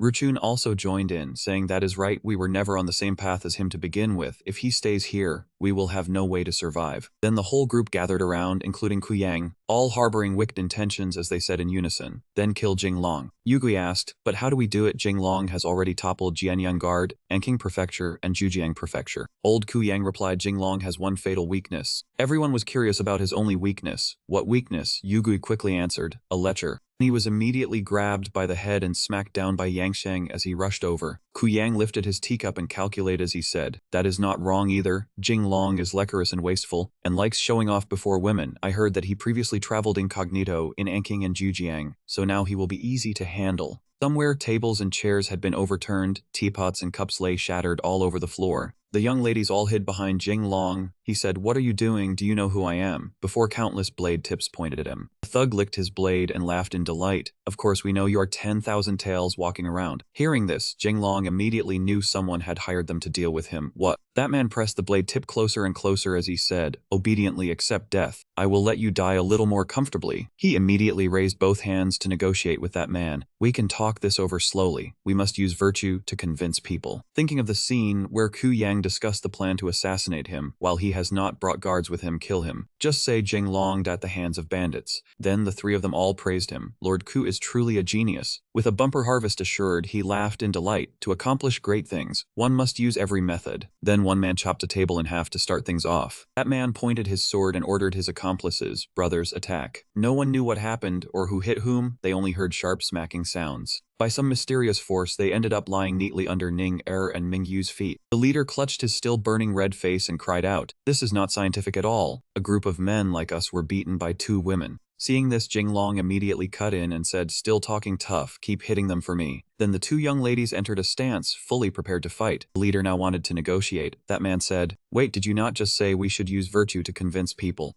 Jing Long draped one arm around Han Shan and the other around Mingyu, saying with a carefree and arrogant playboy air, exactly, this young master's virtue is martial virtue. This action even stunned the leader. If you have guts, don't rely on a woman. But it seems he was wrong. He said, you said it yourself. He stammered, wait, I have a bad feeling about this. Then he summoned 4 young men, 18 Shaolin disciples, and they immediately appeared, responding, yes. The accomplices now obediently with sparkling eyes said, wait, let's discuss things slowly. We must use virtue to persuade others. Only shrill screams were heard echoing outside. After finishing the physical therapy correction, Jing Long grabbed the leader by the collar and questioned, what, aren't you afraid? I'll report to the authorities. Officials colluding with bandits. Jing Long's team left the tea house marching through the street. Luan Yu, still annoyed by earlier events, crossed his arms and asked, letting those bandits off like that, isn't that too lenient for them? Jing Long turned and replied, there's someone directing them from behind. It's just a bunch of weaklings. Moreover, we must use virtue to persuade others. Speaking of persuading with virtue, he stripped them, hung them up, and attached a sign reading, who is lewd? I am lewd. We are trash, a day as slaves, a lifetime of degradation. The servant got drenched as tea was thrown straight on his face. Upon hearing the news, Mr. Ku Yang said, what, they were sent out and Jing Long stripped them. The servant reported further, moreover Jing Long also said, he asked, what did he say? The messenger recounted, he also said. Jing Long then said, I'm not targeting anyone. I just want to say that you all here are. He concluded with a chilling sentence implying the association hired the bandits to deal with him trash. After hearing this, the 4 vile men panicked and cursed, how dare he insult us like that, hitting people but not the face, hitting a dog but must see the owner. Ku Yang even wanted to grab his sword to personally kill that little bastard, causing his teammates to stop him. Calm down, Lord Ku. You must calm down. The servant added, Jing Long also said, such disorder in Wuxiang Prefecture, wishing Lord Dong a son who lacks X. Hearing this, Ngak Kwai no longer restrained Ku Yang and also grabbed his sword intending to castrate him. Lord Ku had to stop him. Calm down, Ngak Kwai. You must calm down. Ku Yang comforted him. If a son lacks X, he can be raised as a daughter. Ngak Kwai calmed down and replied, that's right, we almost fell into Jing Long's trap. The accomplices comforted him. Ngak Kwai understood. Marry more concubines, have many sons, that's right. Yet he did not stop, still swinging his sword. I married dozens of concubines and had only 1 son. How dare he curse my son? Heating up his anger, calm down, must calm down. Jing Long asked, want to have a son? I can help you.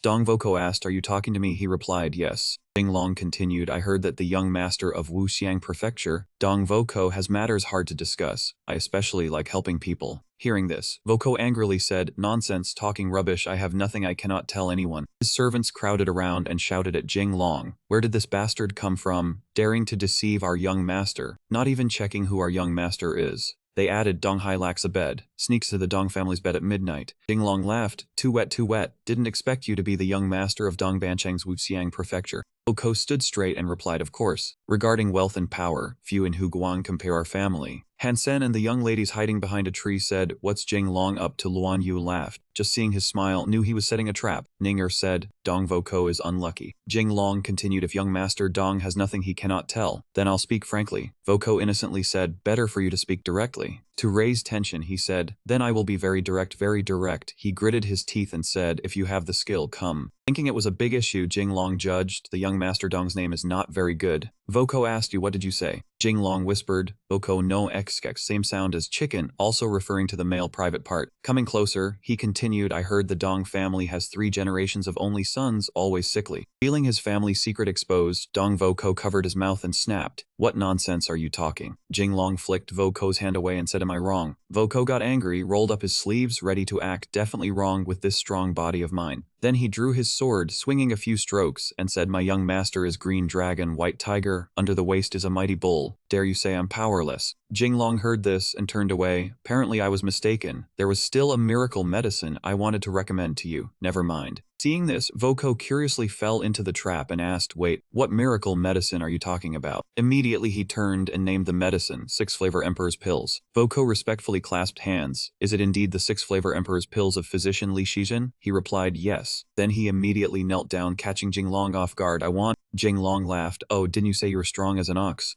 Voko cried and admitted, good fields need strong oxen, my ox is already weak. Hearing this he asked further, you just said you're straightforward. Voko replied, I just said the next line of, a gentleman speaks frankly. Jinglong asked which is, Voko replied, a petty man hides XX. Not Kwai's mansion. Not Kwai did not know where his son went, he muttered, where did Voko go? I have a bad feeling. He widened his eyes seeing his son drinking with him in his own mansion. Oh heavens. Voko said to Jinglong, elder brother, meeting you today is triple blessing for Voko. He replied, alright, it's fate. Seeing this, Voko echoed, yes, it is fate. Not Kwai, his father, stepped in and shouted, Voko, what are you doing? Who are these people? Voko smiled and introduced, Father, you're back. I just met a brother. He taught me many lessons. Not Kwai felt struck by lightning. What lessons? Fuji also innocently spoke bluntly to his father, so it turns out our family cannot have sons because the names are bad. It did not stop there, he added, moreover, Brother Li also taught me, when there is a fairy wife at home, Wolfberry cannot cure it. Jinglong replied, exactly. Young Master Ji draped an arm over Jinglong's shoulder like a brother and continued, Brother Li also taught me, excessive desire easily brings disaster, so it should be cut off to eradicate the root. Children are easy to teach. This was unbearable. His father flew into a rage. What nonsense are you people saying? How dare you corrupt my son? Yet Jinglong's handsome men squad had appeared behind you guy, without him noticing boss. Would you like to experience it? Men on both sides, very comfortable. Feeling challenged in his own house, the old man exploded and drove away all those handsome men. The old man clenched his fists and asked through gritted teeth, who exactly are you? Jinglong pointed his own face and said, I am.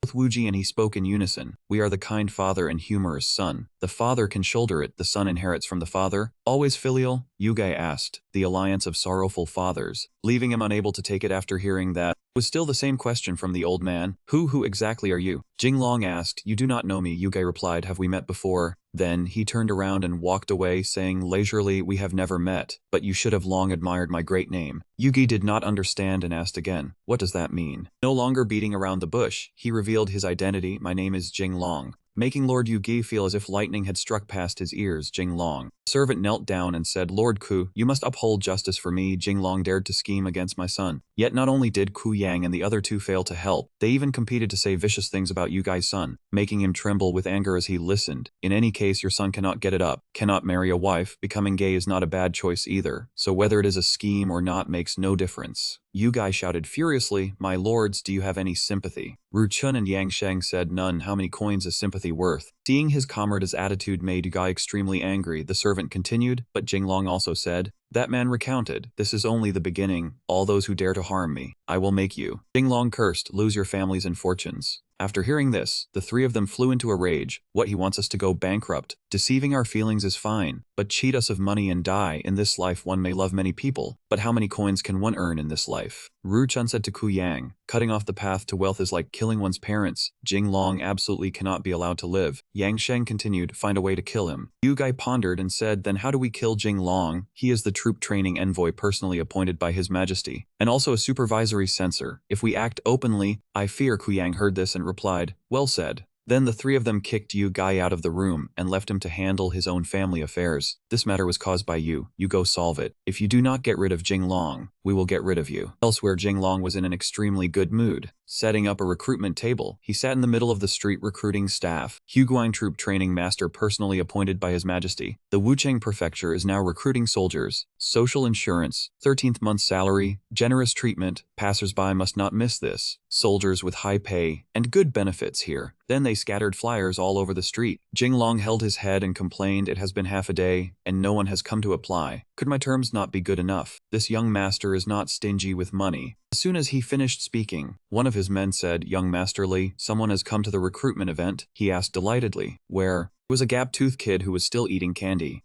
Jinglong angrily slammed the table and cried out, "If I cannot recruit anyone, I cannot train troops. If I have no troops in hand, I cannot survive this calamity. So annoying." Elsewhere at the Yamen, Ku Yang asked, "How is it?" Yang Sheng smiled and replied, "The entire Wuching prefecture is tightly controlled by us. Let me see who dares become Jinglong's soldier." Group who had been beaten up the other day went to threaten those who wanted to become Jinglong's soldiers. "I hear you want to apply to be soldiers." But they had all been tormented by these men and answered in fear, "We do not dare anymore. We do not dare anymore. Even if you gave us 10 guts, we still would not dare." Ru Chun laughed proudly. Jinglong cannot recruit anyone, so a troop training envoy like him naturally cannot continue. When the time comes, we will expose his arrogance before His Majesty, and can borrow His Majesty's hand to behead him. Then the three of them laughed delightedly together, making even the servants discuss it. "What are the lords talking about? They look so happy laughing. They must have made a lot of money." On another poetic street, Jinglong was strolling down the street. He exclaimed, "Oh!" Several men from who knew where rushed in and said, "Young Master Lee, do not be angry, as long as you are willing to spend money. There is no way you cannot recruit soldiers." Another man also joined in, "Exactly, with young Master Lee's talent, learning and character, perhaps many people on the road should be running over to rely on you." Suddenly, someone's staff appeared. It belonged to an old man. He had hung a pair of pants on the staff. The pants fluttering in the wind looked very impressive. Heavens, someone really came. The two men from earlier crowded around the old man. "Old sir, you seem a little too old to apply." "Exactly. If your family has children or grandchildren, they could. A wife would work too. Our young master likes other people's wives." Hearing his two men spout nonsense, he immediately kicked them flying.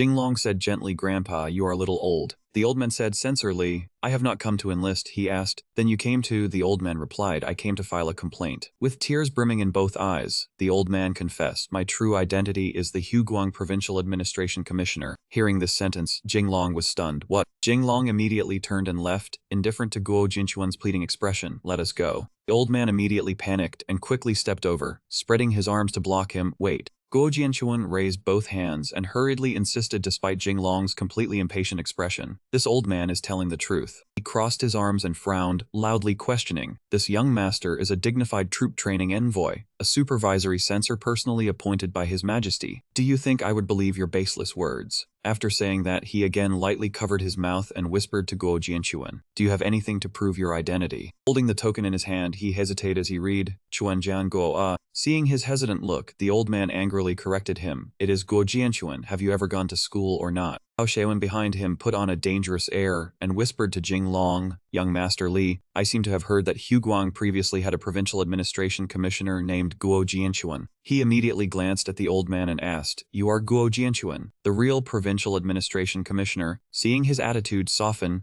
Guo Jianchuan stroked his beard with an air of confidence and guaranteed replacement if fake. Jinglong gaped and asked with wide eyes, making the old man so angry he almost coughed blood, "Then why are you a beggar? Did you go bankrupt?" Early in the morning at the Yemen, "I want you to eliminate Jinglong for me." Mahenduo cupped his hands awkwardly. "My lord, this is difficult. There are many experts around Jinglong." Yang Q roared in fury, "Do I need you to tell me that? If it were easy to handle, would I still need you people from Wolf Spider?" He frowned at once, looking as though he had a clever plan to offer. "My lord, wait, I have thought of a way." The man turned around irritably and ordered coldly, "Speak." He did not take offense either and slowly analyzed. Although Jinglong has experts around him, he has a weakness. DNQ was startled when he heard this and turned back, unable to help mocking him. "A weakness? Is it wasting money?" Henduo clenched his fists. "There are many women around him. We only need to capture those women and threaten him." The man's brows slowly eased. "Threaten him? Will that work?" He immediately continued, describing Hanshan. "Capturing others might not work, but if we capture that princess, if Jinglong ignores it, he will be committing a grave crime punishable by beheading."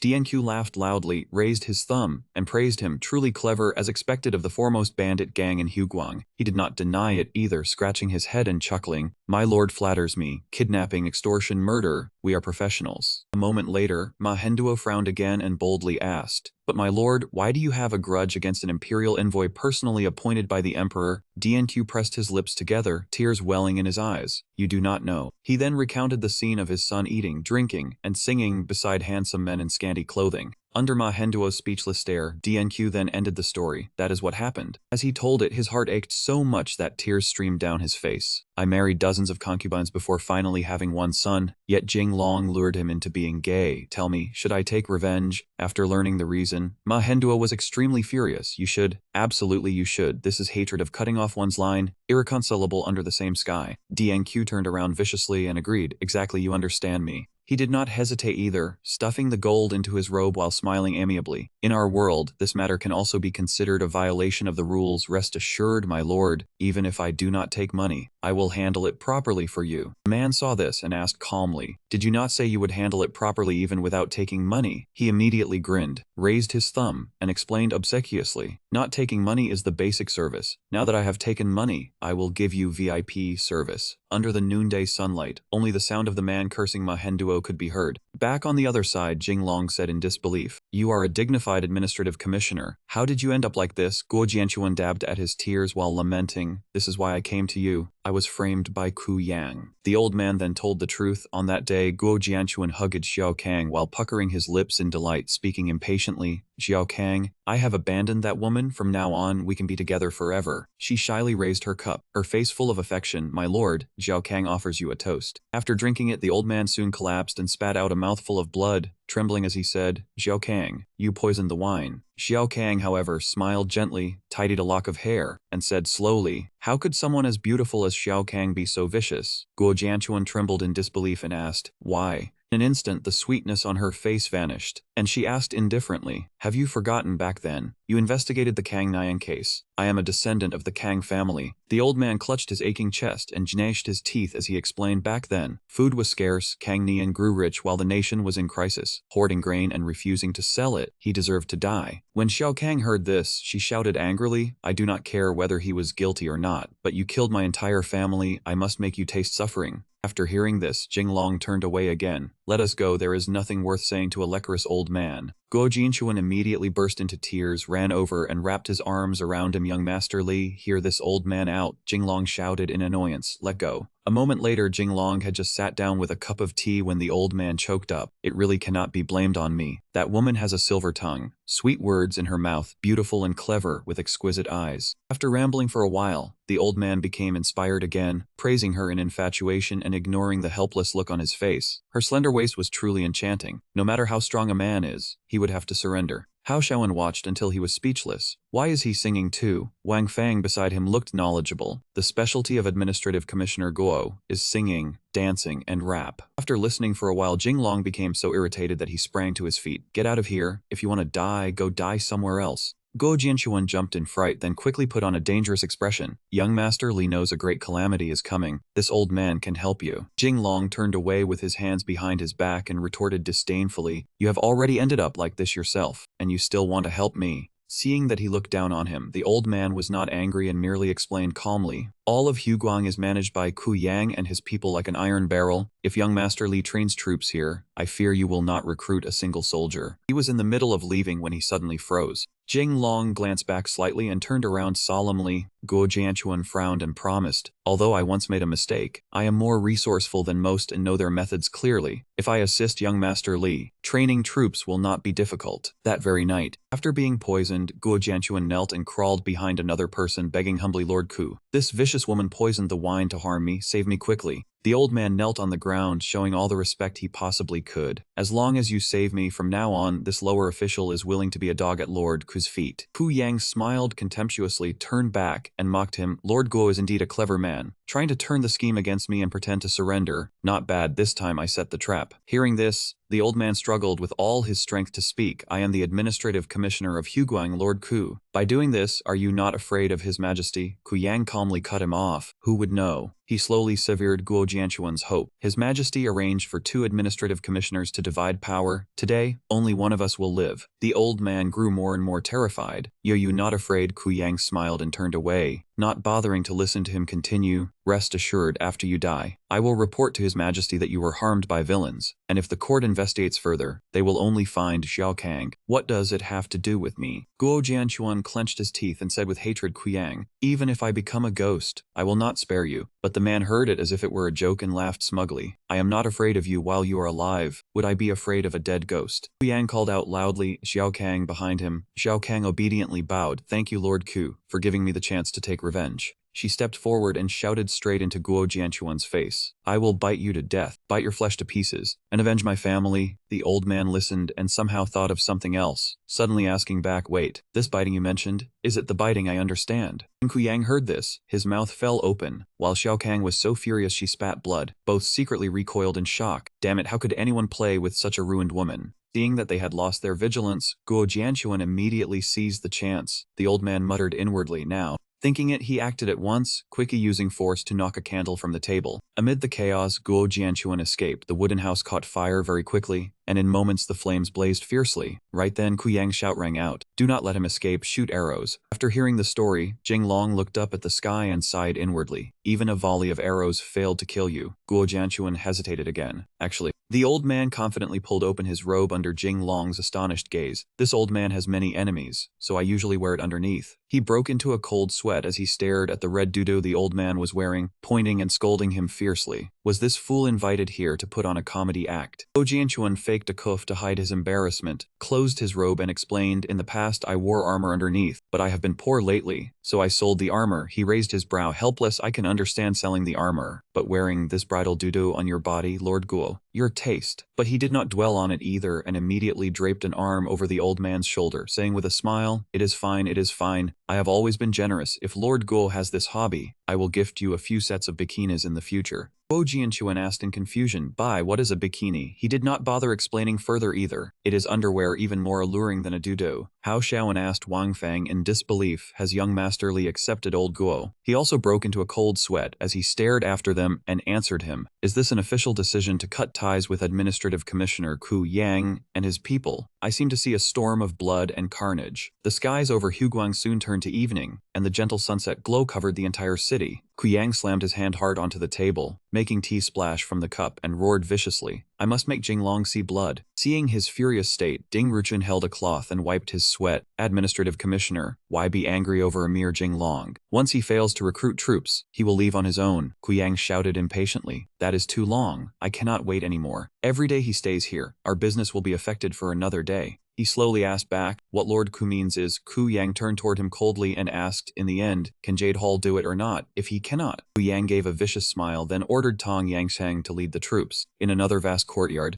dusk had already fallen and Jinglong's group returned home together. Guo Jianchuan looked around and asked uneasily, why did young Master Li arrange such a large estate in Wucheng Prefecture? He turned back, winked, and whispered to that old man, only a few tens of thousands of taels of silver. Cheap as a giveaway. That old man gaped. Only a few tens of thousands of taels. Our lifetime stipends might not even be enough to buy it. Jinglong strode forward confidently, spread his fan, and said with swagger, in 600 years, housing prices in Wuhan will be at least 30 to 50,000 per square meter. In short, it is double the profit. Hearing this, that old man only smiled, pulled out a handkerchief to wipe his sweat. Young Master Li truly knows how to joke, yet in his heart, that old man wondered in confusion. His Majesty hates corruption the most. Where did Jinglong get the money? Even Wenzhong's war earnings would not be enough for him to squander. Not long after he entered the house, Li Luanyu ran out happily to greet him. Jinglong, you are back. He smiled and asked, where are Ning Er and Han Shan? She threw herself into his arms before answering. In the rear courtyard, they said they liked learning embroidery, but I do not have the patience for it. While clinging to him, she turned and looked warily at Guo Jianchuan. Who is this person? Seeing that old man consciously spoke up, I am. Jinglong rubbed his chin and cut that old man off, letting Guo Jianchuan fall from grace and despair. The Alliance for Vengeance Against Women. That old man steadied himself against the door and asked helplessly, young Master Li, why smear another person's innocence? He crouched down, frowned, and asked, did you not say you wanted revenge on that vicious woman? Guo Jianchuan answered decisively at once, that is right. Hearing that, Jinglong immediately spread his fan and shouted, then the Alliance for Vengeance Against Women is? Guo Jianchuan also played along, introducing himself confidently, none other than myself.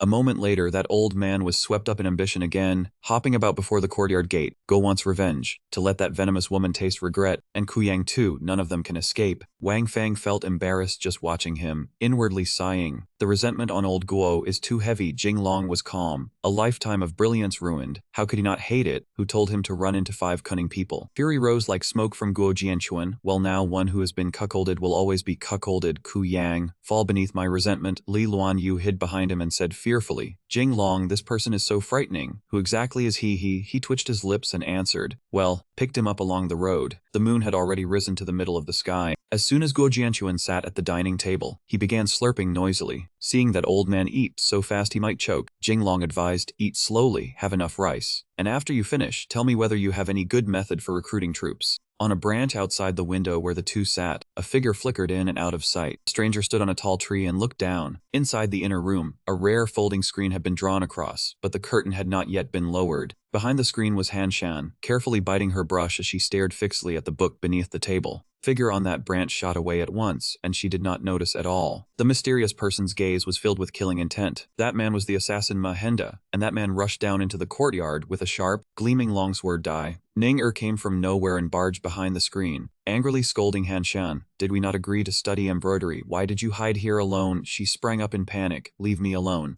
As for the assassin Mahenda, that man unexpectedly cried out in surprise. He had entered the wrong place, where handsome men practiced showing off their skin and flesh. On this side, Li Luan Yu had already snatched the book Han Shan had been staring at, raised her brows, and concluded, the princess is writing a diary. She panicked and wanted to snatch it back, but Li Luan Yu blocked her, leaving her helplessly ordering, give it back to me. Hurry and give it back to me. Li Luan Yu smiled and raised the book to tease her. What decent person writes a diary? A moment later, Mahenda also rushed out of the room with a sword dripping blood. Elsewhere, how is the matter of dealing with Jinglong? Lord Ku does not have much patience. The servant cupped his hands and reported respectfully, Uncle, rest assured I have already sent Lang Chu to act. Tong Yangsheng had just taken a sip of tea when he frowned and thought, Lang Chu, the bandit gang in Huguang Dianqiu hurriedly promised, Uncle, rest assured, Lang Chu's methods are exceptional, and he is also vicious and ruthless. The guards in Jinglong's estate gritted their teeth and shouted at the assassins, who are you? Mahenda paid no attention, only swung a clean, sharp blade and bark die. One place was locked in slaughter, while another was using a knife to split a watermelon in two. After Jinglong finished cutting the melon, he turned to Guo Jianchuan and asked amiably, want some watermelon? That old man's eyes shone as he held the melon. Yes, I must eat it. Ever since wandering the Jianghu, this old man has not eaten melon in a very long time. On the chaotic side, Mahenda punched a guard in the face, making him spit blood and collapse. Mahenda then raised his blade and stabbed down. Inside the house, Jinglong plunged a fork into a roast chicken. He only took the chicken leg, while Guo Jianchuan happily hugged the whole bird and laughed as if he had reaped a harvest. This old man loves chicken most. Jinglong half closed his eyes, chewing noisily while offering support. Eat more if you can. Consider it borrowing chicken to soothe your sorrow. Over at the fighting, Scar Blades suddenly darted out from somewhere and struck Mahenda from behind with a hammer, just in time to save the guard who was about to be killed. Invincible Millennium Kill. That man quickly dodged away. Jinglong leisurely brewed tea and poured water. He smiled contentedly and raised his cup. Drink some chrysanthemum tea to cool your fire. Guo Jianchuan smiled ingratiatingly. Young Master Li, please. The one keeping watch outside was Badu, and he was still observing the surroundings seriously inside. Guo Jianchuan said mildly, Young Master Li's troop recruitment will not go smoothly this time. I sent an invitation to Administrative Commissioner Kuyang, yet he did not take me seriously at all. That old man drooped sadly. He could not even tolerate this old man. How could he tolerate young Master Li? Jinglong raised his brows and asked that old man, suppose I overthrow Ku Yang and make you administrative commissioner, how would you be different from him? Hearing this, Guo Jianchuan was overjoyed and secretly fantasized. He is clearly setting conditions with this old man. The old man patted his already round belly and affirmed solemnly, of course I would be different. This old man's belly is vast enough to hold a boat. He tugged his robe hem and sat down with imposing dignity, retorting, a defeated general under Ku Yang like you, what can you rely on to make me trust you? That old man immediately smiled, stroked his beard, and said proudly, I rely on the fact that this old man is the only person still alive after Ku Yang sent assassins to act. When Jinglong heard this, he frowned coldly. If this young master gives you a chance, can you hold on? Guo Jianchuan also refused to back down, clenching his fist with determination as he promised, this old man will definitely hold on. Over in the chaos, Mahenda pointed his sword at the guard. Stand up. That man asked coldly, where is Princess Han Shan? The guard trembled as he looked at the sword at his neck. If I tell you, can you spare our lives? That man answered without hesitation, yes.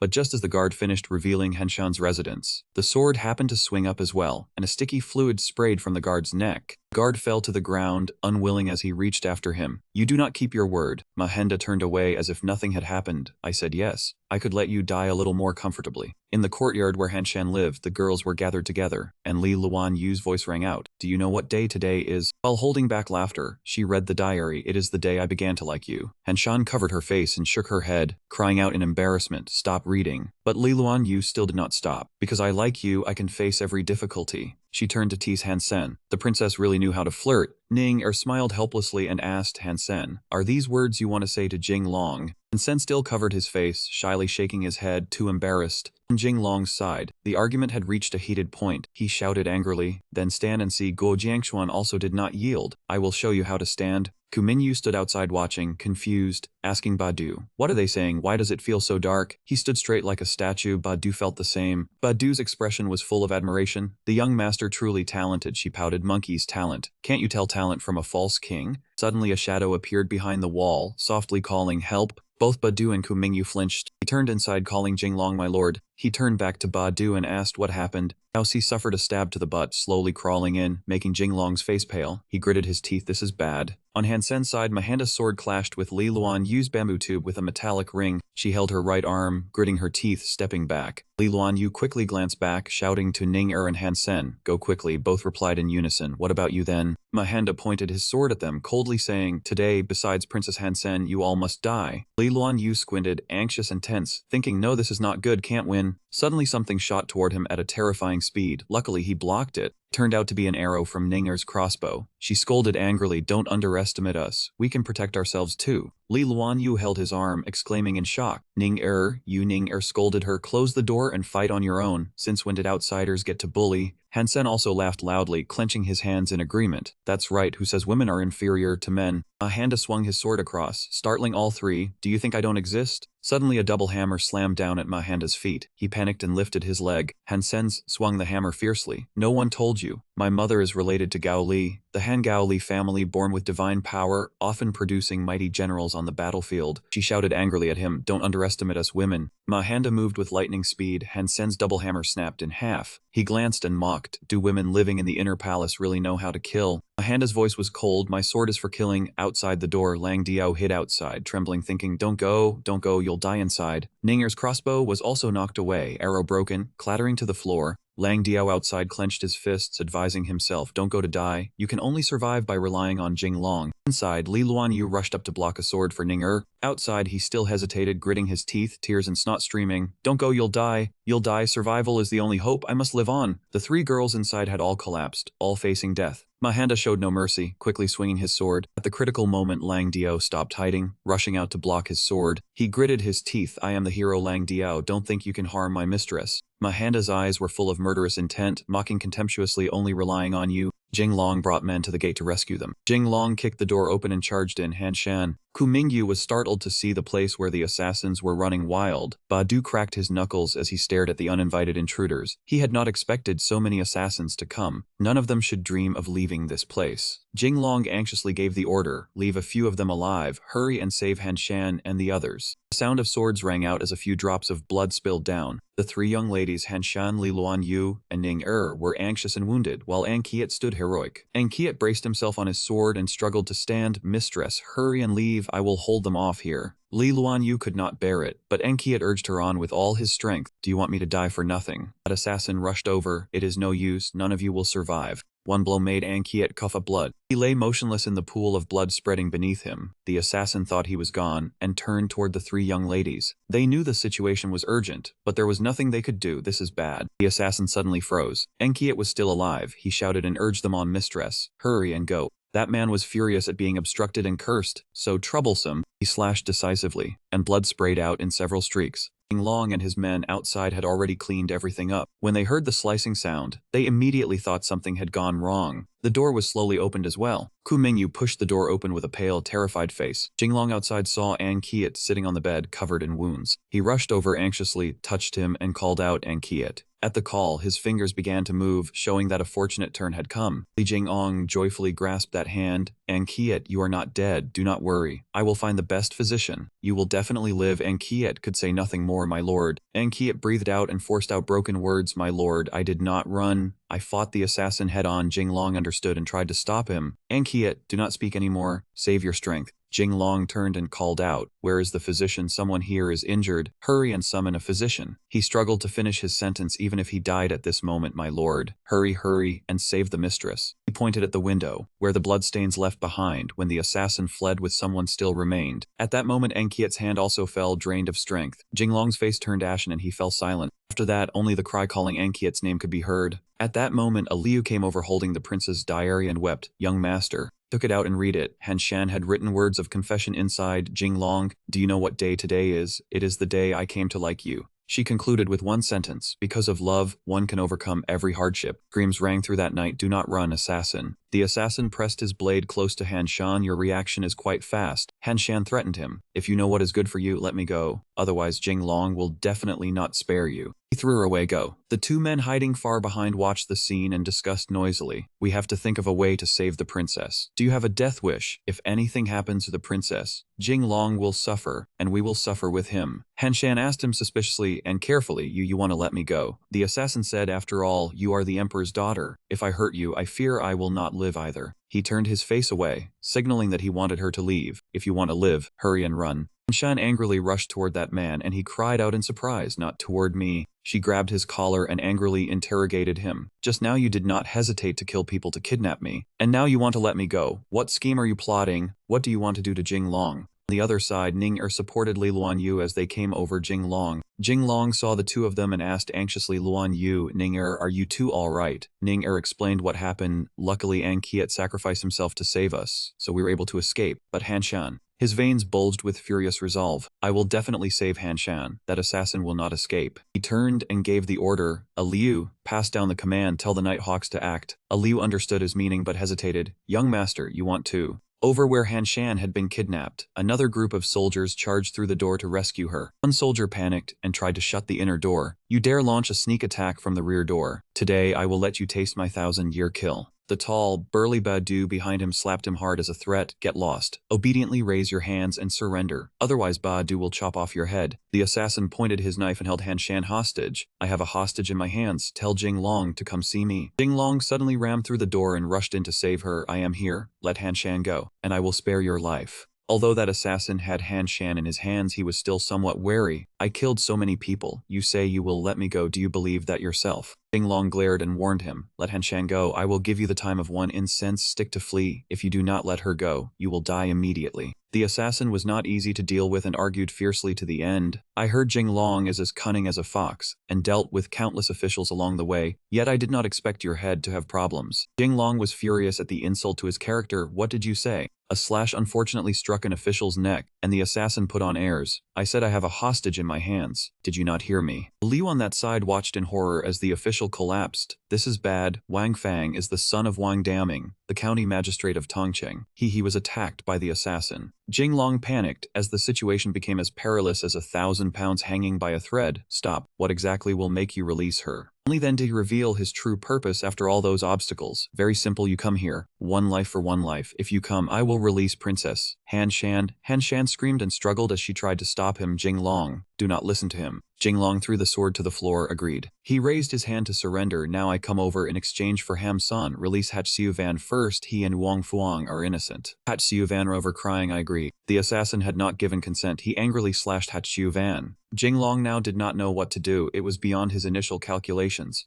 Jinglong stepped forward towards that cruel man. Adu and Liu did not dare call out, young master. He intervened. No one may pass here. He arrived directly in front of him. I am here. Release the person. Somewhere Dong Gok Kwai told Dong Duong Sin Lang Chu is not one person but a very formidable bandit gang. The most powerful there must be the 5 elders of Lang Chu, each of whom is a top master of the martial world. Dong Gok Kwai was proud. Today the one who came to Jinglong's mansion is the 5th-ranked assassin king of that group. If he fights, Jinglong will surely. At that moment someone rushed in. My lord, it's bad. Jinglong's mansion. The assassin on the other side was wary seeing Jinglong surrender like this. thinking unexpected that Jing Long would so easily fall into the trap. In his previous memory, Dong Ngakui had said, "Wait, really want to kidnap the princess? If news leaks, he is certain. Don't worry, kidnapping the princess is just a trick. The real goal is to eliminate Jing Long." He was not worried and immediately told Dong Ngakui about his perfect plan: first kill and set fire at Jing Long's mansion, then kidnap Hamsan Princess, lure Jing Long to appear, then use Hamsan Princess to force Jing Long to surrender. Perhaps too excited, he could not control his emotions and blurted out, "This plan of mine is indeed perfect." Everyone around looked at him with clear skepticism. "Hey, you just said it yourself." He scowled and said to Jing Long, "So what? I achieved my goal anyway, Jing Long. Remember my name." He did not understand what he was saying anymore. "What?" He confidently introduced himself. "The day I was born, the sky was full of clouds, so my name is Mahanda." Jing Long irritated, "Why not name yourself Ma Thuong Thien?" He ignored releasing Hamsun and rushed forward. "Now I will send you to heaven." Hamsun cried, calling his name Jing Long. She rushed up to block in front of Jing Long in that fateful moment. Thanks to that protective action, Mahanda slashed her back. Jing Long looked in horror as she blocked the blade. Not only him, but those witnessing it were all greatly astonished. Jing Long shook her, calling Hamsun. The blood on her back seeped into Jing Long's hand, making his veins rage. He remembered the letter Hamsun sent him. "Jing Long, do you know what day it is today? It is the day I like you."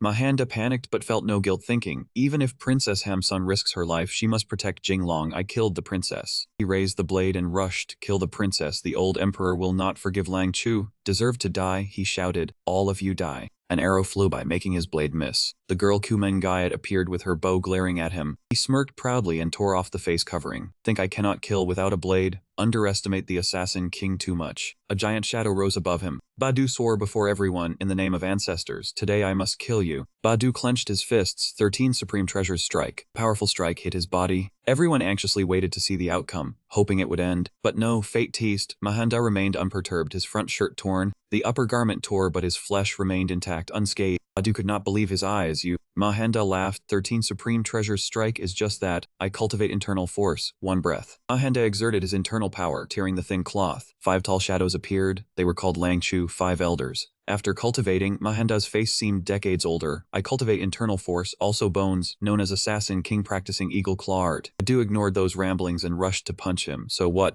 Immediately he quickly dodged. Not only dodged but also grabbed Badu's hand. Mahanda's claws drew blood from Badu's skin, causing panic. "My 13 supreme treasures strike." He raised his leg and kicked. 13 supreme treasures strike is nothing. Except Shale and Diamond Body, Iron Cloth Sam is the strongest defense. Then the consecutive attacks were launched. After a few swings, Mahanda was stabbed from below. "Counter it." He turned to see Dao Xiu had stabbed into the back, stammering, Why you?" Dao Xiu laughed contemptuously. "I avenge all grudges. Scared yet?" Mahanda only needed tail strength to easily break the sword, iron flower armor. He turned and smirked at Dao Xiu. "I said Iron Cloth Sam is top protective divine art. Cannot be defeated." Before anything else, Badu used a wooden beam, probably like a house pillar, directly crushed Mahanda's figurative balls. "What kind of masters hurt to the navel?" Mahanda breathed contemptuously. "Do you think you can break my Iron Cloth Sam? Too knave, today all of you die." Badu signaled Dao Xiu charge together. Mahanda used twin engraved Yang Horse move. Flames engulfed him. He laughed. "Protect my pants? Did not expect I have this move too, right?" A wooden beam several times larger than the one before fell onto that man's head. He trembled as he reached out a hand, begging for help. Of course the pillar had not fallen on him by chance. It was thanks to the strong young ladies lending a hand. But it was not that easy to do anything to him. With only the force of the wooden pillar, it had already shattered into hundreds of pieces. With lightning speed, he swept past Scarblade and Badu, giving each of them a blow that made them cough blood. Mahenda charged toward Jing Long, who had been standing silent all this time. "Now it is your turn to die beneath the claws of me. The Eagle Claw King can also be counted as your honor." Everyone called out anxiously. Jing Long Hanshan, still unconscious, also called out anxiously, "My lord." An extremely swift streak shot through his head. The one who fell was actually Mahenda. It turned out to be Jing Long, holding a slingshot to scare people. "You have divine arts, I have science. To die under my one yang finger can also be counted as your honor." Everyone ran over and asked anxiously, "Jing Long, my lord, are you all right?" He looked at Hanshan in mortal danger and called out, "Where is the physician? I need a physician. Quickly, Hanshan, she..." He panicked and stammered, both relieved and afraid. "She is still breathing. Hurry up or she really will die. Go find a physician." Old Guo Jianchuan ran over to report, "Young Master Li, this is bad, young Master Li." The old man could not contain his flustered emotions. It is Commandant Tong Yangshang. He has brought official soldiers to surround this place. Tong Yangshang ordered the soldiers quickly surround everything for me. He recalled the words of a messenger. The Langzhu are killing and setting fires at Jinglong Manor. The guards of the Li Manor have already started fighting them. Old Tong Yugi called anxiously from behind, since we have already turned against him. This is now a situation where one side must die. Jinglong could hardly escape even if he grew wings. Uncle, is this not making the matter too big? He shouted angrily. This is called hesitating and failing to accomplish great things. If Jinglong is not eliminated, I fear neither you nor I will keep our lives. Another person came forward to report, my lord. Jinglong sent someone with a message. He wants to negotiate with you. Tong Yangshang suddenly turned around. Ridiculous, we have already fallen out. What would I even say to him? Tong Yugi raised a friendly finger and continued on his behalf. Exactly, everyone knows my uncle is the most stubborn man in Huguang. If he says no negotiation, then there is no negotiation. Tong Yangshang spoke. I heard you wanted to see this official. Jinglong stepped forward and confirmed, that is right. He began to think it over again. He had heard Jinglong scattered money like dirt all along the way. If he could turn that man's money into his own, he said loudly, just bring out a few 100 million or so, and this official might consider being a little more open-minded. Jinglong smiled brightly and pulled out the death exemption gold plaque to show off. I have no money, but I do have a gold plaque bestowed by His Majesty. As though the emperor himself had arrived, he immediately knelt before that mighty and honored gold plaque. Long live, long live, long live. Everyone on his side was shocked by that sudden change. Uncle, Lord Commandant. Jinglong was proud of the gold plaque. Did you not expect this? His Majesty has already bestowed a gold plaque on me. Seeing the gold plaque is like seeing His Majesty. Why are you still not obediently raising your hands and surrendering? Everyone on Jinglong's side went from one shock to another, joyfully cheering. Young master is mighty. With His Majesty's gold plaque in hand, victory is certain this time. Jinglong was calm and self-satisfied. The gold plaque is here. Why are you still not kneeling to receive orders? Tong Yangshang laughed loudly in contempt. Do you think having a gold plaque makes you so impressive? The old man laughed as if he had struck gold, as though he was about to reverse the situation. I have the imperial sword in hand, so what if I cut you down? He raised his hand and gave the order, bring out this official's imperial sword. Jinglong panicked, not expecting this move. What? Person had already brought the sword and presented it to him with both hands. My lord, the sword is here. On his side, those men became happy again. Quickly kill Jinglong. Lord Commandant is so cool. He slowly drew the sword. Jinglong's face turned deathly pale. Wait, that sword of yours? He saw the words engraved on the sword, bestowed by the great Yuan Emperor. This is a sword of the Yuan dynasty. He spoke up to counterattack. You are using a sword of the Yuan dynasty to behead an official of the Ming dynasty. Do you want to rebel? The people on his side cried and hugged one another again. This is bad. We are finished. I still do not want to die.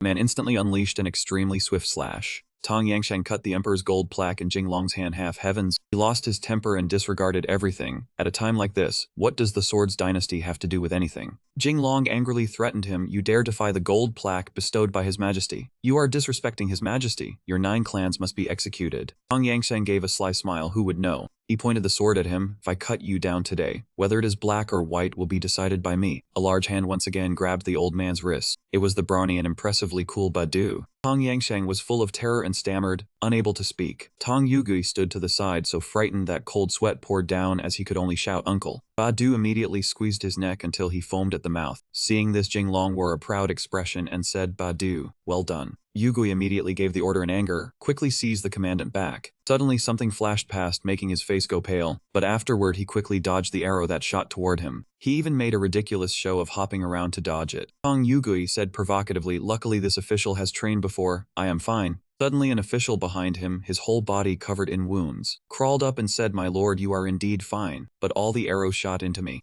Jinglong grew flustered and used Tong Yangshang as a hostage, saying, if you do not want him to die, then all of you quickly back away. After that he still did not forget to order, tell your subordinates to get far away. Ku Mingyu then walked over with an ashen face and said, he seems to have been knocked unconscious by Badu's smell. Seeing this, he was instantly terrified and shouted, Uncle. Mingyu drew an arrow, ready to act. I will stab him with this arrow and see if he reacts. Jinglong looked rather worried and said, how can a dead man still react? But she insisted, how will we know without trying? Tong Yangshang suddenly woke up and complained, I am not dead yet. Do you people have any conscience? Seeing this, he immediately pressed the sword against his neck and threatened him. If you are not dead, then tell your subordinates to withdraw outside. A few seconds later, Tong Yuqi was immediately tied up. He shouted, Jinglong, what are you trying to do? You will not escape. Too troublesome. He kicked him hard, then said, in that case, I will trouble the provincial military commissioner to escort us for a while. The horses were quickly prepared, followed by the cry, set out, go. The guards stared after them in a daze. Lord Provincial Military Commissioner, Scarface sat at the back of the carriage and shouted, if you do not want Tong Yangsheng to die, then get farther away, be careful or this young master will beat you all up. One of the guards asked worriedly, Prefect, what should we do now? Suddenly he said, noodles, cold noodles. They cried out joyfully, brothers, the prefect says he is treating everyone to cold noodles. In our Wucheng, besides fried noodles, cold noodles are also a superb delicacy. Amid the silent late night, a furious curse rang out, you fools. Outside the forest, Jinglong immediately asked, how are Han Shan's injuries? A Liu answered, Miss Qi said the princess lost too much blood. If we cannot find a physician before dawn, she may. You asked anxiously, young master, what do we do now? He struck the tree in anger and said, damn it. Suddenly someone fell from the tree, startling him. What the hell is that? On this side, Kuyang slapped Tong Yuqi across the face, followed by a reprimand. How do you even handle things after all this? You still let one little brat escape. Seeing Yuqi turn away in grievance, he felt a little guilty and asked, hey, are you crying? I may have struck a little too hard. Instead, the eyes of that Tong fellow shimmered with tears as he replied, no, beating is affection, scolding is love. Your Excellency loves and protects this humble official. I am grateful. This only provoked him further, and he kicked the man repeatedly while saying, grateful, are you? I will make you tremble a little more. Unexpectedly, Yu Kui said, stop hitting me, Lord Ku. I have a way to kill Jinglong.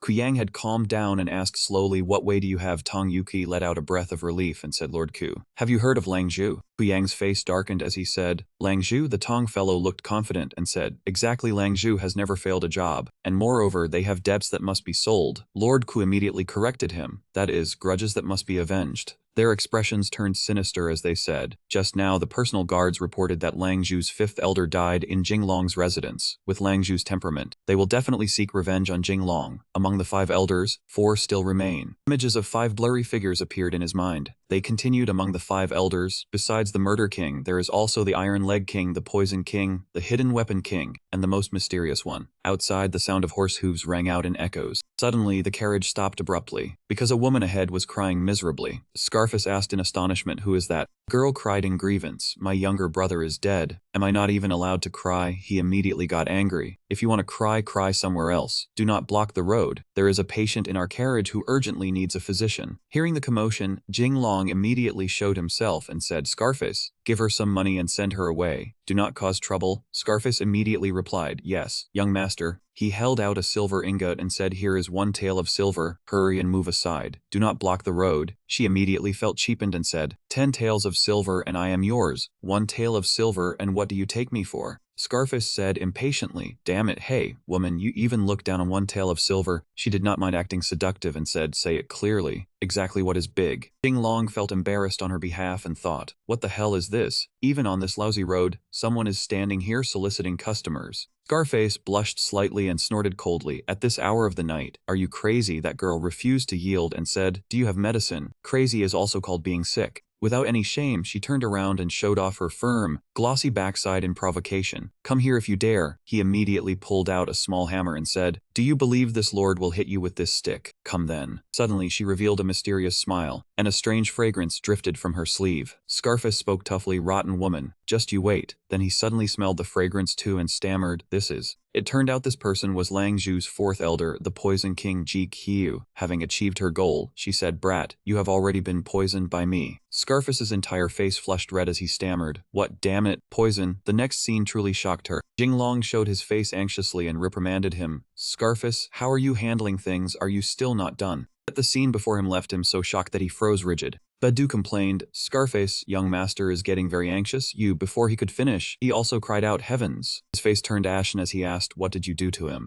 She explained in delight, nothing, I merely made him drink a little of my piece upon a log. Badu blushed and said, what is that? Ji Qianqiu instantly transformed into a teacher as she explained, it is a special poison of my own making. After being poisoned, the whole body itches unbearably, and the victim only wants to find something hard to rub against. Scarface looked at his own stick and wept inwardly, this lord's pure body, must I entrust it to that? Jinglong, Liu and Badu had already imagined an extremely embarrassing scene. He angrily questioned her, who exactly are you? She smiled sinisterly and replied, I am the fourth elder of Lang Zhu, the Poison King. You killed my fifth brother, so I will torment you all to death. By now, the three of them had inhaled that poisonous gas. Badu and Liu hugged each other affectionately and said, the smell of mutton, truly wonderful, master. It seems today we must share hardship together. Jinglong was somewhat clearer-headed and ordered, stop talking, act together. Badu immediately bared his chest, his spirit surging high. Young master has given the order, fight together. Ji Qianqiu said sinisterly, the false antidote is with me. You must be very itchy now. If you have the ability, come over here. He rushed forward with a mask on his face, making her eyes widen in surprise. Well now.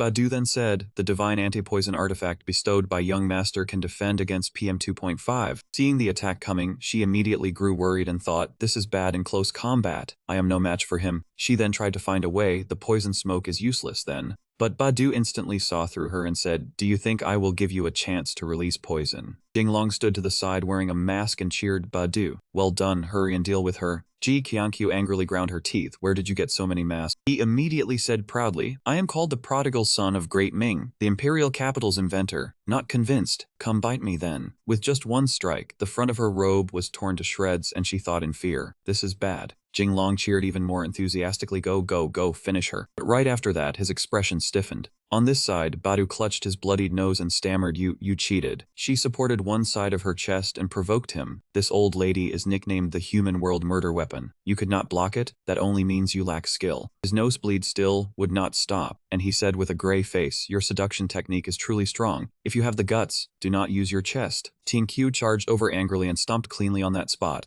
Image of an egg shattering into pieces appeared unconsciously. The sight left Jinglong frozen on the spot. He immediately stepped forward and asked, are you not the #1 warrior of the grasslands? Yet you are already kneeling. Badu said aggrievedly, Master, the 13 guardians fear female charms the most. He instantly grew angry, kicked him and cursed, trash, what does this young master need you for? Ji Tianqiu asked in confusion, hey, have you all forgotten me? Jinglong immediately felt guilty and casually made up an excuse. I suddenly remembered something. It is about to rain and the clothes at home have not been brought in yet. She craftily stepped forward, patted his shoulder, and said, there is no rush with the clothes. After all, the days ahead are still long. Jinglong stammered nervously. Right, the days ahead are still long. Liu and Scar were stunned. Young master, has young master's charm conquered that demoness? Their faces were full of pride as they said, young master is a real man, only a great lecherous hero, a famous scholar. Vulgar. Liu immediately corrected himself. Romantic. Scar spoke up to refute him, it is all the same. Ji Tianqiu said, I have long heard that Jinglong is the #1 prodigal son under heaven, and he truly is extraordinary. He immediately blushed and seized the chance to say, exactly. If you let this young master go, I am not just extraordinary. This young master can even give you a real fright. Ji Tianqiu's face darkened as she directly corrected him. A real surprise. But her patience was already gone, and she suddenly grabbed Jinglong by the throat. Her expression was vicious as she said, although you are very interesting, the revenge for my fifth brother cannot go unpaid. Therefore, his face turned purple as he cut her off. Can I say one final line? She loosened her grip to hear his last words. What? But Jinglong formed a big heart with sparkling eyes and pleaded, let me go. She completely lost her patience and was about to strike down as she said, die. At the critical moment, only 2 words rang in his head, it is over. Suddenly, a flash of light streaked past. Ji Tianqiu looked in shock at a part of her body that was bleeding. Jinglong said smugly, cough, cough, being able to die under my one yang finger can be considered your honor. Seeing his gun-holding arm drenched in sweat, she said angrily, a pistol is a pistol, what the hell is one yang finger? On this side, Liu and Scar smiled and shouted, as expected of young master Jinglong, this familiar flavor. Sob, it is still that same flavor, shameless. Suddenly, she rushed over quickly, and Jinglong luckily dodged as he blurted out, foul, you dribbled the ball into someone. She clutched her wound and gritted her teeth, even if this lady becomes a ghost today, I will kill you. Tianqiu sprang up and charged over. In that instant, he grabbed her hand, and, without a single unnecessary movement, forcefully threw her straight to the ground. Jinglong knew martial arts. He stood to the side and ordered, tie her up for me. A spark had been lit. Jinglong sat there staring blankly. Ku Mingyu stepped forward and said, Princess Han Shan is almost beyond saving young Master Li. Please restrain your grief. Hearing this news, Ninger covered her face and cried, while Ji Luan Yu sat silently, unable to utter a word. Suddenly, he shot to his feet, dagger in hand, and said firmly, Han Shan will not die. Mingyu asked in surprise, what? His face became resolute. If I, Jinglong, do not let her die, then she cannot die. After saying that, he turned away. He stepped forward and opened the carriage door. Inside were two officials, who had already coughed up blood from their mouths. Mingyu asked in confusion, "Did you not say you wanted to save Han Shan?" He changed into a doctor's specialized outfit and explained, "I am using them to practice first, then I will stitch Han Shan's wound in a moment." Hearing this, the two men were terrified, shrank back, and said, "Young Master Li, we are not dead yet. Stop practicing, stop practicing. This is our first time." His face tense, he raised the knife and said to them, "This is also my first time, no need to thank me." In the silent night, a shrill cry echoed, "Oh mother." The scene shifted to Princess Han Shan.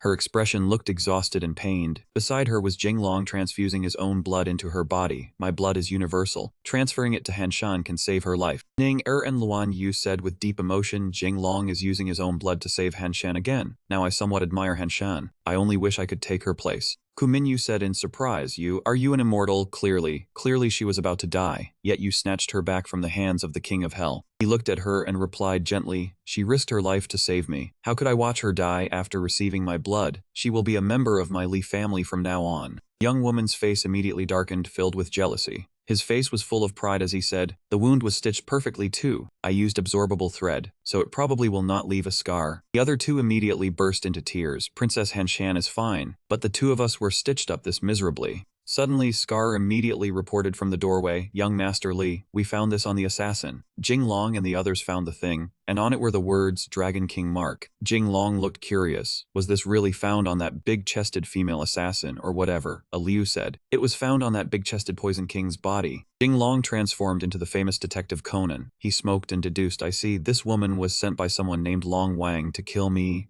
Liu spoke up, "Young master, this seal is the Long Wang seal." Jinglong froze. There really is a Long Wang. Could it be? He imagined himself as that Long Wang. Then the servant said, "The 3-year term has ended. Please Long Wang return." Jinglong deluded himself that, "So I am Long Wang. This great Ming dungeon is just a trial across time." Gao Xia witnessed this and was extremely confused. "What is young Master Li talking about?" A Liu laughed while wiping her tears. "Sick? The young master's madness seems to have relapsed. Need Dr. Li to acupuncture." Kuming Yu opened the room door and said seriously, "I know about Long Wang's affairs." She said, "Lang Chu was a subordinate of the rebel Chu Ma Chen Yu Liang. After Chen Yu Liang's army was defeated, they became thieves. The leader of Lang Chu has 5 members called the 5 Elders. Besides the Poison King and the Murder King we meet tonight, there are 3 others, respectively Rotten King, Shadow Weapon King, and the most mysterious Long Wang." Jinglong approached Ming Yu and put his arm around her shoulder. "If they were really Chen Yu Liang's subordinates, now they are probably old and near death. Not still young like that," making her blush and hesitate. "This I do not know. Maybe they are the 2nd generation of Langchu." Flickering flames shone below.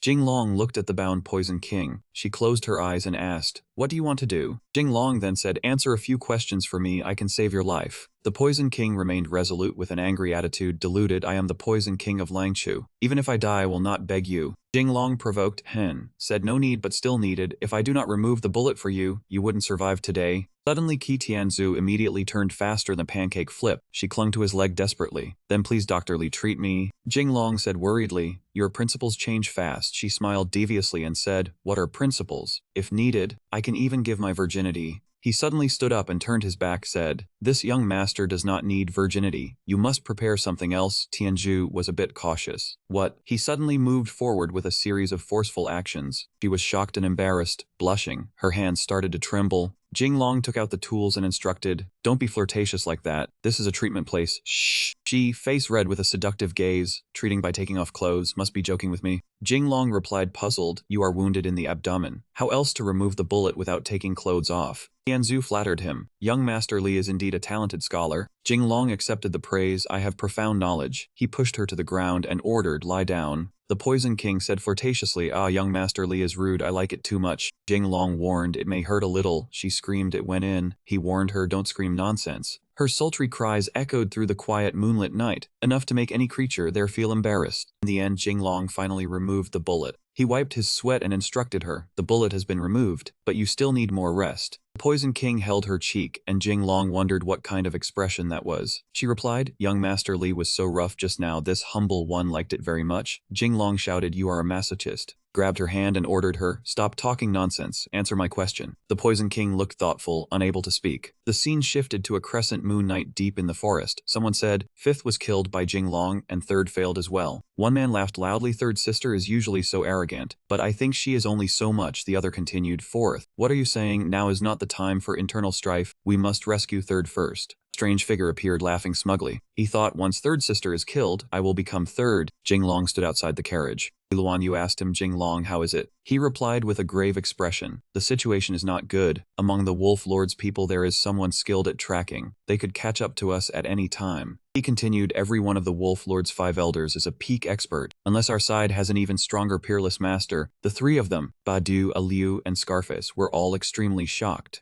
Jinglong turned back and looked at Badu thoughtfully. Badu shouted as he pulled open his clothes, revealing rippling muscles, "I swear in the name of my ancestors, I am willing to devote myself to the Pig Lord." Jinglong snapped back, "It is Lord, you pigated fool." A loud burst of laughter rang out, drawing everyone's attention. Scarface also volunteered himself, "A peerless master, are you not talking about me, Scarface?" He said, "With only my invincible 1,000-year kill technique. When gods block me I kill gods. When Buddhas block me I kill Buddhas." Ning Jinglong and Li Luan Yu were all utterly shocked when they heard it. Suddenly Scarface clutched his rear and grimaced in pain, crying out, "This is bad, my hemorrhoids have flared up again." The others worried, "Can you still keep going?" He forced himself to endure. A man cannot say he cannot. If you are a man you must endure for 100 seconds. Do not worry. Once I feel a little better, I will. Suddenly, Wang Yang came from nowhere and kicked Scarface flying, saying, "Go die farther away." Jinglong immediately roared with a grimace, "Who is there?" He replied, "Allow me to introduce myself. I am the 3rd elder of Lanzhou, Stink." Before he could finish speaking, Scarface cut in, sobbing in pain, "You even kicked the rear of someone with hemorrhoids. Do you have any conscience?" Scarface wept bitterly and wailed, "My chrysanthemum hurts so much. Pity this delicate flower that is me. The flower path has bloomed, yet no guest has ever passed through." Suddenly Wang Ying kicked one of his shoes toward Scarface's head, making him spin dizzily.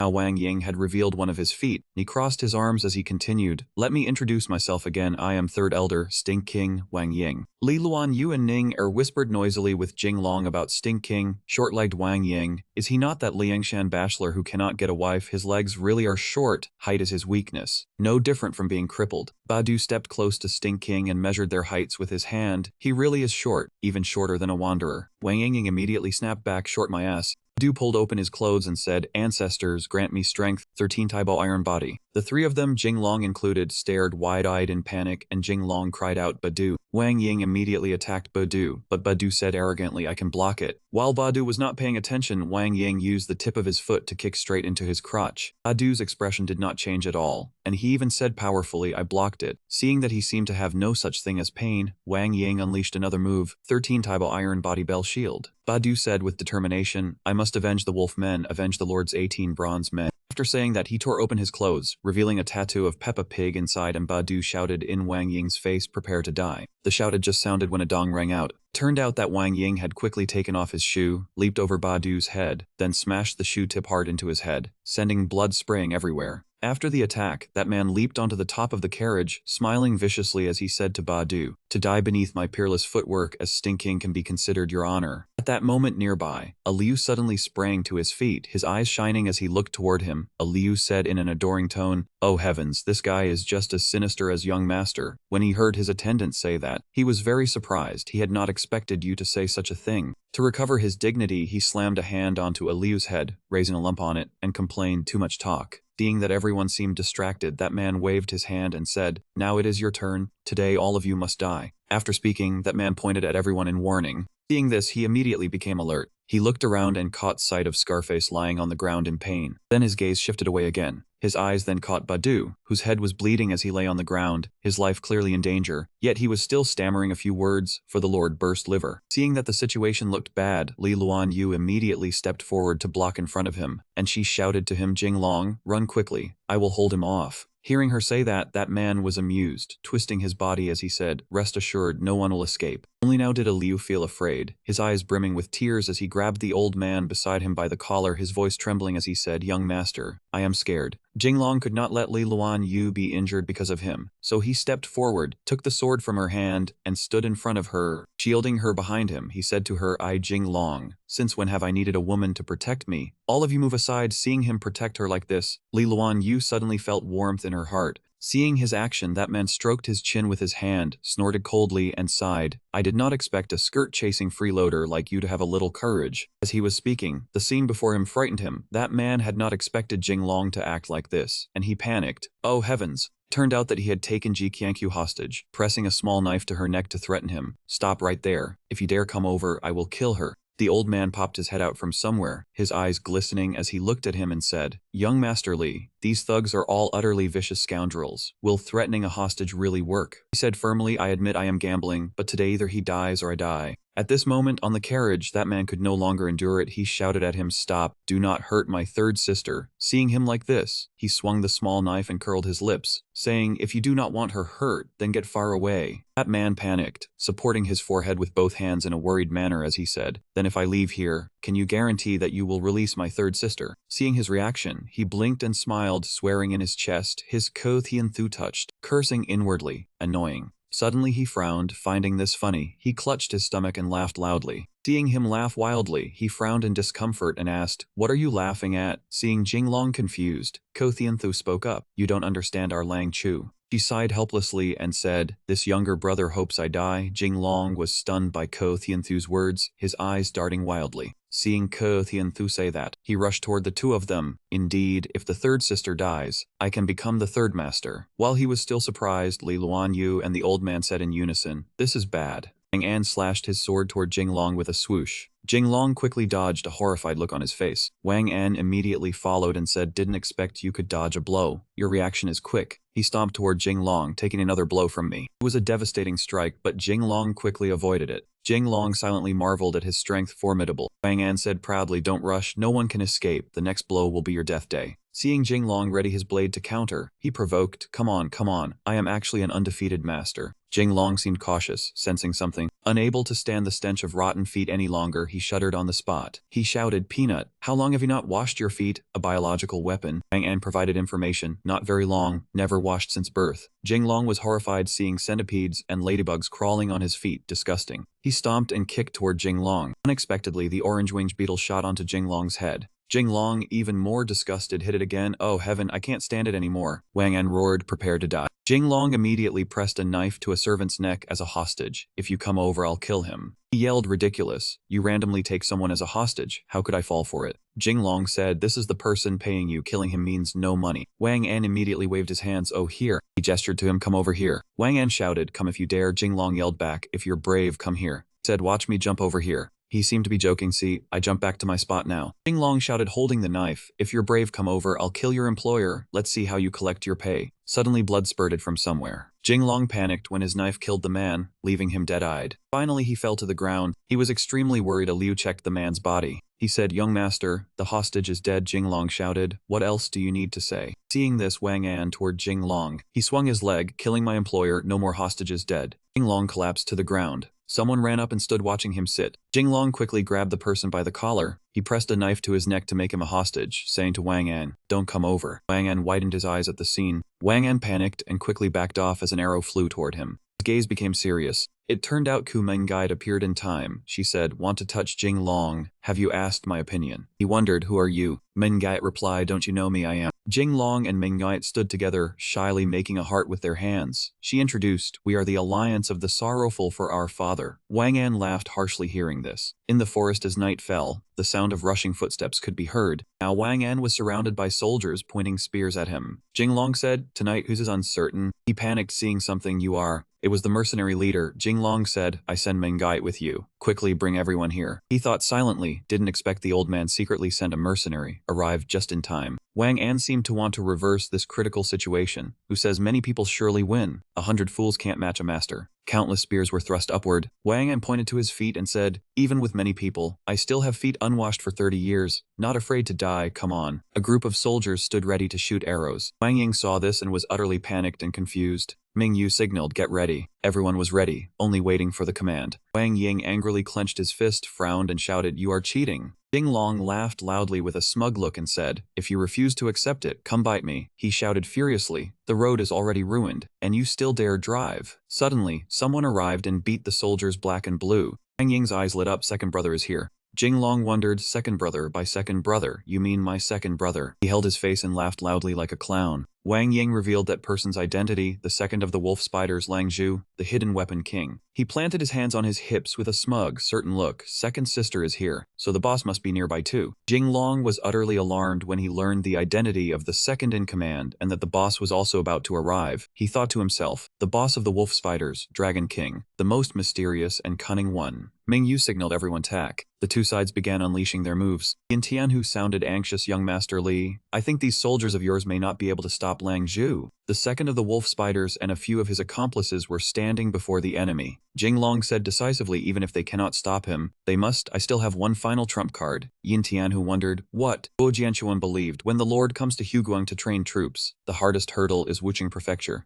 The old man whispered to Jing Long, but this poor Taoist has already made preparations in advance. He suddenly pinched his nose because of the foul smell coming from the old man. Guo Jianquan laughed loudly. I stuffed it in here. This is the universe within the sleeve. He seemed to approve, not bad at all. Jing Long said, before I came to Huguang, I had already contacted the Wudang sect leader. Guo Jianquan shouted in utter surprise, the Wudang sect leader. The old man pondered, legend says the Wudang sect leader is the #1 expert. Suddenly, a gleaming bald head appeared. The Wudang sect leader appeared and spoke, that is right, it is this poor Taoist. Guo Jianquan was so shocked that he spat blood from his mouth. The old man wondered, but Wudang is so far from here. Jing Long immediately replied, not that far, I use carrier pigeons. He laughed loudly. It cost 80,000 taels of silver, and after half a year, I finally created a pair of carrier pigeons that met the standard. Guo Jianquan was utterly astonished, spending 80,000 taels just for 2 pigeons. In all of the Great Ming, there is no one more wasteful than you. Jing Long said, one arrow piercing the clouds, and thousands upon thousands of soldiers will arrive at once. Once the carrier pigeon arrives, Wudang's reinforcements will quickly arrive as well. In the quiet dead of night beneath the full moon, someone reported, sect leader, the pigeon has arrived. A servant brought up a plate of golden roasted pigeon and said, who knows where this stupid pigeon came from? Perfect timing for the sect leader to nourish himself.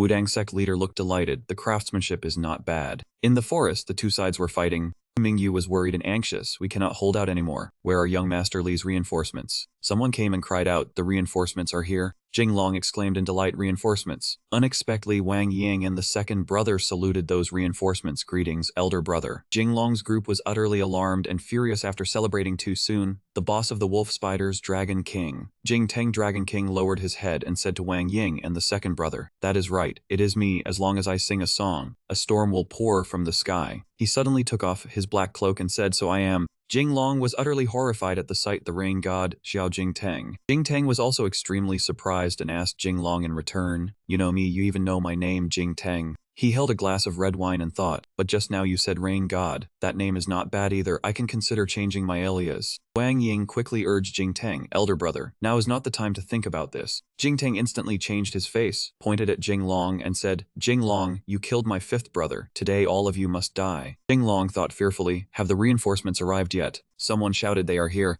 Wudang sect leader asked the servant, have you finished what I assigned you? He replied, master, rest assured, the wig has been dealt with properly. At that moment, a bloody fight was unfolding in the forest. It is over, boss. Jing Long's men are all dead. Wang Ying reported to Jing Teng. Jing Teng signaled by pointing to his own lips and said, shh, how many times have I told you, even bandits must be gentle. Do not say it out loud. Meanwhile, the Wudang sect leader instructed the servant, do not say it out loud, the matter of the wig is our sect's top secret. He replied, yes, yes, yes. Jing Teng charged left and right, easily knocking everyone down. Dao Ming clung to Jing Long and cried, young Master Li, is the Wudang sect leader you mentioned coming or not? He shouted and questioned, Liu, did you release the pigeons? He reported in panic, young master, all the pigeons have been released. Liu even calculated it clearly. There were 3 pairs of pigeons in total. Young master spent more than 200,000 taels of silver. They could be called moving banknotes. They had already been plucked clean, sizzling over the hot fire. The Wudang sect leader praised, truly excellent. Jing Xuan's cooking skills are getting better and better. He happily enjoyed the gift from heaven. Thank you for master's praise. Who knows where so many stupid pigeons flew in from, and they are rather fat too. Jing Long pleaded, can you listen to me say one sentence? Jing Teng generously allowed it. Speak, it is fine. He gritted his teeth, his gaze resolute in that case. The 2 guards turned pale and thought to themselves, is young master going to use that move? Jing Long drew his gun and aimed it straight at him. To die beneath my one yang finger can also be considered. Before he could finish speaking, the tool of democracy was snatched away, and he stared wide-eyed, unable to react in time. Jing Tang seized the item as easily as turning his hand, his eyes shining with interest. What is this? It does not look like anything good. Jing Long thought to himself, he does not know what a pistol is, and hurriedly tried to talk his way out with an explanation. Actually, this is… Jing Tang immediately reached an extremely clever conclusion. I understand. This is a firecracker. Right, the kind set off during festivals. You want to scare me? With just this thing he was stunned, never having expected this situation, his heart full of questions he did not dare voice. He could not say that firecrackers and guns were not the same, only that they had nothing to do with each other. He pointed the muzzle forward. The cold object pressed against Jing Long's forehead, and a chill ran through him. The two outside were terrified as they watched young master Jing Long. Jing Tang pulled the trigger, and a cold click rang out. She was so frightened that she covered her eyes, not daring to look directly. But no matter how many times he pulled it, nothing unusual happened. Seeing this, Jing Long immediately came up with a trick. This thing is actually a game to test courage. Fortunately, he had already handled it earlier. Otherwise, he would probably be in the underworld now. You fool, I had just engaged the safety lock. Jing Tang was baffled. Test courage, Jing Long lied without blinking. It means each person can only pull it once. Whoever gets scared first loses first. He was fooled effortlessly. Is that so? He agreed. That is right. That is how it is. Now it is your turn to fire. Wang Ying wisely warned him, big brother, do not listen to him. This brat is full of schemes. Jing Tang pressed the gun against Jing Long's head again and shouted loudly, you want to trick me? Do you think I would aim this thing at my own head? He mocked him, surely you are not afraid. Jing Long seized the chance and snatched back his precious One Yang finger. He quickly turned the muzzle back toward him and Jing Tang's face went deathly pale. This time it was no longer a cold click. The muzzle burned hot and the bullet flew out. He stood frozen like a statue. Jing Long was stunned, breaking out in cold sweat. The bullet only grazed Jing Tang's cheek and he flew into a rage of all martial arts under heaven. Only speed cannot be broken. He was horrified. He dodged every bullet. Wang Ying screamed miserably. Fourth brother's head was blown apart. Second brother cried bitterly, big brother, is there something wrong with fourth brother's head? Jing Long tried to seize the opportunity and pointed the gun at Jing Tang's head. No matter how he pulled the trigger, nothing happened at all. Only meaningless clicks rang out. His face went pale. This is bad. I forgot that firearms in the Ming era are single-shot guns. He angrily turned and grabbed Jing Long by the throat. You killed my fourth brother. He defended himself. If you had not dodged, it would not have hit him. Jing Tang looked simple-minded as if he had believed it. That makes sense. Not likely. Then he knocked Jing Long down. He continued trying to choke him to death. Guards could only stand in a corner and call out anxiously, my lord, Jing Long. The two on Jing Tang's side hugged each other as they mourned the dead. Fourth brother and I grew up together since childhood. Overt affection was born. Day after day, night after night, big brother, stop reading. Stop reading. She immediately set her sights on them and declared loudly, a blood debt must be paid in blood. He danced through his movements and struck, dragon subduing palm. Facing this killing move, with the situation hanging by a thread, everyone hugged one another and prayed, we are finished. Suddenly the sect master appeared and blocked Jing Tang. He gently advised him, young man, do not be so hot-tempered. He was stunned. You are. Jing Long was overjoyed. Reinforcements had finally arrived. The others whispered among themselves. The sect master elegantly raised his brows and announced his name. That is right. This poor Taoist is one who possesses both beauty and wisdom, a companion of justice, the bane of evil, Wudang. A gust of wind suddenly blew past, and his glossy silver hair flew away. Just as he was announcing that noble name, Xuangi, he revealed his true form as a bald master. Jing Long and Jing Tang said in unison, bald. They burst into loud laughter. Jing Long's savior turned out to be a bald man. Wudang glared in displeasure. What did you say? Who are you insulting by calling me bald? His face went pale. I remember now. The sect master of Wudang, acclaimed as the one with the highest cultivation in the martial world, was trembling with anger. Great talent often comes with great flaws. Wudang circled behind each of them and questioned them. Bold, bold, bold. Can you be as bald as me? I am bold and proud. I save cloth for the nation. I am bold. Have I eaten your family's rice? Jing Tang retreated a few steps and said warily, be careful. He cheerfully handed food to each person. Hello, have you eaten? This Taoist has roasted pigeon. Would you like to try some? Wudang's moves were truly difficult to predict. Looked toward him and judged. This Taoist Jing Long, Wudang declared with certainty, is an expert. Men who had eaten the roasted pigeon all coughed up fresh blood, and he chanted, immeasurable blessings of the heavenly venerable. Wudang laughed with delight. Disciples, tie up these bandits. Jing Long bowed deeply. Many thanks, Taoist master, for saving us. He could not stop smiling. Easy. He took the opportunity to ask for an explanation. Taoist master, can you explain that move just now? Wudang's face changed again. How could he explain that pile of silver now? At Wuking Prefecture the morning was peaceful. Ku Yang was worried, unsure whether Langchu's men could be trusted. Ru Chun forced himself to inspire confidence while his heart burned with anxiety. It should be fine. They had never failed before. Seeing something wrong with his ally's expression, he asked uneasily, Yuge, what is wrong with you? The man said with an ashen face, I am worried about my uncle. He is in Jinglong's hands. Ruchun sighed, there is nothing we can do about that either, but we can pursue an honorable title of death in public service for him. Yu grew even more frightened. This. Hu Yang laughed viciously. Better a fellow Taoist dies than this poor Taoist. How about giving your uncle the title of dying in public service too? He instantly changed his face and began flattering him. This subordinate is vigorous as a dragon and fierce as a tiger. Living another 30 years will not be a problem. Suddenly, the sound of clapping frightened all three of them out of their wits. Jinglong appeared grandly in the middle of the room. Everyone panicked. How did you get in here? He replied calmly, this young master naturally walked in through the front door. Ku Yang was terrified out of his mind and stammered, you could walk in through the front door, then does that not mean my subordinates? Jinglong stepped aside so those men could wave their white flags more comfortably. Lord Ku, we have surrendered to Jinglong, he roared in irritation. No need for you to say it, this official can see it. Ku Yang understood the problem if they had already surrendered, then needless to say Lord Ding and County Magistrate Dong beside me. The two of them had already gone over to worship their big brother, young Master Li. Is it comfortable punching here, young Master Li? My family still has an unmarried daughter. He struggled to reverse the situation. Can you two have a little dignity? Do you think Jinglong will spare you just because you join him now? They seem to be persuaded too, looking obviously guilty. He declared confidently, I am an investigating censor personally appointed by His Majesty. Surrender now, and I will request an imperial decree from His Majesty and ask him to reduce your crimes. As for you, Lord Ku. Jinglong glared threateningly. Lord Ku's bones are truly hard. The others immediately chimed in. Lord Ku is truly impressive, iron bones and a resounding spirit. His head may fly and his blood may flow, but Lord Ku will never surrender. Ku Yang looked at him with bitter hatred, as if this grudge absolutely had to be repaid. He strode over heroically. Jinglong even thought he was about to hit someone.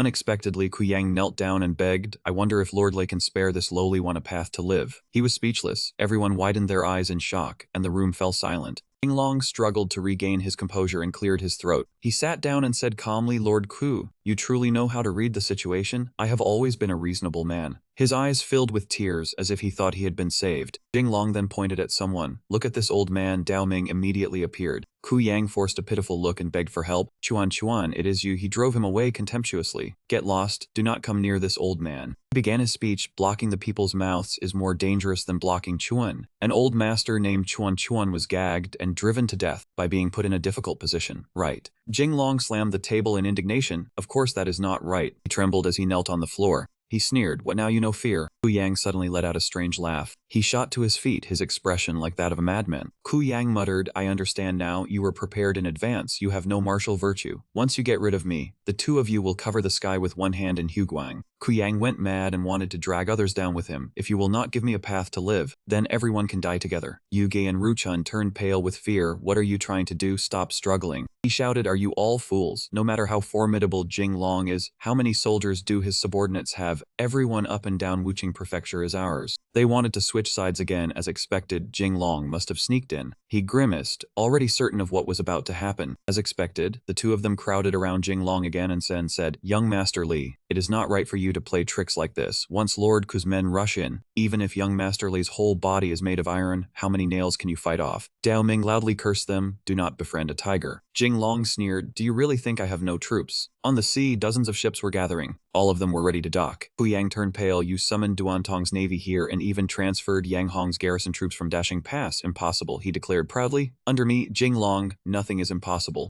Dao Ming happily recounted our young master had already used the embroidered uniform guard's 800-ly urgent dispatch to request a secret decree from His Majesty. A Liu praised excitedly. Young Master Li calculates like a god. His abacus is unmatched. Young Master Li is mighty. Jinglong stood amid everyone's praise and gave a simple judgment, standard operation. When Ku Yang heard the name of the imperial court, his face lost every drop of blood. Embroidered uniform guard. Yu Ge and Ruchun trembled on the floor, begging desperately, I do not want to die. Young Master Li, this subordinate was blinded by profit and lost his reason. Please give this subordinate a path to live. He spoke from on high. This young master will point out one path for you. But after hearing it, every one of them nearly lost their souls. A bright, a bright path. Jinglong raised a brow. Even if I wanted to let you off, the laws of the Great Ming would not spare you. Obediently confess your crimes to His Majesty. He kindly advised them, the heads of you three can no longer be kept, but if you confess on your own, perhaps your families may live. Think about it. Ku Yang's expression was truly strange. He calmly revealed an oddly serene smile. Ku Yang angrily scolded him. Jinglong, you truly have methods. You could even overturn a game like this. No wonder you were in no hurry on the road. He defended himself. That is only natural. This young master had long heard that Lord Ku of Huguang was difficult to deal with. How could I not prepare? He pointed straight at Jinglong's face and declared, do you think you have won? All the great clans and noble families of Huguang have dealings of interest with me. They will not you off. Ku Yang affirmed, even if you transferred reinforcements, Huguang is so vast. Once your few men scatter, how many will remain? With the support of Huguang's noble families, His persistence truly made him sigh with emotion. Ku Yang, even at a time like this, you still will not give up. He roared, this old man has not lost. Jinglong sneered, no, you have lost. He winked mischievously, signaling that the martial family of Wuxiang had already surrendered. Zhang Yang gaped, his jaw nearly falling off. How could this be? Jinglong confidently stated that he had 100 million trade, the top wealthiest child of the Great Ming. If they wouldn't cooperate with him, would they really collaborate with that rogue? The imperial edict arrived, everyone bowed. His Majesty gave orders. Li Shao had a major trade. We agreed to follow Li Shao. As long as he issued the granted token, he would instantly hold military power in his hands. Zhang Yang was stunned, completely trapped with no escape.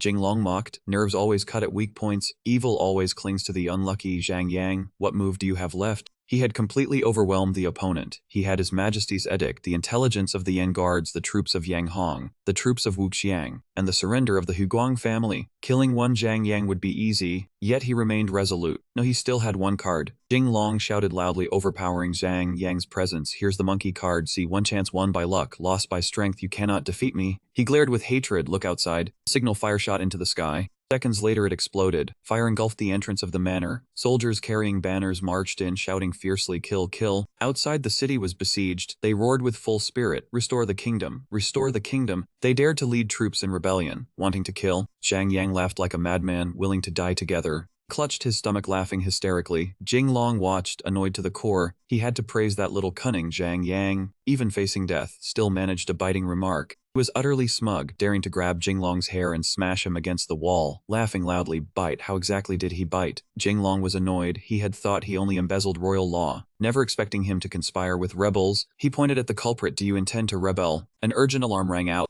A guard rushed in, reporting, my lords, there are many enemies. The city gates cannot hold much longer. Zhang Yang's deep eyes went mad. Jinglong, if you want to kill me, I will drag all of Huguang down with me. Niu Xuan turned pale, grabbing his collar repeatedly. Zhang Yang, what are you trying to do? But clearly taking a punch to the mouth, he cursed, get lost. Zhang Yang would not sink alone. It's important. Today you all must die. Jinglong crossed his arms in frustration. Zhang Yang, you truly let me broaden my horizons, daring to conspire with Du Yi of the Han. Niu Xuan froze, realizing the name Du Yi. Gok Kuai inhaled deeply. Could it be Tran Hu Luong? In 136 AD, year 23 of the Zhizeng era, Tran Hu Luong led 600,000 Xin troops, fully elite, attacking Yuanzhang. Yuanzhang personally led the defense. Both sides fought bloodily at Hofanyang. The lake turned red with blood. Dao Ming turned pale. At the founding of the Great Ming, the fiercest enemy was Tran Hu Luong, self-styled emperor of the Han. Its threat surpassed even the Mongol Empire. He added, Tran Hu Luong fought at Hofanyang, but his general Zhang Ding fled ambushed at Hoguang, and had not been caught for many years. Jinglong gritted his teeth, daring to secretly collude with Zhang Ding, selling prohibited goods to these rebels, plotting to overthrow the Great Ming. Zhang Yang, what punishment do you deserve? Two allies horrified. This is a grave crime against the 9 clans. Do you want to kill us? He was also shocked. How do you know so much? He sneered. Of course. A key figure appeared. Xiao Kang.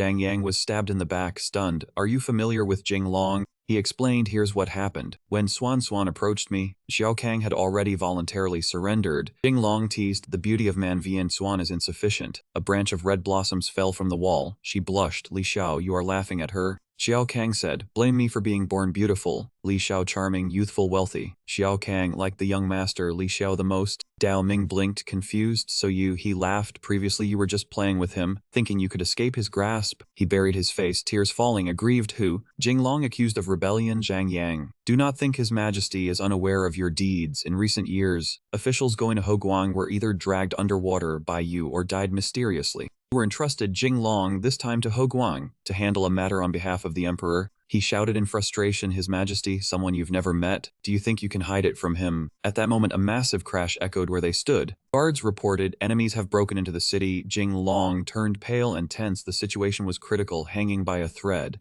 Jiao Kang leaned against Jing Long's chest and spoke coquettishly. My ideal is to hold the world in my heart, but reality is an airport away from my life. Hearing this, he raised his thumb in approval and replied, join this young master, and I guarantee your life will take off. At this moment, Ku Yang rushed toward them and roared in fury. Did you not hear it? The men from Dingbian School have broken into the city. If I cannot escape today, then everyone must die with me. Faced with his attitude, Xiao Kang immediately grew furious, raised her foot, kicked hard at him, and shouted, in front of young Master Li, where is there any place for you to speak? After that, she turned back to look at him with a smile. Young Master Li, what should we do next? Ding Ruchun looked at him in panic and urged him, young Master Li, what do we do now? Quickly summon the garrison troops to suppress the rebellion. Distant water cannot save a nearby fire, and the garrison troops may not necessarily be Zhang Dingbian's match. Jing Long glanced at him, smiled proudly, and replied, I prepared experts long ago to deal with the current situation. Then he raised his hand and pointed at the two people beside him. The experts are, the Wudang sect leader raised his foot and stomped hard on Jingxuan as he roared in fury. Did you not say the wig problem was solved? Why is it still goat wool? He cried as he begged, Master, stop hitting me,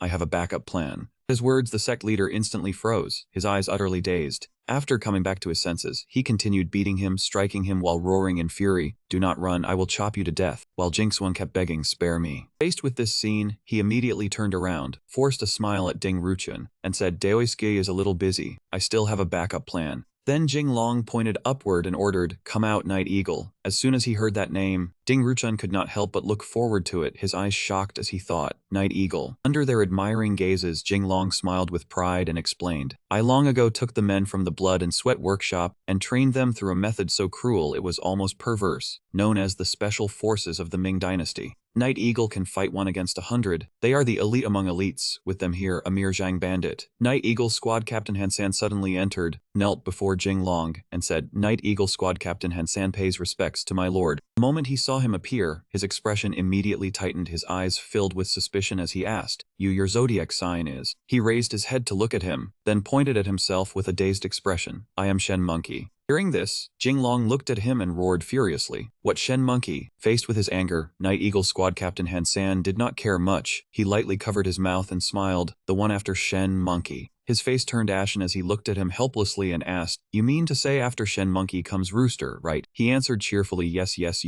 it is you Rooster Heart. The way he spoke made Jing Long even angrier, and he roared in fury, heart your head, can you speak without taking such a long breath? Night Eagle Squad Captain Hansan then immediately ran outside. Ding Ruchun glanced at his brother with suspicion in his eyes and asked, can he really do it? Why do I feel he is not very reliable? The scene shifted to outside the city, where everything around was engulfed by raging flames. Zhang Dingbian stepped forward. He looked ahead and roared in fury, kill them for me. I want this Huguang to return to my Chen Han. He was Zhang Dingbian, the foremost fierce general once under Chen Yuliang. Suddenly, an arrow shot from behind. Sensing it, he immediately tilted his head. Zhang Dingbian quickly drew his sword and cut the arrow in two. He glanced at the young man before him and thought, great victory pass, Yang Hong. Navy Chiliarch Duan Tong Guan Yangyong looked at him with a frown and sighed. You are already this old and can still block my arrow, worthy of a famous general of your era. Zhang Dingbian smiled proudly at him and said, relying only on you lot, you think you can stop me, Zhang Dingbian. In the capital, the flames spread wider and wider with terrifying ferocity. Guan Yanghong pulled an arrow from his back, panting in exhaustion. Duan Tong stepped forward and drove his sword firmly into the ground. Seeing this, Guan Yanghong's eyes could not help but freeze in shock, and even his motion of drawing an arrow instantly stopped. He looked at him and asked wearily, Zhang Ding is vicious as a tiger. Is that man truly over 70? Back on Jing Long's side, an urgent report rang out. A subordinate rushed into his room and reported in panic, Duan Tong and Yang Hong cannot match Zhang Dingbian. The rebel army is heading toward the inner city. Everyone in the room simultaneously looked up at the ceiling. Everyone around them discussed in extreme panic. This is bad, the enemy has come to kill us. If they break into the city, we may not be able to keep our heads. Seeing everyone in the room gradually losing their composure, Jing Long turned to look at them and roared angrily. What are you panicking for? The enemy has not even attacked yet. Calm down for me. I am the Huguang military envoy personally appointed by His Majesty. With me here, nothing will happen. Then he turned his head slightly and ordered, Scarblade, keep an eye on them for me. If anyone makes a move, no need to wait for his words. Scarface looked at him and said, leave it to me. He raised his weapon, his eyes incomparably sinister. Whoever dares ruin young Master Li's affairs, I will give him. But immediately after, he suddenly sensed a strange smell from his weapon. Scarface instantly moved the staff farther away, his eyes filled with panic as he cried inwardly, "Is this the smell of shit?" Outside the city, Jinglong looked down, frowned, and asked Nuanyu, "You have always looked forward to a real battlefield. Now that this is a real battle, are you afraid?" Faced with his question, Nuanyu was not afraid at all. Instead, she looked at him with great excitement and replied, "Not afraid, I am very excited." Seeing her excitement, Ku Mingyu, who stood behind her, said, "War is not a game." At this moment, Jinglong turned his head to look at Batu and ordered, "Batu, carry the banner properly for me." Batu immediately held the banner, his eyes incomparably resolute as he said, "Yes, as long as I live, the banner lives." After making the arrangements, Jinglong stood atop the city wall, glanced down below, and frowned slightly as he thought, "That is right. As long as I live, the banner lives. This can be considered my first station. I must win." At this moment, his subordinate rushed over from behind, knelt down, and reported, "Greetings, my lord. This lowly General Wang Genji of the Night Eagle Squad has come specially to report." The moment he saw his subordinate, his face suddenly turned deathly pale and cold sweat poured down nonstop. Jinglong asked, "You are Xiao Wang, right?" Seeing that he seemed to have remembered wrong, Jinglong forced a smile and said, "Then I will call you Genji, cough, or maybe Xiao Ji." His subordinate wiped away tears while saying, "As long as my lord is happy." After his mistaken address, the subordinate looked at him, raised his hand in front of him, and reported respectfully, "Guan Yanghong was beaten crippled. Duantong has retreated toward the river, and they no longer have the strength to fight." Hearing this, Jinglong lowered his head slightly, raised a hand to his chin, stroked it lightly, and slowly considered, which means, "The troops in my hands that can still be used are only." As if remembering something, he thought inwardly, "Only Rui's unit remains, as well as Night Eagle." After that, he gently touched his own heart. "I feel my heartbeat pounding like a drum. I really am a little nervous." Below the city wall, tremendously loud sounds kept ringing out. Nuanyu stepped forward, looked at him and explained, "That is not your heartbeat. It is the sound of the enemy army's drums as they attack the city." Ning Er, standing beside them, continued, "Had we known there were rebels, we really should have stopped a little longer on the road, recruited refugees and trained soldiers, then surrounded and killed them only after the army was ready." Hearing this, Jinglong glanced at her and said, "How can there be so many things we knew earlier? What we have now is already the result of our greatest effort. Whether we succeed or not depends on this battle." The moment he finished speaking, the enemy soldiers shouted in unison, "Take the inner city, capture Jinglong alive." The enemy soldiers carried countless ladders over, intending to climb up the city wall, leaning on one another to climb the wall. Zhang Dingbian gritted his teeth, raised his head, and looked up at the enemy soldiers. Seeing the situation looked bad, Noengok tilted her head with worried eyes and asked Jinglong, "The enemy has siege ladders, where are your men?" He did not respond immediately, then turned his head back and shouted. Wang Kanko, hearing him call, his subordinate immediately rushed over and respectfully saluted. "General Matt has been waiting a long time." From the city wall, Jinglong's men began to line up, all of them raising their arrows in unison, ready to shoot down. Then arrows rained down from the wall onto the enemy. The enemy soldiers immediately raised their shields high to block. After the arrow storm ended, Zhang Dingbian peered out and shouted orders to throw stones. From below, the enemy immediately launched an attack upwards. Stones and earth flew from below. Jinglong and Ning Er quickly crouched to dodge. Seeing the situation was grim, one subordinate hurried towards him in panic, shouting, "Commander, the enemy is preparing siege weapons. Our forces are few. We might not hold." On Mangai's side, she still refused to surrender, continuing to raise her bow to shoot. Yet seeing the current situation, she frowned, her eyes full of worry as she glanced at Jinglong, thinking, "Jinglong has too few troops he can't defend." Exactly, Noengok turned to them and shouted, "Jinglong, if you retreat now, you might survive." Despite her suggestion, Jinglong refused to give up. Looking ahead, he shouted, "Hold the line, no one retreats." Then he turned to look at his subordinates, raised a large flag, so that everyone in the inner city could see the flag of this general. Following his orders, his subordinate raised the flag and shouted, "Commander's orders, fight to the death, fight to the death, fight to the death, fight to the death." Seeing this, Zhang Dingbian looked up in shock and asked, "The city defenders are really sons of the great Ming's defeated families?" One of his subordinates stepped forward and bowed. "General, intelligence reports say he is Wenzhong Jinglong's son." Zhang Dingbian exclaimed in astonishment, "Wenzhong's son?" Hearing this, he smiled faintly, thinking, unexpectedly among these playboys, someone like him can appear. But before pride could set in, atop the wall Jinglong waved a white flag continuously. He waved and shouted, "Stop shooting,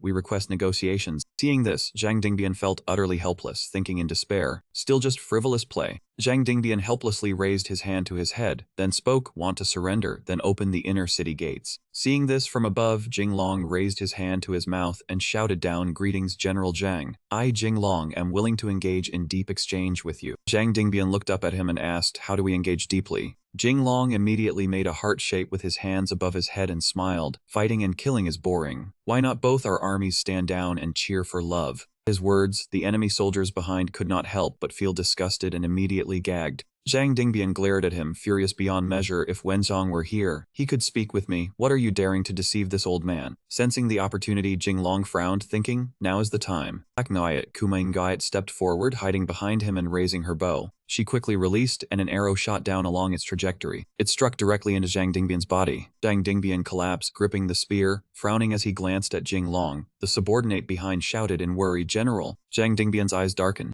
Quickly pulled the arrow from his chest and angrily shouted at Jinglong, years ago at Lake Fan Duong, Chu Yuancheng. I was struck by hundreds of arrows. After the battle, the arrows weighed over 10 jin. He then threw the arrow aside. It could not kill me. Relying on your cold arrow, you dare claim my life. At this, Jinglong and his men froze in disbelief. Zhang Dingbian raised his sword toward him and shouted, assault the inner city, kill for 3 days without pause. His soldiers raised their swords and shouted, General's order, break the inner city, 3 days to destroy it. Kill, kill, kill. Kill, kill, kill. The scarred warriors silently looked down. Soldiers hugged each other, trembling. Inside the city, common people clung together in fear, hearing the enemy's shouts, destroy the city, destroy the city. Zhang Dingbian immediately ordered fire. From below, soldiers shot flaming projectiles onto the city walls. Seeing his weapons, he was extremely pleased. Today, to wash the bones in blood, restore the Tranhan dynasty, using Jinglong's head to mark the flag first. The flaming projectile flew over the city walls. Below, the enemy cheered, burn them, burn them. As the projectile landed, his soldiers immediately covered it with a large quilt. The soldiers' bodies were wrapped in cotton armor. The enemy, initially triumphant, froze upon seeing this. One enemy glanced at Zhang Dingbian and said, General, the stone flinger seems ineffective. The arrows are blocked. He turned angrily and asked, what is this? Jinglong stood on the wall, smiling confidently, replied, it is fire-resistant cotton and cotton armor. If I knew someone would rebel, why would I not prepare? Guo Jiangxuan happily praised, Li, your martial prowess is unmatched. But as soon as he finished, Jinglong kicked him down. Then he looked down arrogantly and challenged, if you have the skill, come before my power, all are trash. His words made Zhang Dingbian furious. He looked at him and declared, today I will use human shields to kill you with them. He immediately ordered his soldiers climb the wall. Following his order, soldiers carried ladders close and shouted, kill. Guo Jiangxuan leaned against the wall, shouting in panic, they are coming, the enemy is about to storm in. Inside the city, civilians panicked. Outside, Zhang Dingbian's soldiers began climbing. He frowned, observing from below. Suddenly, a strange jar was thrown from the wall. Soldiers turned curiously with puzzled looks. Immediately, a huge explosion erupted, fire blazing all around. Below the city, that subordinate of Zhang Dingbian could not help blurting out in astonishment, lightning has struck. Jinglong, that man can summon lightning. He was also utterly flustered as he asked, what is this? Then from high above, a strange object fell and blasted Zhang Dingbian's soldiers away. He is too large, nonsense. Jinglong looked down and explained. It is an incendiary flask, made by mixing strong spirits with sulfur, more than enough to deal with you people. Then he angrily pointed downward and shouted, I shall watch you people put on airs. Once you are done, die for me. From high above, a bolt of lightning appeared, accompanied by the rumble of thunder. Zhang Dingbian's eyes widened in sheer terror. He dropped to his knees, clutching the wound on his chest. I am. At this moment, a soldier stepped forward, looking at him with a wound on his head, then hesitantly reported, General Wei. Zhang Dingbian was so panicked he could not speak. His face turned deathly pale, as though he could hardly believe it. Then he recalled what Jinglong had just said. I shall watch you people put on airs. Once you are done, die for me. Right at this moment, a bolt of lightning flashed behind him. Seeing Zhang Dingbian looking as if his soul had been snatched away, his subordinate called out to him once more, General. Then he and the other soldiers immediately knelt and pleaded, please withdraw for now, General. Li Yuanjing's pursuers are almost here. We are willing to hold them off for you. Zhang Dingbian slowly stepped forward, clutched his chest, looked down at his soldiers and said, if we leave together, everyone leaves. I am not so old that I dare not face defeat. Amid the chaos, a string of shouts rang out. The rebel troops are here. Do not even think of leaving anymore. Zhang Dingbian silently declared in his mind, Jinglong, I will return. Morning inside Jinglong's room, he sat up leisurely and stretched. Beside him were two women still deep asleep. Jinglong slowly opened door. The moment he opened the door, countless high officials stood before his room, respectfully bowing in unison as they greeted him, Imperial Envoy. Seeing this scene, he was startled. You people, The bearded official looked at him, raised a thumb in front of him, and said with a bright smile, "Thanks to the Imperial Envoy driving back Zhang Dingbian and lifting the crisis in Huguang, the Imperial Envoy is our great savior." Seeing this, he gently held his waist and replied bashfully, "This is my duty, my back and waist ache." All around him the high officials kept praising him. Young Master Li worked day and night to save Wuchang Prefecture, truly exhaust himself with utter devotion. Young Master Li is truly a model for our generation. Looked at them, smiling as he spoke smugly. Last night was indeed rather strenuous. The bearded official respectfully bowed and continued praising him. Young Master Li handles countless affairs every day. We admire you. Then Jinglong looked at them and asked in puzzlement, "You came so early, is there something going on?" Outside the city, his reputation was being spread far and wide. They said that Imperial Envoy Jinglong fought fiercely at Wuchang Prefecture, entering and exiting 7 times. Jinglong, with 1 silver spear and 36 forms, was incomparably fierce, slaughtering Changban Slope until they were utterly routed. Witnessing this scene made him so delighted that he blurted out. They merged Jinglong's story with Zhao Zilong's. It seems Jinglong really is very popular. At this moment the person on the platform said, "But that Changban Slope was no ordinary one either. Not only was she as beautiful as a flower, she was also the top curzon of Yihang Courtyard." Jinglong was so shocked that he nearly spat blood. At this moment Guo Jianchuan came running over from afar. As he approached, the old man called out in alarm, "Young Master Li." The moment he saw the person standing beside him, the old man instantly fell into a panic, and then asked him, "Young Master Li, do you have a guest?" Jinglong turned his head and answered with a smile, "Not a guest. This is someone closer than even a blood brother." His answer left the old man dazed as he asked, "Closer than a blood brother?" Jinglong quickly stretched his hand to the side and introduced him. As the saying goes, good brothers play together until they lose contact. 5th brother, Lin Fang. At this moment, the 3 of them happily clinked cups and drank together. Yang Hong said happily, "It has been so long since the 3 of us sat together and drank so freely." Jinglong also quickly replied, "Is that not so? Ah Hong, do you still remember when we let this brat go back then?" At this moment, Lin Fang took out a letter and said, "Boss, right, I have a letter here that sister-in-law sent you." Jinglong took it and immediately tore it open to read, "A letter Shishi sent me." The contents of the letter quickly appeared. Jinglong, seeing this letter is like seeing me in person. 1 day apart feels like 3 autumns. I miss you dearly. The image of Shishi instantly appeared in Jinglong's mind. "Jinglong, do you miss me?" He said sorrowfully, "I do, I miss you so much." However, at this moment, a voice suddenly rang out and shattered his emotions. "What use is merely missing her?" Lin Fang said confidently, "If you love her, you must act." Yang Hong at the side also expressed his support. "Exactly." Jinglong gloomily kicked the man away. Lin Fang, with a face covered in wounds, smiled and said, "Boss, along the road I heard many things about you. We all received 9 years of compulsory education, so why are you so outstanding?"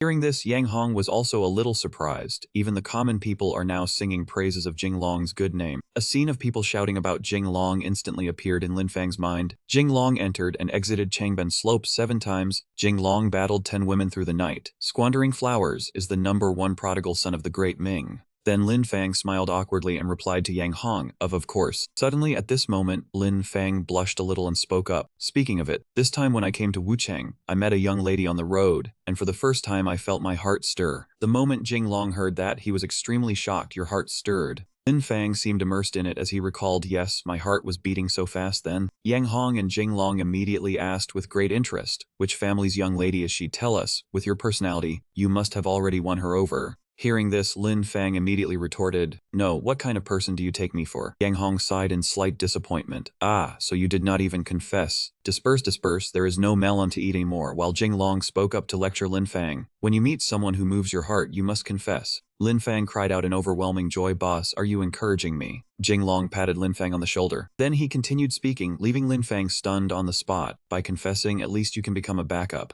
Suddenly a figure flashed past, instantly drawing Lin Fang's attention. He immediately turned around to look. Lin Fang blushed and murmured in a daze, "The young lady has stirred my heart." Jinglong and Yang Hong were both surprised. Could it be? Lin Fang spoke confidently, "This is the feeling of first love. This time I absolutely will not back down." When the 2 of them saw Lin Fang walk over, they cheered him on enthusiastically. "Go, go, go." Lin Fang tiptoed closer to that girl. He gently patted her shoulder to call her. But when that person turned around, it was truly hard to put into words. Lin Fang cried out in fright, "A ghost." Jinglong and Yang Hong could not help laughing as they said, all right, you are not without anything. At least you still have an illness." Lin Fang had now made up his mind. "I have decided, women only affect the speed at which I draw my blade." After hearing that, the 2 of them were utterly confused. What is that supposed to mean? Lin Fang continued confidently, when there are no women in the heart, drawing the blade naturally becomes divine. Yang Hong sighed and said, it is over. Lin Fang has bent the other way. Jinglong also added, are there still positions in the palace for eunuchs this year? Leave one for Lin Fang. Lin Fang could not bear it and roared angrily, enough from you too. Why did you keep such an ugly woman in the manor? Are you trying to make sure I can never rise again? The two of them smiled awkwardly and said, do not say such foolish things. How could an elder brother harm his younger brother? Exactly. There is an even more important task for you. Lin Fang immediately asked, what is it? At this moment, greetings rang out. Greetings, young Master Li. Now at the meeting of the powerful figures of Huguang, Lin Fang saw everyone being so enthusiastic toward Jinglong and felt a little flustered. Although we are only local snakes of Huguang, we still have some ability. May we know why young Master Li summoned us here? We are willing to serve young Master Li. Suddenly, someone noticed Lin Fang and asked, young Master Li, this one is? Jinglong answered with a smile, making Lin Fang so angry he nearly vomited blood. This is an inside traitor. Lin Fang slowly said, boss, the task you mentioned is. He could not hold back and sobbed, I treat you as a brother, yet you want to sleep with me. Jinglong spoke in shock, where has your mind gone? What I meant was, when Lin Fang saw Ning he immediately cried out, big sister. Everyone also began discussing in a buzz. Could this be the daughter of Minister Lin of the Ministry of Revenue, always known as the female minister? She has helped Minister Lin organize accounts since childhood. She is Jinglong's woman. Jinglong smiled gently as he looked at her. Jinglong really has no small share of romantic fortune. I heard that son of his did not hesitate to step forward and support Ning while everyone was talking. The daughter of the Ministry of War Qi Qinji Luan Yu is helping him train troops. That female fiend and Princess Hanshan too. It seems she also. Lin Fang could not help feeling moved at this sight. Boss finally accepted my elder sister, so touching. But boss, are you not afraid of sister-in-law Shishi? Shishi, who was at home, suddenly sneezed several times after being mentioned. Jinglong gritted his teeth and said, afraid of what? A man who wants to accomplish great things must not fuss over trifles. Lin Fang cried and said, this Miss Boo Boo Ji, I want her too. Jinglong angrily kicked Lin Fang away. You will not even spare your own sister, you beast. Lin Fang, after being kicked away, kept defending himself. Do not talk nonsense. I did not say it. It was not me. However, Jinglong covered his ears and treated it as if he heard nothing. Jinglong grew serious and said to everyone, now the bandits have been scattered after several months of troop training. I will continue the campaign until the bandit scourge of Huguang is completely dealt with. I know that before this, some of you had feet in 2 boats, and some even ran underground businesses. Do not worry, I am not here to pursue old accounts. It is just that since I have come, you must follow my rules. I will lead everyone to make money together, but if anyone still has 2 hearts. At this moment, someone suddenly drew a sword. Yang Hong declared heroically, do not think our blades are not sharp. After hearing this, everyone fell silent and did not dare say anything more. The image of a warrior standing in a pool of blood reappeared. That night, that man surnamed Yang Tian killed quite a few people. Jinglong thought inwardly, the matter in Huguang finally has some clues now. Lin Fang now softly suggested to Jinglong, boss, now that you are so imposing, can you let this little brother of yours be imposing too? When Jinglong heard this, he immediately asked Lin Fang, what kind of imposing do you want to be? When Lin Fang heard this, his face immediately grew excited. Of course it is. He thumped his chest with pride and said he only wanted to be a true man. Jinglong agreed quickly. You have ambition, I will satisfy you. Lin Fang cried out excitedly, boss, take me flying. However, in the next second, his expression immediately changed. Before him was the scene of soldiers diligently practicing martial arts. Lin Fang cried out tearfully, boss, I have already taken off my pants, and this is what you show me. Jinglong quickly answered, did you not want to become a real man? The real man I meant. Lin Fang was speechless and said, not this kind of man. He pretended to ask blankly, then what kind of man is it? Lin Fang blushed and said, the kind that can have fun with pretty young ladies. At this moment, he began singing with deep feeling, baby. Today I went to eat noodles. What noodles? Suddenly I want to see you.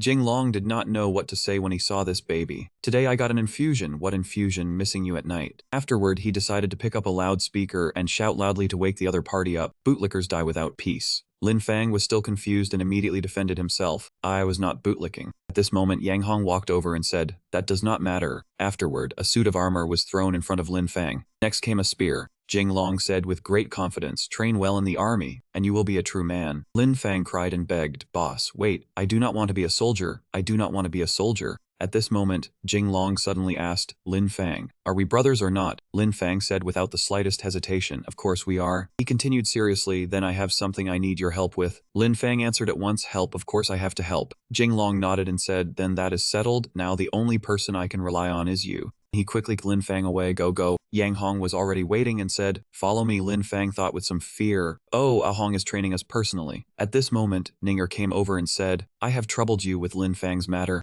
Jinglong replied happily, "Lin Fang is not only your younger brother, he is also mine. Of course I am willing to help him." Just as they held hands again, Ku Mingyu noticed them. Lin Fang grew up in the capital and never studied properly, only thinking about joining the army. Maybe this can make him mature a little. At this moment, Ku Mingyu immediately hit the nail on the head. Is it not because Jinglong led him astray? When the upper beam is not straight, the lower beam will be crooked. Jinglong fearfully wiped the cold sweat from his forehead. She hit the mark. He gently rubbed Ning Er's shoulder. "From now on, I will focus on training soldiers. I will have to trouble Ning Er to help me handle the business matters." Ning Er immediately gave enmim and agreed. Scarface walked along the road and happily said to Jing Long, "Young Master Li, Wuching Prefecture is truly lively now." Jing Long immediately said, "Exactly, without corrupt officials. The lives of the common people should be like this." Beside him, Ku Minyu sighed, "Hearing those words come from your mouth, Jing Long really feels strange." Jing Long ignored it and continued, "Although I am a wastrel, what I squander is my own money and my father's money. As for the people's money, I have never embezzled it." Ku Mingyu scratched her head and thought it over. That does seem right." He continued seriously, "The strong swing their blades at the strong, only the weak bully the weak." Ku Mingyu sighed and said, "I cannot out-argue." At this moment, Scarface asked again, "Right, young Master Li, why not use Wang Fang and Hao Xiaowen? You mean them?" Jing Long replied, "I once promised to give them a chance. Now Wuching Prefecture is waiting to be rebuilt from ruins. Let them try." Scarface continued asking, "Then what about Badu?" He quickly said, Taoist Master Turtle Head said he would help train him to make Badu even stronger." After hearing this, Ku Mingyu was immediately startled. What Taoist Master Turtle Head? Somewhere else, the Taoist Master who had been mentioned also sneezed. Scarface murmured softly, "Being trained by Taoist Master Turtle Head, that really is standing without holding the horse." Jing Long immediately corrected him, "Hey, that is not how idioms are used." At this moment in the tavern, the storyteller's voice rang out. Speaking of it, Jing Long charged in and out 7 times at Changban Slope. Jing Long had 36 spear techniques, incomparably fierce. After hearing this, he did not know what to say, so it turned out that Changban Slope was the top courtesan of Lichun Courtyard, and she was no ordinary woman either. Ku Mingyu said beside him, "Young Master Li, you are famous now." Scarface could not hold back his anger and said, "They dare ruin young Master Li's reputation." However, Jing Long did not want to make trouble, so he advised, forget it. Anyway, my reputation has already." Scarface roared angrily, "How could such vulgar trash enter young Master Li's discerning eyes? Besides, young Master Li would at least have to charge in and out 7 times with 17 or 18 girls." What followed was the continuous sound of beating.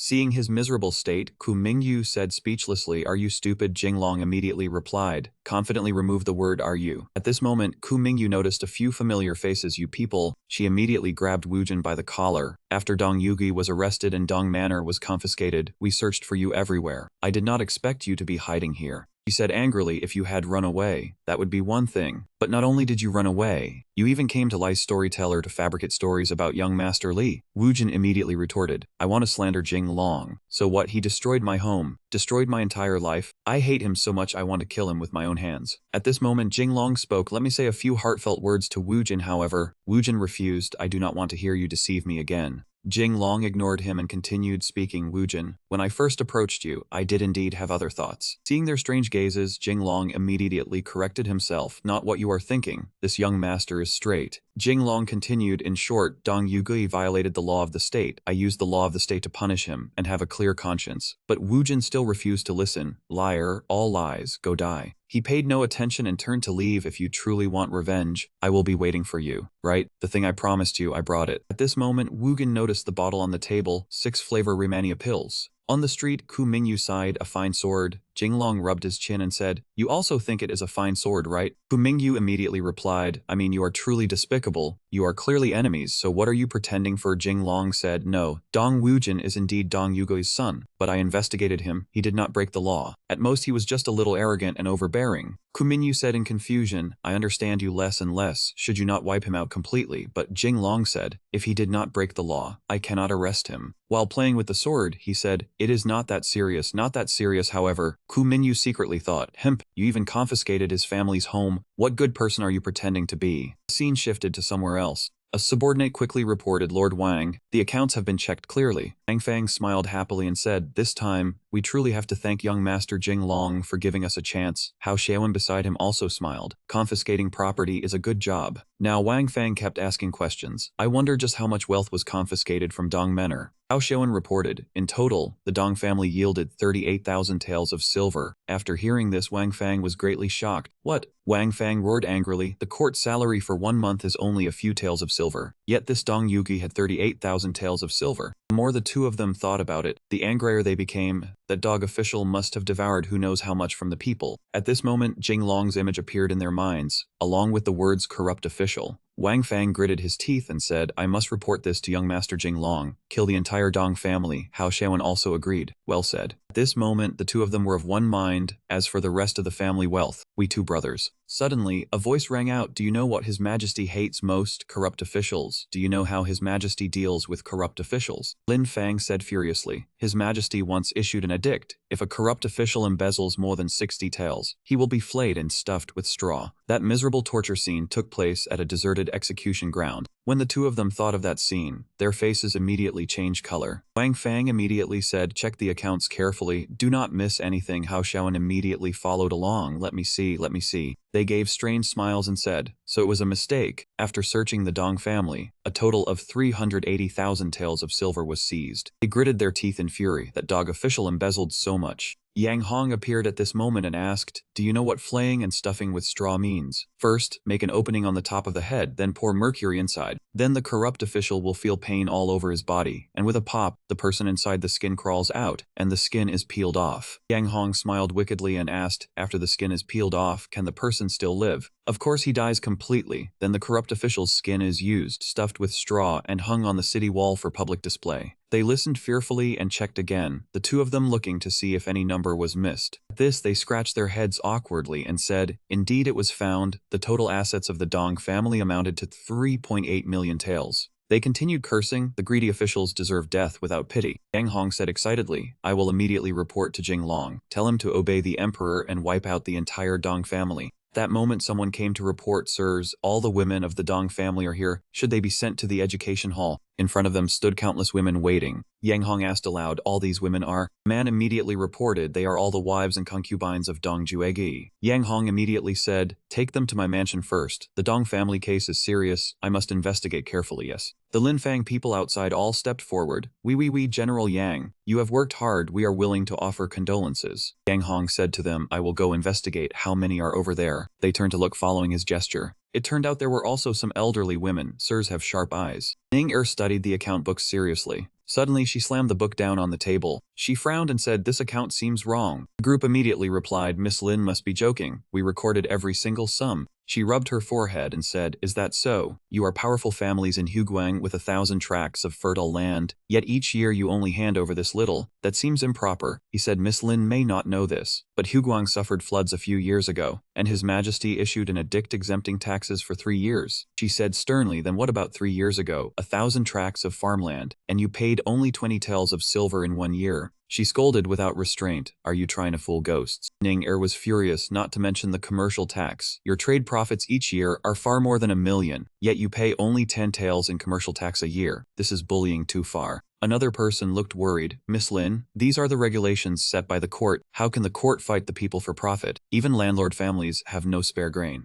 She snapped angrily, I do not care how you paid taxes before. Starting now, everything will follow Jing Long's rules, and the missing taxes will be repaid. The merchants began whispering. Back when Lord Q was brought down, Jing Long did not say this. Now he wants us to repay taxes. Does he have any conscience left? Is there still any royal law? Hugo has only been pacified, and he already wants us to spit out silver. Jing Long is burning the bridge after crossing it. The group spoke in grievance, besides sending a woman to negotiate with us. What is this supposed to be? Is he looking down on us? This is bullying too far, why do we not? At this moment he suddenly asked, what do you want to do? The group's faces darkened. Zhang Dingbian is not dead yet. Is he? As long as Zhang Dingbian attacks the towns of Huguang, will Jing Long still dare collect taxes from us? He said suspiciously, you are feeding bandits to raise your own worth. That man immediately said, no need to make it sound so ugly. I am only fighting for everyone's interests. His smug laughter echoed out, that makes sense. Niu Nerong came forward and said, Those powerful families eat people without spitting out the bones. Is it really all right for you to pressure them like this? Ning, replied Nerong, thank you for coming to help me. She then said cheerfully, do not say that, we are all Jinglong's women. Only when he is well can we be well. Ning looked at her in confusion. Nerong immediately grew flustered. I misspoke. This humble concubine is but a willow branch by the roadside. How could I be qualified to stand beside you? Ning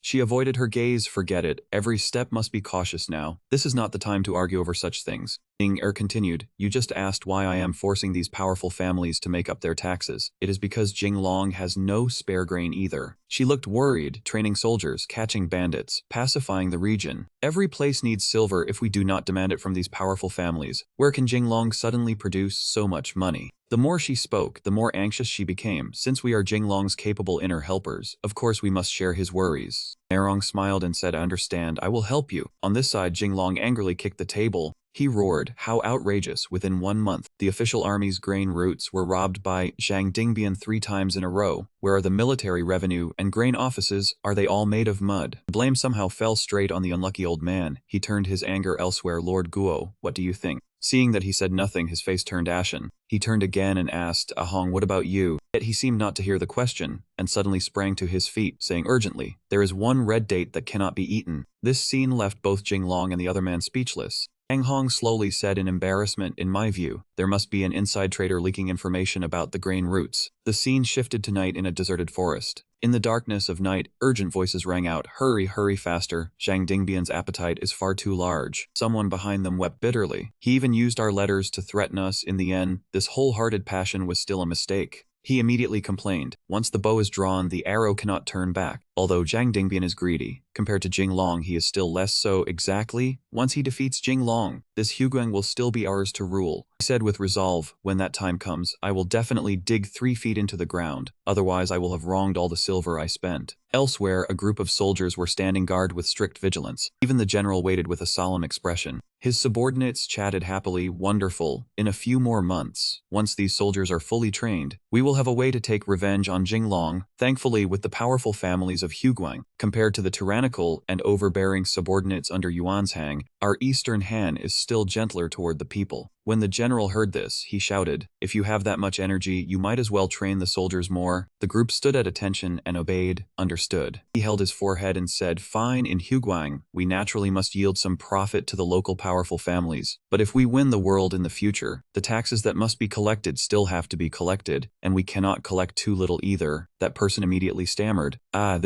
Seeing this, he spoke again, risking beheading to conquer the world if we truly succeed. Do you not want more money than you can spend and more girls than you can sleep with? His face bloomed like a flower. In any case, this old man wants that very much. A great man lives his life longing for glory, free and unrestrained to the fullest. The others immediately teased him. The general is truly old but still vigorous. An age back that has not declined, a tiger and wolf year, blood and vigor at their peak. He immediately grew furious and wanted to draw his blade to cut them down. You bastards, daring to tease this old man. They fled in panic, not daring anymore. We will definitely drive carefully from now on. Elsewhere, Lin Fang was drenched in cold sweat. He angrily cursed, my heart is like iron, firm and upright. The 2 old officials humbled themselves and says, yes, we know young Master Lin has always been hot-blooded and upright, resolute and honest. This little bit of money naturally is not enough to shake young Master Lin. We were too presumptuous. He ordered someone take the money away, do not let it sully. Before he could finish speaking, someone suddenly flashed past him. Heavens. When they turned back, they saw Lin Fang hugging the pile of silver ingots in a daze. Silver, pure white silver. The 2 men froze awkwardly and said, young Master Lin is indeed a true hero, open and honorable. He regained his original bearing and said, what do you want me to do? I will say this first, if it is something that betrays my boss, I will not do it. The 2 men exchanged a scheming look. He then scratched his head and said, young Master Lin, rest assured, we only want to buy a little information from you. The 3 officials laughed smugly. Lin Fang really fell into the trap. Although he is not outstanding, he is Lei Ganlong's brother, and Ning Er's younger brother too. Jinglong probably never dreamed that a brother by his side would sell him out. Her whispers kept drifting through the night. Spread this news outside, and Zhang Dingbian will surely crush Jinglong. Our good days are about to come.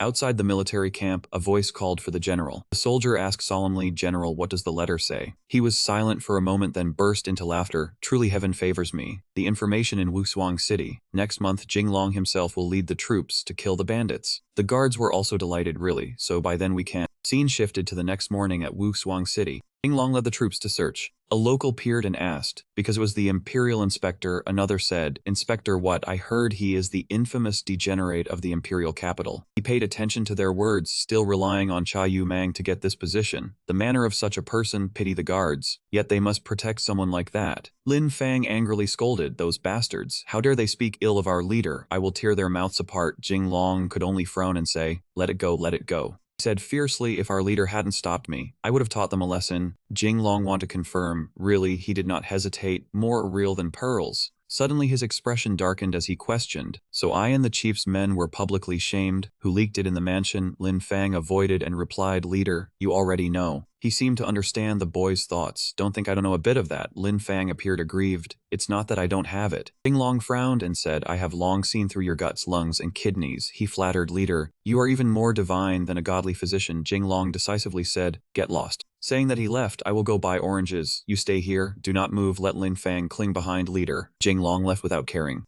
Lin Fang wondered again, leader wants chicken again. Why did he say he was buying oranges? Mysterious person said, it seems Lin Fang and Jinglong indeed have grudges. Another said of course he betrayed Jinglong decisively. He laughed quietly, at first appearing very distressed, struggling, saying they couldn't betray Jinglong, though the first time was painful, afterward it would be comfortable. Suddenly one felt puzzled, comfortable, are you serious? Was answered her, don't mind the details, quickly report to the master, follow the plan. At that moment Jinglong quickened his pace to find someone waiting. Looking at the person turning their back, asked, is it you who wants to meet me? The person appeared very pleased and said, yes, I came specifically to see you. Touched, right? He asked without hesitation, who are you? The person angrily scolded, heartless fellow, you forgot I am Zhang Ziyan. He recalled once saying, too noisy, spitting so much, really wanted to throw her into the desert. She shouted, I have plenty of saliva, you can't kill me. Jinglong pointed and said, oh heavens, you. Ziyan happily replied, remembered now. But his later words made her choke on blood. The daily incense officer Ziyan, right? She shouted, bastard, I dare you. Hu Mingyu asked, did you hear anything? Lin Fang avoided and said, nothing, nothing. Thinking silently, leader eating chicken with clucking is normal. Must not let this woman sabotage. But the quarrel became fiercer, truly blessed. I wish you blessings like the Eastern Sea, longevity like flowers. Your proof is a letter of apology from Dulé. In the past life you were I Ken. Twisting it, speaking well, surely cleaned mouth after restroom. Both rushed forward anxiously. Li Xiao, what happened, leader? Inside was a fight of fists and words. Ziyan kicked while speaking. Did you use your brain just to look taller? Jinglong matched. Truly admire her skin. Well nurtured, she is Sabia, not a scholar. Suddenly Lin Fang's eyes fell on a figure crying miserably.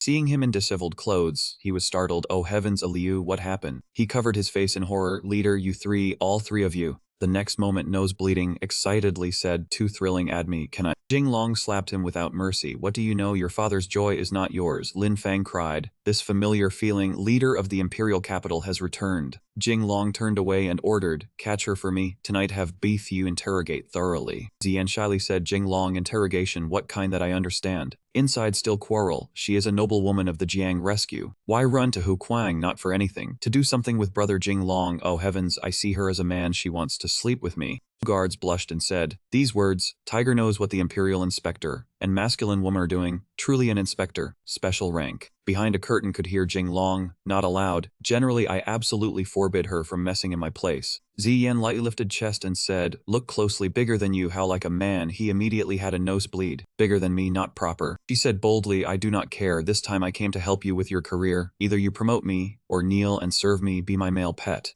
Jinglong angrily said, are you crazy? She retorted, you got medicine, then settle it. He accepted the challenge, do it. Who fears whom? Hu Mingyu, Lin Fang and Yang Hong hid behind bushes, sweating with worry. Not good. Seems fight is about to happen. No murder, right? Seems serious. They anxiously rushed into the room. Everyone was stunned. Jinglong and Ziyan were confronting wine in the night, fried chicken and beer flowing. Continuous nonsense words between the two, one weaker than royal family, braised meat like Duji. Heavenly will making 2 falcons, tonight wanna eat dumplings. Milk tea, life and death, how can fat or thin avoid it? He immediately felt anxious. All dealt with. Ziyan praised herself, prowess of facing the whole field, also above ordinary. Lin Fang said, you face each other like that. Not right. Mingyu and Yang Hong mocked, truly childish. After that, the 3 were immediately kicked out. Get lost. Mingyu rubbed head and wondered, chess people have it too. Yang Hong muttered, isn't this chess? Lin Fang shamelessly said, need massage, a few rubs make it bigger. She quickly left, leaving him behind with a swelling bump. She thought Jinglong likes women a bit dominant, not likes being attacked, this noble woman. On this side, Jinglong pressed the girl to the wall, said, I said no is no, tomorrow back to Jiujiang. But Ziyan did not yield. I won't, I came thousands of miles to find you, face so flushed. He firmly said, generally not allowed. She did not give up. I won't go, very skilled. Jinglong immediately blushed and exclaimed, skilled. Suddenly, Ziyan, something below you is poking me. Jinglong's hand groped around and touched the gun. He immediately jolted, placed an object on the table, then said in shock, it is a gun. Ziyan burst out laughing. I thought so, it turns out you cannot. Jinglong rushed over, pressed her hard against the wall and said, who says I cannot? Do you dare say that again? I am very capable. Do you want to try? Inside the room, no scene could be seen, only sounds remained.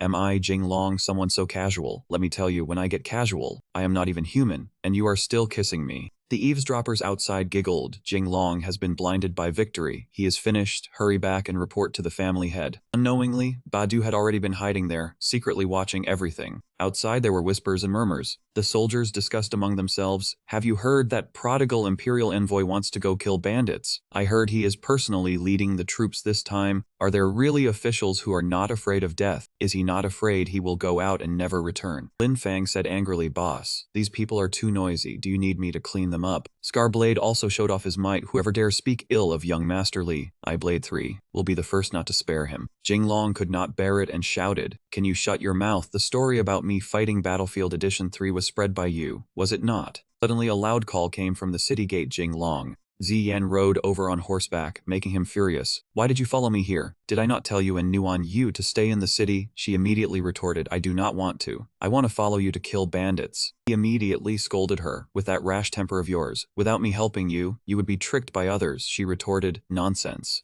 Suddenly, she pointed downward, her gaze fixed in one direction as she said, pants. Jinglong jumped in fright and cried out, my heavens. He turned his face away and said to her, when you have time, let us go eat fish together. I can see you are very good at picking out bones. Ziyan held back her laughter and replied, I do not care. If you do not take me, I will shout. Suddenly her whole body began to glow, and she said with an embarrassed face, last night, Jinglong. He immediately blushed and shouted, shut your mouth. I will take you, I will take you. I will take you along. Remembering the scene from last night, Ziyan said with satisfaction, after starving for so many years, I finally get eat meat. The officials standing high above looked down and burst into laughter. That baleful star has finally left. They seemed ready to hold a banquet in celebration, thinking victory was already firmly in their grasp, then said, Zhang Dingbian will deal with him. This Huguang will be ours again. One person suddenly grew worried. Are you not worried? What if Jinglong wins? These three greedy, corrupt officials immediately retorted. How could that be? Zhang Dingbian is a famous general of the Chen Han. Back then even Yuanzhang could do nothing to him, and Jinglong is only one man. This time, with the intelligence we provided, Zhang Dingbian has the advantage. With that careless temperament of his, Jinglong is dead for certain. From afar, Ziyan's voice could already be heard. What you said, I seduced you. She angrily scolded him. It is a pity you did not become a cook. You are so good at tossing the blame. He did not hesitate to point at her and retort, let me tell you, if your father asks, it was you who seduced me. I was in Wuchang, and you came 1,000 miles on your own to offer up your life. She was stunned by his attitude.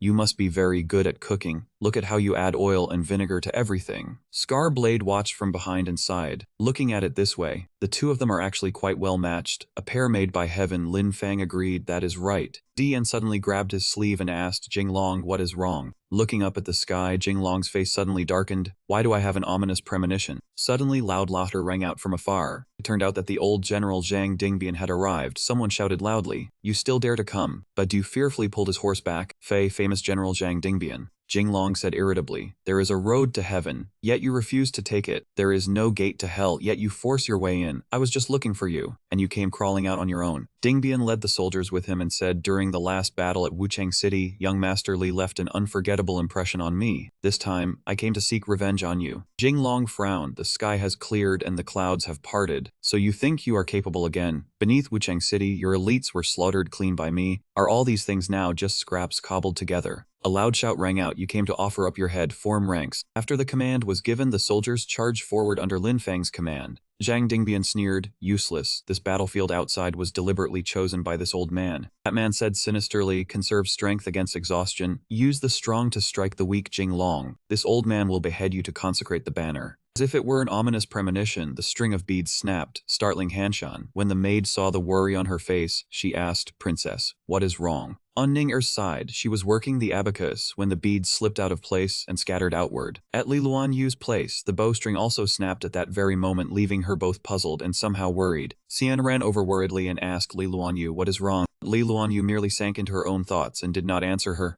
Shishi also suddenly froze, a drop of ink spreading in a blot across the unfinished white paper. The maid beside her said in panic, "Mistress, are you all right?" She did not answer her but slowly rubbed her temples, her mouth murmuring nonstop Jinglong. The scene shifted outside the city. Soldiers poured in from nowhere like ants spilling from a broken nest. They raised their blades and slaughtered without restraint. The officials of this town stood atop the city wall and looked down. One of them clicked his tongue and said, "It has begun." As for the family Jinglong left behind in Wucheng, guard against no one. When cutting weeds, one must tear out the roots. Another cowardly man standing beside him asked, "What should be done about that Princess Hanshan?" The leader turned back and replied with a look of disgust, "When the time comes, say she was killed when Zhang Dingbian stormed into the city. Let Yuanzhang go make trouble for Zhang Dingbian." The other man immediately laughed lewdly. "Do it that way." From the surrounding residences, screams rang out one after another as flames and smoke surged upward. "Kill all the enemies, kill the rebels." On this side, a soldier shouted urgently, "General Luan Yu." He knelt before Xiamen and Li Luan Yu to report, "Enemies are causing chaos in the city, looting and killing. They are charging toward the city lord's manor." She gnashed her teeth and repeated, "Enemies, is it?" Xiamen did not know what to do when she saw her suddenly turn around, leaving behind only one sentence as she walked away, "They came at exactly the right time."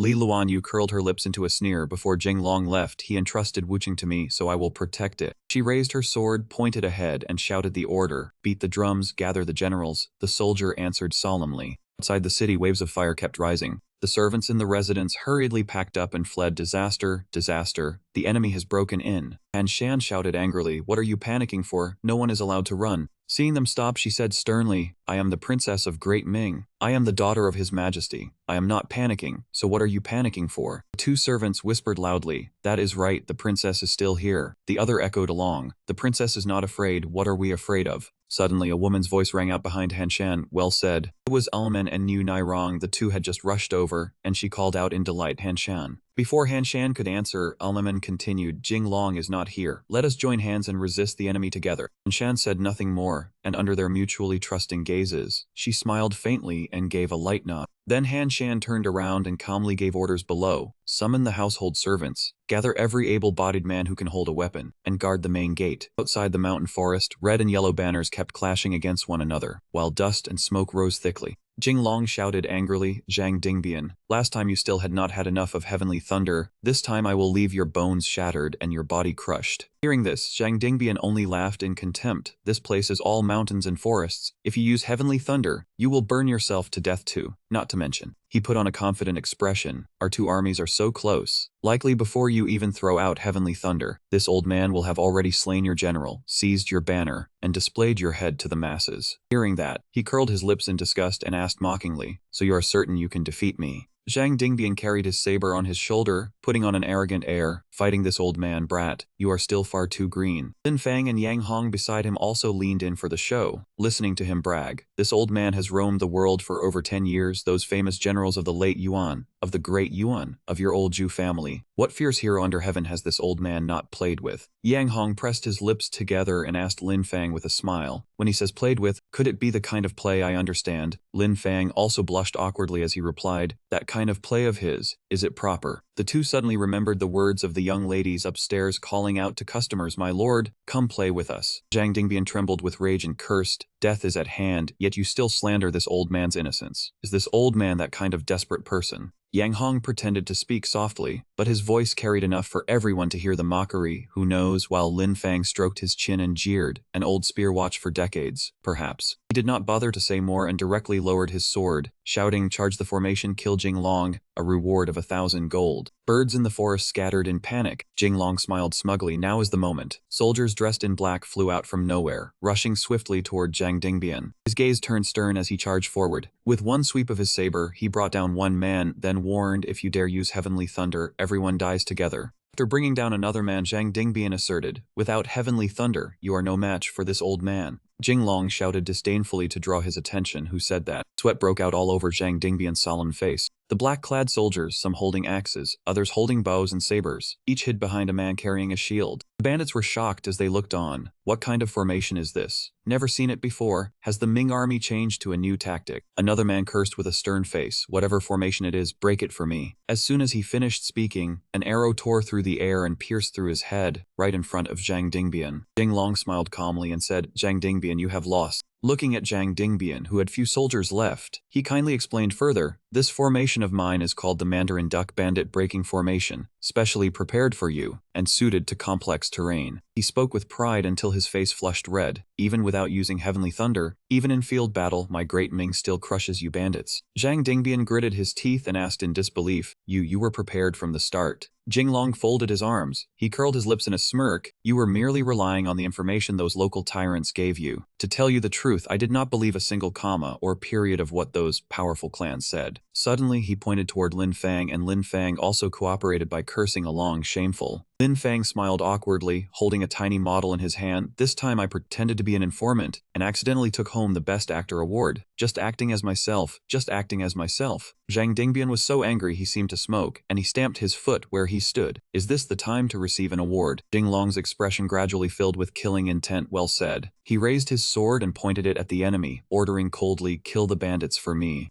A signal firework shot straight into the sky outside the city. A man waiting anxiously for the signal firework broke out in sweat. The moment he saw the firework, he picked up the drum mallet. Immediately afterward, the sound of battle drums rang out without pause. The city gate that had just opened to let the enemy in a moment ago now shut tight again. The officials standing on the city wall trembled in fear. What happened? Why has the city gate closed? What is going on? Has the city lord's residence still not been breached? The leader turned back and shouted, have you still not found Princess Han Shan? What are the Liu family people doing? One of them covered his mouth and stammered. The Liu family? They said they were eating. One man went mad with anger and cursed, damn it. Stop eating. What are we doing right now? We are killing Jinglong. If this is not done well, everyone's head will fall. After saying that, he shouted, everyone follow me in charge to the city lord's residence. Stop caring only about looting. Break through the city lord's residence, and there will be as much wealth inside as you want. Suddenly, a group of people in brocade uniforms with red trim appeared right behind the officials. All the officials were startled out of their wits. The embroidered uniform guard. When did the embroidered uniform guard arrive? The commander of the embroidered uniform guard immediately took out a bright golden command token and said with a smile, by His Majesty's decree, the Huguang Chiliarch of the embroidered uniform guard obeys the imperial envoy's orders. He paused for a moment, then ordered, arrest the rebellious local tyrants.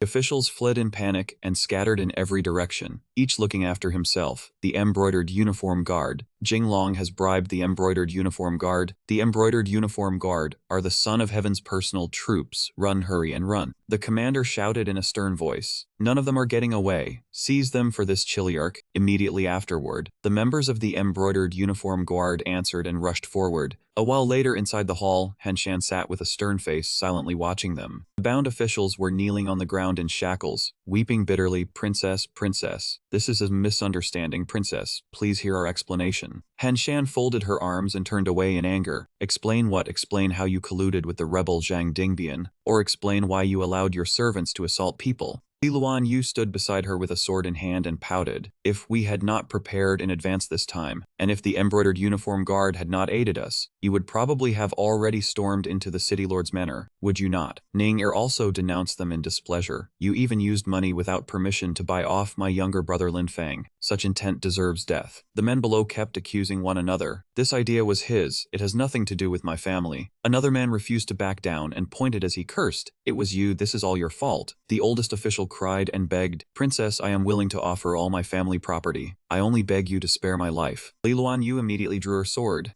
Henshan also let her angrily threaten them, saying such things now, is it not far too late? Another man cursed furiously, vicious woman, everyone, do not beg her, vicious woman, kill us then. All under heaven will say Jinglong slaughtered the powerful clans himself. When that time comes, all under heaven will rebel. Li Luan Yu hated him so much she gnashed her teeth. How bold! Ning Er was no different. She stepped forward and demanded fiercely, you still dare to rebel? Hanshan pondered for a moment, then she gave her conclusion. If the powerful clans rebel, then kill every powerful clan under heaven, and divide the land among the people. The oldest official trembled as he said, You people dare. Hanshan did not let the old man say more and cut him off with confidence. What is there to not dare? Hanshan stepped forward lightly and flicked her sleeve. This world was originally carved out by my imperial father from the hands of the Mongol Yuan, from mountains of corpses and seas of blood. The more Hanshan spoke, the firmer her voice became. If you refuse to submit, Jinglong will naturally take up the blade and kill you all once more. In the 30th year of Hongwu, Jinglong's troops entered Huguang, shattered the rebels, and General Zhang Dingbian cleared out the bandits of Huguang, his fame shaking the world for a time. The troop training arc ended, and the vassal reduction arc was about to begin. At this moment, in the imperial capital of the Great Ming, Nanjing City, in the imperial palace, Yunwen cupped his hands and respectfully called out to the emperor, Imperial Grandfather. He could not hide his joy as he reported, Imperial Grandfather Jinglong has rendered great merit this time. He must be rewarded well. The emperor asked back while reading the memorial, rewarded. Hearing this, he swallowed. Imperial Grandfather, is something wrong?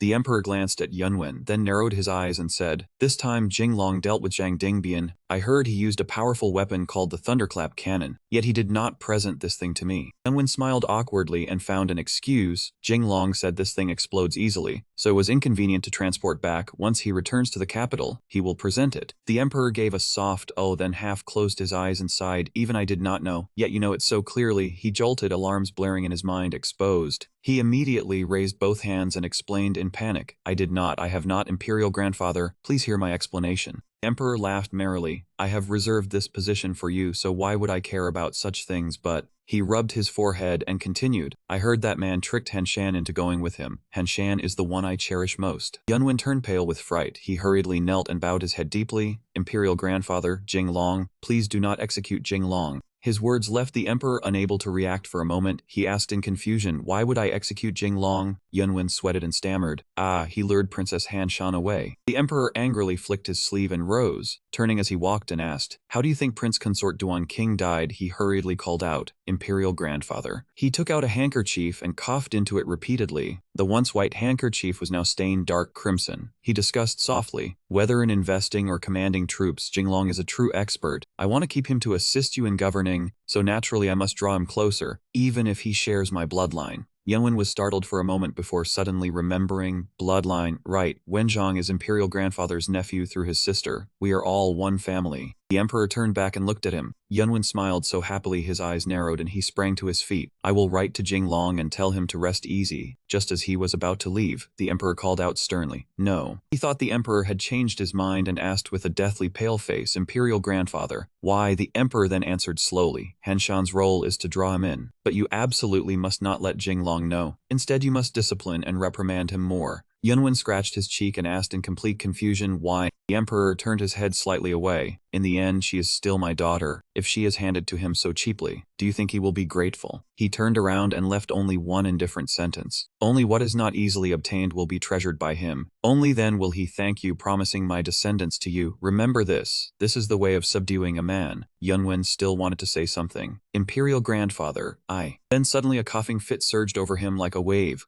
Yunwen's voice rang through the palace, Imperial Grandfather, someone come quickly, the emperor has fainted. At the Wuchang Manor, an official questioned fiercely, Provincial Administration, Commissioner Chun, do you truly not want to get rid of Jinglong? Another man followed up. He is here like a retired emperor, delaying everyone from making money. Exactly. An official travels 1,000 lei only for wealth. This Jinglong guards against us as if guarding against thieves. He kept pouring out their grievances. He even added taxes and told us to make up the tax deficit. He truly digs 3 feet into the ground. As for those businesses of his, he would rather support outsiders than share the slightest bit with us. The officials pressured him one after another. Provincial Administration Commissioner, give us an idea. Suddenly a voice from somewhere said with certainty, In that case, none of you want to see Jinglong and all want to kick him out of Huguang. When they heard this matched their wishes, they immediately agreed, turning back with smiles as they said, Yes, yes, yes, that is exactly what we mean. Lin Fang, Badu, Yang Hong and Jinglong were standing right at the door. He sneered and asked, Truly all the officials in the manor were terrified. Imperial Envoy, They immediately knelt and bowed flat as they begged. This lowly official spoke nonsense. I beg the Imperial Envoy to spare this dog's head of mine. Imperial Envoy, spare my life. He smiled kindly. Who said I wanted to kill you? The officials were overjoyed as if facing a great harvest and kept flattering him. Young Lord Li is righteous and magnanimous. We in Huguang long for young Lord Li as we long for our parents. With young Lord Li here, everyone's head can be kept. Jinglong half closed his eyes and explained helplessly. Did I say I would spare you? The death penalty may be waived, but living punishment is hard to escape. Exile them all. He turned to Chuan and waved. Chuan, I will leave them to you. While he was at it, he smiled and added, for the vacant official posts, choose other worthy and capable people to fill them. Besides that, I have to leave. Chuan heard it like thunder by her ear and cried out in panic. What? The scene shifted to a courtyard. Two officials soaked in hot water while discussing Lord Qi. Have you heard? The other person wondered. Heard what? Ah, you mean the matter of that wastrel. Lord Huang wiped his hair with a towel and replied, he truly is a wastrel to work for the emperor. That man did not hesitate to ruin his family fortune recruiting soldiers, and even surrounded and killed Zhang Dingbian, who had been on the run for years. Qitai chuckled, is that not quite good? Kick him out of the capital and let him be his soldier outside. The man asked again. He used his own money to train troops. Guess what His Majesty will think? Qitai still said carefreely. Naturally he will praise him, promote him, and grant him a noble title. Suddenly Lord Huang splashed water onto him, soaking even his hair. The man frowned and said, Lord Qi, have you forgotten the matter of Wanson back then? Our emperor hates most those who spend their own money to buy the people's hearts. He patted the man's shoulder and called out Lord Huang. Then Qitai continued to explain, you know one side but not the other. This Wenzhong is His Majesty's own nephew through his sister. His Majesty dotes on Jinglong like his own son. The corner of the man's mouth twitched, and he forced out praise expected of Lord Qi. I only saw the first layer, but Lord Qi has already seen all the way to the atmosphere. The man coughed softly. No matter what, we still have to think of a way to bring Jinglong back to the capital. Qitai asked unexpectedly, why is that? Lord Huang winked. Hadn't he heard? Recently His Majesty had fainted several times. Perhaps Qitai suddenly realized that was what he meant. Qitai was excited, telling Jinglong to see His Majesty off. He spat a mouthful of water, angrily slapped Qitai on the head. How could he speaking such rebellious words? Qitai refused to back down, retaliated with a sharp slap on Lord Huang's back. Didn't he start this topic first? He slipped after being slapped, hit his face on the door, quickly wiped the blood from his nose. Enough. Let's not argue over these things. I mean, if the crown prince ascends, Jinglong commands troops outside. Qitai crossed his arms and curled his lips. Your words are still counted as human speech. How to lead troops outside? Lord Huang sighed. Are you foolish using troops outside? How do we deal with him? Of course, bring him back afterward. In the outer corridor of the residence,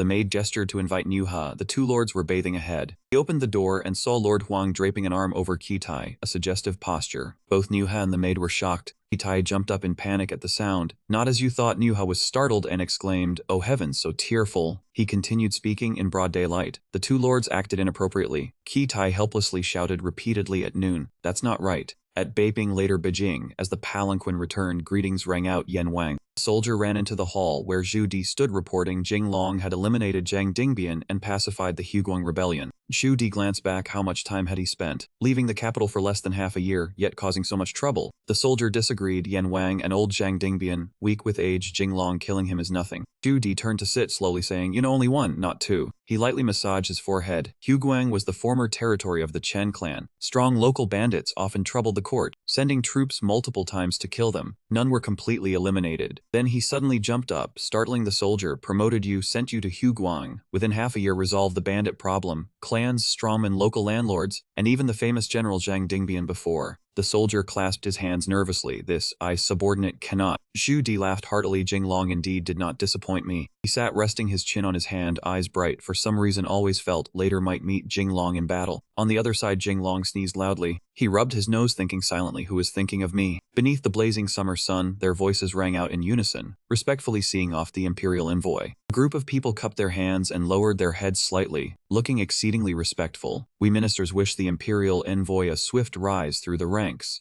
Jinglong sat on his horse. He turned his head slightly and replied, I fear you simply do not want to see me stay in Wuchang for long. They wept inwardly. How could that be? We cannot bear to part with young Master Li at all. It is only that the imperial command is hard to defy. Exactly, we cannot bear to part with young Master Li either. We truly wish to listen to young Master Li's teachings day and night. The corner of Jinglong's mouth lifted slightly. Really, they kept giving assurances, absolutely true, truer than pearls. Hearing this, he was extremely pleased. Then I shall tell His Majesty, and have him send me to be stationed in Huguang. Right after he left, they kept retching, perhaps because his appearance just now had been utterly unbearable. A steady-looking man, probably an elder, said with endless irritation. Which blind fool told Jing Long to stay? The person behind him trembled. This subordinate was only being polite to him. Who would have known? Then he ordered them to seize him, drag him away to feed the dogs, and he kept wailing that he had been wrongly accused. He stepped forward and began flattering Jing Long, knowing young Master Li wanted to return to the capital. We local people specially prepared a few local specialties.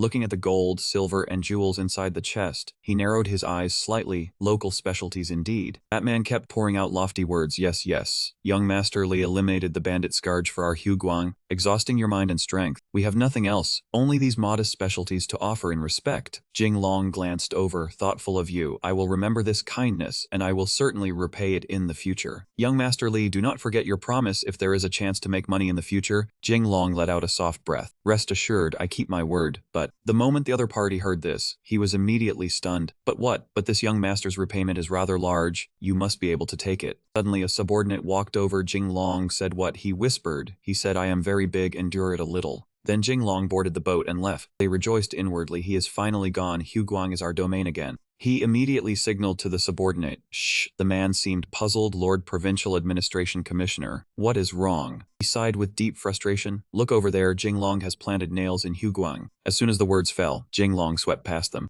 He was somewhat stunned. That direction is southwest. Yang Hong is not returning to Dashing Pass for his assignment. Where did Jing Long send him? Looking at Jing Long's departing back, they were extremely puzzled. Southwest. That seems to be Prince Mu's side. Surely he did not send Yang Hong to the southwest to raise lime. He clicked his tongue lazily. It is not necessarily impossible, leaving the two subordinates bewildered. Time quickly moved to evening in Shu. A person walked in respectfully. Your Highness Shu Wang. And he presented a letter. This is from the Military Training Commissioner of Huguang. A letter from Jing Long to your Highness. Looking at the letter, Shu Wang thought to himself, has it finally arrived? He began recalling the words Jing Long had spoken. Once I have trained the troops, there is a major undertaking to be done. Jing Long held a cup of wine in his hand, a faint smile on his lips. I hope Shu Wang will help me. At the time, Shu Wang was still confused. What major undertaking? Jing Long's eyes were filled with confidence. Of course it is, but he said nothing, only turned away and laughed loudly. A little wine under night lamps, fried chicken and beer straight from the bottle, leaving Shu Wang in utter confusion. After thinking for a while, he accepted the letter. The moment he opened it, there were only two words, borrow troops, leaving him utterly stunned. At this moment, the subordinate cried out in shock, Your Highness Shu Wang, Jing Long is.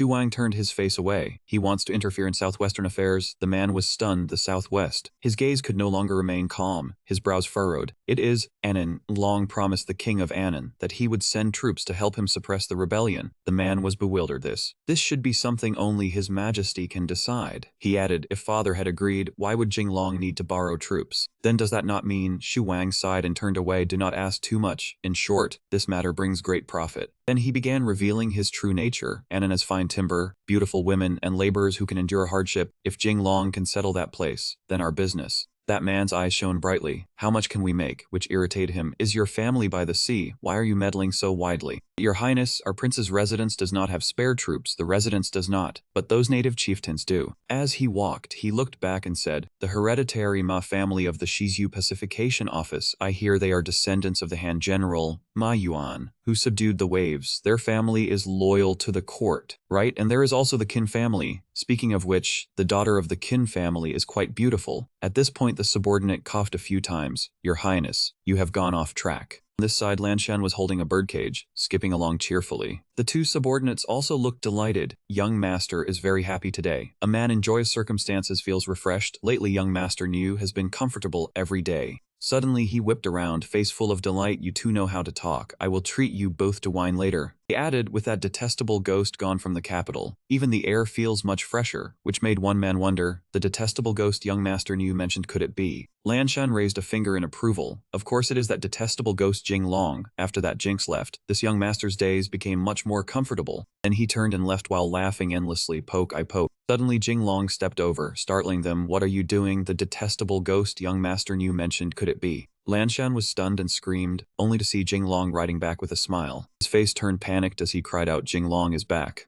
Jing Long looked at them with a bright smile. Is this not? He immediately raised a hand to stop him. That is right. Lanshan shouted with an indignant face. It is me, loved by everyone in the capital. Flowers bloom when they see me, carriages run when they see me. Then he suddenly spat out a bit of red syrup. Too cool. With syrup still glistening at his mouth, he kept shouting, I am not too cool. I am. Jinglong sighed, you are not cool. This provoked him even more. Despicable in Nanjing City. No one does not know I am cool. Jinglong replied with a killing blow. Then what are you competing with me for, idiot? After speaking, he waved lightly, bidding farewell to the calf, leaving Lanshan bewildered. He stood there with a grim expression, when suddenly Jinglong called softly, foolish and ignorant. Lanshan turned his face away in annoyance. Jinglong mocked, that thing of yours is very big, we all know. He provoked, shouted loudly, echoing through the district, Jinglong. His subordinate also felt indignant, bullying someone too much. Seized Jinglong, let him try this of the young master. But he was immediately hit physically as a flicker of anger. His cheek swelled like a guava. The pitiful face spoke softly, young master. Lanshan looked toward Jinglong, leaving, eyes full of hatred. Jinglong, don't think you can still be majestic like before. The capital has changed. The next day, in front of the palace, to pay respects to His Majesty, Jinglong reported brightly, your servant was fortunate not to disgrace the mission, especially regarding delivering the orders. His Majesty smiled joyfully. This time you did very well, not disappointing my expectations. You suffered much on the road, didn't you? Suddenly he stepped forward, hugging His Majesty's leg, crying incessantly, Royal Father, your servant suffered nothing, only long missed meeting Father, feeling very nostalgic. His Majesty was slightly embarrassed but responded calmly, alright. Jinglong shows filial piety. Suddenly His Majesty realized something immediately struck him. I will beat you to death, shameless scoundrel. Royal Father is what you call me. He ran while crying, Father, don't hit anymore. Don't hit anymore, which only provoked His Majesty more. You dare call Father, have the courage to call Dad. Then he weakly hugged His Majesty's leg, softly calling Dad. His Majesty's expression became pensive. Why do you call me Dad so easily? Of course, it is because your servant admires your Majesty. Then he immediately made a large heart sign, sending it.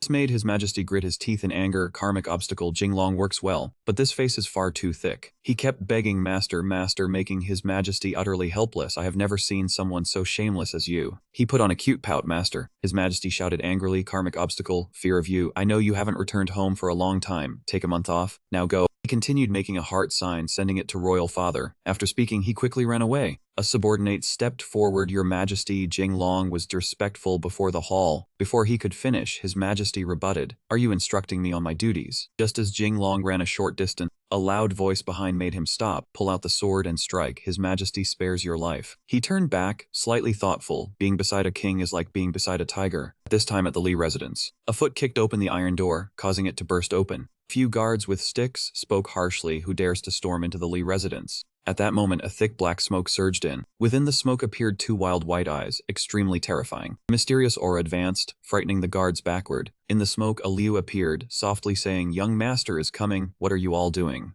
Guards were shocked. I understand reason, but a Liu was behind him. A Liu suddenly recalled they are. Immediately, the black smoke became beautiful young women. This delighted them greatly, so beautiful, shameful tears flowed below chests like that, only slightly suitable to express affection. Even the Buddha advises us to return to secular life. A Liu became helpless. Guards, please wipe the tears from your lips. Then he whispered to them, be quiet. These are all the young master's women. They were extremely surprised. Young master is back. This made a Liu slightly annoyed. Are your reflexes just too long? One of the girls spoke, is this the Lee residence? If we come, would it upset young master Lee's family? Two others responded, no problem, we come here often. Yes, consider it our home. Then they shouted at the guards, speak nonsense again, and we will send you into the palace as eunuchs. Guards whispered, the woman is ruthless. She is also the young master's woman. As the girl stepped forward, the man earlier immediately spat blood and collapsed. No more saving, let him pass. The girl glanced back. With this look, even admin could be taken down. At this moment in the Lee residence, the sound of sobbing rang out. Child, I miss you so much. Wenjong hugged the woman, crying incessantly. Since you left, father has missed you day and night, eyes now blinded from crying. At that moment, Jinglong pushed the door open. Cheap father, I am back. This startled the two of them, faces showing clear panic. Seeing this, he shouted, oh heavens, in broad daylight, you too. His father immediately denied, I am not, I did not. Jinglong pointed at the woman. Who is she? His father immediately laughed, then said, let me introduce, this is Qin Tao. Greetings, young master Lee. His eyes were annoyed, staring at the two. Then his father stepped forward, whispering, child, listen as I explain. I am a respected duke. Having a few women is quite reasonable, right? His eyes still held judgment. Father, I misunderstood you. Did not expect you to toil day and night. Hearing this, his father was overjoyed. Yes, yes, yes, this old man works hard day and night. This left him utterly bewildered and angry at this father of his. Then Wenjong said softly, take Tao Gu outside first. Yes. He poured a cup of tea for Jinglong. He said gloomily, so my son is not angry with me anymore. Why would I be angry with father? Seeing this, he happily raised a thumbs up. I knew my son cared about me. That was right, he was still suppressing his fury and listening. After a while, he flipped the still steaming cup of tea onto his father's head.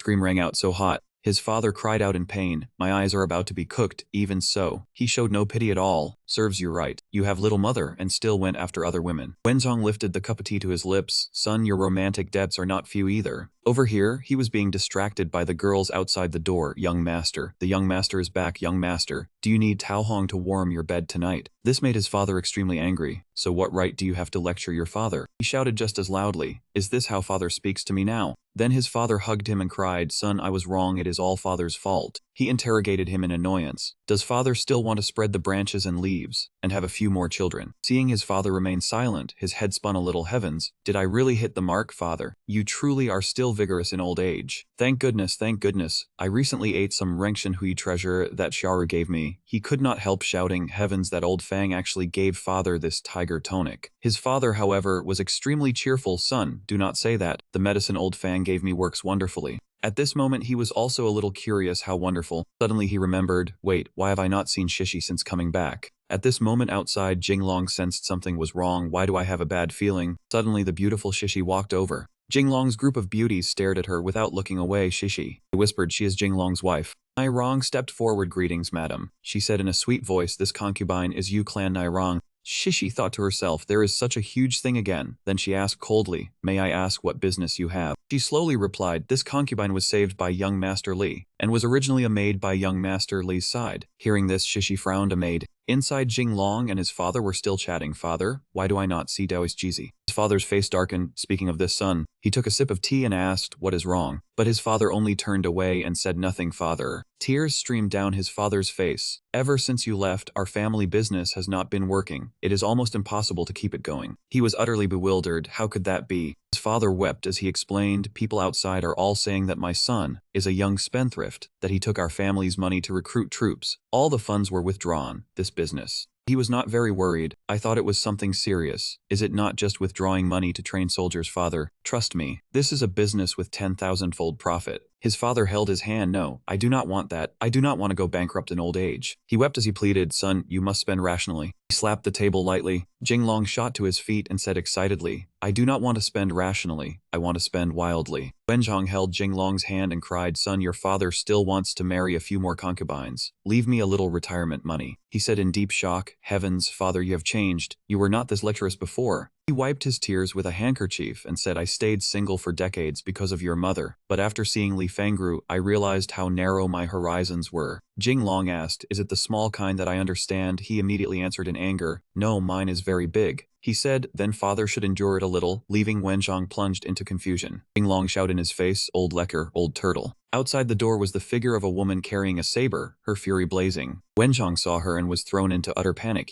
He shouted while running, listen to my explanation. The woman carrying the saber chased after him and cursed, I bore you Zhengzi and Fang Ying, yet you still want to look for women. The old man's voice kept ringing out, give birth to another son named Saini, and this old man can die without regret. Jinglong stood with his arms crossed and watched. Father is following the motherland's call to have a third child. Liu rushed over in a panic and called out, young master. He asked Liu what is wrong. Fear showed clearly on his face as he said, young master, something terrible has happened. Liu continued, the girl's young master brought back, and the mistress. Jinglong let out a relieved breath. You scared me, and Shan and Ning are already know Shishi. Nuan Yu was even someone Shishi told me to bring to Huguang too. Liu said, young master, that is not it. He raised his hand and said, it is not a big problem. I was only afraid Shishi would tear me apart on the spot, so I ran to father's place to hide. Jinglong thought to himself, once those women finish communicating, I will show myself. It should be fine. Liu said with a pale face, Miss Zian has barged into the residence. He blushed shyly and said confidently, I thought it was something serious. If Zion came, then she came. Suddenly, Jinglong jumped up in alarm and asked, you said Zhang Zion. He clutched his head in terror. That is a massive powder keg. If she and Shishi meet. A loud cry rang out, Mars crashing into Earth. Zhang Zion snapped fiercely, I am a fortune teller. What are you supposed to be? Shishi replied, I cut keys. If you want to enter the Li family, may I ask whether you are worthy? Zhang Zian cursed in irritation. With a mouth that sharp, the construction site needs you. Shishi could no longer hold back and asked, I sell goods. May I ask whether you need any face? Jinglong shouted no.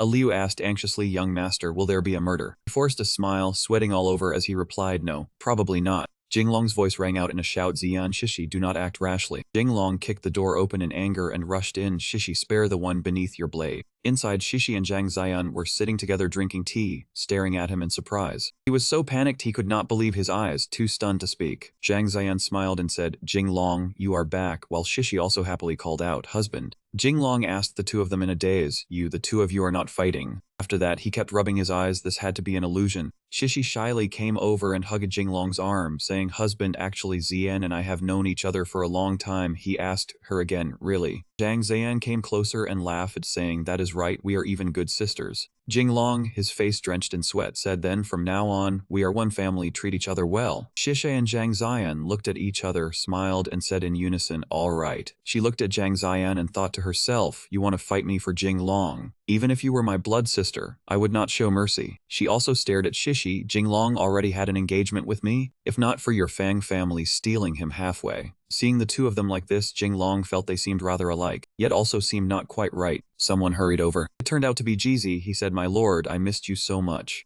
At that moment, Jinglong and Shishi were deep in affection, the two of them calling each other's names in turn, Shishi, Jinglong. The Taoist priest was frozen stiff by the scene before his eyes. A rough hand shoved the door hard, slamming it at Jizi's face. This time it was Badu. He shouted in panic, my lord, something terrible has happened. Badu saw Jizi behind the door and asked, why has the Taoist priest turned into a sheet of paper? When he opened his eyes, Li Jing and Badu were there. He said, he is awake, he is awake. Du called anxiously, Taoist priest. Jizi asked dizzily, what just happened? Jinglong answered him, nothing. The Taoist priest must have been too exhausted and fainted. Jizi asked again, is that so? Why do I smell goat urine on myself? How strange. He turned around and said, Badu, did you? Badu quickly said, no, I did not take advantage of your fainting to kiss you. Jizi flew into a rage and sprang up. Heavens above, you really did it, sinful wretch. Wait for this poor Taoist to subdue you. Jinglong put an arm around his shoulders. Taoist priest, calm down. Later I will make you some goat braids to nourish you. Jizi replied, sharing my lord's worries is my duty. Jinglong continued speaking to Jizi, ignore Badu, let us talk about proper matters. He asked him, during the time I was away, how has the capital been? His face tightened as he said, bad, very bad. Jinglong was so shocked he nearly fell backward. What? Jizi's face was filled with tension. My lord, listen to me.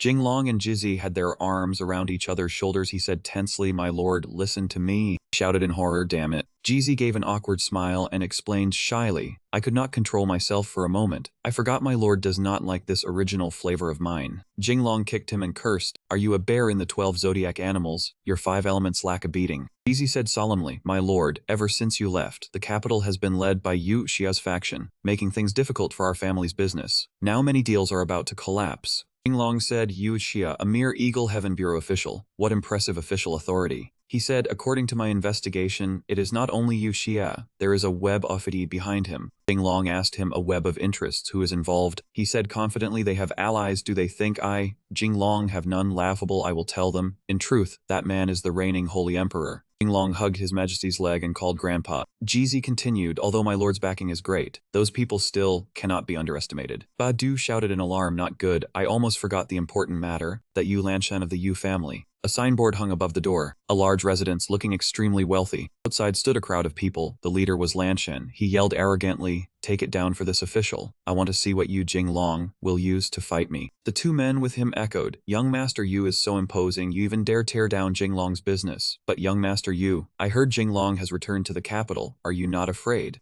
Lanshan declared loudly, afraid of what? Now I also hold an official rank. Even if Jinglong returns, he is nothing more than an idle military officer. How can he compare with me? The other two kept flattering him, young master, Yu is mighty. That prodigal Jinglong should have gone bankrupt long ago. Who told him to offend young master Yu? He must be made to know who has the final say in this capital. Someone was smashing things. A young woman stepped forward and said, you cannot do this. This place is young master Jinglong's property, you people. No sooner had she finished speaking than they started beating her. Even so, she still spoke up, you cannot smash it. This is the young master's property. You cannot smash it. Lanshan gave a sinister smile. Jinglong's shop, I am smashing it for sure. Not only the great sword, but also the wine shop and the soap. I will leave nothing untouched. Jinglong appeared behind that man and said, who said so? He shouted furiously, I Yu Lanshan said so. Someone's voice rang out, Jinglong is here. Crowd asked Lanshan in panic, young master Yu. What should we do? That man roared angrily. What are you panicking for? Keep smashing it for me. Those people were somewhat wary, but young master, you had spoken, keep smashing. At this moment Jinglong was truly enraged and shouted, let me see who dares. Lanshan screamed, smash it for me, if anything happens I will handle it. Jizi raised the long feather fan and declared in a ringing voice, how bold, my young master is the eldest son of the Duke of Kao, and also a military training commissioner personally appointed by His Majesty, and yet you dare smash his business. Lanshan was frightened when he saw the foul stench rising from Jizi's fan.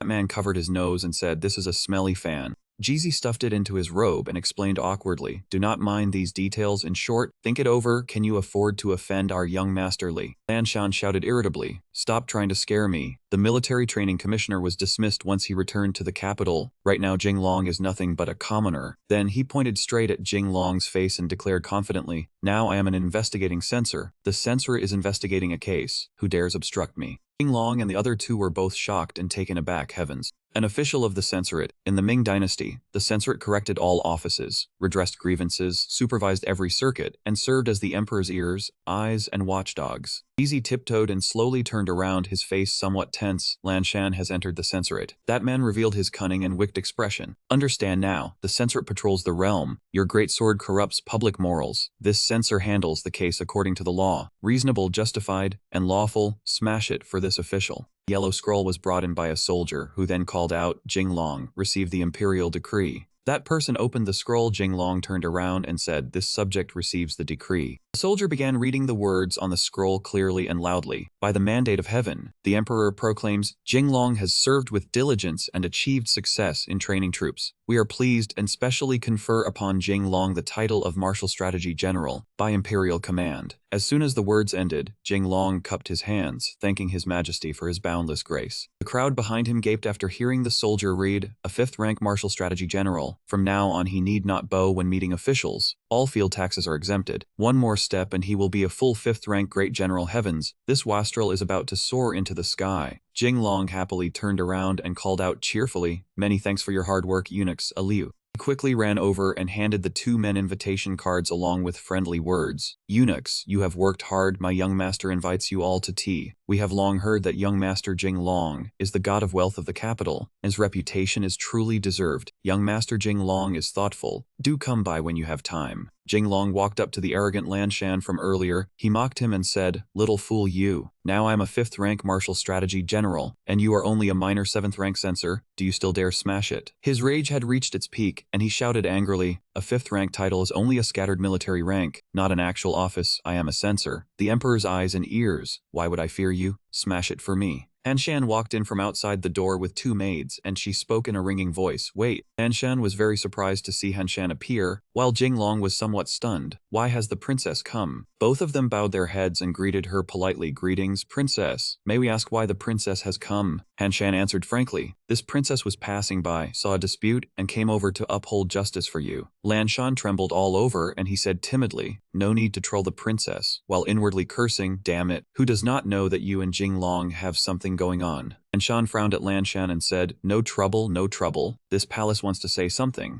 Then she turned and shouted loudly in Jinglong's face, this matter is your fault. He fearfully pointed at himself, me. Hanshan folded her arms and glanced at him. You are the dignified son of a duke, yet instead of learning anything proper, you learned from others to run a great sword. Hanshan happily raised his finger in praise. The princess speaks brilliantly. Jinglong does not study properly. This wastrel should have been dealt with long ago. She turned around unhappily and said, in this palace's view, all these brothels and pleasure houses should be closed. As soon as the words ended, Lanshan smiled brightly at Jinglong, and he mocked him, close them, close them. The princess has said they should be closed. Jinglong spoke awkwardly, Hanshan, this great sword is property under your name, have you forgotten? At this moment Hanshan cried out in surprise, is that so? Jinglong answered bluntly, yes. Then her gaze shifted onto Lanshan, leaving him utterly unable to argue any further. Like a hungry tiger, Hanshan shouted furiously, how bold of you. You even want to smash this palace's shop. How many heads do you have? A stream of water splashed onto Lanshan's face before he could dodge punishment with foot-washing water. The maid had just finished splashing it when a thick, foul stench rose from his entire body.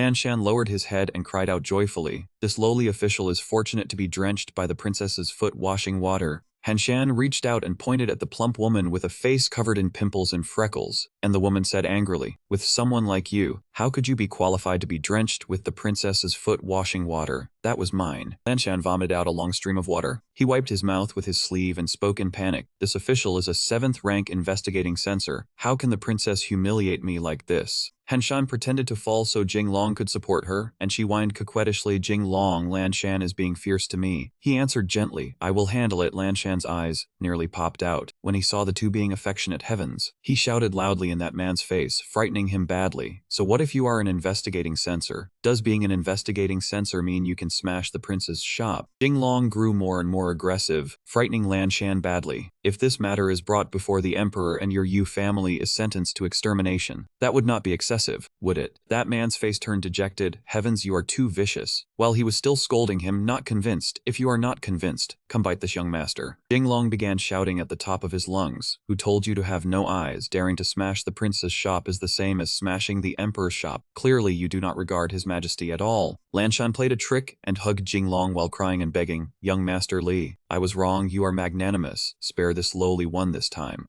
Jinglong's face darkened as he looked at Lanshan, who was sweating buckets, and asked, What did you call me, young Master Li? A general or a prince consort? He angrily punched that man and sent him flying, insolent. Hanshan excitedly rushed over and hugged Jinglong. Face pressed to face, Jinglong, you are so domineering, I like you like this. Her smiling face flushed bright red as she wrapped her arms around his neck and said, Beat this blind fool to death. He even dared to say prince consort. It is clearly this princess who is pursuing Jinglong. Lanshan sat on the ground in fury and roared in grievance, This dog food, are you still letting people live? When Jinglong heard that, he stepped forward, grabbed him by the collar, and said through gritted teeth, Cut the nonsense. About you smashing the princess's shop. Do you want to settle it publicly or privately? He was so frightened that cold sweat broke out all over him, his face pale as he asked back, What is settling it publicly? What is settling it privately? He calmly draped an arm over Lanshan's shoulder and spoke, leaving that man wanting to cry but unable to shed tears. Publicly means the princess tells his majesty and has his majesty behead you. His face turned ashen as he looked up at Jinglong. Then what about privately? He raised his voice with firm resolve, his words making that man gape in shock and turn pale. Privately means compensating for this princess' shop losses. I will give you a 20% discount and count it as only 80,000 taels. Those tables and chairs are worth 80,000 taels. After Jinglong finished speaking, he half closed his eyes, crossed his arms, and answered indifferently, Understood. Then settle it publicly. Lanshan cried miserably as he sat on the ground and raised his hand in defiance. No, I am willing to settle it privately, I will pay. He took out the money pouch on him and poured it onto the ground. Not even a single coin was left. Lanshan said helplessly, It is gone, it is all gone.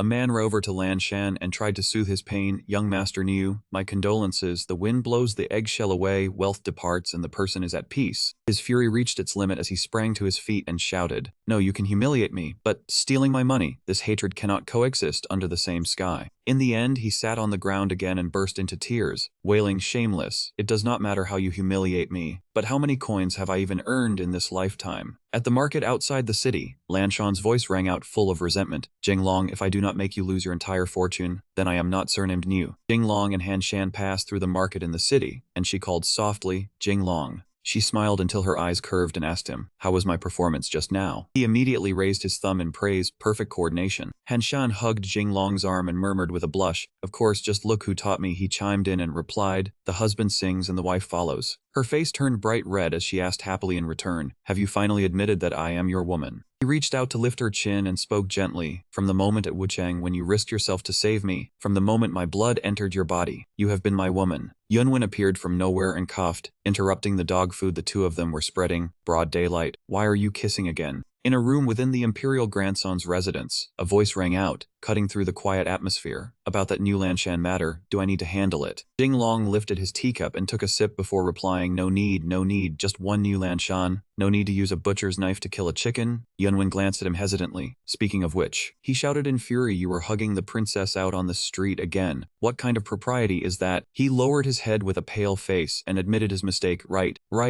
I will definitely pay attention next time. Yunwen restrained his voice and reminded him, You must pay attention to the dignity of the imperial family. Jing Long raised his thumb and said without the slightest shame, "Next time I will close the door with the princess. Kiss by day, by night." He clenched his fists and roared, cutting him off. "Shut your mouth." Yin Yun slammed his hand on the table. He shot each sentence at him in fury. "Why did you not come find me after returning to the capital?" Jing Long raised a hand, sweating as he explained, "I just came back. There were too many troublesome matters." Yin Yun suddenly returned to normal and raised a finger in satisfaction. "It is right for you to be so cautious," he said excitedly. "Our plan has finally reached stage 2. Jing Long asked in confusion. What plan?" Hearing him ask that made Yin Yun go mad and roar. You forgot our ideals," he stammered. "No, I would not dare forget." He stepped forward in agitation and repeated the plan. "Our plan is divided into 3 steps. Step 1, you seize military authority. Step 2, I ascend the throne smoothly. Step 3. Yin Yun froze, then turned to look at Jing Long and said loudly, "Step 3, cut down the feudatories." His face turned green as beads of cold sweat broke out. "Yunwen, you want to cut down the feudatories?" Jing Long stepped forward and shook him hard. "Who taught you to want to cut down the feudatories?" He pointed at an official impressed. "Was it Huang Zicheng or Qi Tai?" Yin Yun answered calmly, leaving him flustered as he pointed at himself. "Was the one who told this imperial grandson to cut down the feudatories not you?"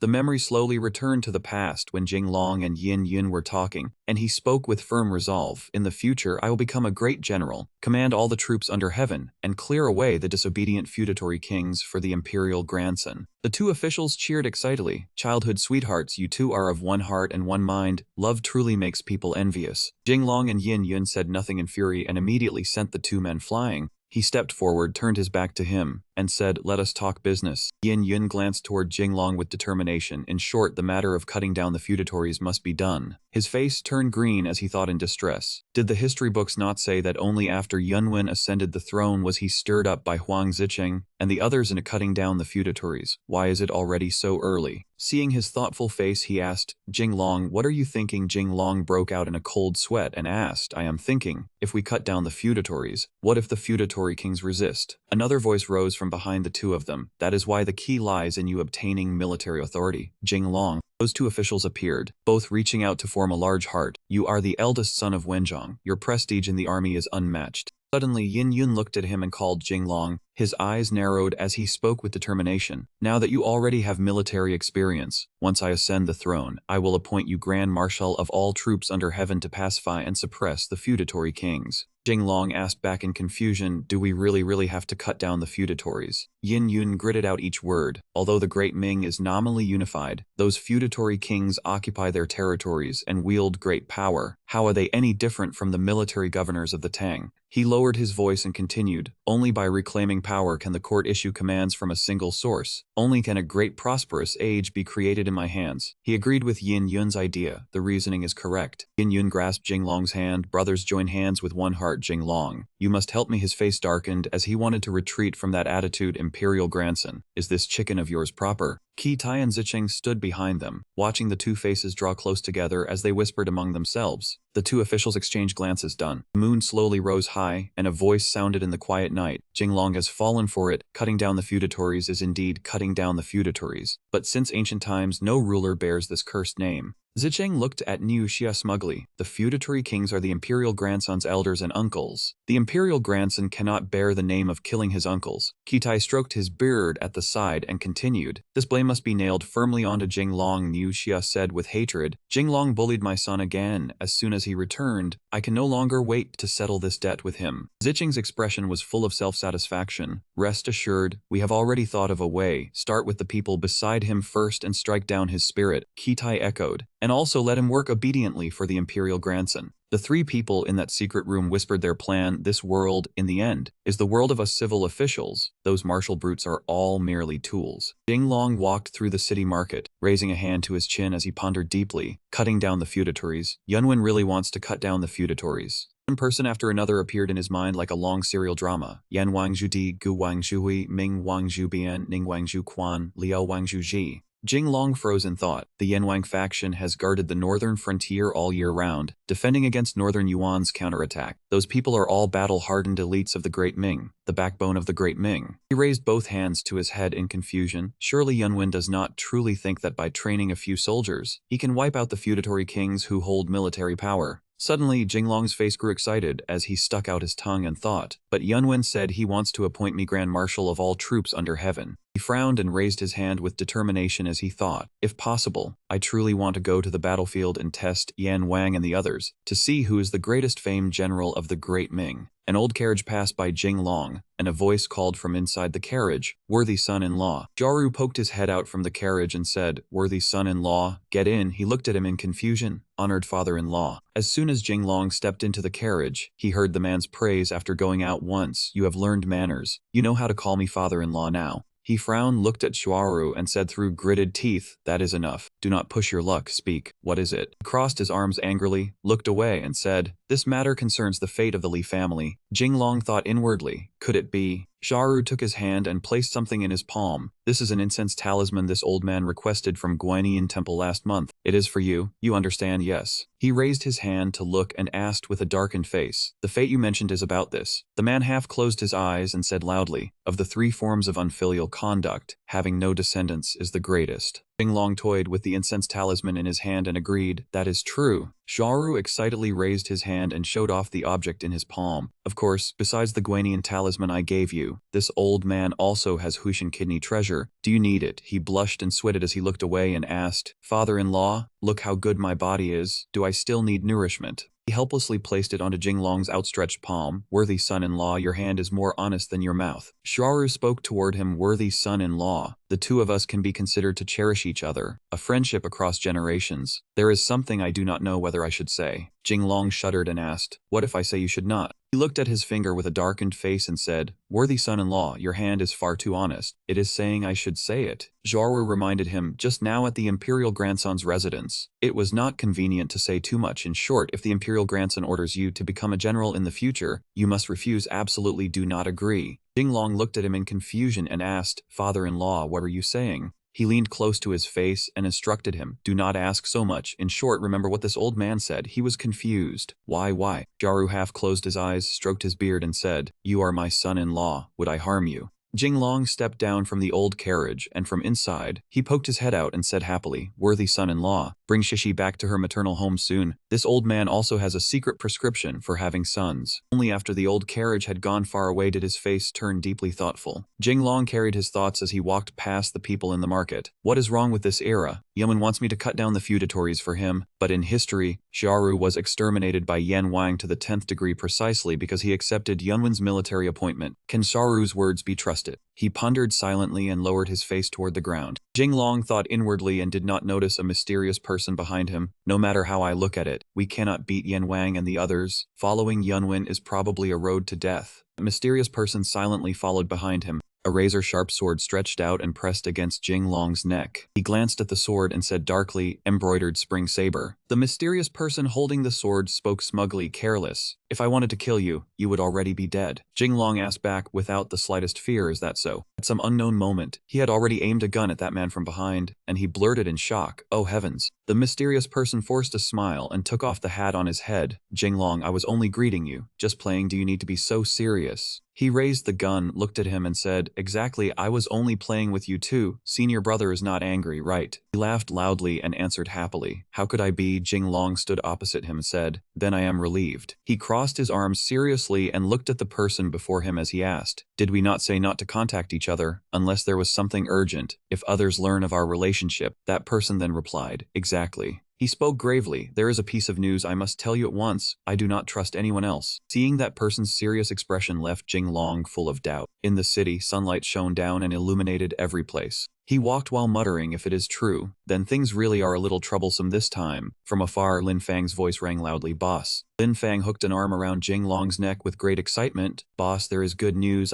Before Lin Fang could finish, he slapped him across the face and reminded him, "How many times have I said it? Do not approach me from behind." The one who had been wrongfully hit sat on the ground and cried, "I was wrong, boss." Jing Long was furious at that appearance and swung a punch straight into Lin Fang's face. Men should not learn that weird whimpering. The sky was clear and blue with clouds drifting high above. Huizu raised his cup of wine, looked at Jing Long and said, "Jing Long, I heard you came back, my brothers, and I want to invite you for a drink." He sweated like rain as he looked at the wine jar in confusion. "Wait, this wine," he pointed at it excitedly, "rest assured, this time is not imperial jade liquor. It is pure ergot too." Fang Sheng raised his cup of wine high and said, "We sold strong liquor to Joseon through Yan Wang. earning times the profit. Huizu gave him a thumbs up with great excitement. Worthy younger brother, this time we have made a huge profit. Chang Shang and Tang Li said in unison. We have already opened connections with the Liadong garrisons. Transportation is smooth and favorable. We are growing bigger and stronger. Jinglong raised his cup and waved his hand. It is still you brothers who are capable. He raised the cup to his mouth and laughed inwardly. At this pace, we can soon open a chain of shops, expand the commercial map, list 3 companies next year and harvest the gains. Go Chen sprang to his feet, raised his cup high, and recited poetry excitedly, making him spray all the wine from his mouth. For this scene, I should recite a poem. I stopped the carriage, sitting in love with maple woods at dusk. The reed door opens in surprise for my lord. After hearing the poem, Chang Sheng and the others all flushed bright red and shouted together, good poem, so wet. After saying that, Chang Sheng even moved closer, covered his face with his hand, and whispered to Jinglong, boss, I did not say it wrong, right? Everyone made big money. A bowl of wine was placed face up on the table.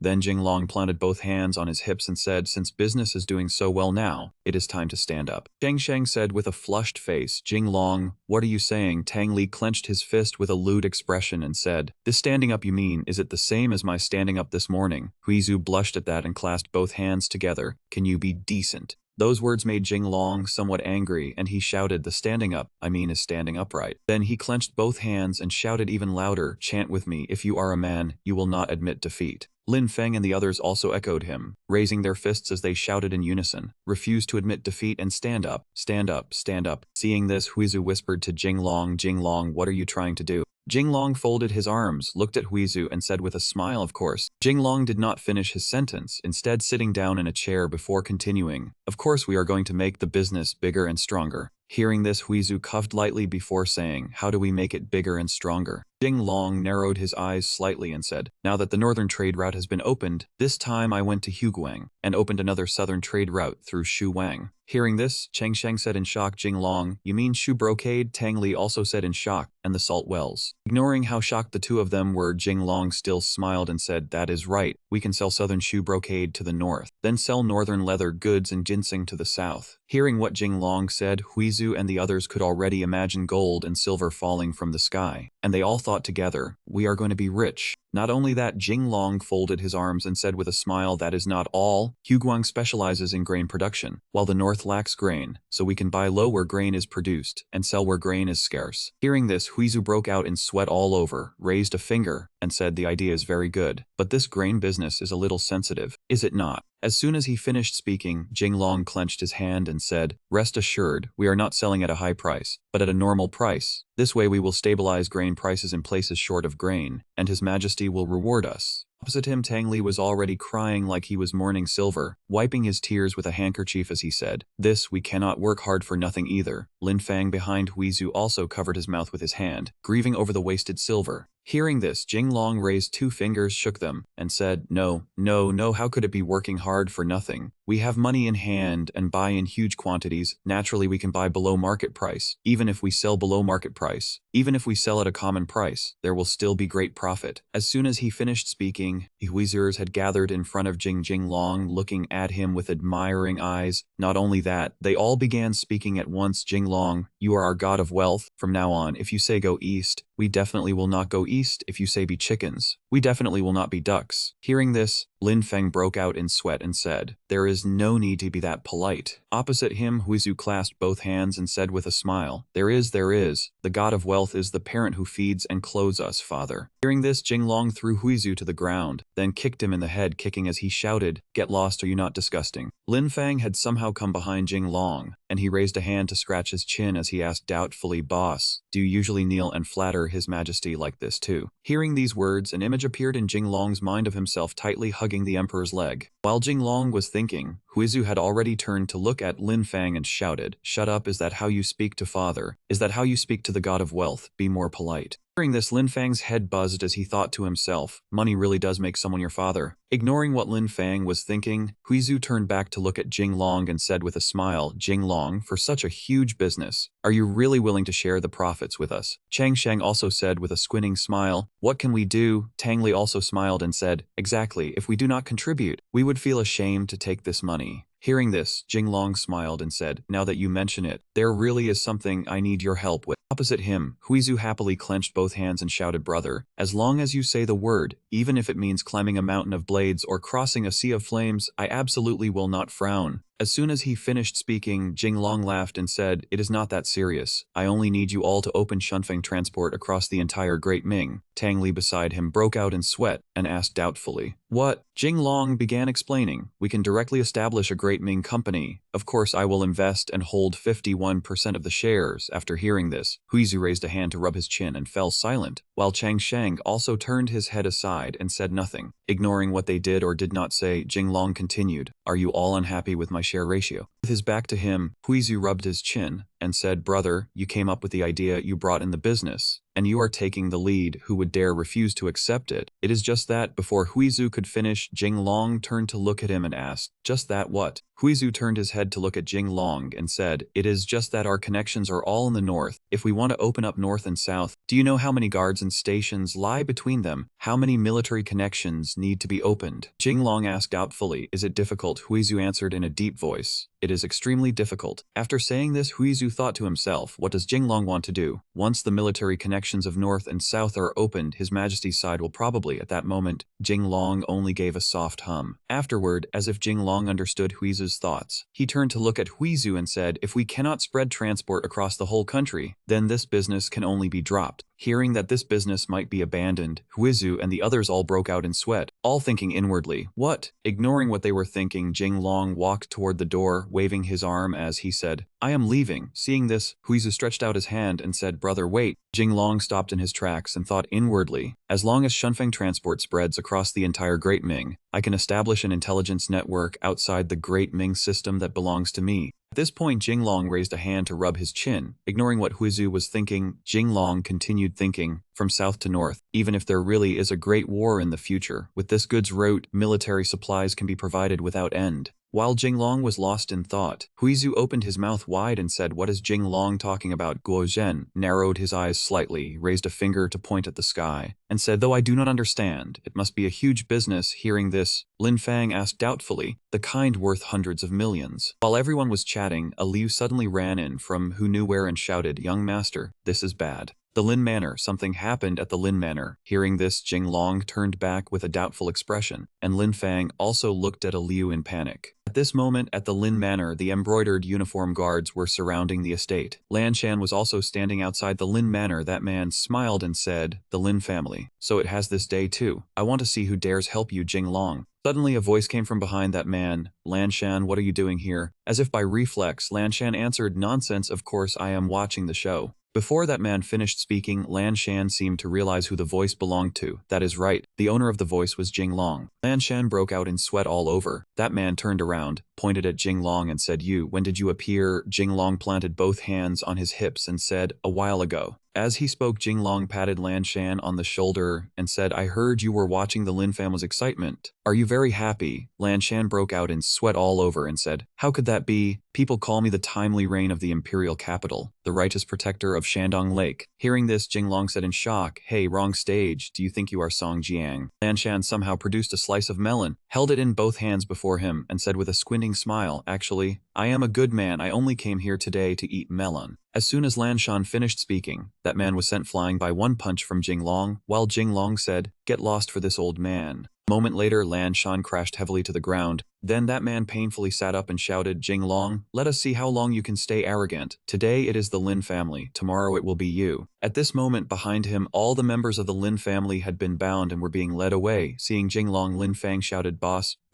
save me, save me. Hearing Lin Fang's voice, Jinglong turned back in panic and called out, Lin Fang. Tears streamed down Lin Fang's face as he shouted, boss, save me. But Jinglong paid no attention to Lin Fang and walked right past him, leaving Lin Fang doubting his whole life. A moment later, Jinglong ran over and tightly hugged Ning Er, then looked straight into her melancholy eyes and called, Ning Er cried as she called, Jinglong. Jinglong replied, Ning error, rest assured, I will definitely think of a way to save the Lin family. Lin Ning looked up him, Jinglong in the distance. Lin Fang looked at the two of them affectionately embracing, while crying miserably and said, Boss, I thought you wanted to save me. I did not expect my sister was still more important. Once there is a girl, humanity is gone. The embroidered uniform guard behind Lin Fang shouted, What are you making noise for? Who are you, daring to delay the embroidered uniform guards in their work? Lan Shan came to stand behind that embroidered uniform guard, raised his hand to point at Lin Fang, then shouted loudly, Punish him, daring to obstruct the embroidered uniform guard in their work. By law he should be beheaded. The embroidered uniform guard ignored Lan Shan and ran over to Jinglong, then said, I did not know young Master Li was here. Forgive this lowly one for having eyes yet failing to see. Jinglong clasped both hands and said, One who does not know is not guilty. Behind him, Lan Shan was so furious he nearly spat water. Jinglong folded his arms and asked, Is the Lin family matter serious this time? The embroidered uniform guard says. This before the guard could finish speaking. Lan Shan shouted loudly from behind, Serious. Definitely serious, embezzling the national treasury. This is a grave crime worthy of clan extermination. Jinglong angrily clenched his fist and shouted, Stupid Lan Shan, shut your mouth for me. Lan Shan happily shouted back, I will not shut up, in front of the embroidered uniform guard. What do you dare do to me? Jinglong turned to look at Lan Shan, but spoke to the embroidered uniform guard behind him. If someone obstructs the embroidered uniform guard from investigating a case, that guard immediately replied, Then let him know the might of the Ishuchun blade. Hearing this, Lan Shan cried and laughed as he shouted loudly, under broad daylight, I do not believe you. Jinglong can cover the sky with one hand. As soon as he finished speaking, he was dragged away by two embroidered uniform guards. Seeing this, Lan Shan cried out loudly, Wait, I have not broken the law. I am a censor. An embroidered uniform guard turned back and shouted loudly, I do not care what you are. You offended young Master Li and still want to run. After saying that, he turned back, cupped his hands, bowed, and said, Young Master Li, say what you need quickly. There is only a quarter of an hour. Hearing this, Jinglong said, Thank you. A moment later, a man wearing a veiled hat walked over and said to Jinglong, I received news that His Majesty intends to act against the Lin family. Hearing this, Jinglong said in panic, What? Why would His Majesty? That man moved his hat slightly before saying, I do not know. In any case, be careful. If the charges are confirmed, the Lin family men will be beheaded, the women sent to the Jiaofang Bureau, no one will escape. Jinglong asked in panic, Why does His Majesty want to deal with the Lin family? That man had already walked some distance away before saying, Do not worry about so much. This is as far as I can help you. After that man had gone far away, Jinglong ran over and hugged the crying Ning Er, then said, Ning Er, do not worry. I will definitely be able to save you. Lin Fang, who had been standing behind them, also ran over crying and shouted, Me too, boss, do not forget me. Jinglong turned around and said, Do not worry, not only Ning Er and you, I must save the entire Lin family.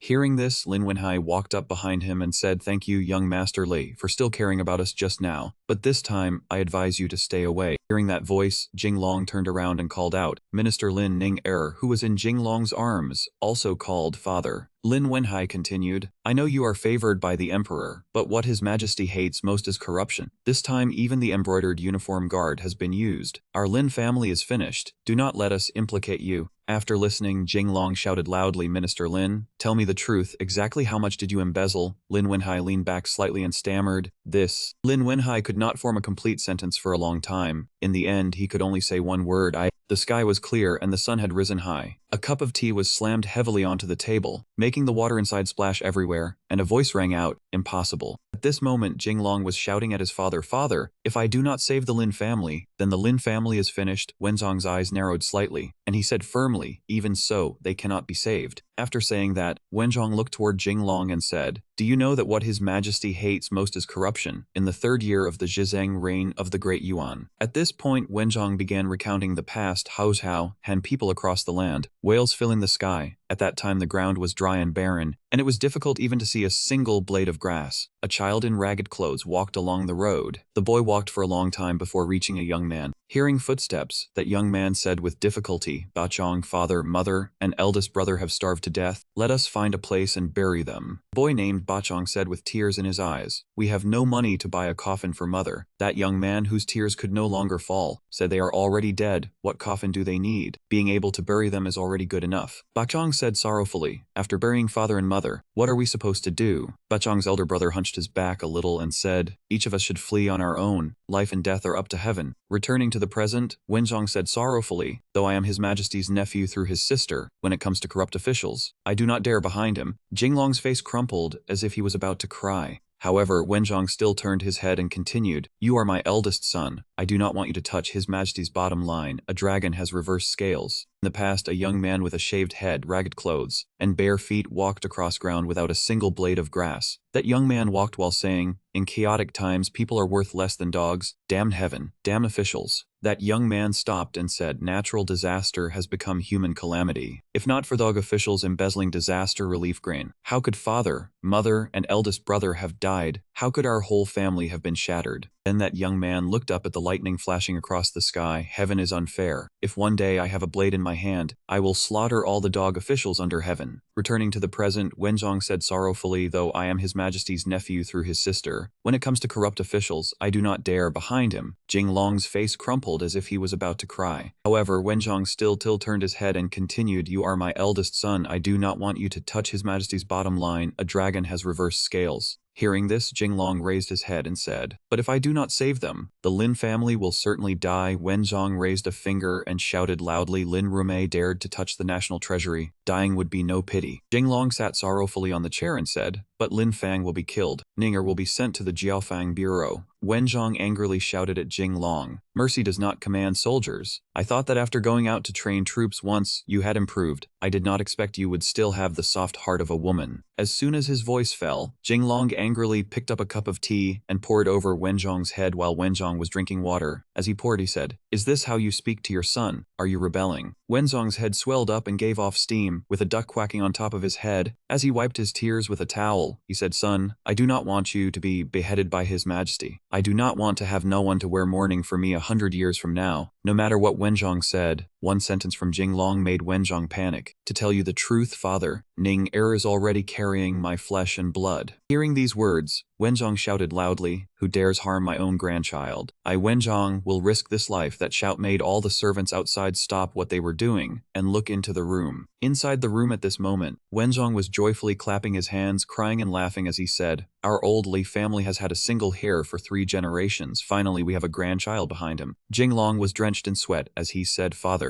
Ning Er has only just become pregnant. Wenzhong turned back to look at Jinglong and said, No need to say anything. Since she is carrying the seed of my Li family, I, Wenzhong, will protect it even if I must risk this life. At this point, Wenzhong's voice softened. Where is Ning Er now? Jinglong stammered, At the Jiaofang Bureau. Hearing this, Wenzhong shouted loudly, What, who dares imprison my daughter-in-law at the Jiaofang Bureau? I will chop him to death. Jinglong was drenched in sweat and said it was His Majesty. As soon as his voice fell, Wenzhong seemed to be pierced through the heart by 10,000 arrows. He painfully clutched his chest, while his mouth spat out a great deal of blood. A moment later, Wenzhong sat in the chair, holding a towel to wipe the blood from his mouth, then said, If it was Majesty's order, then he must have his reasons. Hearing this, Jinglong shouted loudly, Father, you changed too quickly. As soon as his voice fell, Wenzhong silently patted Jinglong on the shoulder. Then he withdrew his hand, frowned, and said, Son, rest assured, since she is carrying a grandchild of my old Li family, I will definitely save her. Tomorrow I will go to court and seek an audience with His Majesty. Sometime later, Jinglong walked through the streets with his hands clasped behind his back, leading a Liu and the others. As he walked, he said gloomily, I wonder how things are going with father. Jizi came up behind Jinglong and said with a smile, My lord, with Duke Kao's prestige, His Majesty should give him some face. Jinglong's face was drenched in sweat as he said, When that cheap father does things, I always feel he is somewhat unreliable. Jizi fanned himself with the fan in his hand and said, How could that be? Duke Kao is a famed general of our great Ming, with illustrious battle achievements, and he is also His Majesty's nephew through his sister. His Majesty will surely grant him this bit of face. At this moment in the imperial palace, the emperor was sitting on the dragon throne and shouting loudly, Impossible, do not say she is Jinglong's woman. Even if he is an imperial relative, we must still behead him. Wenzhong was kneeling on the ground, crying loudly as he reached up and said, Your Majesty, it was not easy for Jinglong to finally have a child. Hearing this, the emperor said in panic, What, Jinglong is pregnant? Why do we not know? Jinglong even has this function. At this point, the emperor's voice grew louder. Could it be that Jinglong is a woman disguised as a man? Wenzhong lifted his head, crying as he said, Wrong, it was not Jinglong. It was Ning Er. She is carrying Jinglong's flesh and blood. Hearing this, the emperor raised his hand, pointed at Wenzhong, and shouted, "How can this be? I arranged for him to marry Fang Xiao's daughter. Since when has he been involved with the Minister of Revenue's daughter?" Wenzhong hurriedly bowed his head to the floor and said, "Your Majesty." On Jinglong's side, he was covering his nose tightly.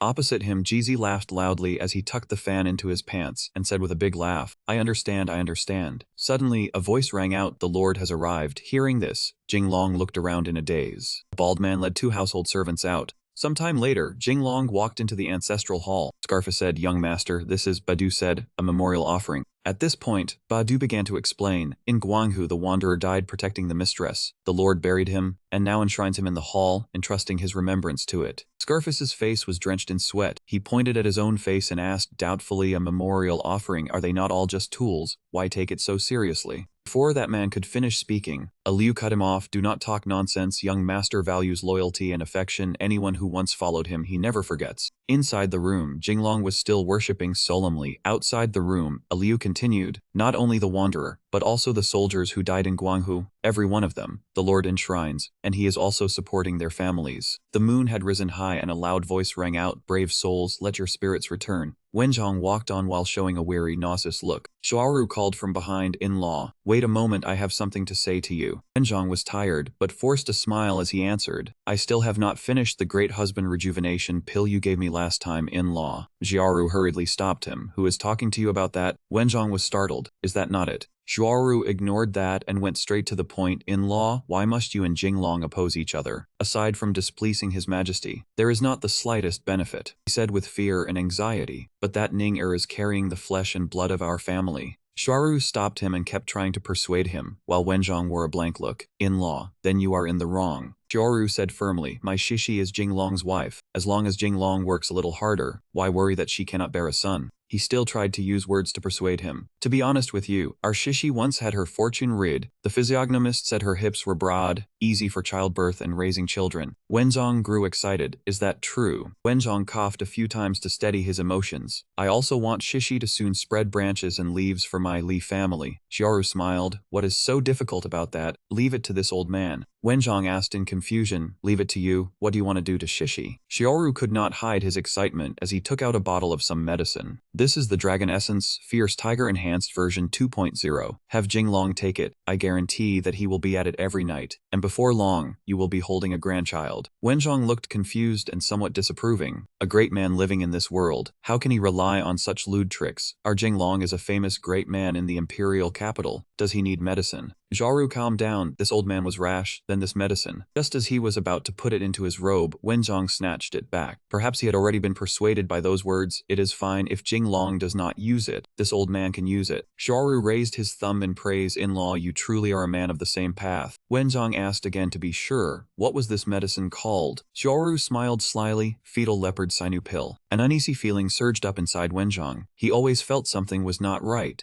That night, somewhere Niu Xia laughed smugly at the current result. Jinglong is finished this time. Without the support of the Ministry of Revenue, how can his business continue? That Kitai also laughed in agreement at the situation. The Lin family has fallen, which means Jinglong has lost one arm. The good days of Wenzhong's military faction are about to end. Niu Xia added, "This realm, in the end, belongs to our Confucian sect." He turned toward Huang Zizang. "How are things with Zizang?" Huang Zizang looked indescribably uncomfortable. "I remember there is something at home." He made an excuse and walked outside, thinking of the letter he had received recently. Who delivered this letter? The servant at the time said, "No one was seen. It was stuffed into the crack of the door." In that letter, after reading it, Huang Zizeng had been exhausted until now. "Your son is in my hands. If you want him to live, then you." He walked with a lantern while thinking with worry, "Who on earth is it, to dare use my son to threaten me? Beneath the sun of heaven's feet, there is actually such a bold enemy." Huang Zizeng looked up at the place he was going to tonight. He slowly stepped into the Li residence. Huang Zizeng saw Jinglong standing before those memorial portraits, and was filled with astonishment. "Jinglong."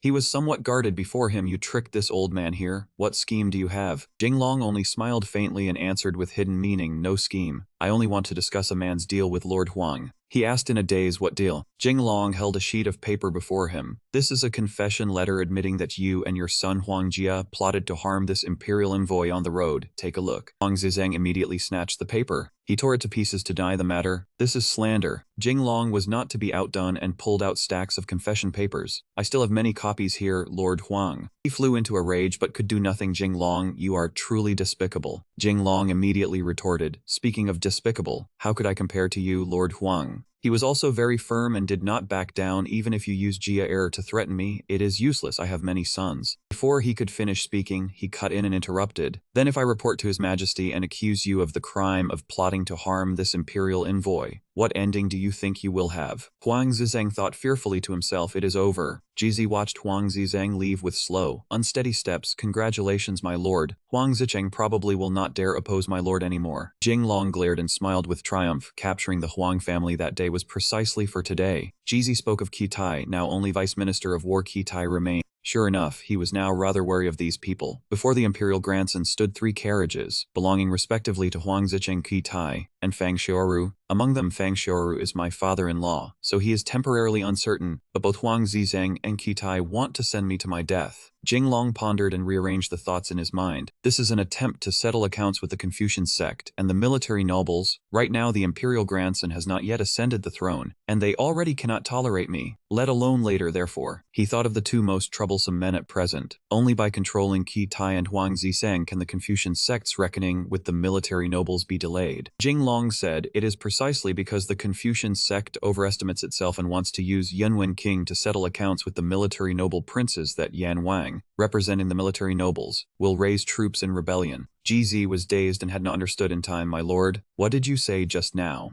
Jinglong gave a forced smile and brushed it aside. Nothing, I just feel a little hesitant. GZ asked. As for Qi Tai, he interrupted, understanding what he was about to ask. Rest assured, I have made arrangements. On a deserted street, Qi Tai was walking along calmly. Suddenly a hand covered his mouth. They dragged him into an alley, and Qi Tai shouted loudly, insolent, I am the Vice Minister of War, who dares scheme against this old man so boldly. He suddenly realized they were his own child and another person. Shu Yang, Nuanyu, what are you doing? They called out with some joy. Teacher, father. Qi Nuanyu looked her beloved father with sparkling eyes and pleaded, your daughter has an important matter to discuss with you. Qi Tai seemed to know his own child very well and refused at once discuss. If it is related to Jinglong, then say no more. He raised his hand to stop her, indicating that he did not want to say anything further. A grown daughter cannot be kept. If you want to help Jinglong, then from now on you no longer have this father. Zhou Yang immediately swept his sword to the neck of Qi Tai's son. Senior brother Qi Nuanyu, senior brother, forgive my offense. Nuanyu's elder brother was powerless. What are you doing? Qi Nuanyu frowned firmly.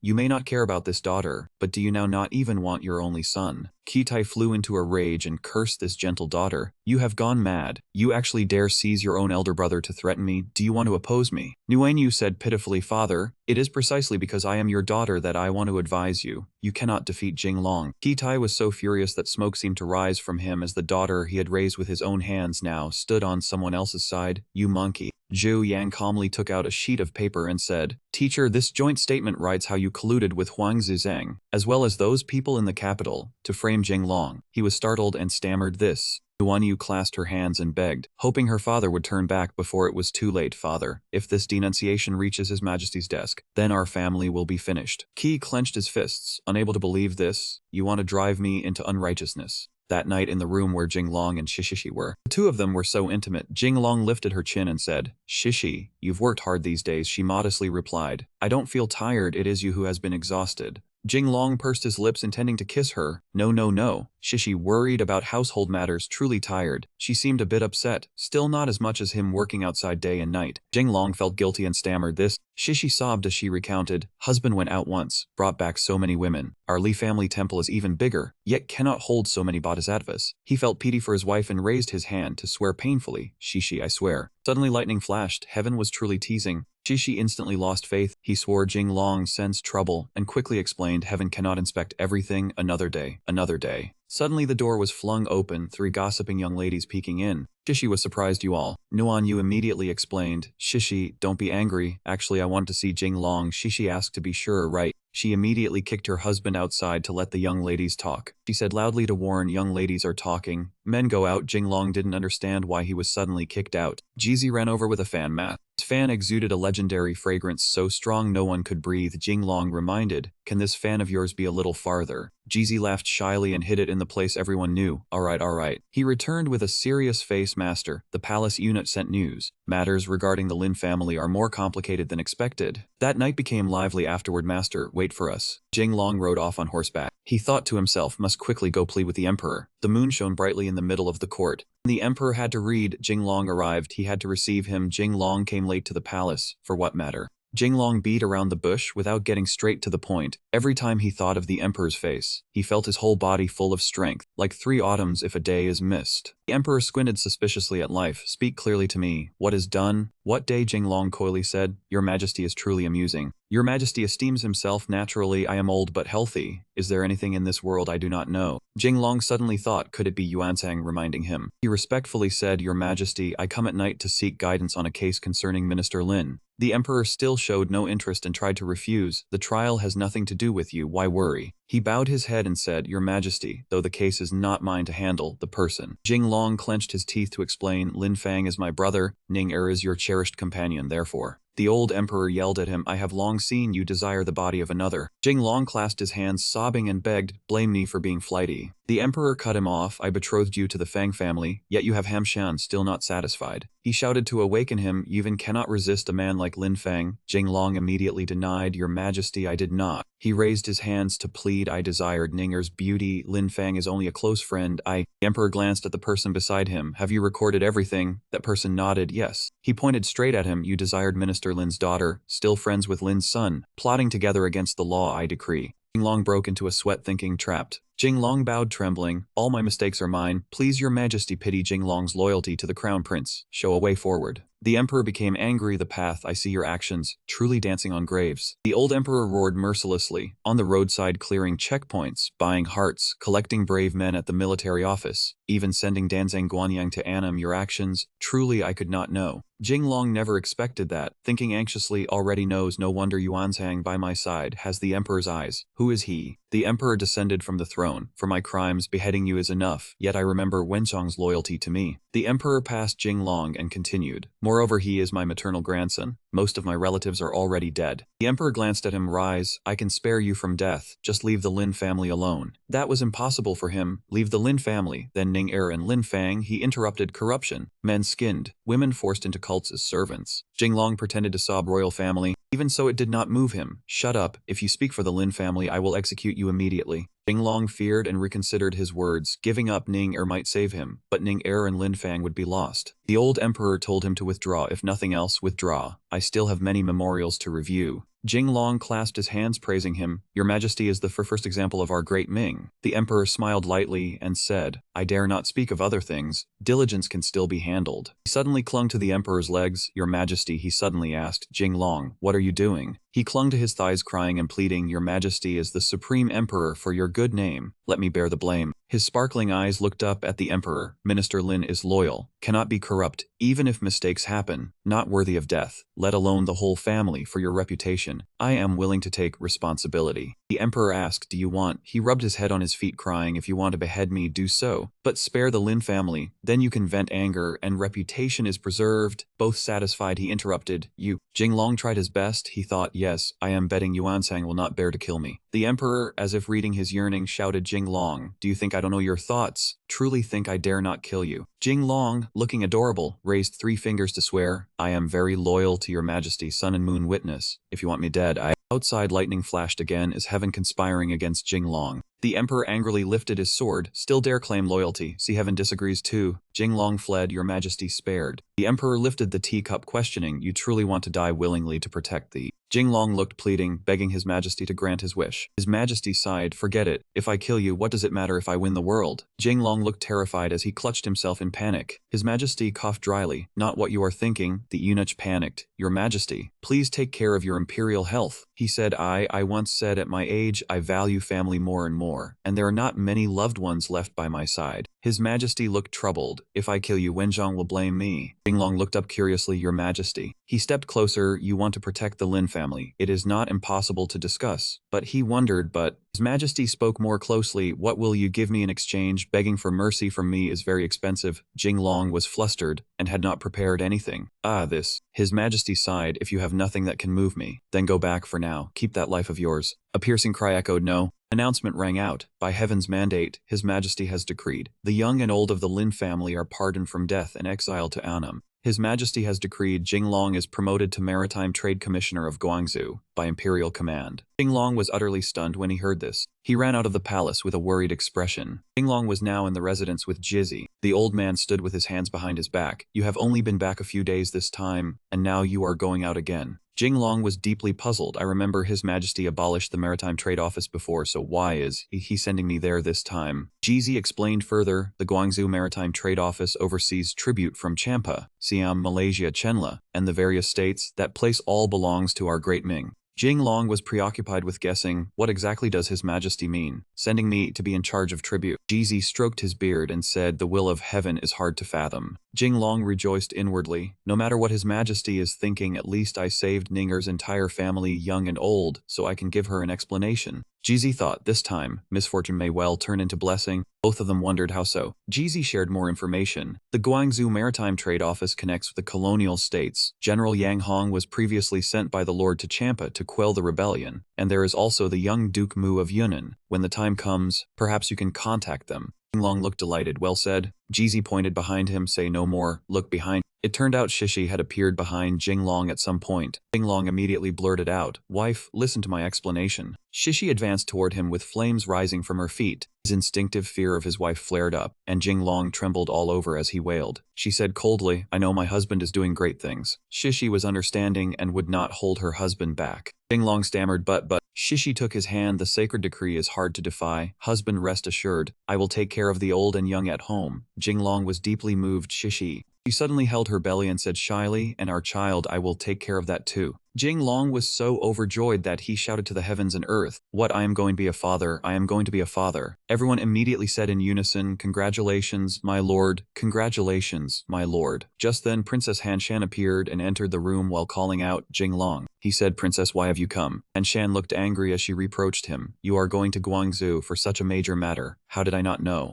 Jinglong raised his hand to explain, this is His Majesty's decree. I do not want to leave the capital either. I have not been back long this time. And Shan put her hands on her hips and said angrily, I do not care. If you go to Guangzhou, you must take me with you. He immediately panicked. How can that be? The road is so far, Lingnan is full of disease, and the princess has a precious body. Han Shan immediately rebuked Jinglong's thoughts sharply. Why can I not go along? You will definitely flirt with many girls again. He tried to stop her. No, I am devoted to pursuing my career. I absolutely will not provoke any romances. But Han Shan remained firm. Have you ever had few romances? Jinglong immediately issued an order. In short, I am not taking anyone this time. All of you stay in the capital and wait for my return. Han Shan crossed her arms and shook her head. I do not believe you. Jinglong raised 3 fingers and said loudly, I swear I will not provoke romances outside this time. All right. As soon as he finished speaking, thunder struck across the sky. And Shan shouted angrily, even heaven says you cannot be trusted. He stammered. Linfang, Aliu, and Jizi were eavesdropping outside, and secretly laughed as they heard Han Shan's echoing voice. You lied. You still said you'd not want romance, and now you have turned to stone. Then, out of nowhere, the whole group that had been eavesdropping tumbled into the room. The group fell into a heap on top of one another and groaned, You are crushing me to death. The goat stench on Badu is too strong. That is not goat stench, that is armpit odor. Everyone wondered, My lord, what part is hard? Jinglong immediately replied, My fist. It is my fist that has gone hard. You people are annoying me to death. The scene shifted to a carriage in the forest. Han Shan was happily leaning on Jinglong's shoulder while he wore an extremely tense expression. She told herself, on this journey, I will become Jinglong's exclusive favorite. No one should even think of competing with me. Jinglong held his face with a headache. Han Shan, I already said I was going out alone this time. Why would you not listen? Han Shan suddenly reached out and stroked his face, making cold sweat pour from him. He said earnestly, I do not care, Shishi is pregnant, and I want that too.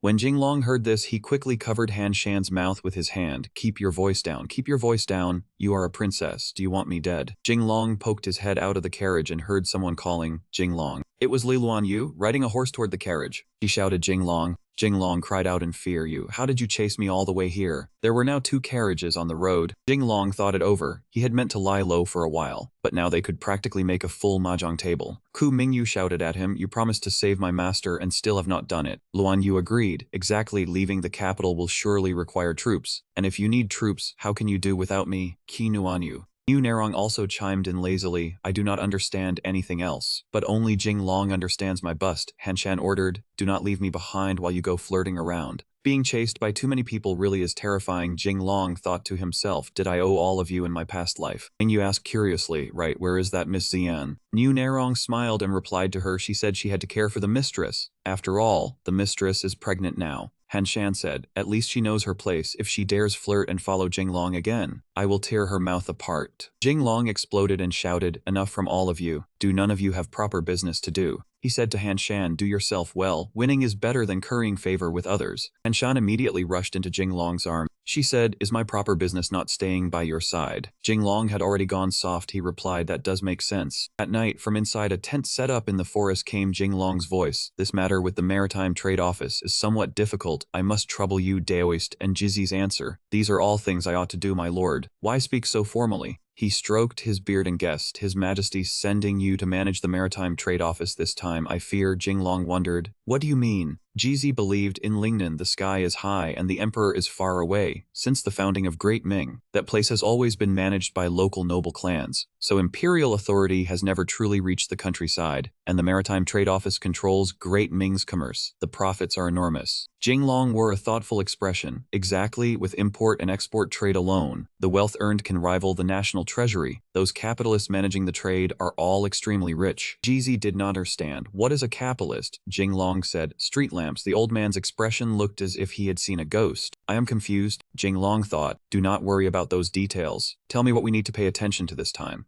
Jizi then spoke up, my lord is an outsider. Once you arrive there, the first thing is to gain a foothold, but I fear this time will be harder than training troops in Huguang. Jinglong panicked. Why? He stroked his beard and continued calmly, back in Huguang, the local tyrants all took you for a wastrel young master, and were unprepared as you quietly built up your strength. That was why you succeeded. Jinglong heard Jizi's words and suddenly grew unsettled, but after Huguang, the whole world knows my lord has the talent of a famous general, and is a renowned commander of our great Ming today. Someone like you going to Guangzhou, I fear that before you even arrive, the local tyrants there will already be scheming how to get rid of you. He said solemnly, after all, the Huguang local tyrants are the perfect example. They were already swept clean by my lord once. Jinglong slammed his hand hard onto the tabletop, looking extremely furious. That is true. Cutting off someone's road to fortune is like killing their parents. The profits of overseas trade are so great that killing people would be nothing strange. Jizi thought His Majesty wants to use this troublesome princess to harvest the Lingnan local tyrants like vegetables. Here, as they were escorting you into exile, a voice urged, move, hurry up. A call made Ninger turn her head back. Ninger.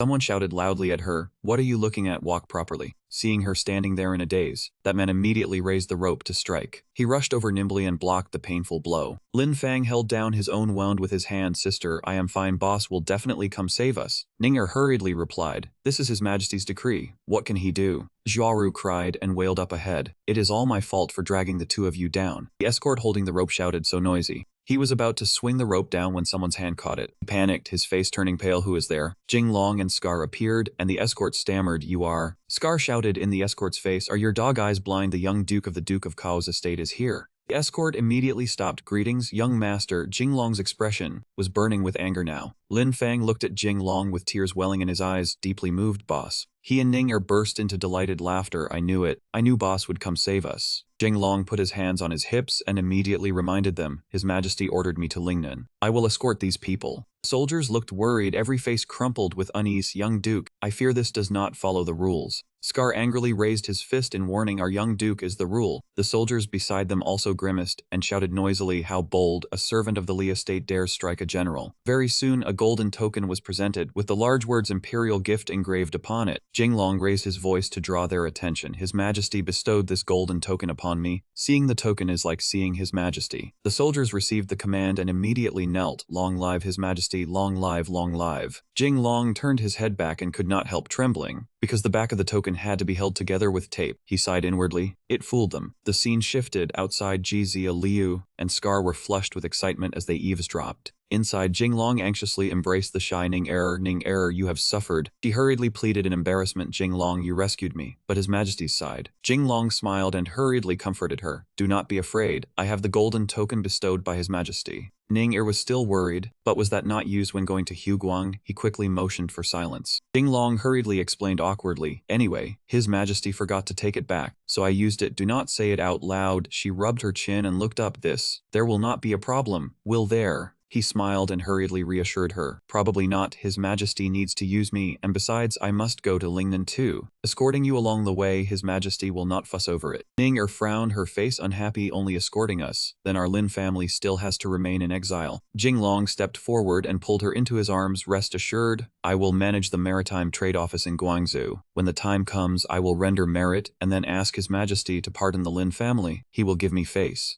The two quickly understood each other, closed their eyes, and became one. Just then Jizia, Liu, and Scarface suddenly fell in, for the door had long since been unable to bear the weight of those people. Jinglong and Ning were startled, their eyes meeting as they looked over. Embarrassed screams quickly echoed everywhere. At the transport office of the former Guangzhou Maritime Trade Bureau, inside the room was a man with his hair tied high, dressed in red robes, and this man was none other than the former head of the Guangdong Transport Bureau, Jiang Jinian. Someone ran in anxiously. My lord, I hear that Jinglong is about to arrive. How should we deal with him? He turned around in irritation and cursed. If I knew, I would have acted long ago. Jiang Jinian's eyes suddenly lit up. Seeing this, Eunuch Jiang said in a low voice, Eunuch Jiang, he has an imperial decree. We cannot fight him. As soon as the words fell, Jinian immediately turned and struck him with a world-shaking punch. He spoke while stomping again and again on the man beneath him. You are the eunuch, your whole family are eunuchs. I hate it most when people call me eunuch. After beating him for a while, Jinian rubbed his forehead and ordered, drag him out. He asked, where has Jinglong reached? The other man bowed and reported, I heard he met strong winds on the river a few days ago. He will probably need some more time.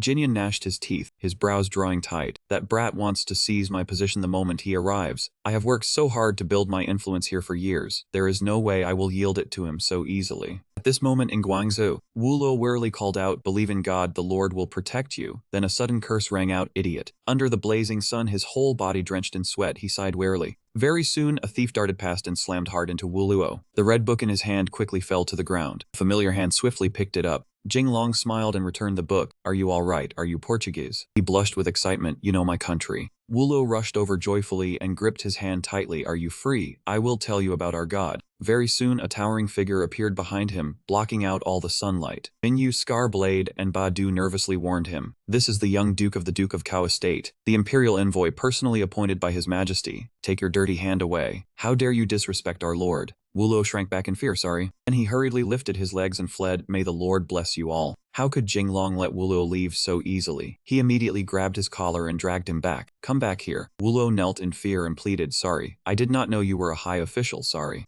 Jinglong smiled awkwardly. I do not mean to blame you, I just have a few questions for you. Without delaying any longer, he went straight to the point. Since you are Portuguese, you must know the Phalange canon, right? Wu Luo answered in confusion. Yes, I am a cardinal. Jinglong punched him in annoyance. I am not talking about sex. Canon, do you understand? Wu Luo held the swollen lump on his head and asked blankly, God, why are you asking about cannons? He lifted his chin and raised his hand in introduction. Of course it is to open Lam Tin Vocational School. Jinglong's words only made Wu Luo even more confused, his face going stiff. Jinglong smiled and offered the reward. In any case, you do not need to worry. If you can help me obtain that red barbarian cannon, I will reward you handsomely. If you can obtain the cannon casting technique, even helping you build a church would not be impossible. Wu Luo's attitude changed in an instant and he rushed over in delight to hug Jinglong's leg. His eyes shone as he looked at him. Lord, you must be my lord reincarnated. You are the Holy Son. Praise the Holy Spirit. Jinglong and Mingyu curled their lips, wasting time with this foreign devil again. Hurry to the Maritime Trade Office. Over by the harbor, crowds bustled about receiving cargo. Shouts rang out, what are you doing? What? This is Guangzhou, also known as Yangcheng. Since ancient times it has been a key hub of maritime trade. Just then, a piercing shout rang out from the Maritime Trade Office. Get out. Jinian was beyond furious. 1 month, an entire month without any news of Jinglong. Could that man have vanished from the world like smoke? The person behind him anxiously comforted him. Perhaps he fell ill on the road. Jinian turned around and slapped her hard across the face in rage. Monkey, you piloted fool. Jinglong would not fall ill even if you did. Another person quickly stepped in to flatter him. Commissioner, perhaps Jinglong fears your might, so, hearing this, Jinian repeated softly, fears me. The crowd acted as though they had found treasure and flattered him with all their might. Yes, yes. My lord has operated in the Maritime Trade Office for many years. Everyone above and below this place is your person. Who would not be afraid? If Jinglong does not come, so be it. And if he does come, he will still drink your foot-washing water. After hearing this, Jinian stroked his chin and found it reasonable. That does make sense. Very soon a scream rang out outside. Commissioner, bad news that Jinglong, he has arrived. What? He walked out unhappily and bowed his head. I did not know young Duke Li had arrived. Forgive me for not coming out to welcome you from afar. Wulo smiled excitedly. May the Lord grant you peace. Jinian froze. This, how is Jinglong a foreign devil? Suddenly a large hand appeared before Wulo's eyes. In an instant, Badu stepped out, gritted his teeth, and knocked him flying. Move aside. You are blocking the young master. Jinglong and his people stepped forward. Commissioner Jiang, honored to meet you. He bent over uneasily. Young Duke, this is not good. This man suddenly appeared and caught me off guard. Jinglong smiled and turned around. This is His Majesty's Imperial Edict. Jiang Jinian received the decree. For some reason, he immediately raised his hand to stop him. Wait. Jinian pointed at him with an unpleasant look and questioned him. I heard bandits have been running rampant lately. The Imperial envoy Jinglong encountered bandits on the road, and his boat sank in the middle of the river. Who are you people? How dare you impersonate an Imperial envoy? He spoke loudly, but inside he was trembling with fear. I cannot let him read the Imperial edict here. If the decree is read, I am finished. Badu spoke up indignantly. What are you saying? You are turning black and white upside down. Jinian was furious and desperately wanted to drive these people away. Everyone above and below the Maritime Trade Office is my person. If I say you are guilty, then you are guilty. Men, arrest them for me. Behind them a loud shout suddenly rang out. Embroidered uniform guards on duty. Unrelated people withdraw. Jinian's face turned deathly pale, tears streaming down as he turned his head. Embroidered uniform guards. How can there be embroidered uniform guards? Jinglong smiled and signaled Jiang Jinian. Did you really think that after I arrived a month ago, I was just resting and recuperating? I have already investigated clearly the evidence of your corruption and defiance of royal law at the Maritime Trade Office. Only then did he shout furiously, embroidered uniform guards, arrest him for me. The soldiers immediately answered the order, yes. Jinglong's command, Jinian was tied up and forced to kneel. He questioned in fury. I refuse to accept this. I am the Maritime Trade Office official personally appointed by His Majesty. You cannot treat me this way. Holding a stack of documents in his hand, Jinglong said coldly, do you know what these are? They are all memorials accusing you of corruption and defiance of royal law. He angrily tried to evade it. That is because they envy me. This official sits in this position and blocks other people's road to fortune. Ning Er flipped through a ledger from the stack of papers piled as high as a person. The accounts have already been checked. Jiang Jinian has served at the Maritime Trade Office for 10 years, and in total embezzled 71,320,000 taels, while also seizing 400 plots of farmland from merchants, 500 houses,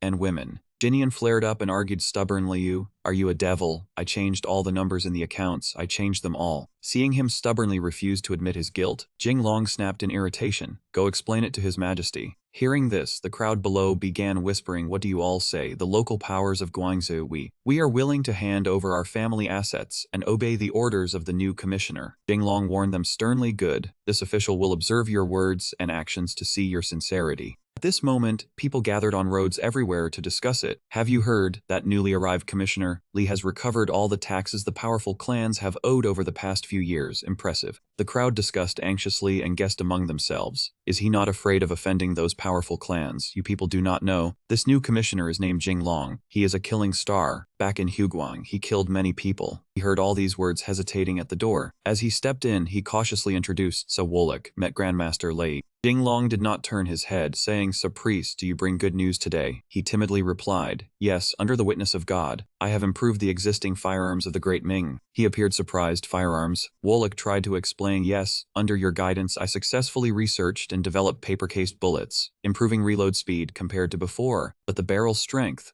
Jinglong turned sharply to cut him off. "I am not asking about firearms, I am asking about the Crimson Cannon." Woloch shrank. "Grandmaster, cannon technology is complicated. The hardest part is barrel strength. I have summoned craftsmen from various countries to Hua, but I still need some time." Jinglong, slightly impatient, "You want money, you want men, I can satisfy you, tell me, how much longer?" Woloch trembled and dared not argue. He carefully said, "This at least half a year more." Jinglong turned to warn, "Then I will give you half a year. Resolve the Crimson Cannon technology. I grant you a cathedral if it still fails after half a year." His voice deepened. "Bring the head to me." Woloch trembled, bowed, and obediently said yes. Suddenly a shrill voice rang outside. "Master." Scarblade rushed over in panic to report urgent military news. He hurriedly took out a letter. "This is from the Siege Division, General Yang Hong, 800 miles urgent report." Jinglong slowly opened the letter, and Nam, from former vassals, became part of Chinese territory. During the 5 dynasties and 10 kingdoms it was divided, until the reign of Ming Xuan. As soon as he finished reading, he slammed his hand on the table angrily, making everyone more anxious. "Master." Jinglong's eyes filled with anger. "Ah Hong's troops have been defeated." Scarblade and Jizzy were also surprised, and Nam's dense humid rainforests, rebels constantly ambushing day and night. Ah Hong fell into an ambush. Ming Yu, worried, quickly asked young Master Li, "What will you do?" Liu beside her sobbed, "General Yang's men are elite young masters trained at Guang Lake. If they lose." Jinglong worriedly reported to Jizzy, "Taoist master, what do you think?" He frowned. "Those in General Yang Hong's hands are your property, must not be lost in." And Nam.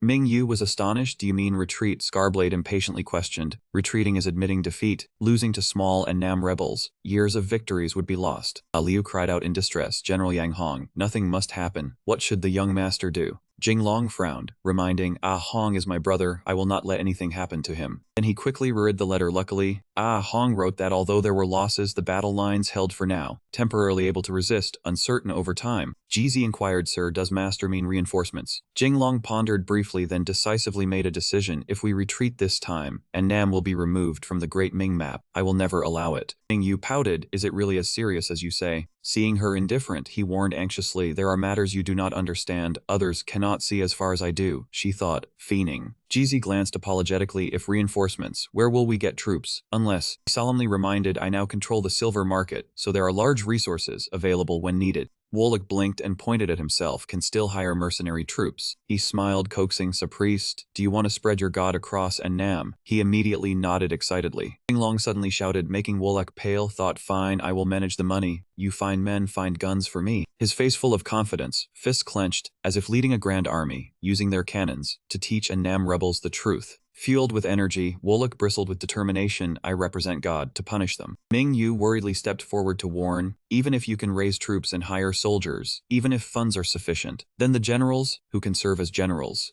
Jinglong frowned, muttering thoughtfully, "Commanding this army, indeed a difficult topic." After thinking, he knew what to do and immediately became cheerful. "Come out. I planned a surprise. Now I reveal my hand." A figure quickly entered. Ming Yu turned curiously behind. As soon as she saw him, her eyes welled with tears. The man entered, smiling in Ming Yu's excitement. "Father Kuneng, former admiral of Sichuan, father of Ku Ming Yu." He smiled to reassure her. "Ming Yu has suffered enough." Behind the curtain, 2 more appeared, including us, Q Yu and Q Dao. She shouted in astonishment, her voice betraying emotion. "Eldest brother, second brother." Q Yu smiled happily, this time thanks to the young master's assistance. Jinglong proudly lifted his head to accept the praise. "Thanks to the young master for helping us escape." He smiled, "Also because you were not at fault, I could help." He glanced at Ming Yu. "So I promised to save you and your father, I have done it." She tugged her sleeve to reveal her white shoulder, moved beyond words, only able to repay with her body. The 3 immediately grimaced, not daring to acknowledge acquaintances. No eyes to see. Jizzy frowned, stroking his beard. "So the general's leading reinforcements master's plan." Jinglong immediately slammed the table angrily. "Still not enough." He grimaced, voicing his speculation. "If just defending the border, relying on generals Yang Hong and Ku Neng is sufficient. But I do not only want to defend, I also want." Then Jinglong hummed ambiguously. Suddenly he announced his intention. "Also want to strike, permanently putting the Lao on the Huaxa map, avoiding future generations' troubles."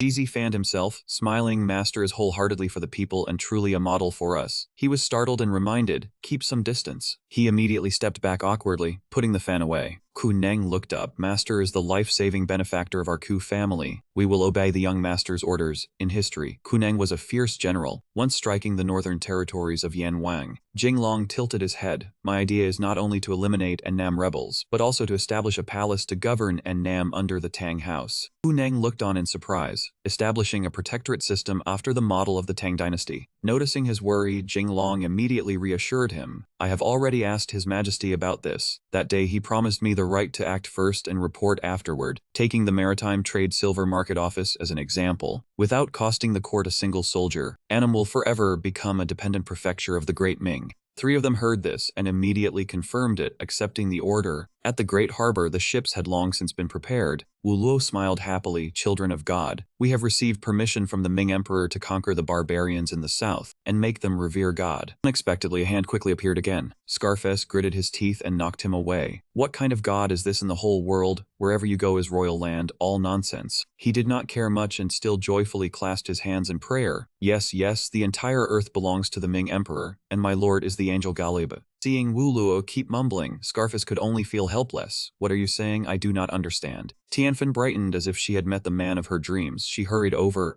Brother. Tianfen gently reached out, her voice full of joy and delight. I finally waited until you came. In an instant she hugged Jinglong, making him fall before he could steady himself. Do not be so enthusiastic. Their embrace stirred the jealousy of Luan Yu and Ming Yu nearby. Let go, you shameless woman. Yang Hong walked up to Jinglong. Brothers speaking with brothers. Jinglong, you personally brought reinforcements here. I truly had not expected it, Jinglong happily replied. Once on the battlefield, we are blood brothers. He remembered the old days when we were young. We said we would kill enemies together. I still remember. Tianfen was so excited that she jumped up and hugged Jinglong again. You did all this for me. I am so moved. After being hugged twice, he could hardly suppress the feelings inside him. So, utterly embarrassed, Jinglong's blood groove was already empty. After that, Tianfen brought wine over for everyone. Your brother, what is wrong with you? Look at this 5 poisons wine I brewed myself, steeped with snake venom, centipede, scorpion, and hippopotamus. Drink it and it will nourish you and strengthen the kidneys, guaranteed to restore you to full blood. Jinglong used paper to stop the bleeding. No more nourishment, any more nourishment, and I will. Rather tired, he said. This young master came this time to help you wipe out the rebels. I came to handle proper business.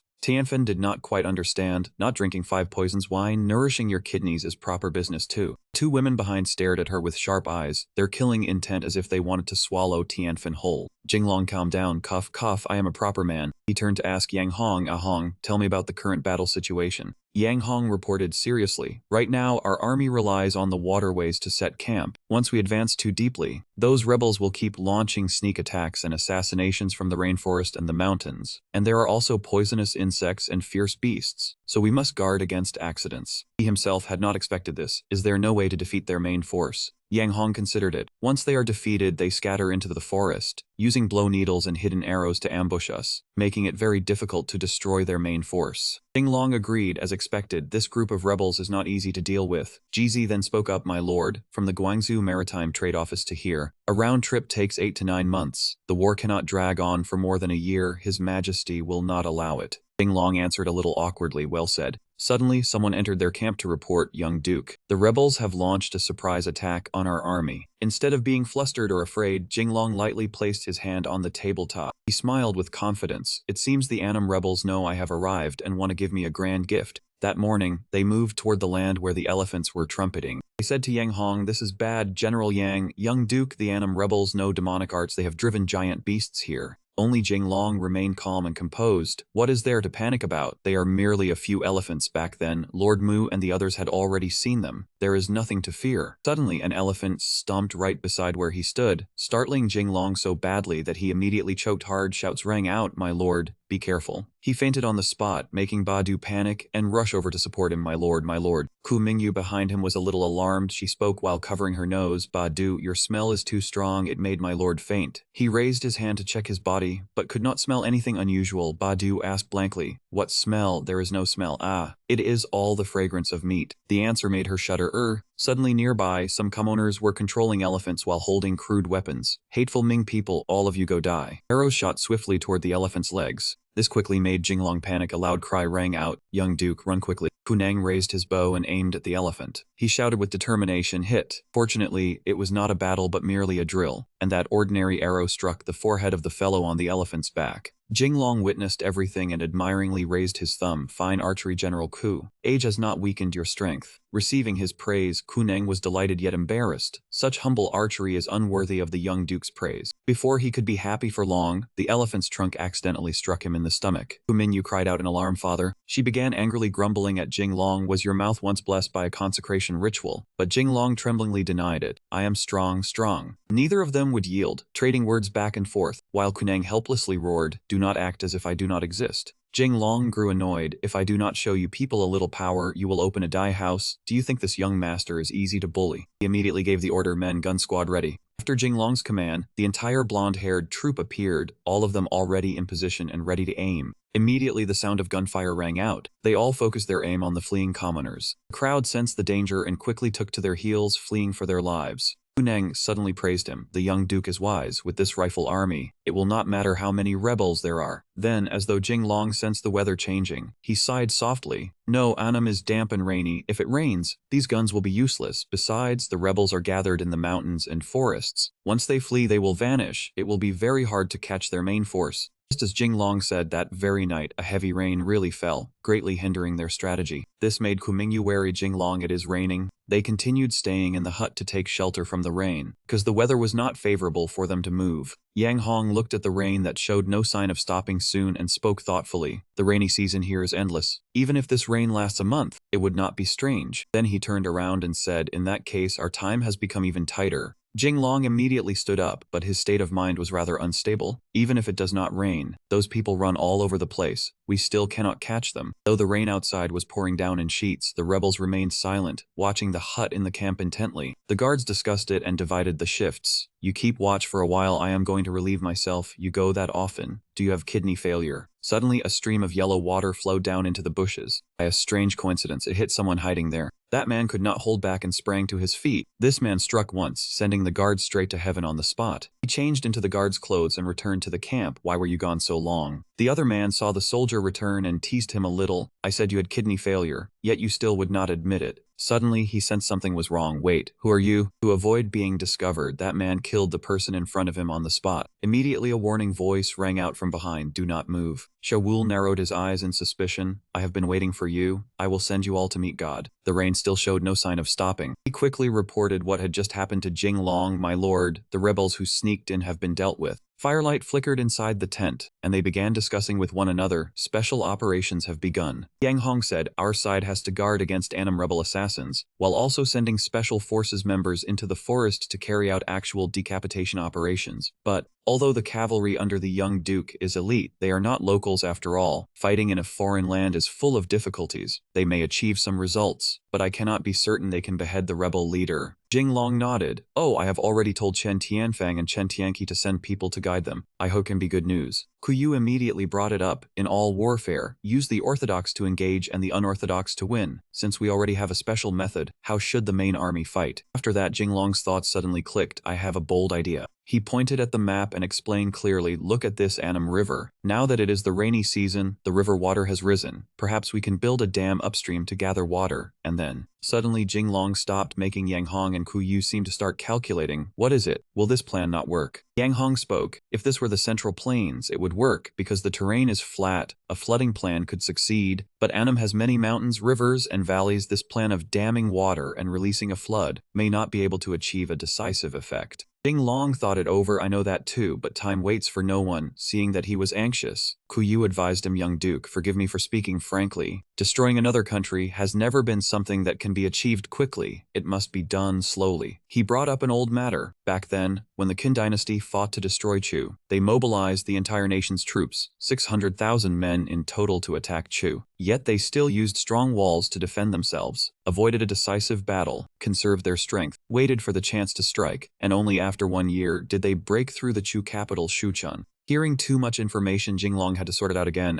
Wait, let me think. He continued, Chu during the Warring States period was also a southern land of barbarians, full of miasma and venomous insects. Somewhat similar to Annam today, can we use Wang Jian's strategy of destroying Chu? Even so, Yang Hong was still somewhat worried. Jinglong, but your time. Yet he actually advised them, what General Ku said just now is right. Destroying another country's people and wiping them out is not something that can be achieved quickly. Man proposes, heaven disposes. Jinglong confidently even raised his thumb. So I have to bring out my strength. The two of them did not quite understand and repeated, strength. Afraid they had misunderstood, he hurriedly covered his lower part, not this long part. Jinglong thought to himself, although this duke is not bad. The next morning, the rain had stopped, replaced by brilliant rays of sunlight stretching far and wide. A cart carrying belongings slowly moved forward, with a flag planted on it that read, different peoples across mountains and rivers, sharing the same wind, moon, and sky. A young man came over curiously to take a look, and he had just lifted the tarp. Unexpectedly, someone discovered him and shouted, "We have caught a hostage." They began surrounding a strange, fully covered person, threatening him with sword points, and he surrendered and explained, "I am also an Annamese person doing business in the north. I have a big deal to discuss with you all." He even offered a huge value to get himself out of danger, a deal worth 100 million. Deep inside a remote place beyond the village, a group of people wrapped from head to toe, each carrying a wooden pack, moved into the village. A child playing with sand suddenly noticed them with curiosity. He called into the house, "The merchant caravan is here. The merchant caravan is here." The villagers waved enthusiastically in welcome. "Trade with me first, trade with me first. I have Lingzi mushrooms, top-grade mountain ginseng. I need iron pots, salt, soap, and I also need kimchi and strong liquor." A young man among the group smiled brightly and said in a friendly manner, "We have all of it, rest assured." The other party was actually Kuyu. The young man silently calculated the route in his heart. As expected, everything was within the young duke's calculations. After that, he returned to the hut in the camp where Yang Hong and Jinglong were. Kuyu tiredly wiped away his sweat. Young duke.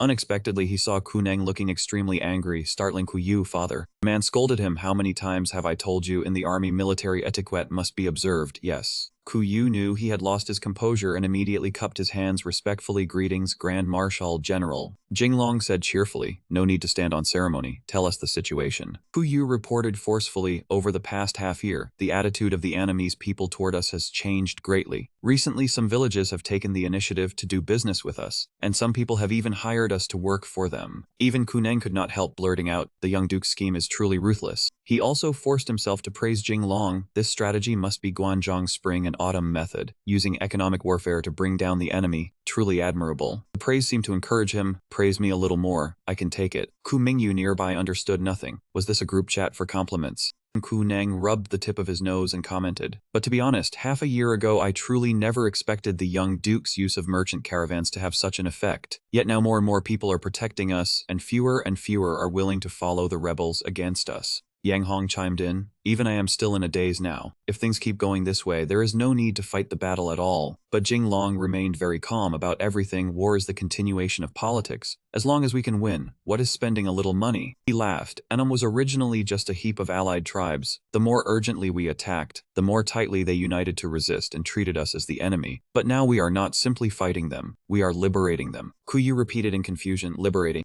Jinglong explained more clearly, "Yes. In a place like Annam, apart from wild beasts, wild fruit, and poisonous insects, they lack everything. If we bring blades and soldiers here, that means seizing their land, and they will only resist fiercely. But now, what the merchant caravans bring is fair trade and daily necessities they desperately need. What comes with the caravans is more advanced technology, fertilizer that increases grain production. We can let the people of Annam live better," he said confidently. "When the hearts of the people turn toward us, that will be the moment we fight the decisive battle with the rebels." The Ho dynasty, founded by Li Niu, was originally formed by a powerful official of Annam's Chen dynasty, whose ancestor Hu Xingyi was from Zhejiang. A palace servant hurriedly reported bad news to the dynasty. "Your Majesty, this is bad." Immediately he drew his blade and pressed it against the servant's neck. That man shouted, "What do you mean this is bad? Explain it clearly to me." The servant hurriedly answered, "It is the Ming army. The Ming army is getting closer and closer." The Hu ruler withdrew his sword. "Do not panic. There are still more than a dozen villages and stockades along the road. Those Ming people will not get here that easily. The servant panicked. No, your majesty. Those villages and stockades have already surrendered to the Ming army. The Ho ruler laughed. You must be joking with me. The servant said in confusion, it is absolutely true, your majesty. Although you claim to be a descendant of Yu, son of Huaxia, and even changed the state title to Great Yu, the Ming people do not fall for this trick at all. Their merchant caravans came here, and those villages. The servant was killed afterward. The concubines who witnessed it were terrified. The Hu ruler seemed irritated. Do not panic. Follow me to appoint generals and gather troops. We will fight the Ming to the death.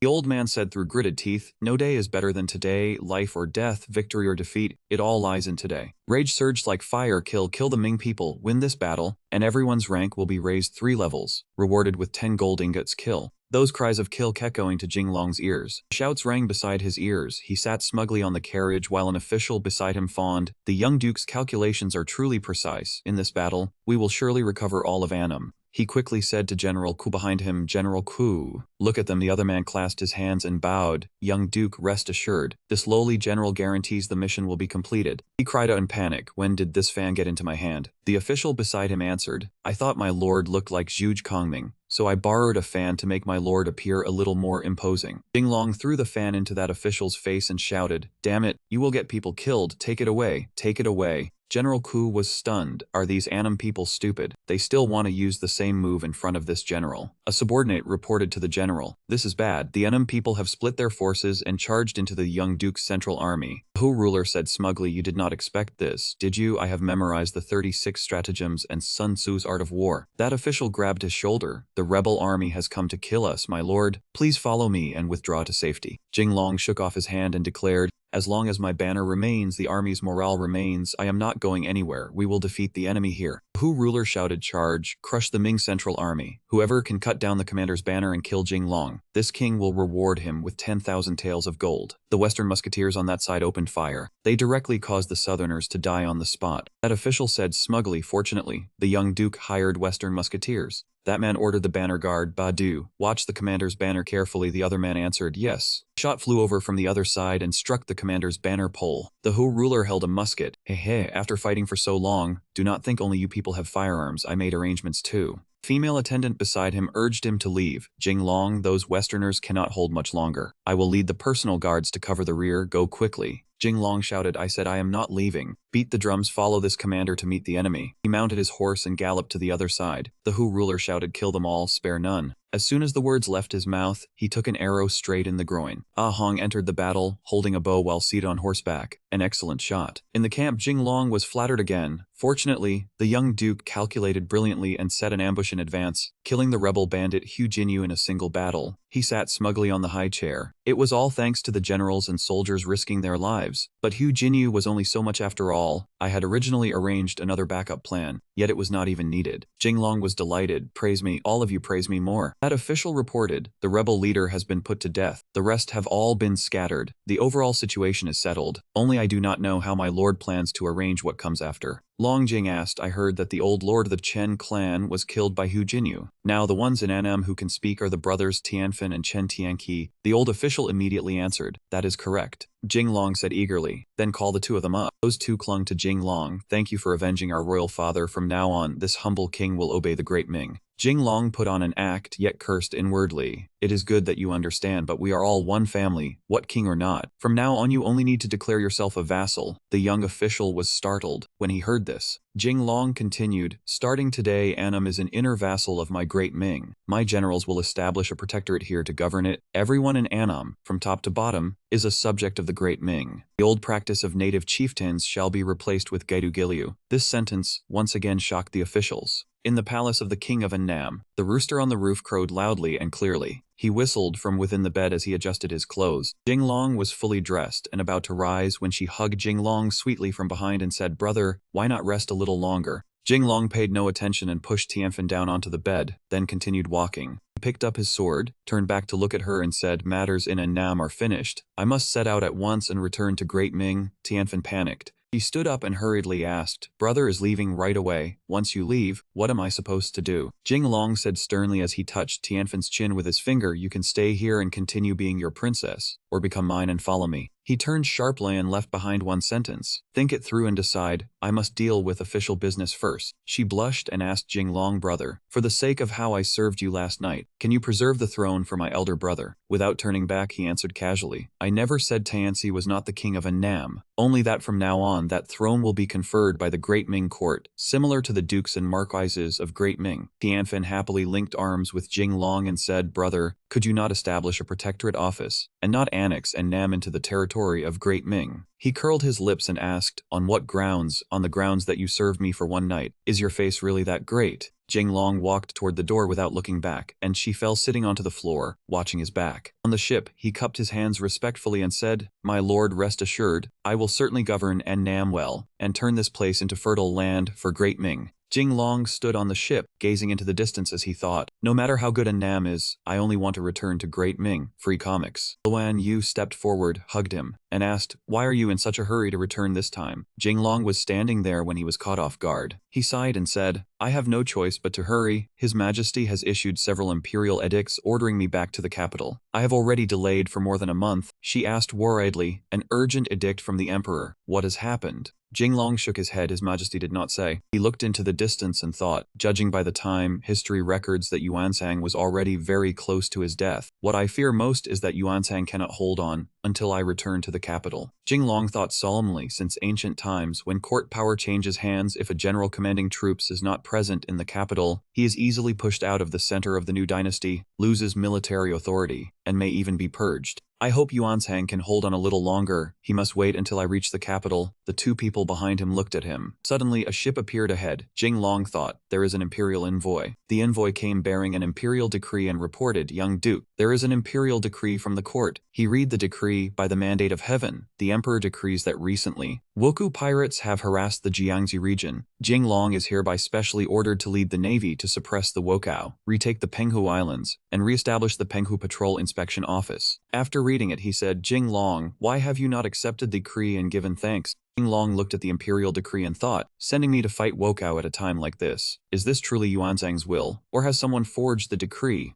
Great Ming inherited the Yuan system, and in the early Ming, the court established the Penghu Patrol Inspection Office to administer the Penghu Islands, Taiwan, and Liuqiu in the 14th year of Hongwu. Because Wokou piracy was rampant, Yuansang issued the maritime ban, and the Patrol Inspection Office was abolished. Adu cupped his hands and said the envoy has already left. Luan Yu asked Jinglong, are we not returning to Yingshan Prefecture anymore? Ming Yu also added, did His Majesty not urgently summon you back to the capital before? Why did it suddenly change? He covered his face with his hand and answered uncertainly, I do not know either. I only fear there is something suspicious behind this. She suddenly looked up at the sky. A black bird flew over and dropped something beside Jinglong. Luan Yu gaped. A solemn white pigeon appeared. It flew up and landed on his shoulder. The Wudang sect leader said cheerfully, boundless heavenly venerable of fortune and life, this pigeon has destiny with this poor Taoist. He raised his hand in panic and shouted loudly, Taoist priest, keep the bird, no, keep the letter. After a while Jinglong held the letter, and on the outside was written, Jinglong my son, open the letter and read it. He propped up his chin and said, it is a letter from father. She asked Jinglong, what does the letter say? Jinglong put down the letter and said, change course to Fuzhou. Luan Yu looked at him in confusion. Are we really going to reestablish the Penghu Patrol Inspection Office? Jinglong answered solemnly, we must go, we have no choice but to go. After saying that, he looked down at the sea current, at that very moment in a fishing village by the coast. Suddenly someone shouted loudly, the Wokou are here, the Wokou are here. Arrows shot from every direction as the villagers fled in panic, shouting loudly, save us, run. On the road, two siblings held hands tightly as they ran in haste. The little girl cried out in terror, brother, I am scared. Behind her, a shadow suddenly loomed and covered them. The vicious man held a blade and sneered as he looked at the two children. Darkness engulfed them, blood splattered everywhere. The woman widened her eyes and stared at the scene. As if struck by lightning, tears poured from her eyes as she cried out, my son. The pirates stood arrogantly on the ship, looking down, blades in hand as they prepared to charge onto land. There was not a single person left on the road. In the village on the ground, she wanted to crawl toward her children, her mouth calling nonstop, my son. That man viciously grabbed her hair, raised his blade, and laughed without a shred of humanity. Jinglong's ship was moving across the sea. Suddenly, a subordinate pointed toward the land in panic and shouted, my lord, look. Looking in the direction he pointed, the houses there were burning, making him gape in astonishment at the sight before him. Jinglong immediately turned back at once and gave an order, "Quick, go over there and take a look." The subordinate replied yes. Afterward, the people on the ship went down with him into that village, walking around and looking everywhere to check the situation. Everywhere they passed was fire, blood, and corpses. Luan Yu said bitterly, "They are all dead." On Ku Minyu's side, she had also found the cause of this cruelty. The wounds on their bodies were definitely made by the Woko. When he heard this, he could no longer stay calm and cursed in fury, "Damn Woku." From inside the overturned boat on the sandy beach came a sound that caught his attention. Mother. Jinglong hurriedly turned the boat over. Inside was a little girl. He asked with concern, "Are you hurt?" But the little girl only cried in panic for her mother. "Mother, I want mother." Luan Yu walked up to him from behind and said gently, "Let me handle it." After saying that, she slowly and gently came to the little girl's side to comfort her. "Do not be afraid, you are safe now." Then she held the little girl in her arms. While he stood there, his heart aching so much that he could not speak. Hiding his emotions, Jinglong turned to Mingyu and ordered, "Have the soldiers help gather and bury those who have passed." A soldier appeared from somewhere and reported to him, "Young Duke, the night patrol has made a discovery." He knelt down, cupped his hands and reported, "Traces of the Wokou were found about 10 li from here," which surprised him quite a bit. Then he became resolute, "Those Wokou have not fled far yet." Seeing him like this, Kuminyu asked worriedly, "Young Duke, what are you planning to do?" Jinglong could no longer restrain his emotions and ordered in fury, "Pass down my order, assemble the troops, follow me to destroy the Wokou." Faced with his haste, she tried to advise him, "We have only just arrived here, the enemy's situation is still unclear." But she could not stop him, and it only made Jinglong even angrier. "Do not tell me the enemy's situation is unclear. Beneath my feet is the land of Great Ming." Then he waved his hand and pointed at those who had fallen. "Those who were murdered are all people of my Great Ming." His fury had reached its peak. "Look at the generals beside me." Before he could finish, the remaining soldiers interrupted him. Their words also filled with hatred and the resolve for revenge, revenge, revenge. Immediately afterward, Jinglong declared loudly, "Assemble the troops, follow me to kill the Wokou." The soldiers' response also rang out in unison, resounding to the blue heavens, "Yes." As for those Woko, they sat there eating arrogantly. The whole group was resting to recover their strength after the raid they had just carried out. Suddenly from afar, Jinglong's army charged over with spears and banners. "Kill the Wokou, truly commendable." The Japanese pirates shouted, "Enemy attack." The army charged in with spears, stabbing into the leaders' chest. Just like that, they rushed into battle and hacked at one another. Jinglong joined the fight with his heart full of hatred. Then behind him, a huge black shadow covered him and drew his attention. It was a Wokou. That man drew his sword and swung it at him. Blood sprayed everywhere from there. Fortunately, a subordinate pushed Jinglong away in time and took that slash for him. An ordinary soldier was struck by a fatal arrow.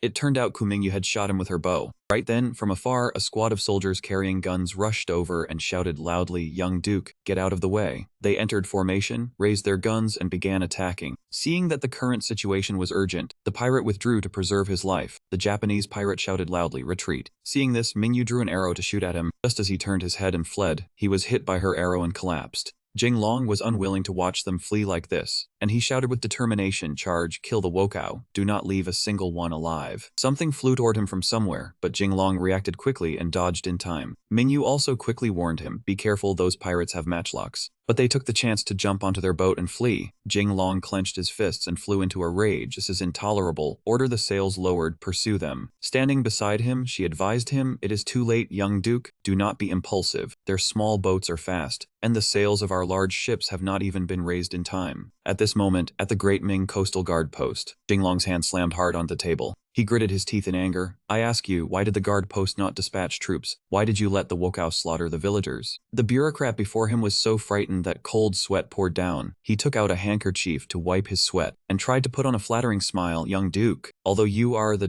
training commissioner and maritime trade commissioner appointed by His Majesty, the guard post here is not under your jurisdiction. Organizationally, Great Ming's coastal guards have a firm structure. One guard post has 5 Chiliarch households. Each Chiliarch household manages 10 Centurion households, for a total of 5,600 soldiers. Jinglong stepped forward in confusion and asked, "Not under my jurisdiction." The bureaucrat looked up fearfully and stammered in reply, "Yes, yes, that is right." Hearing this, he immediately grew furious, pulled out a golden token, held it before the man, and asked, "Do you recognize the words on this token?" After seeing his command token, the bureaucrat immediately bowed and saluted. Seeing the golden token is like seeing His Majesty. Long live 10,000 years. Jinglong was still furious. His Majesty granted me the authority to act as circumstances require. Can I manage this? The bureaucrat repeated fearfully again and again. You can manage it, you can manage it, he said sternly. Then I ask you, why did you not dispatch troops? Defending the frontier and pacifying the people are the duty of your guard post. The bureaucrat lowered his head in fear. My lord, it is not that I did not want to dispatch troops. There truly are difficulties. Jinglong was angered even further. Difficulties? Could your difficulties be greater than mine after coming here from afar? Is your guard post only displayed here for show? The bureaucrat pointed outside and said, my lord, follow me and take a look. Then you will know. The guard post soldiers were digging the earth with hardship. Others carried soil away, working together. He was shocked to see them so thin and forced to work so hard. This, the bureaucrat beside him explained gloomily, they are the soldiers of my guard post. The farmland is severely salinized and recently nothing can be planted. This year we were also hit by a great storm. The soldiers under me do not have enough to eat. Almost everyone is hungry and thirsty. He lowered his head and sighed. I also want to fight the Woku. But with this group of soldiers half dead from hunger, how can we fight? It is already good enough that they have not rebelled and beaten me. Jinglong turned back angrily and glared. Ridiculous. Great Ming has only been founded for 28 years. How have the guard soldiers fallen to such a state? The bureaucrat explained, the emperor does not let soldiers go hungry. At the very least, he must let the troops eat their fill. He pressed angrily, that is only an excuse. You still have more than 5,000 soldiers in the guard post. Can you not even gather 1,000 men? He cupped his hands and lowered his head. We truly cannot gather them. Jinglong ordered, I do not believe it. Beat the drums, assemble the soldiers. A while later at the city gate, the wind blew softly. Jinglong and the bureaucrat stood on the city wall, looking down below.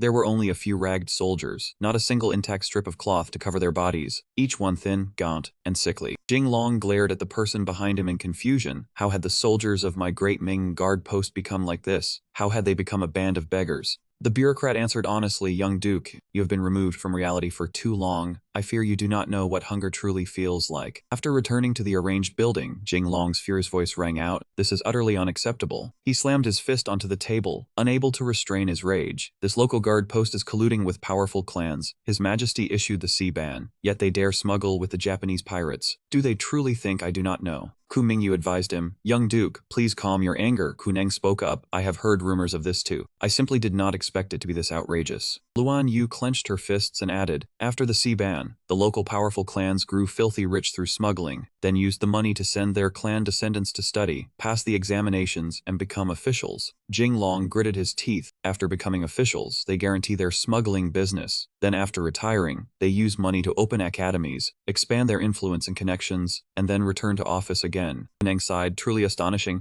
Scarface scratched his cheek and muttered, I thought being a bandit was already bad enough. Who would have thought these merchants were even worse than us? He gritted his teeth, filled with frustration. Chivalry is often found among butchers, while betrayal often comes from scholars. What is there that these people cannot do? The Jiangnan scholar officials, the Donglan party. Kuneng asked in puzzlement, young duke, what did you say? What Donglan? Jinglong turned his head away. Do not mind that little detail. Ku Mingyu frowned and spoke, His Majesty ordered you to re-establish the Penghu Patrol Inspection Office. But the guard post refuses to cooperate, and the local powerful clans are also involved in smuggling with the Japanese pirates. What should be done now? He rubbed his chin and frowned in thought. Luan Yu offered an opinion. If Dois Jizi were here, he would surely have a strategy for Jinglong. Jinglong suddenly smiled and blurted out, there is a way. She looked over in surprise. He raised the corner of his mouth and said, right now I have troops who have just returned from Annam. Although their numbers are not large, they are at least enough to intimidate others. I also have Frankish mercenaries. Now all I lack is money. Ku Mingyu and Luan Yu both cried out in doubt, money.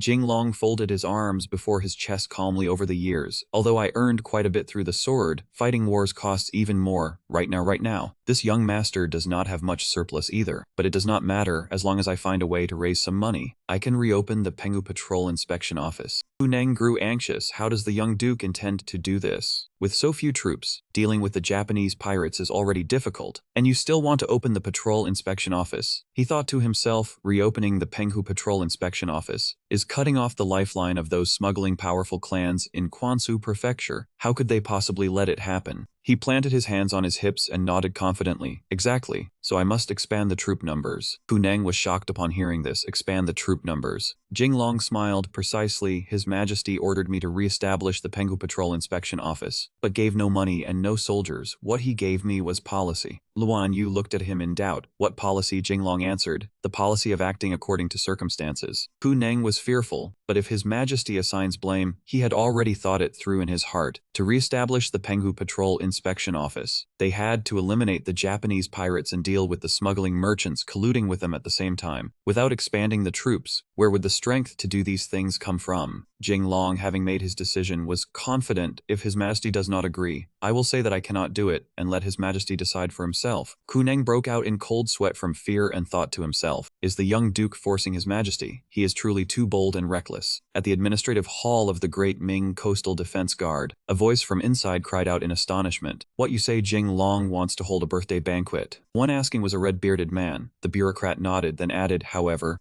a man behind him, lounging casually with a blade of grass in his mouth, asked, what does this have to do with us? The bureaucrat replied, you cannot put it that way. After all, he is the one ordered by His Majesty to re-establish the Patrol Inspection Office. At the very least, we have to keep up appearances. Another official heard this and snorted coldly in contempt. I thought this wastrel had something special about him, but it turns out he only came here to grab benefits. The bureaucrat gave a sinister smile. There is no need to fear him wanting benefits. As long as he is willing to accept money, we can drag him into the water when that time comes. At this moment, only his immensely pleased laughter could be heard. After several days of preparation, the birthday banquet was held on schedule. In a large, lavish building, someone outside shouted loudly, Zhao Geiyi of the powerful clans of Quansu Prefecture has arrived. Taoist friend Lu the sea merchant has arrived. Ku Mingyu and Luan Yu were here receiving the guests. The voice continued to carry inside, guard commander, Lord Lu Jian has arrived. That man strode in with an air of leisure. Jinglong paid him no attention, surrounded by many people. He smiled from above. Welcome, welcome, welcome everyone to my birthday banquet. However, I have been rather short on funds lately, so I can only offer you all a cup of weak wine. I hope you will not disdain its simplicity. Lu Jian looked at the table with only a few plain and simple dishes placed on it, inwardly puzzled. What the hell is this? We came quietly, and this is what you feed us? Angrily walked up to him and questioned him. Young Duke, what do you mean by this? Jinglong replied indifferently, exactly what it means on the surface. Recently I have been campaigning against rebels on His Majesty's behalf, and all my money has been spent. He smiled and added, fortunately, although the banquet is somewhat plain, I do have one great wealth and honor to offer you all. Lu Jian could only remain silent. Zhao Jiani secretly cursed in his heart. No matter how eloquently you speak today, this old man will not give a gift. This is truly outrageous. Jinglong folded his arms before his chest and began to speak. As you all know, in the 9th year of Hongwu, His Majesty issued the sea ban and closed the Penghu Patrol Inspection Office and the Maritime Trade Office. Since then, our Great Ming Court has had no official channel to trade with the countries of Nanyang. An angry voice rang out from behind. Young Duke, what is your intention in bringing this up? He cast a glance over. Jinglong smiled calmly. Nothing, I merely wished to say that since His Majesty has now ordered me to re-establish the Penghu Patrol Inspection Office, perhaps the next step will be reopening the Maritime Trade Office and lifting the sea ban. He raised the corner of his mouth and added, I am very worried about your businesses. If the court truly restores maritime trade, can you compete with the court? As though gloating over their misfortune. Everyone below was stunned. Only Taoist friend Lu the sea merchant trembled all over with anger. He gritted his teeth. Since ancient times, cutting off someone's path to fortune is no different from killing his parents. If the court truly does this, then we may only be able to. From inside his sleeve, he secretly drew out a short knife. Jinglong sat down on the chair above and nodded as he continued. Exactly, therefore, I have specially pointed out a bright path for you all. Someone's heart stirred upon hearing this, and he hurriedly asked, may I know what bright path it is? He smiled mockingly, cooperate with me and become official merchants of Great Ming. Everyone below heard this and cried out in confusion, what are official merchants? Jinglong smiled and explained, naturally, they are legal merchants licensed by me, the Patrol Inspection Commissioner, and certified by the court as official merchants. The short knife suddenly fell to the ground. Taoist friend Lu the sea merchant stared wide-eyed at his knife, which was now on the floor. He quickly bent down and reached out to retrieve the knife, smiling falsely at him. I am a sea merchant who often goes out to sea. Carrying a knife with me is reasonable, is it not? Jinglong could only snort coldly in anger inwardly. Only an idiot would believe that. Lu Jian cupped his hands from behind and spoke, young Duke, please explain in more detail. He turned his head to look at everyone. All of you here are intelligent people, so you should understand that since His Majesty ordered me to open the Patrol Inspection Office, the selection of officials for the Maritime Trade Office will also be decided by me. This is already the rule of officialdom. Jian fell silent, unable to answer. Jing Long continued, adding, once the Office of Maritime Trade opens, whatever goods the trade needs to purchase will naturally have to rely on the local wealthy merchants. Does everyone agree? The eyes of the powerful families below were already shining bright. Fellow Daoist Haishang Lu held the short blade in his hand and answered excitedly. Exactly, the young duke is truly wise, making everyone around him feel a little shocked by him. He spoke, whoever is chosen for the Office of Maritime Trade will be a business partner cooperating with the Imperial Court and may receive an official license to go overseas for trade. Jing Long held up 2 sheets of yellow paper and introduced them. With this license, you are officials, not commoners. He smiled and added, with the status of officials, the nations beyond the sea will not dare harass your goods. As for those without licenses, naturally they are. Jian answered cheerfully, naturally smugglers. He smiled brightly like a blooming flower. Jing Long continued, speaking, of course, if you have a license issued by me, even if you seize their goods, it will still be legal. After all, you are official merchants. Another man happily clapped and praised, the young duke is wise. He smiled in satisfaction. Lu Jian asked obsequiously, then how does one obtain an official merchant business license? Jing Long abruptly turned his head and ignored him, making Lu Jian break out in a cold sweat from fear. Fellow Taoist Haishang Lu lunged out from nowhere and hugged one of his legs while flattering him. The young duke is holding a birthday banquet. I specially offer a gift of 100,000 taels of silver. Someone else cut in. I offer the young duke 10 few ships. A few more people joined in. I offer 1,000 taels of gold, plus 2 ships. Ku Mingyu and Luan Yu poked their heads out, puzzled as they watched them fight to give gifts. I will also provide the entire crew. My family business specially offers the young duke 20% of its shares. Lu Jian held out an envelope. Young duke, this is mine, please accept mine. Jing Long raised a hand to stop him, his face serious as he refused. Hey, I have always been clean and upright. How could I possibly accept bribes? One finger silently and stealthily hooked open one side of the pouch. After the birthday banquet ended, Scarblade stood amid the gifted gold ingots and cheered, I am rich now, I am rich now. Ku Mingyu snorted coldly in disdain, have you never seen money before? He defended himself in a low voice, who has not seen money? I have just never seen this much money before. Scarblade turned back and saw a pile of gold in her hands, immediately shouting, hey, are you not the same? Ku Mingyu turned her head in irritation. Who is the same as you? I am only checking whether the silver is real. I am leaving. Humph. But her hands were still hugging the pile of gold, making Scarblade continue to question her. Hey, your body really is very honest. Ku Mingyu angrily scolded, annoying. Do you not know that women all love shiny things? He asked in confusion. Dragons. She explained seriously, we women are born loving shiny things. It is the image of a giant dragon lying atop its treasures, its hoard. Punang asked worriedly, young duke, you accepted all their money. Are you truly going to license them to conduct smuggling? Jing Long said calmly, how could that be? Luan Yu was startled. I thought you truly wanted to do maritime trade. He frowned and spoke, it can be done, but I do not want to cooperate with these smuggling merchants. Jing Long explained, these maritime merchants are all the same. For money, they would not hesitate to become lackeys for the Japanese pirates and feed the Japanese army. This, I absolutely will not do. Luan Yu did not understand. Then what about this money? He solemnly uttered a few words, expand the army, and everyone around him grew frightened after hearing it. Kuneng immediately said, young duke, without the court's permission, we cannot expand the army on our own. Jing Long seriously refuted him, who said, we do not have it. Before I left the capital, His Majesty ordered that I could decide matters on my own. Now I am the patrol inspector of Ping Harbor. How can I have no soldiers at my side? Expand the army, we must expand it. He asked him, how many troops does the young duke wish to expand by? Jing Long rubbed his chin and pondered. Before, I had one guard of 5,600 men. After conquering Annam, most of them were left for Yang Hong to garrison it. Now only a few hundred remain, far too few as I see it. He considered it. First turn these few hundred men into the military force of a guard station. Kuneng cupped his hands and obeyed the order. After assigning the matter to Kuneng, he picked up a brush and began writing.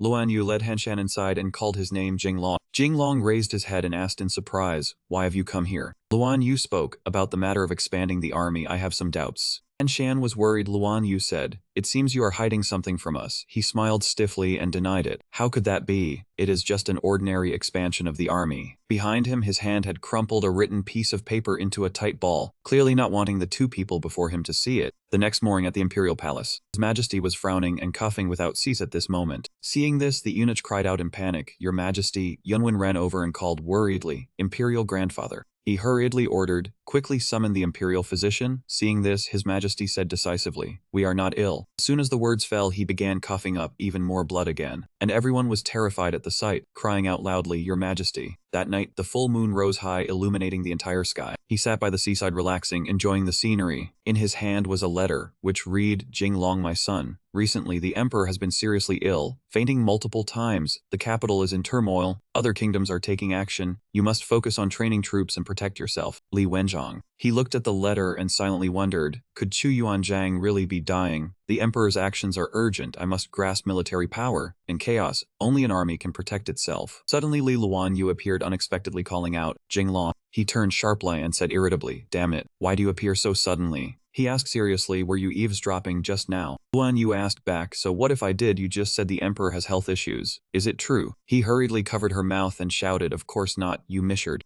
Luan Yu pointed to the letter in his hand and asked suspiciously, "This letter?" He quickly stuffed the letter into his mouth and said embarrassedly, "What letter? There is no letter. I already told you, your eyes are seeing things." She asked angrily, "Jinglong, how long do you intend to keep this from me?" He blushed and hesitated, but Luan Yu continued sadly, "We've known each other so long. Is there anything you cannot tell me?" Then she hugged him tightly and said gently, "You need not say anything. I trust you. Whatever you do, I will face it with you." He said shyly, "Luan Yu, thank you." Suddenly beside them a large wooden hammer struck the ground with a loud noise. Hansen shouted angrily, "All right, stop pretending. You two are very intimate here." He hurriedly explained, "Hansen, it's not what you think." She said sternly, "Stop talking nonsense. Come explain to this hammer." The next morning, sunlight poured through the trees. Kuneng entered Jinglong's study. He noticed the book on the table and asked in surprise, "Young master, what is this?" He replied calmly, "This is the General of Fenghu. As you see, this is an appointment document. The court appoints me as General of Fenghu. Full title, General Commander of the Garrison. Equivalent to an independent military district later, with great autonomy, unlimited troops, able to command up to 20,000 soldiers." Kuneng took the book in astonishment. "The general is only appointed in wartime. Where are the troops to be used?" He said nonchalantly, "We are in Fenghu, want to suppress Japanese pirates. Without an army, how can we? Of course we must establish a general." He buried his face in the pages, asking doubtfully, "This? Why does it feel like a blank document you filled in yourself?" Jinglong, feeling hit, snatched the book back and hurriedly said, "Don't mind the details. In short, the general post exists. Troops can be recruited."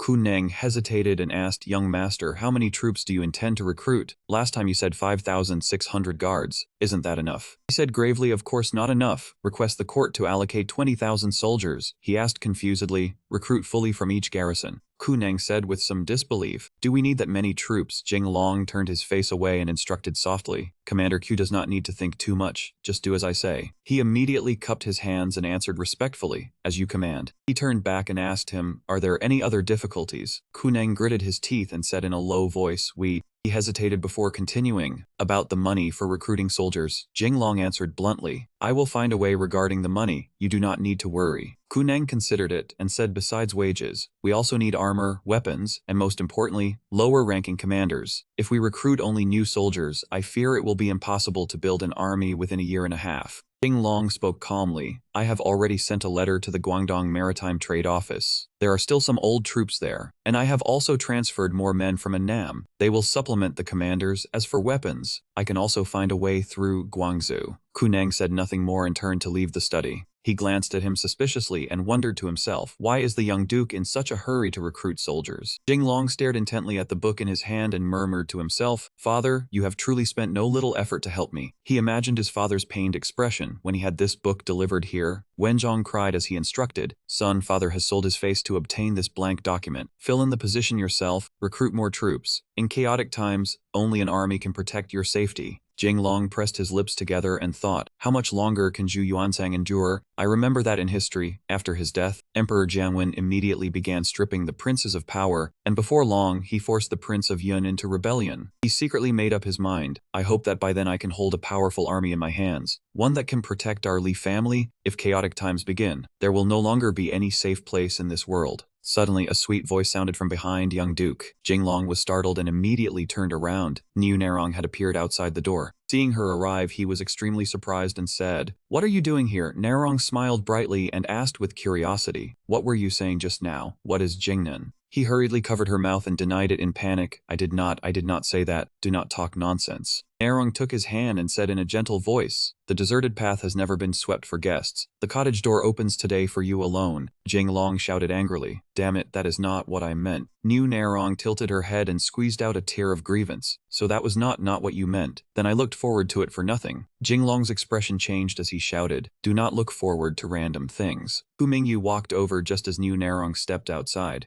She leaned her head into the room and asked him, "Young Duke, what are you looking at?" Jinglong looked at the blue sphere on the table and answered, "I am looking at the map of Quanzhou." Fu Mingyu exclaimed in surprise, "Quanzhou?" He nodded. Quanzhou is close to the seaport. There used to be the Quanzhou Maritime Trade Office, with a harbor established there, making trade with the countries of the southern seas convenient. Another voice rang out, "Trade." Both of them turned their heads to look out. Han Shan and Luan Yu walked in. She asked in confusion, "What business do you want to do?" Jinglong looked at them all gathered here and asked in confusion, "Why have you all come here?" Luan Yu and Shan's expressions instantly darkened. "We came here." The two of them raised the two tiles in their hands cheerfully. "Play Meidio." He looked at them speechlessly. "Play Mahjong." Hanshan nodded. "That is right, you do not play with us anymore." Luan Yu added from the side, "In the past, you called yourself the little prince of Meidio, yet now you will not even touch it." Hanshan continued, "Speaking of which, Jinglong does not seem to be fond of women lately either. Last time the prefect of Fuzhou offered you beauties, you refused them too." Fu Mingyu rubbed her chin and guessed. Just now Narong even said the young duke had changed. Could it be? Jinglong was puzzled. "What?" She pointed below him and asked suspiciously, "Could it be you, Jinglong, have some unspeakable problem?" Jinglong immediately panicked and covered his third leg with his hand. He flew into a furious temper. "Do not smear my reputation. This young master is very healthy." Ku Mingyu covered her ears and stuck out her tongue playfully. Luan Yu and Henshan said in unison, "If you are healthy, then play Mahjong." Jinglong could only stare blankly. "Huh?"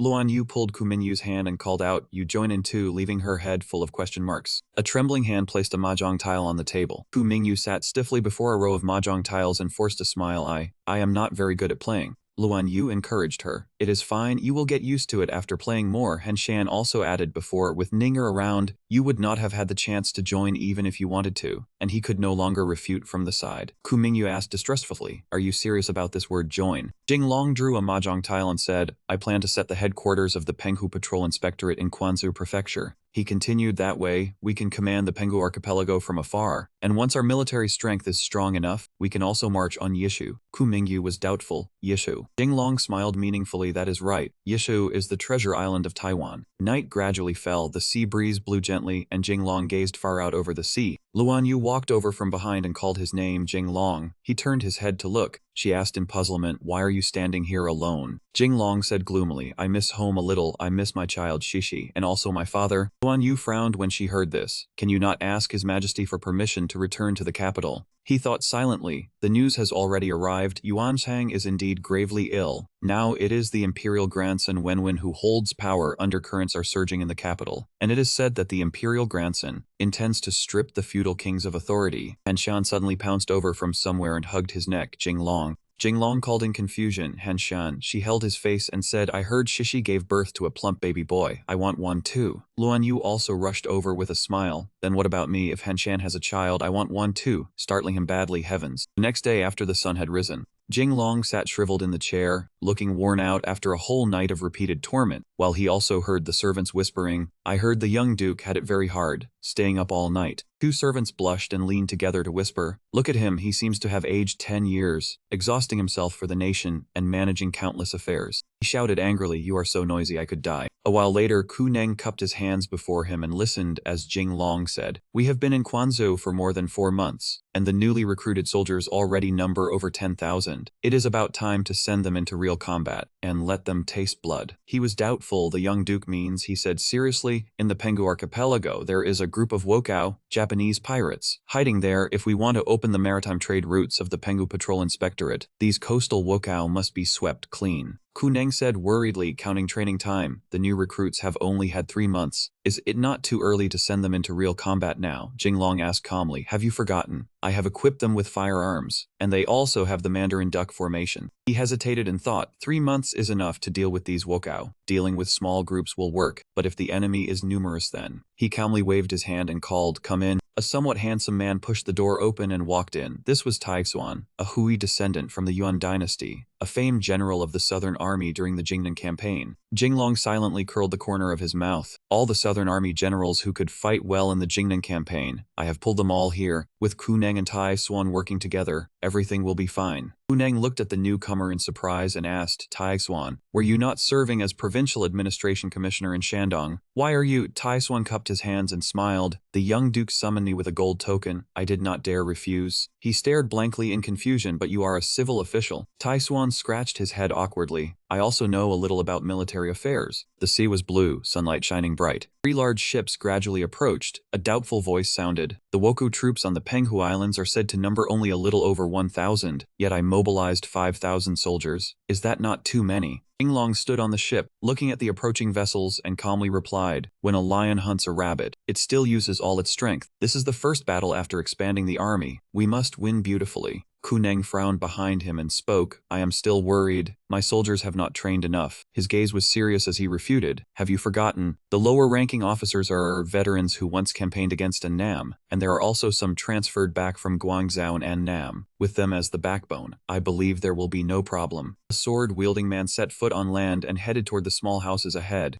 The leader, dressed like a Wokou soldier, shouted with extreme arrogance, kill. The villagers inside cried out in terror, this is bad, the Wokou are here. One man among the Wokou held a paper fan over his face. The Penghu patrol inspector does not know that among the smugglers along the coast, they are all my people. Since they want to wipe me out, I will raid their homes first. A man beside him suggested, kill them all. Let us see how Jinglong explains this to the great Ming emperor. The fan-holding man smiled. Jinglong wants to use me to train his troops, but before he set out, I already received the news, so I might as well turn his own trick against him, avoid his main force, wipe out the villages around the Penghu Patrol Inspectorate, then set a fire and burn his camp to ashes. The man beside him gave a malicious smile. Hey, this move is no different from a monkey stealing peaches. The fan-holding man was already clutching his belly and laughing happily. When Jinglong returns and finds his base burned, I wonder what expression he will have. It will surely be wonderful. An arrow flew in from nowhere. It struck the target perfectly, aimed straight at the fan-holding man's head and pierced it, making him vomit blood before he even understood what had happened. The green-robed man beside him stared in panic as the fan-holding man fell and blurted out, what? Kumingyu held her bow and arrow, still maintaining the posture from the moment she released the shot. The green-robed man was terrified, watching her warily. The fan-holding man turned into a ghost and floated in the air, aggrieved, Commander. I was shot dead by that woman with one arrow. The green-robed man cursed. Fool, I can see that. The fan-holding man covered his mouth and cried 2 streams of tears. It seems we have fallen into a trap. Ku Mingyu continued shooting another arrow. The green-robed man raised his sword to block the arrow. Unexpectedly, the arrow changed direction and struck him directly below, making him cry out in terror at once. Ku Mingyu angrily scolded. Did you think those little tricks could fool the young duke? We have been waiting here all along.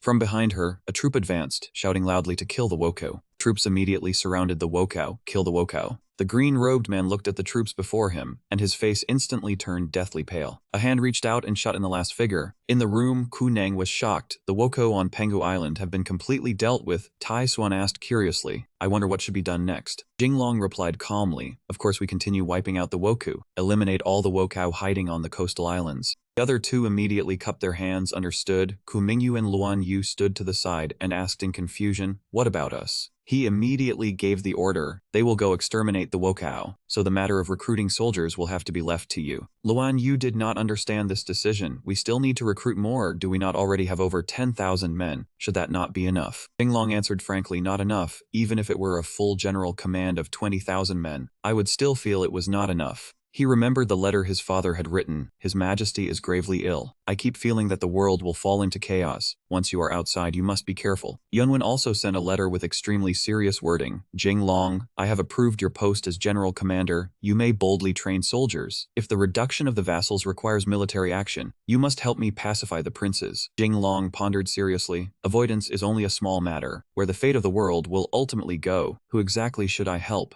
Hanshan spoke, of course you should help me. Put in more effort at night. He wanted to flee from her. Seeing her made him panic. Jinglong advised gloomily. Hanshan, too much of anything is not good. She pouted and retorted. If you want to continue the Li family line, then you have to work harder. Hu Mingyu and Luan Yu said in unison, that is right. He could only be speechless, unwilling to argue with them. Only then did Hanshan ask, Jinglong, what were you talking about just now? What reduction of vassals? Jinglong somehow took out a handkerchief and wiped the sweat pouring down as he denied it. Ah, nothing at all. I was just talking nonsense. There is no basis for it. Do not take it to heart. The three women pouted. Teach? They all thought Jinglong must be hiding something from us. At this moment, loud shouting came from outside the camp. Outside, several wokao holding swords advanced. Fools. Sudden attack. Immediately after, the cannon muzzle fired. The guard soldiers lined up in a row, shouldering their guns, and brought up the crouching tiger cannons. The wokao looked at the soldiers' momentum and were frightened. We only came to plunder. Yet the Ming army even brought out heavy cannons. They really have no martial ethics at all. But of course the heavy cannons still fired. History records that in the 30th year of Hongwu of Great Ming, from Quanzhou, Fujian in the south to Zhoushan, Zhejiang in the east, the Wokou turmoil that had plagued Great Ming's seas was successively eliminated by the Penghu Patrol Inspector, Jinglong.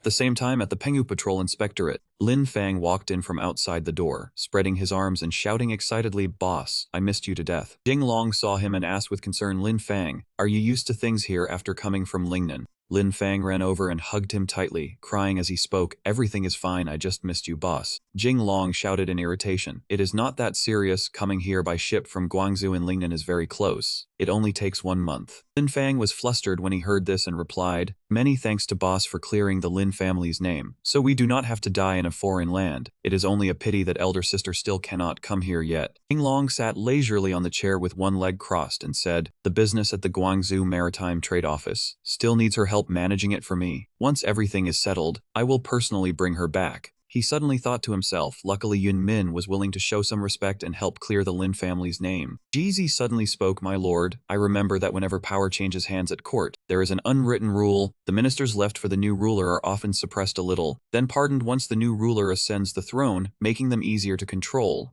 Lin Fang asked in surprise, "You mean His Majesty wants to keep me as an important minister for the imperial grandson?" He laughed loudly in satisfaction. "I knew long ago that I possessed extraordinary bones, and would surely rise to the clouds in a single step." Jeezy pondered thoughtfully. Most likely His Majesty wants to suppress the young duke a little, but cannot find any flaw in the young duke, so he acted against the Lin family instead, making the young duke owe the new ruler a favor. Lin Fang suddenly realized something and said, "Ah, that is right. Boss has military merit and no weakness to seize. I even thought His Majesty had discovered my hidden talent." Jinglong turned to ask Jeezy, "Let us not talk about this anymore, Daoist. This time you returned from Annam. How is the situation there?" He quickly reported, "The new king of Annam is rather sensible. The court has established the Regional Military Commission and the Provincial Administration Commission, dividing the land into 15 prefectures, 36 subprefectures, and 29 counties, and has also set up 11 guards, 3 posts, and 1 maritime trade office." He was delighted when he heard this and replied, "Then it has been fully incorporated into the Great Ming system. I can finally be at ease."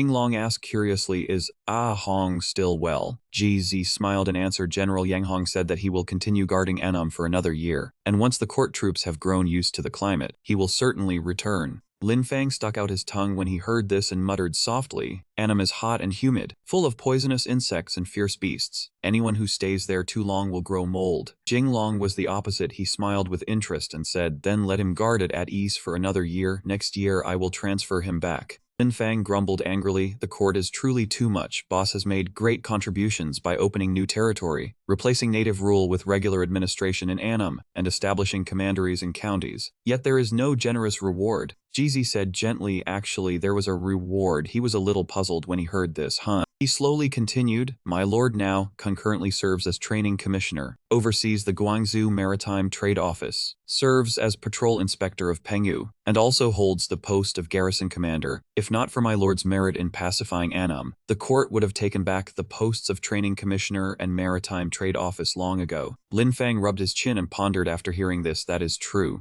Turned to ask Jinglong, "Boss, how is the situation along the coast?" Jinglong said calmly, "Quite good. I now have 20,000 troops and 100 warships. The Woko along the coast have basically been swept clean. Only Yishu and Taiwan remain." Lin Fang shouted in shock when he heard this. "Yishu, are we really going to seize Yishu?" Jizi added, "I remember that in the first year of Hongwu, His Majesty abolished the Penghu Patrol Inspectorate because Yishu held no benefit, and even withdrew all troops from the island." Jinglong said in a deep voice, "If I have time, I truly want to visit the island myself and plant the Great Ming banner on Wu Island." He turned his back and continued softly, "But there is something more important right now." Lin Fang and Jizi were both extremely curious when they heard this and asked in unison, "What is it?" Jinglong winked playfully and said with excitement, after wiping out the Woku. What is the most suitable thing to do? Naturally, maritime trade. This is a business that returns fourfold on one's investment. Lin Fang exclaimed in surprise. Xuanyu Port lies between Putuo, Zhoushan, and Liehang Island. During the Jiajing era of the Ming, the pirate Wang Ji joined forces with the Wokao to occupy this place and smuggled goods there madly. Jing Long explained, this place is an excellent natural harbor. We must take it. Later it will be very convenient for export trade. He continued excitedly, from the goods of the Guangzhou Maritime Trade Office, through Quanzhou, then to Liehang Island. They can be transported directly north to Liaodong and Zhoushan, or to the Wei country. From now on, this trade route will be in our hands. Jizi hesitated before speaking. My lord, those coastal smuggling merchants, Jing Long said with a deeply meaningful tone, they had best know how to behave. At the same time, a loud call rang out in Ningbo Prefecture. Family head. A servant rushed in and cried out in panic, something is wrong, family head, something is wrong. That man angrily threw a walnut at his head and shouted loudly, you are the one who is wrong, speak properly. The servant reported in panic, it is Jing Long. Jing Long used the new army to occupy Liehang Island and Xuanyu Port. The wealthy Zhejiang merchant of the two family to Donghai heard this, and his eyes widened as he cried out in stunned shock. What? He stroked his beard and frowned, secretly wondering, Xuanyu Port is where we trade with the Hua people. What does Jing Long mean by occupying that place? Donghai quickly ordered, go meet the Zhao family, the Sun family, the Ping family, and the Zheng family for me. Hurry. When that servant saw this, he hurried away. Understood. While later at Wanghai Tower, since ancient times, it had been a gathering place for scholars and poets. From here one could gaze out over the East Sea, and at the same time, it was also where the smuggling merchants of Ningbo held their discussions. Tu Donghai spoke in a ringing voice, this is what happened. Jing Long has occupied Xuanyu Port. From now on our goods can no longer be traded with the Hua country. One of them began offering an opinion. How about we go ask Jing Long and test his attitude? He snapped irritably. What is there to ask? Xuanyu Port is our territory. Could he possibly not know that? When the other man heard this, he said awkwardly, ah, fine. Tu Donghai continued in annoyance. Now that he has troops in his hands, his wings have hardened. I fear he no longer takes us seriously. He said forcefully, in any case, courtesy first, force afterward. If he knows how to behave, then fine, but if not. After saying this, Tu Donghai raised his hand and made a chopping gesture. Sometime later, a loud shout rang out outside the gate of the manor, get out. Tu Donghai had now been shoved out mercilessly by someone. Yu Narong said loudly, our young duke is in Quanzhou. You have come to the wrong place. Tu Donghai was no less furious and roared, his troops have already gone to Liehang Island, and you still say he is in Quanzhou. Narong immediately argued back, my master is the patrol inspector of Penghu. If he is not in Quanzhou, where else would he be? He was stunned when he heard this and asked, then what about the matter on Liehang Island? She turned her face away and said coldly, the young duke's affairs, what would a woman like me know? After saying this, she slammed the door shut without giving Tu Donghai time to finish speaking. He flew into a rage and roared outside, this is truly outrageous. Inside the manor, an extremely loud sneeze rang out, followed by a calm voice, who is cursing me? Night had now fallen, and out on the open sea, a large sailing ship appeared, speeding across the waves. There was a bald man with his arms crossed, leaning against a mast with a stern expression. He was Oda Yuji, a retainer of the Aochi clan, the Shugo lord of the Hua country. At this time, the Hua country had just gone through the northern and southern courts' war, and the northern court of the Muromachi shogunate had emerged victorious. Ochi Yoshihiro was the foremost general under Shogun Ashikaga Yoshimitsu, titled Protector of 6 provinces, and he was also the man behind the Woku pirate groups along the Great Ming coast. Oda Yuji turned to ask the soldiers, how much longer until we reach the Great Ming? After using a spyglass to determine their direction, the man turned back and replied, we will arrive tonight. He slowly poured wine into a cup and reminded them, hurry, this time we need to obtain iron weapons, as well as silk, tea, porcelain, and wound medicine from the Great Ming. Our lord has been waiting so anxiously he is nearly feverish. That soldier immediately obeyed, yes. At the same time in Ningbo Prefecture, Zhejiang, a servant spoke anxiously, family head, the lord from the Hua country could arrive at any moment. Tu Donghai answered irritably, of course I know, but without Xuangdao port, how can we trade such a large quantity of goods? Are we supposed to trade at the Zhoushan guard post? Recently, apart from Zhoushan, the best harbor is only Xuangdao. Tell me what I am supposed to do. He hesitated slightly when he heard this, but those people from the Hua country, Donghai gnashed his teeth and said, if there really is no other way, we can only trade at sea. Damn it, Jing Long actually dares to seize my best smuggling harbor. After those words, Jing Long side sneezed once more. He ordered, notify the other families. This time we will trade at sea with the people of Hua. The servant immediately replied respectfully, yes.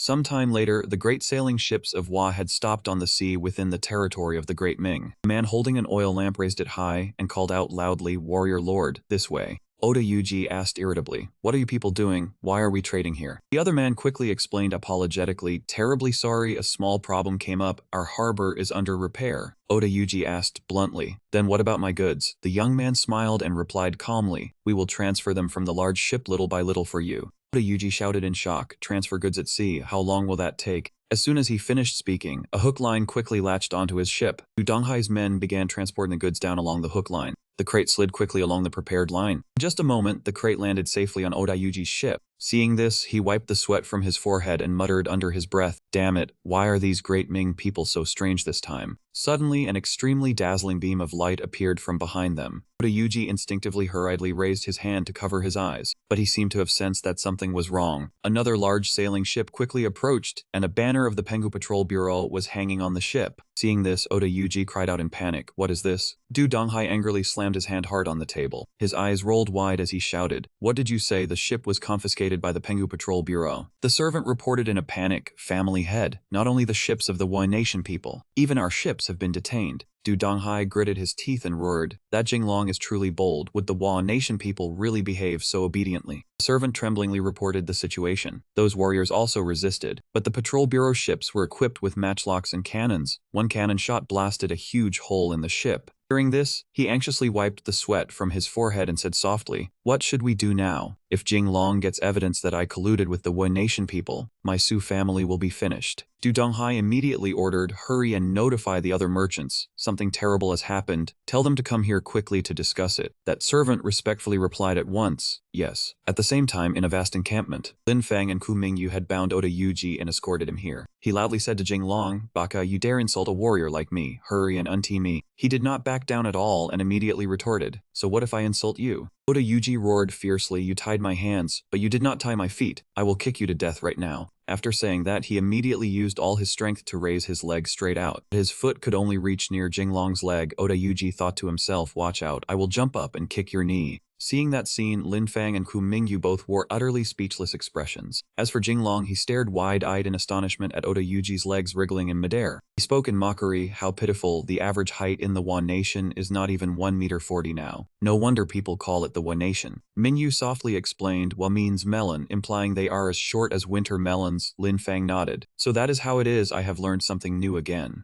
Oda Yuji, ashamed in anger, challenged him, "Baka, if you have the guts, release me, a fair one-on-one duel." Suddenly a tall figure appeared and stood in front of him, making his face turn deathly pale. Badu said in a low growl, "Fine, I will play with you for a bit." Oda Yuji quickly changed his attitude and spoke ingratiatingly, I have changed my mind, my lord may ask whatever you wish." Seeing this scene, Jinglong said in exasperation, "You truly know when to be hard and when to be soft." Though he looked like that on the surface, in his heart he had already begun calculating, "Damn it, you great Ming people, wait until night, I will untie myself, set fire to this place, and seize the chance to escape." Jinglong asked suspiciously, looking at your dissatisfied face, "Could it be that you are thinking about escaping tonight, and perhaps even planning to burn this place down, so you can flee?" Oda Yuji hurriedly denied it. "No, not at all, absolutely not. We warriors of the Wu Nation always keep our word," he said sternly, half believing and half doubting. "Is that so? You had better behave yourself and answer whatever I ask, otherwise, I will chop off your dog head." When night had grown deep, the guards on duty were dozing off when a voice suddenly rang out from afar. The family head said, "We must take advantage of the chaos to burn Jinglong's camp to the ground." A masked assassin hiding behind the bushes whispered to his companions, "Save the Doya Nation people if you can. If you cannot, then kill them all. Leave not a single one alive." That man continued instructing them, "We absolutely cannot let Jinglong get hold of evidence of our smuggling." The assassin turned back and reminded his companions later, "When we rush into camp, everyone must communicate in the Wu Nation language. If captured, you must also say you are people of the Wu Nation. The family head has raised all of you for so many years. Today is the time to repay him." All the remaining assassins answered in unison, "Understood." A guard was yawning again and again at this moment. Suddenly, from behind him, an assassin appeared with a knife pressed against his neck. Another man hiding among the tents picked up a blowpipe and aimed it upward. The arrow swiftly shot straight into the guard standing on the watchtower. That man immediately took out burning pieces of firewood, threw them at the nearby tents, and shouted loudly, "Kill." He held his sword and slashed open the tent flap, saying fiercely, "I will kill you all." But when he stepped into the tent, he suddenly realized something was wrong. Inside the tent, there was only one bed, without a single person in sight. Several of his companions hurried in to report, "Boss, all the tents are empty. Jinglong's people are nowhere to be seen." Seeing this, the boss cried out in panic, "We have fallen into a trap. This is bad." Outside, the wind began to howl fiercely.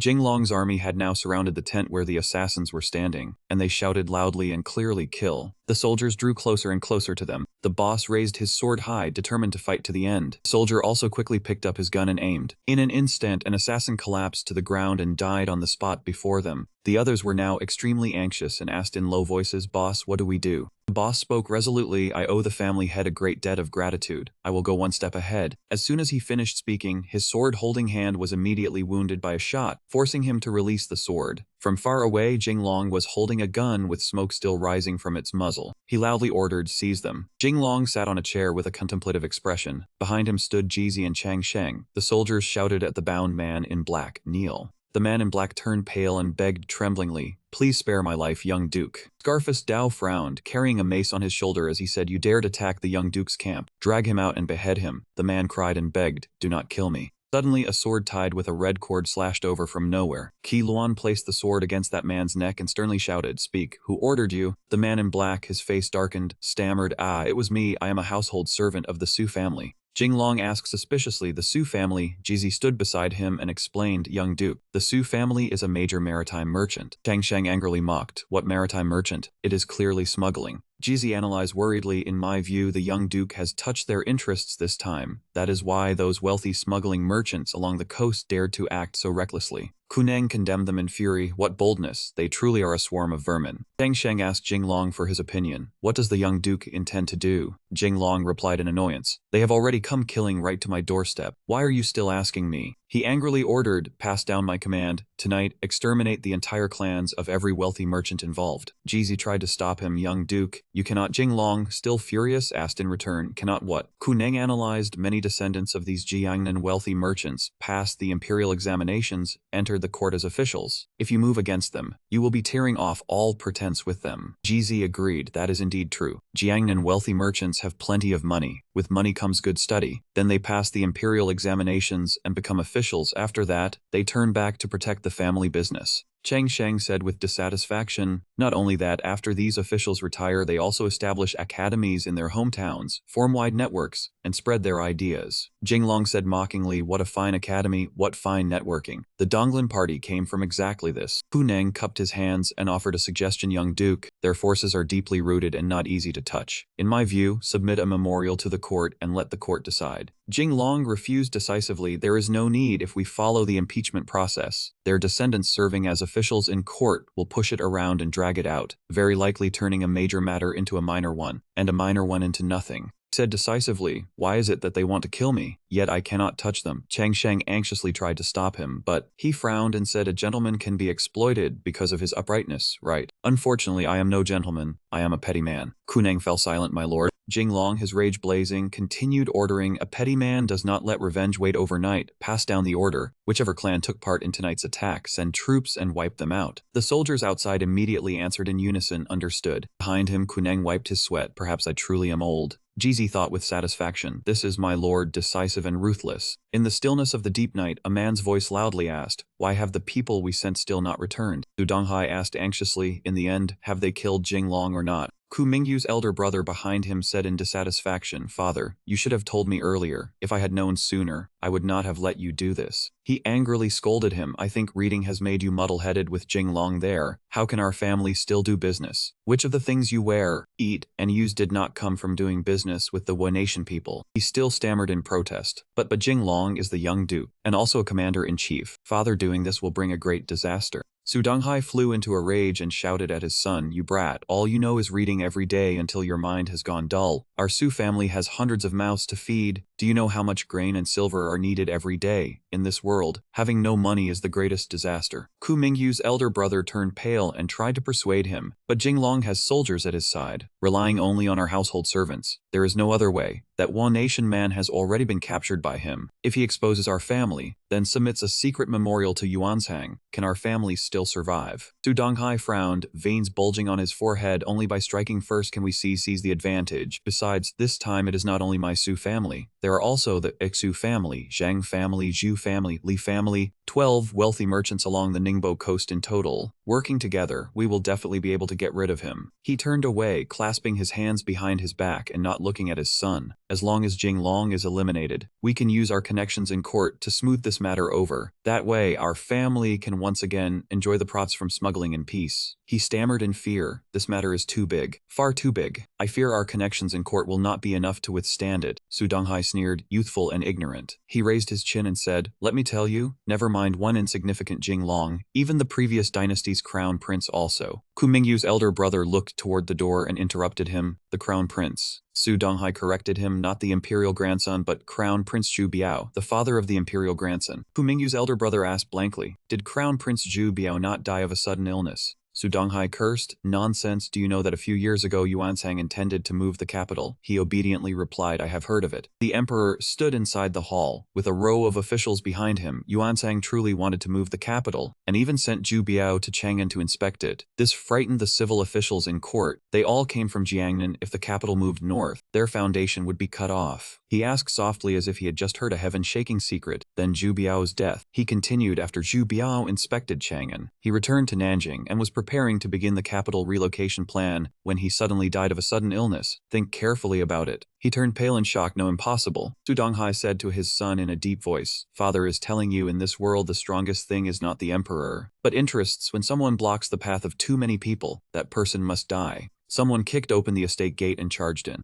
Servants gripped their clubs and shouted, who goes there? Soldiers in plain clothes entered the estate carrying spears, swords, and blades. They slaughtered the servants without mercy. The man in yellow leading the soldiers held a sword and said, by order of the young duke, execute the rebel traitors. A servant who had been cut clutched his chest and said, our Su family has 2 county magistrates and 1 vice minister of revenue. Before he could finish speaking, he was killed by a single sword strike from him. A servant who was lucky enough to escape hurriedly ran into the estate to report, Master, disaster, Jing Long's people have fought their way in. Su Donghai gritted his teeth in fury and forced out each word, Jing Long he dares. In the silent depth of night, darkness covered the entire city. Servant anxiously pounded on the door and called out, Master, disaster. Xu Qingchang, the county magistrate of Ningbo Prefecture, still drowsy with sleep, lifted the curtain and asked, what is it? What happened? A beauty draped her arms over his shoulders and coquettishly said, Master, ignore them. Let us sleep a little longer. Suddenly, someone pushed the door open and entered the room, startling them both. Xu Qingchang angrily shouted, such boldness, daring to barge into this county magistrate's bedchamber. The old servant anxiously pointed outside the door, Master, there is a fire in the county. Bandits have broken into the Su family, and also the Wang family and Zhao family. Xu Qingchang asked blankly, bandits. Urged on by the servant, he got up, Sir, hurry and follow me to the Yemen. This is a major matter. The beauty behind him reached out and reminded Xu Qingchang, who had already run to the door, Master, you have not put on your underpants. Su Donghai stood in front holding a sword, with a group of servants hiding behind him. He raised his voice to intimidate them first. Let me see who dares act recklessly. I am a Jurn from the 16th year of Hongwu. My son serves as an official in the capital. My family has connections in the capital. Su Donghai held his sword across his body and continued posturing. My son is a Jinshi from the 25th year of Hongwu, currently serving at the Hanlin Academy in the capital. You dare touch me? Just try touching me. Suddenly, a towering figure stood before him, forcing him to look up. His head was completely bald and around it he wore a cord from which hung a fang-shaped object. You are Su Donghai.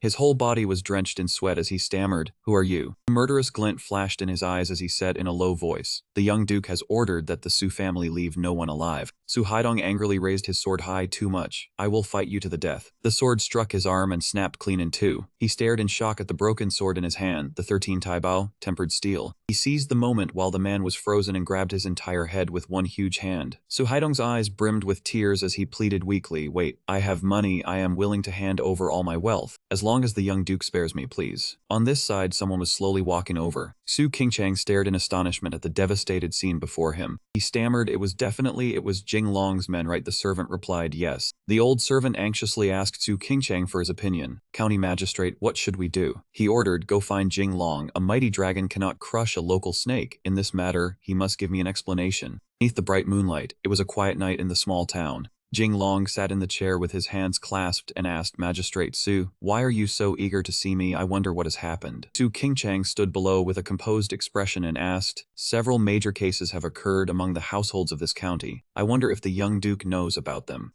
Jinglong looked curious, then curled his lips and asked in return, "Oh, if there are cases, surely the county magistrate and county commandant should investigate and make arrests. Why come looking for me?" Su Qingchang could not hide his anger and abruptly questioned him, "Young duke, even if you were the emperor, you could not be this arrogant. Last night, the Su family, the Li family, the Zhao family, the Zhang family, all the renowned noble households in Ningbo Prefecture were wiped out by your men." He tapped the chair rhythmically and asked calmly, "Do you have evidence? Even as county magistrate, you cannot slander others like this." He said angrily, "My men saw it. It was the young duke's people who brought troops and stormed into those noble households." Jinglong rested his chin on his hand and frowned, "Then call that person out to confront me." Provoked, Su Qingchang flushed with shame and anger as he said, "Call him and I will. You think I do not dare?" Jinglong remained calm, "Then call him." The servant following behind him whispered, "County magistrate, this is bad, the evidence has vanished." Su Qingchang was so furious he nearly spat blood. Jizi frowned in dissatisfaction. "I told you already, county magistrate, do not go slandering people." The corner of Jinglong's mouth twitched. Su Qingchang angrily pointed at him, You are good, very good. I will report you to the imperial court." Jinglong answered arrogantly, "As you please." He asked back mockingly, "But Magistrate Su, in the end, do you care about these noble households? Or do you care about your own purse?" He immediately opened his mouth to refute. "Nonsense." He turned his head, stuck out his tongue, and made a face. "Who does not know that these people are noble households in name, but in truth they smuggle with the Wei nation? You are the official here, are you really so clean?" Su Qingchang jolted and trembled as he said, "I did not, I have not. Do not speak recklessly and tarnish another man's name." He patted the man's shoulder. "I understand, I know, when the water is too clear, there are no fish. I do not want to investigate further either. I was just thinking, could Magistrate Su perhaps do a little business with me?" He asked guiltily, "What are you saying?" Jinglong said frivolously, "Now that the Su family is gone, from now on I decide the maritime trade. As long as Magistrate Su knows how to read the times, your share will not be lacking in the future." Su Qingchang was struck dumb. He crossed his arms before his chest and said, "Some people are born in Rome, some are born as oxen and horses. Magistrate Su should decide quickly, after all, there is not much time left."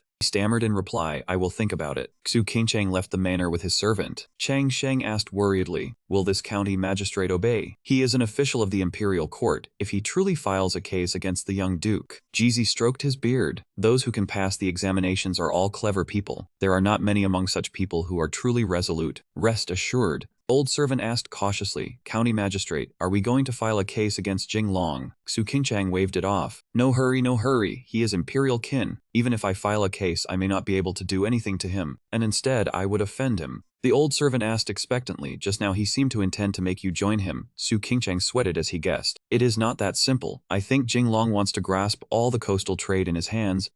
Once those smugglers are removed, all of this work will be decided by him." The old servant probed, "Does the county magistrate intend to cooperate with him?" Su Qingchang still had not rushed to a decision. "I am still thinking. Even if my lawsuit cannot do anything to him, these smuggling noble households have many descendants who have entered officialdom. That is no small force. This time their families were destroyed. Can he still stand firm?" The old servant said respectfully, "Then county magistrate should observe the situation first, see which way the wind blows before deciding." Su Qingchang clasped his hands behind his back and gazed into the distance. "Some people are born in Rome, while small people like us can only stand by and watch immortals fight." Night fell. Jinglong looked up at the sky worriedly and said, "I wonder how the situation in Yingxin is now." Liu suddenly appeared from behind and shouted loudly, startling him, "I know." Seeing this, he turned his face aside and snapped angrily, "Liu, do not be so mysterious. Are you trying to scare people?" Hearing this, he scratched his head and answered, "Yes, young master, but I know news from Yingxin City." Liu pointed at his own face and said, "Young master, have you forgotten? My dream is to become a great hero. All these years I have been helping master contact people of the Jianghu." Hearing this, he said, "A great hero." Jinglong said, "Liu, what ambition do you have?" He then replied, "I want to be a great hero." He raised a finger and said, "Liu, you truly have not forgotten your original heart." Hearing this, he was delighted and replied, "Thank you for your praise, young master. Jinglong folded his arms and said, "Do not get arrogant. Have those Jianghu people you contacted heard any news?" Liu immediately said, "I do have something." His mind recalled the scene from earlier when several travelers were chatting. They said, "Have you heard? I heard His Majesty is gravely ill." Hearing that man say this, the person walking beside him made a gesture for silence and whispered,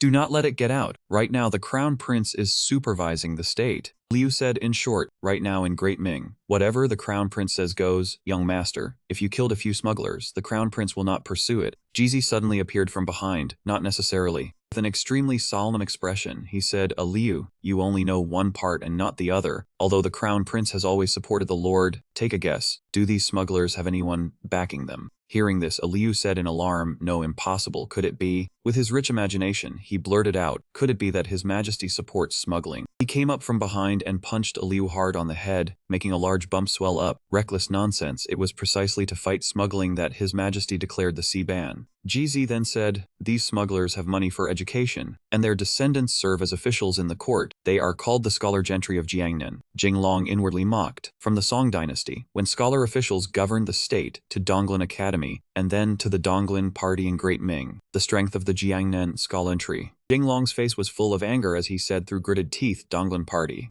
Hearing him say this, Jizi broke out in sweat and spoke fearfully, What is the Donglin Party? In the Song dynasty there was Donglin Academy." Seeing this, he said, "Do not mind that, keep talking." Liu spoke thoughtfully. "The Crown Prince is the heir personally appointed by His Majesty. How could he possibly engage in smuggling?" Hearing this, Jizi replied with a grave expression, "Good question. The reason is that before Jinglong, Crown Prince Yunwen originally was not qualified to become Crown Prince." Liu was startled when he heard these words. "What, Daoist? I have read few books. Do not deceive me." Jinglong closed his eyes and said to Liu, "The Daoist priest is telling the truth. The former Crown Prince Zhu Biao died suddenly. Among the former Crown Prince's children, the legitimate son was Zhu Yuntong." Liu repeated in surprise. "Zhu Yuntong." Jizi confirmed, "That's right. After the former Crown Prince died, by rights, Zhu Yuntong should have succeeded him or among His Majesty's princes. Choosing another successor would also have been fine, but it absolutely should not have been Yunwen. Yunwen was the Empress's son, and by clan law he was not qualified." He continued, "The one who originally supported Zhu Yuntong was the great General Lan Yu, and Zhu Yuntong was also the maternal grandson of Zhongwu King Chang Yu. Behind him stood the power of the generals." Hearing this, Liu asked in confusion, "How did the Imperial Crown Prince become the Crown Prince?" He then answered, "It was the upright civil officials, meaning the Jiangnan gentry behind him, who supported him and defeated the general's faction, resulting in Lan Yu being killed, and so." Jizi took over. "This time, my lord has truly touched the Imperial Crown Prince's interests. Let us speak briefly of the sly tricks of the Jiangnan nobility. At first they colluded with Japanese pirates and looted along the coast together with them. Later the Jiangnan civil officials at court persuaded the emperor to issue the sea ban, originally intending to deal with the Japanese pirates. But in this way, ordinary people were blocked from going to sea, giving the nobles a chance to monopolize maritime smuggling and gain enormous profits. At the same time, because these nobles had money, they could study, take the civil examinations, enter court as officials, and thereby influence internal politics, continuing to build benefits for the Jiangnan nobility. To protect these interests, they pushed the imperial crown, Prince Zhu Yunwen, to defeat Wuxuan and become the heir, while the profits from smuggling were continuously sent into court as well, becoming a firm anchor for the imperial crown prince to control the political situation at court." Jinglong warily covered his face. In short, these Jiangnan gentry, together with the officials at court and the imperial crown prince, are an interconnected chain of interests.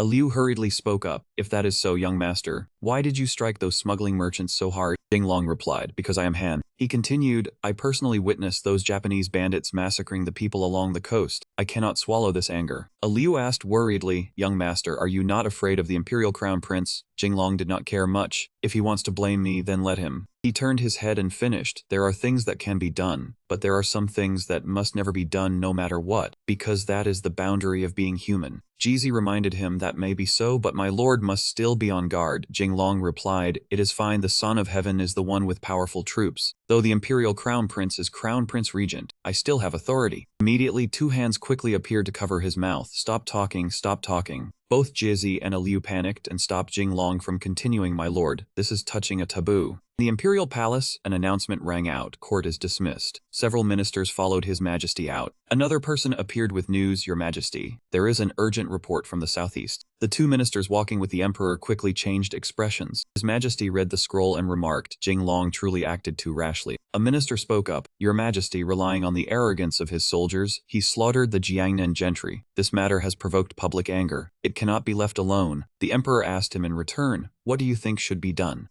Answering the question, that minister offered a speculation at court tomorrow. There should be many memorials requesting Jinglong's removal from office, then summoning him back to the capital for investigation. These words left the emperor slightly bewildered. Surely it will not go that far. He continued pondering. Although Jinglong was somewhat hasty, in the end he is my man, and under me right now, I lack generals like him otherwise. Pause came before His Majesty continued speaking. If those meritorious military officials cause trouble, who will stop them, you all? That minister coughed lightly. It is not impossible. A hand quickly covered his mouth. Xiaoru spoke, a slight reminder is possible, but over the years Jinglong has rendered great service, and the court has not granted him any great reward. If he is severely punished now over a small matter, I fear it will chill the soldiers' hearts. His Majesty clasped his hands and bowed. Teacher's words are very true. Those two ministers looked at each other, silently expressing their thoughts. Hateful Jinglong is Fang Xiaoru's son-in-law. Old Fang will naturally speak for him. His Majesty likely wants to break free from Jiannan's control. The fat old man thought to himself, wanting to use Jinglong to break free from us. How could that be possible? It seems that matter must be carried out early. In autumn, with dry yellow leaves falling in drifts. In the 25th year of Hongwu, Crown Prince Zhu Biao inspected Chang'an, fulfilled the emperor's request, and died suddenly. Qi Tai asked Xiaoru worriedly, what is wrong with you today? He frowned in discomfort. It is my son-in-law. Guan Yuan angrily questioned him, you will not forget our ideals just because Jinglong is your son-in-law, will you? These words directly irritated him. I have not forgotten. Do you still remember old teacher Songlian's wish? Person lying on the bed weakly reminded him, our Donglin Academy has passed on its flame for more than 200 years since the Song dynasty. You must remember, restore the ideals of Confucianism, revive the practice of serving the ruler and living from his salary, and let scholar officials govern the state. Xiaoru worriedly stood by the bed. Yes. He turned his head and glanced at him. How could I forget? Guanjuan sternly warned him in the past. My teacher, together with Zhang Shi, Liu Baoan, and Yi Zhen, were called the four great masters of Eastern Zhejiang. All their lives they wished to revive the Confucian system of the Song and let scholar officials govern the state. Qi Tai also added a reminder. Unfortunately, Yuanzhang guarded too deeply against us. First removing Yi Zhen, then Zhang Shai passed away in the 2nd year of Hongwu. In the 3rd year of Hongwu, Liu Baoan was removed as well, and by the 10th year of Hongwu, my teacher was also forced to resign. Xiaoru turned his head back to hide his emotions. I have never forgotten any of this. And those words made that man shout furiously. Then why did you still protect Jinglong at court? He harmed the interests of our Donglin. He is the enemy. He angrily questioned the group. You must think further ahead. The imperial grandson is about to ascend the throne. If we do not have a capable general in our hands, how can we suppress the princes and lords? Guan Yuan closed his eyes and turned his head in warning, but Jinglong is not of one mind with us. He carefully stated his own intention, as long as he still obeys the imperial grandson, and with Fei Fei working behind the scenes, he can still be a card for us to use to balance the situation. Xiaoru solemnly warned the two, no matter what, the urgent task now is to place the imperial grandson on the throne. Guanjuan frowned, somewhat worried. Do you feel that? Qi Tai asked in surprise. What? He continued speaking, expressing his worry. Do you feel that the imperial grandson deliberately indulges Jinglong, and after ascending the throne, he may want to cast us Jiangnan clans aside? Hearing this, the two immediately frowned. Impossible, impossible. Xiaoru was even more certain and thought completely otherwise. Back then, after Crown Prince Zhu Biao died, the one who should have inherited the throne was the direct son Zhu Yongxing. At that time, Zhu Yongxing had the backing of Lan Yu and several military generals. Without our support, how could Yuanzhang, a concubine-born son, have become the successor to the throne? Guan Yuan went pale and held his temple without moving. Am I being too suspicious? What if he truly wants to get rid of us? Qi Tai immediately reminded him back then, when two sons fought for the throne, so many military generals were killed, with the grudges involving Lan Yu and those confiscated military generals, who would dare trust Yuanzhang? Xiaoru calmly reassured them. Moreover, everyone above and below is our people, no matter what. Night in the residence, an announcement rang out. Noble consort has arrived. Consort Ning, dressed in red, looked down solemnly. Noble consort Ning. She looked inside, then worriedly asked the guard, has His Majesty's health improved? The guard bowed his head and immediately replied, reporting to Consort Goning, last night His Majesty coughed blood again, and he still has not awakened. She continued asking, what did the imperial physician say? The guard bowed his head and answered worriedly. The imperial physician said nothing. He only prescribed medicine to replenish Kai and nourish the body, and ginseng medicine. Consort Ning glanced over irritably and shouted, those useless imperial physicians. After saying that, she immediately rummaged inside the fur robe at her chest. Very quickly, a large brown pill appeared. Consort Ning handed it to the guard and reminded him, this is a pill bestowed by the Immortal Elder. The Immortal Elder said that if His Majesty takes this pill, His Majesty will recover immediately. The guard hesitated uneasily. This. She angrily questioned him, why are you worried I will harm His Majesty? The guard broke into frightened sweat. I would not dare. I would not dare. Then she quickly placed it into the guard's hand and warned him, quickly give it to His Majesty, yes. The guard by the bedside carefully tested the medicine, while Consort Ning watched constantly from behind. His Majesty lay quietly after taking the medicine. His eyes slowly opened, weak and weary. The guard beside him could no longer hold back his tears. His Majesty is awake, His Majesty is awake. The guard, overjoyed, immediately asked, Your Majesty, your body. Then right before his eyes, His Majesty immediately coughed up blood. Consort Ning stood above them, silently darkening her face amid the guard's anxious cries, Your Majesty, Your Majesty. The guard trembled as he looked at the person before him lying motionless. His Majesty has passed away. He angrily turned around and questioned Consort Ning non-stop, noble consort, you that elixir. She shouted furiously and gave the order, come here at once. These people gave His Majesty a poisonous drug and killed His Majesty. Kill them all, confiscate their property, exterminate their clans. The soldiers behind her obeyed and immediately shouted in acknowledgement. A sharp sword swiftly flashed past the guard's head. The people behind him immediately knelt down in fear and begged, we are innocent, we have been wronged. Consort Ning simply ignored them and said coldly, make sure not a single survivor is left. As soon as she left, the soldiers received the order. As Consort Ning walked away, her eyes glanced back to observe and confirm. Just like that, each person there was destroyed. The news quickly spread throughout the palace. The cavalry patrol had long had everything in hand. It is done in a while, send someone to clean up the bodies. Let us go, brothers, after we receive the reward. I will treat everyone to drinks. The nearby guard turned pale with fear, his face twisting. We almost lost our lives. Fortunately, we reacted quickly. As soon as he finished, he hurriedly turned around, wanting to flee. I cannot stay in the palace anymore. They will definitely kill me to silence me. Escaping is the most important thing. The reminder sounded, is the work finished yet? Consort Ning glanced over and signaled, His Majesty has passed away. Guang Yuan's eyes filled with excitement as he turned his head. Good, I will remember your contribution. Now I must arrange the crown prince's enthronement. I will go first. Just as he was about to leave, she grabbed the hem of his robe. Guang Yuan frowned, his face turning livid with fear. Noble consort, please conduct yourself with dignity. She glanced at him, then interrogated him coldly. I have done what you asked. So what about what you promised me? Guang Yuan looked over and affirmed, there is no problem. The crown prince will acknowledge you as his mother. When the crown prince ascends the throne, you will become the Empress Dowager and enjoy wealth and honor for life. Consort Ning glanced aside and nodded in satisfaction. That is more like it. After some time, cries of grief rang through the palace. The emperor had passed away. Just like that, Yunwen solemnly donned the dragon robe and took his place. In the 31st year of the Hongwu reign, in the 5th month, the emperor not only passed away, but Yunwen ascended the throne as emperor. The following year, he changed the reign title to Jianwen. And amid the mourning for the late emperor came cries of praise, long live the emperor, long live, long live. Brushing stretched across the paper. Jinglong was suddenly blocked by a pair of hands. Excited and curious, Jinglong, guess who I am? He reminded her. Hanshan, stop making trouble. Hanshan bent down in boredom. How dull, how did you know it was me? He lowered her hands and smiled. You use perfume, I knew as soon as I smelled it. She quickly noticed the paper written on the table.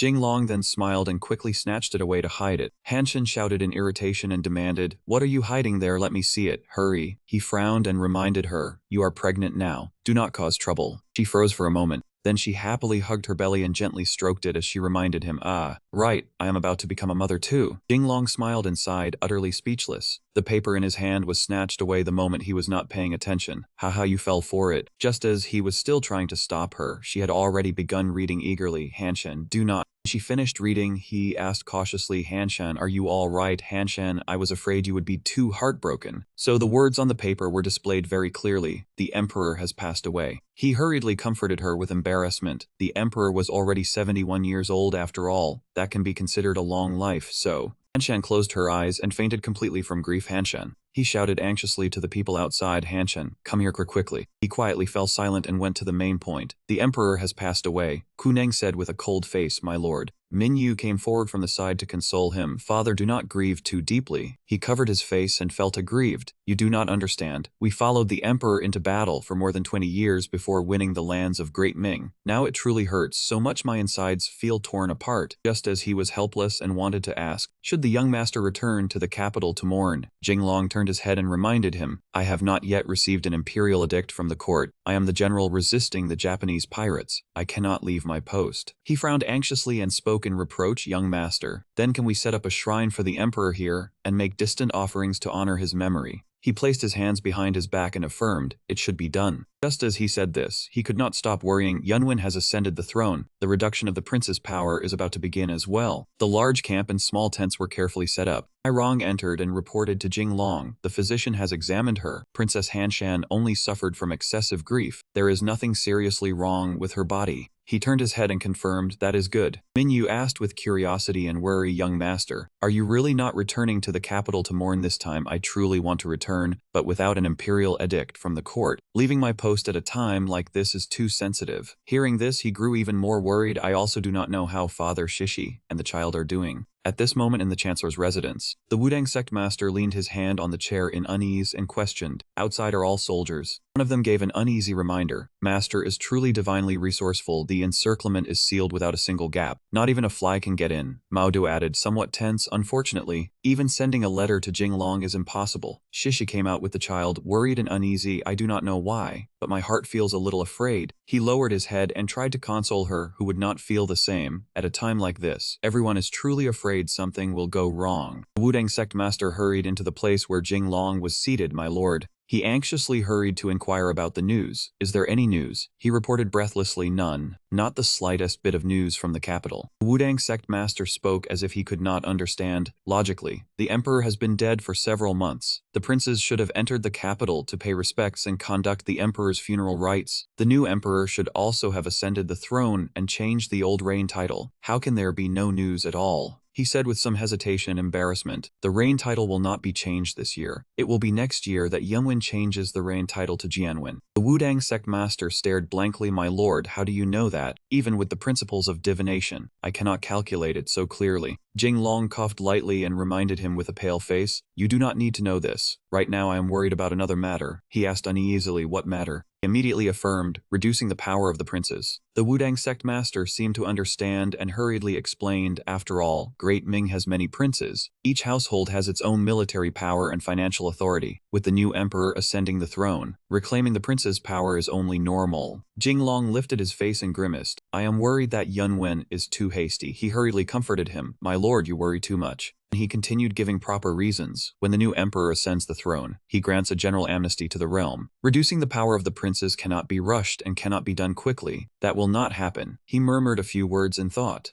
Just as the two were busy discussing, a loud clamor came from outside. This is bad. Liu rushed in panic and worry. Young master, this is bad. The new emperor has already issued an edict to reduce the power of the princes. The Wudang sect master was shocked. So hasty, these words made him vomit blood in shock. Just like that, 7 days after Yuanzhang died, he was buried. In the 8th month, Yunwen stripped Prince Zhou of his power and exiled him to Yunnan, then issued edicts to strip Prince Kai and Prince Dai of power. Prince Ming was stripped of power and exiled to Changzhou. Prince Xiang, unwilling to return to the capital and suffer humiliation, burned himself to death, and the whole realm was shaken. At this time it was already the first year of Jianwen inside a small tent on the vast grassland. Congratulations, my lord, from the Guangzhou trading port to the Quanzhou trading port, and on to the Xuanyu port on Liheng Island. Wudang sect master bent down, clearly showing his sincerity. Now we have completely monopolized Great Ming's maritime trade, and those Japanese no longer dare to come. Minyu, beside them, also hurriedly followed up. Not only that, with sufficient resources, the current army expansion is also going smoothly. The troop numbers for a regional commander's garrison are already full. Jinglong relaxed and rubbed his chin in satisfaction. In that case, even if chaos breaks out, our Li family can still protect itself. She asked in surprise and curiosity, young duke, what are you saying, what chaos? Very quickly, an excited call of his name came from behind. Jinglong. Hanshan and Ning came over with large bellies. Jinglong, come stroll with us, she followed up with a coaxing tone. Exactly, sitting in the military camp all day is so boring, we might as well go riding for fun. He blushed and stepped forward to remind them, you are pregnant now, you should pay attention and take care of your health. Mingyu turned her head disdainfully and cursed, "Fickle-hearted great chaos tree." At this moment he remembered and hurriedly asked, "Speaking of which, Mingyu, have you seen Huanyu?" She closed her eyes and reluctantly replied, "General Huanyu said she wanted to train an army of women." Jinglong was shocked and furious. Nonsense. Then immediately walked away in frustration. All of them were pregnant. What kind of women's army were they training? The important thing now was to keep the pregnancy safe. His mind was constantly excited, no mistake, after taking Li Shizhen's medicine. He was now as strong as a dragon tiger, one arrow hitting 3 targets. Jinglong forced himself to kneel and plead, "Huan Yu, don't be naughty, come back with me." Luan Yu shouted angrily, "No, I will not go." He frowned worriedly. What if the pregnancy was affected? She turned to question, "What are you worried about? You owe many favors." Jinglong grimaced to defend. "Huan Yu, don't be reckless anymore. That day I was drunk," she angrily warned. "Shut up, don't mention it again." Just as the two were still arguing, a reminder rang out. The Imperial Edict had arrived. Both froze in surprise. The Imperial Edict. The guards solemnly held the scroll. Jinglong received the edict. Both immediately knelt, worshipped, and wished long live the Emperor. The person opposite also followed suit. Long live the Emperor. Jinglong froze in shock the moment he read the Imperial Edict, the mandate of heaven, the great Ming Emperor's decree, specifically summoning General Zhen Luheng, the patrol envoy of Pingyu. Jinglong immediately returned to the capital to assume the position. 800 li in a rush. The messenger never rested. Obey the command.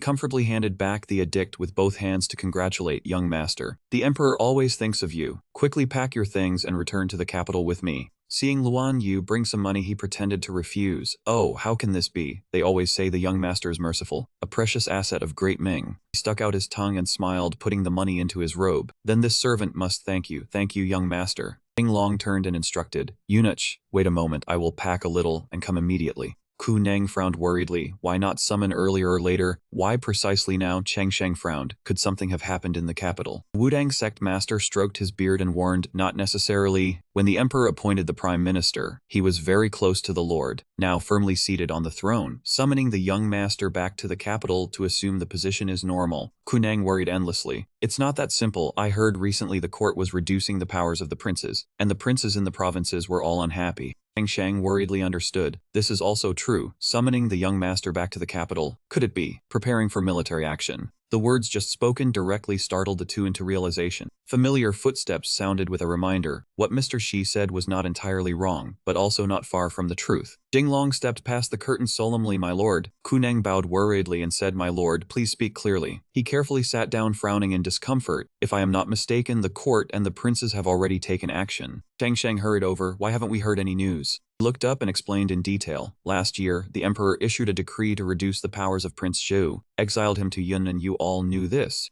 Jinglong calmly reflected. This year, a decree reduced the powers of Prince Qi, Prince Dai, and Prince Min, exiled them to Zhangziu. Prince Xiang, unwilling to bear humiliation, self-immolated with his family, causing upheaval. People said the court treated the royal family too cruelly. Ku Neng worriedly wanted to give up. "The court's affairs are not ours to discuss." He glanced and questioned. But among the royal family, these princes, however foolish, could realize Yunwen was giving them no way out, aiming to destroy them entirely. The Wudang sect master angrily stroked his brow and shouted, "They are family. Why is the emperor so cruel? Who advised the emperor? This person must be executed." A snort echoed in the capital. Guang Yuan frowned and wiped his mouth, secretly cursing, "Who is cursing me?" The servants below shrank in fear. Not me, I did nothing." Cheng Sheng worriedly sweat. Reducing the powers of the princes was right, but in such a short time with such successive actions, and so cruel, it would surely push the princes to rebel. Jinglong turned and revealed major news. "I also heard the court stripped Yan Wang of military and political power, replaced all Beiping officials, and sent people to watch Yan Wang's residence." Ku Neng worriedly paced. The court is this clear?" He hurriedly speculated. "Therefore, I guess Yan Wang's character would not sit still to die. Considering the delay in message delivery, now the court summons me. There is only one possibility." The two immediately realized and shouted, "The court's army has clashed with Yan Wang." The Wudang sect master waved his fan to evade, and it was likely the court lost, so they hurriedly summoned my lord back to the capital. He glanced seriously. 800 li in a rush. The messenger never rests. Such haste indicates the situation is urgent. Then he quickly expressed his concerns to Jinglong. "The court, the emperor, have placed the safety of the realm in the young master's hands. If he wins, the court succeeds in reducing the prince's power." He went pale, unable to imagine the consequences. If the court loses, fear. Yunwen excitedly ran over, calling softly, "Jinglong."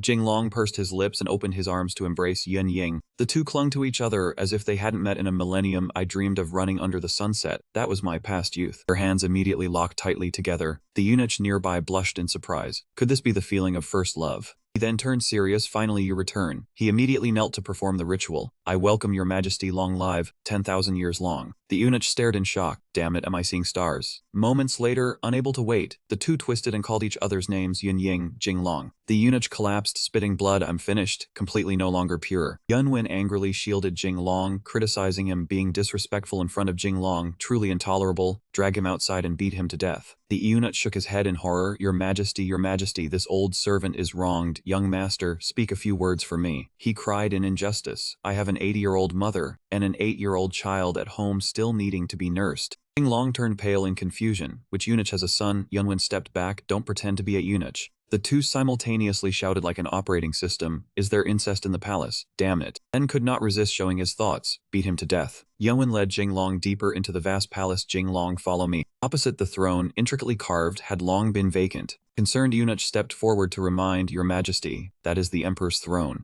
Those words made him frown and turn his head in displeasure. Oh, I. Then, under his horrified gaze, he gave the order, drag him out, beat him to death. Yunwen left, dragging Jing Long along and ignoring his pleas. Your Majesty, this old slave knows his mistake. Please spare this old slave. For the sake of this old slave being your close companion, since childhood I have done all the lowly things for you. He shouted in irritation, questioning him, beat him to death with rods. Behind them came a faint, pitiful plea, Your Majesty. He turned back with disdain, a pack of servants with no sense of rules. Jing Long turned back and watched him being beaten in silence. Ruan Wen had quite the temper now. He smiled and reminded him, the journey must have been hard. I will discuss official business with you first, then we can reminisce. Jing Long immediately bent down and saluted, Your Majesty, please speak. This subject is listening. Yunwen pulled Jing Long closer and whispered, I will appoint you Grand Marshal, Commander of all armies under heaven. He was shocked and confused. Grand Marshal, Commander of all armies under heaven. Yunwen looked down from above and smiled. Under the military system of Great Ming, the court established the 5 military governorates, and above the 5 military governorates, I will create the post of Grand Marshal, Commander of all armies under heaven, the one who holds command over Great Ming's mighty forces. The eunuchs behind them immediately bowed in assent. Congratulations, young Duke, His Majesty has appointed you Grand Marshal, Commander of all armies under heaven.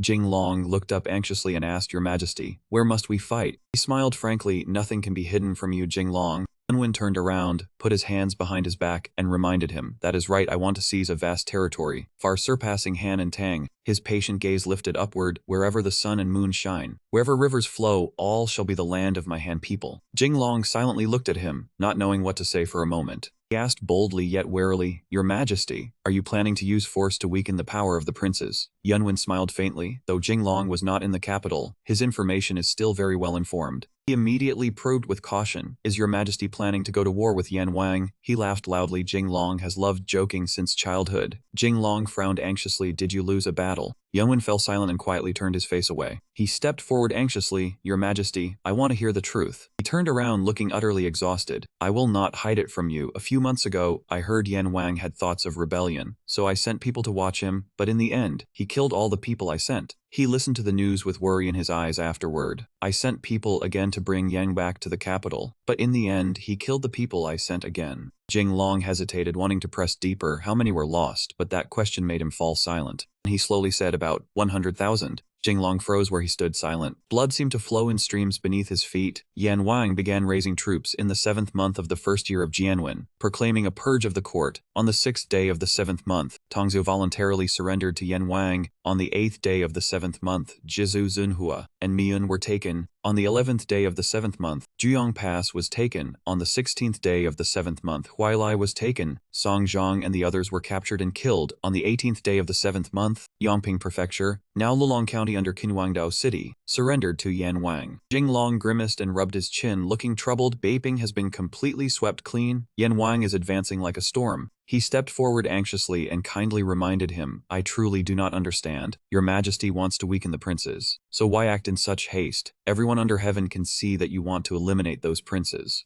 Yunwen completely broke down and cried aloud, Jing Long, you do not understand my suffering. Jing Long hurriedly comforted him in fear. Your Majesty, where is the suffering? He cried out again in pain. Everywhere is suffering. Yunwen clutched his robe like a child and cried, Jing Long, in the past I greatly admired the imperial family, but only after becoming the head of this household did I understand. He was utterly unable to endure it and said helplessly, we are too short of money, we have no money. Jinglong frowned in confusion. Impossible, have I not always been earning money for the court? His eyes widened as he affirmed, that is right, you are good at earning money, but the Great Ming court has far too many places where money must be spent. Then he immediately clutched his long robe and complained, the North needs troops, those princely uncles have no money and must ask the court for it, demanding money like starving tigers. And then there are those useless officials in the court, plus natural disasters everywhere that require relief. Yet those princes do not pay taxes to the court, while the court still has to fund them. Yanwen ignored the tears streaming down his face and poured out his grief. Tell me, is there any reason like this in the world? Even mountains of gold and silver could not support this kind of spending. Then he clenched his fists and made a firm decision. Weaken the princes, we must weaken the princes, otherwise the court will go bankrupt. As long as we weaken the princes, we can save a great deal of expenses and collect taxes from their lands, then we can barely survive. Jinglong wiped his sweat with a handkerchief and said hesitantly, hearing you say it like that, it does make sense. He questioned from above, of course it makes sense. I am the emperor, I cannot be a laborer. Only by weakening the princes and expanding sources of income can we continue living.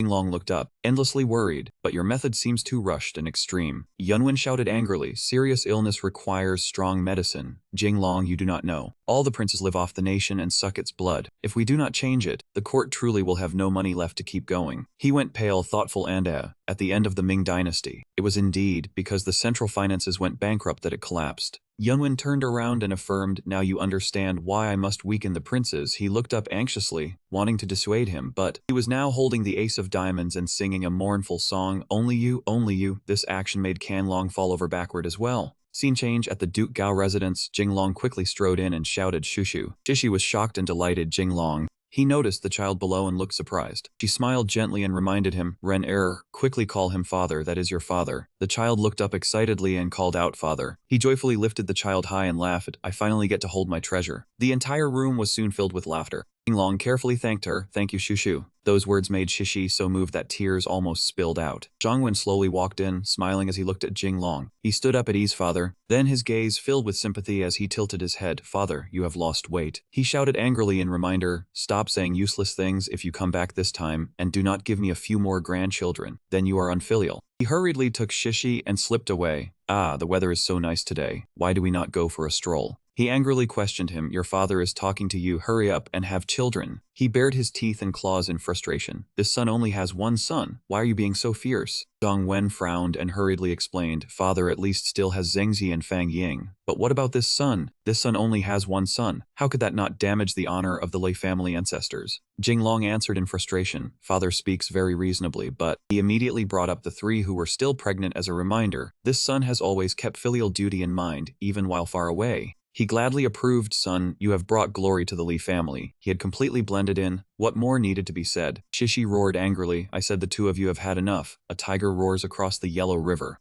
Outside it was still bright, the scenery peaceful. Jinglong grimaced and asked, this son has returned this time but probably will not stay home long, does Meng know yet? Zhang Wen closed his eyes unhappily. The court is currently carrying out the reduction of princely power. Your father is deaf. How could he fail to see it? He asked back suspiciously, I have heard of that, and the old man immediately frowned as well. It is the same. Jinglong frowned unhappily. Today I met Young in the palace. That man said he would appoint me Grand Marshal of the entire national army. The old man asked in confusion, Grand Marshal. The full teacup before him was immediately set down. He turned around with a frown. This is forcing the Li family to choose a side. Zhang Wen turned around and spoke of the past back then, when we campaigned against Mo Bei. Yan Wang was also in the army, under my command. That man learned military law from me. We had the bond of teacher and disciple. He slowly said in surprise, then Yun Rong. Jinglong hurriedly continued with a frown, His Majesty has only just ascended the throne, so he does not dare use me, an old minister connected to Yan Wang. But this son is different. This son and Yun Rong grew up together. If that man doesn't use this son, who else could he use? Zhang Wen clenched his fists, worried beyond measure. But those civil officials, how many of them know how to fight a war? They are no match for Yan Wang either. Jinglong hesitated again and again. Father, what do you mean by choosing sides? The old man immediately questioned him. Do you not understand? Behind the emperor are the civil officials of Jiangnan, and behind Yan Wang are those with military merit. These two factions will divide life and death clearly, while our Li family stands in the middle. Zhang Wen sternly hurried to remind him, it is too difficult if you meet Yan Wang on the battlefield. That also means cutting ties with those who have military merit. Mishandling it will bring trouble from both inside and outside. He went pale and sank into thought, but I heard Yun Rong say that if princely power is not reduced, those princes do not pay taxes. yet they consume a great deal of resources for the court's expenses. The court has decided that princely power must be reduced. Hearing this, Zhang Wen gave a soft dry laugh. Jinglong continued worriedly, "Father, where was I wrong?" Zhang Wen placed a hand on his shoulder amid his astonishment. "Right, but not entirely right." He turned around and explained, "Since the 10th year of the Hongwu reign, celestial signs have already begun to turn abnormal. Disasters often strike everywhere. The people live in hardship, the court and the common people have a good relationship, and taxes are very low." Jinglong was shocked when he heard this.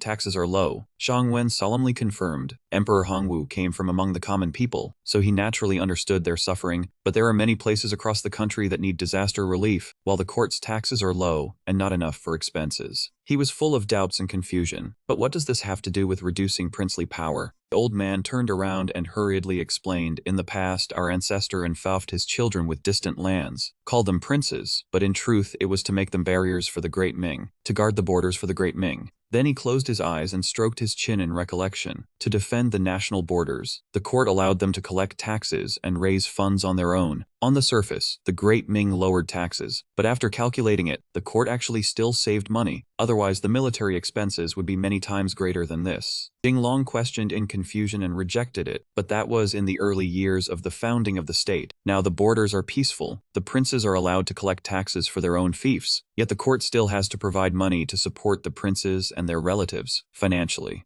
Zhang Wen looked over and slowly said, "The original policy was good, but circumstances gradually changed. However, if the entire clans of princes are exiled for this reason, forcing them to kill themselves, then this method is far too cruel. After all, they are also the sons of the ancestor, people who helped the Great Ming resist enemies in the early days of founding the country, and even now, many princes are still fighting to guard the national borders." Jinglong rubbed his chin in confusion, harsh and lacking grace. He found it hard to say inside, yet outwardly he understood. Saying it that way does make sense, but perhaps I will advise Yunrong to adopt a gentler method of reducing princely power. The old man solemnly guessed it. "In fact, do you know who consumes the most tax revenue in the Great Ming today?" Jinglong was confused. "Who is it?" Zhang Wen was deliberately evasive. "The civil officials of Jiangnan." He turned around and explained to him. Back then, the ancestor relied on the taxes of the powerful clans in Jiangnan to gain the financial strength to expand the army and unify the country. But after the country stabilized, those powerful clans of Jiangnan demanded even more, and the court was filled entirely with civil officials from Jiangnan. Zhang Wen asked indirectly, "Do you know about the matter of dividing the examination lists?" He immediately replied, "I know a little." He expressed softly, "The civil officials of Jiangnan in the court have their own way of selecting officials, only recruiting people from Jiangnan, while northerners are not used." The old man looked into the distance with unease. In short, the officials and powerful clans of Jiangnan have set national policy. Taxation in Jiangnan is very low. While northerners are treated harshly, these officials have large families and tax exemption privileges. In years of natural disaster, they even seize the land of poor commoners. Zhang Wen glanced over warily, and truthfully speaking, their methods of making money are even more ruthless than those of military generals or princes. Jinglong rubbed his chin unhappily, but in his thoughts, many things remained difficult to understand. The climate of the Great Ming seemed poor. Later it would even enter the Little Ice Age. Rice yields were not high, and the finances of the Great Ming had long since run into problems. Zhang Wen turned around and probed, "So if the court lacks money in the end, will it reduce the princes, the military generals, or the civil officials?" He was confused by those words. "Father, what do you mean?" Having said this, the old man suddenly fell silent and could not speak. He slowly approached with curiosity. "Father." The old man turned around wearily. "There is something I want to say to this son, but I have not yet thought of how to say it." Jinglong anxiously hurried to reassure him. "Father, just say it. What is there to hide from this son?" Zhang Wen smiled and reminded him to let it pass. "This son has only just returned today. Go visit Fang Yang and the children first. Let me think it through carefully, then I will tell you later." He was worried but still agreed. "All right then, I will go visit Fang Yang. If there is anything you need, call me." The old man looked at him and accepted it. "Go on." The old man watched his heels leave completely. Watching Jinglong leave, his heart was full of worry. Very soon the moon had risen and the sky had darkened. Jinglong lay on the bed, staring upward in worry. Father seemed to want to say something to this son. Shishi could not help pressing her hand against his cheek as a reminder. He turned his head in surprise. "Fang Yang, what is it?" She lay beside him and smiled. "Have you forgotten what father said during the day?" She blushed and reminded him. "You must spread the branches of the Li family." He went pale and hurriedly frowned. Jinglong hurriedly lay down and reminded her, no, this son is far too tired. Hurry and sleep. She questioned him angrily. A man cannot say he cannot like that. Shishi warned in anger, if you do not strive when young, in old age there will only be regret. He completely ignored it. This son is dying of exhaustion. The two of them argued back and forth just like that, one part sowing, one part harvesting. Stopped talking. Scene shifted, the sky was already bright. Jinglong stretched and sat up, rolling his shoulders. Beside him, Shishi was still sleeping comfortably. The maidservant had long been waiting and spoke in a gentle voice, young duke, let this servant help you wash and bathe. Renner pushed the door open and stepped in. The child cheerfully ran past him. Mother, good morning. This child still had not called him father even once. Jinglong wiped his face and sighed at the morning clamor. Mother, your skin looks so beautiful today. Your complexion is truly good. Shishi, however, felt comfortable and thrilled inside. Really? Then let father continue tonight. And those direct words made his face turn pale. At this moment, the Wudang sect master vigilantly closed the door. He turned around and asked, has the lord agreed yet? Jinglong grimaced and broke into a sweat. What if he does not agree? Yunrong is the emperor now. This is an imperial edict. The Wudang sect master accepted it in horror. Then that means we must confront Yan Wang directly. He glanced away and tacitly accepted it. That is right, we have to become enemies with Yan Wang. The two fell silent in an instant. He found an excuse and slowly rose. Yesterday, father told this child that behind Yan Wang, there are not only princes, but also military generals supporting him. The old man followed his gaze and gradually understood. Cutting down royal authority is the work of the civil officials. They want to settle accounts with the princes and military generals. The Wudang sect master anxiously and hurriedly reminded him, in that case, the lord's position is truly very awkward. Jinglong turned around, startled as he remembered. No, this matter is something this child must still ask father about. Yesterday he only said half of it. Yellow banners fluttered in the wind, left King Army, carrying out the imperial decree to punish the rebels. As soon as the man received the order, he immediately moved and knelt down.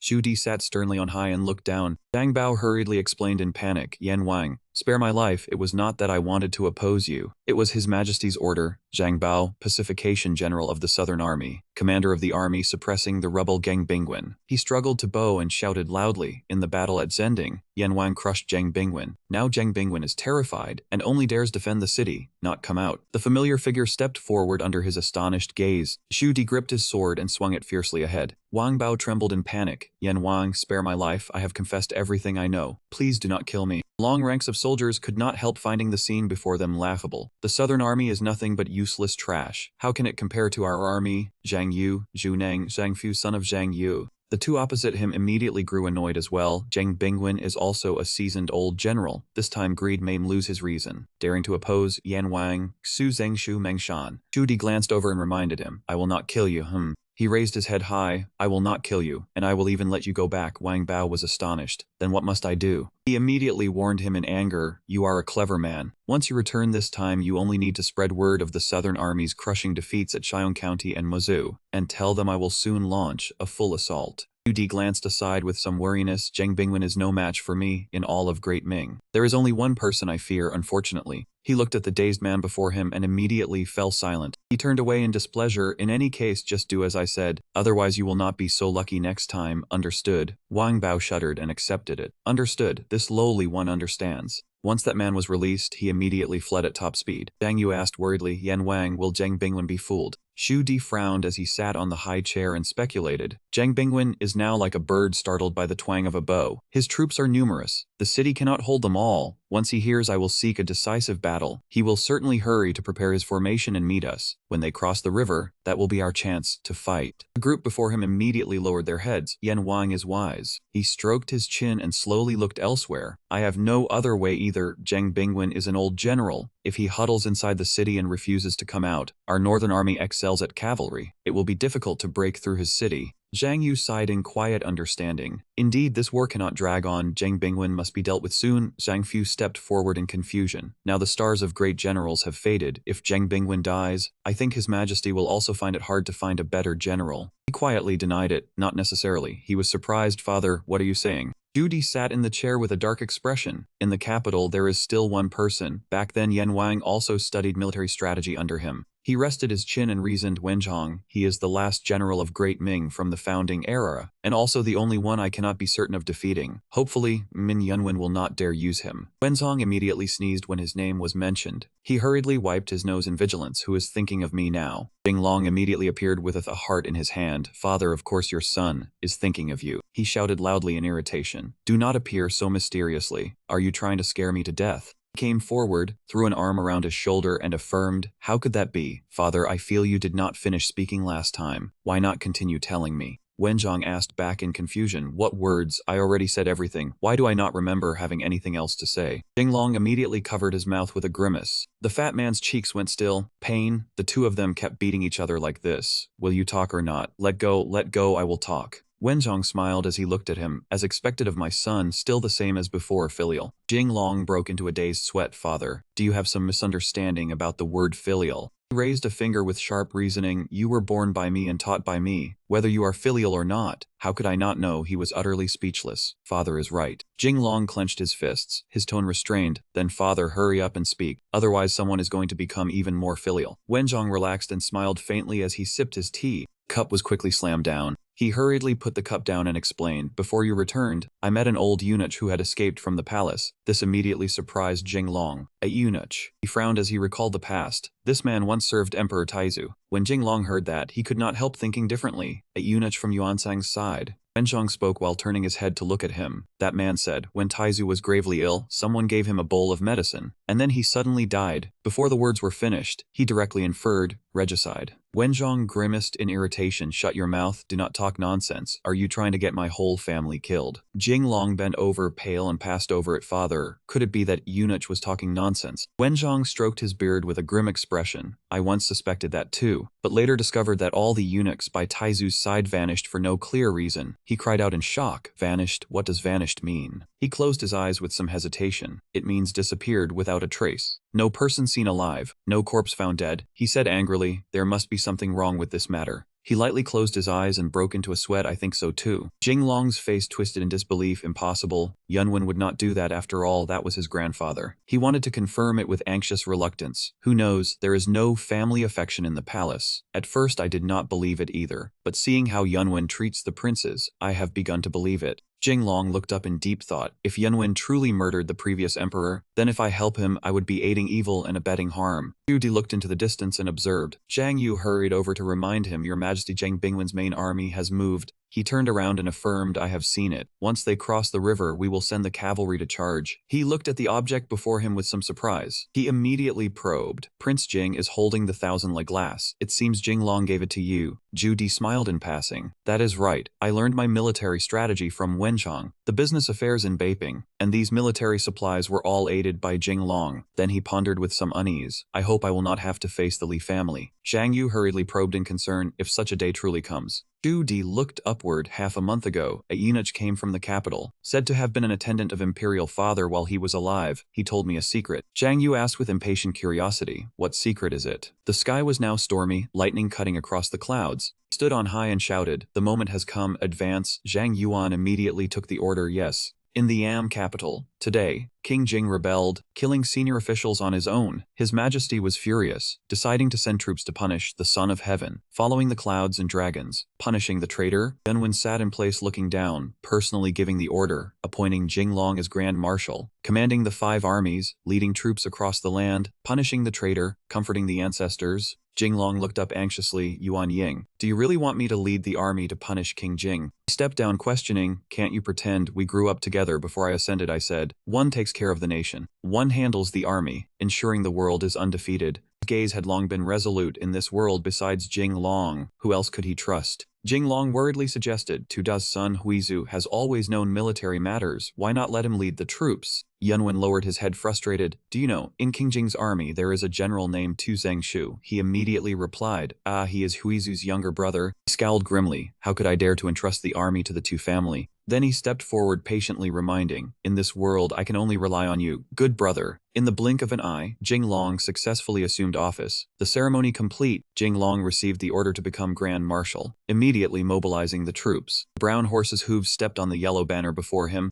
Zhu Dai and Zhang Yuan advanced. Zhang Bingwen had been defeated. Zhang Yuan stepped forward smiling, congratulating His Majesty. Almost to heaven's response, Zhu Di ignored the reminder, who is the next enemy. At this time, at the Annam camp, Kunang entered and bowed, greeting the Grand Marshal. Jinglong hurriedly questioned, General Guo, why are you late? Is something wrong? He anxiously frowned. Fortunately, Guo Nang accompanied, appointed as vanguard, otherwise no one could fight under my command. Ku Nang lowered his head. Sadly, Jiang Bingwen had failed. These words directly horrified him. What? Explain in detail. Ku Nang worriedly explained. On the 14th day of the 5th month, King Jing lured a general under Jiang Bingwen, spreading news in the army that King Jing was about to mobilize for a decisive battle. Jiang Bingwen, due to the cramped fortress, led the main force outside the city, forming a defensive posture. He hurriedly continued. Unexpectedly, when the main force crossed the river, King Jing personally led the cavalry to charge. Jiang Bingwen's troops fell into chaos, causing self-inflicted losses, eventually being routed by King Jing's cavalry. Jinglong angrily snapped. How many cavalry did King Jing mobilize? How many did Jiang Bingwen lose? Ku Neng grimaced and bowed. King Jing sent 10,000 cavalry, defeating Jiang Bingwen's 80,000 troops, resulting in the total annihilation of Jiang Bingwen's forces. He pondered anxiously, as expected of King Jing. Truly strong. He worriedly called out. Grand Marshal Jinglong frowned hesitantly. I'm fine. To defeat the opponent, one must first acknowledge his strength. King Jing indeed understands military tactics, using 1,000 troops to defeat 80,000 of Jiang Bingwen. Ku Neng grimaced, seeming to agree. Jiang Bingwen once followed Lan Yu to fight the Mongols, also a capable general, tactically sound, unexpectedly defeated this time by King Jing. He anxiously looked up. If Jiang Bingwen returns to meet me, I want to know the details of this battle. Ku Neng blankly. He won't return. And seemingly exhausted and defeated, the information indicated Jiang Bingwen had died in battle. Jinglong angrily questioned. The general has died. This battle was a complete disaster. Ku Neng glanced upward. King Jing's cavalry is too strong. The timing was precise. He anxiously turned away. I must reassess King Jing's strength. Now our troops seem large. The emperor granted 200,000, but they have not seen battle for a long time. Speaking, he covered his mouth, revealing the plan. All were laborers pulled from the garrison. If actually sent to the battlefield, who knows how effective they would be. I do not want a second Jiang Bingwen. Ku Neng turned to leave. Not that bad, Grand Marshal. You are still a talented general. He grimaced, hands on hips. A talented woman cannot cook without rice. In battle, troops must not only be numerous, but elite, with trustworthy generals to lead. Otherwise, what can we fight? Ku Neng pointed at himself helplessly. Trustworthy generals. Jinglong stepped forward, putting his arm around him, complaining. Let's go, old Guo. Follow me to the camps. See the condition of the soldiers now. Very quickly night fell with a bright moon. Jinglong walked with worry and restlessness. If not for concern for father and Shishi in the capital, I would not want to assume Grand Marshal. His gaze and mind filled with worry. King Jing uses troops skillfully. Can I defeat him? Jinglong stepped forward angrily, ordering the gates to be opened. The man immediately grabbed the keys. Jinglong glanced around, observing. He turned back. Iron Manager, what did you just say? Chang Sheng sweated. Strange, I clearly saw. The man smiled nervously. Dark makes eyes deceive. Surely Iron Manager was mistaken. Chang Sheng angrily questioned. You say I was mistaken? Man immediately affirmed. Many are night blind, you just did not notice. Jinglong glanced, checking, then asked, is the grain really enough? The man bowed. Really enough, like precious jade. He turned to remind. Then I will check a bit. The man turned pale nervously. Grand Marshal, what do you intend? This cannot be done. Behind him a large hand appeared quickly. The man walked slowly, angrily. Step aside. Do not block a lord at work. Jinglong held his sword, stepping forward, inspecting the grain bags. The man swollen face but still crying to hold on. Young master, think again. The warehouse rule is, touch and break. If the bag tears, I will become your man. He angrily kicked him. What chaos is this? The sword quickly pierced a large hole. Chang Sheng and Jinglong stared in shock at what was inside. What is this? He turned, shouting angrily. Speak, what exactly is this? The man with tears streaming hurriedly explained. The rations vanished according to old regulations. Jinglong was astonished. Vanished. Vanishing is a corruption tactic of Ming officials, for example, transferring 10 du of grain from the capital to border troops. 2 du disappear directly, removing 2 shares of profit. At the end of the Ming dynasty, even 4 shares could disappear. Jinglong roared, you dare make my provisions disappear. Inside the main tent, the camp. Chang Sheng turned pale as he repeated what had been inspected. Besides the provisions, there were problems with the weapons too. Many were old discarded items, and they were even damaged. Jinglong sat in the chair, fuming so hard his face twisted. Can these still be used? How are we supposed to fight a war like this? He shouted loudly, venting his anger on the crowd. Are all these officials pigs? They even dare skim off military supplies at a time like this. Have they never thought of the consequences? I do not want to fight anymore. Whoever wants to fight can go fight. Kuneng and Chang Sheng frowned as they tried to soothe him. Grand Marshal, do not say such angry words. Do not act rashly. A loud cry rang out from outside. Grand Marshal, the man has been brought here. A soldier entered, knelt, and reported, Bai Shi has been beheaded. Good. The three of them instantly froze. Another man immediately rushed over with a grimace. Grand Marshal, last night the troops were not withdrawn. They ran into the Yen army scouts and suffered heavy losses. The three of them fell into panic for an instant. Yen army scouts. Yan Wang's forces arrived this quickly. Bai Shi ran in excitedly. Jing Long, you were looking for me. Commander-in-Chief of Southern Army Logistics, Bai Shi. Jing Long glanced over and asked, why is it you? You are the Army Logistics Commander. He immediately introduced himself with excitement. That is right, it is me. I am your brother-in-law. The two came forward and clasped hands in greeting. Hello, brother-in-law. He smiled. Hello, little brother. Is Luan Yu all right? Yes, she is pregnant. Jing Long was startled, flung his hand away, and questioned him. Do not say these things to me. I am asking you why you became the Army Logistics Commander. Do you understand logistics? He laughed loudly in delight. I do not understand it. As long as there are people under me who do, it is fine. I only came to polish my record and gain some experience. In his memory, Qi Tai's figure appeared. I am the son of the Minister of War. Polishing my record is only reasonable.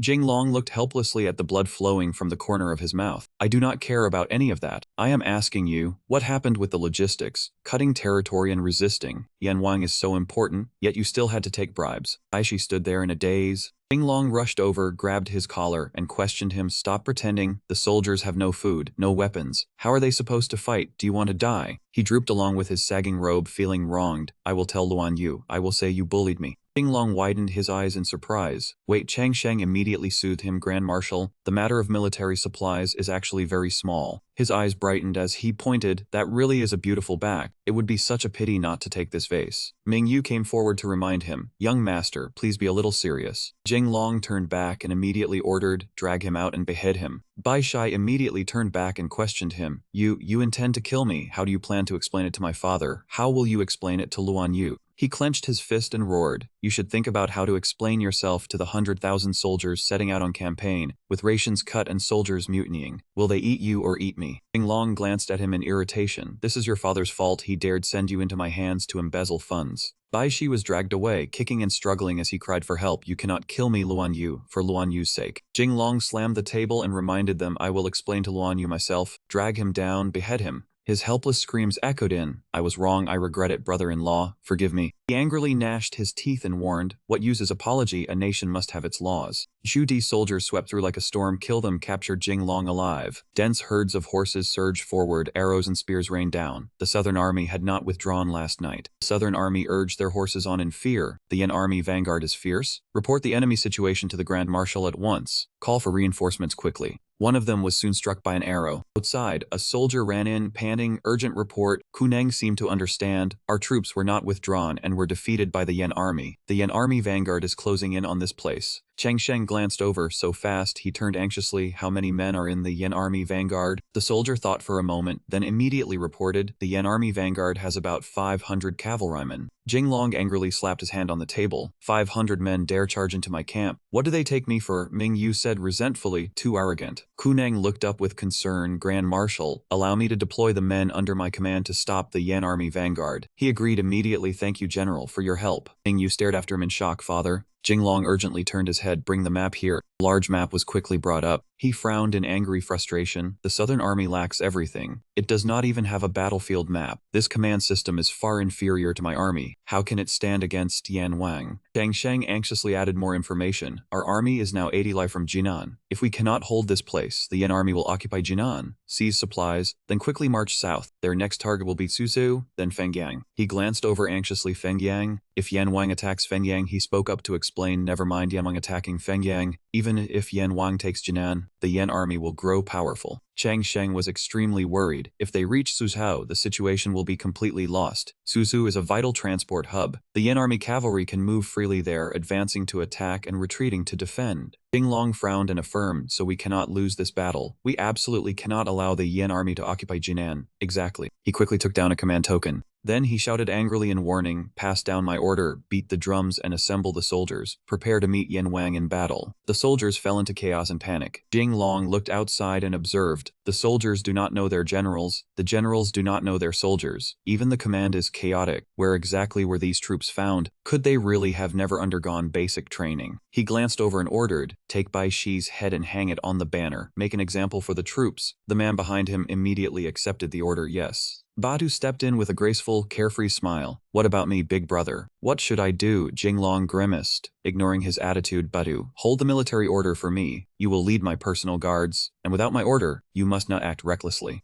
He looked up and swore, "Rest assured, big brother. Our personal guards will definitely protect you, and will not let my sisters become widows." Jinglong kicked out in irritation. "Get lost?" He glanced outside the military tent toward the corrupt officials ahead and pondered. These Jiangnan civil officials do not know how to fight, but they are better than anyone at corruption. They gave me an army like this. How am I supposed to fight this battle? Zhu Di's soldiers charged over in high spirits. "Kill them. The southern army cannot hold out. Crush them." A dense crowd charged toward a small group of southern troops. The panicked crowd spurred their horses and fled. The southern troops cried out in terror, "We have lost, we have lost." Kuneng soon appeared in time and cut down the soldiers. He rode ahead decisively just like that. "Who said the southern army has lost? Whoever dares retreat will be cut down." The man on the other side raised his bow and took aim. The arrow shot over like a streak of wind. He tilted his head to the side it hit. Blood seeped lightly from the wound on his face. He gnashed his teeth in anger. "Using arrows before this ghoul, such petty tricks, and you still dare beat your chest and boast." Then he immediately rode forward and raised his bow in warning. "General, the divine arrow of the Guo family, one of the 3 divine bows of the Great Ming."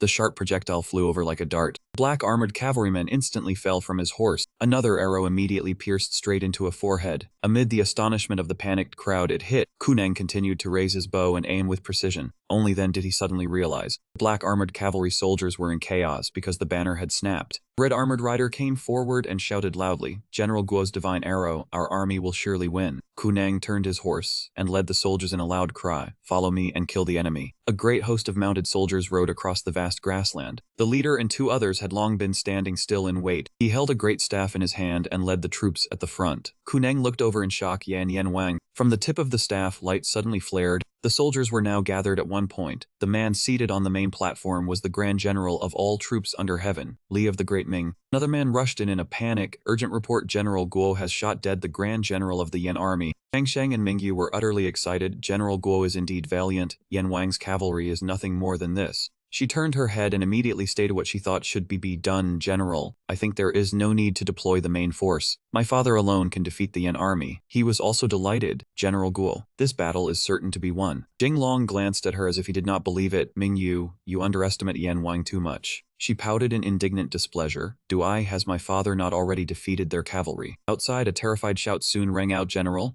A guard quickly ran in to report. "General Guo was ambushed by enemy archers. Our army must retreat." Jinglong shouted in horror. "What?" The soldiers outside remained in constant panic. "Protect the general. Quickly bring General Guo back to camp." Kuneng grimaced. "No, I cannot retreat. Retreat means defeat." The soldiers ignored him and immediately demanded, "Help the general back to camp." He angrily clutched his wound. "Let go of me." He glanced around trembling. "I cannot abandon the soldiers." Zhu De wore a cloak and looked down with contempt. He forcefully ordered the soldiers, "Kill them all." The many soldiers obeyed and spurred their horses forward. "Kill." One man excitedly drove his horse into the enemy. "Bring the defeated soldiers of the southern army back. Use them to destroy Jinglong's main camp." Another man also tortured them leisurely and laughed. "The southern army amounts to only this. Replace Jinglong, and they are still a useless bunch." Another hurriedly tried to flee but could not outrun the horse. A slash cut down his shoulder. "In the eyes of us northern men, the south is no different from a flock of sheep." Just like that, the blue sky echoed the clamor. The soldiers noisily beat the drums in a rapid roll. "The general has ordered. The whole army attacks. Attack." Xu Di was shocked. "The southern army. The whole army is moving out." Zhang Yu hurriedly reminded him from behind. "Yan Wang, the southern army has more than 100,000 men. This time our vanguard cavalry is too few. Perhaps we should retreat first, gather the main army, and then fight the decisive battle with the southern army."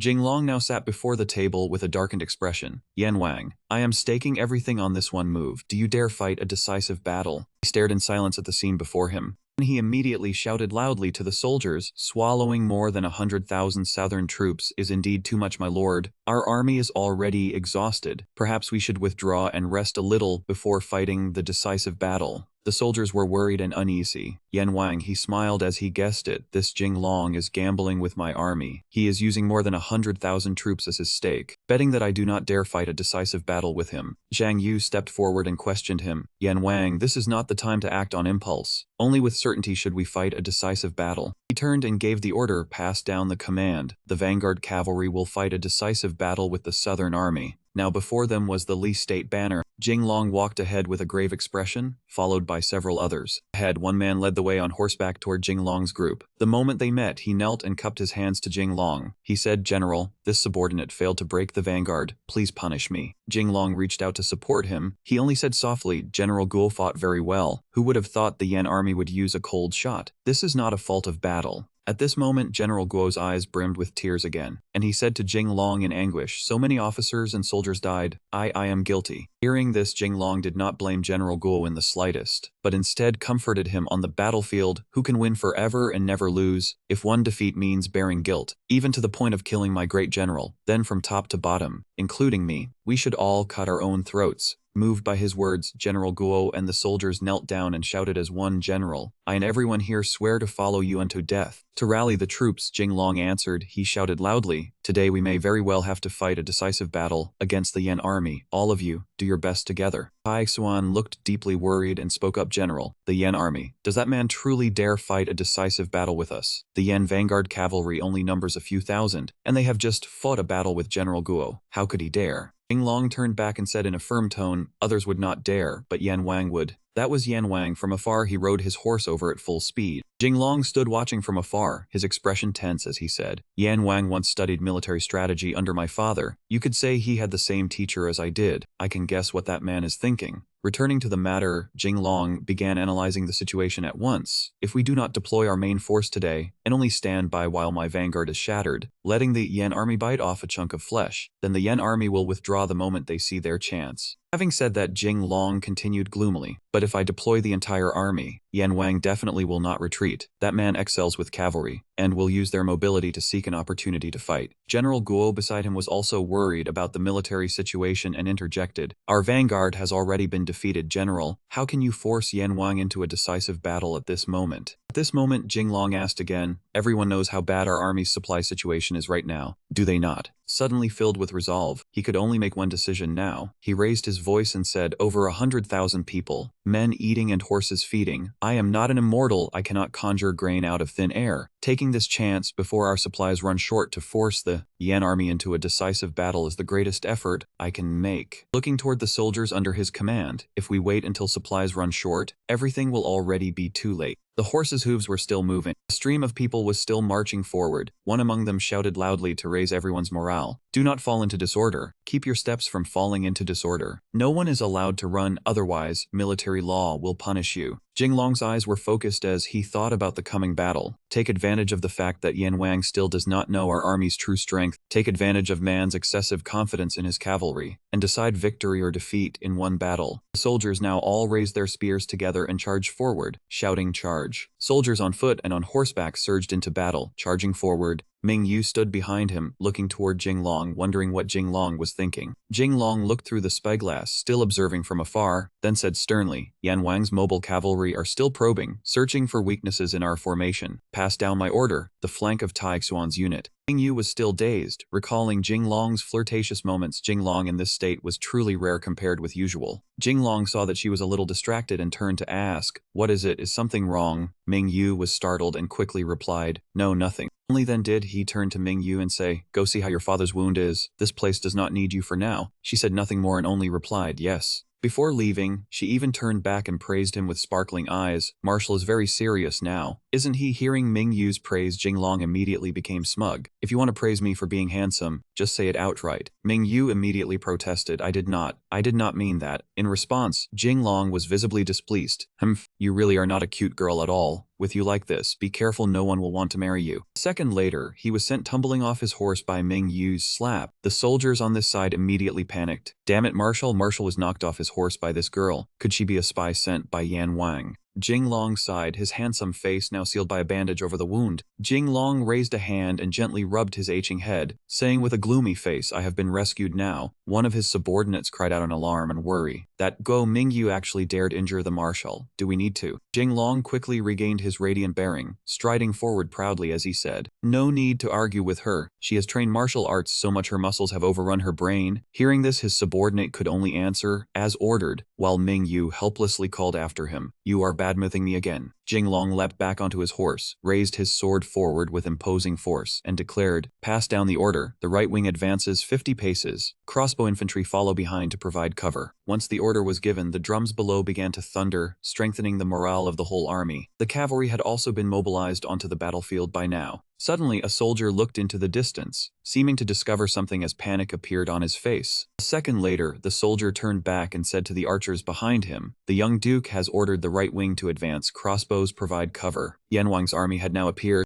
Wang led from the front and observed. Then through the spyglass he spoke, oh, Jinglong has loosened his left wing. Is he deliberately presenting me with an opening? Hearing this, a soldier behind him immediately warned, Yan Wang, be careful of a scheme. Yan Wang carefully analyzed the present situation, and it may indeed be a trap, but our army is already tired after fighting until now. Dragging this out is no good. The soldier behind him asked again, Yan Wang, do you intend to? He then ordered in a grave voice, if there is an opportunity, charge in and take a bite. If there is no opportunity, withdraw. After receiving the order, the soldier quickly passed it down. Yan Wang orders the cavalry to launch a probing attack on the enemy flank. Immediately, the Yan troops surged forward to attack. On Jinglong's side, his soldiers saw the situation and reported in panic, Marshal, the Yan army is moving. The Yan army is charging toward the left wing. If the left wing cannot hold, the main formation may be shaken. Jinglong still faced it calmly, and he only said lightly, then let us see whether my left wing is stronger, or Yan Wang's cavalry charge is stronger. On Jinglong's side, the troops were panicking, and one man turned back to say, General, the Yan army's iron cavalry has charged in. At the left wing of the southern army, Commander General Tai Xuan turned back and said, what are you panicking for?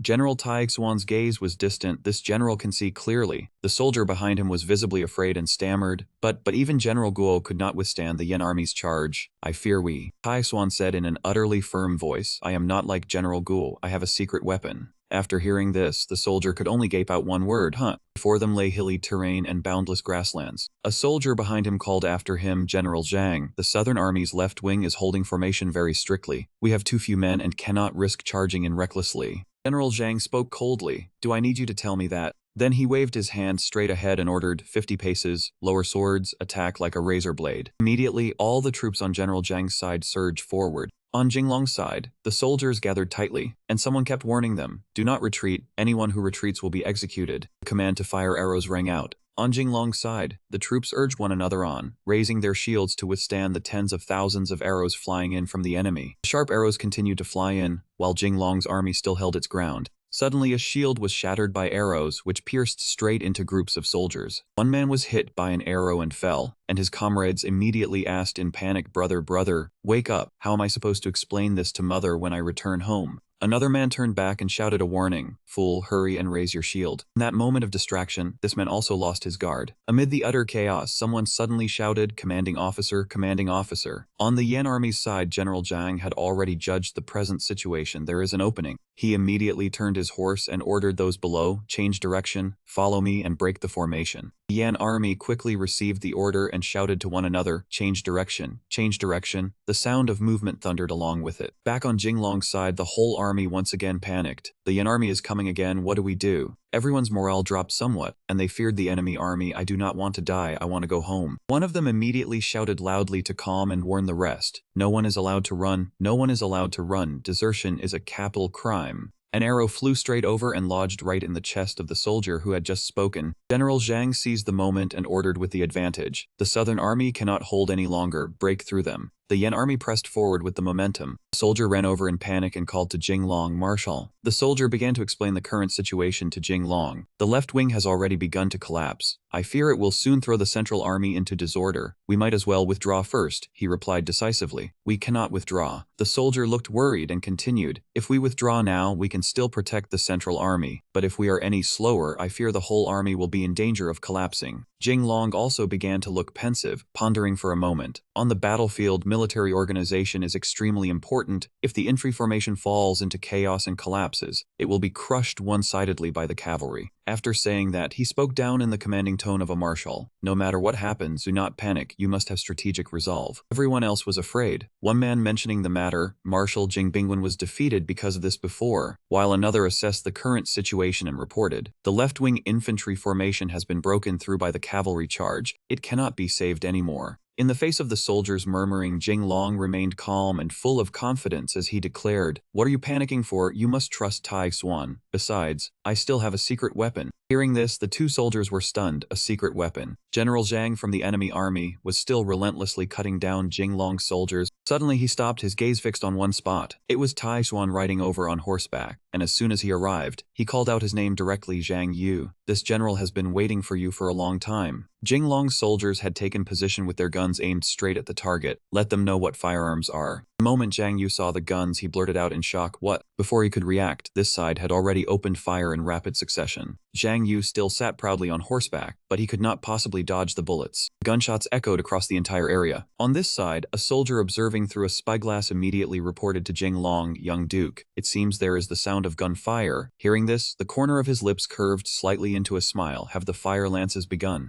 The soldier seemed not to understand and blankly repeated, "Fire lances." Did the young duke prepare fire lances as a fallback plan? Jinglong replied with excitement in his heart, "That is right. I once trained a unit of fire lance soldiers while fighting the Japanese pirates along the coast and campaigning in Annam. Jinglong thought to himself, "Fortunately Zhu Di is arrogant, daring to fight me decisively with only that many men. If his force were several times larger, I fear this fire lance unit would not be enough." Suddenly, both of them looked in the same direction, and the soldier appeared rather stunned. Jinglong's excitement showed at once as he recognized the sound of the signal. The Northern Army wants to retreat. Troops and horses were running in a rush, accompanied by voices urging one another on. "Withdraw, hurry and withdraw. General Zhang Yu is wounded. Quickly escort him back." At this moment, Yan Wang could be seen appearing on horseback. His hand clenched the reins so tightly it trembled. A soldier behind him called softly, "My lord." Yan Wang turned back with a gloomy face and ordered the whole army, "Withdraw the troops. I never expected Jinglong to have such an elite fire lance unit in his hands. I was careless in this battle." The soldier continued, "Yan Wang, we also have three-eyed guns in our hands." A thoughtful and fearful look flashed across Yan Wang's face as he said, "You do not understand. The gap between the three-eyed guns and Jinglong's fire lances is far too great." Time turned back to around 1 year ago. A man in military uniform presented a gun to Yan Wang and said, "Yan Wang, this is a new type of fire lance purchased from Guangzhou through trade."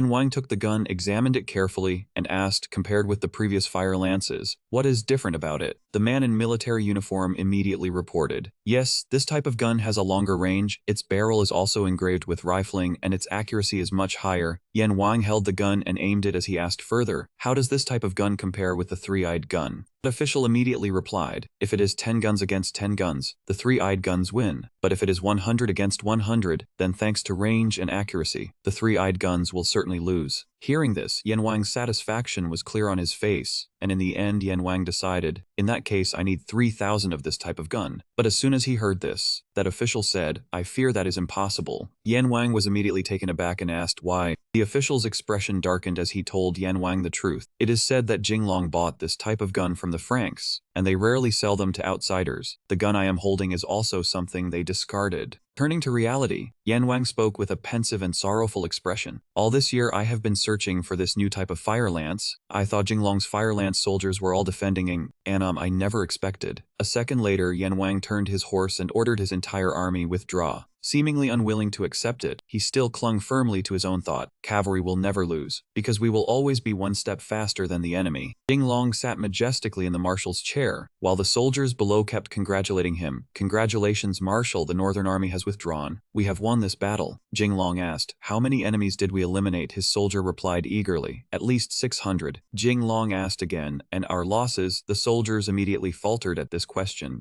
The man reported sadly and unhappily, "Our infantry suffered 3,000 dead and wounded, but since ancient times, cavalry has always been more precious, an exchange ratio of 1 for 5. Jinglong was now fiercely enraged, and he shouted loudly, "Ridiculous. The Northern Army lost 600, our army lost 3,000, and you call this a victory?" Next, he immediately issued an order, "Sound the horns, pursue them. If Yan Wang is not captured, this battle is not over." After Jinglong finished speaking, he turned his face upward, and although the soldiers were frightened, they still spoke up. Marshal, the Northern Army is all cavalry, while our army is infantry. We truly cannot catch up. Marshal, we have already repelled the Northern Army. This is already a great victory. If we return and report victory to the imperial court, the court will certainly be very pleased. The more they spoke, the more they provoked Jinglong, and he cursed angrily. Get lost. The Northern Army's cavalry can lose 10 times and still return. But our army, we cannot lose even once. It was clear that he was not satisfied with this result, and the more he spoke, the more resentful he became. If we do not seize this opportunity and decide victory or defeat in one battle, the consequences will be endless. The Southern Army's provisions may only last a few more days. Yan Wang escapes this time. There will be no need to fight the next battle. His anger reached its peak, and Jinglong drew his sword and ordered, "Pursue them. Even if we must chase him to the ends of the earth, we must capture Yan Wang." After receiving the order, the whole army began beating the war drums. Hearing the drums, Tai Xuan also realized it.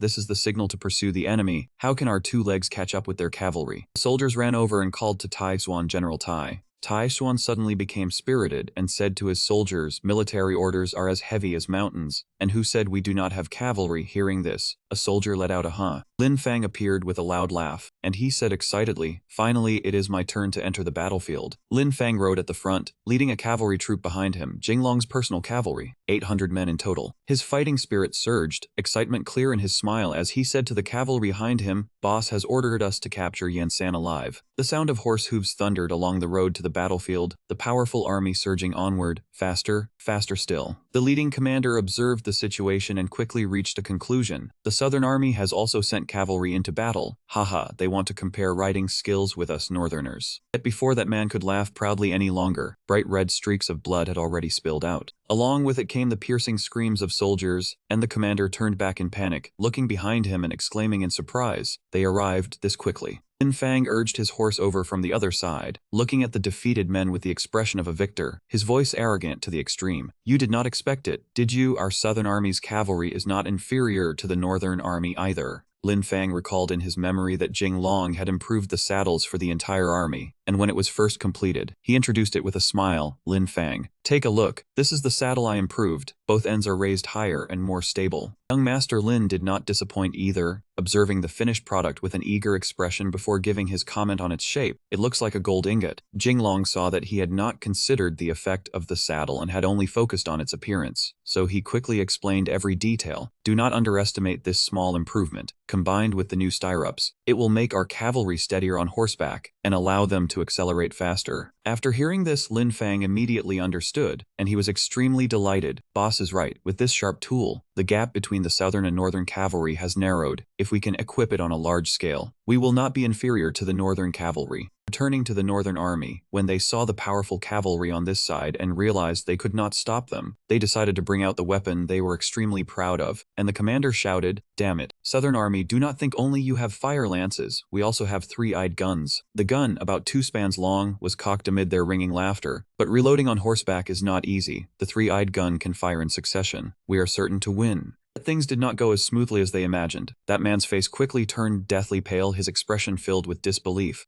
Dear heavens. Lin Fang did not flinch at the opponent's weapon at all. Instead, he drew a silver gun with utter confidence. It was precisely the gun loaded with shaped paper bullets, a revolver cylinder holding the rounds. A series of gunshots rang out, and a rain of bullets aimed straight at the Northern Army. Very quickly, the Northern troops were shot into disarray, unable to withstand that absolute power. Frantic shouts of urgency rang out one after another. The whole army collapsed and fled, leaving only streaks of gray smoke behind. "Run, we cannot fight this battle anymore. This is bullying people too much." Lin Fang arrogantly lifted his chin, baring his teeth as he looked at the battle's settled outcome. Recalling Jinglong's words, the boss was right. This is exactly a technical crushing. We have the advantage. In the main camp of the Southern Army, the victorious troops had returned. Cheers celebrating the victory rang out one after another, all directed toward Jinglong. "Congratulations, young duke. You defeated Yan Wang in the very first battle. This is the first great victory the court has won in the war against Yan Wang." He tilted his face slightly, his expression showing no joy at all. "If Yan Wang has not been captured, it cannot be called victory. Cavalry moves like the wind. They can scatter everywhere to seize grain and will not starve, while most of our Southern Army is infantry. Without provisions, we truly will starve to death." Just then, a scar-faced soldier quickly stepped inside and called out, "My lord, Only then did his expression brighten slightly, and he quickly asked, "Has Lin Fang returned?" That soldier quickly replied, "No, it is the envoy we sent to Jinan City to borrow grain. He has returned." Hearing this, he let out a doubtful "oh." After all, the matter of grain was crucial, so his question came with some urgency. "What did Jinan say? Can they provide provisions for us?" That soldier made an X sign with his hands and mouthed 2 words. Immediately after, he received a thunderous punch to the face, and Jing Long angrily shouted, "Speak human language." The beaten soldier had a large lump swelling on his face, and finally crying, he honestly explained everything. Jinan City said they would send several hundred people to visit and comfort the troops. But as for provisions for an army of several 100,000, Jinan cannot manage it either. Hearing this, Jing Long grew even more irritated and slammed his hand hard onto the table. He raised his voice even further and cursed, "Damn it, Jinan has no way. Then does this commander have a way? If we cannot gather enough provisions, the soldiers will mutiny, and all of us will die." In the Southern Army's main camp, a call of martial rang out through the still air. A low-ranking soldier came before Jing Long with an anxious expression, raising a question on behalf of those responsible for cooking. "The kitchen camps are asking why the army rations have not been issued today. The soldiers fought desperately today, and every one of them is starving." At this moment, he also recognized a harsh reality. There was no food left in the granary. The official beside him also wore a worried expression. "On the battlefield, food is vital and cannot be neglected. Marshal, what should we do if rations are not issued in time? I fear the army will fall into unrest." Jing Long thought for a moment, then turned to ask the person in charge how many warhorses had been seized this time, and quickly received an answer: about more than 1,200 northern horses, over 400 of them injured. He weighed the number of horses against the number of soldiers and quickly made a decision. "The officers and men have worked very hard today. Pass down my order. Take the injured horses and divide them among the camps. Let the soldiers eat meat." The subordinates obeyed, cupping their hands as they accepted the order. "The marshal is wise." The soldier who had reported earlier hesitated again, unsure what to do, and could only stammer on, "But relying on only those horses, once divided among the camps, it will only be enough to cook a little soup. According to custom, we should also issue roasted rice, roasted flour, dry rations, flatbread, and pickled vegetables." Jing Long considered it and weighed things in his heart, then gave that soldier another order: "You and General Tai Xuan go down and distribute the horse meat first. As for pickled vegetables and flatbread, I will send people to bring them to each camp shortly." Hearing this, he obeyed. "As you command." Those assigned their tasks went off one after another according to the orders.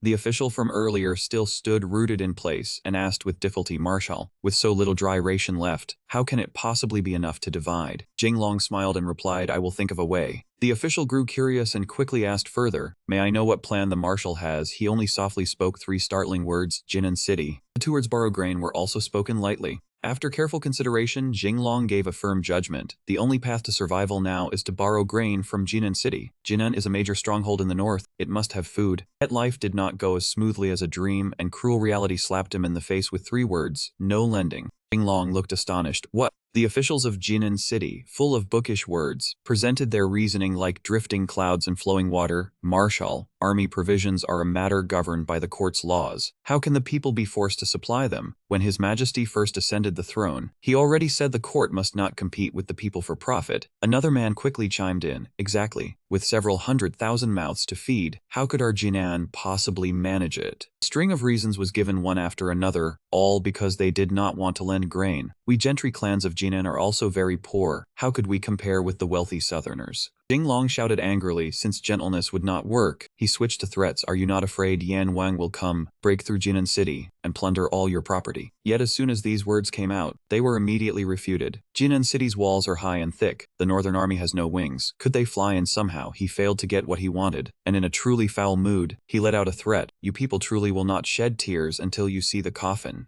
That official seemed to have been struck in some sore spot and immediately jumped up. "What kind of way is that to speak? What official rank do you hold?" "My brother-in-law is a censor at court. I will have him submit a memorial impeaching you." Another man saw the tense atmosphere and could not help wiping his forehead with a handkerchief. "In short, handling the troopum visit is fine, but several 100,000 troops needing food, our Jinan truly cannot manage it." The official in yellow could only shake his head helplessly as well. "Today, even if you speak until heaven collapses and earth shatters, even if I jump down from here, or you cut off my head, I still cannot provide that much food. The The deputy general walking beside Jinglong was also furious, pointing at those people in broken bursts as he denounced them. You people, do you not know the officers and soldiers are here to protect you? We ask you to contribute a little food and you still refuse. The officials of Jinan City still firmly refused. None means none, not even a single grain. Jinglong gently patted his subordinate's shoulder as if to calm him. He now understood what these people meant, his expression showing acceptance. Dao ba, enough, there is no need to say more. We are leaving. The figures of the group on horseback gradually disappeared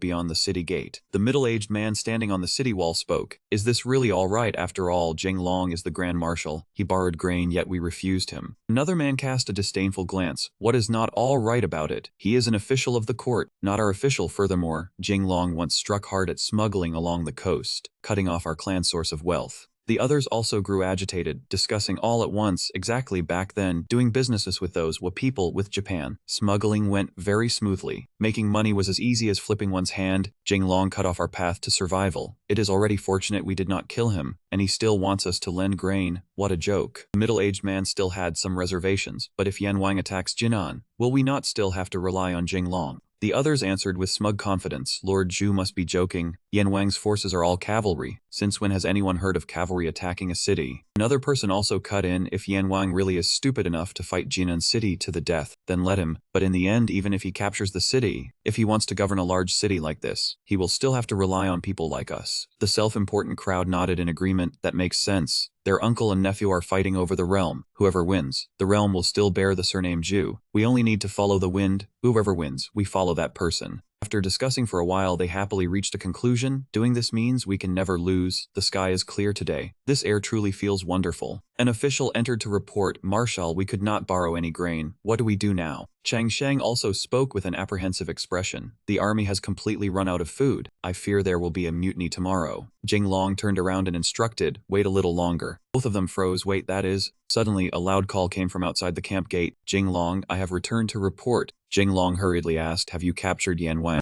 Lin Fang wore a confident expression, pointed at himself, and smiled. Are you still not at ease when I handle things? He has been captured. Everyone was overjoyed, their spirits quickly rising. What, Zheng Bingwen had an army of 300,000 and was still defeated by Yanwang, yet today, in my very first battle, I have already captured Yanwang. Ku Mingyu smiled happily and offered congratulations. Congratulations. Marshal Changsheng also felt somewhat relieved. With such great merit established, His Majesty will certainly be delighted. Jinglong was invigorated from head to toe, certain of victory as he said. There is no need to worry about the shortage of grain anymore. With Yanwang captured alive, are we still afraid of having no provisions? Lin Fang, quickly take me to see him. Xu Di was tightly bound with rope, silently kneeling on the floor with his head lowered. Jinglong stepped forward and called Yanwang. He raised his head, his face as though he still did not understand what was happening. After seeing the face of the person before him clearly, he stammered, who are you? Lin Fang turned pale. What? He is not Yanwang. He reached out and removed the fake beard, then started in shock. A fake beard. Cheng Sheng was so shocked his face changed, and he blurted out, we have fallen into a trap. This is bad. The pale-faced official murmured, Yanwang still escaped. Then what should we do? He said loudly, Marshal, about the provisions in the army. The troops will not mutiny tomorrow, will they? Chang Sheng looked at Jinglong and frowned. At first, if we had captured Yanwang, the war would have ended. We could have withdrawn the troops, and had the local authorities provide provisions along the way. But now, the official also sank into deep thought. Yanwang has escaped. The war still has to continue. Chang Sheng retorted, the army has no grain left. How can we keep fighting? We cannot fight anymore. Lin Fang suddenly spoke up. I have a way. He proposed eagerly, behead this fake Yanwang, and when we engage the Yan army, hang his head on the banner, then have the whole army shout that Yanwang is dead. Chang Sheng stroked his chin, somewhat agreeing. Amid the chaos of battle, doing this could disrupt the morale of the Yan army. The official pointed out another flaw. But the risk is also great. What if the Yan army refuses to fight and holds out for several days, leaving him hesitant and unable to refute it? Ah, this. Just then Jinglong signaled again, I have thought of a way, everyone follow me. The whole group mounted their horses and headed somewhere. Lin Fang chased after him while asking in confusion, boss, is it really fine for us to abandon the army and leave like this? When the time comes, I fear the imperial court will. Jinglong replied with a grave expression and a frown, if we leave now, we can preserve the elite troops in our hands. If we do not leave, once the army mutinies tomorrow, everything will be over. Lin Fang was still uneasy, but leaving the army, provisions, and weapons behind, is that not helping Yan Wang? He answered decisively. Staying alive, only by surviving can we have everything. Once we are dead, there will be nothing left. His face revealed no clear expression as he said, besides, what I am leaving Yan Wang is not just provisions and soldiers. This left Lin Fang completely confused, and he thought to himself, what is boss talking about? What else is he leaving Yan Wang? The gentle moonlight illuminated a stretch of sky. Yan Wang slammed the table in anger. A series of urgent reports were delivered. This is bad. The marshal is missing. Quickly find the marshal. The other generals are nowhere to be seen either. The Northern Army night patrol has arrived. He shouted furiously. Jinglong actually fled in the night, and even left this letter, saying he was giving me a great gift. The soldiers all rushed to offer congratulations, congratulations, Lord, congratulations, Lord. Competed to flatter him without shedding a drop of blood. We have taken hundreds of thousands of southern troops. The road south is another step closer. Yan Wang shouted in irritation, stop talking. One of the generals asked worriedly, Yan Wang, what is wrong? Is something amiss? One soldier seemed to realize something. I understand now. Jinglong has always been treacherous. There must be a conspiracy. But the other soldiers retorted, stop talking nonsense. What conspiracy could there be? Hundreds of thousands of troops have all been left here. This time we have made a huge profit. Yan Wang turned and glanced aside, asking himself, is this really a huge profit? He continued, in the Southern Army, all the grain stores are empty. What kind of profit is this? Jinglong has clearly thrown me hundreds of thousands of mouths that need feeding. Zhu Dai was exasperated. If that man wanted to leave, then he should have left, but he'd not even take the troops with him. Am I supposed to feed these people or give them drink? A soldier spoke up, how about we just? A higher-ranking man loudly rebuked him. Shut up, do not talk nonsense. Zhu Dai also lost his composure. Are you an idiot? Killing prisoners is an ill-omened act. If we kill all these people, who among the Southern Army would dare surrender in the future? Would they not fight me to the death? Seeing him furious, the two generals immediately knelt down. Yan Wang is wise. Zhu Dai shouted angrily, wise? What wisdom is there? In the end, I was still schemed against by Jinglong, leaving behind such a massive burden. Where am I supposed to find grain to feed these hundreds of thousands of mouths? The soldier reminded him, Yan Wang, we should still think of a countermeasure soon, if these surrendered southern soldiers revolt. Zhu Dai cut him off irritably. Jinglong really is crafty in war. There has always only been capturing prisoners. When has anyone ever thrown his own soldiers to the enemy to feed? The two soldiers found it hard to believe, truly, cunning enough. Jinglong, who was somewhere else, sneezed when his name was mentioned. Lin Fang turned to him, boss, what is wrong? Is someone thinking of you? Jinglong scratched his nose, thinking of me, my ass. I would already be lucky if they are not cursing me to death. Those soldiers were panicking. The marshal has run away. The generals are nowhere to be seen either. We have been abandoned, do not overthink it. Lin Fang said to Jinglong while riding, without food, if we do not run, we are dead for sure. Several others also said indignantly, it is all because of those corrupt officials. They even dared to embezzle military rations. Without grain, what battle are we supposed to fight? Is this not forcing our lord to die? Jinglong replied, do not worry. He looked at the soldiers behind him. One day, I will definitely lead you all back home. Call rang out. Yan Zhu Dai quickly looked toward the source of the voice, and a civil official reported, Master Daoyan has arrived. Zhu Dai's face quickly softened. Master Yao is here. Quickly invite him in. An old monk appeared. His name was Yao Guangxiao, with the Buddhist name Daoyan, known as the Black-Robed Prime Minister, and he was Yan Wang's strategist. Zhu Dai greeted him warmly. Master Yao, you have finally arrived. Greetings to Yan Wang. Zhu Dai immediately replied, dispense with the formalities, Master Yao. You have come at just the right time. There is a difficult matter here, and I do not know how to handle it. Yao Guangxiao replied, I heard about it as soon as I entered. Jinglong abandoned the army and fled. Zhu Dai confirmed it. Yes, the Southern Army's granaries were empty. With these hundreds of thousands of men, what was he supposed to do?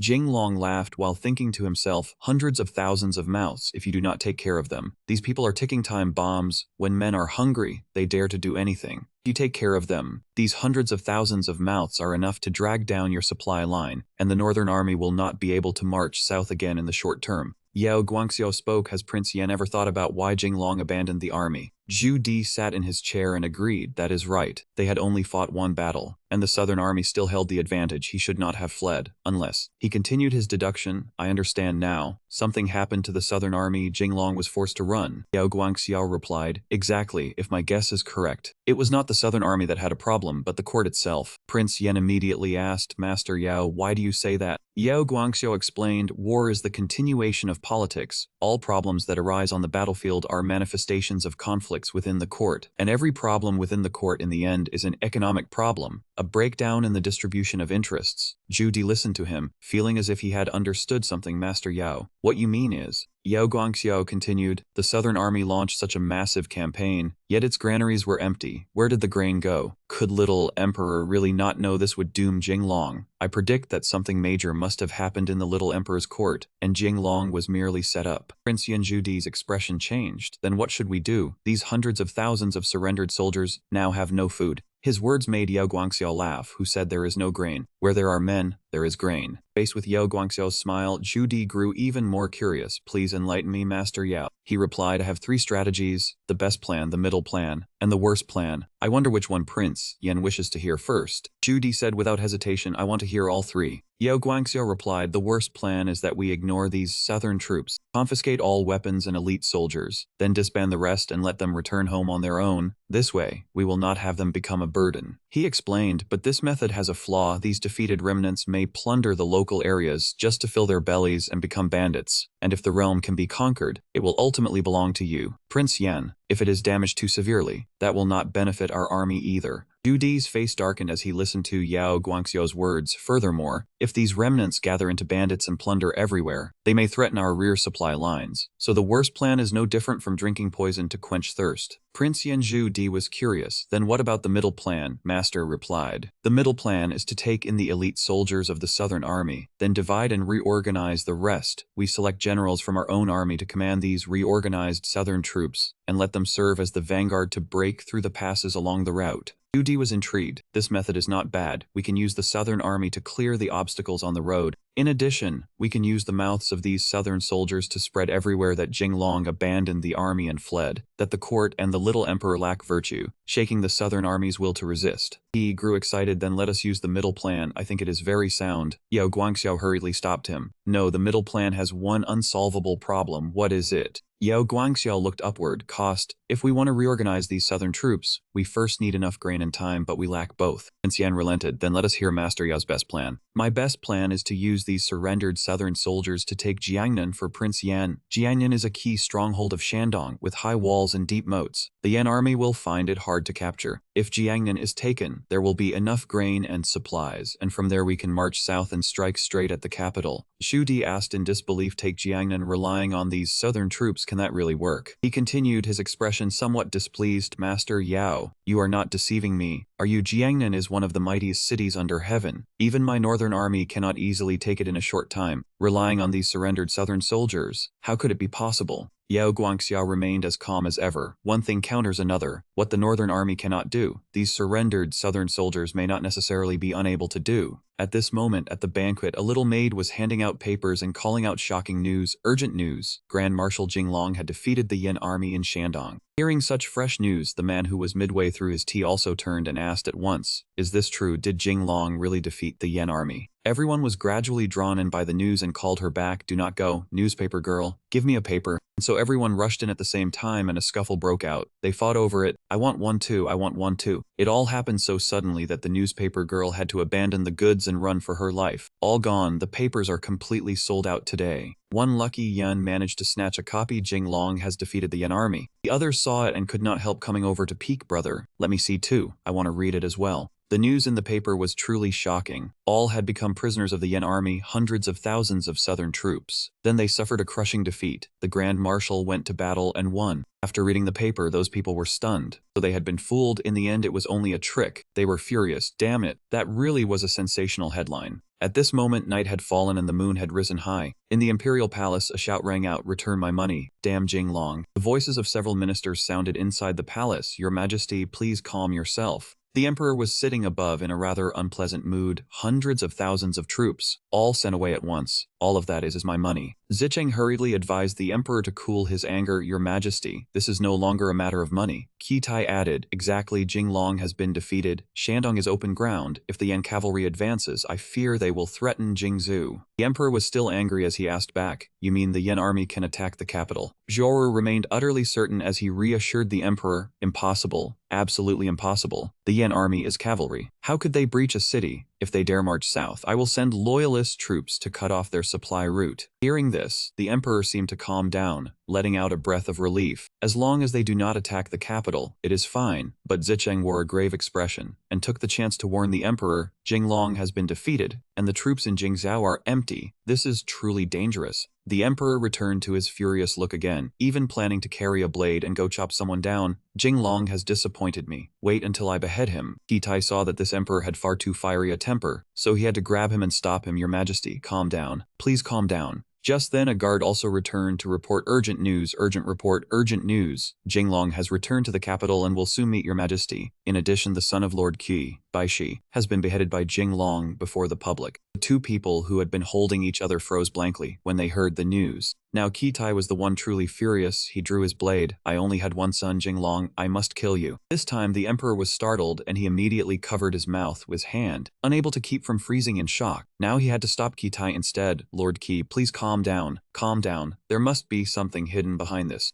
Kitai could not help boiling with rage as he shouted, hidden what? I have lost my only son. I want Jinglong to pay with his life. And at the same time footsteps sounded as someone entered. Jinglong walked in with sheer imposing flair. He only asked coldly, yet it was enough to chill people to the bone. Who wants me to pay with my life? Zicheng and Xiaoru saw this and could not help being shocked. The emperor and Kitai both broke into a sweat. That is, Lan Shan walked in showing off his most handsome and coolest face. Correct, it is me. He merely smirked, making himself look 10 times more handsome. I am the great Ming's high-class new Lan Shan. Yet Jinglong ran over and shattered his halo right away. Get lost. Then he changed to a gentle tone, his face blooming like flowers. Yunwen, I am back. This appearance only made the emperor even more bitter. Kitai was still filled with hatred, and he furiously tried to rush forward and beat the man. Do not stop me, let me chop this beast to death and avenge my son. Kitai could not restrain his emotions at this moment and appealed to the emperor, Your Majesty. He lost one battle and cost us 300,000 troops. I request permission to behead Jinglong. And yet Jinglong and the emperor were still holding hands, imagining themselves beneath the sunset. I have seen those times running beneath the sunset. That was my lost youth. The other three could not help doubting what they were seeing before their eyes. They could only ask one another, the emperor and Jinglong, this is true love, right? How moving. As soon as the words ended, every gaze fell on the clown behind them. Then the emperor even used both hands to choke him, making Jinglong foam at the mouth. You made me wrong, you have ruined me. The three men were utterly speechless, unable to believe their eyes. All three of them even rubbed their eyes, doubting what had just happened. This time, Jinglong actually dared to be wildly audacious and choked the emperor while blaming him. You did not provide food supplies. You did not provide food supplies, so you wanted to do me and 300,000 troops. These two friends were somehow unwilling to yield to each other. I did not, I have not, but I ran out of grain, 300,000 mouths, with no military rations. Was I supposed to die? But after pausing for about 3 seconds, the two spoke in unison again. Wait, the military rations are... Then together they pointed at one person, none other than Kitai, the Minister of War, a lord of the court. The emperor frowned and shouted, Minister Qi, when the army is mobilized, logistics are arranged by the Ministry of War. Kitai was terrified, shaking his head and waving his hands nonstop. It was not me. Logistics are mainly handled by the Ministry of Revenue. The Ministry of War only supervises. Jaru was also stunned. He stared fixedly at Kitai, and Kitai had to find a way to defend himself. Lord Fang, the Ministry of Revenue is currently under your management. Do you have anything to say? Xiaoru's expression also became extremely grave. I have been wronged. The money and grain from the Ministry of Revenue were all issued according to regulations. Not a single bit was missing. The accounts are perfectly clear. The emperor and Jinglong both pressed him in rapid succession. Then where's the grain? Where did the military rations go? Xiaoru trembled as he defended himself. I have been wronged. The Ministry of Revenue issued the grain according to regulations. This matter is not my fault. Jinglong grabbed him by the collar and questioned him. Then where are my military rations? All the grain for hundreds of thousands of troops was replaced with sand. How are you going to resolve this? Xiaoru hurriedly said, wait, I have evidence. The accounts are perfectly clear. He said in a stern voice, I remember every single entry of the Ministry of Revenue clearly. Jinglong, you must apologize to me.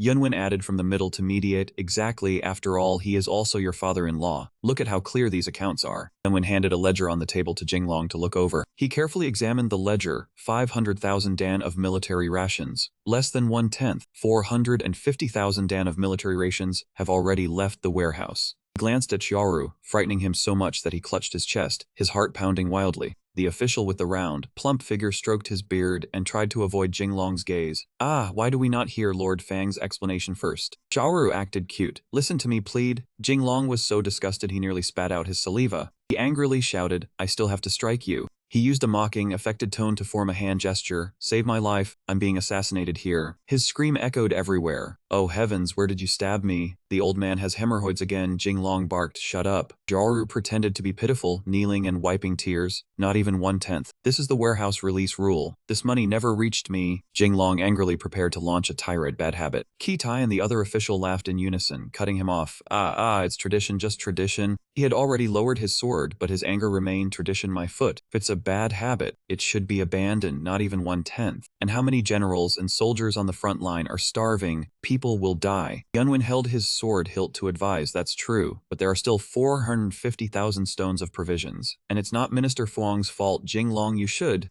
Xiaoru knelt with her rear raised, making a charming face. He shivered inwardly but still spoke boldly. I'm helping my father-in-law cut the rear. Opening your eyes for you. The two officials stared, stammering, Minister Fuang, your rear is bleeding. Xiaoru panicked and cried, it's ruined, it's ruined. Seeing this made him freeze in silence. He lost patience and shouted. Shouting what, weren't you already gagged? He said resentfully. You stabbed my rear again. He sneered, oh then move it somewhere else. Xiaoru pitifully knelt in a corner, saying, poor old man, a withered flower with fallen leaves. Remaining three silently watched Li Qinglong draw his sword. He asked grimly, where did we leave off? The plump official thought, this kid even stabbed my father-in-law, truly cruel. Kitai thought fearfully, damn, if he knew we were embezzling, he would skewer us all. Both imagined Jinglong holding skewers over a fire, grinning maliciously. They agreed and deflected the topic in unison. One throws, one catches. Minister Fuang, Minister Huang, speaking of grilled meat. I know a very good place. Let's go after work. Jinglong suddenly swung his sword. He lost patience and pointed the sword threateningly. Explain to me, what the hell does after work eat grilled meat mean? First clarify the provisions issue.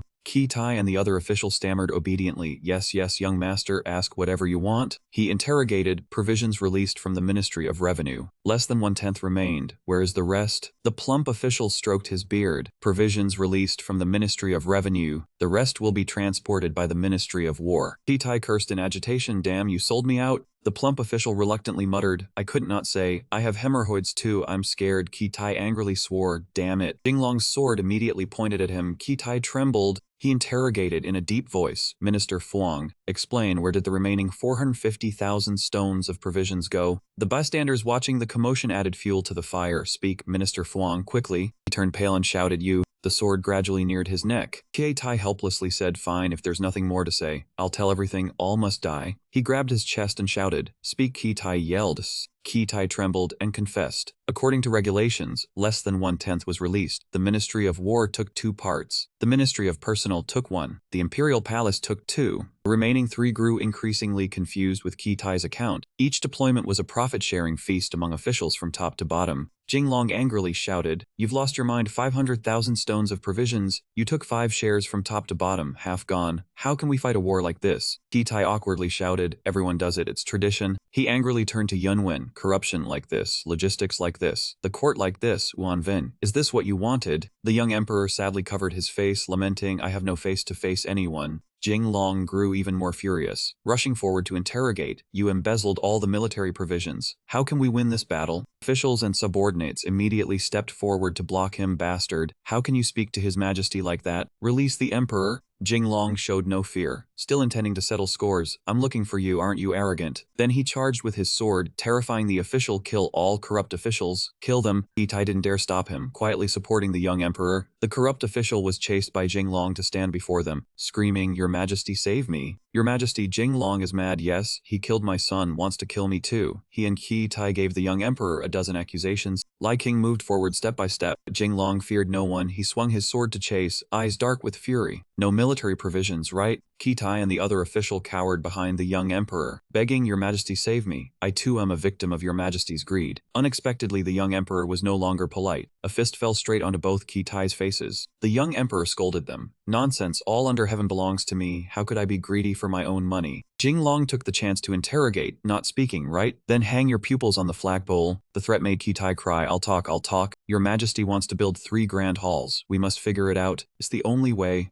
Jinglong didn't let him finish defending himself, shouting, the Yan army has reached Shandong. What 3 grand halls? The elderly official behind spoke to defend. The emperor cannot be too poor. The people are still repairing houses. The young emperor applauded warmly. Right, right. Jinglong was again provoked. How can you govern the country? These corrupt officials, how can you govern? The official was so scared he almost cried. Quickly, Jinglong is mad, catch him. He had gone mad, shouting, "Who dares catch me?" But a moment later he stood behind bars. The young emperor ordered Jinglong caused a great military defeat, an unforgivable crime. His Majesty has decreed imprisonment and interrogation. Only now did Jinglong feel utter regret. Yunwen really dares to arrest me. I am finished this time. Just then, a mournful song rang out behind him. Finished. The moonlight is cold. Longing for someone becomes a river. Jinglong spoke up to remind him. Daoist, can you stop dragging it out? The Daoist refused to stop, and even shed more sorrowful tears. This poor Daoist's heart is in too much pain. Jinglong wore a prisoner's robe and asked reluctantly, "What pain do you have? Is it worse than mine?" He poured out his misery. My lord was clearly in a good position, but in the Golden Throne Hall, one moment of hot-headedness, and even this poor Daoist was dragged down with him. In the first year of Jianwen, Jinglong was defeated because the army lacked provisions and returned to Yingshan after that. Yunwen accused him in court on the unreasonable charge of fleeing from battle, ordered him imprisoned, and many people were arrested. Grievances filled the heavens. Wrong, truly wronged. Jinglong was shackled hand and foot and escorted to prison. On the way he encountered a red-haired prisoner who called out to him coyly, "Young master."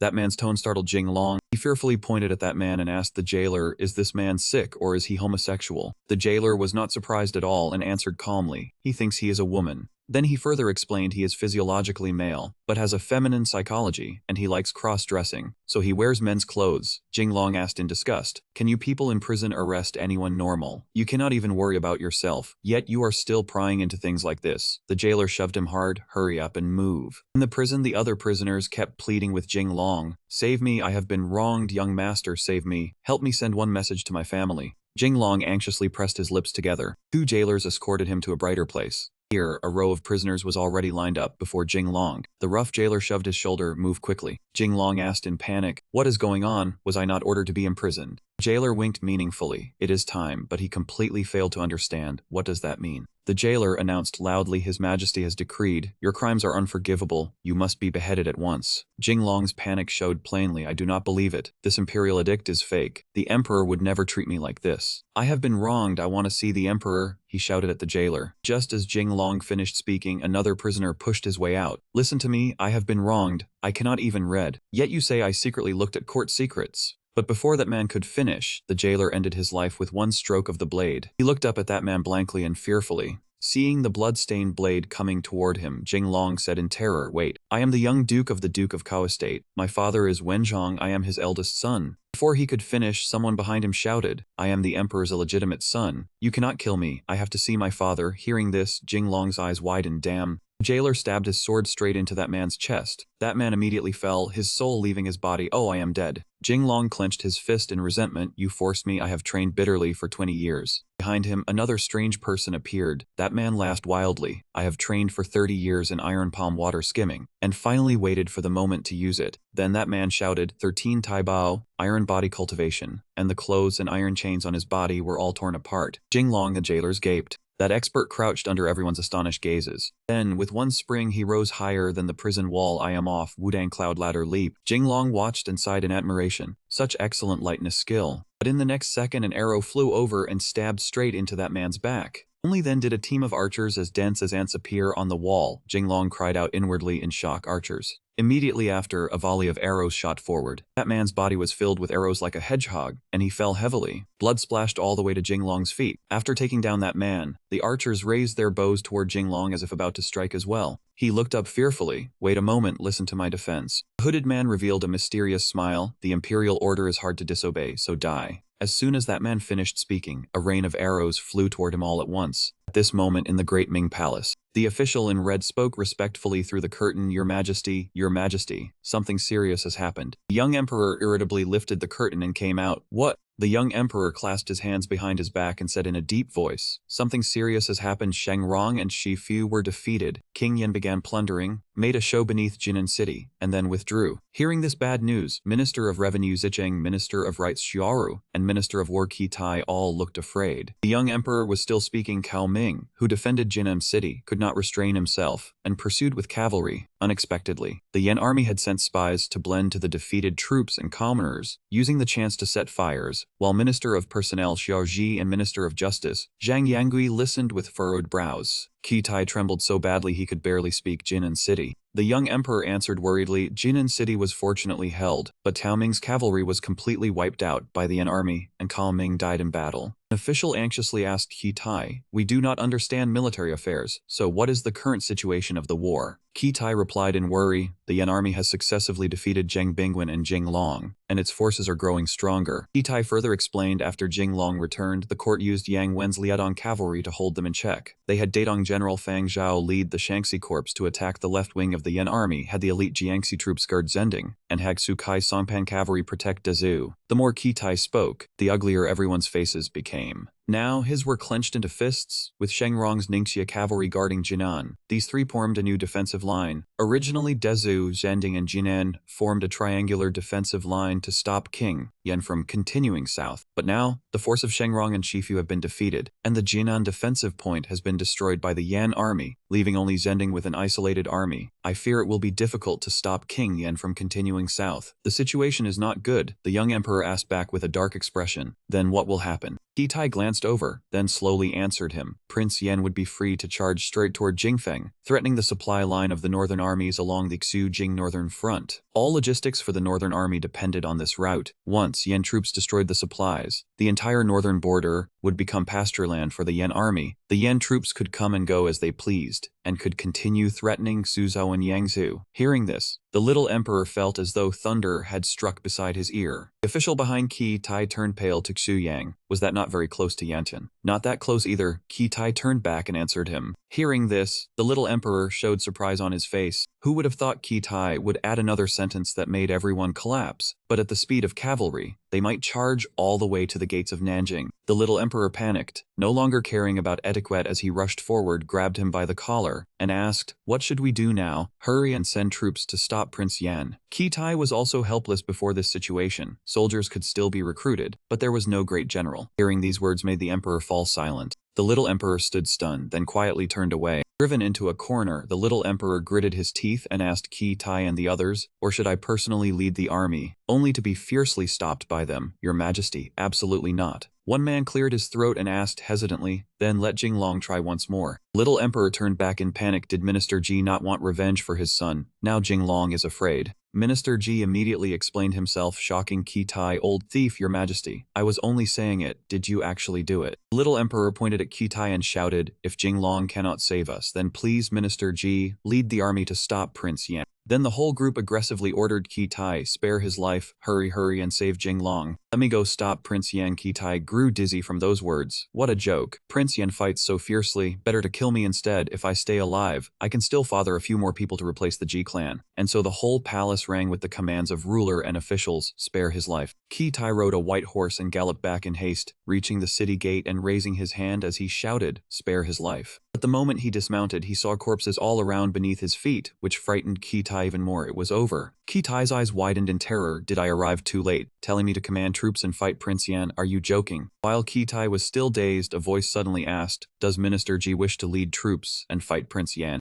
Strangely, when he turned around, Qi Tai saw Jinglong, whom he had thought had been beheaded, sitting in a chair and being served attentively. The servant was kneeling on the ground, holding a basin of water high above his head, awkwardly asking Jinglong, "Young Duke, may this lowly one stand up? I truly cannot bear it anymore." Jinglong did not even look at him, only asked back, "Are you a man?" That brat knew begging was useless, so he could only answer miserably, "Yes, yes, yes." Jinglong waited for him to agree, then immediately pronounced a sentence, "A man cannot say he cannot. Keep enduring, making that fellow nearly fall over. Fine then." At this moment, seeing that he was alive, Qi Tai was overjoyed and rushed over to hug Jinglong tightly. "Young Duke, I missed you to death." In return for that embrace, Qi Tai received Jinglong's disgusted hand. "Spare me, Minister Ji does not want to miss me. You want me dead." Qi Tai fell to his knees and cried as he begged, "How could that be? My admiration for the young Duke is like an endless river, like the surging yellow river that cannot be restrained." The more he spoke, the more annoyed Jinglong became. Enough. Qi Tai stopped speaking, then turned and saw the servant carrying the basin of water and asked, "What are you all doing?" The man wore a sorrowful expression. "Do not mention it." Suddenly, Jinglong's hand reached out, holding a token made of pure gold. He held it before them and loudly questioned them, "Can you read?" Jailers acted as if they had seen the emperor himself, immediately kneeling and crying out in unison, "Long live, long live, long, long live." Qi Tai asked with round eyes, "Then you all," but none of them paid him any attention, only facing Jinglong. A golden token represents the sacred sovereign, execution first and report after, the special grace of Huangquan. Who would not fear it? Qi Tai cried out in shock. Get lost. Jinglong's medal was bestowed by the Hongwu emperor. He was using the late emperor's medal to threaten current officials. Hearing this, the people around Jinglong immediately filled with killing intent. He was quick-witted and had already thought of a rules. The late emperor is not some former dynasty, but the grandfather of the current emperor. What, does the late emperor's medal have no effect? Can a grandfather not discipline his grandson? Those people were left without an argument, so they surrounded Jinglong and flattered him. It has effect, tremendous effect. Kitai took advantage of the cheerful mood and made a suggestion. Young Duke, come back to the palace with me. There is an important matter. But before he could even finish, Jinglong firmly refused, not going. Anger was clear on his face as Jinglong had already turned to leave. You tell me to go and I go, haha, you want to kill me, then want to use me. He even threatened them. Today I, Jinglong, will die here. Even if I jump down from here, I will not go with you. He said that, but in the end he still arrived. Jinglong was now wearing a noble general's robe, and was surrounded by everyone. When the little emperor saw him, it was as if he had met a bodhisattva. He wept with joy. Jinglong, you truly are loyal and righteous. In real history, Prince Yanzhu destroyed Yunwen's army in a field battle. Founding famous generals such as Bing Wen, who had been ennobled as Marquis of Longcheng, were not only crushed by Prince Yan on the Zending battlefield, but also died there on the spot. And so war erupted. Corpses lay everywhere. Moreover, in the Battle of Shuo, General Xi Fu, Marquis of Ningyuan, who guarded the empire's southwestern wall, was defeated. An army of hundreds of thousands was annihilated, and only a lone cavalryman fled back to Nanjing. Famous generals such as Ji Neng and his son sacrificed their lives. The Liaodong cavalry commanders Yang Wen, Ping An, Wu Jin, Chen Mafu, Xu Zhen, Sun Cheng, and 37 named generals were all captured. This was only one battle in the Jingnan campaign. Jinglong's mighty back appeared in direct confrontations. The imperial armies routed by the Yan army included the Liaodong army, Shaanxi army, Dezhou army, Zending army, Jiangan army, Kaifeng army, and the Capital Guard army. Throughout the Jingnan campaign, Prince Yan seemed to have opened an unrivaled world with a towering body. His face revealed iron-like determination. Now, even if he wanted to surrender to Prince Yan, it was already too late. His whole family was in Nanjing. If Yunwen truly lost the war, the Li family would likely suffer an even worse fate. Seeing how grave the situation was, he said loudly, "All right, stop with the flattery. What exactly is going on?" Little Emperor was still performing a crying scene, reaching out to call Kitai. Minister Ji, you are Minister of War. You explain. He immediately obeyed. Yes. Kitai did not waste words, getting straight to the point. Bing Wen has been defeated. One short sentence, yet it left Jinglong stunned. In his memory, Bing Wen was a founding meritorious official of the Ming dynasty, with illustrious military achievements, and had been ennobled as Marquis of Longcheng for his military merit. Kitai lowered his head and murmured, Bing Wen is also a famous general, but he suffered repeated defeats against Prince Yan. And now, the troops of Sheng Rong and Chifu and Dezhou have also been defeated. The cavalry in Jinan was wiped out by Prince Yan, leaving only Zending and Ping An with isolated forces. Hearing this, Jinglong was even more surprised. Sheng Rong and Ji Fu were also defeated at Dezhou. The two military generals had originally been one old and one young. Sheng Rong was a famous general of the Great Ming. He had helped the empire pacify the southwest and hold the frontier, and was ennobled as Marquis of Ningyuan. Together with Ji Neng, he became one of the empire's two southwestern walls. Jinglong stared blankly and muttered to himself, with only Zending's army and Ping An, they cannot stop Prince Yan's advance south. The prospects were truly extremely difficult. Jinglong asked Kitai in frustration, then why did you all come looking for me? That group of ruler and ministers did not dare answer, huddling into a corner and activating coward mode. Jinglong felt as if he was about to die twice in one day, stiffly asking, so I am going. The little emperor and several great ministers threw away all dignity and lunged forward to hug his legs. No, Jinglong, we cannot do without you. He kicked those cowardly people far away with one foot, and even cursed, get lost. The little emperor panicked and tapped Kitai on the head first. You are the minister of war, you speak, forcing him to speak yes.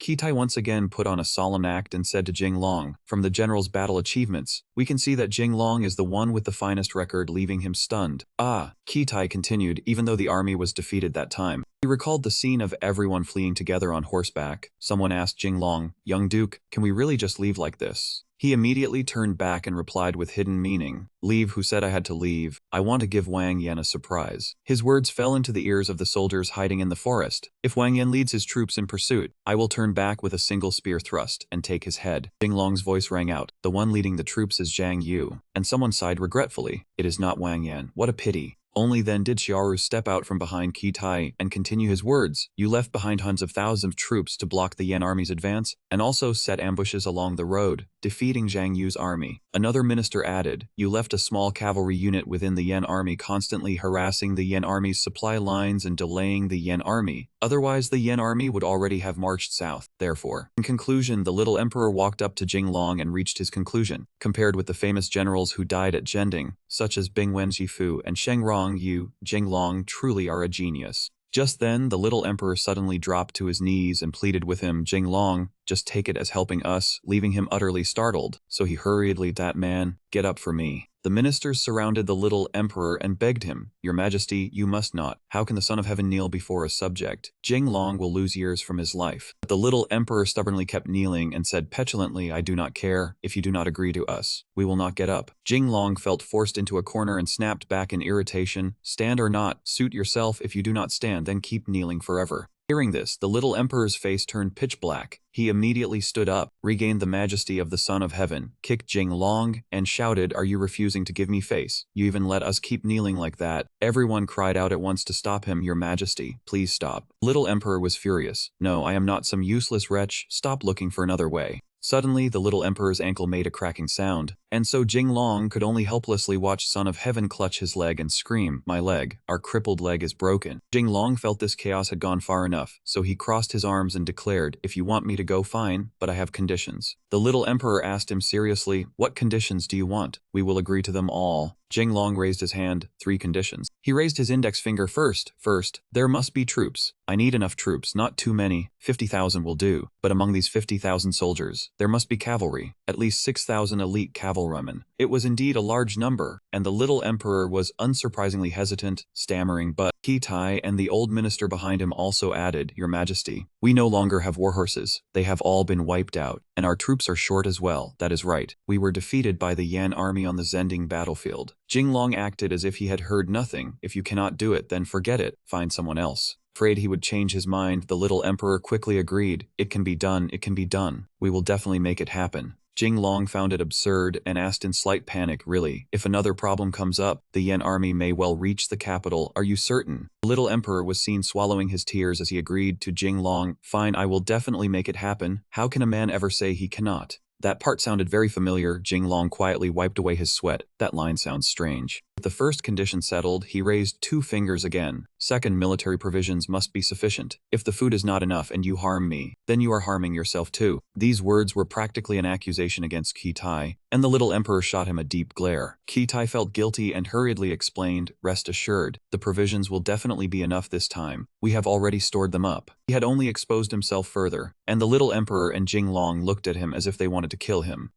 Finally, he raised 3 fingers. Third, for this campaign, I want to take my father to the battlefield with me. Everyone was momentarily unable to understand his purpose. Duke of Cao, you want to bring Wenzhong along to deal with Yan Wang? The little emperor's expression turned stern. No, absolutely not. Jinglong was unwilling and argued back. My father is a founding famous general, the war god of the Great Ming. Why can he not go into battle? At this moment, the little emperor abruptly turned his back and spoke evasively, however. After an hour passed, the sky had also grown dark. No one knew what the conversation between the two had been like, but Jinglong sadly said to himself, Because my father was Yan Wang's teacher in the art of war. The little emperor had said to him then, Exactly, how can master and disciple fight each other? Suspicion must be avoided. Thinking back made him even more annoyed. If that is the case, Yan Wang and I are also fellow disciples under the same master. Why do you not tell me to avoid suspicion? Unexpectedly, a shady figure hiding behind the bushes waved to him, My lord, my lord. Jinglong was speechless. What is this? Why is your head green? Danba's eyes brimmed with tears. Do not bring it up. I went gambling a little and lost so badly that my head started giving off green light. Jinglong looked thoroughly fed up and glanced at him as he asked, You did not go gambling. You went into the stock market, didn't you? Danba was naively clueless. What is the stock market? Is it a butt? That is not green either. Jinglong answered with a punch to his jaw, sending Danba flying 100 zhang away. A while later, Jinglong was already seated and talking with the Duke of Cao. He calmly lifted his cup. That is right, I taught Yan Wang his art of war. Jinglong went mad, locking his old father's neck until his eyes rolled back as he cursed him at length. You taught Yan Wang the art of war so well. Were you trying to kill your own son? The imperial court had hundreds of thousands of troops and so many famous generals, yet all of them were defeated by Yan Wang. At this moment, as if he had completely lost his reason, Jinglong raised his fist and urged him, I am asking you, hurry up and answer me. By chance, Liu walked in and saw the Duke of Cao foaming at the mouth. Master, he seems to have fainted. Afraid of earning a bad reputation, Jinglong immediately slipped into character and cried, Sob, I truly am an unfilial son. The Duke of Cao panicked. What did you say? My son would never say that. Are you really my son or not? Jinglong irritably punched him in the face, and the Duke of Cao immediately beamed with joy. Wonderful, this technique, this force, worthy of being my eldest son. The result was that the two sat harmoniously drinking tea, while the Duke of Cao iced both his broken neck and his head. Jinglong asked uneasily, "Is your neck all right?" The Duke of Cao, however, smiled like a blooming flower. "It is fine. Fortunately, my son invented this neck guard." As he spoke, he pulled down the ice bag on his head and asked, "What is this used for?" Jinglong explained,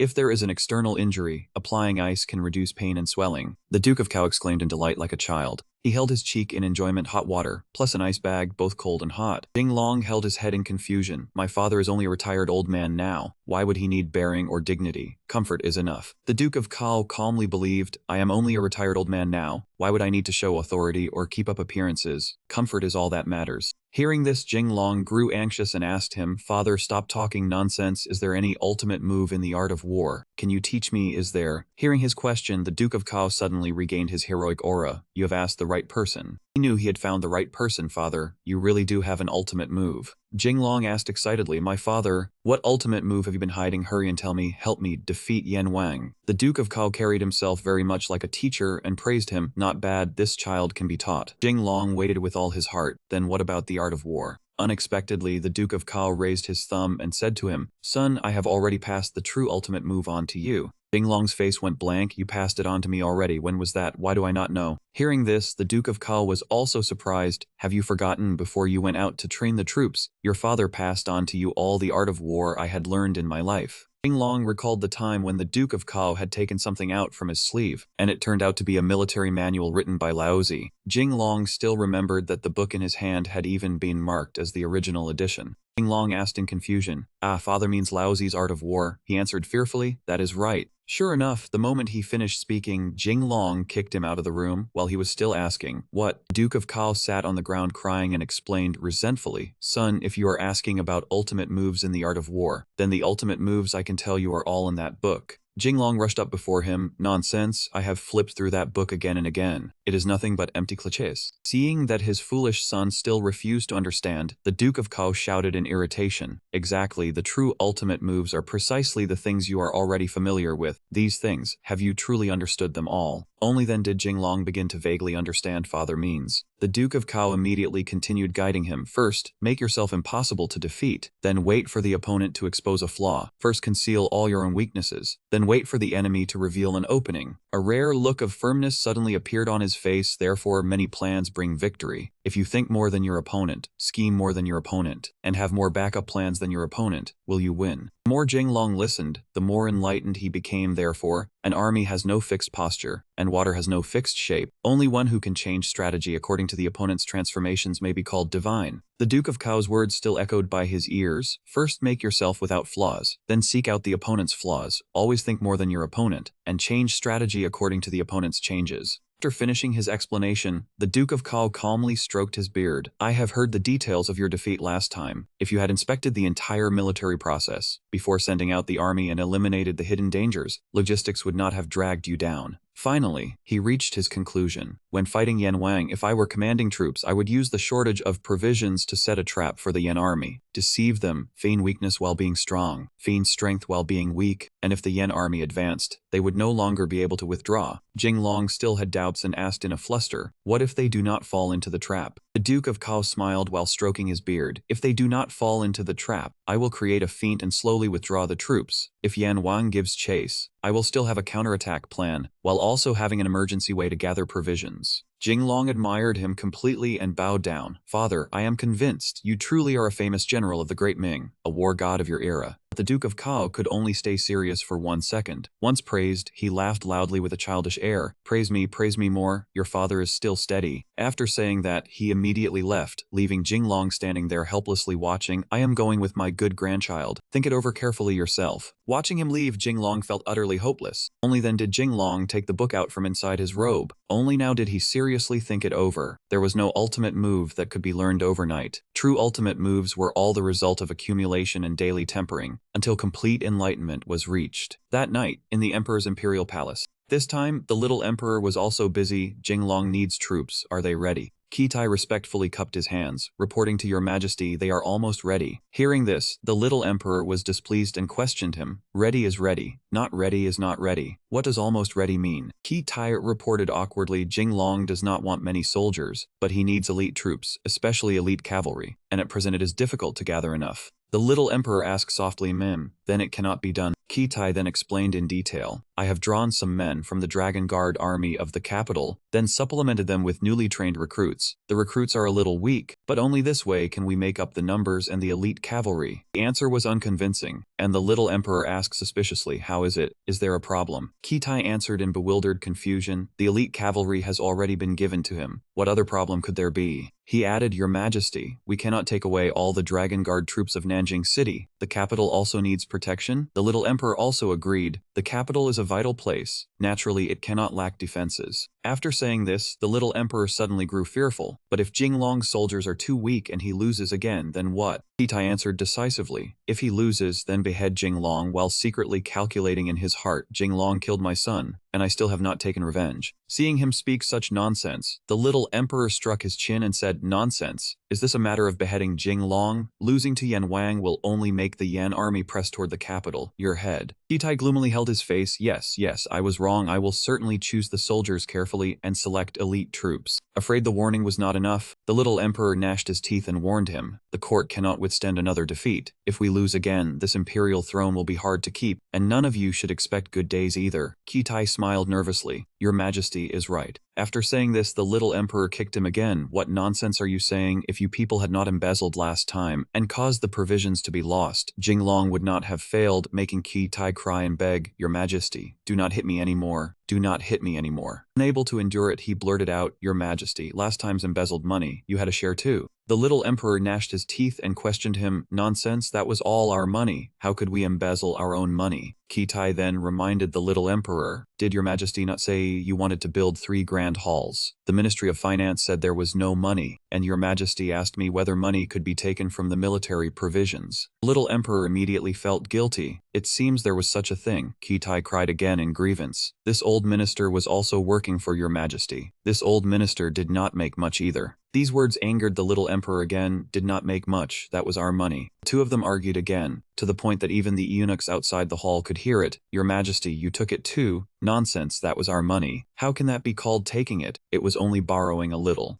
At this time, Jinglong was already on horseback, and everyone was discussing that young man is the Grand Marshal of the armies under heaven. It is Jinglong of the Duke of Kao's residence raising the banner for the campaign. The commoners below showed doubtful expressions. He is going to fight Yan Wang again this time. Can he do it? I heard he lost last time. Someone else immediately replied, If no one can do it, then only he can. In the Battle of Zending, I heard that General Longsing Marcus Bing Wen died in battle, and Ping An, Wu Ji, and other famous generals all lost. Hearing this, everyone's expression turned shocked. Yan Wang is truly formidable in this world. Perhaps only Grand Commander Wen Zhang can steadily defeat Yan Wang. Hearing this, the person beside him immediately grew frightened. The court cannot send Wenzhong out. One Yan Wang has already given the court a headache, and they would send out an even stronger Wenzhong too. Another man, bold beyond belief, calmly said, That is right, our emperor is civil, not martial, making the other person furious. Shut up, do you all want to die? From afar, 3 young ladies stood behind a wall corner, quietly listening to the conversation. Shan said softly in low spirits, By the time Jinglong returns, I fear the child will already be born. She hurriedly urged them, This is a place where many people can see us. Let us return to the residence first. Luan Yu called to her from behind, Sister. Luan Yu's face was full of unease. Sister, do you think Jinglong can win this time? Everyone gathered around the battlefield sand table. He spoke first. This time we face the Yan army, not like before. Huizu explained his words. Last time we encountered them, Yan Wang had only 20,000 troops, but now, after several consecutive battles, the Yan army has grown to 100,000. Those who heard this were not pleased, and all were elite cavalry. Kuneng slammed the table in anger. Useless, if not for some people in the court holding us back. How could it have come to this, causing the pieces on the sand table to fall? He felt sorry for the pieces, kicking him repeatedly. Quickly picked them up. Do you know how hard this sand table is? He sat on the ground crying, My fault. Kuneng stood and continued. The Yan army numbers 100,000, all elite cavalry. Attacking the dragon's head directly will not be easy. Huizu spoke. General Gu wants to bypass the Yan front line to attack Beiping Prefecture. Our southern infantry is many, cavalry few. Firstly, logistics to the north is difficult. Secondly, our marching speed cannot match the Yan elite cavalry. But the top-knot youth had another concern. Beiping's defenses are strong, formerly the great capital of the Yuan. If our forces are few, we cannot breach. If many, logistics alone could be deadly. He slammed his hand on the table hard. Damn, lacking large-scale cavalry. Tactics are constrained everywhere. A piece on the sand table fell. Everyone held breath watching it. He quickly caught it and said sadly, in short, this is the situation. Now the Yen army is even harder to deal with. Any opinions? The two sycophantic frogs repeated the legendary phrase, yes, yes, yes, we are professionals, not easily amused, only when we cannot help it. He got angry and immediately slapped them both twice. After dealing with the two, he continued the old question, in short, this is the situation. Now the Yen army is harder to face. Any opinions?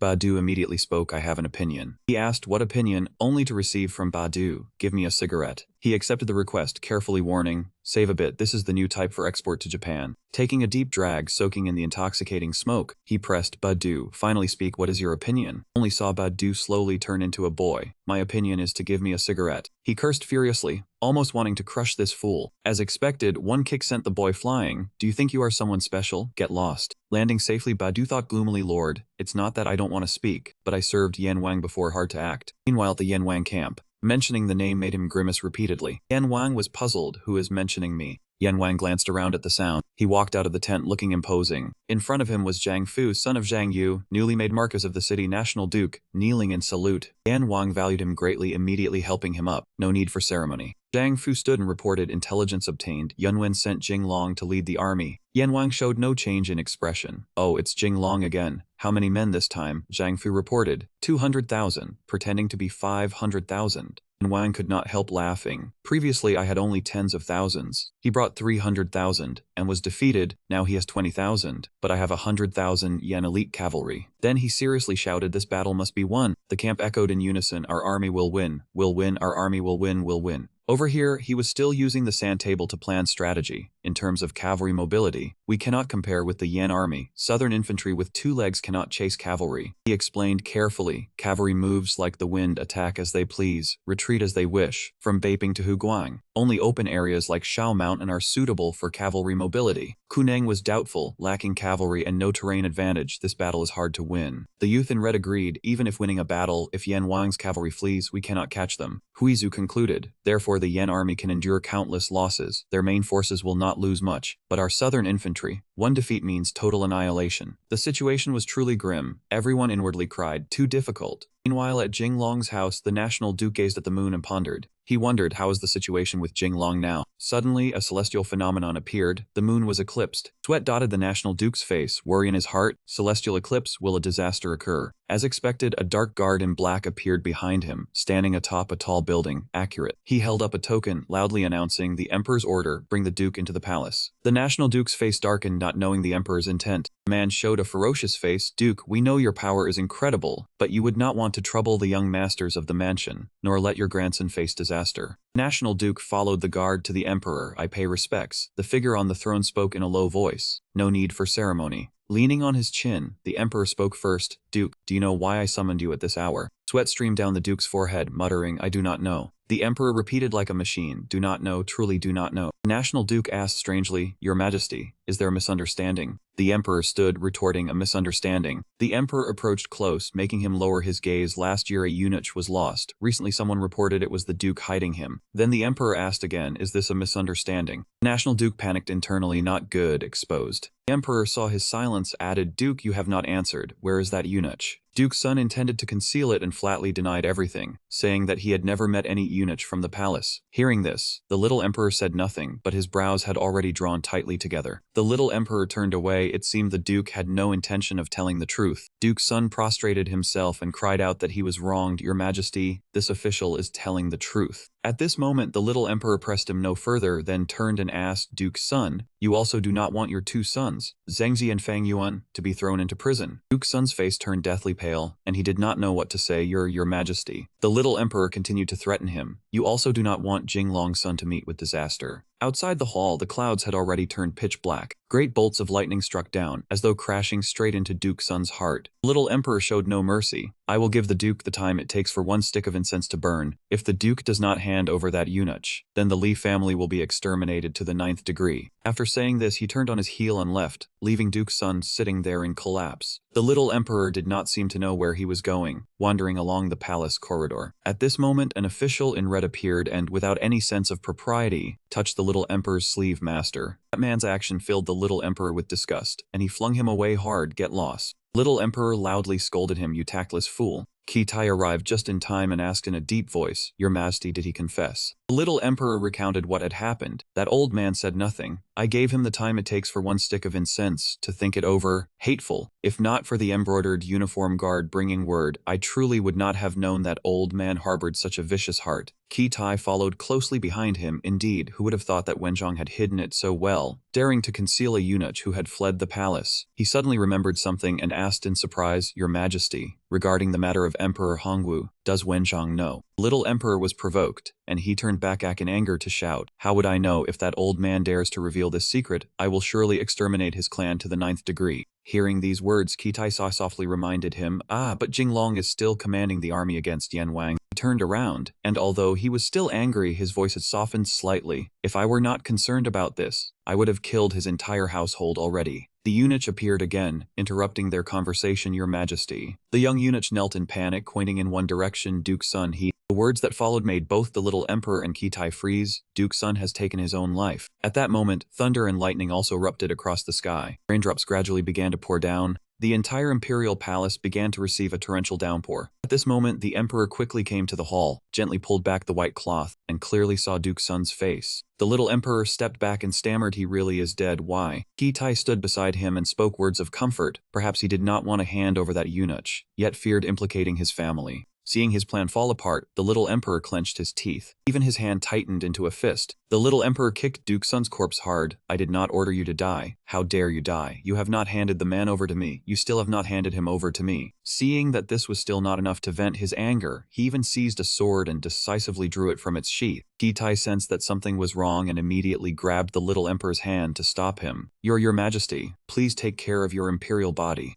Hearing this, he finally lowered the blade, his hand trembling for reasons unknown. The sword fell beside his feet. The little emperor seemed to lose his mind, muttering to himself, The eunuch cannot be found, and Wenjong has taken his own life. Kitai beside him spoke up again to remind him, Jinglong commands 200,000 troops. This matter absolutely cannot be allowed to reach him. Otherwise it will surely cause a great disaster. The little emperor's eyes were vacant, and after hearing this, he agreed, You are right, very right. After saying this, he turned to Kitai and issued an order. Send men to surround the Li family, keep Jinglong's wife and children firmly under watch. Every member of the Li family must be guarded. No news may be leaked. Kitai accepted the order. Yes. The little emperor added another instruction, also send a supervising censor to catch up with Jinglong and monitor him on my behalf. If there is the slightest movement. The inkstone in Jinglong's hand suddenly fell for some unknown reason. The girl standing beside him saw this and asked him worriedly, Commander, what is wrong? Jinglong held his face, looking as though he had just been struck by dizziness. Just now, I suddenly felt uneasy, and I do not know why. Standing at the other end of the sand table, facing him now, were the army's generals. Ku Yu, son of Kuneng, stood at the front, formerly serving as a military advisor alongside Deng Zhuang. On the other side were Chen Huang, Ping An, Sheng Rong, Su Kai, all of them generals of Great Ming. Behind them stood an old man with white hair and beard, none other than Marcus Wuding Guo Ying, a founding meritorious official. Seeing that something was wrong, Marcus Wuding immediately spoke up to ask after him, Jinglong, are you too exhausted? Do you need to rest for a while? But Jinglong only shook his head and refused. Now is not the time to rest. He frowned deep in thought over the situation. On the sand table, bright red flags were planted as markers. The southern army of the Yingxian court and the northern army of Yan Wang, after battles such as the Great Battle of Zending and the battle at Zengba village, had reached the decisive moment of the third battle. The first two battles had both ended in great victories for the Yan army, and the third battle would determine life and death for both the southern and northern armies. At this moment at Duke's son's residence, the idle guards chatted among themselves. Ever since the new emperor ascended the throne, things have become stranger and stranger. Who knows why he is treating Duke's son's family like this? The old guard did not let him continue, cutting him off with a scolding, Shut your mouth. Then he gave him a stern lecture. Do you want to die? Orders have come down from above. Just follow them, do not say what should not be said, or you will implicate the brothers. The guard who had been scolded lowered his head in fear. Yes. Suddenly, another guard hurried over to report Lord Baihu. They have disappeared. Duke's son's residence was swallowed by a sea of flames, and people shouted loudly, "They have disappeared." The fire was so fierce that by the time it was extinguished, the residence was nothing but a desolate ruin. A slow footstep moved through the ruins. The court's men had arrived, advancing while inspecting the scene. The guard named Baihu knelt flat at his feet and called softly, "Grand Duke." That man covered his mouth and nose with a handkerchief, his gaze sweeping over the people kneeling at his feet as he asked, "Where are they?" Baihu said cautiously, "More than a dozen corpses were found at the scene, both men and women, but they were burned so badly they are hard to identify." The Grand Duke cut him off before he could finish and asked again, "I am asking you, where is Jinglong's family? Were they burned to death, or did they escape?"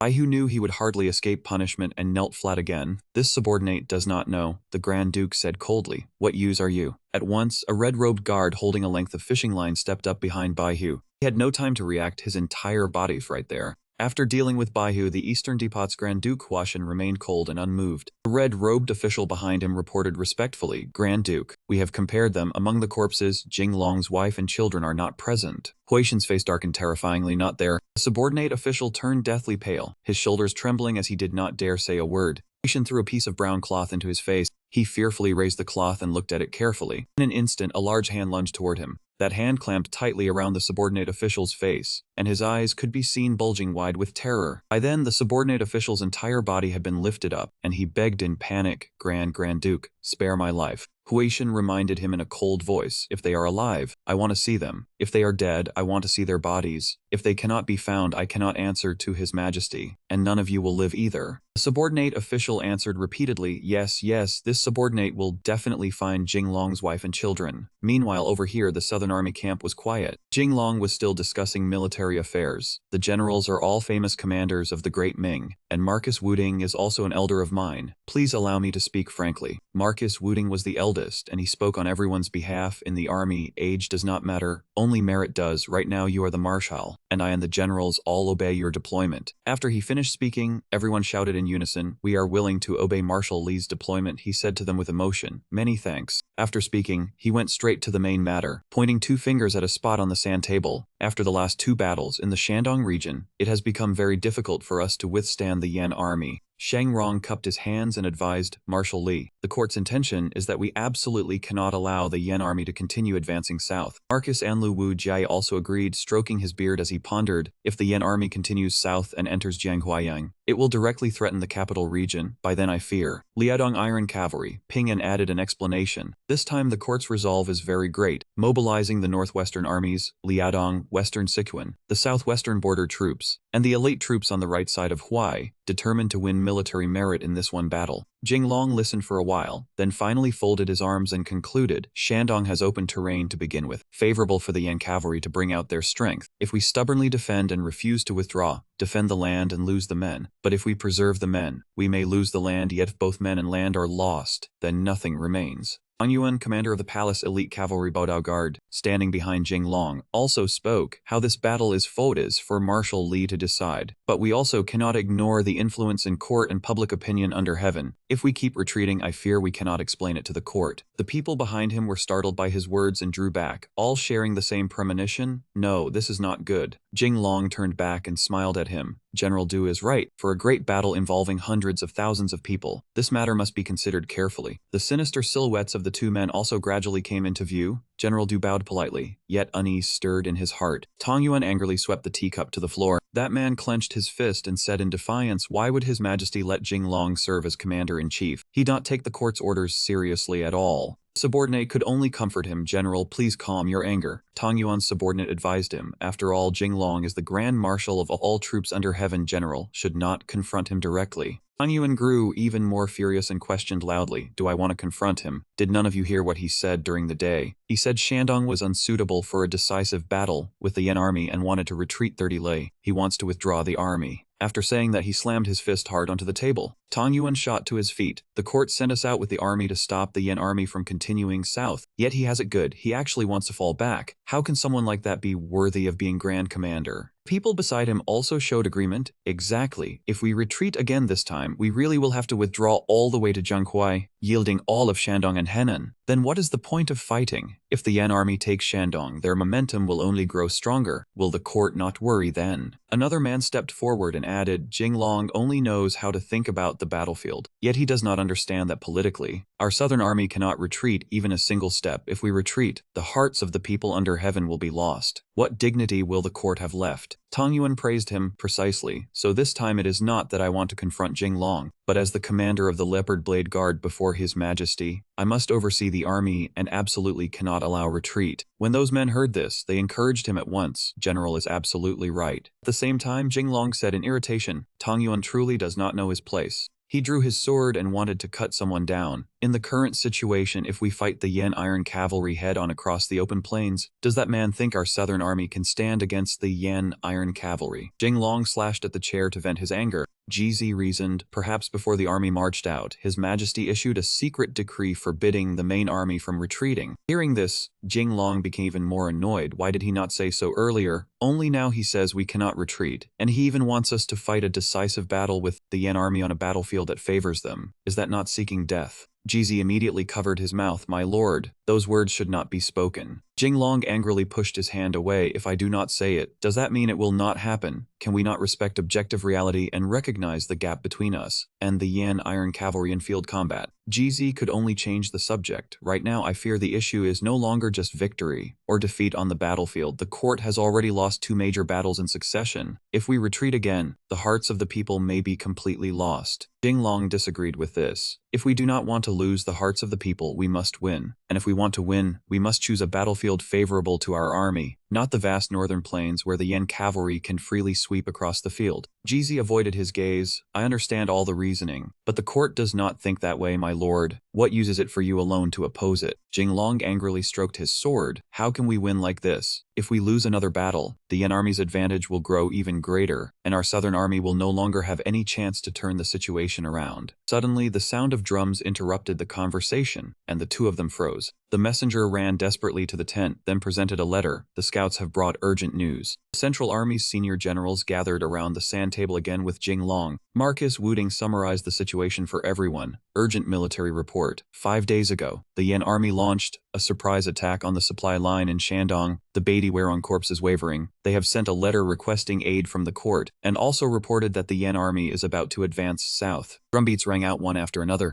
Soldiers marched in long columns. In their hands they held the banner of the Grand Marshal of all troops under heaven. Jinglong rode at the front, and a soldier hurried over. The messenger knelt and reported, Marcus Wuding General Guo's Western Route Army and General Tang Yuan's Southern Route Army are each 1 day's march from our main army. That man added, the armies are expected to arrive at the designated rendezvous point tomorrow. In his mind, Marcus Wuding said anxiously, Grand Commander, our army does not have enough provisions and fodder. We need to divide the forces and receive supplies from the local regions. On the other side, Tang Yuan objected again, this is the territory of our southern army. We have nothing to fear from the Yan army. If the main army divides and attacks from multiple sides, we will surely deal the Yan army a fatal blow. Jinglong was irritated. Fatal, fatal, fatal my foot. Your troops are infantry with 2 legs, while the enemy are cavalry. They come when they want and leave when they want. What damn battle are you fighting that could be called fatal? Hu Neng beside him asked again, Grand Commander, what strange thing did you just say? Jinglong immediately turned away. Nothing, just consider it a slip of the tongue, leaving Ku Neng helpless. Suddenly, another messenger rode up ahead. Before he arrived, the mounted messenger stumbled. He fell straight to the ground. After being helped up, that man hurriedly reported at once. Report, half a day ago General Du's forces encountered the Yan army. All 50,000 troops were wiped out. Jinglong shouted in his heart, what? He forced himself to remain calm. How many men did the Yan army have? Was Yan Wang personally leading the troops? The messenger stammered. I do not know. The situation was extremely chaotic at the time. The Yan army suddenly attacked from the rear and caused our army to suffer a crushing defeat. Jinglong gnashed his teeth. Tang Yuan, you useless thing, a renowned general in name, yet you suffered such a miserable defeat. GZ stepped forward anxiously and said a few words. Tang Yuan is indeed a renowned general, but Yan Wang is a renowned general among renowned generals. In this world, aside from Duke Cao, no one is better with cavalry than Yan Wang. Jinglong quickly turned back and asked, where are my scouts? Is the area around us safe? And is there any news from General Guo's side? Kunang asked apprehensively, Grand Commander, are you saying General Guo's side is also? Jinglong's face darkened as he gritted his teeth. I do not care how many routes you march by. I only need one route advancing. The greatest fear in splitting a large army is being cut apart by the enemy and defeated piece by piece. Yan Wang, what a Yan Wang. Beside him, someone else said General Guo is highly experienced. He should not be so easily defeated by the Yan army. He turned back calmly and said, it will already be good if that man preserves his main force. Do not expect him to come and join up with me. Yan Wang will absolutely not let that happen. Jinglong gave orders with a stern face. Pass down my command. Halt and make camp. Immediately build defensive works on the spot. Hearing this, they were all slightly astonished. What, are we not continuing north? Jinglong replied anxiously yet firmly, there is no need if my guess is correct. The Yan Iron Cavalry has already arrived. Jinglong shouted to the whole army, beat the drums and summon the generals, prepare to meet Yan Wang in battle. The people behind him asked in unison, Grand Commander, has Yan Wang really arrived? His face was full of vigilance, there is no mistake. Yan Wang's iron cavalry comes and goes like the wind, attacks like thunder. That man has already arrived. Lingbi City stood towering behind them as Jinglong and the others rode out on horseback. Sure enough, Yan Wang had arrived, clad in a yellow robe and mounted on a warhorse, his imposing might overwhelming. A young general under Yan Wang asked, Yan Wang, should we take advantage of the southern army's instability and charge in to slaughter them? Yan Wang was in no hurry and instructed his men, first go scout the terrain. Hooves struck repeatedly. Scout swiftly vanished in the forest. Jinglong on this side noticed the movement and turned to survey. He shouted, the Yan army has scouts. Shoot arrows. The archers raised their bows in unison, ready. A volley of arrows was unleashed. Both sides soldiers charged, intending to fight head-on. Yan Wang's troops on horseback sneered, foolish, daring to test archery against our Yan army get crushed. Yet Yan Wang's soldiers were struck with panic. Unexpectedly, Jinglong's forces brought guns onto the battlefield. Seeing this, the Yan soldiers immediately turned their horses to flee. Move quickly, the southern troops have deadly firearms. Scarred man wielding a gun shouted arrogantly, detestable. Let's see whether your skill on my firearms is superior fire. The firepower from Jinglong's troops never ceased. Yan Wang's soldiers were riddled with holes. Seeing their comrades fall, they panicked. Then they fled, leaving smoke behind. Yan Wang silently observed the entire battle. A subordinate reported, Yan Wang, the southern troops have reinforced firepower. Their firearms outrange our mounted archers. With a battered face, he boasted, oh, a minor setback from slipping. Definitely not fear of southern firearms. Yan Wang no longer listened, coldly commanded, issue my orders, send small cavalry units to assault Jinglong's positions every watch. The subordinate was puzzled, small cavalry units to harass the enemy, yet there are still 2 hours before dark. Yan Wang angrily turned, now the southern troops are alert and full of vigor. No need to rush the decisive battle. First exhaust the enemy. He frowned in calculation, humans are not machines, deprived of rest all night. I want to see how much fighting spirit remains tomorrow. Under the moonlight, the southern camp lay in silence. Jinglong's generals gathered, Marshal, there is still news of Wu Dingo. Jinglong sat in armor, fearing more harm than good.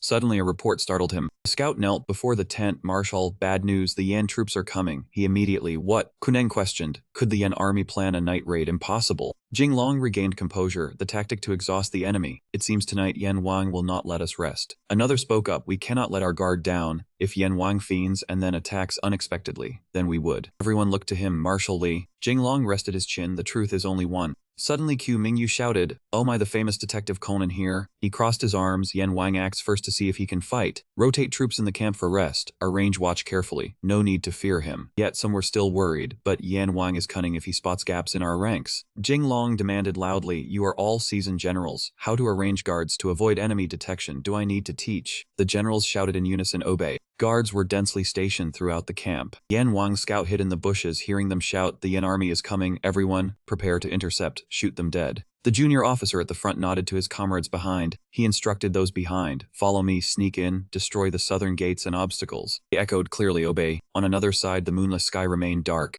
Tong Yuan sat by the fire, cursing, damn it. The junior officer stepped forward, General, please calm your anger. They excused themselves, rest assured this ambush by Yan army is not our fault, but due to the enemy's cunning. Tong Yuan smiled, pleased, correct, this ambush by Yan army is not due to our failure, but because someone held us back. Other soldiers were badly injured, General. This cannot be said. The Emperor will surely investigate. Tong Yuan grinned slyly, this failure must have someone punished. I will not take it, you won't then. Facing fearful eyes, he was excited, putting all blame on Jinglong. The remnants asked, but our flank was ambushed. Jinglong's center was reportedly safe. How blame him? Hearing this, Tong Yuan was confident, naturally. His expression turned sinister. We planned a divided attack, but he held back, missing the opportunity, leading to this defeat. At this moment, Jinglong sneezed in the camp. Wiping his nose, he asked, who is speaking ill of me? Suddenly Kuneng barged in, Marshal. Ku Neng spoke first. Dawn is near. Yan army has stopped. Ku Mingyu added, they are human, surely tired, need half a day rest. We can rest too. But someone disagreed, cannot be careless. The Yan army is not easy to deal with. Long agreed, very correct. Then he stood to command, before dawn is the time they are most careless. If Yan army wants to win, they will seize the chance. Jinglong further told them, if the Yan army dares to come, we will counter with strategy, annihilate the entire raiding force. Just then another report arrived, bad news, the Yan army is raiding the camp. Ku Mingyu immediately rushed out, damn it, they really came. The sound of things collapsing thundered out, forcing her to cover her face with both hands. The camp blazed bright in a sea of fire, screams rang out, the flames were too fierce. Outside, the Yan soldiers hurled torches in while shouting in alarm, burn it, burn all the tents, provisions, and men of the southern army, burn all their supplies. Mounted soldiers shouted in unison, kill. They kept shouting to raise morale, kill all the southern army, capture Jinglong alive. Shu Duai rode alone, his horse galloping swiftly through the wind. Suddenly a soldier behind him asked, Yan Wang, should we charge in and wipe them out, smash through the southern army's main camp in one stroke, then use the new firearms to break open Lingbi city? Zhu Di raised his hand signaling a halt. Then he turned back and analyzed. When it comes to firearms, Jinglong is still superior. If we rush into the city, fighting in the narrow streets will be unfavorable for our army. That soldier broke out in a cold sweat. Yan Wang means. Zhu Di spoke in a stern and ringing voice, lure Jinglong out of the city and fight a field battle. That is where our Yan army excels. In this field battle, I want to completely annihilate Jinglong's main force. Hearing this, the soldier behind him added, if the southern army is defeated, I fear Jinglong will flee again. Hearing that, Zhu Di looked down and declared, this time is different, he cannot escape. Zhu Di looked into the distance and said with confidence, this time, the forces of Yu Tongyuan and Guo Ying both advanced very quickly. Only Jinglong's main force fell behind, which shows that Jinglong is extremely cautious. As Zhu Di spoke, he urged his horse forward. Now Yu Tongyuan and Guo Ying have been defeated. Those two will certainly place the blame on Jinglong. If he fails, Yunwen will not spare him. Hearing this, the old soldier laughed mockingly. After losing to us, Jinglong became as timid as a mouse. Zhu Di turned his head and gave him a faint glare, making him startle. He raised his brow and said, do you think Jinglong has not thought of that? He knows the danger very well, yet still does this because he wants to stretch our army's battle line, forcing supply transport to rely on naval forces in many places. Looking toward the magnificent rivers and mountains, Zhu Di continued, the closer we get to Jiangnan, the stronger the southern army becomes, and the easier their supplies are. This region is full of crisscrossing rivers, unfavorable for cavalry movement. He turned back and spoke with steely force. Jinglong wants to use the terrain to fight a decisive battle against me. The old soldier asked in shock, he, Jinglong, is actively seeking a decisive battle. Hearing this, he said with fierce courage, very well, if you want war, then war it is. In Zhu Di's mind, then let them fight to the death. The flames raged fiercely through the entire camp, screams filled the surroundings, fire, this place is burning too. Scarface shouted an order, do not panic, no one is allowed to fall into disorder, stay in position, anyone who breaks formation will be executed. He also ordered the soldiers, violate the order, and you will be killed without mercy. Scarface continued with an urgent expression, reinforcements will arrive soon. All soldiers, find your squad leaders and section leaders around you, assemble on the spot. Any stranger who enters the camp is to be cut down at once. Hearing this, all the southern soldiers immediately shouted, understood. Seeing this scene, the Yan soldier thought anxiously, not good, the southern army is reacting too quickly. Flames surged with a shout, kill. Yan soldiers charged in with swords in hand, shouting kill, smoke, fire, and scattered corpses flickered all around. Behind the fence, the southern soldiers kept shouting, stop them, form ranks. Outside, the Yan soldiers were riding horses and charging straight in with fierce momentum. Suddenly, a soldier swung out a metal hook. The hook immediately latched onto the fence, startling the southern soldiers. Then the Yan soldier pulled the rope, making the fence collapse. All the fleeing soldiers shouted, not good, run quickly. A Yan soldier chased after them, and stabbed a southern soldier in the stomach. Seeing this, the Yan commander said smugly, do not chase them. Quickly find the southern army's horse stables and provisions. Burning them all is what matters. Suddenly, 3 bloody holes were blasted into the commander's back. That man caused blood and fell, making the soldiers panic. General. Behind them were southern soldiers aiming their guns. One type of gun fired without stopping. Seeing this, the Yan soldiers hurriedly urged their horses to flee and said, run quickly, we have been exposed, the raid has failed. From behind, Lin Fang rode forward arrogantly, pursue them, kill them all, leave not one alive. Lin Fang gave a triumphant smile, if you run into my hands, Lin Fang's hands, there is only death. The soldiers behind him fired their handguns. Lin Fang tilted up the gun he had just fired and said sinisterly, daring to raid my main camp, not one of you should dream of leaving alive. In a flash, something swept past at high speed. Lin Fang's face froze in confusion, then his eyes widened as if he had seen something. An army was riding toward them, he thought, the Yan army's main force. The man at the front shouted loudly, charge, the second son of Yan Wang, Zhu Goksu, born with divine strength, with the courage to stand unmatched against 10,000 men. Murmurs immediately rose from the southern army. It is Jugaksu. Hearing this, Lin Fang turned and asked, "Who is Jugaksu? He does not have 3 heads and 6 arms either." Suddenly, his face went pale as he realized what you said, Jugaksu. Hearing Lin Fang ask, the gunners answered one after another, "Yes, the very man who can take an enemy general's head amid 10,000 troops. Born with divine strength, Jugaksu. I heard he once killed a fierce tiger with his bare hands." Murmurs continued, "Heavens, is this not Lu Bu reborn? General, what do we do now?" "General, withdraw to the camp and use the fortifications to hold out. Jugaksu's courage is unmatched under heaven. I fear only Chang Yuchun reborn could." Lin Fang angrily cut off the discussion. "Shut your mouths. Do not disturb my army's morale." Lin Fang raised his sword and shouted, "Heed my command." The soldiers' voices rang out as well. "General Lin, you must not." The terrified soldiers continued, "Do not face Zhu Gaohu in the wilderness. Zhu Gaohu is not human. He is a monster." Hearing that, Lin Fang turned back angrily and said, "Enough talk, follow orders and move, go." Suddenly, Lin Fang ran forward on foot, leaving all the soldiers stunned and confused. One soldier asked, "G General, what are you doing?" He raised his index finger to his lips at the soldier. "Shh, keep quiet. I am not afraid of Zhu Gaohu. This is a diversion for victory." The soldiers cheered happily. "General, you truly have remarkable foresight." Lin Fang proudly listened to the praise, "Yes," then opened one eye. Before his eyes, smoke and flames surged thickly through the main camp.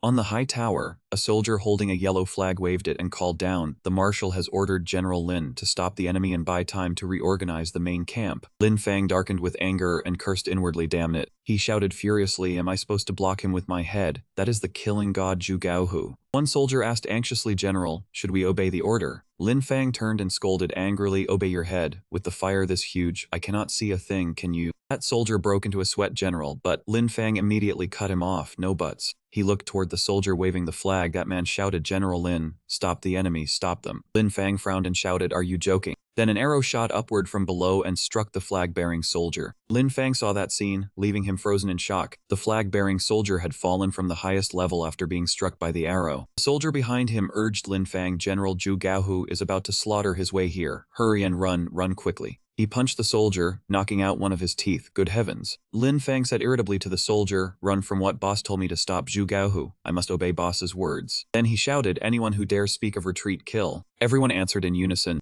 The soldier whispered to Lin Fang again, "General, are we still diverting?" Hearing this, his face darkened and he turned to swing his sword, making the soldiers cry out in terror all at once. "We will die before retreating. We will die before retreating." Lin Fang said with overwhelming momentum and resolve, "Exactly, everyone has the same one head. I am no worse than Zhu Gaohu." After that, he said to the soldier behind him, "You beat the drum for me." That soldier immediately answered, "Understood." That soldier quickly went to beat the drum. This was the battle of Zhu Gaohu against Lin Fang and Jing Long. The Yan army and the southern army on both sides charged to each other. Lin Fang shouted, "Kill," cut straight through the Yan army. Then he clenched his teeth in worry. "I am so scared. Boss, for your sake, I will risk my life." Lin Fang rode his horse and slashed his sword down a soldier. Suddenly, a spray of blood burst upward. Blood splashed right before his eyes. A soldier shouted, "General, be careful." That soldier ran over and shielded him, only to be cut down, making Lin Fang panic, causing him to be thrown off his horse. Lin Fang bent his knees to steady himself. He abruptly looked ahead. A Yan soldier on horseback cut down 2 southern soldiers, making Lin Fang anxious.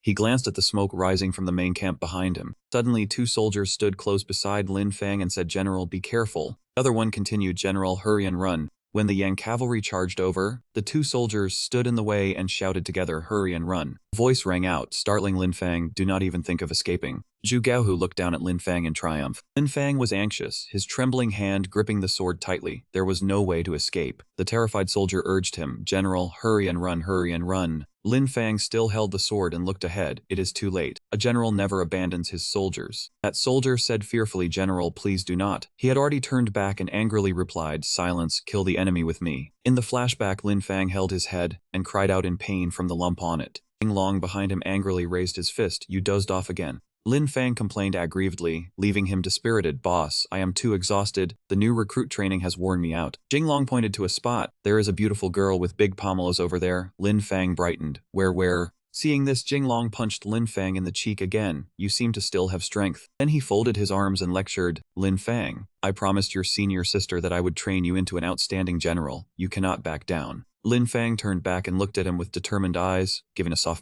Thinking of Jinglong and Ning Er, Lin Fang silently steeled his resolve. He could not retreat. Then Lin Fang swung his sword and shouted, "I will never turn my back on Zhugoxu, come." Lin Fang immediately recovered his spirit, sprang up, and threw himself into battle. He rushed toward Zhugoxu, while that man sat on horseback with sword in hand, ready to fight. That man wore a smug and scheming expression. Two swords struck each other. The instant they collided, Lin Fang's sword shattered. At that moment, a soldier knelt and reported to Jinglong in the main camp. After hearing the soldier's report, Ku Mingyu looked at him anxiously and pressed her lips together. Under the concerned gaze of the other two, Jinglong raised his hand to signal that it was all right. He turned around and clenched his fist. The hand resting on the table was trembling. Jinglong covered his face, filled with sorrow. Ku Mingyu reached out to comfort him while he trembled and called out Lin Fang. She anxiously stretched out her hand and called Jinglong. Pulling his hand down, he revealed eyes filled with hatred and resolve. Then he spoke in a ringing voice, shouting, "Pass down the order, withdraw the army, the entire army goes to battle." Ku Mingyu and the short black-haired young man were both utterly stunned. Jizi hurriedly advised, "The Yen army are all cavalry, while our main force is infantry. Fighting in the open wilderness is unfavorable to our army." A young man also continued, "We cannot send out the troops because of anger." Jinglong picked up the white cloth and tied it around his forehead, his face furious. "I am not angry, I am grieving."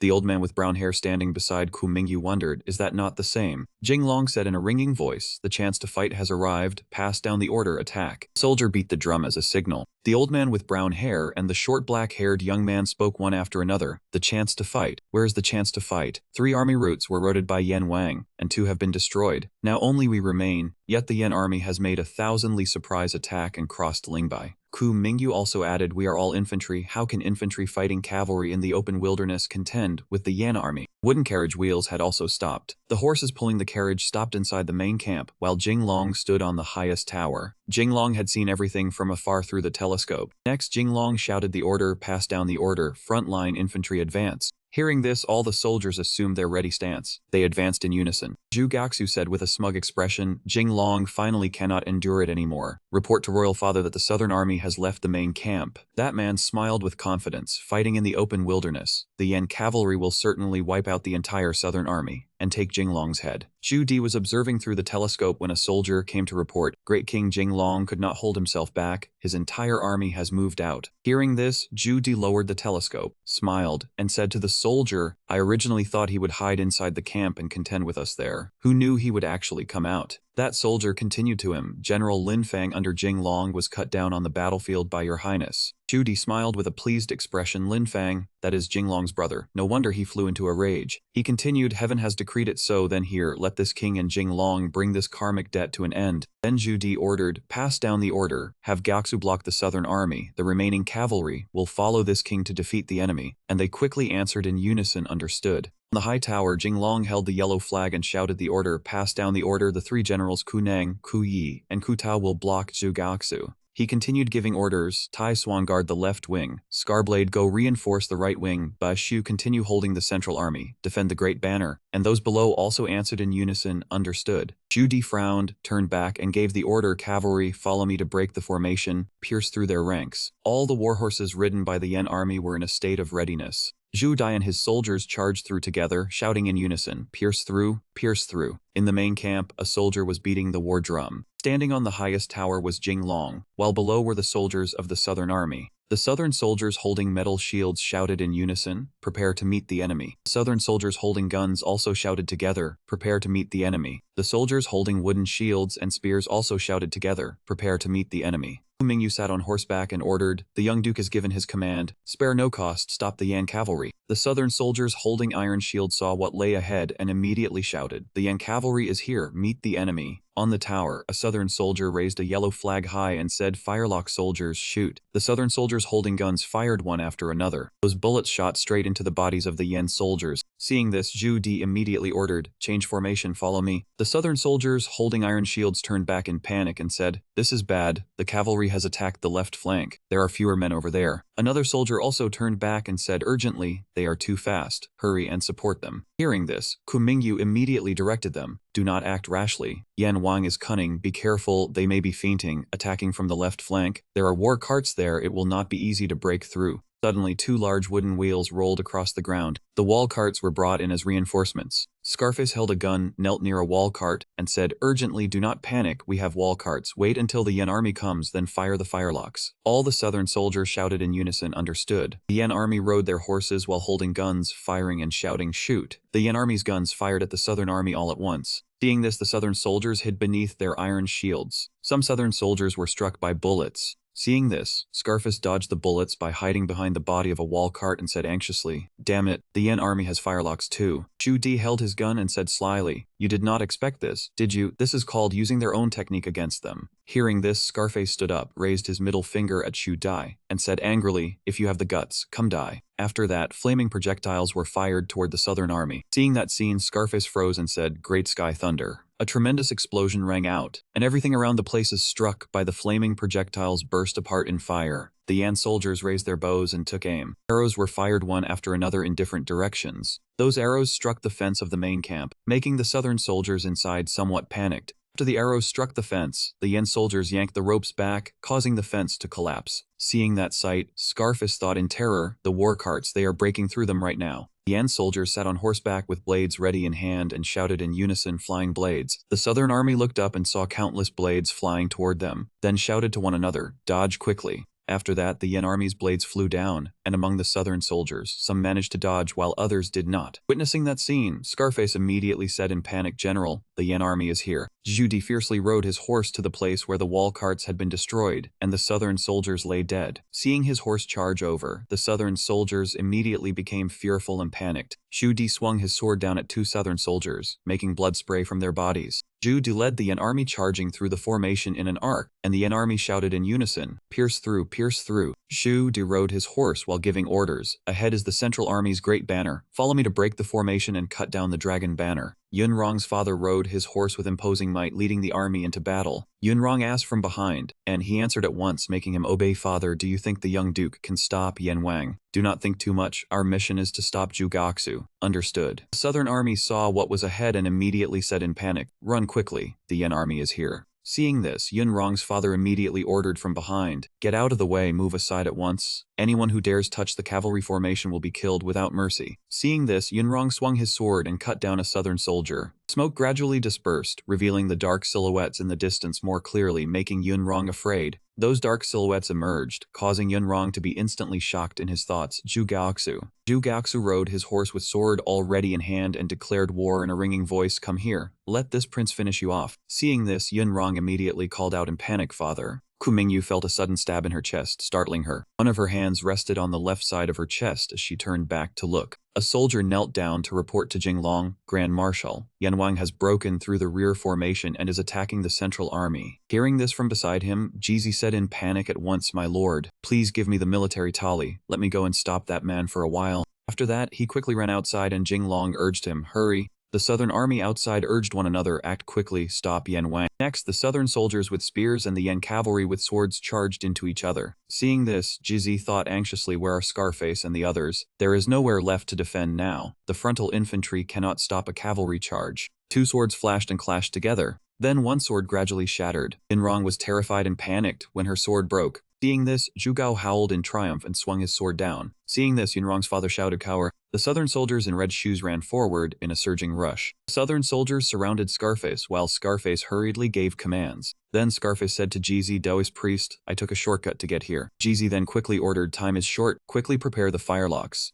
Then he shouted orders, making the soldiers return to their positions to aim their guns and prepare a three-stage volley. The Yan army then ordered one another, all break the flank, understood. The Yan army charged forward at high speed, leaving Scarface and Jizi utterly shocked, and Jizi said in panic, what? Judy sat on his horse and ordered them to shoot. Hearing this, the Yen soldiers raised their bows and took aim. Judy smiled sinisterly and thought, who would dare touch your firelock formation? The southern soldiers were struck by arrows and fell. Seeing this, Scarface and Jizi immediately grew afraid, and he said fearfully, no, this is bad. Yan Wang is advancing toward the main command banner. Judy spurred his horse toward the southern soldiers, frightening many of them into fleeing after he said, whoever blocks me dies. The horse's legs moved, startling and frightening many southern soldiers. Ku Mingyu sat on her horse and ordered, stop Yan Wang, stop them at once. In the main camp, a soldier reported to Jing Long, Grand Marshal, the rear army has been broken, the cavalry blocking the Yen army has been wiped out, and the firelock unit under Scarface has been defeated. Then that soldier continued, the Yen army is heading toward the main command banner. General Ku Mingyu has led troops in pursuit, but I fear Hearing this, Jinglong grew anxious, his clenched hand trembling. Ku Mingyu sat fiercely on her horse, holding her sword and slashing down at the enemy. After killing that soldier, she immediately looked toward Zhu Dai. Then she raised her bow, took aim, and thought, Yan Wang, Ku Mingyu, and everything. But then something shot into her chest, leaving her stunned. Zhu Di raised his sword toward the sky and ordered, all troops, follow me to slay the general and seize the banner. Whoever kills Jinglong will be promoted 3 ranks and rewarded with 10,000 gold. Then all the Yan soldiers rode their horses forward and shouted in unison, charge. A wooden staff was driven hard into the ground. At this moment, Badu and a group of people also appeared on the battlefield. Zhu Di immediately thought the surrendered Mongol Yuan troops. Seeing this, Zhu Di asked angrily, and Badu quickly answered, Badu, you dare block my path. Badu does not dare. Then Zhu Di said in a furious low voice, then move aside if you do not dare. Badu quickly answered, Badu thanks Yan Wang for valuing him, but I stand behind my lord. If Yan Wang wishes to pass, please step over my corpse. Zhu Di's face darkened as he said furiously, you are betraying me for Jinglong.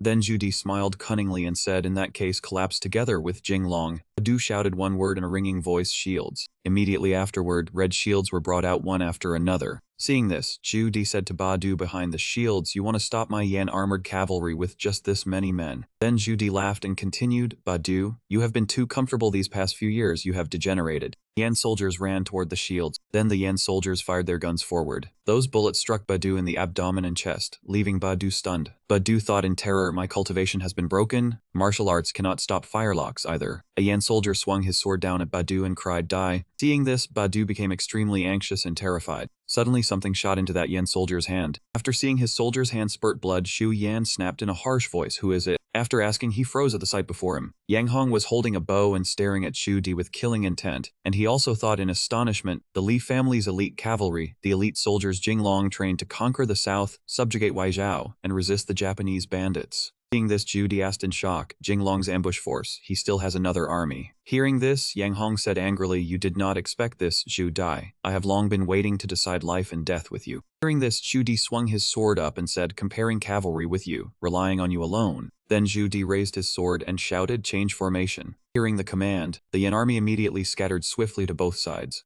Yang Hong looked at this scene, smiled coldly, and said, Yan Wang truly is a hero, indeed a master of cavalry warfare, but southern soldiers all prepared their long guns to aim and fire, and Yang Hong said, you have cavalry, I have science minier rifles, pre-measured paper cartridges, accuracy and range surpassing all firelocks of this era. Immediately, the rifles fired in a continuous barrage. Bullets from the rifles shot toward the Yan soldiers who were charging over on horseback. Some soldiers were shot until blood burst from their mouths, and they fell from their horses. Zhu Di saw this and immediately asked in panic, what kind of gun is this? Its power is so fierce, and it reloads so quickly. A Yan soldier behind him said to him, Your Highness, the casualties are too heavy, what should we do next? After hearing this, Zhu Di turned back and snapped furiously, and that soldier quickly answered, did we not seize some firelocks from Jinglong before? After the gunpowder was used up, the craftsman in the prince's manor made inferior powder, the range is not enough, and the barrels are easy to explode. Then he exploded in rage and said, impossible. Flames burst up, causing the Yan soldiers to spur their horses and scatter in chaos. Jinglong stood at the top of the tower, below him were the cannon that had just fired and the soldier. Zhu Di saw this and said in panic and fear, what is this? The Hongwu cannon is not this small nor this light. Then the old soldier behind him said, but its range seems even farther than the Hongwu cannon. The cannons were brought out, and every soldier standing beside them held a burning torch. Jinglong roared bravely in fury, fire the cannons, blast them with the cannons. Fiery explosions burst up. The southern army raised their hands and spears, saying joyfully, they are defeated, the Yan army is defeated. When Zhu Goksu heard this, he immediately froze in shock. That man thought fearfully and comforted himself, impossible. How could royal father fail? The southern army must be deceiving us. Zhu Goksu quickly slashed at Yunrong's father. Though Yunrong's father looked battered and weak, he still smiled and said, the young duke planned everything thoroughly and prepared an ambush long ago. Yan Wang is defeated.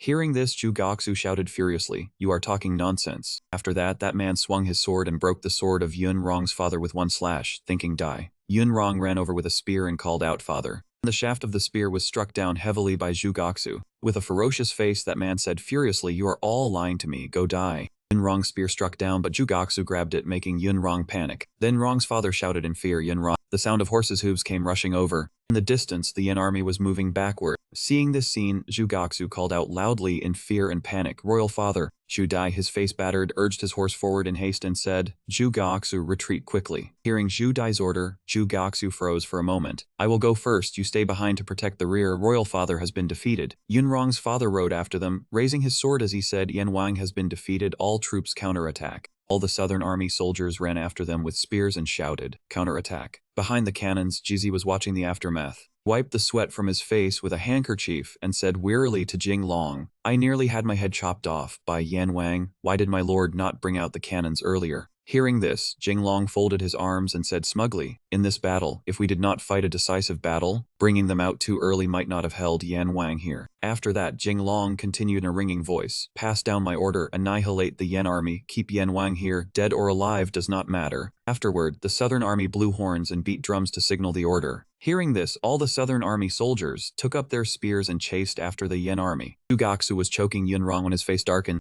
A Yan soldier behind that man said, "Second young master, leave quickly, the situation is already lost." Yunrong's father raised his bow in haste and negotiated, "Surrender now and hand over my son, and I can ask my lord to spare your life." Hearing this, Zhu face darkened, and he shouted resentfully, "Nonsense, all of you must die." Before Zhu lay a haze of ruins and chaos, along with echoing shouts, "Kill, kill Zhu, the Yan army is defeated, defeated." When Zhu heard this, he was so frightened that he froze. Yunrong's father raised his bow behind him and said to that man, "Release my son, or..." Zhu immediately growled back, "If you are not afraid your son will die, then follow me." As soon as Zhu set his foot down, he met an unexpected turn. Suddenly, something grazed past Zhu face, making that man freeze. Hu Mingyu was holding a bow and shoot. Seeing this, Yunrong's father said joyfully, Hu Mingyu continued to raise the bow aim and said, "Release my elder brother at once." Seeing this, Yunrong said in trembling fear, "Here, do not." Zhu face darkened as he swung his sword and chopped at the hand. Seeing that action, everyone cried out in horror, Yunrong's father, Ku Mingyu, and the soldiers all said together, "Yunrong, elder brother, General Ku." All the soldiers ran after him with spears and shouted loudly, "Kill Zhu, avenge General Ku, kill." Seeing this, Zhu immediately ordered retreat. Seeing the bridge, Zhu came up with a new idea. After that, Zhu smiled slyly and ordered, "Charge through. Once we cross the river, there will be nothing to fear." All the soldiers of the Yan army obeyed Zhu and urged their horses forward to cross the bridge. Zhu saw the bridge and was instantly startled and bewildered. He ordered, "Move aside, all of you move aside. Anyone who dares disobey my command must die." All the soldiers said in fear, "Spare us, heir apparent," while Zhu was still trapped in a whirl of chaotic thoughts. Then Zhu urgently ordered, "Cross the bridge in order. Once you reach the other side, immediately reorganize the troops, otherwise all of you must die." Zhu stood at the rear of the line to let the soldiers cross the bridge. From behind, Ku Mingyu spurred her horse forward and shouted, "Give me back my elder brother's life." Zhu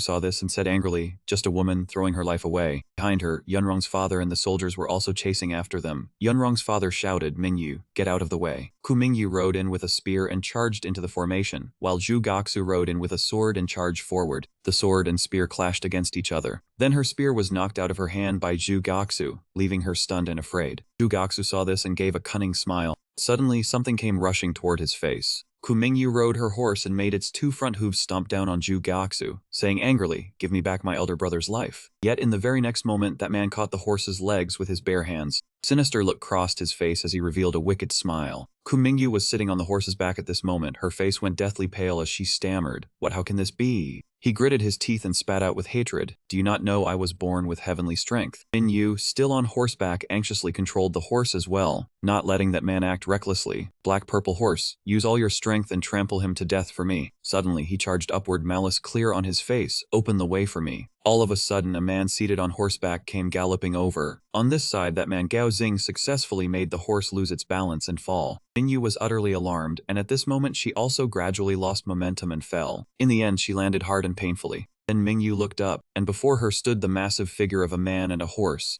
Her eyes widened as she stared deathly pale in that direction. A powerful sinewy arm suddenly punched straight down at where Mingyu was. That arm continued punching downward. This time its target was no longer Mingyu, but the horse. This monstrous arm belonged to none other than that man Gao Xing. She sprang up, unable to forgive the monster who had killed Purple Horse. She suddenly realized that all the bows and arrows she had been carrying just now had vanished without a trace. That man Gao Xing seized the chance while she was frightened and shouted, "Die." Mingyu on the other side was just as terrified. All of a sudden an arrow came flying from nowhere. It flew straight toward his face. and this arrow could be considered to have saved her life. One who shot that arrow was none other than Kunang. Mingyu, are you alright? She cried out in delight, father. Mingyu stood up excitedly at this moment. One arrow from you killed him. Suddenly, when she turned back to look, her face changed to fear and went deathly pale. It turned out that Gao Xing had somehow miraculously caught the arrow Kunang had shot. He looked toward Ku Mingyu and her father, his face irritated, his eyes filled with savagery as he said, Kunang, die. At this moment, the sound of hurried footsteps rang out. General Ku. Each of them held a very modern-looking crossbow in hand. While still trying to reassure the two of them, General, do not panic. At the same time, an army on the other side was also holding up bows and arrows. Only now did that man begin to panic, his eyes wide and his mouth hanging open. Those elite soldiers fired their arrows, and they whistled through the air toward where he stood. Gao Xing no longer cared about his image now, and fled in a frantic scramble. His mouth kept shouting, I am leaving. None of you have the slightest martial virtue. Zhu Gaoxu hurriedly rode his horse across the bridge and fled. Ku Mingyu shouted furiously, killing my brother demands vengeance. We cannot share the same sky, Zhu Gaoxu. I will not spare you. Ku Nang hurriedly stopped her. Mingyu, do not go. When she saw him, she was utterly shocked and called out, Father. He loudly reminded her, do not pursue a cornered enemy. Zhu Gaoxu crossed the bridge without destroying it precisely because he is waiting for you to rush forward for revenge. Mingyu spoke with tears in her eyes, full of grievance. Yan Wang is exhausted. If we do not seize him now, then when will we? Ku Nang dismounted and answered sorrowfully, you are right, but I have already lost 2 sons. I cannot lose another daughter. Forgive this little selfishness of a father. Hearing this, she froze. A thought suddenly flashed through her mind, Kazao too. He gave a stern order, escort General Mingyu back to the main camp. The rest of you follow me and charge forward, Mingyu cried out in alarm, father. Suddenly, from behind, a soldier swiftly rode over to report, the commander has an order. He loudly relayed the order, General Ku, do not pursue a cornered enemy, return to camp at once. Ku Nang was utterly stunned when he heard this and thought to himself, Jing Long is telling us to return. At the same time, loud noises began to ring out on the bridge, and he shouted in shock, what the hell? Ku Mingyu's eyes widened. She thought to herself, if not for Jinglong's urgent order, my father would have. She immediately climbed onto the horse with her father. Ku Nang quickly spurred the horse away back to camp. Mingyu swore bitterly to herself, Zhu Gaoxu, you killed my elder brother, I, Ku Mingyu, will remember this hatred. Sometime later, an extremely loud sneeze rang out in Zhu Gaoxu's camp. That man was blowing his nose until his head spun. Outside, someone lifted the tent flap and stepped in. Zhu Gaoxu saw someone arrive and immediately turned back with excitement, saying, Father has come to visit me. Unexpectedly, the one who came was Zhu Gaoxu, the third son of Prince Yan, and he spoke gently, second brother, I heard you were injured, so I came specially to visit you. Zhu Gaoxu turned back in disappointment and said irritably, so it was you, why are you not in Beiping with mother? What are you doing running to the battlefield? Zhu Gaoxu saw him like that and mocked. Just now you thought father come to visit you, you truly are father's beloved son. That man flew into a rage and roared, shut up, I will kill you. Zhu Gaoxu laughed and tried to smooth things over. I came here in secret. Mother is worried about father. Hearing this, Zhu Gaoxu froze. At the same time, somewhere else, Douyin advised in a low voice. The Yan army has been defeated. My lord is still the emperor's uncle after all. As long as you go to Yingshan prefecture and bow your head, they will not dare harm your life. Zhu Di lowered his head in silence when he heard this. His eyes were filled with killing intent, and Zhu Dai thought angrily to himself, I carry the blood of Emperor Hongwu. He declared firmly, of course I must go to Yingshan prefecture, either carrying a 3-foot sword or carrying my own head. In Lingbi City, at the Southern Army's main camp, Ku Nang and Ku Mingyu knelt with clasped hands and said respectfully, Commander. Jinglong spoke with delight, General Ku, it is truly good to see you. He thought inwardly, fortunately I gave the order in time, otherwise Ku Nang might have. Jinglong instructed him, General Ku, please rest well, and the man clasped his hands and replied softly, Commander, if there is nothing else, this general will take his leave. He looked toward Ku Mingyu and wondered in surprise, why is General Mingyu walking so strangely? Thinking this, he suddenly reached out and poked her hard in the back. Mingyu immediately cried out in pain, and Jinglong asked worriedly, is your back injured? She said softly, thank you for your concern, Commander, Mingyu is fine. Suddenly, a loud shout rang out from outside, let me in, I want to see my lord. A soldier barked sternly, how insolent, our lord is not someone you can meet. Just because you want to, I think you are a Yan army spy. When Jinglong heard this, the image of someone suddenly came to mind. This voice is a Liu. He hurried out and spoke excitedly, Liu, why have you come here? Liu was wearing a tattered set of clothes, with a scraggly beard, trembling as he cried out, young master. Jinglong was startled by his appearance and shouted, who are you? Jinglong looked puzzled and comforted him, Liu, speak slowly. How did you end up like this? Liu's eyes brimmed with tears as he said emotionally, young master,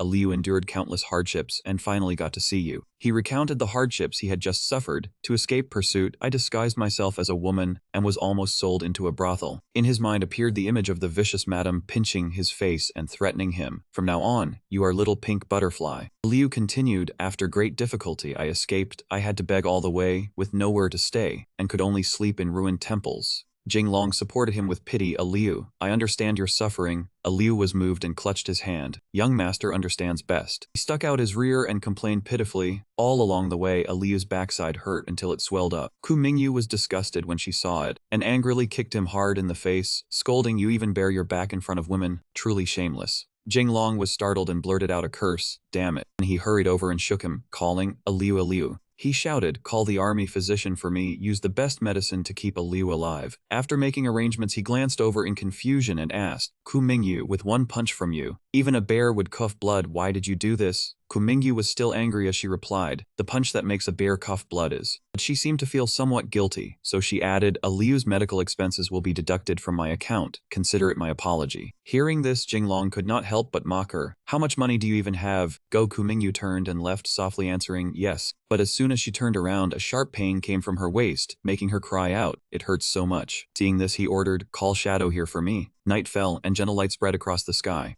Jinglong sat before the window, looking up at the sky and murmuring, moonlight before the bed. Liu lies on the bed, raises his head to gaze at the bright moon, lowers his head and misses a maiden. After speaking he sighed in dejection. Jizi appeared from nowhere and asked, why is my lord so at ease? He turned back and said something without beginning or end. Daoist, I feel the Li residents may have met with trouble. Cold sweat broke out on him as he hurriedly asked, my lord, why say such frightening words? Jinglong did not answer at once and only replied vaguely, as for the details we must wait for Liu to wake up before we know. He said angrily, no matter how foolish Yunrong is, he would not go so far as to touch the families of generals fighting at the front, unless he no longer wants to be emperor. Jizi's expression changed as he raised his hand to signal him, my lord, that person is still the emperor, you must not speak recklessly. Jinglong said, in any case there are many eyes in the southern army. Quite a few people saw Liu crying before my tent. Think of a way, do not let Yingshan prefecture find out. Jizi stroked his beard and pondered for a while. Then he leaned close to Jinglong's ear and whispered, I have it, not many people in the army know Liu belongs to Li residents. My lord can do this. And after that, after hearing his idea, Jinglong became embarrassed and furious, punching him with one palm and cursing, I am a steel straight man, you thieving Daoist, you have ruined my reputation. He crossed his arms helplessly and said, then there is no delaying it, let us start with you Daoist. Soldier spying behind the tent happened to see a scene of a man, stark naked, wrapped in a quilt as he ran away. He hurriedly wrote it down on a piece of paper. That night Jinglong summoned the military advisor. The military advisor ran out crying. Tonight was hard work. After Jinglong finished discussing matters, he lifted the curtain and stepped out of the camp. He walked over to greet the soldiers standing guard, and the soldiers also smiled in response. We humble ones are not tired. Jinglong encouraged him. Work hard, follow the Lord, and you will have a future. The soldier, who had been peeping all this time, was shocked to the core when he saw him slap the backside of the soldier beside him. That man thought to himself, damn it, I have grasped the evidence of Jinglong living in debauchery. In Ku Mingyu's camp, incense smoke curled thickly upward. Ku Mingyu stood before the memorial tablets and reported, Daoist priest, Yunrong, the southern army has won a great victory. The situation of the Yen army has already been decided. She said in a determined voice, this young lady will surely bring Zhu Gaoxu's head before your spirit tablets. After saying that, she turned to leave, but frowned when she brushed against the wound at her waist. Ku Mingyu sat down on the chair and took off her outer robe, revealing a fair bare back. Then she took out a small bottle. It was medicinal wine. Suddenly, a figure appeared outside the tent entrance. Startled, she turned her head back warily. Ku Mingyu hurriedly blew out the burning candle, then hid behind the chair. Jinglong, dressed as a guard, lifted the curtain and stepped in, puzzled. Darkness, Mingyu is sleeping this early. Suddenly, a sword strike came crashing down without warning. Startled and frightened, he hurriedly raised both hands to block it and cursed, damn it, ambush. Taking advantage of his opening, Ku Mingyu tried to kick his vital spot die. Jinglong reacted in time and immediately clamped it between his legs. He let out a breath of relief, raised his hand to wipe away the cold sweat that had just broken out from fright. I nearly lost a certain function. She was stunned. This voice is Jinglong. Then she went over and relit the candle. After seeing the person before her clearly, she could not help crying out in surprise, young master, why are you dressed like this? Jinglong said awkwardly, it is a long story. He secretly calculated in his heart after having the Daoist priest quietly arrest quite a few eyes and ears of Yingxin Prefecture. To be a little careful, I still had to disguise myself to come find Ku Mingyu. Ku Mingyu had no intention of letting him off, moving close to his face to study him carefully, then make it short. With a face full of righteous bearing he gestured, "Take off your clothes." She looked at him with disgust and scolded softly, "Jinglong, you are a lecher." But after saying that, she shyly loosened her outer lapel, glanced at him and said, "Military orders are hard to disobey. You are a general. I am a general. I will listen to you, but I must." Seeing this, Jinglong immediately blushed and spurted a nosebleed. He hurriedly stopped the blood, then took out a medicated patch and said, "Who do you think you are? This is a pain relief patch I had someone make for back pain. It is good for wounds. Since it is inconvenient for you, I will help you put it on." Ku Mingyu glanced at it and replied with disgust, "Why does this patch sound like an insult?" That was what she said, but Ku Mingyu still let Jinglong help her apply it. She lay silently on the bed and secretly glanced at him. She praised him, "Jinglong, your hands are so big and warm." After hearing that, he immediately felt a chill spreading behind his back, making him shudder. Jinglong said with a slightly pale face, "Stop talking. This young master feels as if your two elder brothers are about to manifest their spirits." Ku Mingyu was puzzled. What does this have to do with my elder brothers? He changed the subject to avoid it. "Do not mind those details. This young master slipped past the army's eyes and ears to come here. There is something I need to inform you of." In his mind appeared the image of Jizi asking back with a tense expression, "Has my lord thought it through? Do you want to tell Ku Mingyu about this matter?" Jinglong, afraid of the smell coming from the feather fan, hurriedly replied, "I have thought it through, certain and absolutely certain." He recounted, "The Li Manor was annihilated. I want to meet privately with Yan Wang." Just hearing this news was enough to leave Ku Mingyu utterly stunned. Mingyu was stunned. What did the destruction of the Li Manor mean? Jinglong said gloomily, "My father was killed by Yunwen, Shishian runner as well." Mingyu was horrified. "Impossible. You command hundreds of thousands of troops. Has the emperor lost his mind?" Jinglong also felt doubtful. "Exactly a moment ago I asked a Liu directly." He recalled a Liu crying when he saw him and told everything. "Young master, the old master, he..." Jinglong was furious. "Say no more. You came to find me in such a wretched state. The Li Manor must have met disaster. I am the Grand Marshal. Who dares make things difficult for the Li Manor?" He gnashed his teeth. "Besides that fire-hidden ninja Yunwen, who else would dare do this?" Jizi asked curiously, "Fire-hidden ninja?" Jinglong turned his head and replied, "Do not mind the details, Daoist priest. Why are you not covering my mouth this time?" Jizi was also indignant. "The emperor is no good. That man has touched the lord's very foundation. Cursing him a few times is nothing." He asked again, "Liu, you only need to answer me. Is it as I think?" His expression was grim as he thought. "Yunwen killed my father. How could that man spare the others in the Li family? I fear they have all met disaster." Liu said tearfully, "It is exactly as young master thinks." He looked at Jinglong, losing his temper, clenched his fists and thought, "The young madam and the little young master escaped." To avoid the eyes and ears of the embroidered uniform guard, they went into hiding. I did not expect young master to have guessed this. Remembering his father in all his joys, sorrows, anger, and moods of the past, Jinglong murmured, "My father was truly unfortunate." He shouted, "If I do not avenge him, I am no son. Perhaps I am unworthy to be a son." Behind him, Jizi went ashen and wiped away cold sweat. At this moment, Jinglong said to Mingyu in reassurance, "I have had the Daoist priest secretly contact Prince Yan. Tonight we will meet Prince Yan. I came especially to inform you." Mingyu asked, "Are you preparing to lie with Prince Yan?" Jinglong turned his back and stood. "Perhaps this is what should be done." Mingyu shouted, "Stop." She drew an arrow and raised her bow, aiming the arrow at Jinglong as she snapped, "Jinglong, you betrayed us on the battlefield. Are you worthy of the soldiers who sacrificed themselves? Worthy of my two fallen elder brothers?" Jinglong's attitude remained extremely calm. "Mingyu, Zhu Yun killed my entire family. What end do you think I will suffer if I return to Yingxin Prefecture? And what will happen to all of you who are close to me?" A scene of desolation suddenly appeared in Mingyu's mind. They would be called to account by the emperor. When the birds are gone, the fine bow is put away. When the hare is dead, the hound is cooked. He said calmly, "If you want to shoot, then shoot. You have the right to shoot me." Seeing this, Mingyu did not hesitate and loosed the arrow. Jinglong was also startled, dodging to the side with one leg drawn back while cursing, "Damn it, you really shot." But unexpectedly, the arrow flew far away, flying toward a person standing not far off. That person groaned and fell. Two of them went over to look, and Jinglong recognized him. This is an informant of Yingxin Prefecture. Just then the war drums were beaten. Jinglong and Mingyu turned their heads to look back. Only then did they see the soldiers on the watchtower waving red flags and shouting, "Yan cavalry are attacking the camp! Yan cavalry are attacking the camp!" Mingyu leapt onto her horse and urged the soldiers, "All generals and soldiers, follow me into battle." On the other side of the battlefield, Zhu Gaoxu led the charge, commanding the soldiers as they rushed forward. "Prince Yan has ordered, today we only harass the enemy. We do not kill the enemy, the soldiers shouted loudly. Understood. Zhu Gaxu's face was full of tension at this moment. Prince Yan was reading a letter. This is a secret letter sent by military advisor Jing Long. Could it be a secret meeting? Dao Yan said irritably, that bandit and I sometimes only curse each other through letters. Prince Yan turned his head and instructed Zhu Gaxu. Sure, make the trip, guard against schemes, protecting yourself comes first. He cupped his hands and replied, yes, father. Prince Yan placed his hand on Zhu Gaxu's shoulder. He instructed him, Zhaoer remained in Beiping, but he is not in good health. He looked delighted. Father, rest assured, I will definitely protect myself. Thinking of this, he could not help showing joy. Father truly loves me most. Just then, an arrow shot toward Zhu Gaxu. This sudden turn made him curse in frantic anger. Damn it, they are playing for real. Mingyu suddenly appeared behind Zhu Gaxu, leaping onto the back of his horse behind him. He was startled and realized, it is you. Jing Long was far away. Seeing that Mingyu had already mounted the horse, he was horrified. Mingyu.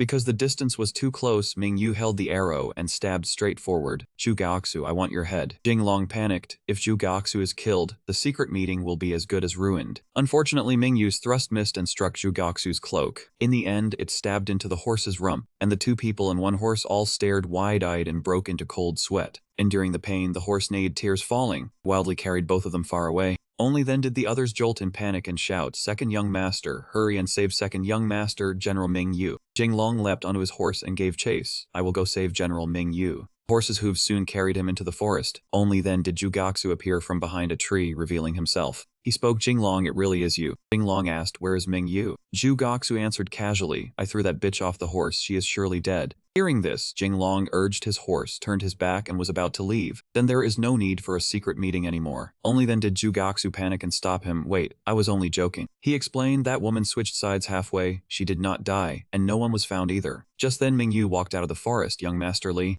Jing Long was delighted. Mingyu, are you all right? Mingyu walked to Jing Long's side, aimed her arrow at Zhu Gaxu's group and shouted, our general has arrived, where is Yan Wang, have him come out. Suddenly, at that moment, a sound came from the forest. Jing Long and Mingyu realized that many people had appeared around them. He has arrived, Yan Wang. Zhu Gaxu also looked over happily, father. But the person who appeared was Zhu Gaosui, and he waved at them in greeting. Seeing who had come, Jing Long and Mingyu also turned ashen and speechless. Zhu Gaxu walked over and asked in surprise, third brother, why is it you? Zhu Gaosui replied with a smile, of course it is because second brother, you are a fool, you could not deceive the enemy, so father did not reveal the entire plan to you. Zhu Gaosui pointed at Jing Long and said confidently, Jing Long, you have been surrounded by my personal guards. Once you are killed, the southern army will collapse, and then the Yan army will march straight in and seize Yingshan prefecture. Behind him, Zhu Gaxu felt a little disappointed, so father had such a plan, yet father did not tell me. Seeing that the situation was somewhat unfavorable, Mingyu raised her bow toward Zhu Gaosui and said to Jing Long, the Yan army truly cannot be trusted. Young Master Lai, step back. Jing Long curled his lips and smiled without the slightest concern. He spoke, Zhu Gaosui, was it, do you think I, this general, made no preparations? Jing Long said, I already sent a Hong to bring a force of elite soldiers to station nearby. From within the forest, gun barrels appeared, all aimed at them and ready to fire. As long as I give the signal, you will be turned into hornets' nests.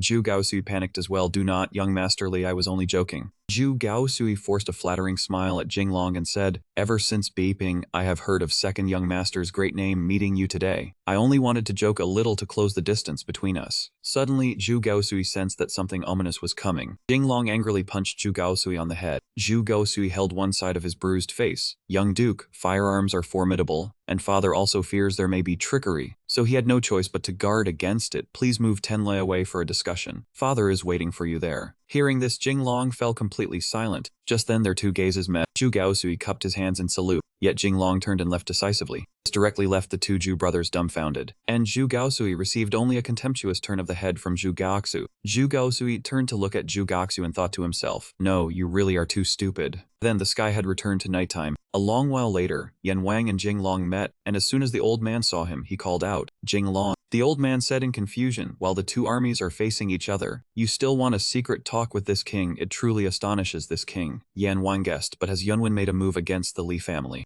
Jing Long spoke with tears in his eyes, father. In the end, he could not hold back and two streams of tears poured down. My father is dead. Zhu Di was stunned. Duke Cao is dead. Jinglong wiped the corners of his eyes. What has Yunwen done? The Li residence is gone and my wife and child too. Zhu Gaoxu hurried forward and blocked Zhu Di. Protect royal father. This is a trap. Jinglong was also startled by that man's action. What does this mean? While Mingyu raised her bow toward them again. Zhu Gaoxu retorted in disbelief. Yunwen is not stupid. Why would he kill your father? Would that not be cutting off his own path of retreat? In the capital, Yunwen sneezed the moment he was mentioned. Jinglong was also somewhat angry as he said solemnly, this matter is a secret. I want to speak privately with Yan Wang. Zhu Gaoxu remained extremely resolute and pointed his sword at Jinglong. Do not even think about it. You are a lecher, and you have always had many schemes. Who knows what you will do to father? The first humiliation made him furious. Zhu Gaoxu added, moreover, you were crying just now. Such fake acting truly does not suit the spirit of a man. He continued listing the second humiliation. Blue veins bulged on Jinglong's forehead, and he flew into a rage, humiliating me again and again. I have endured you for long enough. Do not think that I am not sharp-tongued. Once I let loose, I will no longer be human. Zhu Gaoxu curled his lips in mockery. Excellent, so you have a weapon like that mouth of yours too. Do not think that just because father values you, you can become father's son. Zhu Gaoxu whispered to Zhu Gaoxu from behind. Jinglong cannot become father's son. Father's military strategy teacher is his father, so he and father can stand as equals. Jinglong and Mingyu turned around and shouted furiously, a soldier may be killed, but not humiliated. Say no more. If we fight, then we fight. When the enemy advances, we retreat. When the enemy encamps, we harass. When the enemy tires, we strike. When the enemy retreats, we pursue. If you suspect me, then let us continue fighting. And then everyone fell silent, staring at one another.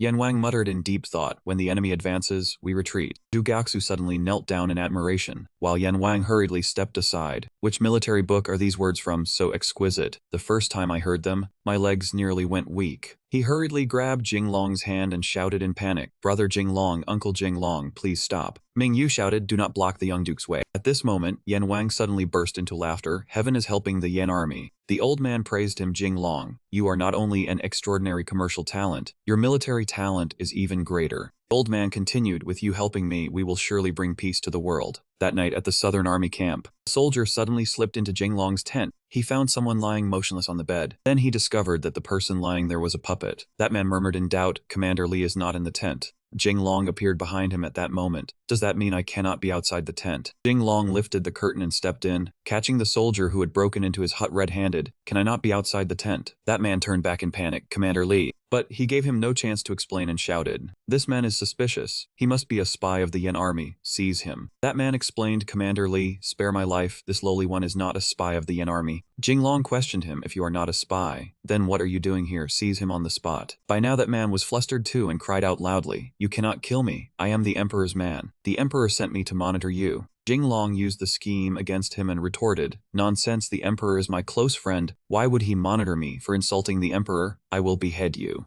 That man broke out in a cold sweat and stammered in explanation, the Emperor ordered me to monitor you. There must be some reason. I do not know either. Seeing the other party terrified, Jinglong bent down and interrogated him. Hand over the list of Yingxin Prefecture's spies in the army, and I can spare your life. Mixing threats with temptation, he coaxed him, moreover, from now on, I will decide the contents of the messages you pass on. Do it well and I will promote you by 3 ranks. Seeing the benefit, that man was overjoyed and cupped his hands. This lowly one will obey Commander Li's orders. Jinglong rose and instructed, in 2 quarters, summon all generals for a council. The soldier immediately answered yes. Jizi watched this scene and asked in doubt, there is one thing I do not understand, and wish to ask my lord. We have captured quite a few spies from Yingxin Prefecture, and all of them kept silent and refused to confess. How can my lord be certain this man can be used? He turned and replied, Daoist priest, have you looked through the roster? Jizi asked back the roster. Jinglong explained, it is the military register, which records in detail each soldier's name, hometown, and number of family members. He added, this man has no parents or kin, he is alone, and cannot be threatened by Yingxin Prefecture, so naturally he can be used by me. Jizi understood and stepped forward to praise him. My lord is truly meticulous. This old Daoist admires you greatly. He hurriedly stepped back, stand farther away. 2 quarters later, at the hour of 2 in the morning, Jinglong gathered with the generals in the main tent to discuss matters. Someone asked, why summon all the generals so urgently in the middle of the night? Are we truly discussing tactics to deal with the Yan army in the future? Jinglong explained to them, I have anxiously summoned the generals late at night because I wish to quickly discuss tactics for the future decisive battle with the Yan army. A middle-aged man stepped forward and said, in battle, What must be avoided most is exhausting one's strength. After the Yen army stirred up disorder with small cavalry raids, they will not easily repeat the same trick. Commander Lee does not let us rest and summons us late at night. This is truly falling into the Yen army's trap. This man was Du Tanyuan, who had led his troops to meet Jing Long after his defeat. Jing Long smiled mockingly as he looked back. General Du must have some disharmony in his rear courtyard for your stamina to be so poor. He pointed at the map and analyzed. After many battles, the Yen army has weakened. I intend to seal Lingbi's gates tightly and wear down the Yen army's remaining strength. Du Tanyuan questioned him impatiently. I heard Commander Li gained the upper hand with cannons, so why only defend and not attack? You can clearly take this chance to eliminate Yan Wang. In his heart, he thought to himself, Jing Long, you are indeed very formidable, but I will oppose you. Jing Long did not refute him after hearing this. General Du is right. We will follow General Du's words. Tomorrow we will wait for an opportunity, open the city gates, and send the whole army out to attack. In his heart, he laughed coldly. You surnamed Du? Just watch whether I can defeat you. A soldier was hurrying back on horseback to report the situation. Inside the camp, Yan Wang's eyes were waiting for news. That soldier immediately rushed in, knelt down, and reported to Yan Wang. The southern army has withdrawn into Lingbi city and is holding fast without coming out. Yan Wang's face immediately brightened with a smile as he said, good, this siege battle. At this moment, a young man suddenly stepped forward to volunteer. Your son will serve as the vanguard and open the southern army's city gate for father. Chu Gaosui stood nearby and thought to himself, very good, second brother, you even rushed ahead. This battle is a joint effort between Jing Long and me. There is no danger. It is truly a good chance to win Imperial Father's favor. Quickly, he also stepped forward and said to Yan Wang, your son will also serve as the vanguard, becoming Imperial Father's sword to stab into Li Prefecture. Hearing his son say this, Yan Wang looked very satisfied and replied, Suir's thinking is very good, but this battle is extremely important, so it will be entrusted to Chuer. In the end, Yan Wang's Suir accepted the order and immediately replied, your son accepts the command. The young man who had just been chosen wore an arrogant expression and smiled wickedly as he thought in his heart, Imperial Father chose me. Third brother should go back to mother and drink milk. Dissatisfied, the son who had not been chosen made several cutting remarks, making his brother openly resentful.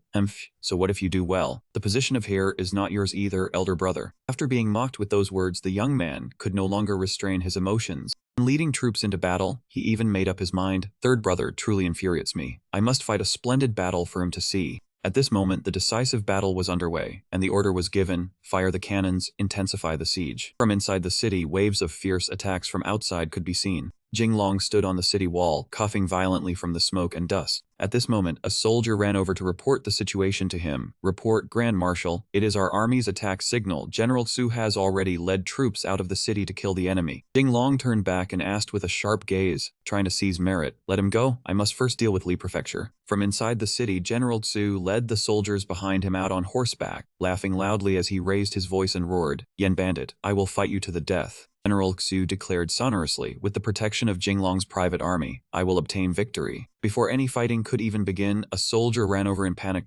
General Jinglong has led his private troops and abandoned the city to flee. His face went blank as he cried out, what? General Xu immediately led his troops back into the city, and even said behind him, Yen Bandit, this deathmatch will be decided next time. Generals on this side panicked when they saw General Xu turn back. Why has he run back? One morning, sunlight shone down outside Li Prefecture. A stack of documents was hurled hard to the ground. His Majesty was furious. He stood with his back turned and spoke in a reprimanding voice. Lingbi has fallen. The Yen army is as fierce as a broken dam. His Majesty angrily spoke again. Jinglong, that fellow, abandoned the city and fled again. By law he should be beheaded. Upon hearing this, the three men, Minister of War Kitai, Minister of Rights Fang Shuaru, and Minister of Revenue Huang Zicheng, all turned deathly pale with fear. All of the emperor's anger showed plainly on his face, and he said, my secret reports told me that it was Xu Tanyuan who disobeyed military orders and opened the city gates, causing Lingbi to fall enough, both of them back to the Li residence. At this moment, two large ships were sailing across the sea. Jinglong stood on the ship, gazing out at the vast ocean as he thought to himself, it is time to put on a performance. The emperor was seated, looking extremely displeased. A voice reported from below, reporting Jinglong entered the capital at night and returned to the Li residence. When he saw the ruins, he was shocked and wept bitterly. 3 officials from the ministries also submitted a memorial. Your Majesty, Jinglong holds the Li residence very dear. It would be best to strike first and deal with him as soon as possible. The emperor looked visibly troubled as he said, I had people spread word beforehand that the Li residence was struck by lightning, burned down, and completely destroyed. Does he believe it? The soldier stammered, about to say something more. but after uttering only the words "General," he stopped. Kitai immediately turned to the soldier with a stern face and said, "His Majesty is asking you, why do you keep hesitating? What is there that cannot be said?" Frightened, the soldier immediately said in fear. After Jing Long finished crying, he burst into laughter, then turned and went to Peach Blossom Tower. Whether he believes it or not, the servant truly does not know. Hearing this, the three ministers were instantly stunned speechless. Kitai also looked dissatisfied and he cursed a few words, knowing his whole family is dead yet going to seek women, truly heartless. A cruel man, Your Majesty, he cannot be spared. The emperor could only hold his aching head and say, "Let me think about it first." Kitai did not dare continue his memorial and could only turn to Fangjiaro Yugo. In the end, he mustered his courage and stepped forward to report to His Majesty. Seeing this, the emperor suddenly felt a stir in his heart and asked him, "Beloved Minister Fang also believes Jing Long should be beheaded." Without waiting for him to answer, the emperor asked it again, "But if Jing Long is killed, his family also includes your daughter and grandchild. Seen this way, you too are heartless, you too are a cruel man, then should you also be beheaded." The moment he heard the word beheaded, Fang Xiaoru immediately grew terrified, breaking out in sweat, his voice stammering.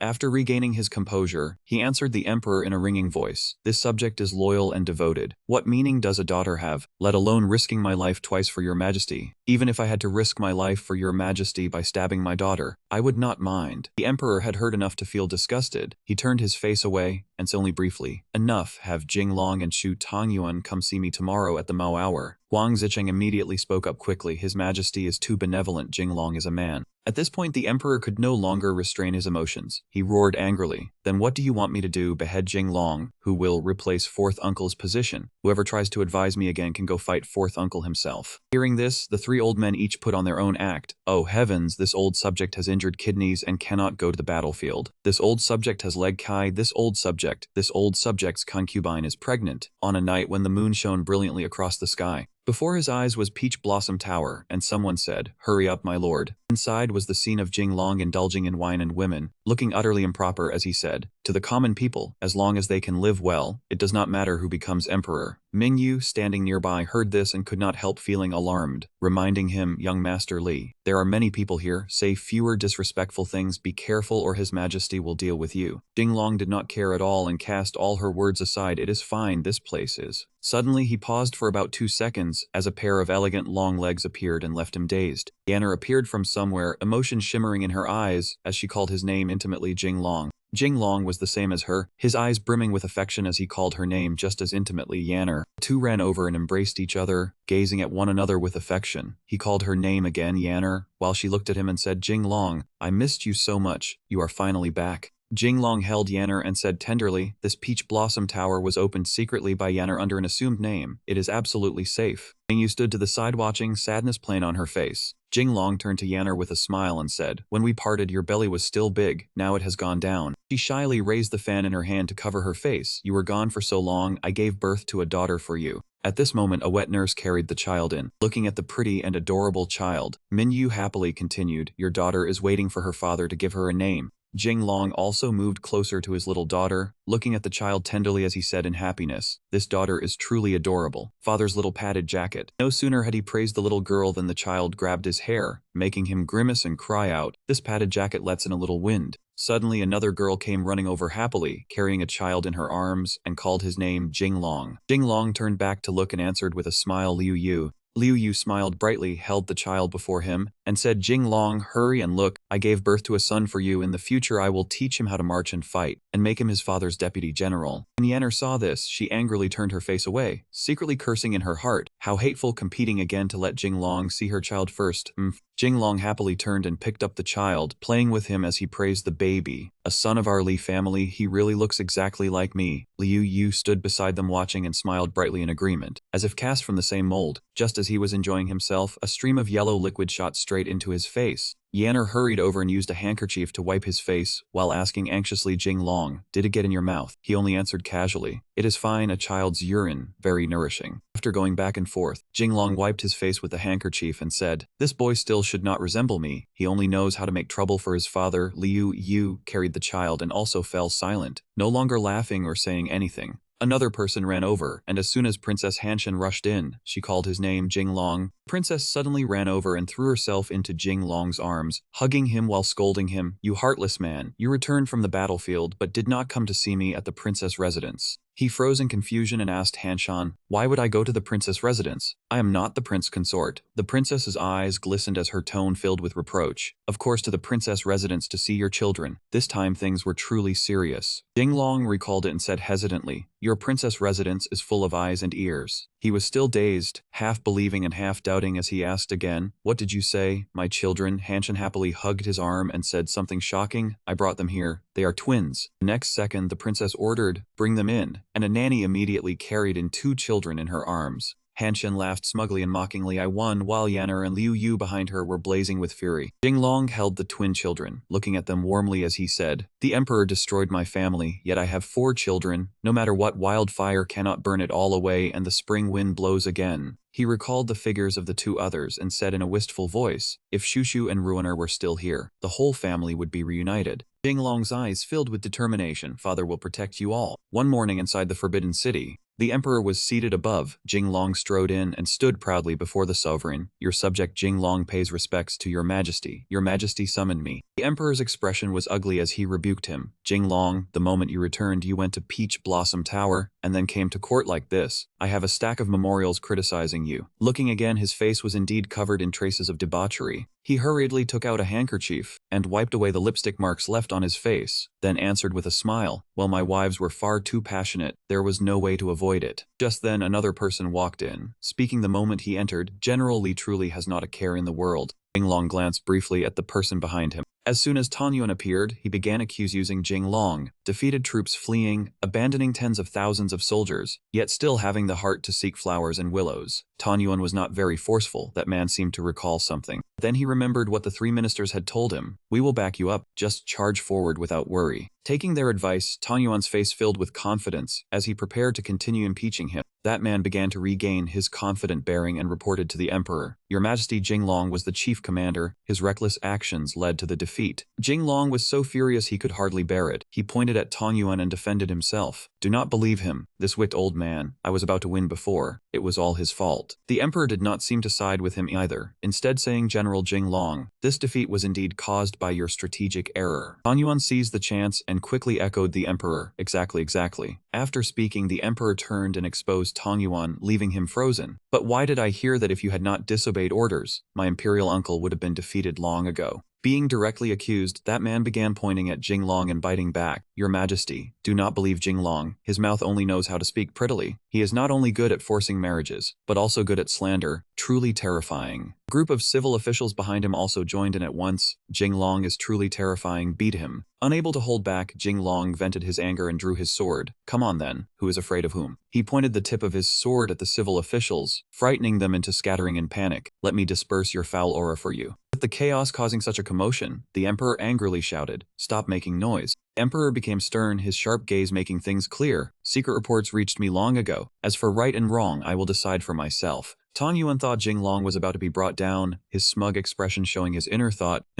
this time Jinglong cannot escape death." Then the emperor suddenly pointed out his crimes in anger. General Tan Yuan repeatedly hesitated and refused to attack, then fled when battle was imminent. "Execute him." This time Tan Yuan was so frightened he nearly wet himself, while Jinglong curled his lips in a cold sneer. That man knelt and wailed, still unwilling to give up as he continued pointing at Jinglong, "Your Majesty, I have something to say." Jinglong. Cutting him off, the emperor ordered, "Gag him." Soldiers immediately rushed in, gagged Tan Yuan, and tied him up. Seething but unable to speak, that man glared and thought to himself, "You bribed the emperor's eyes and ears." Jinglong glanced at him as if to say, "It is too late for you to come to your senses now." Minister Fang Xiaoru immediately spoke up, "Your Majesty, but Jinglong is the commander of the 3 armies. With the army defeated, he cannot avoid responsibility. Otherwise it will be hard to satisfy the people." Hearing this, the emperor looked at Jinglong and said, "That is indeed reasonable, then Jinglong shall be dealt with." But the emperor suddenly paused. At this moment a soldier ran in and reported in panic, "Your Majesty, disaster. The Yan army has won successive battles and is nearly at Nanjing City." The emperor's face darkened with anger the moment he heard this. "What?" the man cried out in fury. Changing direction, the emperor turned and called General Qi. Before the man could finish calling his name, Qi Tai began clutching his chest and acting gravely ill. "Your Majesty, this old subject is advanced in age and cannot deal with the Yan army." Ziking stroked his beard and spoke in a deep voice, "Your Majesty, Jinglong and Prince Yan are acquainted. Why not let him go persuade them to surrender and seek peace?" earning merit to atone for his crime. The emperor silently turned his face upward without saying anything. A moment later, the man looked down and said in a low voice, "Everyone withdraw." Jinglong stepped forward. Those officials gradually left as well, leaving only Jinglong. When only the emperor and he remained, the man finally said, "Jinglong, protecting you before those civil officials truly is not easy. I have always regarded you as a good brother." Hearing this, he immediately thought with full sarcasm, "Regard me as a brother, the kind of brother who kills my entire family." Jinglong showed no emotion at all. He answered calmly, "I also regard you as a brother. Leave the peace talks to me." The emperor placed his hand on Jinglong's shoulder in satisfaction. "Brothers in harmony." The emperor looked at Jinglong with sorrow in his eyes and said, "Right, your Li manor was ravaged by fire. Duke Cao also passed away because of the fire. Your situation truly pains me." Jinglong suddenly shed tears. "My words, I still loved him."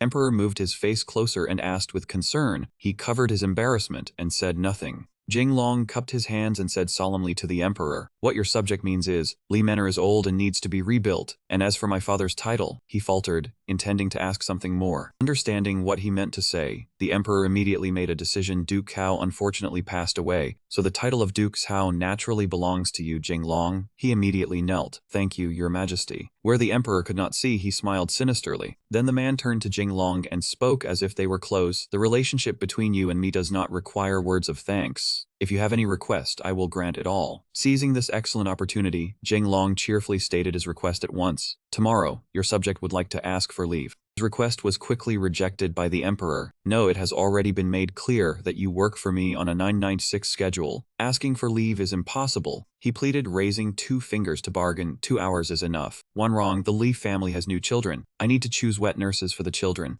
Emperor immediately lowered the offer, raising only 1 finger and saying, "1 hour only, no longer. Choose the people, then go discuss the peace negotiations." At this moment inside Juhua Tower, Minyu brought water over while asking Jinglong, "Have you already spoken to the emperor about having children?" Jinglong still answered her calmly, "This matter cannot be hidden. Wanrong did not mention it. Perhaps she was waiting for me to speak." Beside them, Jizi stroked his beard and spoke to him in a rather satisfied tone. "My lord's move is excellent, using the excuse of choosing wet nurses to arrange our people beside the young masters. Since the emperor has agreed, naturally he will say nothing." Suddenly the old man reminded Jinglong again, "My lord is about to become Duke Cao." Duchess Cao inside. Jizi mentioned his wife while outside. Yan'er, Liu Yu and Princess Hanshan were all standing there eavesdropping on their conversation. Jinglong sensed that someone was eavesdropping. He glanced lightly toward the door. Then he slowly walked toward the shadow outside and reached out to open the door. Caught completely off guard, all 3 of them tumbled forward and collapsed in a heap on top of one another. Jinglong looked down at them from above and sternly rebuked them. "This familiar routine. I would find it strange if you were not standing at the back door." At that moment, the 3 of them were strangely united. Speaking in one voice, Jinglong, "We must also take part in choosing the wet nurse." Princess Hanshan immediately rushed over and threw her arms around him, saying, "I heard that once the wet nurse is chosen, you plan to leave again. I do not care. Tonight, you must stay with me." Next, Liu also rushed over and hugged Jinglong. "I want that too." As for Yan'er, she was not like the other 2. She only said gently to him, "Jinglong has always been fair and never favored anyone, right? Was this not a more skillful move?" A voice rang out from inside the wine and flower house. I know. Once the proper business is done, I will go back to your rooms and wait." The next day, a figure was standing outside waiting. As Jizi stood there, he suddenly sensed something. Jizi stared blankly toward Liu Yu, inwardly sighing that Liu Yu looked even more heroic, grand and radiant than yesterday as he watched her waving her sword.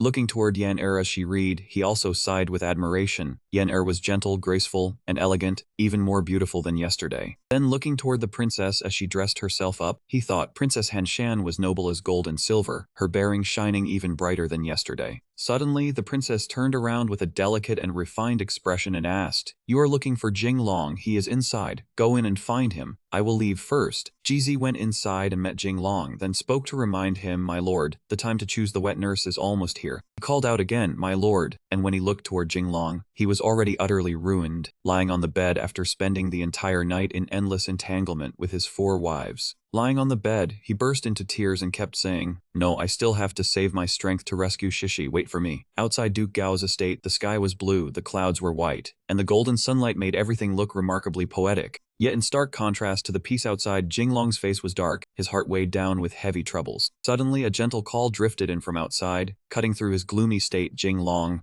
3 beauties stepped inside and called out cheerfully, "Jinglong." But after seeing clearly that the ones who had come were them, He returned to his troubled state and pretended to cuff. Suddenly 2 guards appeared behind him, their swords drawn from their sheaths, their sharp gazes fixed on them. Seeing that the 2 guards meant to stop them, she immediately drew her sword and shouted, "You want to fight, do you? I Luan Yu am not afraid." The princess was also angered, frowning as she scalded, "You are people by brother Wan Rong's side, yet you even dare stop me." Ning Er was calmer and spoke up to mediate, "He is the father of my children. Could there be some misunderstanding?" No matter how their words shifted from threats to gentle persuasion, or how wary his gaze became, the 2 guards replied respectfully, "His Grace has an imperial order. His precious body must not suffer the slightest mishap. Please understand." Seeing the situation grow increasingly tense, Jinglong lightly waved his hand to mediate, "Stop arguing. The 3 of you quickly find a seat. The selection is about to begin." Ning Er covered her mouth with her fan and muttered unhappily, "It is as if we are demons who drain people's essence." Han Shan also chimed in irritably, "Exactly, brother Wan Rong is going too far." Even Luan Yu sulked angrily. Hmph, facing their grumbling, he frowned and thought to himself, "The 3 of you are exactly demons." The eunuch called loudly, "Candidates for wet nurse, step forward." Jinglong sat in the seat of honor and explained, "These are quality wet nurses who have already been screened. Choose for yourselves." He was somewhat flustered and thought to himself, "If I see Yan Wang's people, I will throw down the selection plaque." From outside, a very masculine madam with especially gaudy makeup walked in. "Here I am."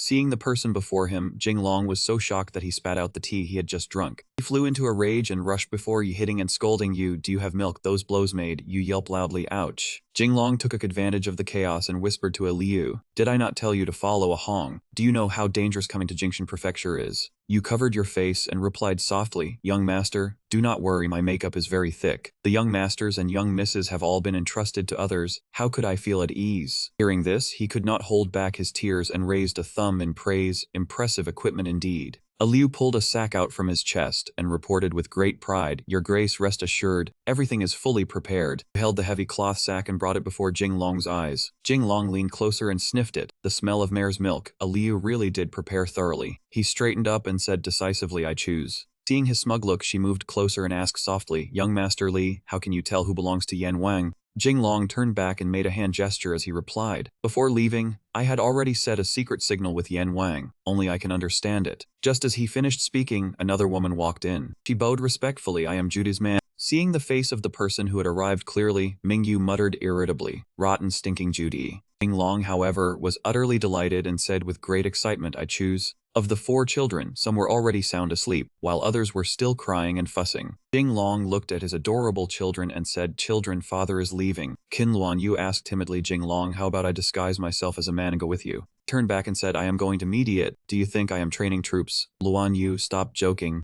As soon as Jinglong spoke, Ninger rushed over. "I am leaving," she said gently. "Jinglong, I will obediently wait at home for you to return." He steadied her and replied, "Good." Jinglong noticed someone was still missing and called, "Han Shan." The lofty princess spoke, "I will not go with you, so rest assured." The word startled him. Han Shan. Han Shan pretended to be displeased, using the opening to rush over and quickly kiss him. The intimate act between the two made the other 2 unbearably jealous. "You stole the first one." Han Shan ignored them, hugging him tightly as she thought to herself, the position of Jinglong's wife is still vacant. Whoever takes the most initiative will be the one who laughs last. Qin Luan Yu immediately demanded, "Jinglong, I want one too." Ninger also acted coquettishly, "I want one more than Han Shan." The 2 of them made his head ache so badly that he shouted, "Spare me, all of you." Minister of War Chang Ru could not help sighing. Before going to mediate, he is still flirting like this. Admiral Wang Zhu also shook his head. "I truly envy that broad heart of his." Admiral Wang Zhu commented, "With Jinglong behaving like this, that person should be able to feel at ease." Jinglong stepped out and called, "My 2 lords, you have waited long, let us go." At the Yin army camp, the tents and war drums had all been prepared. Yan Wang stood on high, using a telescope to observe his group as it drew near. With just one glance, he discovered that Jinglong was leading troops here. After seeing clearly who had come, that man pondered, "The one coming to seek peace this time is Jinglong." Feng Shuai asked in confusion, "Yunwen actually sent that man to seek peace. He destroyed the duke's estate. So why does he have no fear of Jinglong at all?" His father explained gently, "Shuai Jinglong keeps his abilities deeply hidden. Back in Jingshan Prefecture, everyone thought he was someone without talent. Who would have expected him to be a heaven-sent prodigy? Your judgment still needs more training." Wang Shuai replied, "Yes, father," while thinking to himself, "Father actually values Jinglong so highly." Jinglong arrived and reined in his horse, then dismounted. His group stood below, and Jinglong said loudly, "Yan Wang, this time I have come by imperial order to advise the Yin army to stop here. Let the 2 armies cease fighting. Is there anything displeasing about that?" Yan Wang looked down from above and replied leisurely, I came to purge treacherous ministers. If I do not kill the traitorous ministers, I will not withdraw my troops. Jingshan Prefecture was majestic and vast. The emperor stood inside, his mind filled with troubled thoughts. The emperor seemed worried as he said, Jinglong and Yan Wang have a connection, so he should handle this mediation well. He revealed the clear look of an incompetent man greedy for fame and said fearfully, what if fourth uncle refuses and wants to seize my throne? The minister spoke up to reassure the emperor. Someone spoke up to remind him, Your Majesty, did the ancestors leave you any secret strategy? Yunwen immediately brightened. Right, how could I have forgotten this? The ministers unexpectedly shared the same thought. The ancestors had indeed left His Majesty a marvelous plan. They were perfectly in sync in thought and action as they reached a conclusion. It seemed that way. They watched Yunwen hopping about in the distance, and became even more convinced His Majesty really was no good thing. Yunwen suddenly turned to look at them, startling them into stopping their whispers. He angrily questioned them. What are you still standing there for? Are you whispering behind my back? This time all three shouted in unison, We are praising Your Majesty's wise brilliance. The three wore gloomy faces as they sighed inwardly. His Majesty was growing more suspicious by the day. Yunwen walked step by step. He raised a hand to his chin and pondered. Where exactly was the ancestors' marvelous plan hidden? What could it be? Seeing that look on his face, Kitai asked for instructions. Your Majesty, should we order the Imperial Guards to dig up this place? After hearing this, His Majesty still said nothing, lost in deep thought. Then he recalled the image of the former emperor from before. This situation cannot help but make me think of grandfather. He often taught me to take father as my example. After thinking it through, he made his decision. This plan will not be opened for now. Hearing this, the three ministers grew even more curious. Then what exactly was the ancestors' plan? With his hands clasped behind his back, His Majesty voiced his thoughts. If Jinglong succeeds in mediating peace, am I truly supposed to divide the realm with fourth uncle? Zharu immediately spoke up to deny it. How could that be? Your Majesty is the master of the realm. This is only to let Jinglong use mediation as a reason to delay time, and wait for the general's reinforcements to come rescue the emperor. The old man continued adding, once the reinforcements arrive, together with the elite troops of the Jingshan Prefecture Imperial Guards, only then can we surround and strike the Yen army. After hearing this, the incompetent emperor felt much more at ease. Then we shall wait for good news from Jinglong. Many days later, the Forbidden Palace was peaceful beneath fine sunlight. An urgent cry of report rang out at the peaceful palace gate. The messenger knelt before the main hall and bowed to report, Duke Cao Jinglong has failed to negotiate peace. Hearing this, His Majesty felt as though thunder had exploded beside his ear, and panicked. What? Summon him into the palace. Before the eunuch could go proclaim the decree, he had already arrived. I am here. Seeing him arrive with a sharp sword in hand, everyone in the palace was utterly alarmed. His Majesty froze while the ministers shouted loudly, Jinglong, what are you trying to do? Protect His Majesty. Quickly protect His Majesty. Following those shouts, armored Imperial Guards immediately rushed in. Kitai angrily raised his fist and shouted, carrying a sword into the palace, you truly harbor rebellion. What answered his shouting was the sword blade tearing through the air toward him, forcing him to shut his mouth. Jinglong angrily shouted back, I came to purge treacherous ministers. That man who had been full of momentum a moment ago was now cowed and frightened. Hit me. He cried and ran in terror while screaming, come quickly. He is killing important court officials. Jinglong chased close behind their backsides with his sword and cursed, go ahead and call. Even if you scream until your throat tears, no one will come. Seeing the situation descend into chaos, His Majesty spoke up to stop him. Jinglong, stop. With a forceful air, Jinglong reported to His Majesty, but Your Majesty, the condition Yan Wang agreed to for mediation is that these people must die. Yunwen's face turned stern, and he looked straight at him as he said, explain more clearly. Jinglong also answered frankly. Yan Wang said that he did not raise troops for the throne, but only to purge treacherous ministers. He continued, Yan Wang said that Your Majesty was incited by the treacherous ministers around you, causing Your Majesty and him, uncle and nephew, to fall out. Hearing these words, the officials behind him all shrank back in fear without prior agreement, sharing the same thought. Yan Wang speaks so well. There must be a group of scholars behind him writing the script. Jinglong closed his eyes as though trying to recall. Yan Wang also said. In his memory, Zhu Di looked very relaxed when he said this. After all, I am not the kind of wicked man who wants to overthrow his nephew from the throne. He even gave a faint mocking smile. The more Kitai listened, the more wrong it felt, so he decided to step forward and memorialize the emperor with some caution. Your Majesty, do not listen only to Jinglong's family side of the story. Yunwen naturally understood, and also said inwardly, that is true, but his expression really could not look good. Beside him, Zicheng also offered an opinion. Indeed, thinking back to the past, Jinglong had such a glib tongue that even the ancestors were deceived, let alone our emperor. Yunwen recalled how Jinglong had once knelt before his majesty, and sighed with a little wavering. Jinglong had quite a method for deceiving grandfather. Jinglong quietly reminded him from the side, "Your Majesty, what they are saying is that you are not as good as your ancestor." Realizing he had been trapped, Yunwen flew into a rage and turned to point straight at the old Grand Preceptor's face, scolding him. "Whether or not the Emperor is inferior to grandfather is true. There is no need for you to mention it. Besides, from beginning to end, I was merely conveying Yan Wang's words without changing a single thing. How can that be called deception?" Jinglong behind Yunwen also opened his mouth wide to defend himself. In the end, Jaru calmly opened his mouth and suggested, "Your Majesty, Jinglong was not the only one who went to negotiate. Whether Jinglong is innocent or not can be known simply by asking." Yunwen immediately replied, "Reasonable." Then he solemnly issued an order, "Have Chang Ru and Wang Zuo come to the palace." The two of them entered together. Chang Ru said, "We are here." Wang Zuo also spoke up, "Duke Kao's words are entirely true." Hearing this, Yunwen stared blankly and turned to look at him, while Jinglong could only shrug and weakly shake his head as he said inwardly, "I am truly innocent." However, he smiled faintly again. "Right now I am walking on a steel wire. How could I easily meet Yan Wang alone and reveal a flaw? I truly did not show myself. I merely sent Yan Wang a group of scholars through Huanguizi." Thinking this, the corners of his mouth lifted into a smile. Elsewhere, a shout rang out in the camp, "Our goal is..." The whole group shouted with great momentum, "Gamble once, enrich 3 generations, sleep on the ground today. Tomorrow, sleep." Zhu De looked at this boisterous scene, somewhat speechless, while the crowd still shouted with momentum, "Tomorrow kneel before the boss." He rested his chin in his hand with a headache, thinking with a trace of grievance, "Jinglong is truly clever. The scholars he sent have left me with no way to act." Jinglong sneezed on the other side. He quickly wiped his nose and laughed inwardly. "These scholars, after being guided by me, will surely prove useful." Behind him, the officials led by Zicheng kept urging him, "Your Majesty, Yan Wang's scheme is to sever your arm and seize your power. Yan Wang is merely a crude brute and cannot be trusted." "Your Majesty, Your Majesty." The mournful cries sounded like those of resentful women, making every nerve in Yunwen's head ache as he shouted, "So annoying, what exactly do you want me to do?" Xiaoru glanced at his 2 classmates and spoke, "This battle concerns lives. The 3 of us must work together." Kitai and Zicheng nodded together. At this moment, Jinglong stepped closer and wanted to speak. "Your Majesty, this subject has a plan."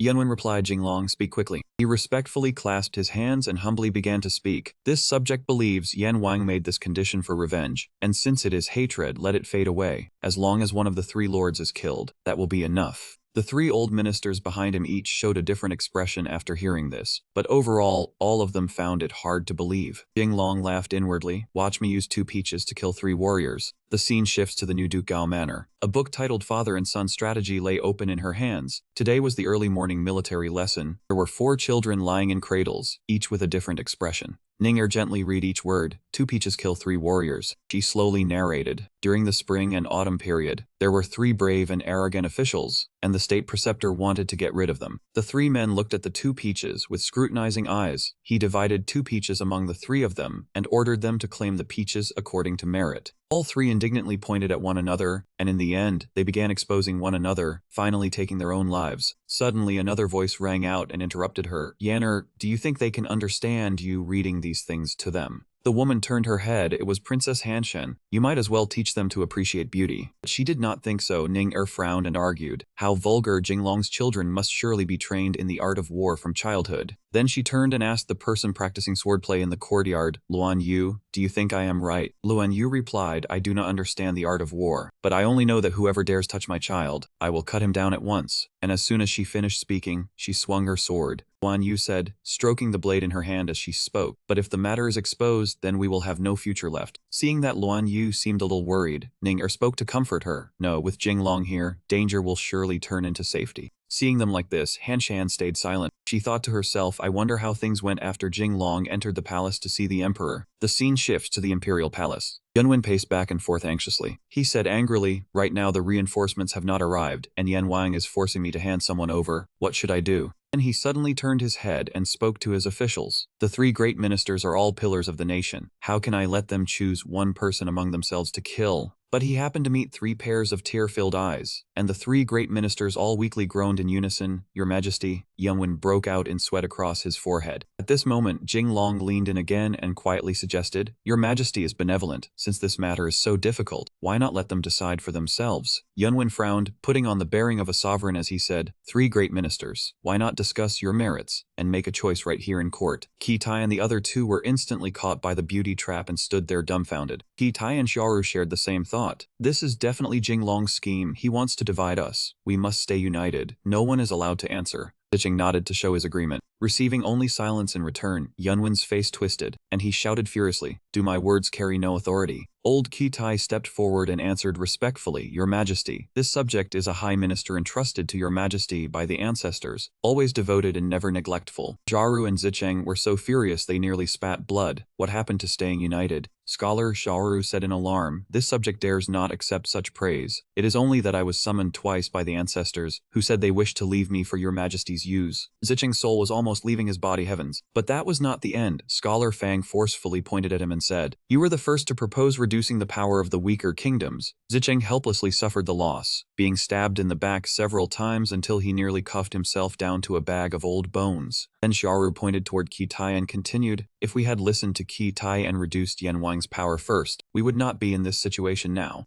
Zicheng could no longer take it and began to stab back with a few lines. "Were the imperial edict and proclamation written by you? Yanwang must certainly hate you for scolding him." And now it was Scholar Fang's turn to cough blood in anger. In the end, the three of them fought, each denying his own mistake. "It was you, it was clearly you. It was all because of you." Jinglong laughed coldly. Yunwen shouted warily, "Enough, stop fighting." Zicheng, crying with a bruised and swollen face, turned toward him and softly called, "Your Majesty." He immediately knelt down, sobbing as he poured out his grievances. Heaven and earth can bear witness to this subject's sincerity. Zicheng played the emotional card again. "Does your Majesty still remember that year by Xuanwu Lake, when we composed poems and discussed the Tao together?" Left Yunwen surprised. In the end, he still supported him and softly called, "Old Huang." Corners of Zicheng's eyes still held tears as he stared blankly at the person before him. Jinglong looked at this scene and inwardly sighed, thinking His Majesty still cannot bear it. He frowned. "I remember Immortal Shen once said." In his memory, Immortal Shen had stroked his beard and said, "If His Majesty truly cannot bear it, my lord must still get through the day." At this moment, Kitai and Zicheng were shaken and both of them cried out in panic, "Your Majesty." Yunwen stood before their eyes and the two of them knelt together in salute. "Long live your Majesty, long live, long live." Zicheng lifted his eyes slightly and watched the Emperor's shoes step forward. Yunwen smiled faintly and hurriedly helped the two of them up, saying, "Both of you are ministers who assist me. There is no need for such excessive ceremony. Rise quickly." Kitai gave him a look and silently asked, "What is going on? Were we not dismissed from office this morning?" Zicheng did not understand either and quietly signaled back, "I do not know, keep watching." At this moment, Yunwen suddenly said, "You two beloved ministers have always stood with me, so you must have guessed my purpose tonight." Both of them froze. What purpose? Only after the two of them looked as dazed as startled deer did Yunwen say, "The four princes are watching closely. Driving you two out of court was unavoidable, and it was also my own idea." He took the hands of the two great ministers and continued, "When I am in difficulty, I trust no one else. Only you two can go straight out of the city to ask for reinforcements. Only then can I feel at ease." Both old men were startled by the same thought, pretending to dismiss us so we could leave the city and seek aid. So this was His Majesty's true intention. Zicheng quickly came to his senses, kowtowed, and said, "This minister will certainly not disappoint your Majesty." Kitai also respectfully cupped his hands to show his stance. "Your Majesty is wise. This is an open strategy, and it can evade the eyes and ears of the Yan army." Night fell over the imperial city. The moon hung high. Kitai urged his horse through the deep forest in the dead of night as swiftly as flying feet. This action was seen by a Yan army scout hiding behind the bushes. The scene then shifted to Zhu Di, who was calmly reading account books. Suddenly, someone rushed in, knelt, and reported, "Yan army." Zhu Di heard this and smiled faintly. "After watching day and night these past few days, is there anything unusual in Yingxin City?" That person answered solemnly, "Kitai has ridden out of the city." At this moment, another hidden guard rushed in and reported, "Reporting to your Majesty, Zicheng has also left the city, going in another direction." Zhu Di laughed loudly in delight. "Good, just as Jinglong said, there would surely be movement from Chai and Huang." He continued with delight, "My whole night of keeping watch for news was not wasted. If Prince Wanrong truly invited reinforcements, things would be difficult." Zhu Di hurriedly issued an order, quickly passed the news to Jinglong. "That man must be just like me." Already growing anxious, the hidden guard answered, "Yes." This time in the imperial city, the gong beater kept shouting out the warning, "Beware of fire." The man in black lurking behind the rooftop was a Yan army spy. He watched the messenger continue shouting, "Beware of fire." Across a rooftop with broken tiles, the Yen army spy swiftly darted past. At the Duke Cao estate, seeing that the study was still lit by candlelight, the spy could not stop praising inwardly. The lamp in the Lemaner's study is still lit. Jinglong is working through the night for the Yen army again, truly worthy of admiration. Then he leaped across the roof and landed safely. He raised his hand and lifted a roof tile, only to see an unexpected scene. Inside the room, Jinglong was happily playing blind man's bluff with several of his ladies. Jinglong, come catch me. Their laughter and chatter were utterly lively. The spy stared blankly. Have caught this cup? You are Hanshan, right? How annoying. I am Ning Er. Night in the Duke Cao estate was still this lively. Jinglong, it is my turn. Luan Yu suddenly moved closer to Jinglong. You have to catch me. Ning Er secretly panicked. Last time Jinglong and Luan Yu played a catching game, she recalled the scene of Luan Yu casually throwing him over her shoulder. Ning Er glanced at Han Shan, and both of them could not help stiffening. The time before that was even worse. The reflexes of a general's daughter were truly unbelievable. Jinglong naturally still remembered it vividly. He took off the blindfold and cried out in panic despite himself. Play a catching game with you? Are you trying to kill me? Luan Yu was somewhat dazed, perhaps not expecting his reaction to be so strong. She said sadly, I just want to be like Han Shan and Ning Er, playing around with Jinglong. Jinglong was startled. This movement of Luan Yu means. Luan Yu followed the motion and pointed at the roof. There is someone on the roof. He was shocked and immediately on guard. Therefore Jinglong continued to follow along and act. Alright,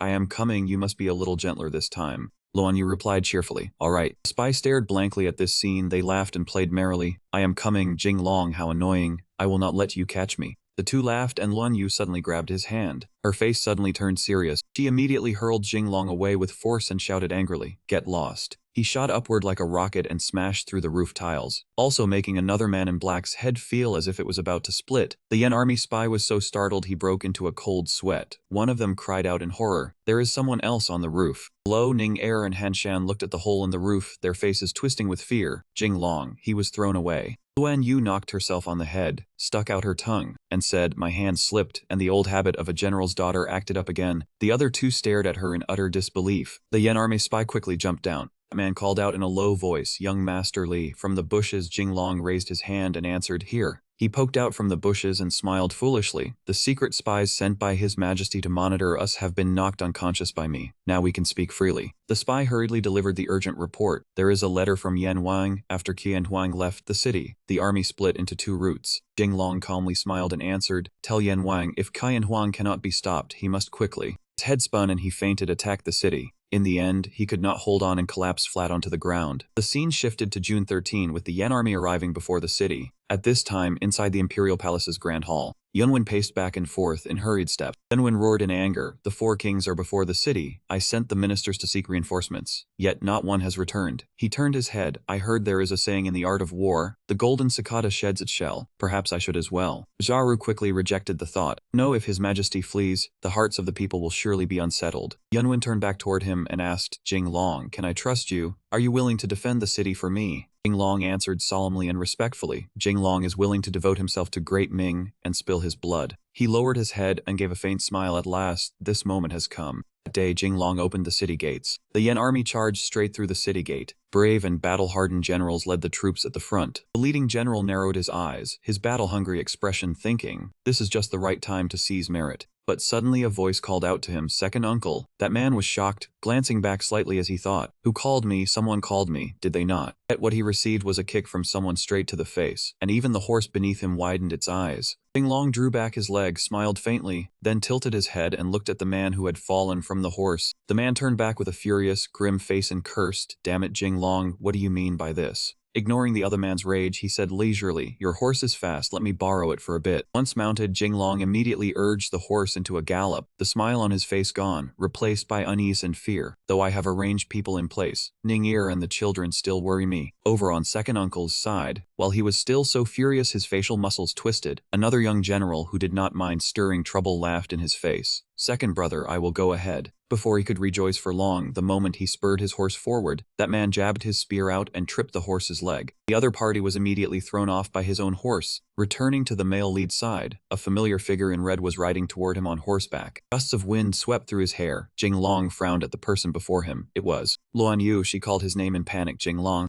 Jinglong was startled, then quickly asked, Liu Yu, where are Han Shan and Ning Er? Here Liu Yu pointed behind her. A carriage was swiftly drawing near. The one driving the carriage was Ku Minyu. The little girl kept whipping the reins to urge the horses forward. In the sedan behind it, through the wide-open window, Ning Er and Han Shan both happily poked their heads out and called to Jing Long. As soon as Han Shan saw him, she said softly, "Rest easy, General Mingyu brought us out early. The children are all fine." Hearing this, Jing Long was delighted as well. He raised his thumb toward the little girl. "Mingyu, I give you praise." Mingyu folded her arms and pouted praise. "You might as well give me some silver." Unexpectedly, Liu Yu spoke up. Jing Long glanced at her, and Liu Yu went on, "What about me, Jing Long? What will you give me? I, Liu Yu, cleared the way for you all the entire journey." He did not think for long either. The prodigal turned his head and pinched 2 fingers into a heart toward her, "Giving you one." When the other 2 saw that heart directed toward her, they were both incredulous and angry, raising their voices in grievance. "Liu Yu, how cunning!" Luan Yu basically ignored them, happily enjoying the heart that rose to kiss her cheek as she thought, so happy. Then Jing Long stopped joking, his face grew serious. "Minyu, please take them to meet the Yen army." Fu Minyu was startled. "What about you?" His eyes turned sharp and cold. Jing Long said 2 words indifferently. "The Imperial Palace." He thought in history even Yan Wang never found Yunwen in the end, as the horses' hooves kept racing. Heading straight for the Imperial City, Yunwen's back appeared in Jing Long's mind. "I want to see just what scheme Yunwen has." The golden cicada sheds its shell. In the Imperial Palace, there was chaos everywhere as people rushed back and forth shouting, "Yan Wang has breached the city. His Majesty has ordered that even if we die, we must kill Jing Long before we die." He watched the eunuchs flee in panic. Jing Long used a branch to hide himself, breathing out in relief as he sighed. "Good thing I reacted quickly." Yet a eunuch who suddenly appeared still spoke up and scared him out of his wits. "Is that the Duke?" But Jing Long quickly steadied himself and hurriedly said, "Wait, there is a misunderstanding. I have an important matter to report to His Majesty." The eunuch hesitated slightly, and he stiffened as well. In the end, Jing Long still gave this eunuch a kick straight to the face. Looking at the man who had fallen unconscious on the ground, he said at ease, "Let me teach you a principle: hesitation only leads to defeat." The scene shifted to inside the Imperial Palace. In the study, Yunwen kept shouting orders at the eunuchs. "Take all the gold, silver, jewels, and treasures away. Before 4th uncle enters the palace, I must escape first." However, scholar Charu tearfully clung to his arm and said, "Your Majesty, there is a saying that a ruler dies for his nation. A king must sacrifice his life for the country. How can you abandon the realm?" Yunwen was not the type to understand such reasoning. He angrily snapped at the old man. "You are an assassin sent by 4th uncle, are you not?" Then he placed a hand on his chest as if justified. Under Sharu's awkward gaze, Yunwen said, "There is also a saying, as long as the Green Mountains remain, there'll be no fear of lacking firewood. I am the Green Mountain. If I live, the country will not be lost." Sharu stared blankly and scratched his cheek. The old man had studied all his life. Had he ever heard this saying? He thought in confusion. There is also a saying from whom? Which dictionary is that phrase from? However, Yunwen paid it no mind. He abruptly turned away and said loudly, "I do not want to waste any more time with you." But Sharu could not let go. The old man boldly hugged his waist and cried, "Your Majesty, the blood of Hongwu flows in your veins. You cannot flee. This minister will remain with you." Yunwen's face twisted with anger. That man struggled and pushed the old man's head away, grinding his teeth as he hissed, "I do not want to bring along a bunch of old men."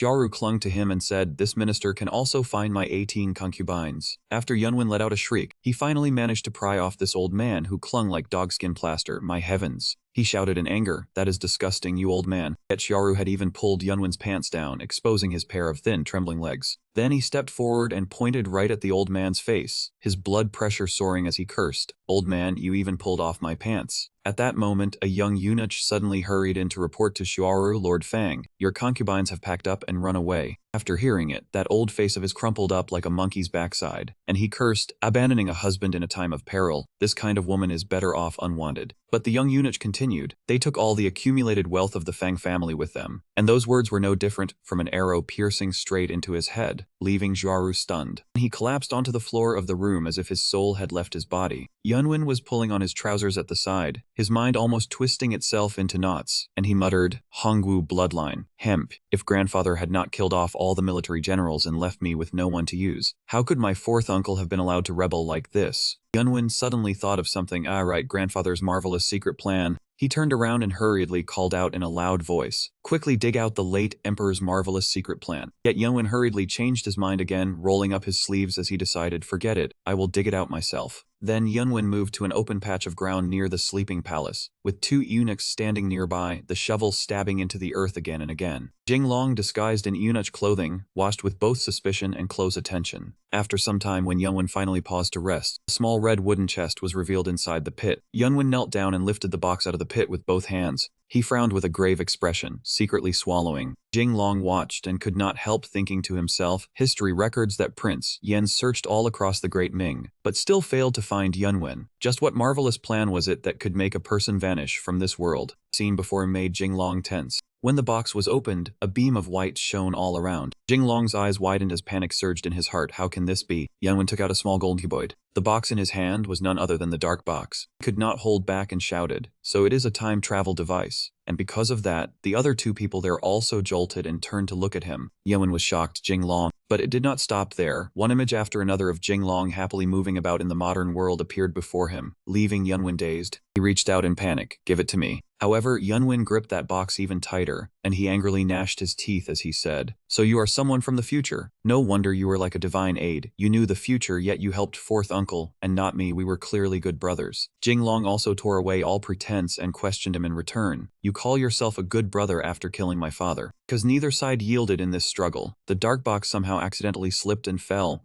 Box smashed onto the ground and shattered into pieces. Radiant light burst out, and both Yunwen and Jinglong were astonished. "Time travel gate," he said inwardly, before Jinglong's eyes. On the other side of the gate was a corner of a modern street. Yunwen saw it and joyfully said to himself, "This is the path of survival grandfather left for me." After saying that, he hurriedly ran through, and he was startled as he chased after him. "Stop." That call made Jinglong stiffen and stop when he heard the voice calling husband. He turned his head, and she called out again, "Husband." Shishi was holding her son's hand as she softly asked him, "Husband, are you truly going to abandon us and leave?" Ninger had somehow chased over as well, her eyes brimming with tears as she said softly, "Jinglong, do not go." Liu Yu directly pointed her sword at him in anger and threatened, "If you dare leave, I will kill you." And Shen also dragged along an enormous hammer, furiously roaring, "Jinglong, if you abandon us from the heights of the sky to the depths of the sea, I, Han Shan, absolutely will not spare you." Suddenly, cries rang out at that moment, water is flowing," and the palace was suddenly swallowed by a sea of flames. Jinglong cried out inwardly, "This is bad, your majesty." He quickly ran out of the emperor's sleeping palace. In the night, smoke and fire billowed up, and one corner of the palace blazed red against the sky. 2 days later, the palace scenery returned to how it had been before the fire. At the Li residence, a joyful shout rang out, "Young master has awakened."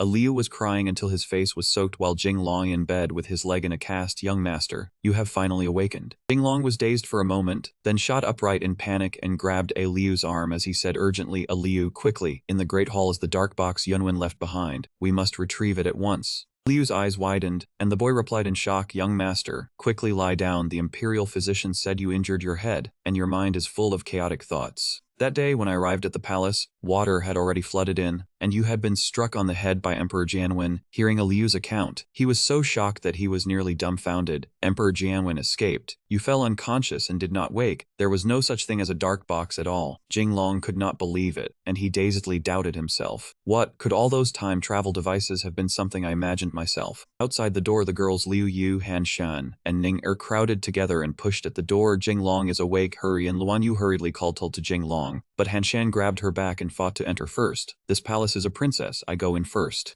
Ninger glanced at her with contempt. "What kind of princess are you? Your brother is not the emperor anymore, I go in first." And Shan angrily roared again, "My brother is no longer the emperor, but my fourth uncle has become the emperor, so I am still the princess." Outside the mansion gate, Shishi led her son and a maidservant behind Jeezy. Jeezy smiled and said, "Madam, young master, the lord is recuperating here." Then Shishi suddenly froze, her eyes widening. She broke into a sweat as she looked at the 3 figures bouncing, shoving, and crowding in front of the door, utterly speechless. In the end, that frail door broke loose and collapsed, and Han Shan and Liu fell to the ground in a heap. Jinglong was stunned. "What are you all doing?" As soon as Liu Yu saw him, she propped herself up and lifted her face, asking excitedly, "Jinglong, the world has been settled. Have you chosen the new madam yet?" Behind her, Ninger put on a soft, ladylike manner and said, "I have learned how to manage a household since childhood. Jinglong's rightful wife can be no one but me, right?" Jinglong and Luan Yu listened until her teeth itched. Han Shan was furious as if a raging flame had ignited behind her, and she roared, "Silence, I am a princess." Shishi was like an Asura demon, so what? She spoke in a gloomy, chilling voice, and the 3 young ladies were also struck speechless. This voice. "Big sister is back," Luan Yu cried out. Ninger also defended herself. "We did not say anything." Then all 3 of them moved as swiftly as mice seeing a cat and fled. Shishi angrily planted her hands on her hips. The moment I slip up, someone will try to steal my position. Yet she also reached a conclusion, protect my Jinglong. Jinglong suddenly called Shishi by her intimate nickname and hurriedly embraced her. Shu Shu. He murmured joyfully, Huan Kizi found you and brought you back. Wonderful. Shishi stared at him in astonishment. But in the end, she could not suppress her longing. Sitting in her husband's arms, she lifted her head and gently kissed him after so many days apart. Jinglong, I missed you so much. One morning a few days later, sunlight shone down on the Duke's estate. Before anyone appeared, a voice was already heard. Second uncle shouted loudly the moment he arrived, say it, did you miss me? That man held a scroll in his hand, and as soon as he stepped into the main hall, he called out loudly, Jinglong, I heard you woke up, hurry over and receive the decree. But the miserable sight before him made that man cry. Oh mother, Jinglong looked as if he had been wrung completely dry. Even worse than someone from the famine of the 4th and 5th years. His skin was gray, his whole body was gaunt, his eyes were shadowed, and his cheeks were hollow. Second uncle looked at him in fear and said weakly, Zhu Lao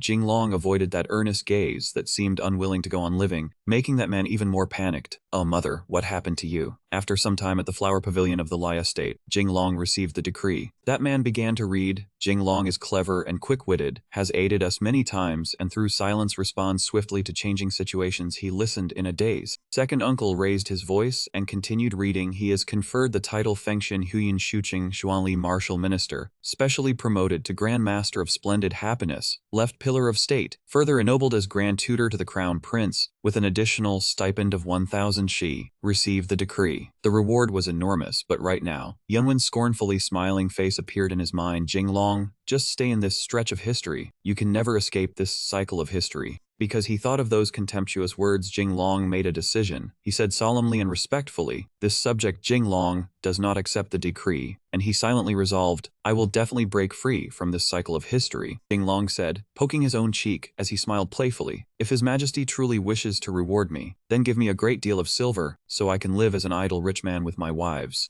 1 hour later, a eunuch from the palace delivered a message. His Majesty said, since it is the request of a meritorious official, it has been approved. On a rugged road of dirt and stone, surrounded by dense trees far from the imperial palace, the sounds of horses being urged on rang out as a carriage rolled along leisurely. Ku Mingyu was steady in her carriage-driving craft. The little girl sat on the carriage step and asked softly, young master, are you really leaving Yingshan Prefecture without wanting anything? Jinglong lifted the curtain, holding 4 wives in his arms, left and right, and retorted, who said, I am taking nothing. I am taking silver and all of you with me. Hearing this, Ninger gave a faint smile and asked Jinglong, what will we do next? He smiled slyly and repeated, next. Focus on being a wastrel young master of Great Ming. And this is also the final line ending the story. Everyone who has watched this far, please give me 1 like and 1 channel subscription, and look forward to the next great stories.